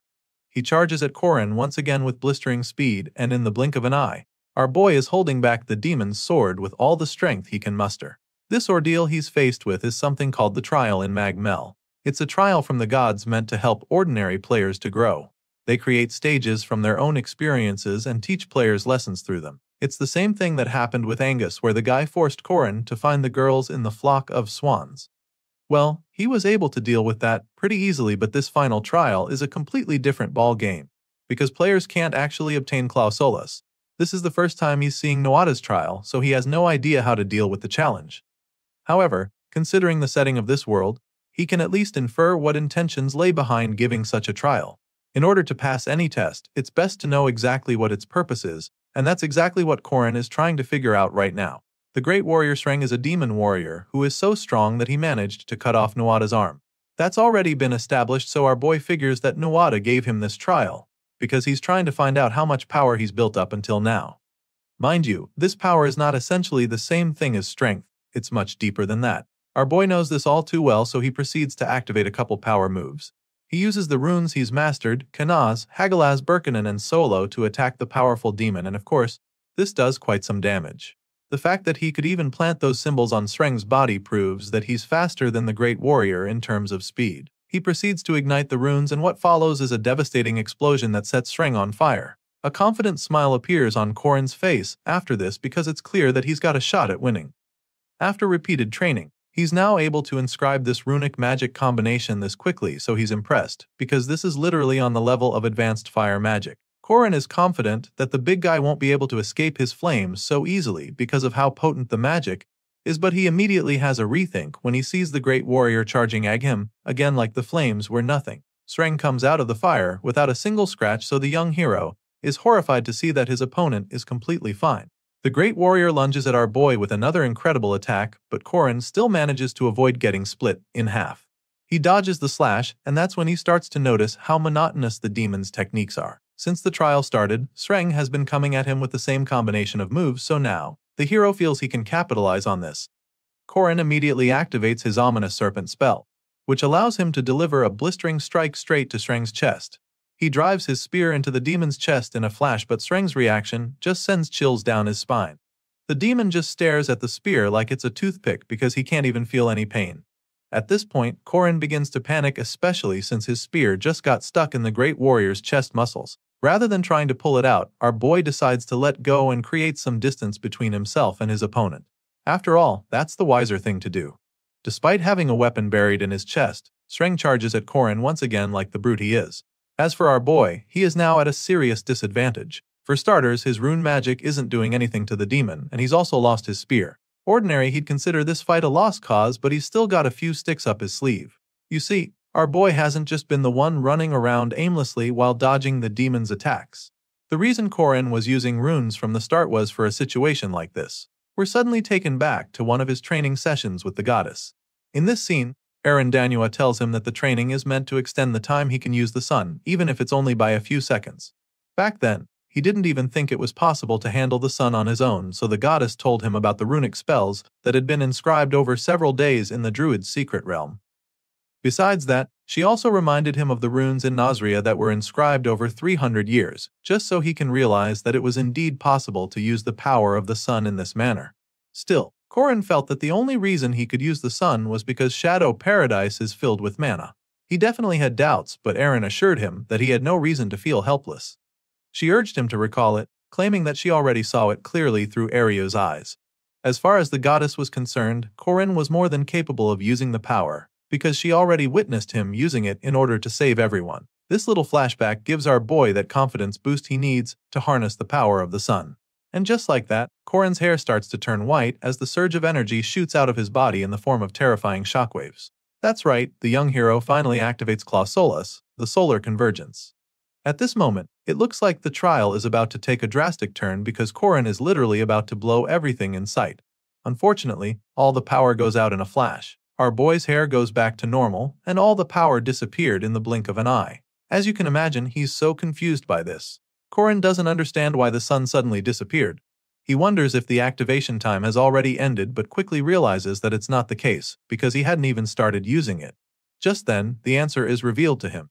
The only one who can control the sun besides him must be responsible, so he turns to look up at the King of Gods, desperately hoping to be wrong. Unfortunately, his fears are confirmed when he sees Noada Erjetlam holding the sun above him. The flaming god looks down at him and reminds him once again not to get distracted. The hero is still trying to wrap his head around this when Sreng goes in with another devastating strike.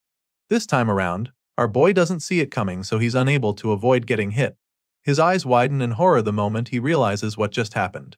Apparently, the great warrior single-mindedly followed the destiny he fulfilled in the past to cut off his opponent's arm by any means necessary. Corin watches as his right arm gets slashed off before he can even realize what's going on. The hero falls to the ground in a pool of his own blood. The battle isn't over yet, so he can't afford to let his guard down anymore. Desperate to stop the bleeding, our boy attempts to cauterize the wound with his Kinaz rune spell, but despite blasting the injury with flames, nothing seems to be working. That's when Noada just mocks him for thinking that he could cauterize the wound by burning it. It turns out that the sun does not permit that. Obviously, The flaming god is the one making sure of this, so the wounded hero figures that this must have been Nuada's plan from the start. In response, the heir of the sun explains that the throne of the God King, ruler of the Danans through the generations, can only be inherited by one with an unblemished body, and so, not even a single wound is permitted. Nuada tells Corin how he had to abdicate the throne when he lost his arm to the great warrior Shreng. It was a big loss for sure, but the God King admits that he was actually happy it happened because he had opened the era of the gods after defeating all the demons. So, his mind was peaceful even if he has to stop being the God King. That was until the humans ended the era of the gods and turned his achievements and ambitions into nothing. As far as Nuada is concerned, this trial began when the Danan of Justice, Erina Danua, sent Corin here. Most of the gods in this place are in agreement with Eren, but not all of them, and the flaming god explains this to our boy, but Corin refuses to believe him. Nevertheless, the God King proceeds to say that he despises the current era that the humans have created, and so, now that he's regained the power of the sun, he is more than happy to end that era. Nuada Ergetlam suddenly activates the Sun Sword using Claw Solus and declares that he's been waiting for this era. Not for the demons or the weak humans, but for Tez Baltazar, who he believes to be the last true Danan. Well, who would have thought? This king of gods is actually rooting for the villain from the north, so now our boy has bigger problems on his hands. We've come to know Danans as some of the most powerful entities in this story, but who exactly are they? Danans are existences that embody a concept. For instance, Eren Danua is justice and Angus is love, while Nuada Ergetlam is the Danan of kings. Like the sun which shines on everything, he protected the throne for ages while receiving veneration of all Danans, but that was until he lost his arm to the great demon warrior Shreng. As Nuada said earlier, the throne of the God King, ruler of the Danans through the generations, can only be inherited by the one with an unblemished body. The God King knew this all too well, so he abdicated the throne after losing his arm. Despite giving up the throne, his mind was at peace over his lost arm, and even when he stopped being the God King. From the giants to the demons, they had survived their wars with all the races, and he had saved the world in that way. After all, his sacrifice enabled him to save his people. But if he ever had one regret, it was the fact that he wasn't able to extinguish the Goidals, now known as the humans. Nuada Ergetlam was still frustrated that he couldn't wipe out humanity with his own hands, but now, it's looking like he finally has his chance. The God King talks about how the Danan gave humankind everything only to get betrayed. They gave the Goidals fire and exposed civilization to them as they were worshipped by them after all. Sadly, after everything the Danan did for the humans, they used that same fire to forge steel and turned the steel against the gods. Despite being betrayed by the humans, the innocent ones still left behind the Danan of Justice, Eren Danua, in hopes that she could guide this world in the right direction. But looking back now, Nuada Ergetlam no longer believes that it was truly the right thing to do. The furious king of gods clearly harbors a deep hatred for humans, and he intends to act on this emotion. Sadly, our boy is currently the first target, and the God King has no intention of showing mercy. With Claw Solus fully active, he unleashes a powerful sword slash on the hero, but Corin sees it coming, so he runs away from the flames as fast as he can. Our boy manages to evade the first wave, but he still has other problems on his plate as well. He's still bleeding profusely, so it's clear that he'll end up dead if he wasted any more time here. With this in mind, our boy comes up with a plan. He responds to everything the God King said, certain that the big guy must have some grudges since the Goidals are the ancestors of humanity. Still, he tries to explain that the current era of humans is different from that of the Goidals. Right after saying this, Corin leaps into the air with his spear to take on the God King. He activates his ominous serpent spell along with the enlightenment skill move. It's a really heavy strike, and he throws in everything he's got despite having only one hand, but Nuada easily blocks the attack with his sun sword. Once again, Corin's eyes dilate in horror as the God King strongly disagrees with him. As far as Nuada is concerned, there's no difference between the Goidals of before and humans of today. With this strong conviction, he proceeds to throw a deadly attack of his own at the young hero. With a single beam of fire, the King of God sends our boy flying. Sadly, even Corin's swift reflexes aren't enough to save him from this strike. To make matters worse, Nuada has no intention of stopping. His hatred for the human race hasn't lessened one bit. To him, humans give importance to worthless things like race and religion, ideology and gold. On top of that, they destroy the environment while fighting endlessly among themselves. And so, the Heir of the Sun believes that it's just a matter of time before the world they inhabit will become a hell more cruel than the one ruled by the giants that were defeated in the past. Of course, this furious god of fire and sun isn't going to sit back and wait for that to happen. He intends to purify the world and bring peace to the land again before the humans destroy it, and he's determined to do this with overwhelming force, so he unleashes yet another deadly blast. The scene shifts to a past incident in the story. He remembers the Rotion River flood disaster, where hundreds of thousands of people were massacred due to Park Si-hoo's actions. The helpless civilians were trapped in the water surrounded by monsters, and all the while, Corin couldn't do anything but watch. Our boy remembers the horrific scenes of people wailing and begging to be saved. The cries of his comrades were loud as they begged to be saved. Miriam was one of them, and in her last moments, she tells Corin that he was her fate and that she realized it too late. Back then, all those people died and our boy couldn't do anything about it. So now, he refuses to give up. Corin decides to fight back and makes up his mind not to die in this place. Seeing the hero's renewed sense of purpose, the God King is pretty surprised because he thought that the kid would have succumbed by now. Despite being burned over and over again, Corin keeps fighting. He musters all the energy he can to get back on his feet, reminding Nuada that there are so many people he needs to protect.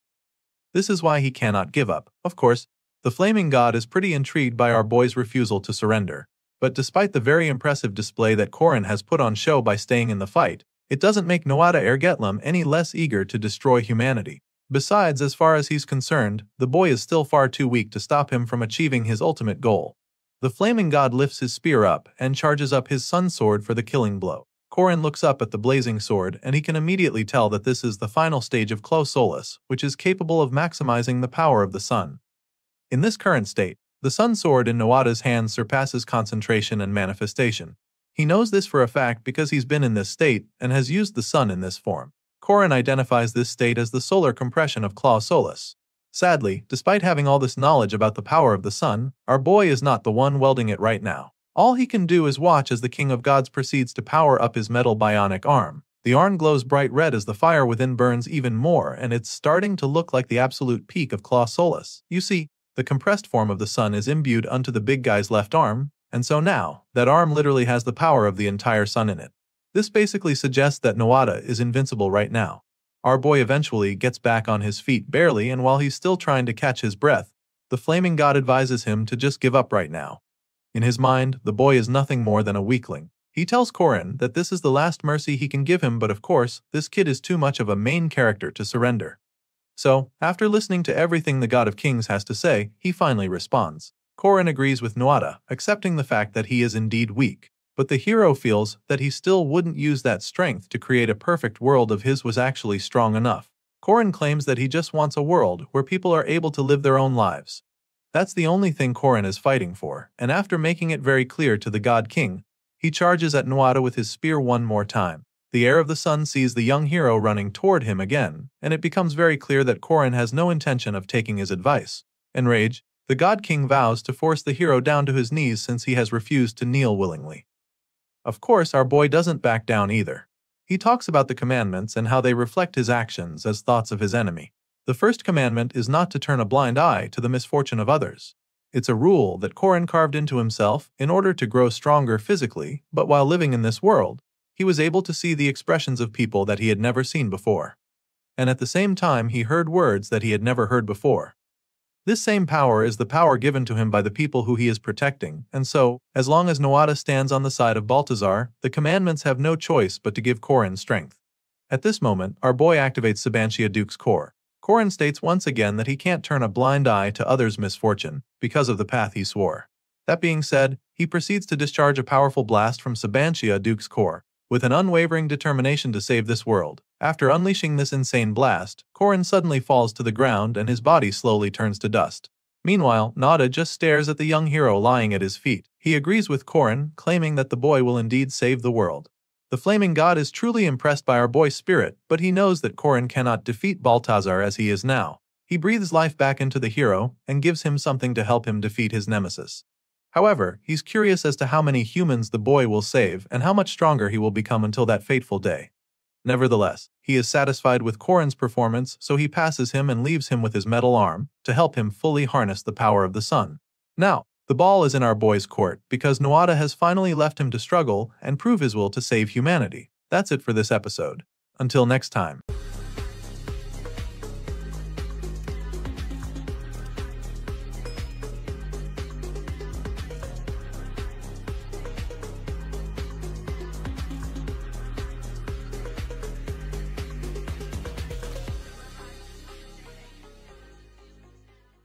The story continues right after the purple-eyed sicko, Dune Skaze, slashes Estelle's hand with his knife. As you can imagine, the pink-haired lady can't believe her eyes. She's never been injured, so she does understand how this could be possible right now. And while she's trying to wrap her head around what just happened, the monster standing in front of her gloats loudly. He mocks the saintess for thinking that she couldn't get hurt by anything. Besides that fact that she's bleeding profusely right now, she's also truly horrified by the fact that this is the person who came after her. It turns out that she's pretty familiar with this disciple of Balthazar. She's aware that Dune Skaze is a wanted criminal that committed all kinds of terrorist acts throughout the continent, and when she says this, the Beast King just laughs some more, teasing her and claiming that he's honored to be recognized by her. The guy that goes on to horrify her some more by showing her something in his possession, and asking if she recognizes it as well. His plan works because the saintess is truly mortified when she sees what he's holding. This powerful ring brimming with energy happens to be the Holy Grail, and so she can't understand why a terrorist like Dune Skaze would have it in his possession. The Beast King just smiles confidently as he learns that the object is called the Holy Grail by the people. That's not what they call it though, and before they can even tell this to the saintess, his partner in crime grabs the injured lady by the arm and restrains her. He's had enough of the chit-chat and now, he's ready for action, so he tells the Beast King that it's time for him to pour her divine blood into the undri.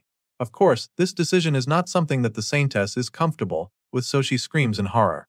Estelle is so confused, but before she can even realize what they're trying to do, the two villains force her injured hand into the undri, with which they collect the blood from her wound. The saintess cries and screams as she tries to make them stop, but of course they just ignore her because they have a mission and they're determined to complete it. You see, there are a lot of things they can use her blood for since she's a divine figure, and these guys are not shy to give her a few examples. The brown-eyed man explains that with her blood, they can resurrect an ancient giant that had disappeared in the ages long since past. While that's happening, the scene changes, and we're taken to an island with the tower, and here, there appears to be some kind of celebration. They seem all excited about the turbulent waves in the sea, and the powerful bolts of lightning as well. They all watch the storm rage on from inside the tower, and that's when we see the man responsible for what's going on. It's Elder Blaine, the mage who is currently basking in the praise from every corner of the room. The other mages hoot and holler about how amazing his magic is, but while they're showering him with praise, he doesn't seem to be enjoying it all that well. It turns out that he didn't actually do anything to make the waves so turbulent, and he definitely didn't create the bolts of lightning they're all so psyched about. Unfortunately, he can't tell them that now because he already missed the opportunity to speak up. While the elder is busy having this mental debate with himself, the scene changes again and the story continues at the Association Situation Room. Here, another group of magicians are watching the celebrations, and they also have their reservations about the matter. The leader of the group is certain that the kind of wave they just is not natural, so he believes that the Mage Tower might actually have the ability to control the sky and the ocean. He expects colleagues to also see things this way, but he also doesn't think that they should just give up because of it. He makes his thoughts known to the room, including Danua, who is also present, and the goddess responds immediately. She tries to make him understand that she's not trying to say they should just give up. Danua believes that a spell great enough to cause waves and lightning, like that, should require a magic circle. And so, she concludes that they just need to destroy the magic circle, if there happens to be one. The goddess makes this suggestion and then asks Clara to pitch in. Of course, the lady in the hat chimes in to support Danua, claiming that she has seen something similar to this during the Witch Revolution. As you can imagine, having the two revered ladies saying the same thing surely gets the others on board. I mean, if the Witch of Space says so, then it must be the way to go. You see, Madame Josephine is a historical figure and is never doubted, so it's no surprise that her input is enough to sway the others. Thankfully, none of them have any idea that she's lying right now. So, what exactly are these guys up to right now that could cause them to trick these guys? Well, it has something to do with our boy Corin. The hero was the one who came up with the idea to cause a natural disaster, and they're just playing along with his master plan. Now, the others are on board, but they're still not sure how the plan is supposed to work. The green-haired guy in the group is the first to speak up, asking the ladies how they intend to destroy the magic circle. As for his bald friend, the guy doesn't even know who would participate in a mission that's this dangerous. He's still talking when he's suddenly interrupted by the goddess, who claims that she has an idea. As you'd expect, these guys are pretty eager to hear what she has in mind, so they ask what it is. That's when Aaron reveals that 10 people will be selected and put to the task. Next thing we see is our boy in the middle of a meeting with his crew as well. Apparently, his master plan is about to be set in motion. He gathers the powerful heroines around to discuss how they're going to save the Saintess. As you can imagine, he already knows that taking a bunch of people on the mission would only lead to the loss of more lives. So, Corin decides that it should just be a select few whose job would be to destroy the enemies from the insides out. As soon as the girls hear this, they begin to put the pieces together and suddenly realize that this is the reason why Corin cast those natural disasters. Mariette is pretty blown away by the genius, but Warren doesn't even want to remember the loud music he used for the trick. Meanwhile, Aaron just finds this whole thing pretty amusing. They managed to fool the royals, and she definitely had fun doing it, but Josephine just teases her, reminding her how scared she was because she thought they would get caught. Well, at the end of the day it worked. But the lady with the hat still feels that there's a problem with this plan. You see, the Mage Tower has thoroughly reinforced their security since their defeat during the Witch War. And because of this, there are now all kinds of monsters surrounding the tower, which means that getting in would almost be impossible. Josephine explains all of this to the crew, but the warrior nun among them tells her that it's not even a problem. She doesn't think the monsters will be an issue, and Marie even goes ahead to suggest teleporting past the defenses if Josephine isn't comfortable with the plan. Unfortunately, they can't teleport, and that's where the main problem lies. The thing is, the Mage Tower thinks that they lost the war because of her and her space magic. And so now, with the reinforcements they've added to their defenses, spatial magic can no longer be used in the tower, or anywhere on the entire island for that matter. Basically, none of them can enter the Mage Tower using teleportation magic, and if they tried to, then they'd just be split into different places. Josephine explains all this to them, but Marie just becomes curious. The blue-haired girl notices something on the map and points it out. It appears to be a marker outside the barrier, but the lady with the hat claims that the barrier is too weak in the Forbidden Forest. This means that they can actually send one person in through it, but she'd rather pray that no one goes near that place. As expected, the girl doesn't get why Josephine is against the idea. I mean, it's the entrance they need, and it also seems like the perfect spot to infiltrate, because it's far away from the mages on the beach too. Sensing the girl's curiosity, Josephine decides to break things down for her. The professor reveals that there's actually a reason why no one is guarding that location. It just so happens that it is the most dangerous place on the island, which means that going in through there might be as good as attempting a suicide mission. Just when it looks like the plan can no longer work, Corin confidently informs them that he'll be the one going on this solo mission. Josephine, just like all the other ladies in the room, is taken aback when he says this. The girls just stare at him with a look of bewilderment, and at the same time, they tell him that he can't go because he's too weak. Well, he definitely doesn't agree with them. In fact, he feels that they're the ones who are just too strong. He doesn't deny the fact that they're stronger.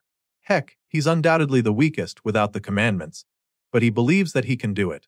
Before he can even get a chance to start his pitch, the goddess sides with him, which leaves him a little shocked.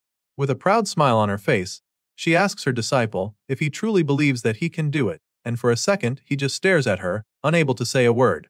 He's probably just dazed by how much faith she has in him, and so, he assures her that he can indeed perform the task. And so, a few moments later, we see Josephine casting the teleportation spell to send Corin out into the dangerous forest. While adding the finishing touches, she asks our boy if he's ready, informing him that he'll be teleported in the next 30 seconds.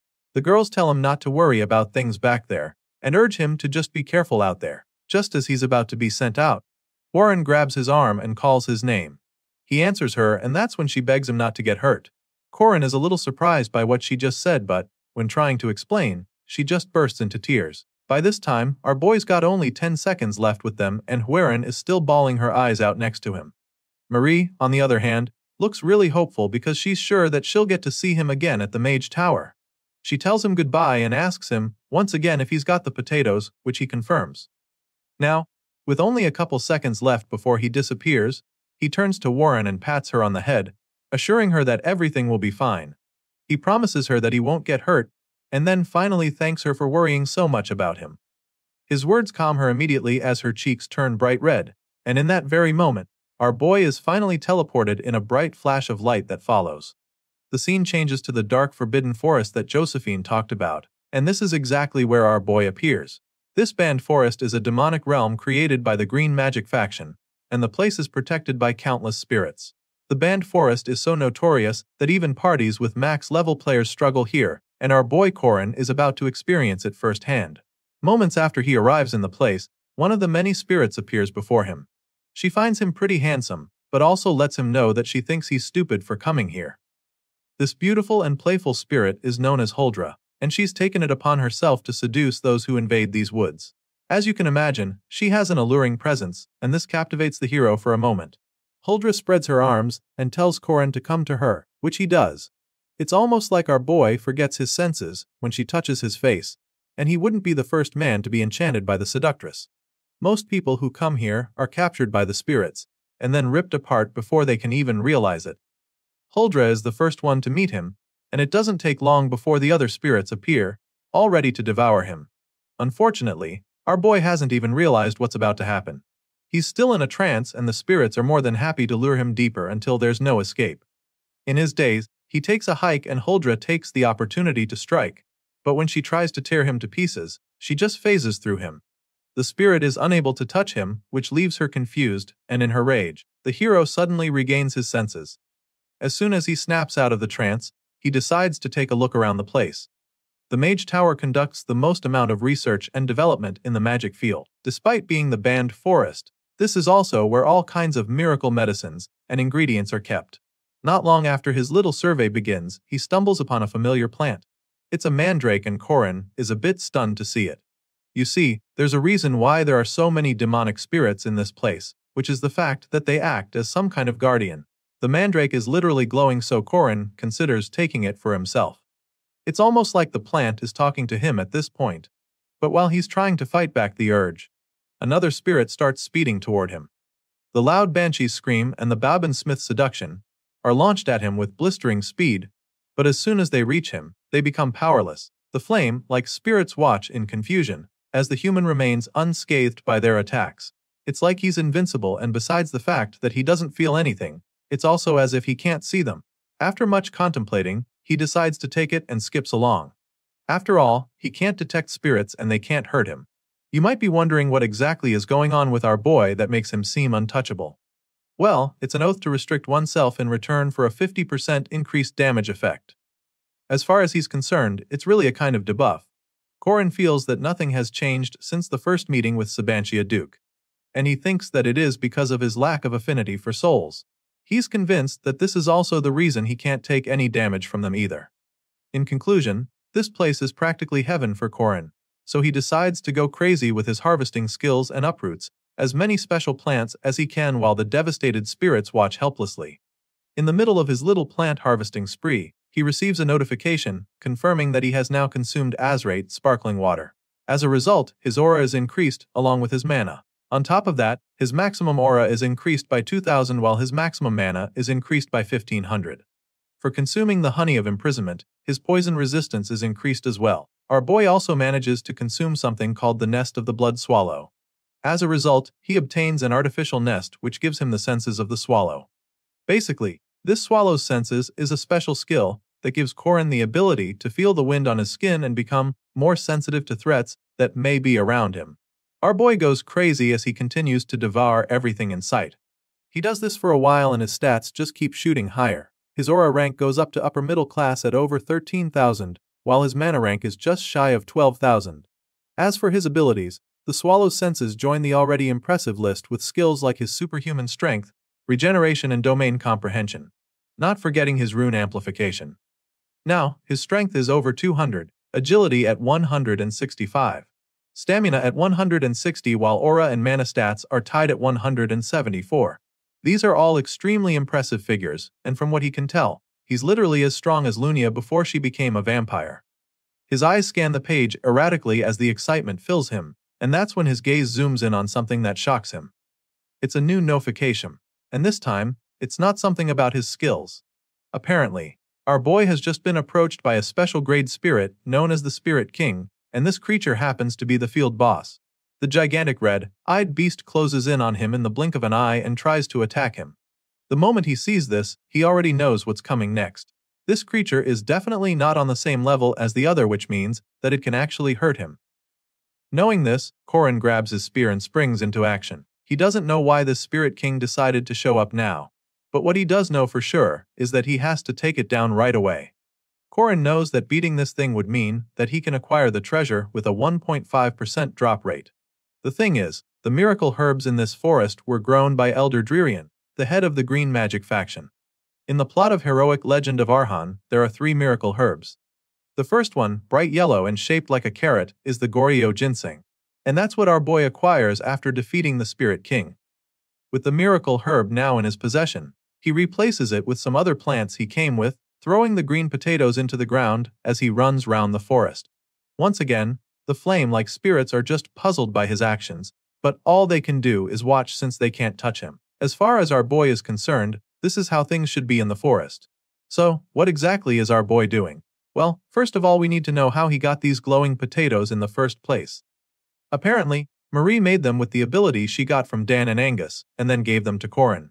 This ability she used is known as Maha's Curse, a skill used to create cursed crops. As for the effects, the men in the area of the crops will have a special sensation for 9 days. Of course, the key words here are special sensation.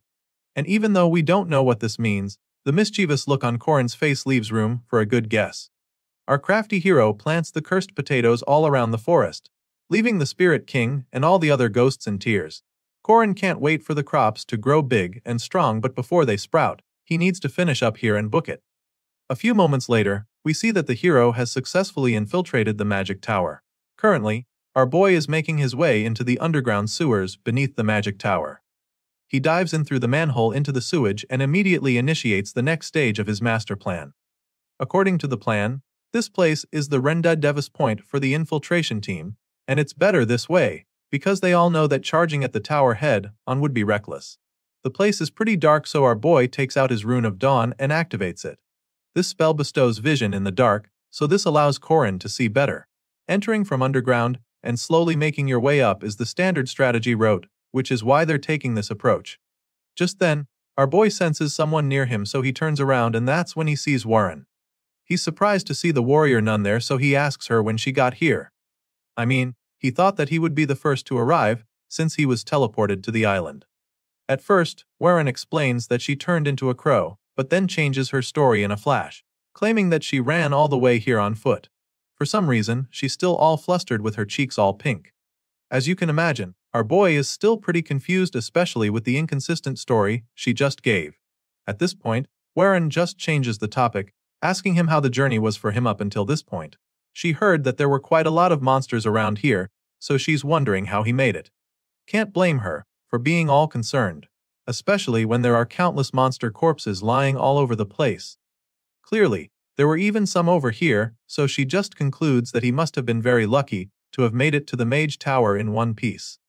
The duo walk together for a while and eventually make it to the surface. They arrive in some kind of storage room, and since there's no imminent threat, our boy suggests that they stop here and rest for a while. Corin thinks they can wait here for the others, who should arrive in about 2 days' time. Clearly, our boy was already aware of a place like this. He knew that they'd be able to get to the old control room by going up through the tower's underground sewer system. Now that they're here, and will be staying for a while, he figures that they'll also need to clean the place. I mean, that's the only way they'll be able to survive there without falling sick or choking to death with all the dust in the room. However, there's one minor problem with this, which is the fact that she doesn't exactly like cleaning. Knowing this, Corin suggests that she switch to Ran real quick in order for them to get started with the chores ahead. While pitching the idea to her, he turns to get a response, and that's when he notices her acting all strange. She suddenly starts talking about how it will just be the two of them alone in this room for the next 2 days. Surely, she likes the sound of that, so much so that she's not even able to hold back the emotions. At this point, our boy can sense the tension in the room, and he's even getting a little uncomfortable. He's not sure what's going on right, and before he can even process further, the nun reaches out and starts tugging at his sleeve. She looks up at him with her big shiny eyes, and then offers to help with the cleaning. This is pretty shocking for Corin because he can see that she didn't switch to Ran. This is clearly Hua staring at him with bright red cheeks right now, so the fact that she's offering to clean with him just leaves him dazed. A few hours later, our boy begins to wonder what time it is. There are enough windows in the room, so he's wondering if it's already night. It's dark in the room, so he's losing track of time.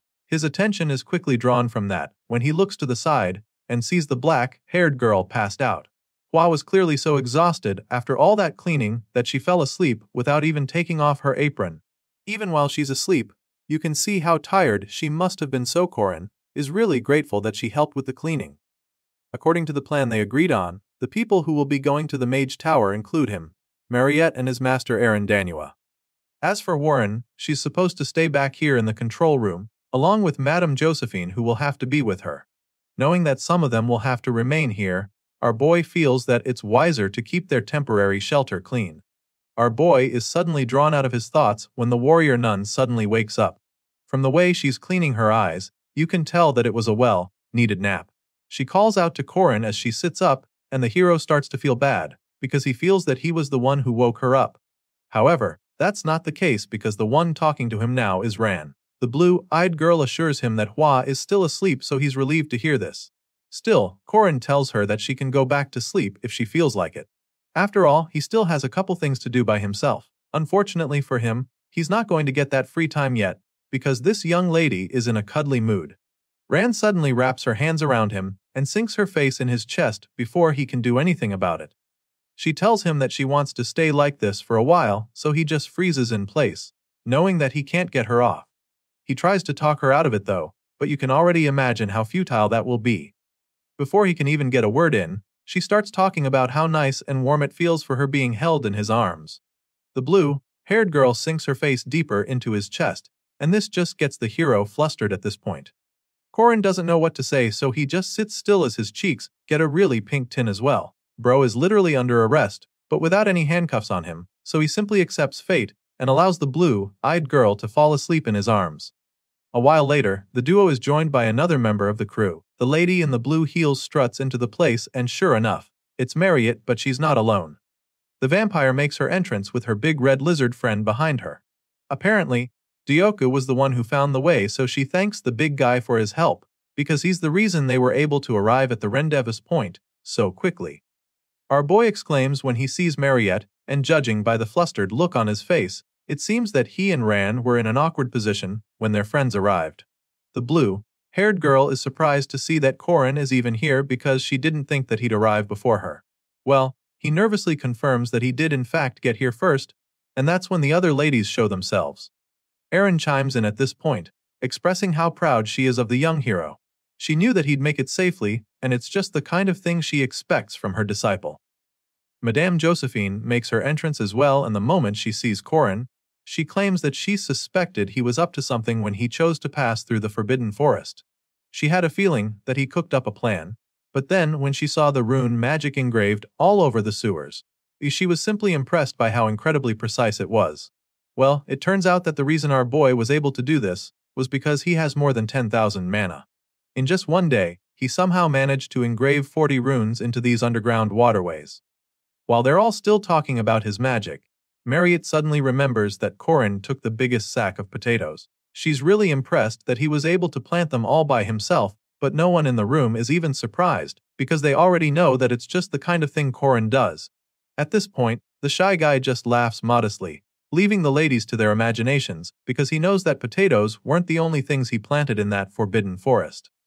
Apparently, our boy tied up all sorts of elixirs and other items in a bundle, and then hid them in the forbidden forest. The flame, like little spirits, must have come across the sacks, but they were probably just confused after seeing them.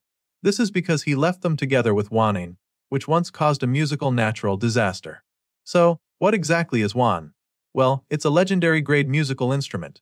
It's a sacred string instrument of the god Dagda. This thing is a legendary harp that killed 9 giants with a beating. All one has to do with this powerful weapon is to trust it and strike. This golden harp is laced with several skills and attributes. For starters, it grants magical effects to all areas within sound range. Wan also responds to the owner's call anytime and anywhere. It also deals an additional 1,200% damage when slashing giants with it. But that's not even all this overpowered musical instrument has to offer, because with the auto-recall effect, the user can retrieve their bundle anytime. The best part about all this is that there are spirits guarding that place where the harp is, which means that until our boy goes to retrieve his sacks of treasure himself, no one else will be able to get their hands on his stash.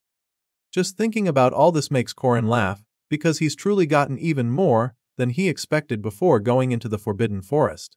He's so excited about all of this that he doesn't even realize when a crazy grin creeps up on his face. Anyway, now that everyone is here, he figures that it's time they get started with the next stage of their master plan. Thankfully, everyone is on board, so as soon as he says this, Madame Josephine offers to stay back and prepare to teleport them at any time.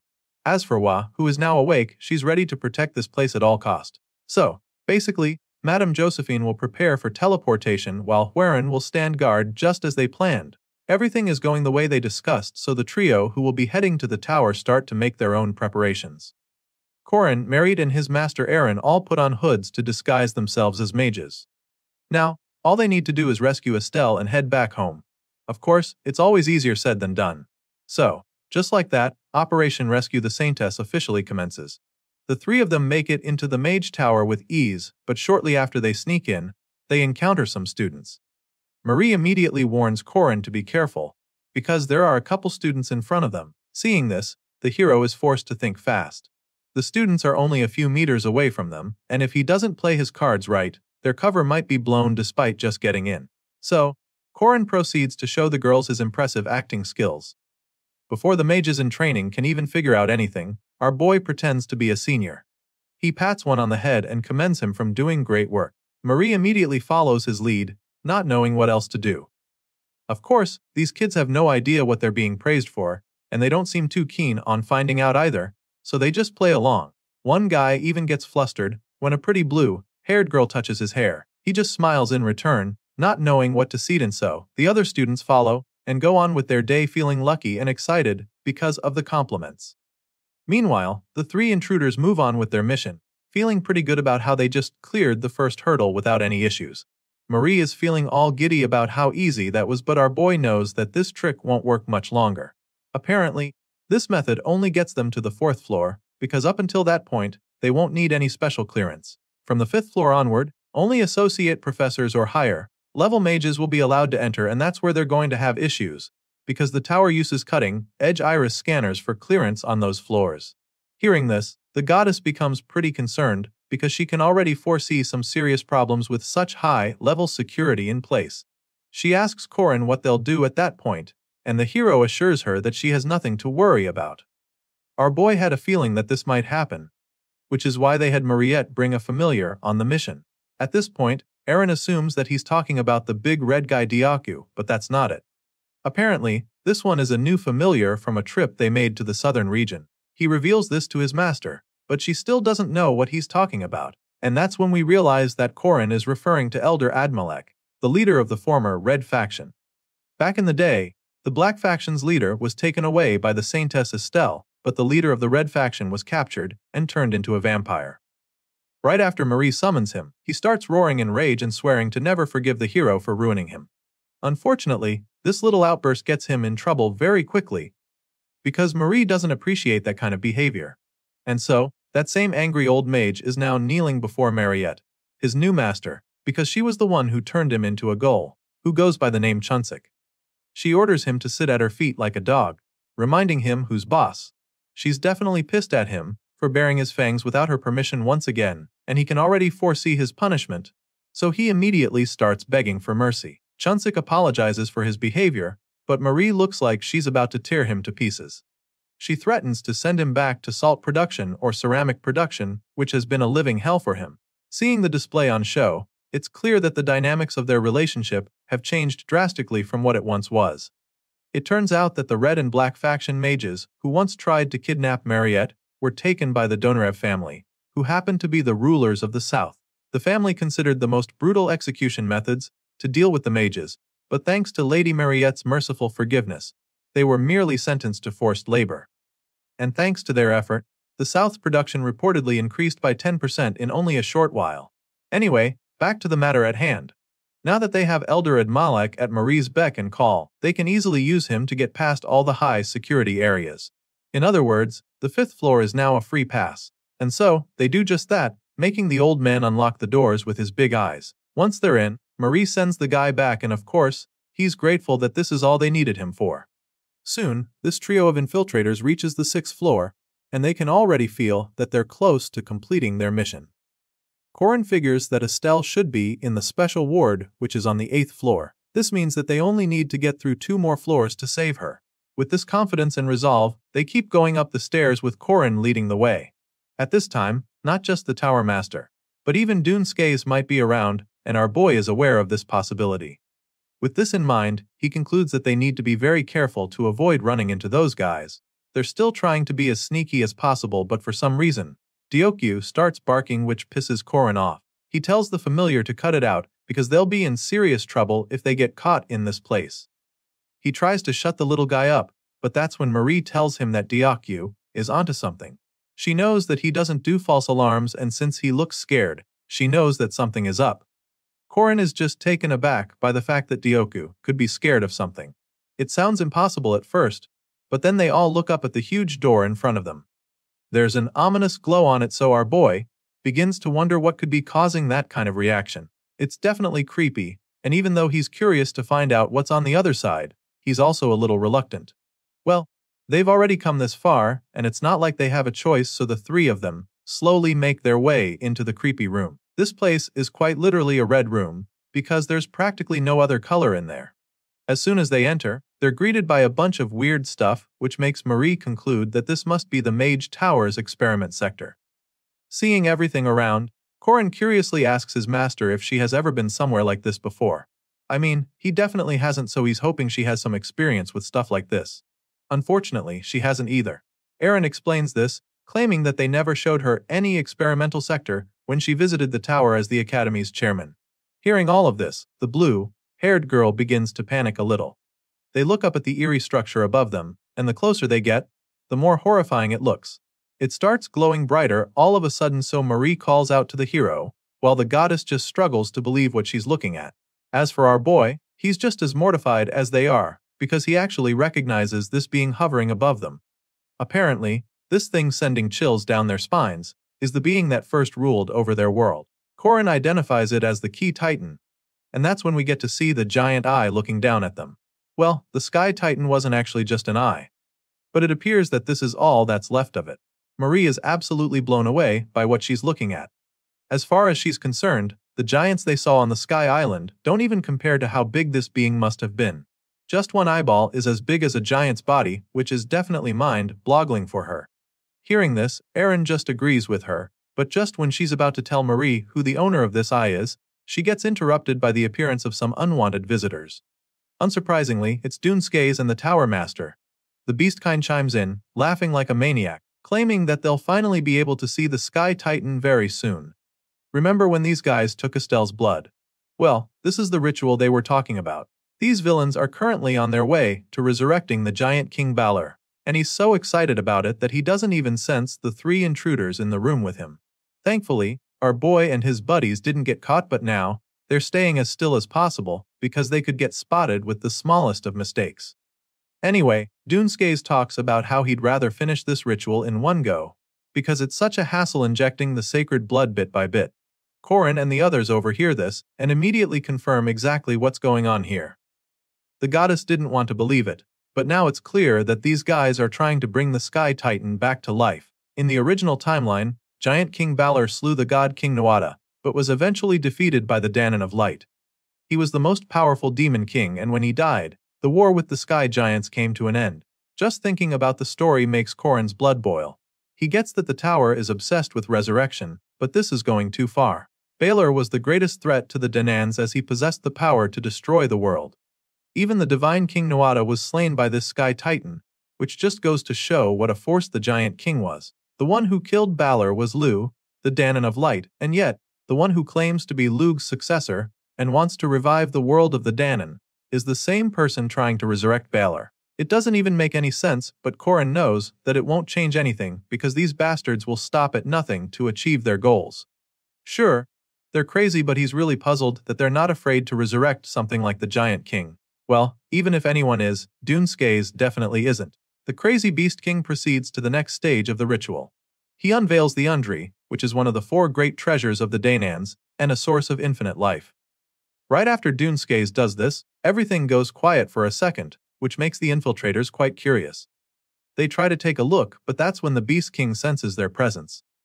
As soon as this happens, Corin gets a bad feeling, and when a fiery beast appears out of nowhere, he realizes that their cover has been blown. Dunsuke senses them and unleashes the beast on them. Well, our boy saw something like this happening anyway. After all, their little mission was going way too smoothly all this while. For a mission this dangerous, Corin pretty much knew that things were going way too smoothly. The massive flaming lizard emerges, and it seems as though he immediately catches their scent, because he suddenly starts talking about rats being in the room. He warns them to hide properly, and not their hair show because that would be very bad for them, and our boy definitely knows this. The fire-breathing monster scans the room in search of the rats he sensed, and while Erin is trying her best to stay calm, Marriott simply looks like she's about to crack. As for our boy, he doesn't even know what to do in this situation, so just like the ladies, he sits there quietly, praying that the dragon doesn't find them. But of course, the odds are stacked up against them in this situation, so it's only a matter of time before the beast of flames sniffs them out. And once he finds the rats, he doesn't hesitate to unleash a huge breath of fire on them. The dragon picks a spot and blasts it without holding back. He continues to unleash the flames and almost turns the place into a hellscape, and that's when all the rodents that have been hiding start to run out to avoid being burnt to death. Some of the little guys aren't as lucky as the others, because they get caught in the flames, and when the Beast King sees this, he's a little taken aback. Dunsuke picks up one of the rats by its burning tail as he reverts to his normal form, and he really looks disappointed. He's quite confused because he was so sure that he had sensed the presence of intruders, but now, it's looking like what he sniffed out were actual rats. Seeing this, the Tower Master explains that these poor little guys he just tormented are the lab rats used in this facility. He figures that someone must have messed up the containment, which is why Dunsuke was able to catch their scent.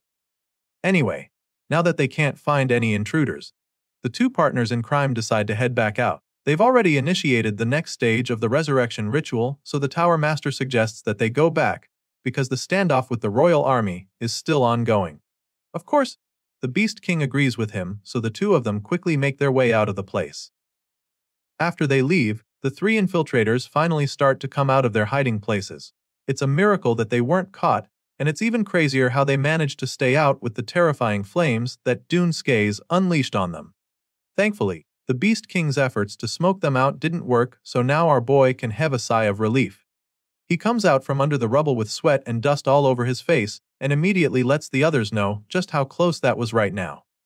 The truth is, facing Adrian and Dunsuke in the middle of the Mage Tower right now could be suicidal, so the young hero is really glad that they didn't have to engage the villains just yet. He's still catching his breath after that very intense moment when all of a sudden, he hears a voice telling him that he has quite a broad chest.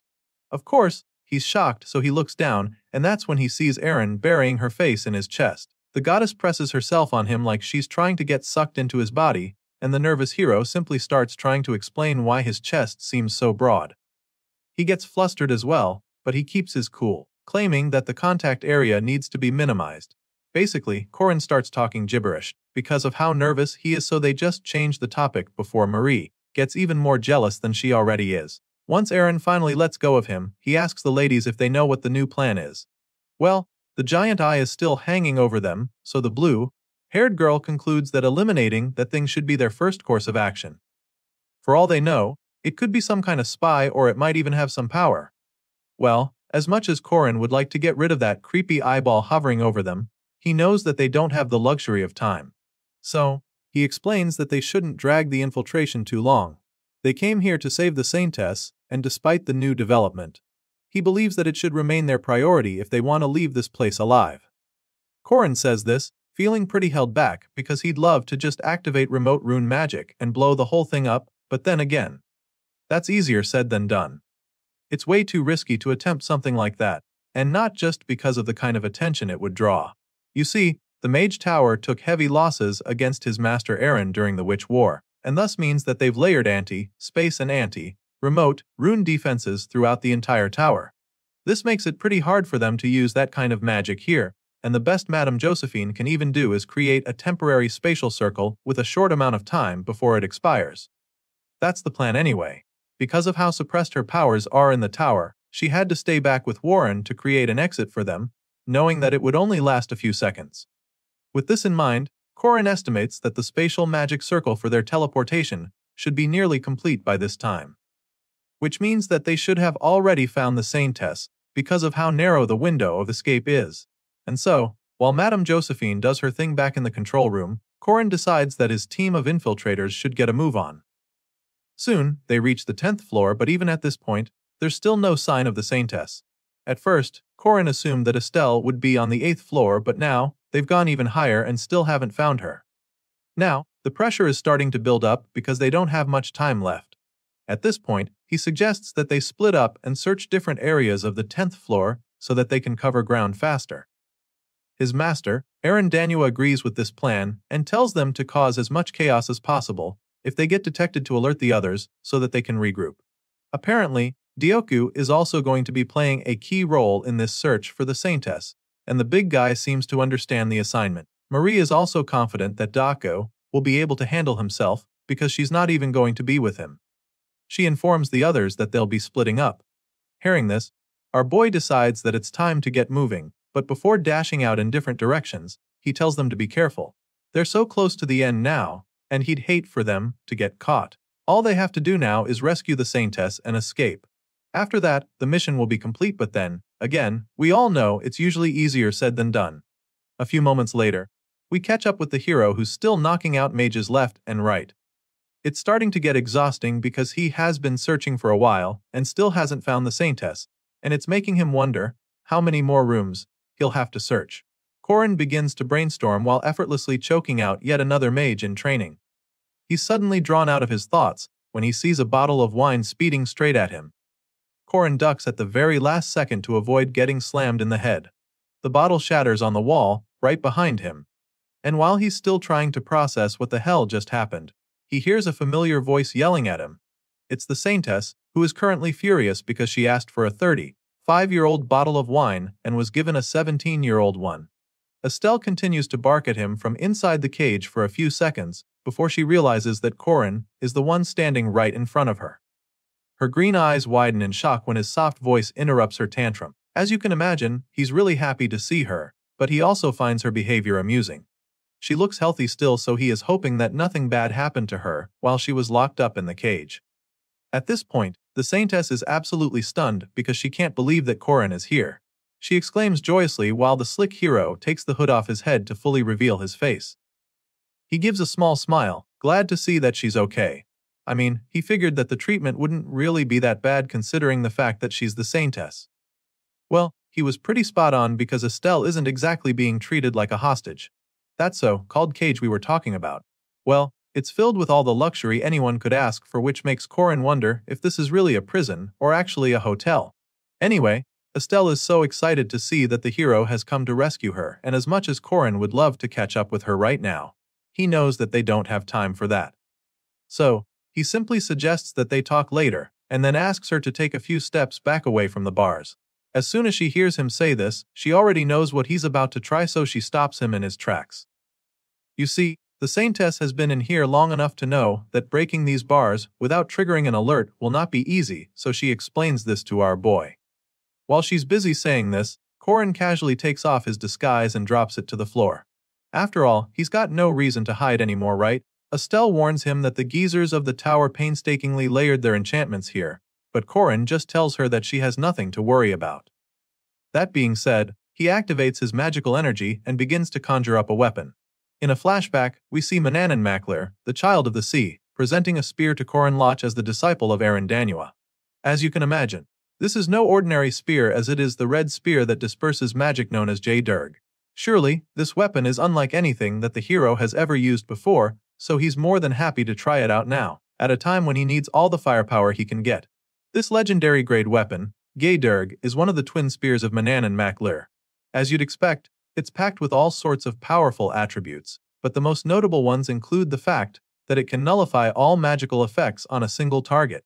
This red spear also deals over 350% additional damage when used to strike beast-type enemies, and beats struck by the spear are afflicted with the curse of the beast, Hunter Red Spear.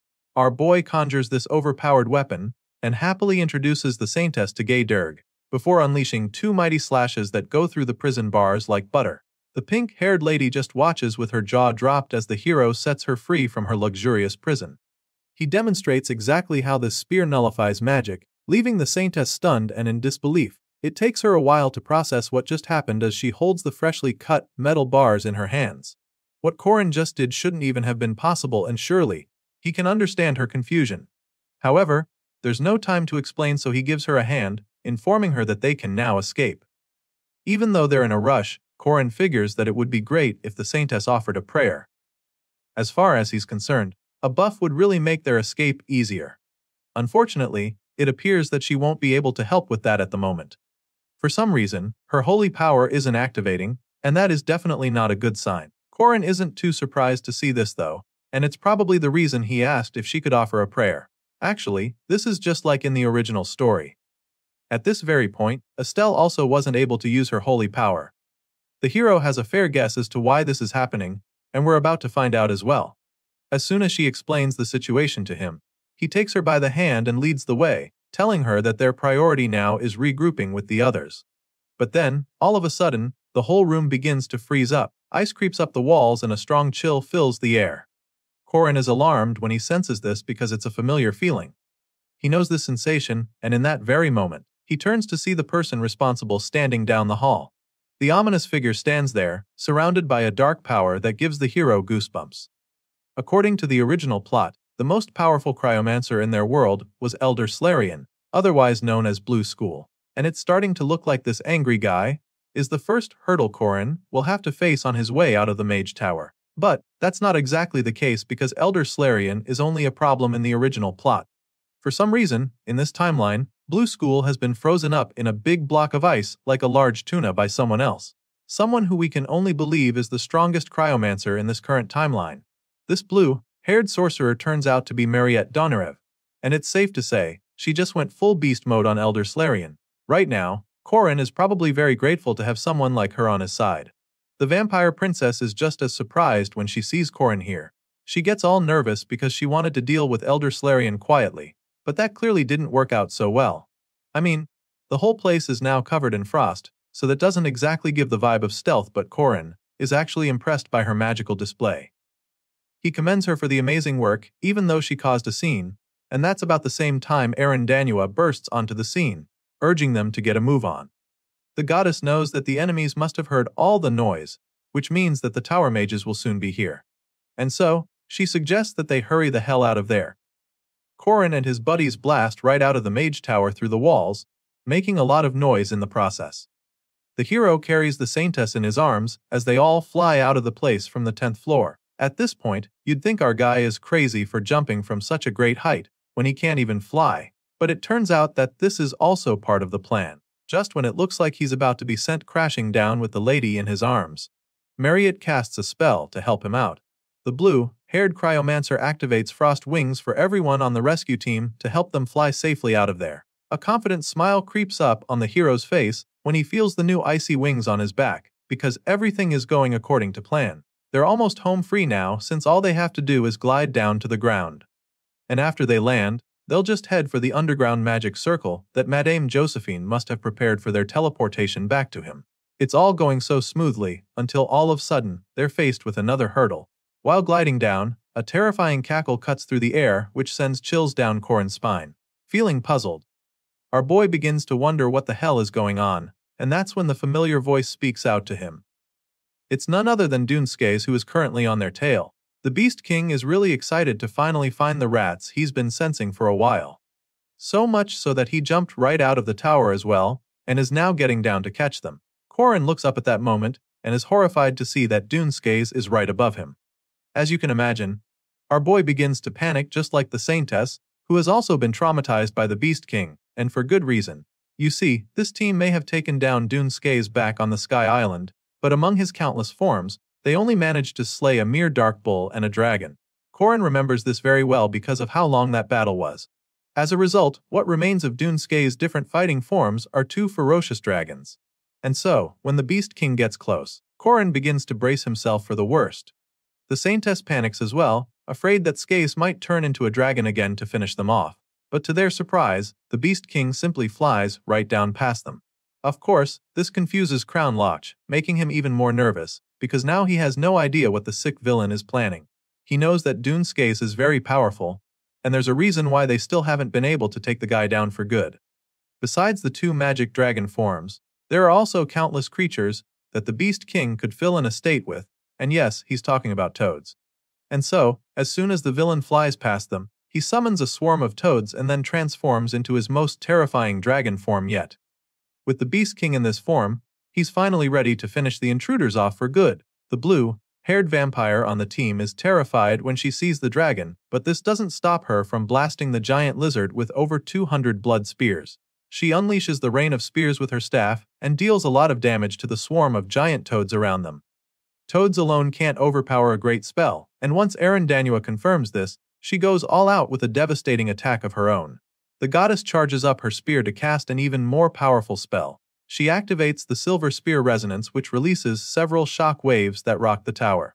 The inside of the tower is too heavily protected for their spells to get in, but Corin believes that they will be able to activate the rune magic he planted down in the sewers if the waves can get there. Well, that's the plan now, and it actually works, because the waves from Aaron's spell resonate all the way down to the waterways where Corin's runes are activated. This leads to several massive explosions from under the tower, which creates problems for the mages. The flames continue to consume everything in sight, and the heroes keep moving down as fast as they can to avoid getting caught in the inferno. By the time they're about to touch down, they see Madame Josephine calling out to them from the underground magic circle where she's been waiting with Warren. She gives them a heads up, telling them to be ready to leap because they have 10 seconds before the teleportation starts. At this point, the distance remaining to reach the magic circle is 100 meters, and these guys are running as fast as their legs can carry them. Now, it's starting to look like they are already at the end. Corin is confident that they'll make it in time and get home safe. It was definitely a dangerous mission full of variables, but he's glad to see that they made it thanks to everyone's efforts. Mission completed, right? Unfortunately, not just yet, because with only a couple meters between them and the magic circle, Dunskays catches up with the hero. In his terrifying bull form, he swoops in from the side and snatches Corin, along with the saintess they came to rescue. Seeing this, the others are horrified, but all they can do is watch as all their efforts go down the drain in a flash. Later that day, the rest of the rescue team returns to the boat, where Alicia is already excited because she thinks that the mission was a success. It's only after seeing the look of defeat on their faces that she realizes Corin is missing.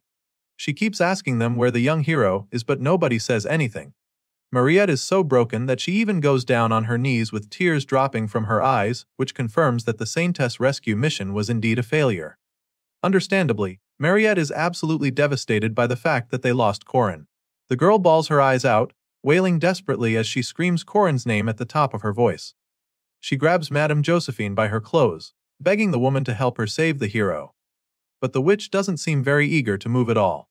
Marie insists that they go back immediately to rescue Corin, and when she sees the lack of motivation on the lady's face, she claims that she'll go by herself, if that's what it's going to take. The lady in the hat surely understands how the blue-haired girl is feeling, and even though she's not exactly flying off the handle, she definitely feels sad about the outcome of their rescue mission. However, there's not so much she can do right now, so she tries to calm Marie down first. She claims to understand the girl's pain, but also explains how difficult it would be to get back into the tower. She knows that the security over there must have increased already, since they even destroyed some parts of the mage tower on their way out. That being said, going back there right away would be suicide, and she tries to make the girl understand the situation. Of course, these words aren't exactly enough to calm the girl's sadness, so she even tries to protest, hoping to change their minds and make them go back with her. But before she can even start to argue, the goddess calls out to her, and Aaron pats her on the shoulder in an attempt to comfort her, and assures her that everything is going to be all right. The goddess believes in Corin, which is why she is convinced that he'll make it out alive of this like he always does. She reminds Marie just how determined the young hero is and urges the girl to keep that in mind. At this point, the Donarev girl finally seems to have calmed down a bit since she's no longer wailing. However, she can't help but feel that there must be some they can do to help Corin. Sure, he's strong and will likely make it back to them, but she doesn't think it's right for them to just sit around and wait for things to play out. As far as she knows, they can't be sure that Corin and the Saintess will not be harmed, and while she's making this point, the goddess informs her that there is actually someone with the hero and Saintess. It's at this point that the blue-haired girl realizes that Warren is not even on the boat. She looks around in confusion because she didn't even know that the warrior nun didn't come back with them. At this point, the scene changes and we're taken back to the Mage Tower, at the exact spot where Madame Josephine made her magic circle. Obviously, the circle is gone now so they can't follow Aaron, but that's not the only thing that's missing. You see, Dunskays, in his ferocious bull form, is flipping out because it just so happens that the Saintess somehow managed to escape. The Beast King angrily reverts to his normal form, wondering how he let Estelle slip away from him again. The other mages around also don't know where she went, but one of them suggests that the Saintess and her friends might be dead. After all, they seem to have been swept into the sewers that have now been caved in as a result of the explosion. The hooded mage makes this point, probably thinking that it would calm the Beast King or something, but Dunskays just loses his shit again. In the blink of an eye, he charges at the mage with his tentacles and almost crushes him. The terrified mage screams in fear, and that's when the Beast King warns him not to say something like that again. Dunskays doesn't even want to imagine that the Saintess is dead, because all his efforts would have gone to waste. Without Estelle and her divine blood, they cannot resurrect the giant, so losing her is not even an option for him. That being said, he orders the mages to find the Saintess immediately, no matter what it takes. This big setback seems to really take a toll on Dunskays. He's so frustrated because of how close he had gotten to his goal. He was almost there. So close to making the miracle of the Undri come true, only for Corin Loch to come along and thwart everything. Enraged by this, he curses the hero for ruining his plans and swears to tear Corin Loch to shreds the next time he lays eyes on him. Speaking of the hero, well, it just so happens that he somehow managed to get away from the Beast King. He's currently somewhere in the sewers with the Saintess lying on his body. A good portion of the place collapsed, which is why the mages lost them, but thankfully, our boy is safe. He asks Estelle if she's okay, and she's actually surprised to hear his voice. She looks up at him in shock, surprised to see that he's still alive after what happened on the surface. Well, yeah, he's alive, but he's also badly injured with blood coming out of his side. Apparently, the Beast King got him good with that stab to the gut when he tried to kidnap the Saintess again. It's pretty deep from what they can see, and he's losing more blood by the minute. The hero understands the situation, and since time isn't exactly on his side anymore, he suggests that they get moving. The Mage Tower is still looking for the Saintess, so if they sit around here, then they'll be tracked down by the mages in no time. Our boy can't afford to be surrounded down in the sewers in his condition, so he prepares himself to get a move on. Besides that, it's so cold down here, and they'll probably freeze to death if they wait any longer. For some reason, it's extremely freezing down here, and that's because they're currently north of the Steel Isles. This place is near the Northern Kingdom, where it's always winter regardless of what time of year it is. Corin and the Saintess begin their journey through the freezing mountains and eventually get to a cave by the time it's dark. They set up a fire and decided to take a break there. At this point, the hero finally figures it's a good time to check the injury in his torso. He takes off his clothes and begins to fix himself up, but the Saintess is worried because the wound appears to be quite deep. She shares her concerns, but he simply assures her that the injury will heal quickly. What's more important to him right now is that she's ready to move anytime soon. He tells her to get ready, but she doesn't seem to be on the same page with him. She doesn't get why he'd talk about moving when they just got here, so she suggests that they just hide in the cave till the heat dies down. Unfortunately for her, Corin Loch has no intention of sticking around in there, so he gives her the freedom to choose what she wants to do.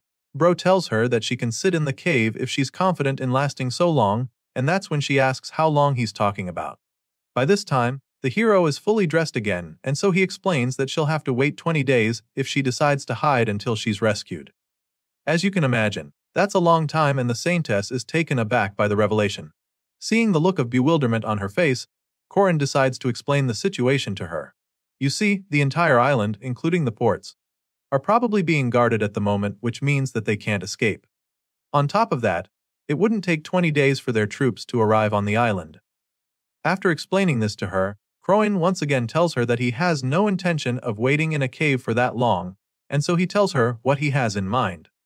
Since they can't escape the island through the ports and other normal exit points, Corin reveals that they'll have to cross the sea up north, and then make their way to the Dingle Peninsula of the Northern Kingdom. Unfortunately for this Saintess, that's the only other option that our hero can give her, and of course, it's a hard pill to swallow. Princess Estelle immediately protests this idea, claiming that it's way too rash, but Corin seems to have made his mind up. Besides, it's frozen all season, which means that they can walk over the ice, so he's pretty comfortable with the idea. After all, it's not like they have much of a choice. They can't escape through the port, and the Saintess can't use her powers for the meantime. Basically, this is their only shot to avoid being tracked down and abducted by the Mage Tower. At this point, Estelle realizes that she has a tough decision to make. So, she starts brainstorming, trying to figure out another way, and after a while, she comes up with an idea. Her face lights up as she reveals this to Corin Loch. As far as she's concerned, her powers should be back anytime now since they were able to escape from the magical prison in the tower. So, she feels that they will be able to break through the enemy lines at the port and escape when her powers return. The hero probably appreciates her creativity, but he bluntly reminds her that it's going to take a while before her powers come back. Sure, they're out of the magical prison now, but they can't be sure if or when her powers will return. Corin points this out to her, asking if she's so certain that she lost her powers because she was trapped in that prison. At this point, the Saintess actually starts to think back to the time when she was kidnapped, and the first time she could no longer use her powers. She remembers Erdrin coming to her, and how helpless she was even then. It wasn't revealed in the scenario exactly how the Mage Tower managed to block Estelle's holy powers, but it's pretty obvious who is behind everything. Corin knows that Erdrin must have something to do with it, but he also wants to get the full picture of how everything went down. So, he asks the Saintess if she noticed anything suspicious when she interacted with her allies before the kidnapping. At first, she's not sure where he's going with this, but then suddenly realizes that Corin is trying to say that there's a traitor amongst her men. Well, even though she's finding it really hard to believe that this is possible, Corin Loch is pretty convinced that this is the case. He confirms that there is indeed a traitor among the higher-ups of the Order. Despite his conviction, the Saintess isn't ready to believe it. She advises him to watch his words if he values his life, claiming that he would have been executed if he had said these words anywhere else. The hero seems surprised to hear her sounding this way, and then asks her if she's truly never doubted the existence of God. At this point, it's starting to look like he's intentionally crossing the line, so the Saintess decides that she's heard enough and slaps him in the face to shut him up. Estelle scolds him seriously for what he just said. She's pretty disappointed in him and confused as well, because she doesn't understand why he's sounding so blasphemous all of a sudden. Corin doesn't say anything in response. He just turns around and storms out of the cave while the Saintess stays back to process what the hell just happened. In reality, Corin said all those things because he believes that it's the truth of this world. For now, the Saintess is definitely going to hear any more of it, but he knows that a day will come when she will learn the truth as well. Sometime later, we see the Saintess looking all excited as she plays with a cute white bunny. She calls the little guy her bunny friend, feeling that it's like an angel with its shiny white fur. Estelle appears to have fallen in love with the little guy already, because she's already thinking of taking the bunny to live with her. But all her hopes of that happening are instantly dashed when Corin drives his spear into the woodland creature. As you can imagine, the Saintess is horrified by what just happened, but our guy simply snatches his next meal. He feels that they're in luck, thinking that there are probably other rabbits in the area as well. On top of that, the one in his hand is quite plump, which means that it's probably going to taste really good. While the hunter is busy trying to gather enough food for dinner, the Saintess just curses at him for ruthlessly killing the rabbit. She calls him a demon, but of course he just ignores her. In the end, these two decided to head north. It's the only way to avoid the tower mages tracking them down, especially since the bunny-loving Saintess over here still hasn't gotten her powers back. The hero catches two other rabbits and grills them over a fire for dinner, but the Saintess doesn't look like she'd have much of an appetite for his barbaric food in her own words. Well, leaving that cave was the best move to avoid getting hunted down, but this life on the run isn't exactly easy either. After much protest, Estelle finally caves and joins Corin to eat the barbaric food. She literally finishes the first rabbit, but keeps acting all pissed. Once again, Corin isn't exactly seeking her praise, so he just ignores the attitude and offers her another. For this journey to the north to be successful, these two need to push onwards during the day. They need to keep moving despite the freezing weather. As if that's not bad enough, they're forced to come across a couple blizzards, which make it very difficult to move even a few meters. While doing all of this, the two travelers also have to make sure that they don't get spotted by the trackers. It's crucial that they avoid running into the spy birds, because then they'd just be captured before they can realize it. The Mage Tower really has a tight surveillance line, but they both manage to avoid the trackers each time by passing themselves off as dead animals while hiding in the snow. That's the kind of stuff they have to deal with during the day, and by night, they just dig a snow hole to stay in. Of course, this is definitely an artist task for our boy every night, since he's digging holes with a spear. Anyway, Corin and the Saintess continued to repeat this process every day, which is what kept them off the Mage Tower's radar. But the most important factor in all of this was the time. So far, they've been walking for a week, so the time they have left doing all of this isn't very long. It's only a matter of time before they're finally home free. One night, while hiding in yet another snow hole, Corin notices the Saintess looking more disturbed than usual, so he asks her what's wrong. At this point, she tells him that she just realized how much of a burden she is. Hearing this, the hero just tells her that this is not the time to be feeling down on herself. Still, she can't help the feeling that all of this is her fault. She wonders if he regrets coming on the rescue mission, because now he's suffering here just to save her. So, he cuts her off, assuring her that he doesn't regret any of this. Corin knew misfortune was about to come her way, and so he came to help, because he knew that he had the ability to resolve it. With a genuine smile on his face, he explains this to the Saintess, telling her that this is why he came here. If anything, he would have regretted it if he didn't come to save her. Hearing this, the Saintess finally cracks a smile, feeling a lot better. In her mind, Corin is truly one impressive man if he means what he just said to her. From the blue tint on her cheeks, you can already imagine what's going on in her head right now. If our guy wasn't a heathen, she'd probably have been seeing him in a much better light.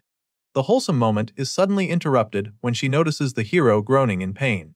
He holds his side, wincing and sweating all of a sudden, which really gets Estelle worried. She asks what's wrong with him, but then realizes that his wound is getting worse.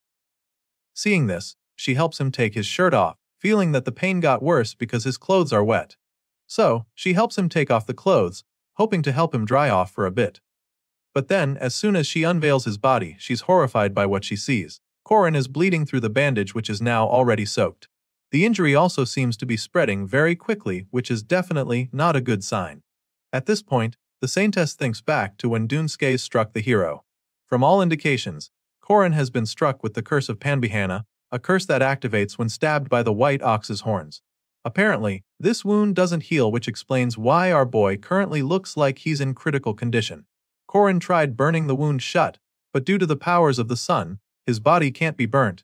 Bro never imagined that he'd get in his own way like this, but here he is right now, lying helplessly. His body is getting as cold as ice due to the blood loss, and he's probably feeling dizzy already. The Saintess can see this, so she tries to make sure that he stays awake. She gives him her rosary and covers it in his hands as she tries to pray for him. Unfortunately, it's not enough to save him, so now it's looking pretty bleak for him. Estelle bursts into tears at this point, feeling horrible because Corin stayed back to save her despite suffering from such a terrible wound. For the past 7 days, he's been marching on with her even though he's been in so much pain, but now, she can't even help him. She can't use heaven's blessings to save him because her powers are sealed. Knowing this, she decides to make sure that she keeps him from freezing to death. That's the only thing she can do right now. Well, there's no blanket around, so the only approach that comes to mind is using her body to warm him. It's a really drastic effort, but this princess is willing to do it, so she takes off her clothes and wraps her arms around the injured hero. Not long after their grand gesture, our boy opens his eyes and the first thing he notices is how warm it is. As soon as he says this, the Saintess wakes up as well, relieved to see him awake. As you can imagine, our boy is shocked to wake up naked next to the Saintess next to him under a big white blanket. Apparently, this brave lady did have one, but I guess her warmth was needed more in this situation. Anyway, our boy expresses his shock, and she also remembers that she's naked, so she yells at him to look away. Of course, the shy hero turns his gaze away with his face burning bright red. The shyness suddenly vanishes when he remembers that he was struck with an irrecoverable curse. All of a sudden, he feels better, so he's wondering what happened. He's not sure what happened, but he knows for sure that his mana decreased and his wounds are suddenly healing. Just then, Corin senses something ominous and he begins to panic because he has a good feeling that the Mage Tower has caught up with them. They shouldn't have gotten to them this early, but for some reason they have. As if that's not bad enough, his wounds haven't completely healed, and every single one of these guys here is rated above a second-rank knight. Apparently, these guys are the hybrids of humans and giants, the servants of Tedez Baltazar, known as half-giants. Now, our boy has come up against extremely powerful creatures. Each one of them is rated above a second-rank knight. These beasts are the hybrids of humans and giants, the servants of Tetez Baltazar, known as the half-giants. You'd think these Goliaths are about to tear our boy and his friends to shreds with the way they pick him up like a toy. I mean, they're supposed to be the ferocious servants of Tetez Baltazar, so they should be enemies, right? Well, think again. For some reason, these big guys are actually pretty friendly, and rather than pounding Corin down to a bloody pulp, they decide to take him and the Saintess on a joyride. After slaying down the snowy mountains for some time, the MC finally asks the Saintess what the hell is going on here. He doesn't even understand how any of this is happening, and that's when Estelle reveals that the giants are from a tribe that she's familiar with. It turns out that she met them when Berjacker said he was going to the academy. As soon as Corin hears this name, the gears in his head start to turn rapidly. He ponders on what the Saintess just said and tries to remember who Berjacker is. It only takes him a few seconds to realize that she's talking about the top student of the third-year night department. It turns out that his bald student they're talking about is also a half-giant, and unlike his more friendly relatives over here, he's usually more aggressive, which is what earned him the name Berserker Berjacker. At this point, Corin finally understands the guy a bit more. You see, the decisive difference between the old religion Zeruim and the new religion Zion is the attitude toward demi-humans. For a long time, the church treated demi-onans as if they were monsters or evil spirits, which was a really dark time for them. However, after the witch revolution led by Arendanua and Lady Josephine, the new religion changed its perspective on demons and other demi-humans. This new religion seeks to promote protection and harmony toward the demi-humans. And a good example of this new way is the admission of demons into the academy. In the same year Corin got in, there was the warrior nun, Huaren, and among their seniors, there were two notable examples, the vampire, Mariette Donarev, and the half-giant Berjacker. The reason these guys were all able to enter the academy despite so much opposition was all thanks to the support of the Saintess Estelle, the new religion's representative. Even up till this moment, the Saintess still considers the half-giant a truly excellent student. This is why she stood up for him when everyone else wanted him out, and till this day, the entire tribe of half-giants are still grateful to her for her support. As exciting as it is for our boy to finally meet the half-giants, he's still pretty confused that this is where they met. They're not in the northern region yet, so he doesn't get why the half-giants crossed the strait to come all the way out here on this side. Just as this thought crosses his mind, the leader of the clan, riding on his mammoth ahead, suddenly spots something. As soon as he points this out, the others behind him start moving even faster, including the one carrying Corin and the Saintess. The wolves dragging the sleigh turn on the jets all of a sudden, and so Corin realizes that they must be hunting something. Clearly, he doesn't know who they're after, so he expresses his confusion, and it's at this point we see a couple of hooded mages in the distance. These sorcerers are currently in the middle of a delicate operation, and they also know that they don't have time on their side. They create a magic seal to help them cast a powerful force fire spell. These sorcerers continue to blast the huge block of ice in front of them, trying to melt it down as quietly as possible because they definitely don't want the half-giants to notice their presence. Well, it's already too late for that. To make matters worse, the ice is just too thick, so their flames aren't doing much. While trying to blast the ice down, they suddenly notice something shocking. They realize that their cover has been blown, but by this time, it's already too late because the big guys are already right on top of them. The first half-giant ambushes them, looking absolutely menacing, and for the first time, our boy is going to see just how brutal these guys are. The half-giant is furious to see the Mage Tower scum dared to disturb their ancestors' eternal rest, and for this reason, he vows to kill them. Apparently, these tower mages were blasting away at the graves of the half-giant's ancestors. And as you can imagine, that's something that they're not going to take lightly. Seeing the furious beasts right on top of them, the tower mages begin to panic, so they immediately cast a protective spell using their defensive magic.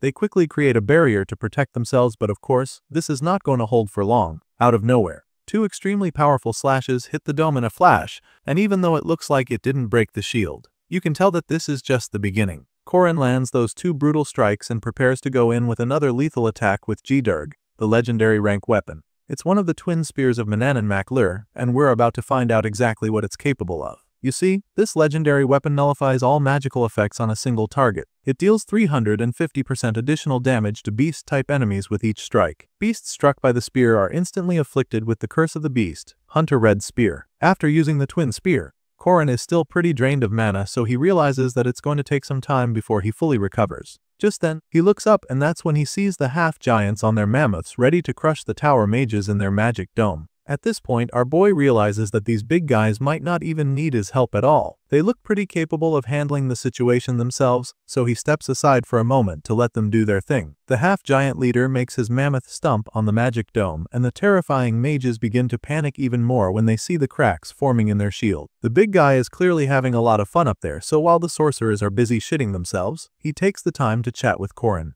He commends the young hero for being pretty strong, but our boy acts all modest, claiming that he's not that good. As far as he's concerned, he would have frozen to death by now if it wasn't for the half-giants who came around to save him. According to the original storyline, the half-giants will become subordinates of Tétez Baltazar. But in this scenario, they're attacking the tower mages, which is really baffling for our boy, so he can't help but wonder what the reason for all this is.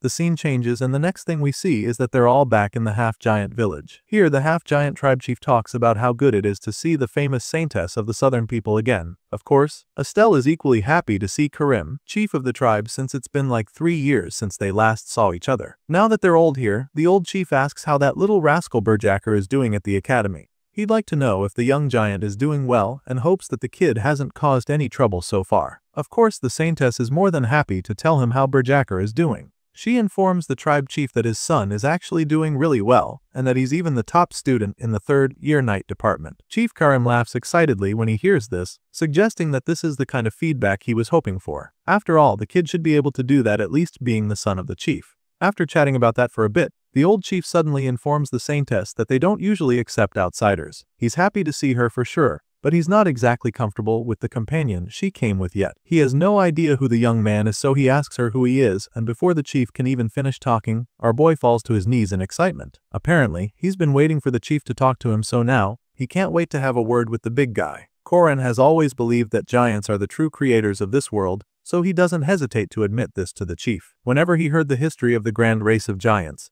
his heart would race as well, and he's always wanted to follow in their footsteps someday. The young hero proceeds to praise the giants, feeling that the chief would enjoy it, but the saintess doesn't seem impressed at all. In fact, while watching Corin's little display, she gets really upset because she thinks that the guy is blaspheming again.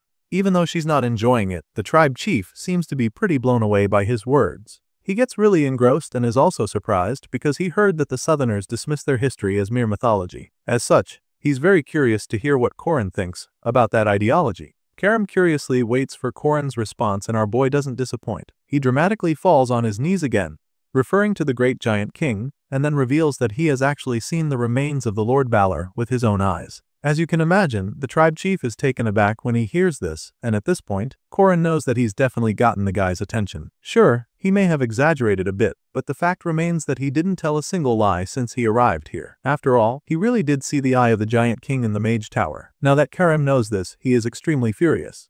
The chief still does want to believe what Corin just told him, because that would mean that the tower mages has dared to defile the remains of the king himself, even after they desecrated the remains of their ancestors. Chief Corin curses the tower mages and prepares to go after them, but before he can say anything, Corin stops him. Before the chief does anything drastic, he lets him know that the tower mages have numbers and are quite strong.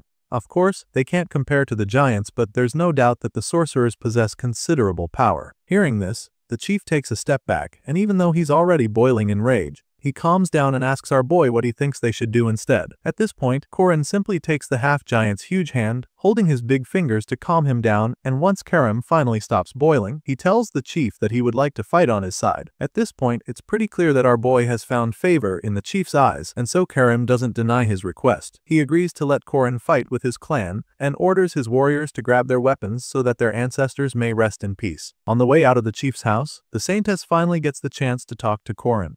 With everything she just saw, she can tell that he's really enjoying himself in the land of the half-giants. I mean, he only just got here and he's already befriended their leader, so she wonders if this was all part of his plan from the start. Corin doesn't admit to this, claiming that he only learned of the giants' presence after arriving here. I mean, he couldn't have planned anything if he didn't know they were going to be here, right? Our boy explains this to the saintess, but she's still pretty suspicious. If he didn't plan all this from the start, then why is he smiling ear to ear right now? She asks him why he's looking so excited, but he doesn't say anything. He trails off, leaving the curious young lady to keep racking her brain. In the game, this place where they are right now can only be visited after gaining enough affinity with Berjacker and receiving an invitation. Clearly that's not how Corin made it here. Anyway, in the original timeline, When Berjacker and the player visit this place, they find that an entire half-giant village has been massacred and all that's left is burnt rubble. Then, later in the game, half-giants appear as subordinates of Balthazar, except this tribe which values their ancestors and protects the tombs of the giants. In the main story, this tribe is the only one that didn't compromise with Balthazar, which explains why they were wiped out. However, in this current timeline where all of them are still alive, our boy is really excited because now he has more warriors to fight along with him. And just like that, Corin and the Saintess became allies with the half-giants. He lived with them and survived in the snowy mountains for a week with Estelle on his side. And, with the help of the half-giants, they set off and successfully returned home 2 weeks later. Corin returned safe and sound with the Saintess, and as soon as he arrived, he was greeted by Marie and Alicia, who were very happy to see him. The two ladies tackle him with hugs the moment he steps off the boat, and he almost loses his footing. These girls clearly missed him a lot because they're already bawling out their eyes and sniffling all over him. They thought he died, and so, seeing him here now is triggering all kinds of emotions inside of them. Our boy tries to comfort them, knowing how worried they must have been extremely worried about him, and that's when he hears his master's voice cut through the wailing. Erin comes out, and the first thing she tells him is that she never lost faith in him. The goddess claims that she always believed in him, and tells him how glad she is to see that he made it back safely with Warren and the Saintess. Hearing this, the hero just laughs nervously, feeling that everyone will be shocked when they find out what he has accomplished. He's still laughing when he suddenly realizes what his master just said. The last time he checked, Warren wasn't with him, so he's instantly confused when the goddess claims that he came back with the nun. At this point, it becomes clear to him that Warren hasn't been with the other ladies, and so our boy starts to panic. He had no idea that they were not together, so he starts wondering where the hell she could be. Clearly, the girl is missing, and that's definitely not a good thing. While Corin and the others are busy freaking out back at the academy, the scene changes and we're taken back to the snowy mountains in the north. You see, Corin and Estelle spent a week escaping the pursuit of the Mage Tower, but they never once actually faced any of the mages that were following them. It turns out that the actual reason why they never got caught was because someone was also hunting down the sorcerers. This warrior nun took it upon herself to take down all the tower mages that crossed her path, and she did this all alone. She didn't need to eat, drink, nor sleep while on this solo mission. After all, she's the heavenly Yaksha, who was guarding the passage to the northern region. Back at the highest floor of the Mage Tower, we get to see what the scumbag sorcerers are up to. The higher-ups are here waiting for the demi-humans from the academy to come and attack, but they're starting to lose their patience. Elder Volin, the blondie there, who also happens to be the blue faction leader, is starting to wonder what's taking so long, and his colleague, Elder Dririan, who is the leader of the green faction, is equally concerned. Elder Dririan feels that the kids from the academy must have been scared out of their wits or something, because it's already been nearly 2 weeks since they saw the royal army too. Well, that just goes to show how devastating Elder Volin's natural disaster spell must have been. Their conversation is suddenly interrupted when one of the young mages from the blue faction barges into the room. The guy runs in, calling for his master, so Elder Volin asks him what the matter is. That's when the young mage tells him that the royal army is right outside the tower. The royal fleet is approaching, which should be absolutely terrifying for them, but this is what they've been waiting for, so they are already prepared. Dririan just scoffs when he looks out to see the ships coming toward them, because they look like moths rushing into a flame. As for the leader of the blue faction, he simply orders his men to get into battle formation, feeling that it's finally time to show the true power of the Mage Tower. Hearing this, the young mage informs the elders that the royal fleet isn't the only thing they have to worry about. Apparently, flying beasts have also appeared in the sky, and that definitely wasn't even considered during their preparations. Regardless, the blue faction leader feels that it's not much of a problem since wyverns won't be able to fly properly over there. As for Dririan, he thinks that the visitors are planning to freeze to death or something with that idea. But then, the young mage explains that the creatures they came with are not regular flying beasts. Apparently, the royal army came with something called the Hraesvelgr, and there are about 30 of them soaring above the fleet. Each one of these creatures is worth more than 20,000 gold, which is insanely expensive, so the elders can't even wrap their heads around it. The situation is already looking pretty bad for them, but the elders don't want to freak out just yet. Dririan is particularly doing his best not to lose his shit, so he tells the others not to panic, urging them to respond accordingly. That being said, the mages cast a powerful spell called the Ice Spear. This creates several magic seals that shoot huge ice shards at the flying beasts. But just when they think that these ice spears are about to save them, something shocking happens. The shards appear to hit some kind of invisible barrier, and each one of them is instantly split in two. As you can imagine, the mages are bewildered when they see this, and while they're still looking on in horror, we get to see the person responsible. Apparently, Miss Arden is the one who just slashed all of their ice spears. Her fiancé has kept her waiting for a very long time, so now that Arden's sword is ready for battle, she's done waiting. She leads the flying beasts onto the mage tower, where they unveil the containers they've been carrying. All of these crates burst open upon impact, and all her soldiers charge at the tower with full speed. They ride out, on horses and on foot, all determined to follow Lunia's command. As you can imagine, the mages are terrified when they see these special warriors coming at them. They're aware of just how dangerous Arden's first sword division is, so they know that there's definitely going to need support. The tower mages conjure up several magic seals, desperate to defend themselves and avoid getting blown to pieces, but it's not going to be enough because right after the sword division attacks, the Warski mercenary corps charge in as well. At this point, the sorcerers are starting to feel extremely overwhelmed. The Warski mercenaries are way too strong for them, so they ask for reinforcements. While the other tower mages are shitting themselves, Elder Drurian refuses to let himself be overcome with fear. He tells himself that the tower still has a chance, feeling that the royal army will fail for attacking them with such a reckless landing. He claims that none of this is going to change anything, but his men don't seem to agree. Some of them are crying at the back, and this really pisses him off that some of them would even dare to make weird noises in a situation like this. Apparently, these guys crying at the back are currently having some serious tummy troubles. Drurian doesn't see it yet, but this is all part of our boys' master plan.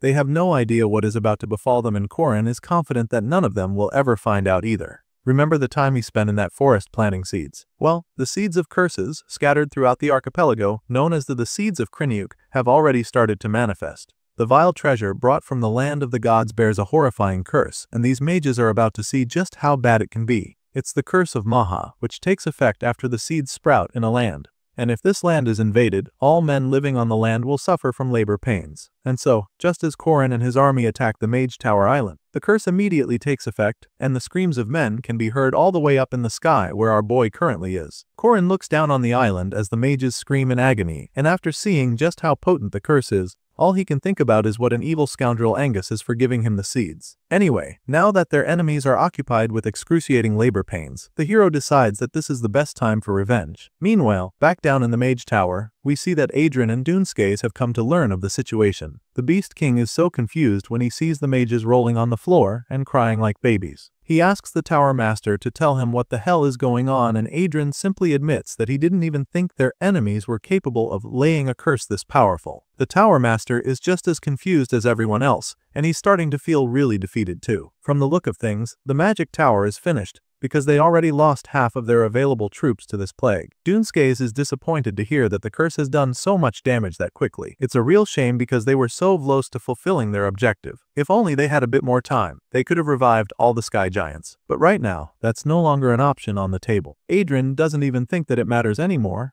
if they were able to revive the giants, since they already discovered that they can close the Saintess' blood. That's enough consolation for the Tower Master, and he doesn't mind that they couldn't revive the giants on time. The Magic Tower was always a throwaway pawn anyway. Besides, he has a man in the north where they can finish their research. Of course, Dunskays doesn't have a problem with this plan, but he's not exactly keen on leaving the tower empty-handed. He feels that if they kill more half-giants on the way out, they might be able to get more of their materials. After all, transporting the corpses of sky giants isn't a particularly tall task for him. The difficult part is successfully destroying all those warriors out there. Hearing this, the Tower Master reminds his partner in crime that they have plenty of the Saintess and Giant's blood to clone, and for this reason, he does think that they need to carry anything else with them. As such, Dunskay starts to wonder if this means that they also have to leave the giant King Balor's eye behind as well. Well, I guess we'll soon find out what they do with the giant eye, because the scene changes all of a sudden. The next thing we see is that we're back at the top floor of the Magic Tower. Here, the mages are still rolling around on the floor with severe tummy aches. They're still pretty exhausted from all the groaning and wincing, but it looks like the pain is subsiding all of a sudden. Elder Drurian sighs in relief as he sits up, feeling very grateful for his magic resistance. Apparently, it is the same thing that saved his colleague Elder Volin, who is still wondering who he would have survived otherwise. Just then, a female mage walks into the room, wondering why all the men are collapsing around the tower. At this point, the stomach ache starts to get worse for the young mages, but they can't even understand why it's happening. Seeing this, the leader of the green faction gets back on his feet and starts marching toward the door.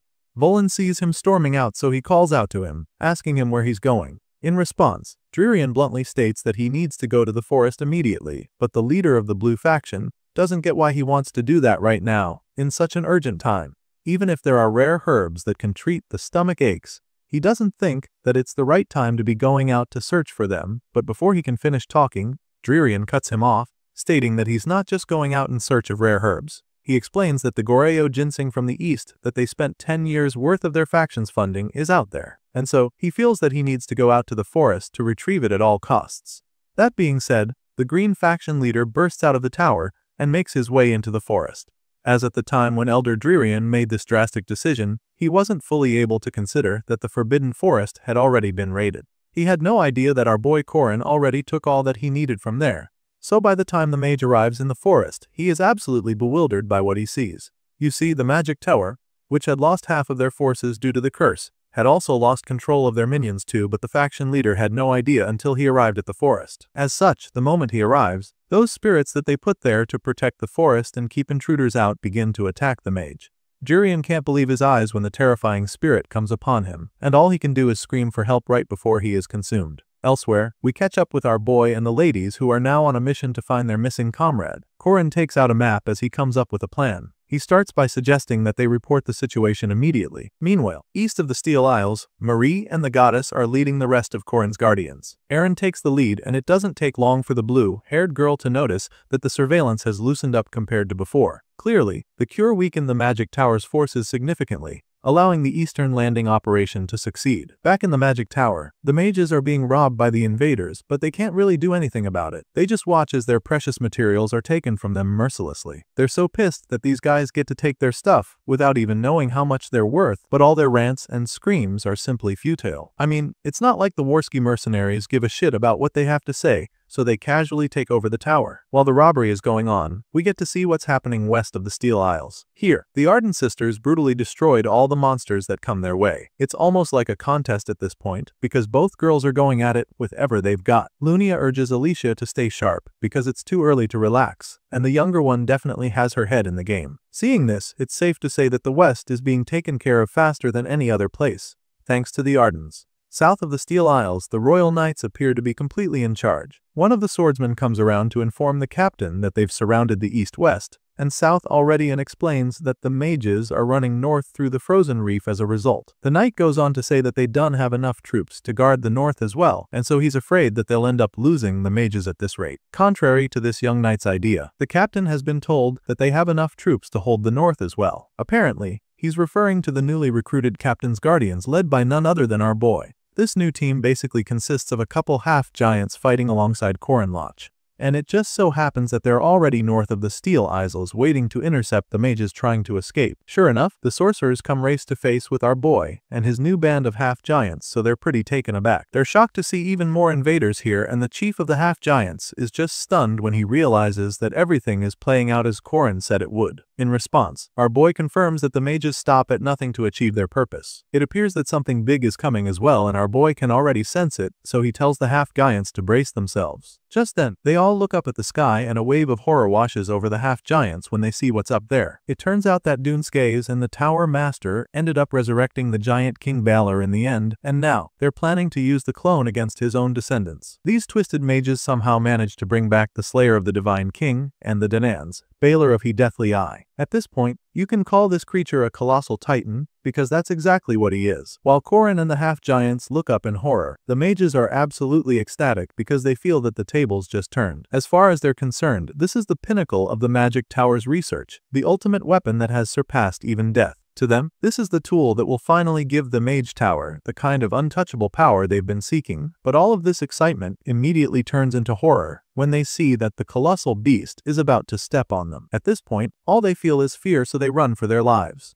Apparently, this resurrected giant King Balor doesn't have any favorites here, so he's attacking everyone, including the mages. Seeing this, one of the half-giants begs the chief to retreat with him, but Corin refuses to run away. The old chief claims that this is his son and suddenly begins to weep. He blames himself for letting this happen and concludes that his ancestor, who was forced awake from his peace, has come to punish him. The giant king reaches into the sky as he prepares to slam his gigantic fist into the earth. While everyone else is thinking of how you escape, the chief just stands there with tears in his eyes, feeling sorry for everything happening. His sobbing is suddenly interrupted when our boy assures him that none of this is his son to bear. Corin makes him understand that the person at fault here is the Magic Tower, who made kin kill one another for their selfish goals. At this point, Lady Josephine chimes in, revealing that Balor's corpse is just a puppet moving without a mind of its own. Despite being mindless, she doesn't deny the fact that it has incredible destructive power. Right now, this lady in the hat is the only reason why our boy and his buddies haven't been smashed into the earth. But now, she's letting him know that she won't be able to stop another attack. Hearing this, our boy tells the lady not to worry, assuring her that they have the power of friendship and courage which can match that beast. The young hero explains this, but Josephine is just puzzled by what exactly he's talking about. With the situation at hand, the MC doesn't even bother trying to explain and just summons the Corin Guardians to show what they're made of. Our boy allows the ultimate fusion, and his guys are more than happy to go ahead with his plan. The druid is the first to unleash his ultimate move known as the Walkerman. The siege golem becomes the junk golem, but even though this is already impressive, the little guy with the tools shows that this is not all he's got in store. So, he activates the ultimate fusion, which combines these different golems together to create one massive and powerful robot known as the Nature Golem. As you already know, none of them would have been able to take on the mindless Giant King, since they are all extremely puny compared to Balor. However, now that they have a colossal golem under their control, it's a much more balanced fight, and this Walker Warrior is looking like it's got everything it takes to bring down the mindless giant. By creating their own gigantic golem, the Corin Guardians complete a few objectives as a bonus. They've successfully finished the raising of Golem, Sorcerer Crenel Ludden and Druid Yule. Also, they managed to make sure that one of them obtained the Moitra crafting set from the Treasure Island Mag Mel. What exactly is the Moitra crafting set, you might ask? Well, Danon Goibnu the Smith, Danon Credden, the caster and Danon Lochtain were the ones who created this secret art to help them stand up against the giants.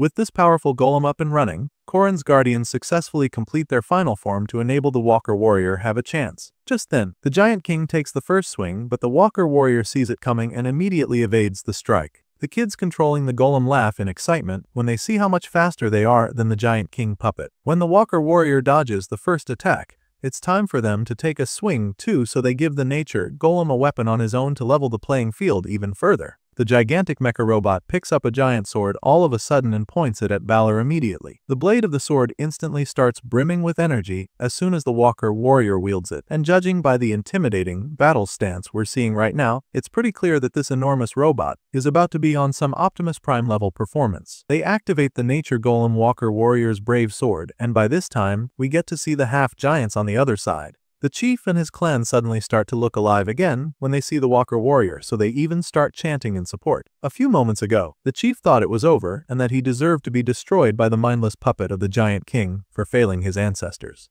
But now, thanks to Corin and his buddies, they've given Karam's tribe hope again that they can actually win this fight. The chants of the half-giants can be heard loudly and felt as well. They're like fuel to the stimulated druid, Yule, who looks a little too excited for someone that's in the middle of a very important battle. The little craftsman looks like he's already drunk on the flames of friendship and courage, but before he can start misbehaving, his co-pilot scolds him to shut up and urges him to concentrate on the fight. Back in the battle, the Walker Warrior finally takes a swing at the giant with the massive brace sword. The Nature Golem slashes the Giant King puppet with the massive sword, and a big explosion follows. The blast from the impact is so much that it shatters the blade of the brave sword. Sure, that should be something very scary, but the spectators aren't really worried about that since the slashed managed to do some real damage to the terrifying giant clone. Karim, the half-giants, and all those watching from the sidelines with our boy are extremely excited when they witness this hit. You see, that single slash was able to expose the core of the Giant King clone. Thanks to that slash, they now have access to the power source of the monster, glowing brightly from inside its chest.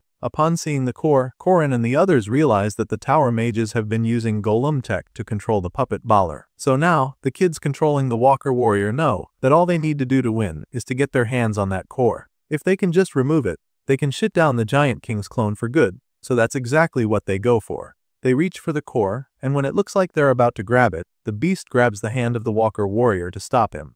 All those watching are shocked when they see this, because they literally thought that the fight was about to be won. The Giant King puppet shouldn't have been able to move that swiftly after taking so much damage, but it did, and now it's practically incapacitated the Nature Golem. Just then, for the first time since the start of this battle, the Giant King Balor speaks, telling them that resistance is futile. At this point, that giant eye in the middle of its face can be seen glowing even brighter than before. You can tell that it's charging up for something big, so Corin is really worried when he sees it.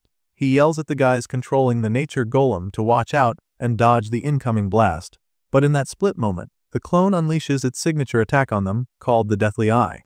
This terrifying blast is instantly activated, and what follows is a fiery death beam of cataclysmic proportions. This fire ray of death shoots out of Balor's eye and absolutely obliterates everything in its path.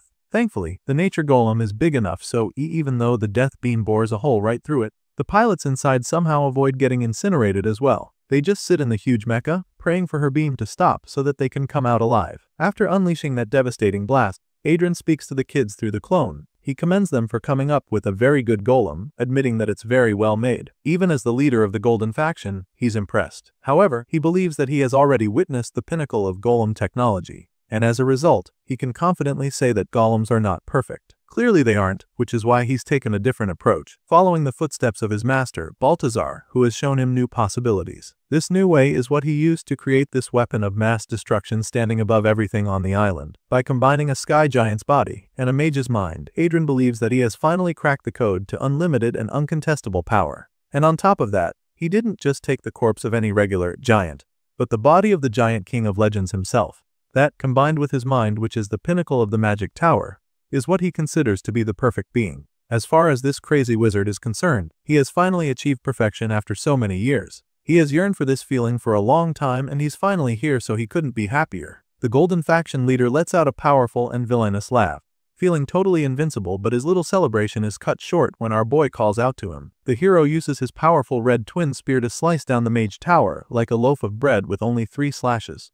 And with that kind of power, it's easy to see why he's the only one capable of facing this overpowered sorcerer. Corin emerges from the rubble with his army behind him and challenges Adrian to come at him with his giant king, promising to crush his big puppet to bits. Of course, the leader of the Gold faction is not fazed by this uprising, since he still believes that he is absolutely invincible. Seeing them stand up to him, he is simply amused by their heartfelt friendship. He admits that it's quite touching that Corin Locke chose to come and die with all his friends on the island. I mean, as far as Adrian is concerned, there's no way that they are going to defeat him, so he proceeds to show them exactly what they're up against. Using his gigantic killing machine, he unleashes a powerful blast that sends shockwaves all over the island. The tremendous vibrations disrupt their organization in a flash, and just like that, the students start to panic again. At this rate, it would only be a matter of time before the Tower Mage completely overwhelms them, and the druid on the squad can already see that happening, so he yells at Corin to attack already. It's clear that they can't wait and fight defensively against a colossal titan like Balor, so the little guy urges the hero to take action before they get seriously hurt. They already blocked the supercharged blast when they were inside the Walker Warrior, but now that their big golem has been destroyed, they're completely exposed, and they might not survive the next blast. The Giant King's signature attack is way too devastating for them to risk waiting for it, because the next Death Eye he unleashes will most likely blow the entire island away. Of course, our boy can see how bad things are, so he quickly comes up with a plan to save everyone. With this in mind, he asks Yule to move him closer to the Giant King's core. You see, Balor's core will be unscathed without the firepower that rivals a golem, and since they no longer have one on their side, Corin knows that they're going to have to improvise. Thankfully, the druid can already see where our boy's head is at, so he immediately conjures up vines to lift Corin up to the Giant King's core. The hero jumps on the ropes and runs up as fast as he can get close enough to Balor's exposed core. Remember, they don't have the kind of firepower that can rival a golem, so Corin decides that the only option he has is to use the final stage of amplifying the sun's power, known as sun compression. This is basically the kind of move he should use as a last resort for an unbelievable surge of energy, but this situation clearly calls for such a drastic attack, so he activates the sun compression. The moment he does so, the gauntlet on his arm begins to glow like the sun itself and flames form in an instant. The power continues to build up in his fist to the point that his arm starts to look like a meteorite coming from space. For a move this powerful, our boy knows that it's definitely going to take a toll on his body. So, for the 10 seconds that he can keep his ability up, he'll need to get close enough to the core and throw everything he's got into it. For the meantime, he's still running up the vines to get to the Giant King's chest. But he's been spotted, so now he has to avoid getting swatted like a mosquito. Yule wraps the vines around Balor's massive hand, hoping to keep them still enough for our boy to climb up, but the Giant King just uses his free hand to reach for the young hero. Right now, Corin knows that he can't afford to get caught, so just when Balor is about to grab a hold of him, he jumps off the vines. He only has a couple seconds left at this point, so he blasts himself toward the giant's core like a rocket. Corin flies to the core, but Balor sees him coming on time and the giant just laughs, finding it funny that he'd be this bold. The giant watches Corin speed toward him and starts bragging about how he's the slayer of the god King Nuada. With that kind of reputation under his belt, He definitely doesn't imagine that a freshman from the academy would be able to hurt him. Well, he's about to find out exactly what Corin is capable of. Baylor is about to slap our boy out of the air, but then all of a sudden, realizes that he can't move because his entire body is being covered in a big block of ice. Turns out Marie is the one responsible for this. She's using all the strength and mana she can muster to freeze the massive giant in place to enable Corin to get closer without issues. However, she knows that she can't hold it for long, so she urges the hero to move faster. Seeing this, the MC thanks her and becomes even more determined to finish off the giant. His friends are counting on him, not just to defeat the giant and tower master but to save their lives, because if he fails, they're all done for. The pressure is starting to build up even more at this point, but he remains focused. As for the giant king, Balor is furious when he realizes that he's being frozen in place. Enraged, he frees his hand and tries to grab Corin, calling him a rat. Corin is so focused on getting to the core that he doesn't see the hand coming down on him, but just when it looks like he's about to be smashed, the giant's hand is slashed clean off the wrist. Apparently, the one responsible for this insane sword strike is Alicia. The Arden girl somehow managed to get there undetected, because there was no way she was going to let Balor get his dirty hands on her friend. She takes off the giant's free hand and then immediately urges Corin to keep running.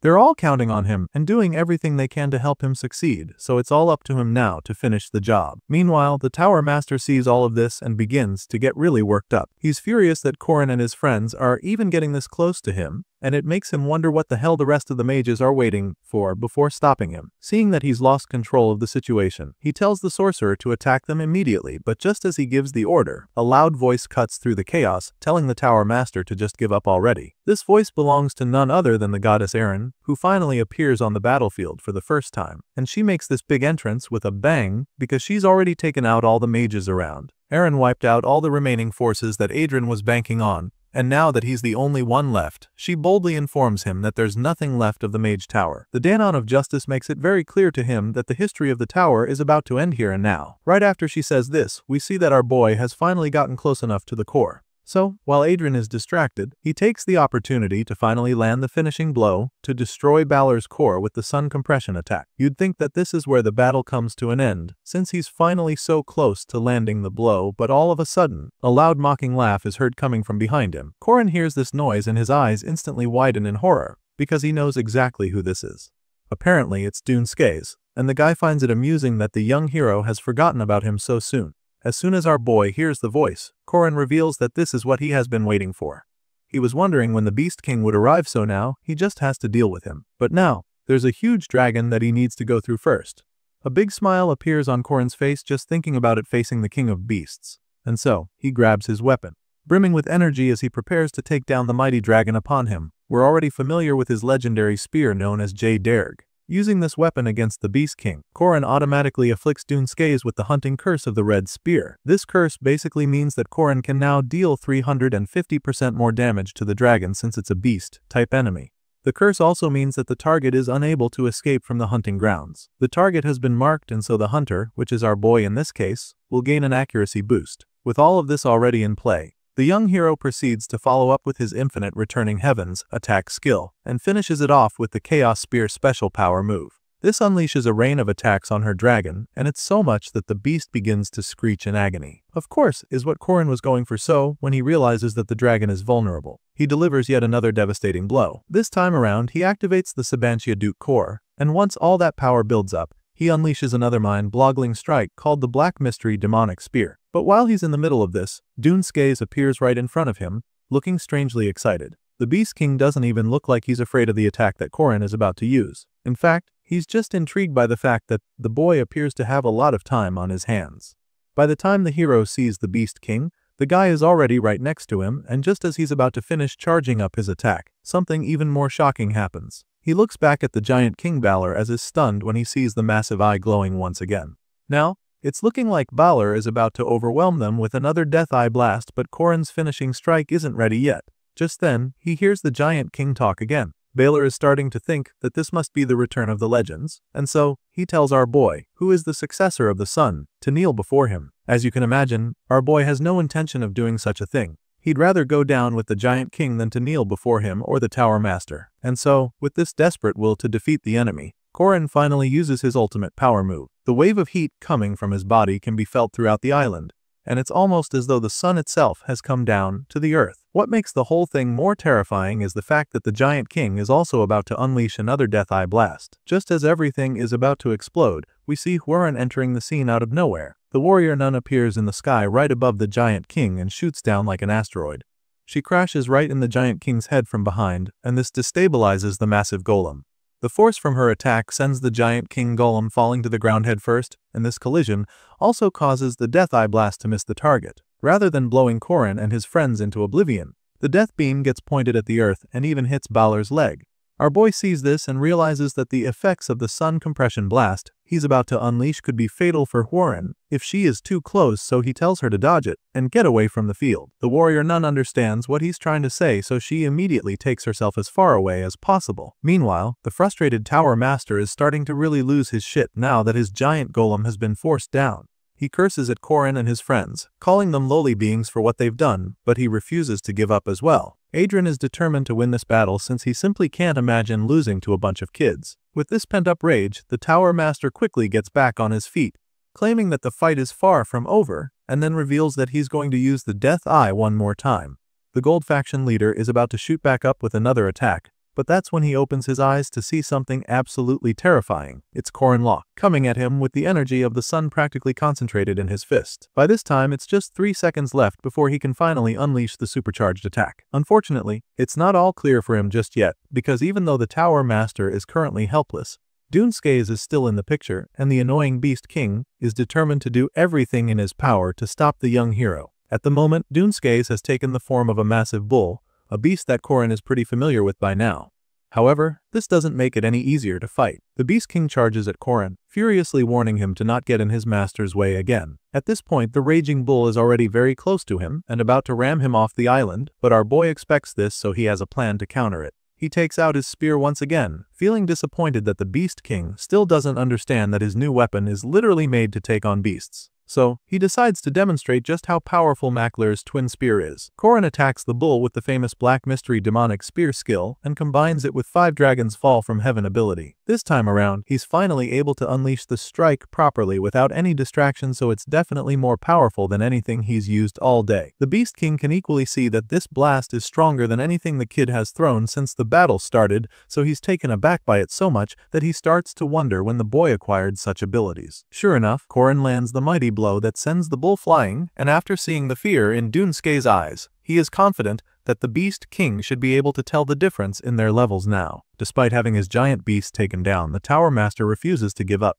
He's definitely wary of the young hero now, but he just can't accept such a defeat. His ego just can't take it. So, he loses his shit finally, which forces him to transform into a hideous monster. Adrian believes that he is the pinnacle of magic and refuses to let their battle end this way, so he desperately charges at our boy in his monstrous form, attempting to finish the hero off with his bare hands. Unfortunately for him, Corin's power move only needs 1 more second before he can use it, and so, just as the Tower Master is coming at him, he's finally able to land the finishing blow. This time around, there's no interruption or distractions, so he unleashes Claw Solus, the Solar Genesis, on the enemy. As you already know, Corin is practically holding the sun in his hands, so the effects of such an explosion might be strong enough to destroy the entire island. The knights that arrived with the royal fleet know just how dangerous it is to stick around, so they tell the Saintess that they need to return to camp immediately. However, she claims that she is alright and refuses to run away with them. She insists on staying back, telling them that she needs to watch the fight of these people who have worked so hard to save her. Hearing this, the knights know that there's no point trying to convince her, so they just put up their shields to protect her, and allow her watch as Corin wipes Adrian and the rest of the Mage Tower off the face of the earth for good. Just as she says this, an unbelievable explosion follows. The blast is on such a huge scale that it takes the color out of everything around it. The light is so bright that the only thing they can see after a while is pure white light, and it's incredible how they're even able to stand so close to something that powerful. Estelle watches on, absolutely stunned by the display on show, because the power before her is greater than any she's ever witnessed. In truth, the young Saintess didn't know it, but right at this moment, she was closer to God than anyone else, being someone connected to God. And so, as tears fell from her eyes, the young lady finally awakened to her blood, because now, she finally understood the power of God. In other words, by watching Corin Locke's beautiful victory, the Saintess awakened to the truth, which is the fact that God does not exist within a church or a chapel. Estelle falls to her knees as the tears continue to run down her face, feeling truly amazed by everything going on. With the kind of power that our boy just unleashed, She's confident that this place is somewhere she can now pray. The flames from the sun bathe the island and Corin stands right in the middle of the firestorm, looking like a truly celestial being. And so, just like that, this place finally becomes holy ground in the eyes of the saintess, because she believes that a god exists there as well. Meanwhile, we also get to see the villains of this chapter crawling through the flames. Somehow, Duke Skies and the Tower Master are still alive and they've refused to surrender despite having everything they worked for destroyed before their eyes. The Beast King is particularly relentless. He is clearly injured but refuses to let his story end like this. He can't let himself die in a place like this, so he decides to use his Hail Mary. Dunskays takes out the Undri and unveils the Infinite Cauldron, the treasure that represents the aspect of Dagda. He summons this treasure, hoping that it can be his trump card. More than half of his body has already been consumed by the flames, but as long as he is connected to the Undri, the bowl of life, then he can regenerate endlessly. This is his last hope at this point, so he uses his dark magic to draw the bowl to himself. But at the very last second, another force pulls the Undri away from his reach. Sure enough, it's our boy Corin, who can't even believe that he Beast King is still alive after being blasted with the power of the sun. It's starting to really piss him off, but since he now has the Undri in his possession, he knows for a fact that this is where Dunskay's reign of terror will be brought to an end. Corin holds up the bowl and pours a mysterious substance into it, and even though we don't know what it is, the horrified look on Skay's face confirms that it's something very bad for him. Apparently, this strange potion was the treasure given to him by Diantet at Magmel. It's the legendary rank potion known as Vergang's boiling snake venom. It's the snake venom that was found inside the baby with the curse of annihilation. It can only be used once, but it has the power to kill all lifeforms within the Undri it is poured into. The moment our boy pours the venom into the bowl, the bottom half of Dunskay's body is instantly burned away by the flames, and while he continues to scream in agony, the curse continues to eat away the rest of his flesh. In the previous world, so many people died all because the Beast King released this venom into the once. So now, watching the King of Beasts get slowly destroyed in the same manner gives the hero a great sense of satisfaction. Skaze burns away slowly, but with his dying breath, he calls out for his master, Baltazar, right before he is melted away completely. So just like that, with the Beast King's death, 1 month after the Saintess was kidnapped by the Mage Tower, the long fight was finally over, and it was all thanks to Corin Locke and his friends. After the battle, Corin finally gets reunited with Warren, while the half-giants help to clean up all the rubble and destruction that followed the battle. The warrior nun comes up to the hero to talk to him. As you already know, our boy was very worried about her, so now that he can see that she's fine, he's pretty relieved. Still, he'd like to know where she has been all this while, but when he asks her what happened, she doesn't say anything. She just stares at him quietly with a blank expression on her face, which just makes the hero even more baffled. He holds her, trying to comfort her after seeing the look on her face, but she still doesn't say a word. Nobody would know, but the truth is that, for more than 2 weeks, Warren didn't eat or drink anything. And even in that state, she managed to block the Mage Tower's forces all by herself, making sure that they couldn't hunt down Corin and the Saintess. As incredible as this is, Warren chooses not to tell Corin about it. She keeps the truth to herself even though what she did is something that could become a legend of the North. The role she played was so significant that Estelle and Corin's survival may have been impossible without her. She knows all this but chooses to stay quiet. Corin keeps trying to get her to talk, placing his hands on her shoulder to make her feel at ease, but she gently takes his hands off and simply claims that the only thing that matters is that he's safe now. This leaves the hero a little taken aback, and while he's still trying to wrap his head around this reaction of hers, she goes on to tell him that he doesn't need to know what she's been up to. She insists that it was nothing, hinting that they just talk about something else. Corin is a little worried at this point, because she almost looked like she was mad at him, but she suddenly takes his hand in hers and smiles gently at him with a pink tint on her cheeks. And with these words of hers, a story that could have become the legend of the North became nothing. Instead of anyone knowing how she single-handedly held back the forces of the Mage Tower, the Corin Guardians' Mage Tower subjugation had an overwhelming victory. That was the story, and of course, this news of their incredible victory spread throughout the world like wildfire. A while later, the hero receives a notification from the system confirming that he has successfully defeated a big enemy of this world. It's no surprise that the Beast King is so highly ranked as a villain in this world. The guy was practically a walking nightmare. Anyway, Corin didn't only take down Dunskays, he also defeated the Archmage Idrin as well, which is something that has a very high difficulty rating as a result.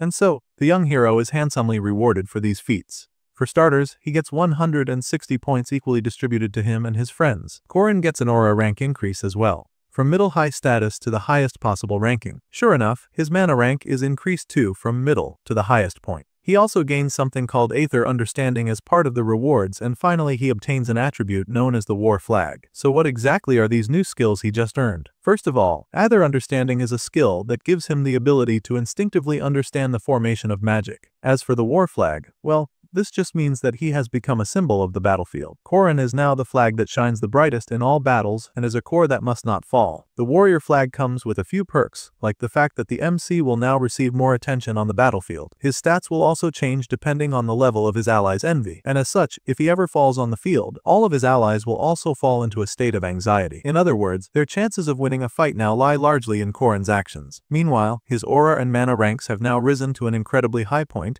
and the only rank that exists above is known as best rank. The power to use his internal life energy to strengthen his body and increase his physical battle ability is what is contained in the aura rank category. The only example of a person who has a best aura rank is Huaren. Regarding the mana rank, it quantifies one's ability to absorb and control magical energy around them to create supernatural phenomena and magic, and the representative person with the best mana rank is Mariette. And as far as Corin knows, there are only 3 people who have both mana and aura rank at best level. The first person is Park Sai-hu, the second is the omnipotent demon king O'Hard Bress, and finally, the last person in this category is Tétez Baltazar, and since Baltazar has commandments too, then he definitely can be called an otherworldly entity. If you think about it like that, it seems pretty far away, but within 1 year of the hero's second life in this world, he defeated the Mage Tower and saved countless people. With this in mind, our boy starts to think that he doesn't actually need to feel rushed.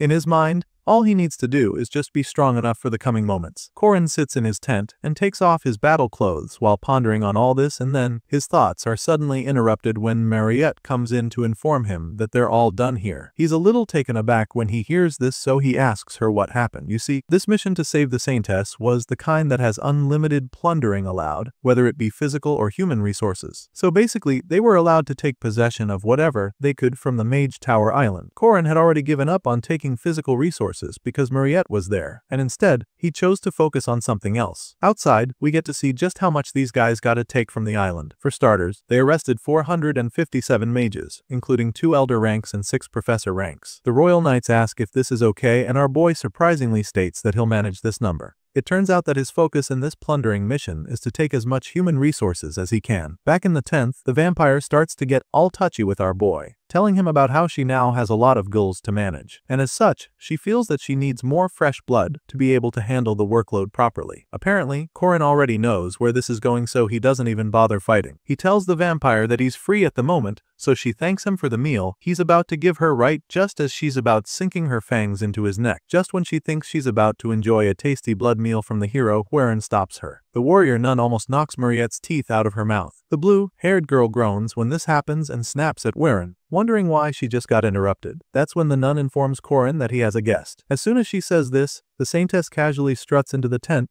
making a big entrance. From the look on her face, you can tell that she's been wanting to see our boy, and she confirms this by immediately asking him if he has time for her now. Once Estelle is inside, Marie is forced to step out and restricted from getting close to the tent by the royal guards. Back in the tent, the Saintess finally has Corin all to herself, so she starts by thanking him for saving her, and when she does, he cockily asks if she's really trying to express her gratitude with just words. At this point, she assures him that the royal family will give him a special reward. However, she also explains that the order is a bit busy right now, which means that he'll receive it a bit late. Corin is shocked to hear that the order is busy, so he expresses his confusion. And this just makes Estelle even more eager to give him something else first. She wants to give him a present in advance, and even though he's confused at the moment, he can already see that it's something that's going to make him nervous. Sure enough, the Saintess leans over to him and kisses him right on the lips, telling him that this is his reward for saving her. She locks lips with him and then pauses so she can tell him to close his eyes. The whole time, all our boy can think about is the scent of peaches at his nose. He's used to it already, but it doesn't make him feel any less nervous. He thinks back to the time when they were trying to escape the tower mages, and recalls that this was the scent of a warm heart to share heat in the cold. The longer they kiss, he starts to feel something entering through his lips. He feels it entering through his teeth too as it interlocks with his tongue. The bottom part that is touching his tongue is pretty soft, and the top part is hard, so he's quite confused as to what this could be. I mean, even if this is a French kiss, he shouldn't be feeling something hard on his tongue, so curiosity gets the best of him, and he finally opens his eyes to check what's going on. He knows that there shouldn't be anything hard in his mouth, so he looks, and that's when the Saintess chuckles. The pink-haired girl flashes a mischievous smile at him and calls him a cunning kid.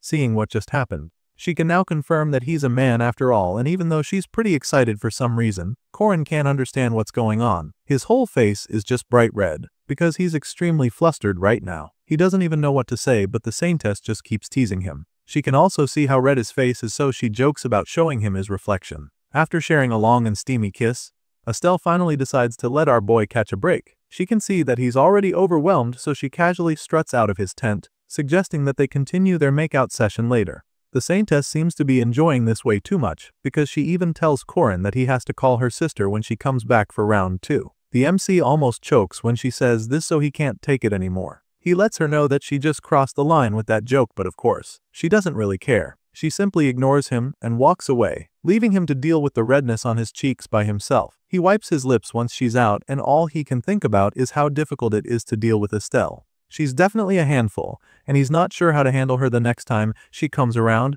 but he'll figure something out. Meanwhile, outside the tent, the girl in question is busy touching her lips so she can relive the hot moment she just had with Corin. She can't seem to get the thought out of her head, and that's definitely not something she's used to. The feeling she's experiencing is a first because she feels like her heart is racing so much. It has never been like this before, so she's starting to think that this might be more serious than she thought. It makes her feel that it has something to do with that incredible divine power Corin displayed on the battlefield. The time she met with the sun's power for the first time, her fake religion was shattered, causing her heart to beat faster when she met with the truth finally. She thinks back to the time when Corin asked her about what she felt before being abducted, and at the time, she was really pissed off by what he said, so she gave him a hard slap on the cheek. But now, with this new sensation tugging at her heartstrings, she can see that Corin's words were right after all. While thinking about all this, the Saintess Rosario was pure cold. She places it in her hand to feel it, and it's definitely chilling, confirming that her powers aren't back yet. So now, she's starting to think that her divine power didn't come back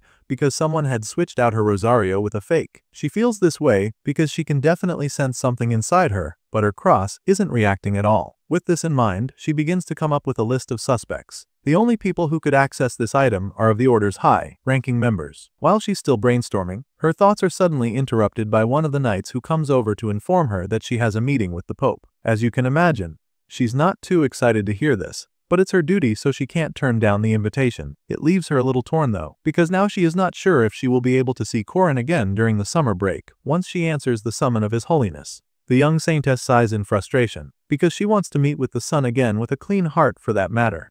But the only way she can do this is after she catches and kills all of the traitors in the Order. The scene changes at this point, and we're taken to the Duna Potato Farm. Here, there are a couple buildings in the middle of the large field, and we're about to find out what's bringing us to this place. All of a sudden, the speaker outside starts blaring with the loud voice of someone trying to wake everyone up. All the guys inside are immediately forced to get up due to the loud noise, but they all still look very tired. They didn't even think it was morning yet, but too bad for them, they have to get up right away. They're all brought outside and forced to partake in Donarev's morning exercise. At this point, it's clear that these guys are the mages who have been captured. They all look like soulless zombies, which means that they've been turned into ghouls by Mariette already. The girl continues to order them over the PA system, making them engage in all sorts of physical activities to start their day. During their little exercise, one of them asks Jolin what they'll have for breakfast, and since they're stuck on a potato farm, it's no surprise that they're once again starting the day with boiled potato, roasted potato, or dried potato. Apparently, the guy asking was really hoping that they'd miraculously have something else to eat, so he's really pissed to hear that it's the same menu again. He's so frustrated because at this point, it's starting to look like there is a ghost who died from not eating potatoes haunting them. He's still ranting when one of the enforcers on the farm whacks Jolin in the back of the head with a bat. Apparently, small talk is forbidden, and these guys are here to make sure that none of the gulls have time to chat. The guard punishes the offenders and then goes on to inform them that these potatoes they're bad-mouthing were grown through the blood and sweat of the farmers. This very farm is this fruitful today, thanks to the precious people who used to live here. It's bearing fruit because of the taxes. The guard makes the whining gulls understand this and warns them not to speak badly of the place of the crops ever again. Of course, they don't want to get smacked in the head with bats anymore, so they quietly get to work after an annoying session of jumping jacks. One of the gulls is feeling particularly pissed, tilling the soil with nothing but hate in his heart, feeling that they're suffering like this all because of that potato, crazed woman, and Corin, who he thinks looks like a swallow. Professor Jolin still believes that he won't stay in this mess for long. He's just waiting for this to end so that he can fly again and have his revenge. The man has a strong resolve to survive, certain that he will not break here. He continues to dig with his axe but stops all of a sudden when he senses a familiar presence. He looks up to see his ally, Professor Ronald, and it's so shocking that he can't believe his eyes. He's even more shocked when he sees all his guys from the Mage Tower standing before him. Jolin gets all excited because it seems as though this is what he's been waiting for. He asks if they're here to save him and the others, but Ronald bluntly tells him that they have not come to save anyone. That's when we get to see the big metal ball chained to the newcomer's feet. At this point, he reveals that they were captured too, and then he shows Jolin the big cuffs around his wrists. Seeing this, Jolin just bursts into tears again and starts laughing like a maniac. He was so happy a second ago and now he's feeling absolutely devastated again. Truly, hope is simply a mask that is worn by despair. Time passes and a month goes by. By this time, the story continues in the old bar where Corin used to work with his parents. While his old man is cleaning the place, his wife asks him if he saw the letter that came in earlier that morning. But the man is so pissed just thinking about Corin because he feels that the kid is an undutiful child. His dad blames himself, feeling that he's the one who raised him the wrong way. After staying at the academy a bit, he expected the boy to at least come around and see his parents. But it's starting to look like he doesn't even think of them. In the summer break the previous year, he went to the south, and in the winter, he chose to go to the east. As far as his old man is concerned, their son must be having way too much fun for them to even cross his mind, so for this reason, he's chosen to beef with his own child. Even though the boy hasn't come home to see them in a long time, his mother isn't that mad at him. She cares more that he's being widely acknowledged lately, and feels that they should also look at it as a thing of pride. After all, he still sends them letters, like the one that she just opened. She reads it with excitement as she informs her husband that their body was promoted again. It's all really exciting to her, even though she's not sure what the Guardians are all about. All she knows is that Corin made a club with some other kids, and that they're all doing really well. In the letter, she gets to see the news of how Corin played a major role in saving the Saintess who was abducted. The woman keeps getting blown away the more he reads, feeling that Corin surely takes after her in the bravery department. At this point, his dad is a bit less upset. The fatherly pride he's feeling right now is way more than whatever grudge he has been holding. He sounds all gloaty all of a sudden, claiming that Corin should indeed gain fame and prestige in advance since he's his son after all. Hearing this, the wife suddenly wonders if their son has started dating yet, and the man admits that the kid is way too shy, despite having the good looks. The old man feels that the boy needs to have at least one girlfriend to mature in that regard. The man doesn't really have high hopes for that since he knows how nervous Corin can get. From the letter, they now know that he's coming home with some friends, but his parents aren't really expecting him to come with a girlfriend. If anything, they imagine him coming with a couple of his guy friends. The story continues with a scene from the moment where Park Si-ho gets reincarnated into the game for the first time. The guy is blown away when he opens his eyes to this new world, and it's safe to say that he's not exactly happy about what is going on. He sees the item box, combination window, skill window, quest information window, and a familiar geography, and while he's still trying to process all this, a status window pops up right in front of him. His agility is at 40, and aura at 60 with his mana stats at 180, but what's really mind-blowing is his stamina, which is sitting up there at a whopping 8,000. After reading all this, Park Si-ho gets to learn that the name of this game he just woke up in is the Heroic Legend of Arhan. Upon arrival, he memorized the contents of the game and was even famous on the game forums as an old-time player, but that's all an old story. For some reason, Park Si-ho is really frustrated about his current situation. He wakes up groaning and swearing all over the place, feeling that everything going on is just insane. So, why exactly is this character so pissed off to be reincarnated in the game? Well, you see, this game world, his body too, and the entire system keeps telling him that he was brought here to save the world. And as far as he's concerned, all of this is batshit crazy. In the novel or the game, watching them being so nosy and throwing away their lives to save other people was so tiring to watch, and so, this made him hate heroes. But what's for sure was that this world would be ruined by Therese Balthazar, and only a few survived from that. Now, he's a player of this world, and whether he likes it or not, he carries the responsibility to save this world. It's something that leaves him really confused sometimes, but luckily for him, has incredible basic freedom, which makes him believe that he will actually survive using the extremely effective route. Park Si-ho is determined to learn how to use this system and obtain as many hidden pieces as he can in the first part. And since it has come to this, he hopes that he can do as he pleases. Because, as long as he saves the world in the end, he doesn't really give a fuck what happens to the story. Park Si-ho continues to let this sink in as his mantra, refusing to let himself feel frustrated. The guy sits in a corner, talking about how much he wants to feel refreshed. And that's when we see Corin lurking around in the background. Park Si-ho talks to himself about how he wants to live for himself, but then all of a sudden, Corin grabs a hold of his hand, claiming that he feels the same way. As you can imagine, the guy in the hoodie is shocked to see a stranger holding his hand. He has no idea who Corin is right now, so he can think about is who the hell our boy is. Out of the blue, the MC asks him if he knows kimchi, and Park immediately informs Corin that he does because he's Korean. Hearing this, our boy gets all excited, so he tries to ask Park some other stuff, but the guy quickly cuts him off as he walks away. Still, Corin keeps trying to talk to him, so he finally turns around to ask him something. Apparently, our boy already knows what he's about to ask, so he stops Park, claiming that he's not yet on the level to hear that. As soon as Park hears this, he is left speechless for a second because it's clear now that our boy isn't one of the NPCs. Corin then proceeds to express how amazed he is to have met someone from his home world in this game too, and even asks Park Sihu how old he was before getting reincarnated into the game. The guy tells him that he was 26 when in truth, he was actually 4 years younger than that. Apparently, he doesn't want this stranger to think that he's some young kid, so he lies about his age. But it doesn't really work because Corin is still a year older than his fake age, and so he happily tells Park to just call him Big Bro now. He wraps his arms around Park Sihu, but this just irritates the guy even more. Bro is so pissed and feels that he should have raised his fake age by 1 year at least. Unfortunately, he didn't, so now he has to go through the game with Corin, knowing that he's older.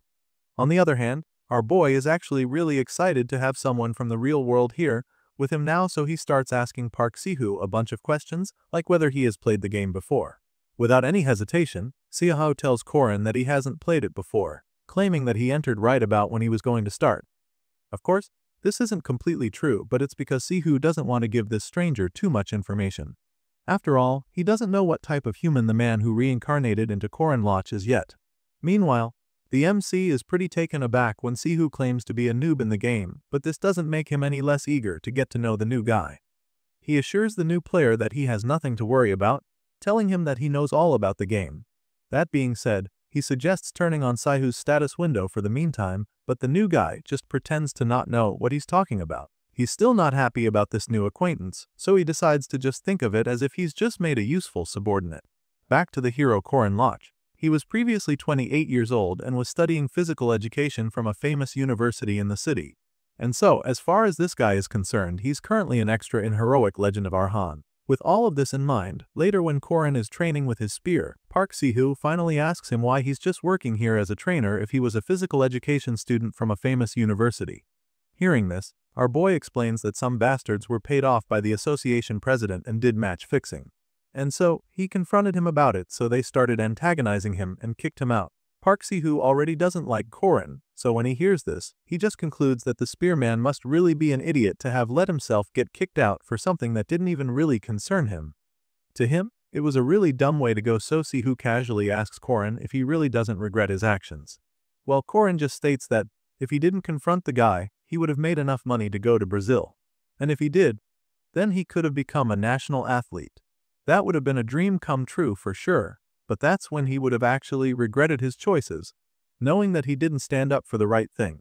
Our boy makes this confession with a smug smile on his face, and this just pisses Park Sihu off even more. It's giving this holier-than-thou vibe, and Park doesn't like it at all. As far as he's concerned, most of the time, these types of guys are artificially kind and live through this snobbiness.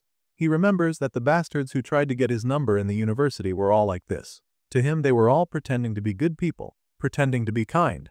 And that's exactly how Sihu sees Corin Loch, so he thinks that he should just use the spearman as a meat shield against boss mobs, and then abandon him after that. 1 month later, Park Sihu goes on a mission at night, and things don't go well for him. We see him sitting with a nasty wound on his arm, and the look on his face suggests that he's really cooked right now. The fight is far from over, but it's already clear that he's let his guard down. Park Sihu killed Alicia Arden and quickly joined Lunia, her sister. This guy rapidly developed Dronwarski and Cornel Ludden, but now he's being done in by Part 1 final boss, a vampire, who happens to be Mariette Donarev. You see, even though Park Sihu swept all of the hidden pieces he could obtain from the beginning of the academy, including the gold mandrake, he still couldn't control his magic properly, and ended up shooting Cornel's golem. Bro practically shot himself in the leg with this accident, so now, he's running for his life because the blue-haired boss is determined to finish his off. He missed his shot slightly, and took out his own guys, so now the situation has gotten really fucked up for him. With his injured arm, Sihu runs away as fast as his legs can carry him, but it's all looking really futile because Duagyu is hot on his heels. The guy knows for sure that he can't outrun the red monster chasing him, so he starts wondering how he's going to take down his ops. You see, this guy chose magic because he doesn't like using his body, And based on specs, at this time he could have taken Mariette on by himself, since she was weak from starving, but he chooses to make a run for it. Unfortunately, he comes to a dead end. Park Seo looks up at the big door in horror. He was just talking about how he should be able to solo the blue-haired vampire based on his stats, but now that it's looking like he has no choice but to fight, he turns around to see what's coming. Sihu sees the monstrous beast charging at him with the vampire right behind, and it becomes very clear to him just how different the game stats in reality are. Ryokyu attacks him with a brutal strike, and all he can do is stand there, frozen in fear. A massive explosion follows the attack, and just as the dust clears, we see Park Sihu lying under a pile of rubble. His entire body is covered in fatal injuries, and he's losing way too much blood. The guy groans in agony as he lies there with all sorts of injuries. He curses out in frustration, refusing to believe that this is game over for him. He really doesn't want this to be the end of his story, but, with the severity of his wounds, he knows that he's definitely going to die at this rate. This harsh fate continues to look more likely by the second, and just as the life slowly seeps away from his body, he sees something that leaves him absolutely bewildered. Just when it looks like he's about to be lights out for him, he sees Corin standing over him with his abdomen impaled. The hero is also brutally injured and is currently holding up a huge piece of rock that could smash the both of them. Sihu can't believe his eyes when he sees Corin leaning over him and asking if he's alright. He's so confused that he can't even say anything besides calling Corin's name, and seeing that the guy can even talk, our boy concludes that he must be fine. But then again, when he takes a look at Sihu's wounds, he can't help but feel sorry for the guy because they look like they must really hurt. Meanwhile, Sihu still can't wrap his head around why Corin would go to such great lengths to save him when they're not even related in this game. On the other hand, the hero doesn't think that he needs to have a reason to save someone in desperate need of it. He explains that he doesn't need reason for a situation like this, and then tells Sihu that he's the kind of guy who likes happy endings. Corin is also clearly severely wounded, but he's more concerned about helping Sihu. He feels that it would be great if everyone could be happy, and someone dying isn't good either, so he doesn't mind risking it all, but just as he's saying all of this, the pain starts getting to him, causing him to pass out for a second. At this point, Sihu starts to panic, so he desperately tries to wake him up, but by this time, our boy doesn't look like he can hold on any longer. Still, even with shaky breaths and very little energy left, he manages to stay awake. He looks Sihu dead in the eye and tells him that he needs to be happy. As far as he's concerned, it won't do for Sihu to die in a place like this. He says these words and immediately collapses, falling into Sihu's arms. The guy is absolutely terrified when he sees the hero finally go down before his eyes. This time around, shouting isn't even going to do much, so he just bursts into tears, praying that the crazy bastard doesn't give up on him here. The scene changes and the story continues 1 month after the incident, but Corin still hasn't recovered. The situation just makes Sihu call him an idiot, because he went around all mighty with the spear, and now he still hasn't gotten out of the sick bed after a whole month. It's pretty obvious that it was a serious injury to have been able to keep Corin locked down for so long. But still, this guy feels that there should be clear limits to the weak body belonging to this character. Sadly, that doesn't really matter at this point. All that happened just makes Sihu now more certain than ever of what he has to do.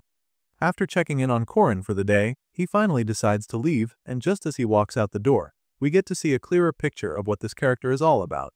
In the past, this person who reincarnated as Park Sihu was a 22-year-old math major at Yonsei University and a top student for that matter. In a shocking twist, it turns out that this character was female and she was a very popular university student on Earth, and not just because of her smarts. She was an absolute stunner who turned heads wherever she went, and her name was Park Corin.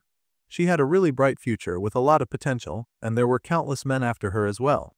But that's all in the past, and right now, she's a player in heroic Legend of Arhan, Park Sihu. Playing the game, she increased her power within 1 month. She's already surpassed the level of most first-rank mages, but all of that couldn't prepare her for the blue-haired vampire. As far as she's concerned, Mariette Donarev is the butch that made Corin hurt himself, but what she didn't understand at first was that Marie was in love with the guy. In a flashback scene, we see the vampire bawling her eyes out as she asked about Corin. Apparently, she knew that she was the one who got him hurt and the guilt was really driving her crazy. This reaction left Park Sihu stunned because she had no idea that the blue-haired girl actually liked Corin from the beginning. At the time, she hadn't realized that Mariette was in love with the hero, so she attacked her, not caring whether Park Sihu was strong enough or not. To this new player, Corin was the only truth in this fake world because he wasn't just like the other NPCs. So after Mariette got him hurt, she couldn't take, and so she finally snapped. She attacked the guilt-ridden vampires with everything she had because as far as she was concerned, Corin wasn't a man that these NPCs could long for. With this in mind, Park Si-hoo decides to use the most effective route to finish the main scenario in the shortest period of time possible, feeling that she'll finally be able to return to the real world after that. She's already sick and tired of all these NPCs, so she's desperate to get back home and not without Corin. In another scene, we see Corin asking Meal for some of her cake after she just finished baking, because she's just that good at making them, and of course, the young lady is more than happy to offer the handsome hero another slice. Our boy is pretty smooth with his words, and so the ladies swoon whenever he sweet-talks them. Bro accepts the slice and compliments her some more, talking about how she has a kind heart. Next, we see him helping another young lady by the name of Rio when he sees her struggling with some heavy boxes. He asks her why she's carrying all that stuff, and she reveals that she's moving the stuff to the testing facility. But of course, Corin can't let her carry all the boxes down there by herself when he knows that she's not exactly strong. The whole time, we see that Park Si-ho is watching Corin's every move while hiding in plain sight. Later on, he even offers Professor Dana some of his sandwiches that he got from Elsa, and the flustered lady gladly accepts. Once again, Park Si-hoo witnesses yet another flirty moment, so it's starting to get to the university girl stuck in the body. She's pissed at how easy it is for Corin to flirt with the female NPCs, so she's starting to wonder what the hell his deal is. His good looks are already attractive enough, and he also happens to be decent. On top of that, his personality was so good that he was rumored across campus among both men and women for being so charming. It made the university girl really curious, especially since there was thing about the way he talked. He had special, friendly way of speaking, where every single word out of his mouth made the other person feel good. He was practically the ideal man for this university student disguised in a game character, but there was just one major problem with the guy. You see, Corin was simply involved with too many females who were most likely in love with him already. There was Hanbyul, the girl he used to do physical training with who used to give him free messages. There was also Seong, the girl the coach forced to do match fixing. One day, Corin talks about some of his female friends in the game and how he misses them, but what really catches Park off guard is when he wishes that he dated at least once before coming to the game. The fact that Corin never dated before makes Park conclude that he must be insane because it's clear as day that ladies love him, and yet he has no sense of self-awareness to allow him see it. And so, she starts to feel sorry for herself because she can't believe that she's starting to have feelings for a guy like this. She wonders why her first love has to be this crazy womanizer. Her thoughts are suddenly interrupted when Corin touches her, wondering why the muscles on her manly body haven't changed at all despite all her training. As you can imagine, the university girl in disguise is really flustered, but she tries to play it down, responding as casually as possible. But this oblivious flirt goes on to tell her that she's pretty. At this point, it's easy to see why Park has been getting so pissed with his behavior lately, because how the hell do you come up with the idea to tell a guy that he's pretty? This MC clearly can't help himself anymore because he goes on to tell Park Si-hoo to participate in the upcoming cross-dressing competition. Looking at Park's face, he thinks that she'd be perfect for it, and since she's actually a girl at heart, she immediately starts considering the idea. Apparently, she's enjoying this so much that she's forgotten she's supposed to be a man. She tells Corin that she'd consider it if he dresses her up, and he agrees to, promising to buy the entire outfit.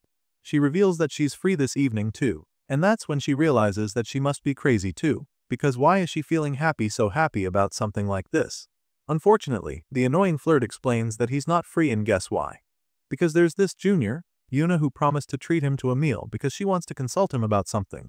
As you can imagine, Park Si-hoo is furious when she hears this, so she curses in frustration, which leaves the clueless MC confused. At this rate, Corin attracting women is like a natural phenomenon, so she decides that she has no choice but to thoroughly block the competition. Clearly, Corin isn't aware of his own popularity, and he must remain that way from here on out if she wants to stand a chance. The method of her plan is pretty simple. Fill the party with only men and leave no room for ambiguity. She plans to even cut Lunia out of her party, even though the Arden girl was her biggest asset. Sure, this makes things more difficult for her, but she knows that it's still possible as long as she calculates everything thoroughly. Part of her plan is to change her route to where the chance of encountering female characters is the lowest. To defeat Baltazar, she knows that she'll eventually have to put the Saintess in the party. That way, she can create a scandal and make the Saint and the Pope fight each other. And right before the final battle, she intends to take the Saint's side, so she can just steal all the buffs. By doing this, there won't be a chance for Corin and the Saintess to ever meet. It appears to be the perfect plan, and so with this in mind, Park Si-hoo happily moves on to the next scenario. That's how Park endured all this for 2 years before she finally got the pretty face she's been vying for. Currently, she's at a bar with Corin, who is bawling his eyes out and beating himself up over an incident while drowning his sorrow in alcohol. Turns out, Park Si-hoo was the one responsible for the incident at Rotion River that claimed the lives of many people including Mariette, Corin and other of his friends. Corin blames himself for what happened while the actual perpetrator was sitting right across from him, feeling irritated that he cared so much about NPCs. Our boy concludes that he failed his friends because he was weak, and then Park suddenly tells him that there's a way to get stronger. As you can imagine, he's eager to hear what it is, and Park is more than happy to help him because he'll need to get stronger if they're going to be together until the final battle. Right now, this mastermind in disguise is considering sending him to Danua to train him. She feels that it would be good, so she suggests that they go together all the way to the end. But just as she pitches this idea, she starts to reconsider because she knows that there's a chance that this plan ends with Corin seducing the goddess. Seeing that Eren might be added to her list of rivals, the university girl decides to go ahead anyway. She figures that she'll just have to keep her eyes on Corin at all times and only manage the female characters among his allies, party members, friends and so on. A few months later, Corin suddenly tells Si-hoo one day that he has been thinking of going to the Holy Panda in the city, but he's not sure it's that important. However, their conversation is suddenly interrupted by Miriam, who claims that she is pregnant with his child, insisting that it's pretty important he goes with her since the enemy she's facing is a boss character. Hearing this, Corin just laughs nervously because he didn't expect to get this entangled with the princess just after the royal ball. He jokingly tells Si-hoo to congratulate him because he's about to be a dad, but this just makes the former university girl's blood boil. The scene shifts to later that night when we see that the royal palace lights never go out. The level of alertness and standard of guards are top of the line even within the game. In this place, where the chapel knights and the guards patrol under high security, Si-hoo somehow manages to catch Princess Miriam alone and attack her. Park Si-hoo tackles the cocky princess and tries to choke her out, but the annoying redhead continues to provoke her. It turns out Miriam knows Si-hoo's secret and has what she's been up to. She didn't expect Corin to be able to see it since he's always been so oblivious, but she didn't expect the girl in disguise to be so blatant about her plans.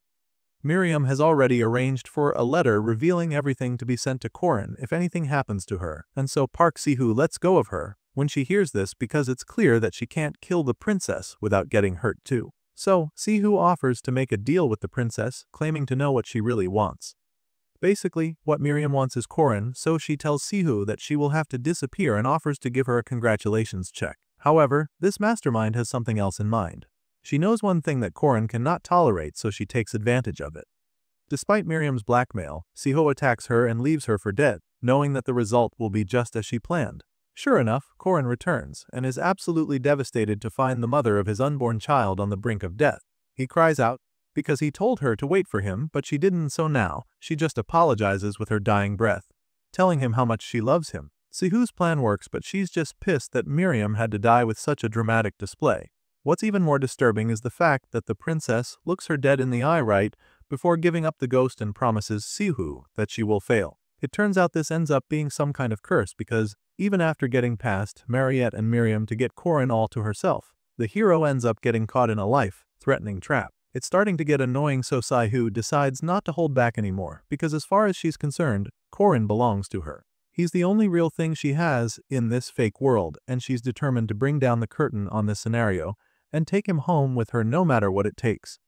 The scene shifts and we're finally at the day of reckoning. It's the final battle for the fate of the world, an all-out war with everything on the line. The last stage starts to open and the boss-level opponent is revealed. Of course, it's none other than the radiant Tetez Baltazar, and in this scenario, the one who will have to take him down now will be the demon god Park Si-hoo. Of course, this mastermind in disguise is determined to win the battle, so they both engage in an incredible battle. They slug it out with mind-boggling attacks that shake the skies. That clash was truly insane and can be considered a battle that would go down in the history books. Park Si-hoo puts on a good fight, but at the end of the day, he's just no match for Tetez Baltazar. The powerful villain commends the demon god for being very strong, claiming that it's the kind of strength he's never seen before. As far as he's concerned, he's not even lacking compared to previous god kings. Park Si-hoo kneels in the middle of the flames, bleeding from all over his body. Baltazar walks up to the injured hero, stating that fates gave separated victory and defeat in a different way. He thinks that Park Si-hoo is strong but tells her that she's still not complete as a warrior. The villain claims that it's a shame that they're back to square one. Ruafal will never tolerate such a shabby ending as far as he's concerned. To him, it would have been better if it was Corin Loch he faced, since that was the kid his master chose. Still, he thinks that there's no need to have any regrets, because no matter how many times they do this, Baltazar will be the one who wins. Just as this overpowered boss is about to finish her off, Park Si-hoo starts to play back everything in her mind. She feels that the regret isn't about victory, defeat, or even about survival. Her regret right now is the fact that she never told Corin how she felt. If she had known things would end this way, she would have told him that she loved him, even if he was a man. These thoughts run through her mind just like the tears run down her face, and as the scene changes her again, Park Saren suddenly wakes up in her room, back in the real world. She's shocked and confused, but then a window pops up, confirming that she failed and all her playlogs have been reset. While she's still trying to process all of this, her mother comes over to her door, telling her to come eat and stop playing games.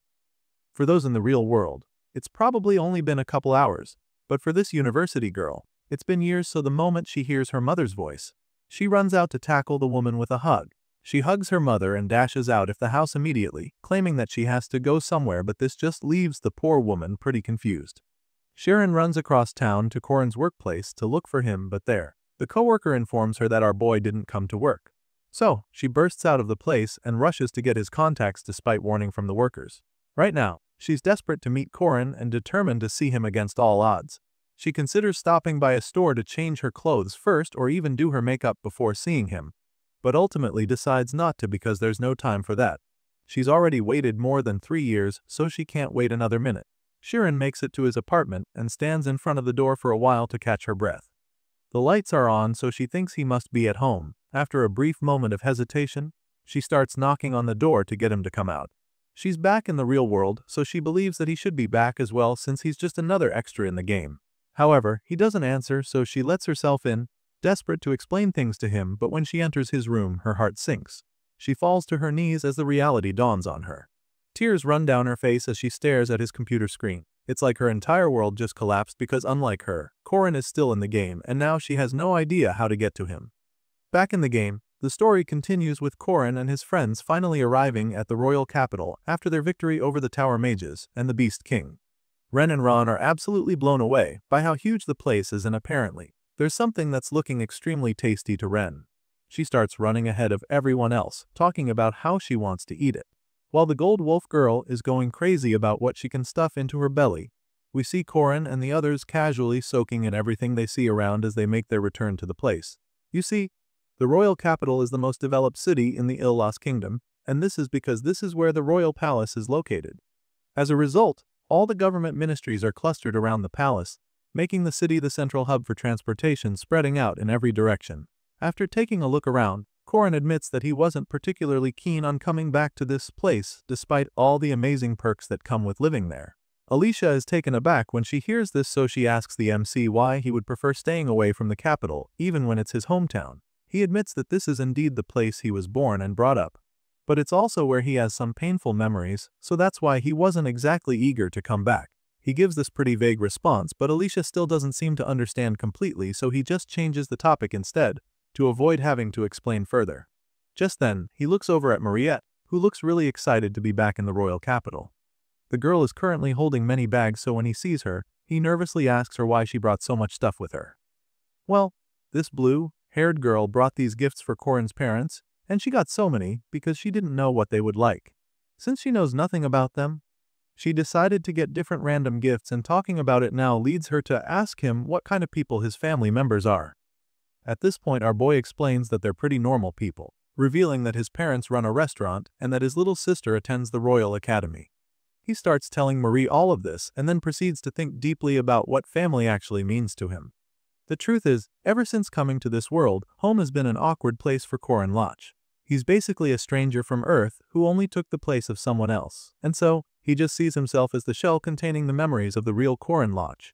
In truth, he remembers how Park Si-hoo denied this new life up until the very end, and so now, he's starting to think that he would have done the same thing too. But I guess the only thing holding back our boy from finally calling it quits is the fact that Corin has a family. In the previous regression, he was also very confused because he didn't know whether he had overwritten Corin Loch's soul by getting reincarnated as him or if he had merged into some new being altogether. But despite being so confused, he realized that his family in this world still accepted him on the day that he suddenly became a different person. And, from then on, he accepted it too. So with all of this on the back of his mind, he finally answers Mariette's questions, telling her that the family he has are the people who created the person he is now. Our boy explains this to her with a proud look on his face, and then they all proceed to visit this said family. Corin leads them to the house where he grew up and suddenly stops in front of the building. You can already tell that he's reluctant, and he admits that it's been so long since he last saw his family. Because of this, he feels a bit guilty and nervous. Apparently, in this regression, it's also his first time meeting them, so as soon as he starts knocking on the door, he starts to get very emotional. He keeps knocking but there's no answer, so he calls out to his parents to let them know that their unworthy son has finally come home. It's a really tough moment for him, so he can't help tearing up a bit for no reason. There's still no answer, so he slowly opens the door, but he's instantly greeted with a metal ladle to the face. Corin groans in pain as he falls to the ground, and that's when he looks up to see his father, mother, and little sister looking terrified. Actually, the only one who actually looks scared is his mom, because his sister looks pretty mad at him while his father just looks like he's been possessed by a rage demon.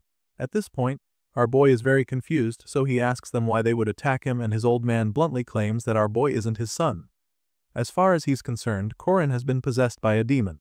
The MC can't even believe it when he hears this, so he just expresses his shock. He knows that it's been a long time since he came home, but he doesn't think that it should warrant his own father treating him like this. When Corin says this, the old man simply points to something in the back. It's covered with a tarp, but he expects all of them to know what it is for some reason. Of course, our boy has no idea what could be under the cover, so tries to make his father understand that he doesn't. At this point, his old man just gets pissed, calling him a brat as he's forced to unveil the mysterious thing under the tarp. Just as he's about to show them what he's talking about, we're taken back 1 hour earlier in the story, before Corin even arrived. It turns out that Aaron Danua and Madame Josephine paid this family a visit not too long ago. And of course, they were absolutely bewildered to see the hero of the Witch War standing in their home. But what was even more astonishing was the fact that she came alone with the headmistress of the academy that their son goes to. The goddess surely leaves the members of Corin's family in awe with this. But she's also come for a reason, so she gets right to it. She starts by informing them that their son is truly an excellent student, and the top of their second years at the academy.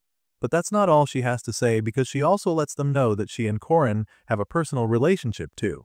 The look on her face is definitely suggestive, so when the parents see this, they become suspicious. They're so confused when she talks about having a personal relationship with Corin, and what's even more baffling is the shy look on her face when she's talking about him. While they're still trying to wrap their heads around all that's going on, the goddess suddenly tells them that she'll be on her way. She has an appointment at the royal palace, so she bids them farewell, but not without leaving a huge heap of treasure as a gift for them. Corin's parents just look on in awe when she leaves them all this treasure. Once she's gone, they start to talk about everything she said to them. Corin's dad doesn't seem to mind that the goddess is much older than their son. To him, what matters is their feelings, and he hopes that his wife would agree with him. Well, Corin's mom wouldn't normally protest, but it just doesn't sit right with her that Aaron is that much older. I mean, it would be pretty odd if their daughter-in-law is even older than them. They're still deliberating on the matter when they receive another unexpected visitor. The swordswoman suddenly appears in their home and introduces herself as Lunia Arden, Corin's fiancée. Apparently, she was recently called to the capital by the royal family, so she decided to pay her respects to Corin's family before going on her assignment. After all, they're the parents of her fiancé, and then offers them what she calls a small token of their heart. The blue-eyed lady tells them not to feel burdened by it, and then asks someone called Jenny to bring the gifts that she prepared for the family. The swordswoman goes on one knee, and as soon as the gifts are unveiled, Corin's parents are absolutely blown away. The glow from the treasure is so bright that it's almost blinding for them. Apparently, just like the goddess, Lunia brought a big pile of gold, which leaves them overwhelmed. Gray's dad is particularly pissed off at the end of everything because he sent his son to study, but he decided to go seduce his teachers. As if that wasn't enough, now he's also engaged, so his dad is really annoyed. With everything the man just saw, he is forced to believe that Corin is now a two-timing punk stringing along women, wringing money out of them. He feels that his son is a two-timing womanizer, which explains why he hurled a metal spoon at him not too long ago. Now, he's holding up a broom, ready to whack the living daylight out of our boy, but his mother keeps trying to calm her husband down. Corin just stands there, absolutely dumbfounded, and before he can even think of a way to pacify his old man, one of the ladies that came with him beats him to it.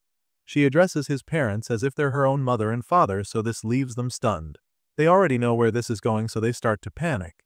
Mariette is the first to introduce herself, followed by Alika Arden, who does the same, telling them that she's Corin's friend. Warren also came along, so she chimes in, and finally, Ren nervously informs the parents that she's under the care of their son. At this point, the situation is even more awkward than it was before, so he just laughs sheepishly, knowing that things just got more complicated. Seeing this, his parents just stand there dumbfounded with horrified looks on their faces. His father in particular is so thrown off by what he just witnessed because he can't believe that his only son is with more than 2 women even. It's way too much for them to bear, and even his mother, who's been trying to defend him this whole time, finally snaps. I mean, relationships with 2 ladies could be considered a coincidence, but when 4 more are involved, it's simply undeniable as far as they're concerned. So, they grab their mops again, ready to beat the demon out of his body because they're convinced that he is no longer their son. Even though he would probably survive the beating they're about to give him, it's definitely not the kind of reunion he was hoping for. So, before they start their assault, he stops them, hoping to calm them down. He tells them that this is all a misunderstanding, and then reveals that he's never even dated anyone before. Luckily for him, his little sister steps in to help him out. She tells their parents to at least hear Corin out because they all know that he's not the kind of guy to date a bunch of girls at the same time. I mean, they've never known him to be a playboy, and before now, his own dad felt that he'd have a hard time with the ladies. Seeing his little sister Sia intervene on his behalf, Corin is truly grateful, but what really catches his attention is the fact that the young lady has suddenly started wearing a lot of gold jewelry. While he's still trying to wrap his head around her new style, Sia looks back at him with a mischievous expression on her face. She suggests that he must have an explanation for everything going on and suggests that he chooses one person and be with her if he's a man of responsibility. As you can imagine, this is definitely not what Corin had in mind, so his eyes almost pop out of his head when he hears her say this. Unfortunately, his parents are completely fine with this plan, so they tell Corin that he has to choose. They claim that he will have to devote all his love to one person because he should never toy with a woman's heart. At his point, our boy is already sweating profusely because he's definitely cooked, and since every one of these girls here has feelings for him, they're all eager to see who he picks. It's basically a contest for his love now, and Mariette is the first to start pitching. She takes out those bags she brought with her and informs Corin's parents that she brought some gifts up from the south for them. Hearing this, the parents realize that this blue-haired lady is the daughter of the Duchess, and so they're really honored. Next on the list of contestants is Alicia, who is holding up a basket as she introduces herself to them a second time. She reveals that her older sister was the one who came earlier, and then offers the family some honeycomb candy. Sia immediately recognizes her as the second daughter of the Arden family and happily accepts the sweets, admitting that she actually likes honeycomb candy a lot. Sia takes a bite and is so delighted by the taste, so much so that Alicia immediately becomes her favorite. She asks the Arden girl if this means that they're going to be sisters-in-law since Corin is engaged to her sister. Apparently, Alicia hasn't really given that much thought, so she begins to analyze the situation. It's already pretty tricky because the 2 sisters could easily end up being in-laws depending on Corin's decision, but Sia just finds it all very weird. While the others are busy getting to know Corin's family, Hua quietly walks out the door and goes back to the road without anyone noticing. On the street, Ran follows her, wondering why she would just run off like that when the other girls are shooting their shots with the family. Ran thinks that they should go back and do the same, but Hua simply tells her to zip it. The blue-eyed one keeps trying to convince Ran to go back, urging her to just close her eyes and listen for once rather than just wandering off like a loner. Nothing seems to work until Ran tells her that Corin would actually like it if she tried to win his heart, and just like that, the next thing we see is the warrior nun trying on some new clothes. The first one looks okay to Ran, but Ahua feels so shy wearing it because of how revealing it is. She doesn't like it, so she considers changing it, but Ran tells her not to, claiming that men are weak to skin. Apparently, this is a quote she got from Professor Josephine's romance novel. And besides, she thinks that this much skin showing is pretty normal compared to what Mariette and Alicia wear all the time. Despite all her attempts to make Hua like it, she just concludes that all the other girls have gone insane and bashes the book as well, because it's not normal. Just when she's about to change back to her usual clothes, Corin appears looking like he's been mesmerized. He is surprised to see that she bought new clothes and admits that it feels different seeing her dressed like this, even though he always thought she was pretty. Apparently, this new style is working so much that Corin practically tells her that she should have been dressing this way from the start. All of a sudden, Bro looks like he's developing stronger feelings for her because he simply can't take his eyes off her. And since he's not exactly in a position to go back home right now, he asks Hwa if she'd like to look around the capital with him. While Hwa is absolutely speechless, Ran is just extremely excited. Of course, the girl likes Corin way too much to refuse his offer, and so she takes his hand to walk with him. As for Ran, she's now even more convinced that the book is working, so she decides to borrow volume 2 of the romance novel she's been reading. Throughout the tour, Corin doesn't let go of her hand, and she barely takes her eyes off him. He shows her all the cool spots he knows, like the place with the best food in the capital, before taking her to an amusement park. There, he asks if she's ever been on the rides, and she admits that she's never. The two spend the whole day together walking around the city, and even when the sun goes down, we see that they still haven't let go of each other. Just then, Corin finally looks up and realizes that it's already nighttime, so when he points it out, Hwa and Ran are absolutely furious. I mean, they've been having the best time all day, so they probably don't want it to end. Sadly, it has to, so Corin informs Hwa that they're about to visit the last stop of the tour. He takes her to a cave where she's never been before, and tells her that he lived there for a while when he faced tough times before. In truth, it's more accurate to say that he was hiding in the cave at the time. He reveals that this is a hidden spot he discovered back then, and claims that he wanted to show it to her since they all came this way. He lies there with Warren sitting next to him, and after telling his little story, the first thing she does is point out how cramped the place is. Her cheeks are already burning up thanks to how close they are to each other. Of course, Corin already knows that it's tight, but that doesn't bother him because here, he gets to see the clearest form. He looks up through the hole in the roof of the cave to see the astonishing beautiful night sky, filled with countless stars. Warren is instantly blown away by the sights before her to the point that she doesn't even know what to say. Seeing her speechless, our boy breaks the silence, claiming that everyone needs a place like this from time to time. For him, it's really nice to be able to share beautiful things with everyone. But there are times he just wants to have something all to himself, even if it's just for a while. He shares this thought with Warren, not sure if she'll understand, but she suddenly tells him that she's like that too. This catches his attention, so he turns to her, and that's when she tells him how angry she gets when he's with other girls. But then, she tells him that she's at ease when she's in his arms.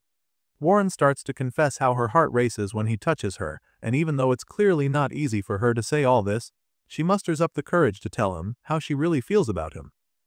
This leaves our boy stunned for a second, because he can tell from the look in her eyes that she means every word of what she just said. It's a confession without a shred of lie or pretense, and it's definitely really touching, but the problem here is that he doesn't even know how he's supposed to respond to this, especially when there are several other women waiting for the chance to tell him the same thing. They're all waiting for him to choose, and he still has no idea what he's going to do, so it makes him feel that maybe his father is right about him deserving a beating. Corin always pretended not to notice, but Mariette, Alicia, and even Warren. He knows that they all like him. It's something that he's been agonizing over for a long time now. Still, he has no idea who he'll end up with. But then again, the problem isn't so much about who, but the ending up is the part that really bothers. When our boy clears the scenario, he might get a chance to return to Earth, so if that time comes, he's worried about what choice he'd have to make, especially since Park Saren is still out there waiting for him. If he leaves his world behind, then whoever he chooses will get their heart broken. And also, he's not even sure he'll be able to keep living well after breaking up with that person. With all of this in mind, it's looking like he'll just have to stay single and not choose any of the ladies longing after him. But just as he's about to say this, Warren locks her lips with his, shutting him up instantly. He just sits there, frozen in shock as the kiss lingers on, and after a while, she finally pulls away and looks him straight in the eyes before asking him if he didn't like what just happened between them. Warren stares into his eyes with a vulnerable look on her face as she asks if he hated the kiss, but of course, he assures her that that's not the case. His cheeks are still burning red from the emotions, and he still hasn't been able to hide the shocked expression on his face. Even though he clearly liked the kiss too, he knows that he can't keep leading her on, so he tries to tell her what's on his mind. He feels that he should tell her that he still can't accept her feelings. Once again, just as he's about to clear the air, he gets interrupted. She stops him from saying anything and then lets him know that she's Ran right now. He's taken aback at this point because it means that he can't tell Hwa what he was thinking. Ran admits that her counterpart worked up a lot of courage to show him her true feelings, but she didn't have enough to hear his answer. Hearing this, the hero casually asks Ran what she thought of the date they had today, hoping that she had fun with him. Of course, Ran admits that she had a great time. She's always with Hwa, so she's more than happy to share memories like that with her. Our boy is relieved to hear this, because he actually hoped that it would become a memory that she'd think back on once in a while. Now that they've gotten that out of the way, he suggests that they head back home to the others, but before he can say anything else, she tells him to wait a moment. She starts tugging on his sleeve all of a sudden. He turns to her, and that's when she starts talking about how he only has memories with Hwa. Clearly, she's tired of always being the one who watches from the sidelines, so without any warning, she goes on her tippy toes and kisses him on the lips. At this point, it's safe to say that there's no way our boy is escaping these ladies. They're on him in a flash at any chance they get, so he's definitely gonna have a hard time turning all of them down. While locking lips with Ran, all he can think about is the fact that he's literally just an outsider, and yet he's received love that's far more than what he deserves. He does get why these girls are so in love with him, and it's not like he can stop it either, so he just wonders if it's even okay for things to be like this. The memory from the previous regression of Miriam dying in his arms crosses his mind all of a sudden, suggesting that he still hasn't healed from that incident. So now, he can't help but feel that it wouldn't be okay if he actually chooses any of them. The scene changes from this point and the story continues the following morning, when they all visit the royal palace. A huge feast has been prepared for them and all the other guests, so they make their way into the grand hall, looking smashing. Corin and his friends strut into the hall and are immediately blown away from the start. Other guests are just as amazed by the food, claiming that it's the most delicious food they've ever had, and while our boy is still trying to soak it in, Mariette tells them that they're free to eat as much as they want because this banquet is literally for them. Just then, Corin realizes that this is the first time Ren is visiting the royal palace, so he can understand her excitement. It doesn't really justify her diving into the food and gobbling it down vicariously, but then again, she's supposed to be a beastkin. Hearing this, the blue-haired girl suddenly remembers that this is also Corin's first time being at the royal palace. He was hoping they wouldn't point it out, so when Mariette talks about it, he starts coughing nervously before confirming it. You see, the reason why it's so awkward is the fact that this is the first time they're coming here in this regression. It's been a while since the MC saw anything like this, and so it makes him feel a certain type of way. Corin and his friends go ahead and enjoy the banquet like everyone else, but it doesn't take long for the other guests to recognize them. The NPCs realize that they're the ones who distinguished themselves at the Mage Tower, so they start staring without even realizing. The other guests are astonished to be in the same space as those impressive heroes, but what's really intriguing is the fact that Merkaba Academy was able to produce students of such a high caliber. Eventually, the Whispers get tired of staring from afar, so they go ahead to approach the heroes. The first person they meet is Lady Alicia, who is in the middle of stuffing her face with a plate of cake when they come around with pens and papers to ask for her autograph.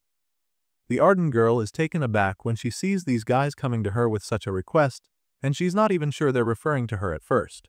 Eventually, it becomes clear that these guys are fans of hers, so she signs their papers, not knowing that she'd have to do it many more times for other people too. Some other guests come around asking for the same thing, and that's when she starts to get shy because she doesn't actually have an autograph signature.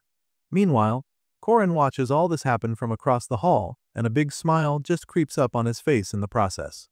Even though he and his friends should be doing nothing but training right now, he feels that they should actually enjoy themselves and rest easy at least for today after everything that they went through at the Mage Tower. Of course, he still has work to do, but as far as he's concerned, one day of fun and relaxation wouldn't hurt anyone. His thoughts are suddenly interrupted when the arrival of the king and queen is announced. As soon as this happens, all the guests in the room bow to greet the royal family, and that's when we see the king and queen enter the scene with the princesses right behind them. Seeing all of his subjects waiting for him, he proceeds to address every one of them. He starts by informing them that today is a celebration to commemorate his beloved daughter, the saintess whom the gods themselves chose being rescued from the hands of the wicked mages. The king makes this announcement first, and then reveals that there are guardians who devoted themselves for this purpose. And so, he calls on the hero to raise his head, and you already know he's referring to our boy Corin. The king admits that he has heard of the great knight's outstanding achievements, and then promises to grant him anything that he desires. Sure enough, our boy lifts his head to look at the king and realizes that this is a very familiar event. Just as in the original story, this is the point where the player can finally receive all sorts of rewards. He's not limited to precious treasure or elixirs, but he can even be given land or a title depending on what he asks for. And so, in response to the king's generous offer, Corin reveals that there is only one thing that he desires. Our boy obviously isn't here for money or items. He's not even in it so that he can ask for power, because what he really wants is a pardon. He makes this shocking revelation that leaves the king stunned because that's definitely not what most people in Corin's shoes would be asking for. Apparently, our boy is really choosing to request a pardon, one that can only be used once, that would be able to pardon any crime no matter how grave. The princesses are truly stupefied when they hear Corin's request, probably because they were hoping that he'd ask for their hands in marriage or something. They're so confused, just like all the other guests in attendance. Apparently, this request doesn't sit right with the king either, because he suddenly announces that the banquet will end here. He says this with a stern look on his face, and then decides that they go elsewhere to finish this discussion. Hearing this, our boy starts sweating, afraid that he might have just made a big mistake. You see, our boy Corin had a lot of regrets in his previous regression, but the most painful memories were caused by him trusting Park Seho like an idiot. He regrets not realizing that the people around him were dying because of the obsessed university girl, and he definitely regretted failing to protect his master in the previous regression. But most of all, the biggest regret he has is the fact that he failed to stop that particular incident. That very incident that claimed countless lives was like a nightmare that has haunted him till this moment. So now, Corin is afraid that if things follow the scenario, a storm of blood will soon sweep through this place and he'll fail to stop it again. This is what he's afraid of, but Corin is confident that things will be different this time around. But for that to happen, what he absolutely needs is the pardon that he's already asked for. We see that he's now alone with the king in his throne room. The king is still trying to wrap his head around why Corin would ask for a pardon. From what Corin said, he understands that the young knight wants him to pardon any crime whatsoever depending on how one interprets it. It's a really odd request for sure, and the king is not exactly clueless either, so to him, it's sounding like Corin is trying to say that he intends to commit a crime in the near future. That's really what it looks like. So now that the king has given Corin an audience with him in private, he wants him to speak up and explain what he means by this odd request. He asks our boy to simply explain what his plan is, because it's almost starting to sound like a warning. Despite giving Corin the chance to speak and express himself, the young hero chooses to keep the details to himself. The whole time, our boy stays with his head bowed on one knee and with his head still facing down. He tells the king that he cannot say what his plan is. As you can imagine, this response is a little annoying for the king. The whole drama has gotten him very curious already, so when Corin refuses to tell him what he has in mind, he's quite disappointed. However, he agrees to grant the pardon to the hero, since it's basically his way of showing gratitude for saving his daughter's life. But this comes with a little tweak because the king grants Corin a pardon that pardons all crimes except treason and the murder of royalty. As far as he's concerned, this is the best way he can protect his family while honoring his word as the king, so he hopes that his terms will satisfy the young knight. At this point, Corin finally responds, and it's not what the king wants to hear. The man looks up at our boy with shock plastered all over his face because the boy just turned down his offer. For some reason, the terms weren't good enough for our boy, and so he insists that he wants a pardon that can pardon all crimes without any exceptions. Our boy makes this request and then lies flat on the floor at the foot of the king. At this point, the man on the throne becomes pretty impatient because what Corin is asking for is basically a threat to him and his family. So, he asks the young hero once again if he truly understands exactly what he is asking for. The fact that he would even dare to make such a request annoys the king, and so he finally snaps. He can't believe that a young kid just in his second academy would be so bold as to present himself this way. He considers Corin to be extremely arrogant for having the guys to suggest that he'll be committing treason in the future. He's literally declaring this right to the king's face, knowing how punishable such an offense is. At this point, our boy can sense the king's tone changing, so he's afraid that he might have struck a nerve with his stubbornness. With his head still facing the floor, he begins to reconsider his choices because it's looking like this approach isn't going to work. Just then, the king finally loses his cool and starts yelling furiously. Right now, he doesn't give a shit if Corin is the hero who saved his daughter, or the executioner who punished the mage tower. None of that matters to him at this point because he has been provoked. And so, he decides to give our boy a piece of his mind. He makes it very clear to Corin that he will be forced to take action if our boy decides to turn the tip of his sword toward the royal family. Just like that, Corin registers himself as a threat to the royal family, so the king orders his guards to seize our boy at once. Of course, the guards are about to arrest the MC, but that's when the saintess appears. She walks into the throne room and makes it clear to her father that he cannot kill the hero. As you can imagine, he's taken aback when the saintess interrupts his meeting. The old man is so taken aback by her presence and kinda nervous too because of the stern look on her face. He's still waiting for her to say her piece, so she doesn't hesitate to remind him that Corin Locke subjugated the mage tower and saved her life as well. Of course, The king is well aware of all this, but he doesn't really give two shits anymore since the hero in question just threatened his family with his request. He lets his daughter know that he hasn't forgotten the night's achievements. At this point, Estelle decides to inform her father that she has also spent several nights together with the man he is about to arrest. As you can imagine, this isn't the kind of information that our boy needs the king to know right now. The old man is already mad at him, so it's probably not a good idea letting him think that he's slept together with his daughter on several occasions. Sadly, the saintess isn't exactly wrong to say it since it's true, but it's the kind of information that could get him executed at this point. Sure enough, the king is furious when he learns of this, so our boy is just praying that the saintess says something that actually helps him. All of a sudden, Estelle tells her father that she trusts Corin Loch even more than she trusts him. And of course, this leaves the old man truly shocked. He can't believe that his own daughter would say such a thing, and so he is truly speechless. He tries to ask her what she's talking about, but she cuts him off, telling him that she trusts Corin more than anything in the whole world. The old man was baffled at first, but when he hears his own child say these words to him, fear grips him. The king stares at the saintess with horror laced on his face, because he can't even believe what's going on. Estelle goes down on one knee right next to Corin, and then tells her father that she's not giving him advice as his daughter, the princess, but as the saintess. Right now, the king is already very pissed, so the fact that his child is making him look like the bad guy is really making his blood boil. Even our boy doesn't get her angle, so he quietly asks her if she's thinking about position as the saintess before speaking this way to the king. Estelle assures him that she's considered her position already, sounding so confident in her decision. To say that she trusts him more than anything in the world is blasphemy as far as Corin is concerned. It's flattering for sure, but it's a really bold statement that could get them both in serious trouble. Even though she's acting all tough and sounding like she has nothing to fear, our boy can clearly see that she's trembling like a leaf. And so, with this little observation, the hero starts to get an idea what she's playing at right now. Even though the timing is a bit early, our boy is convinced that the saintess must have uncovered the secret of the order. And so now, it's looking like she needs his help. Everything isn't very clear to him yet, but what he knows for sure is that he has to help her out.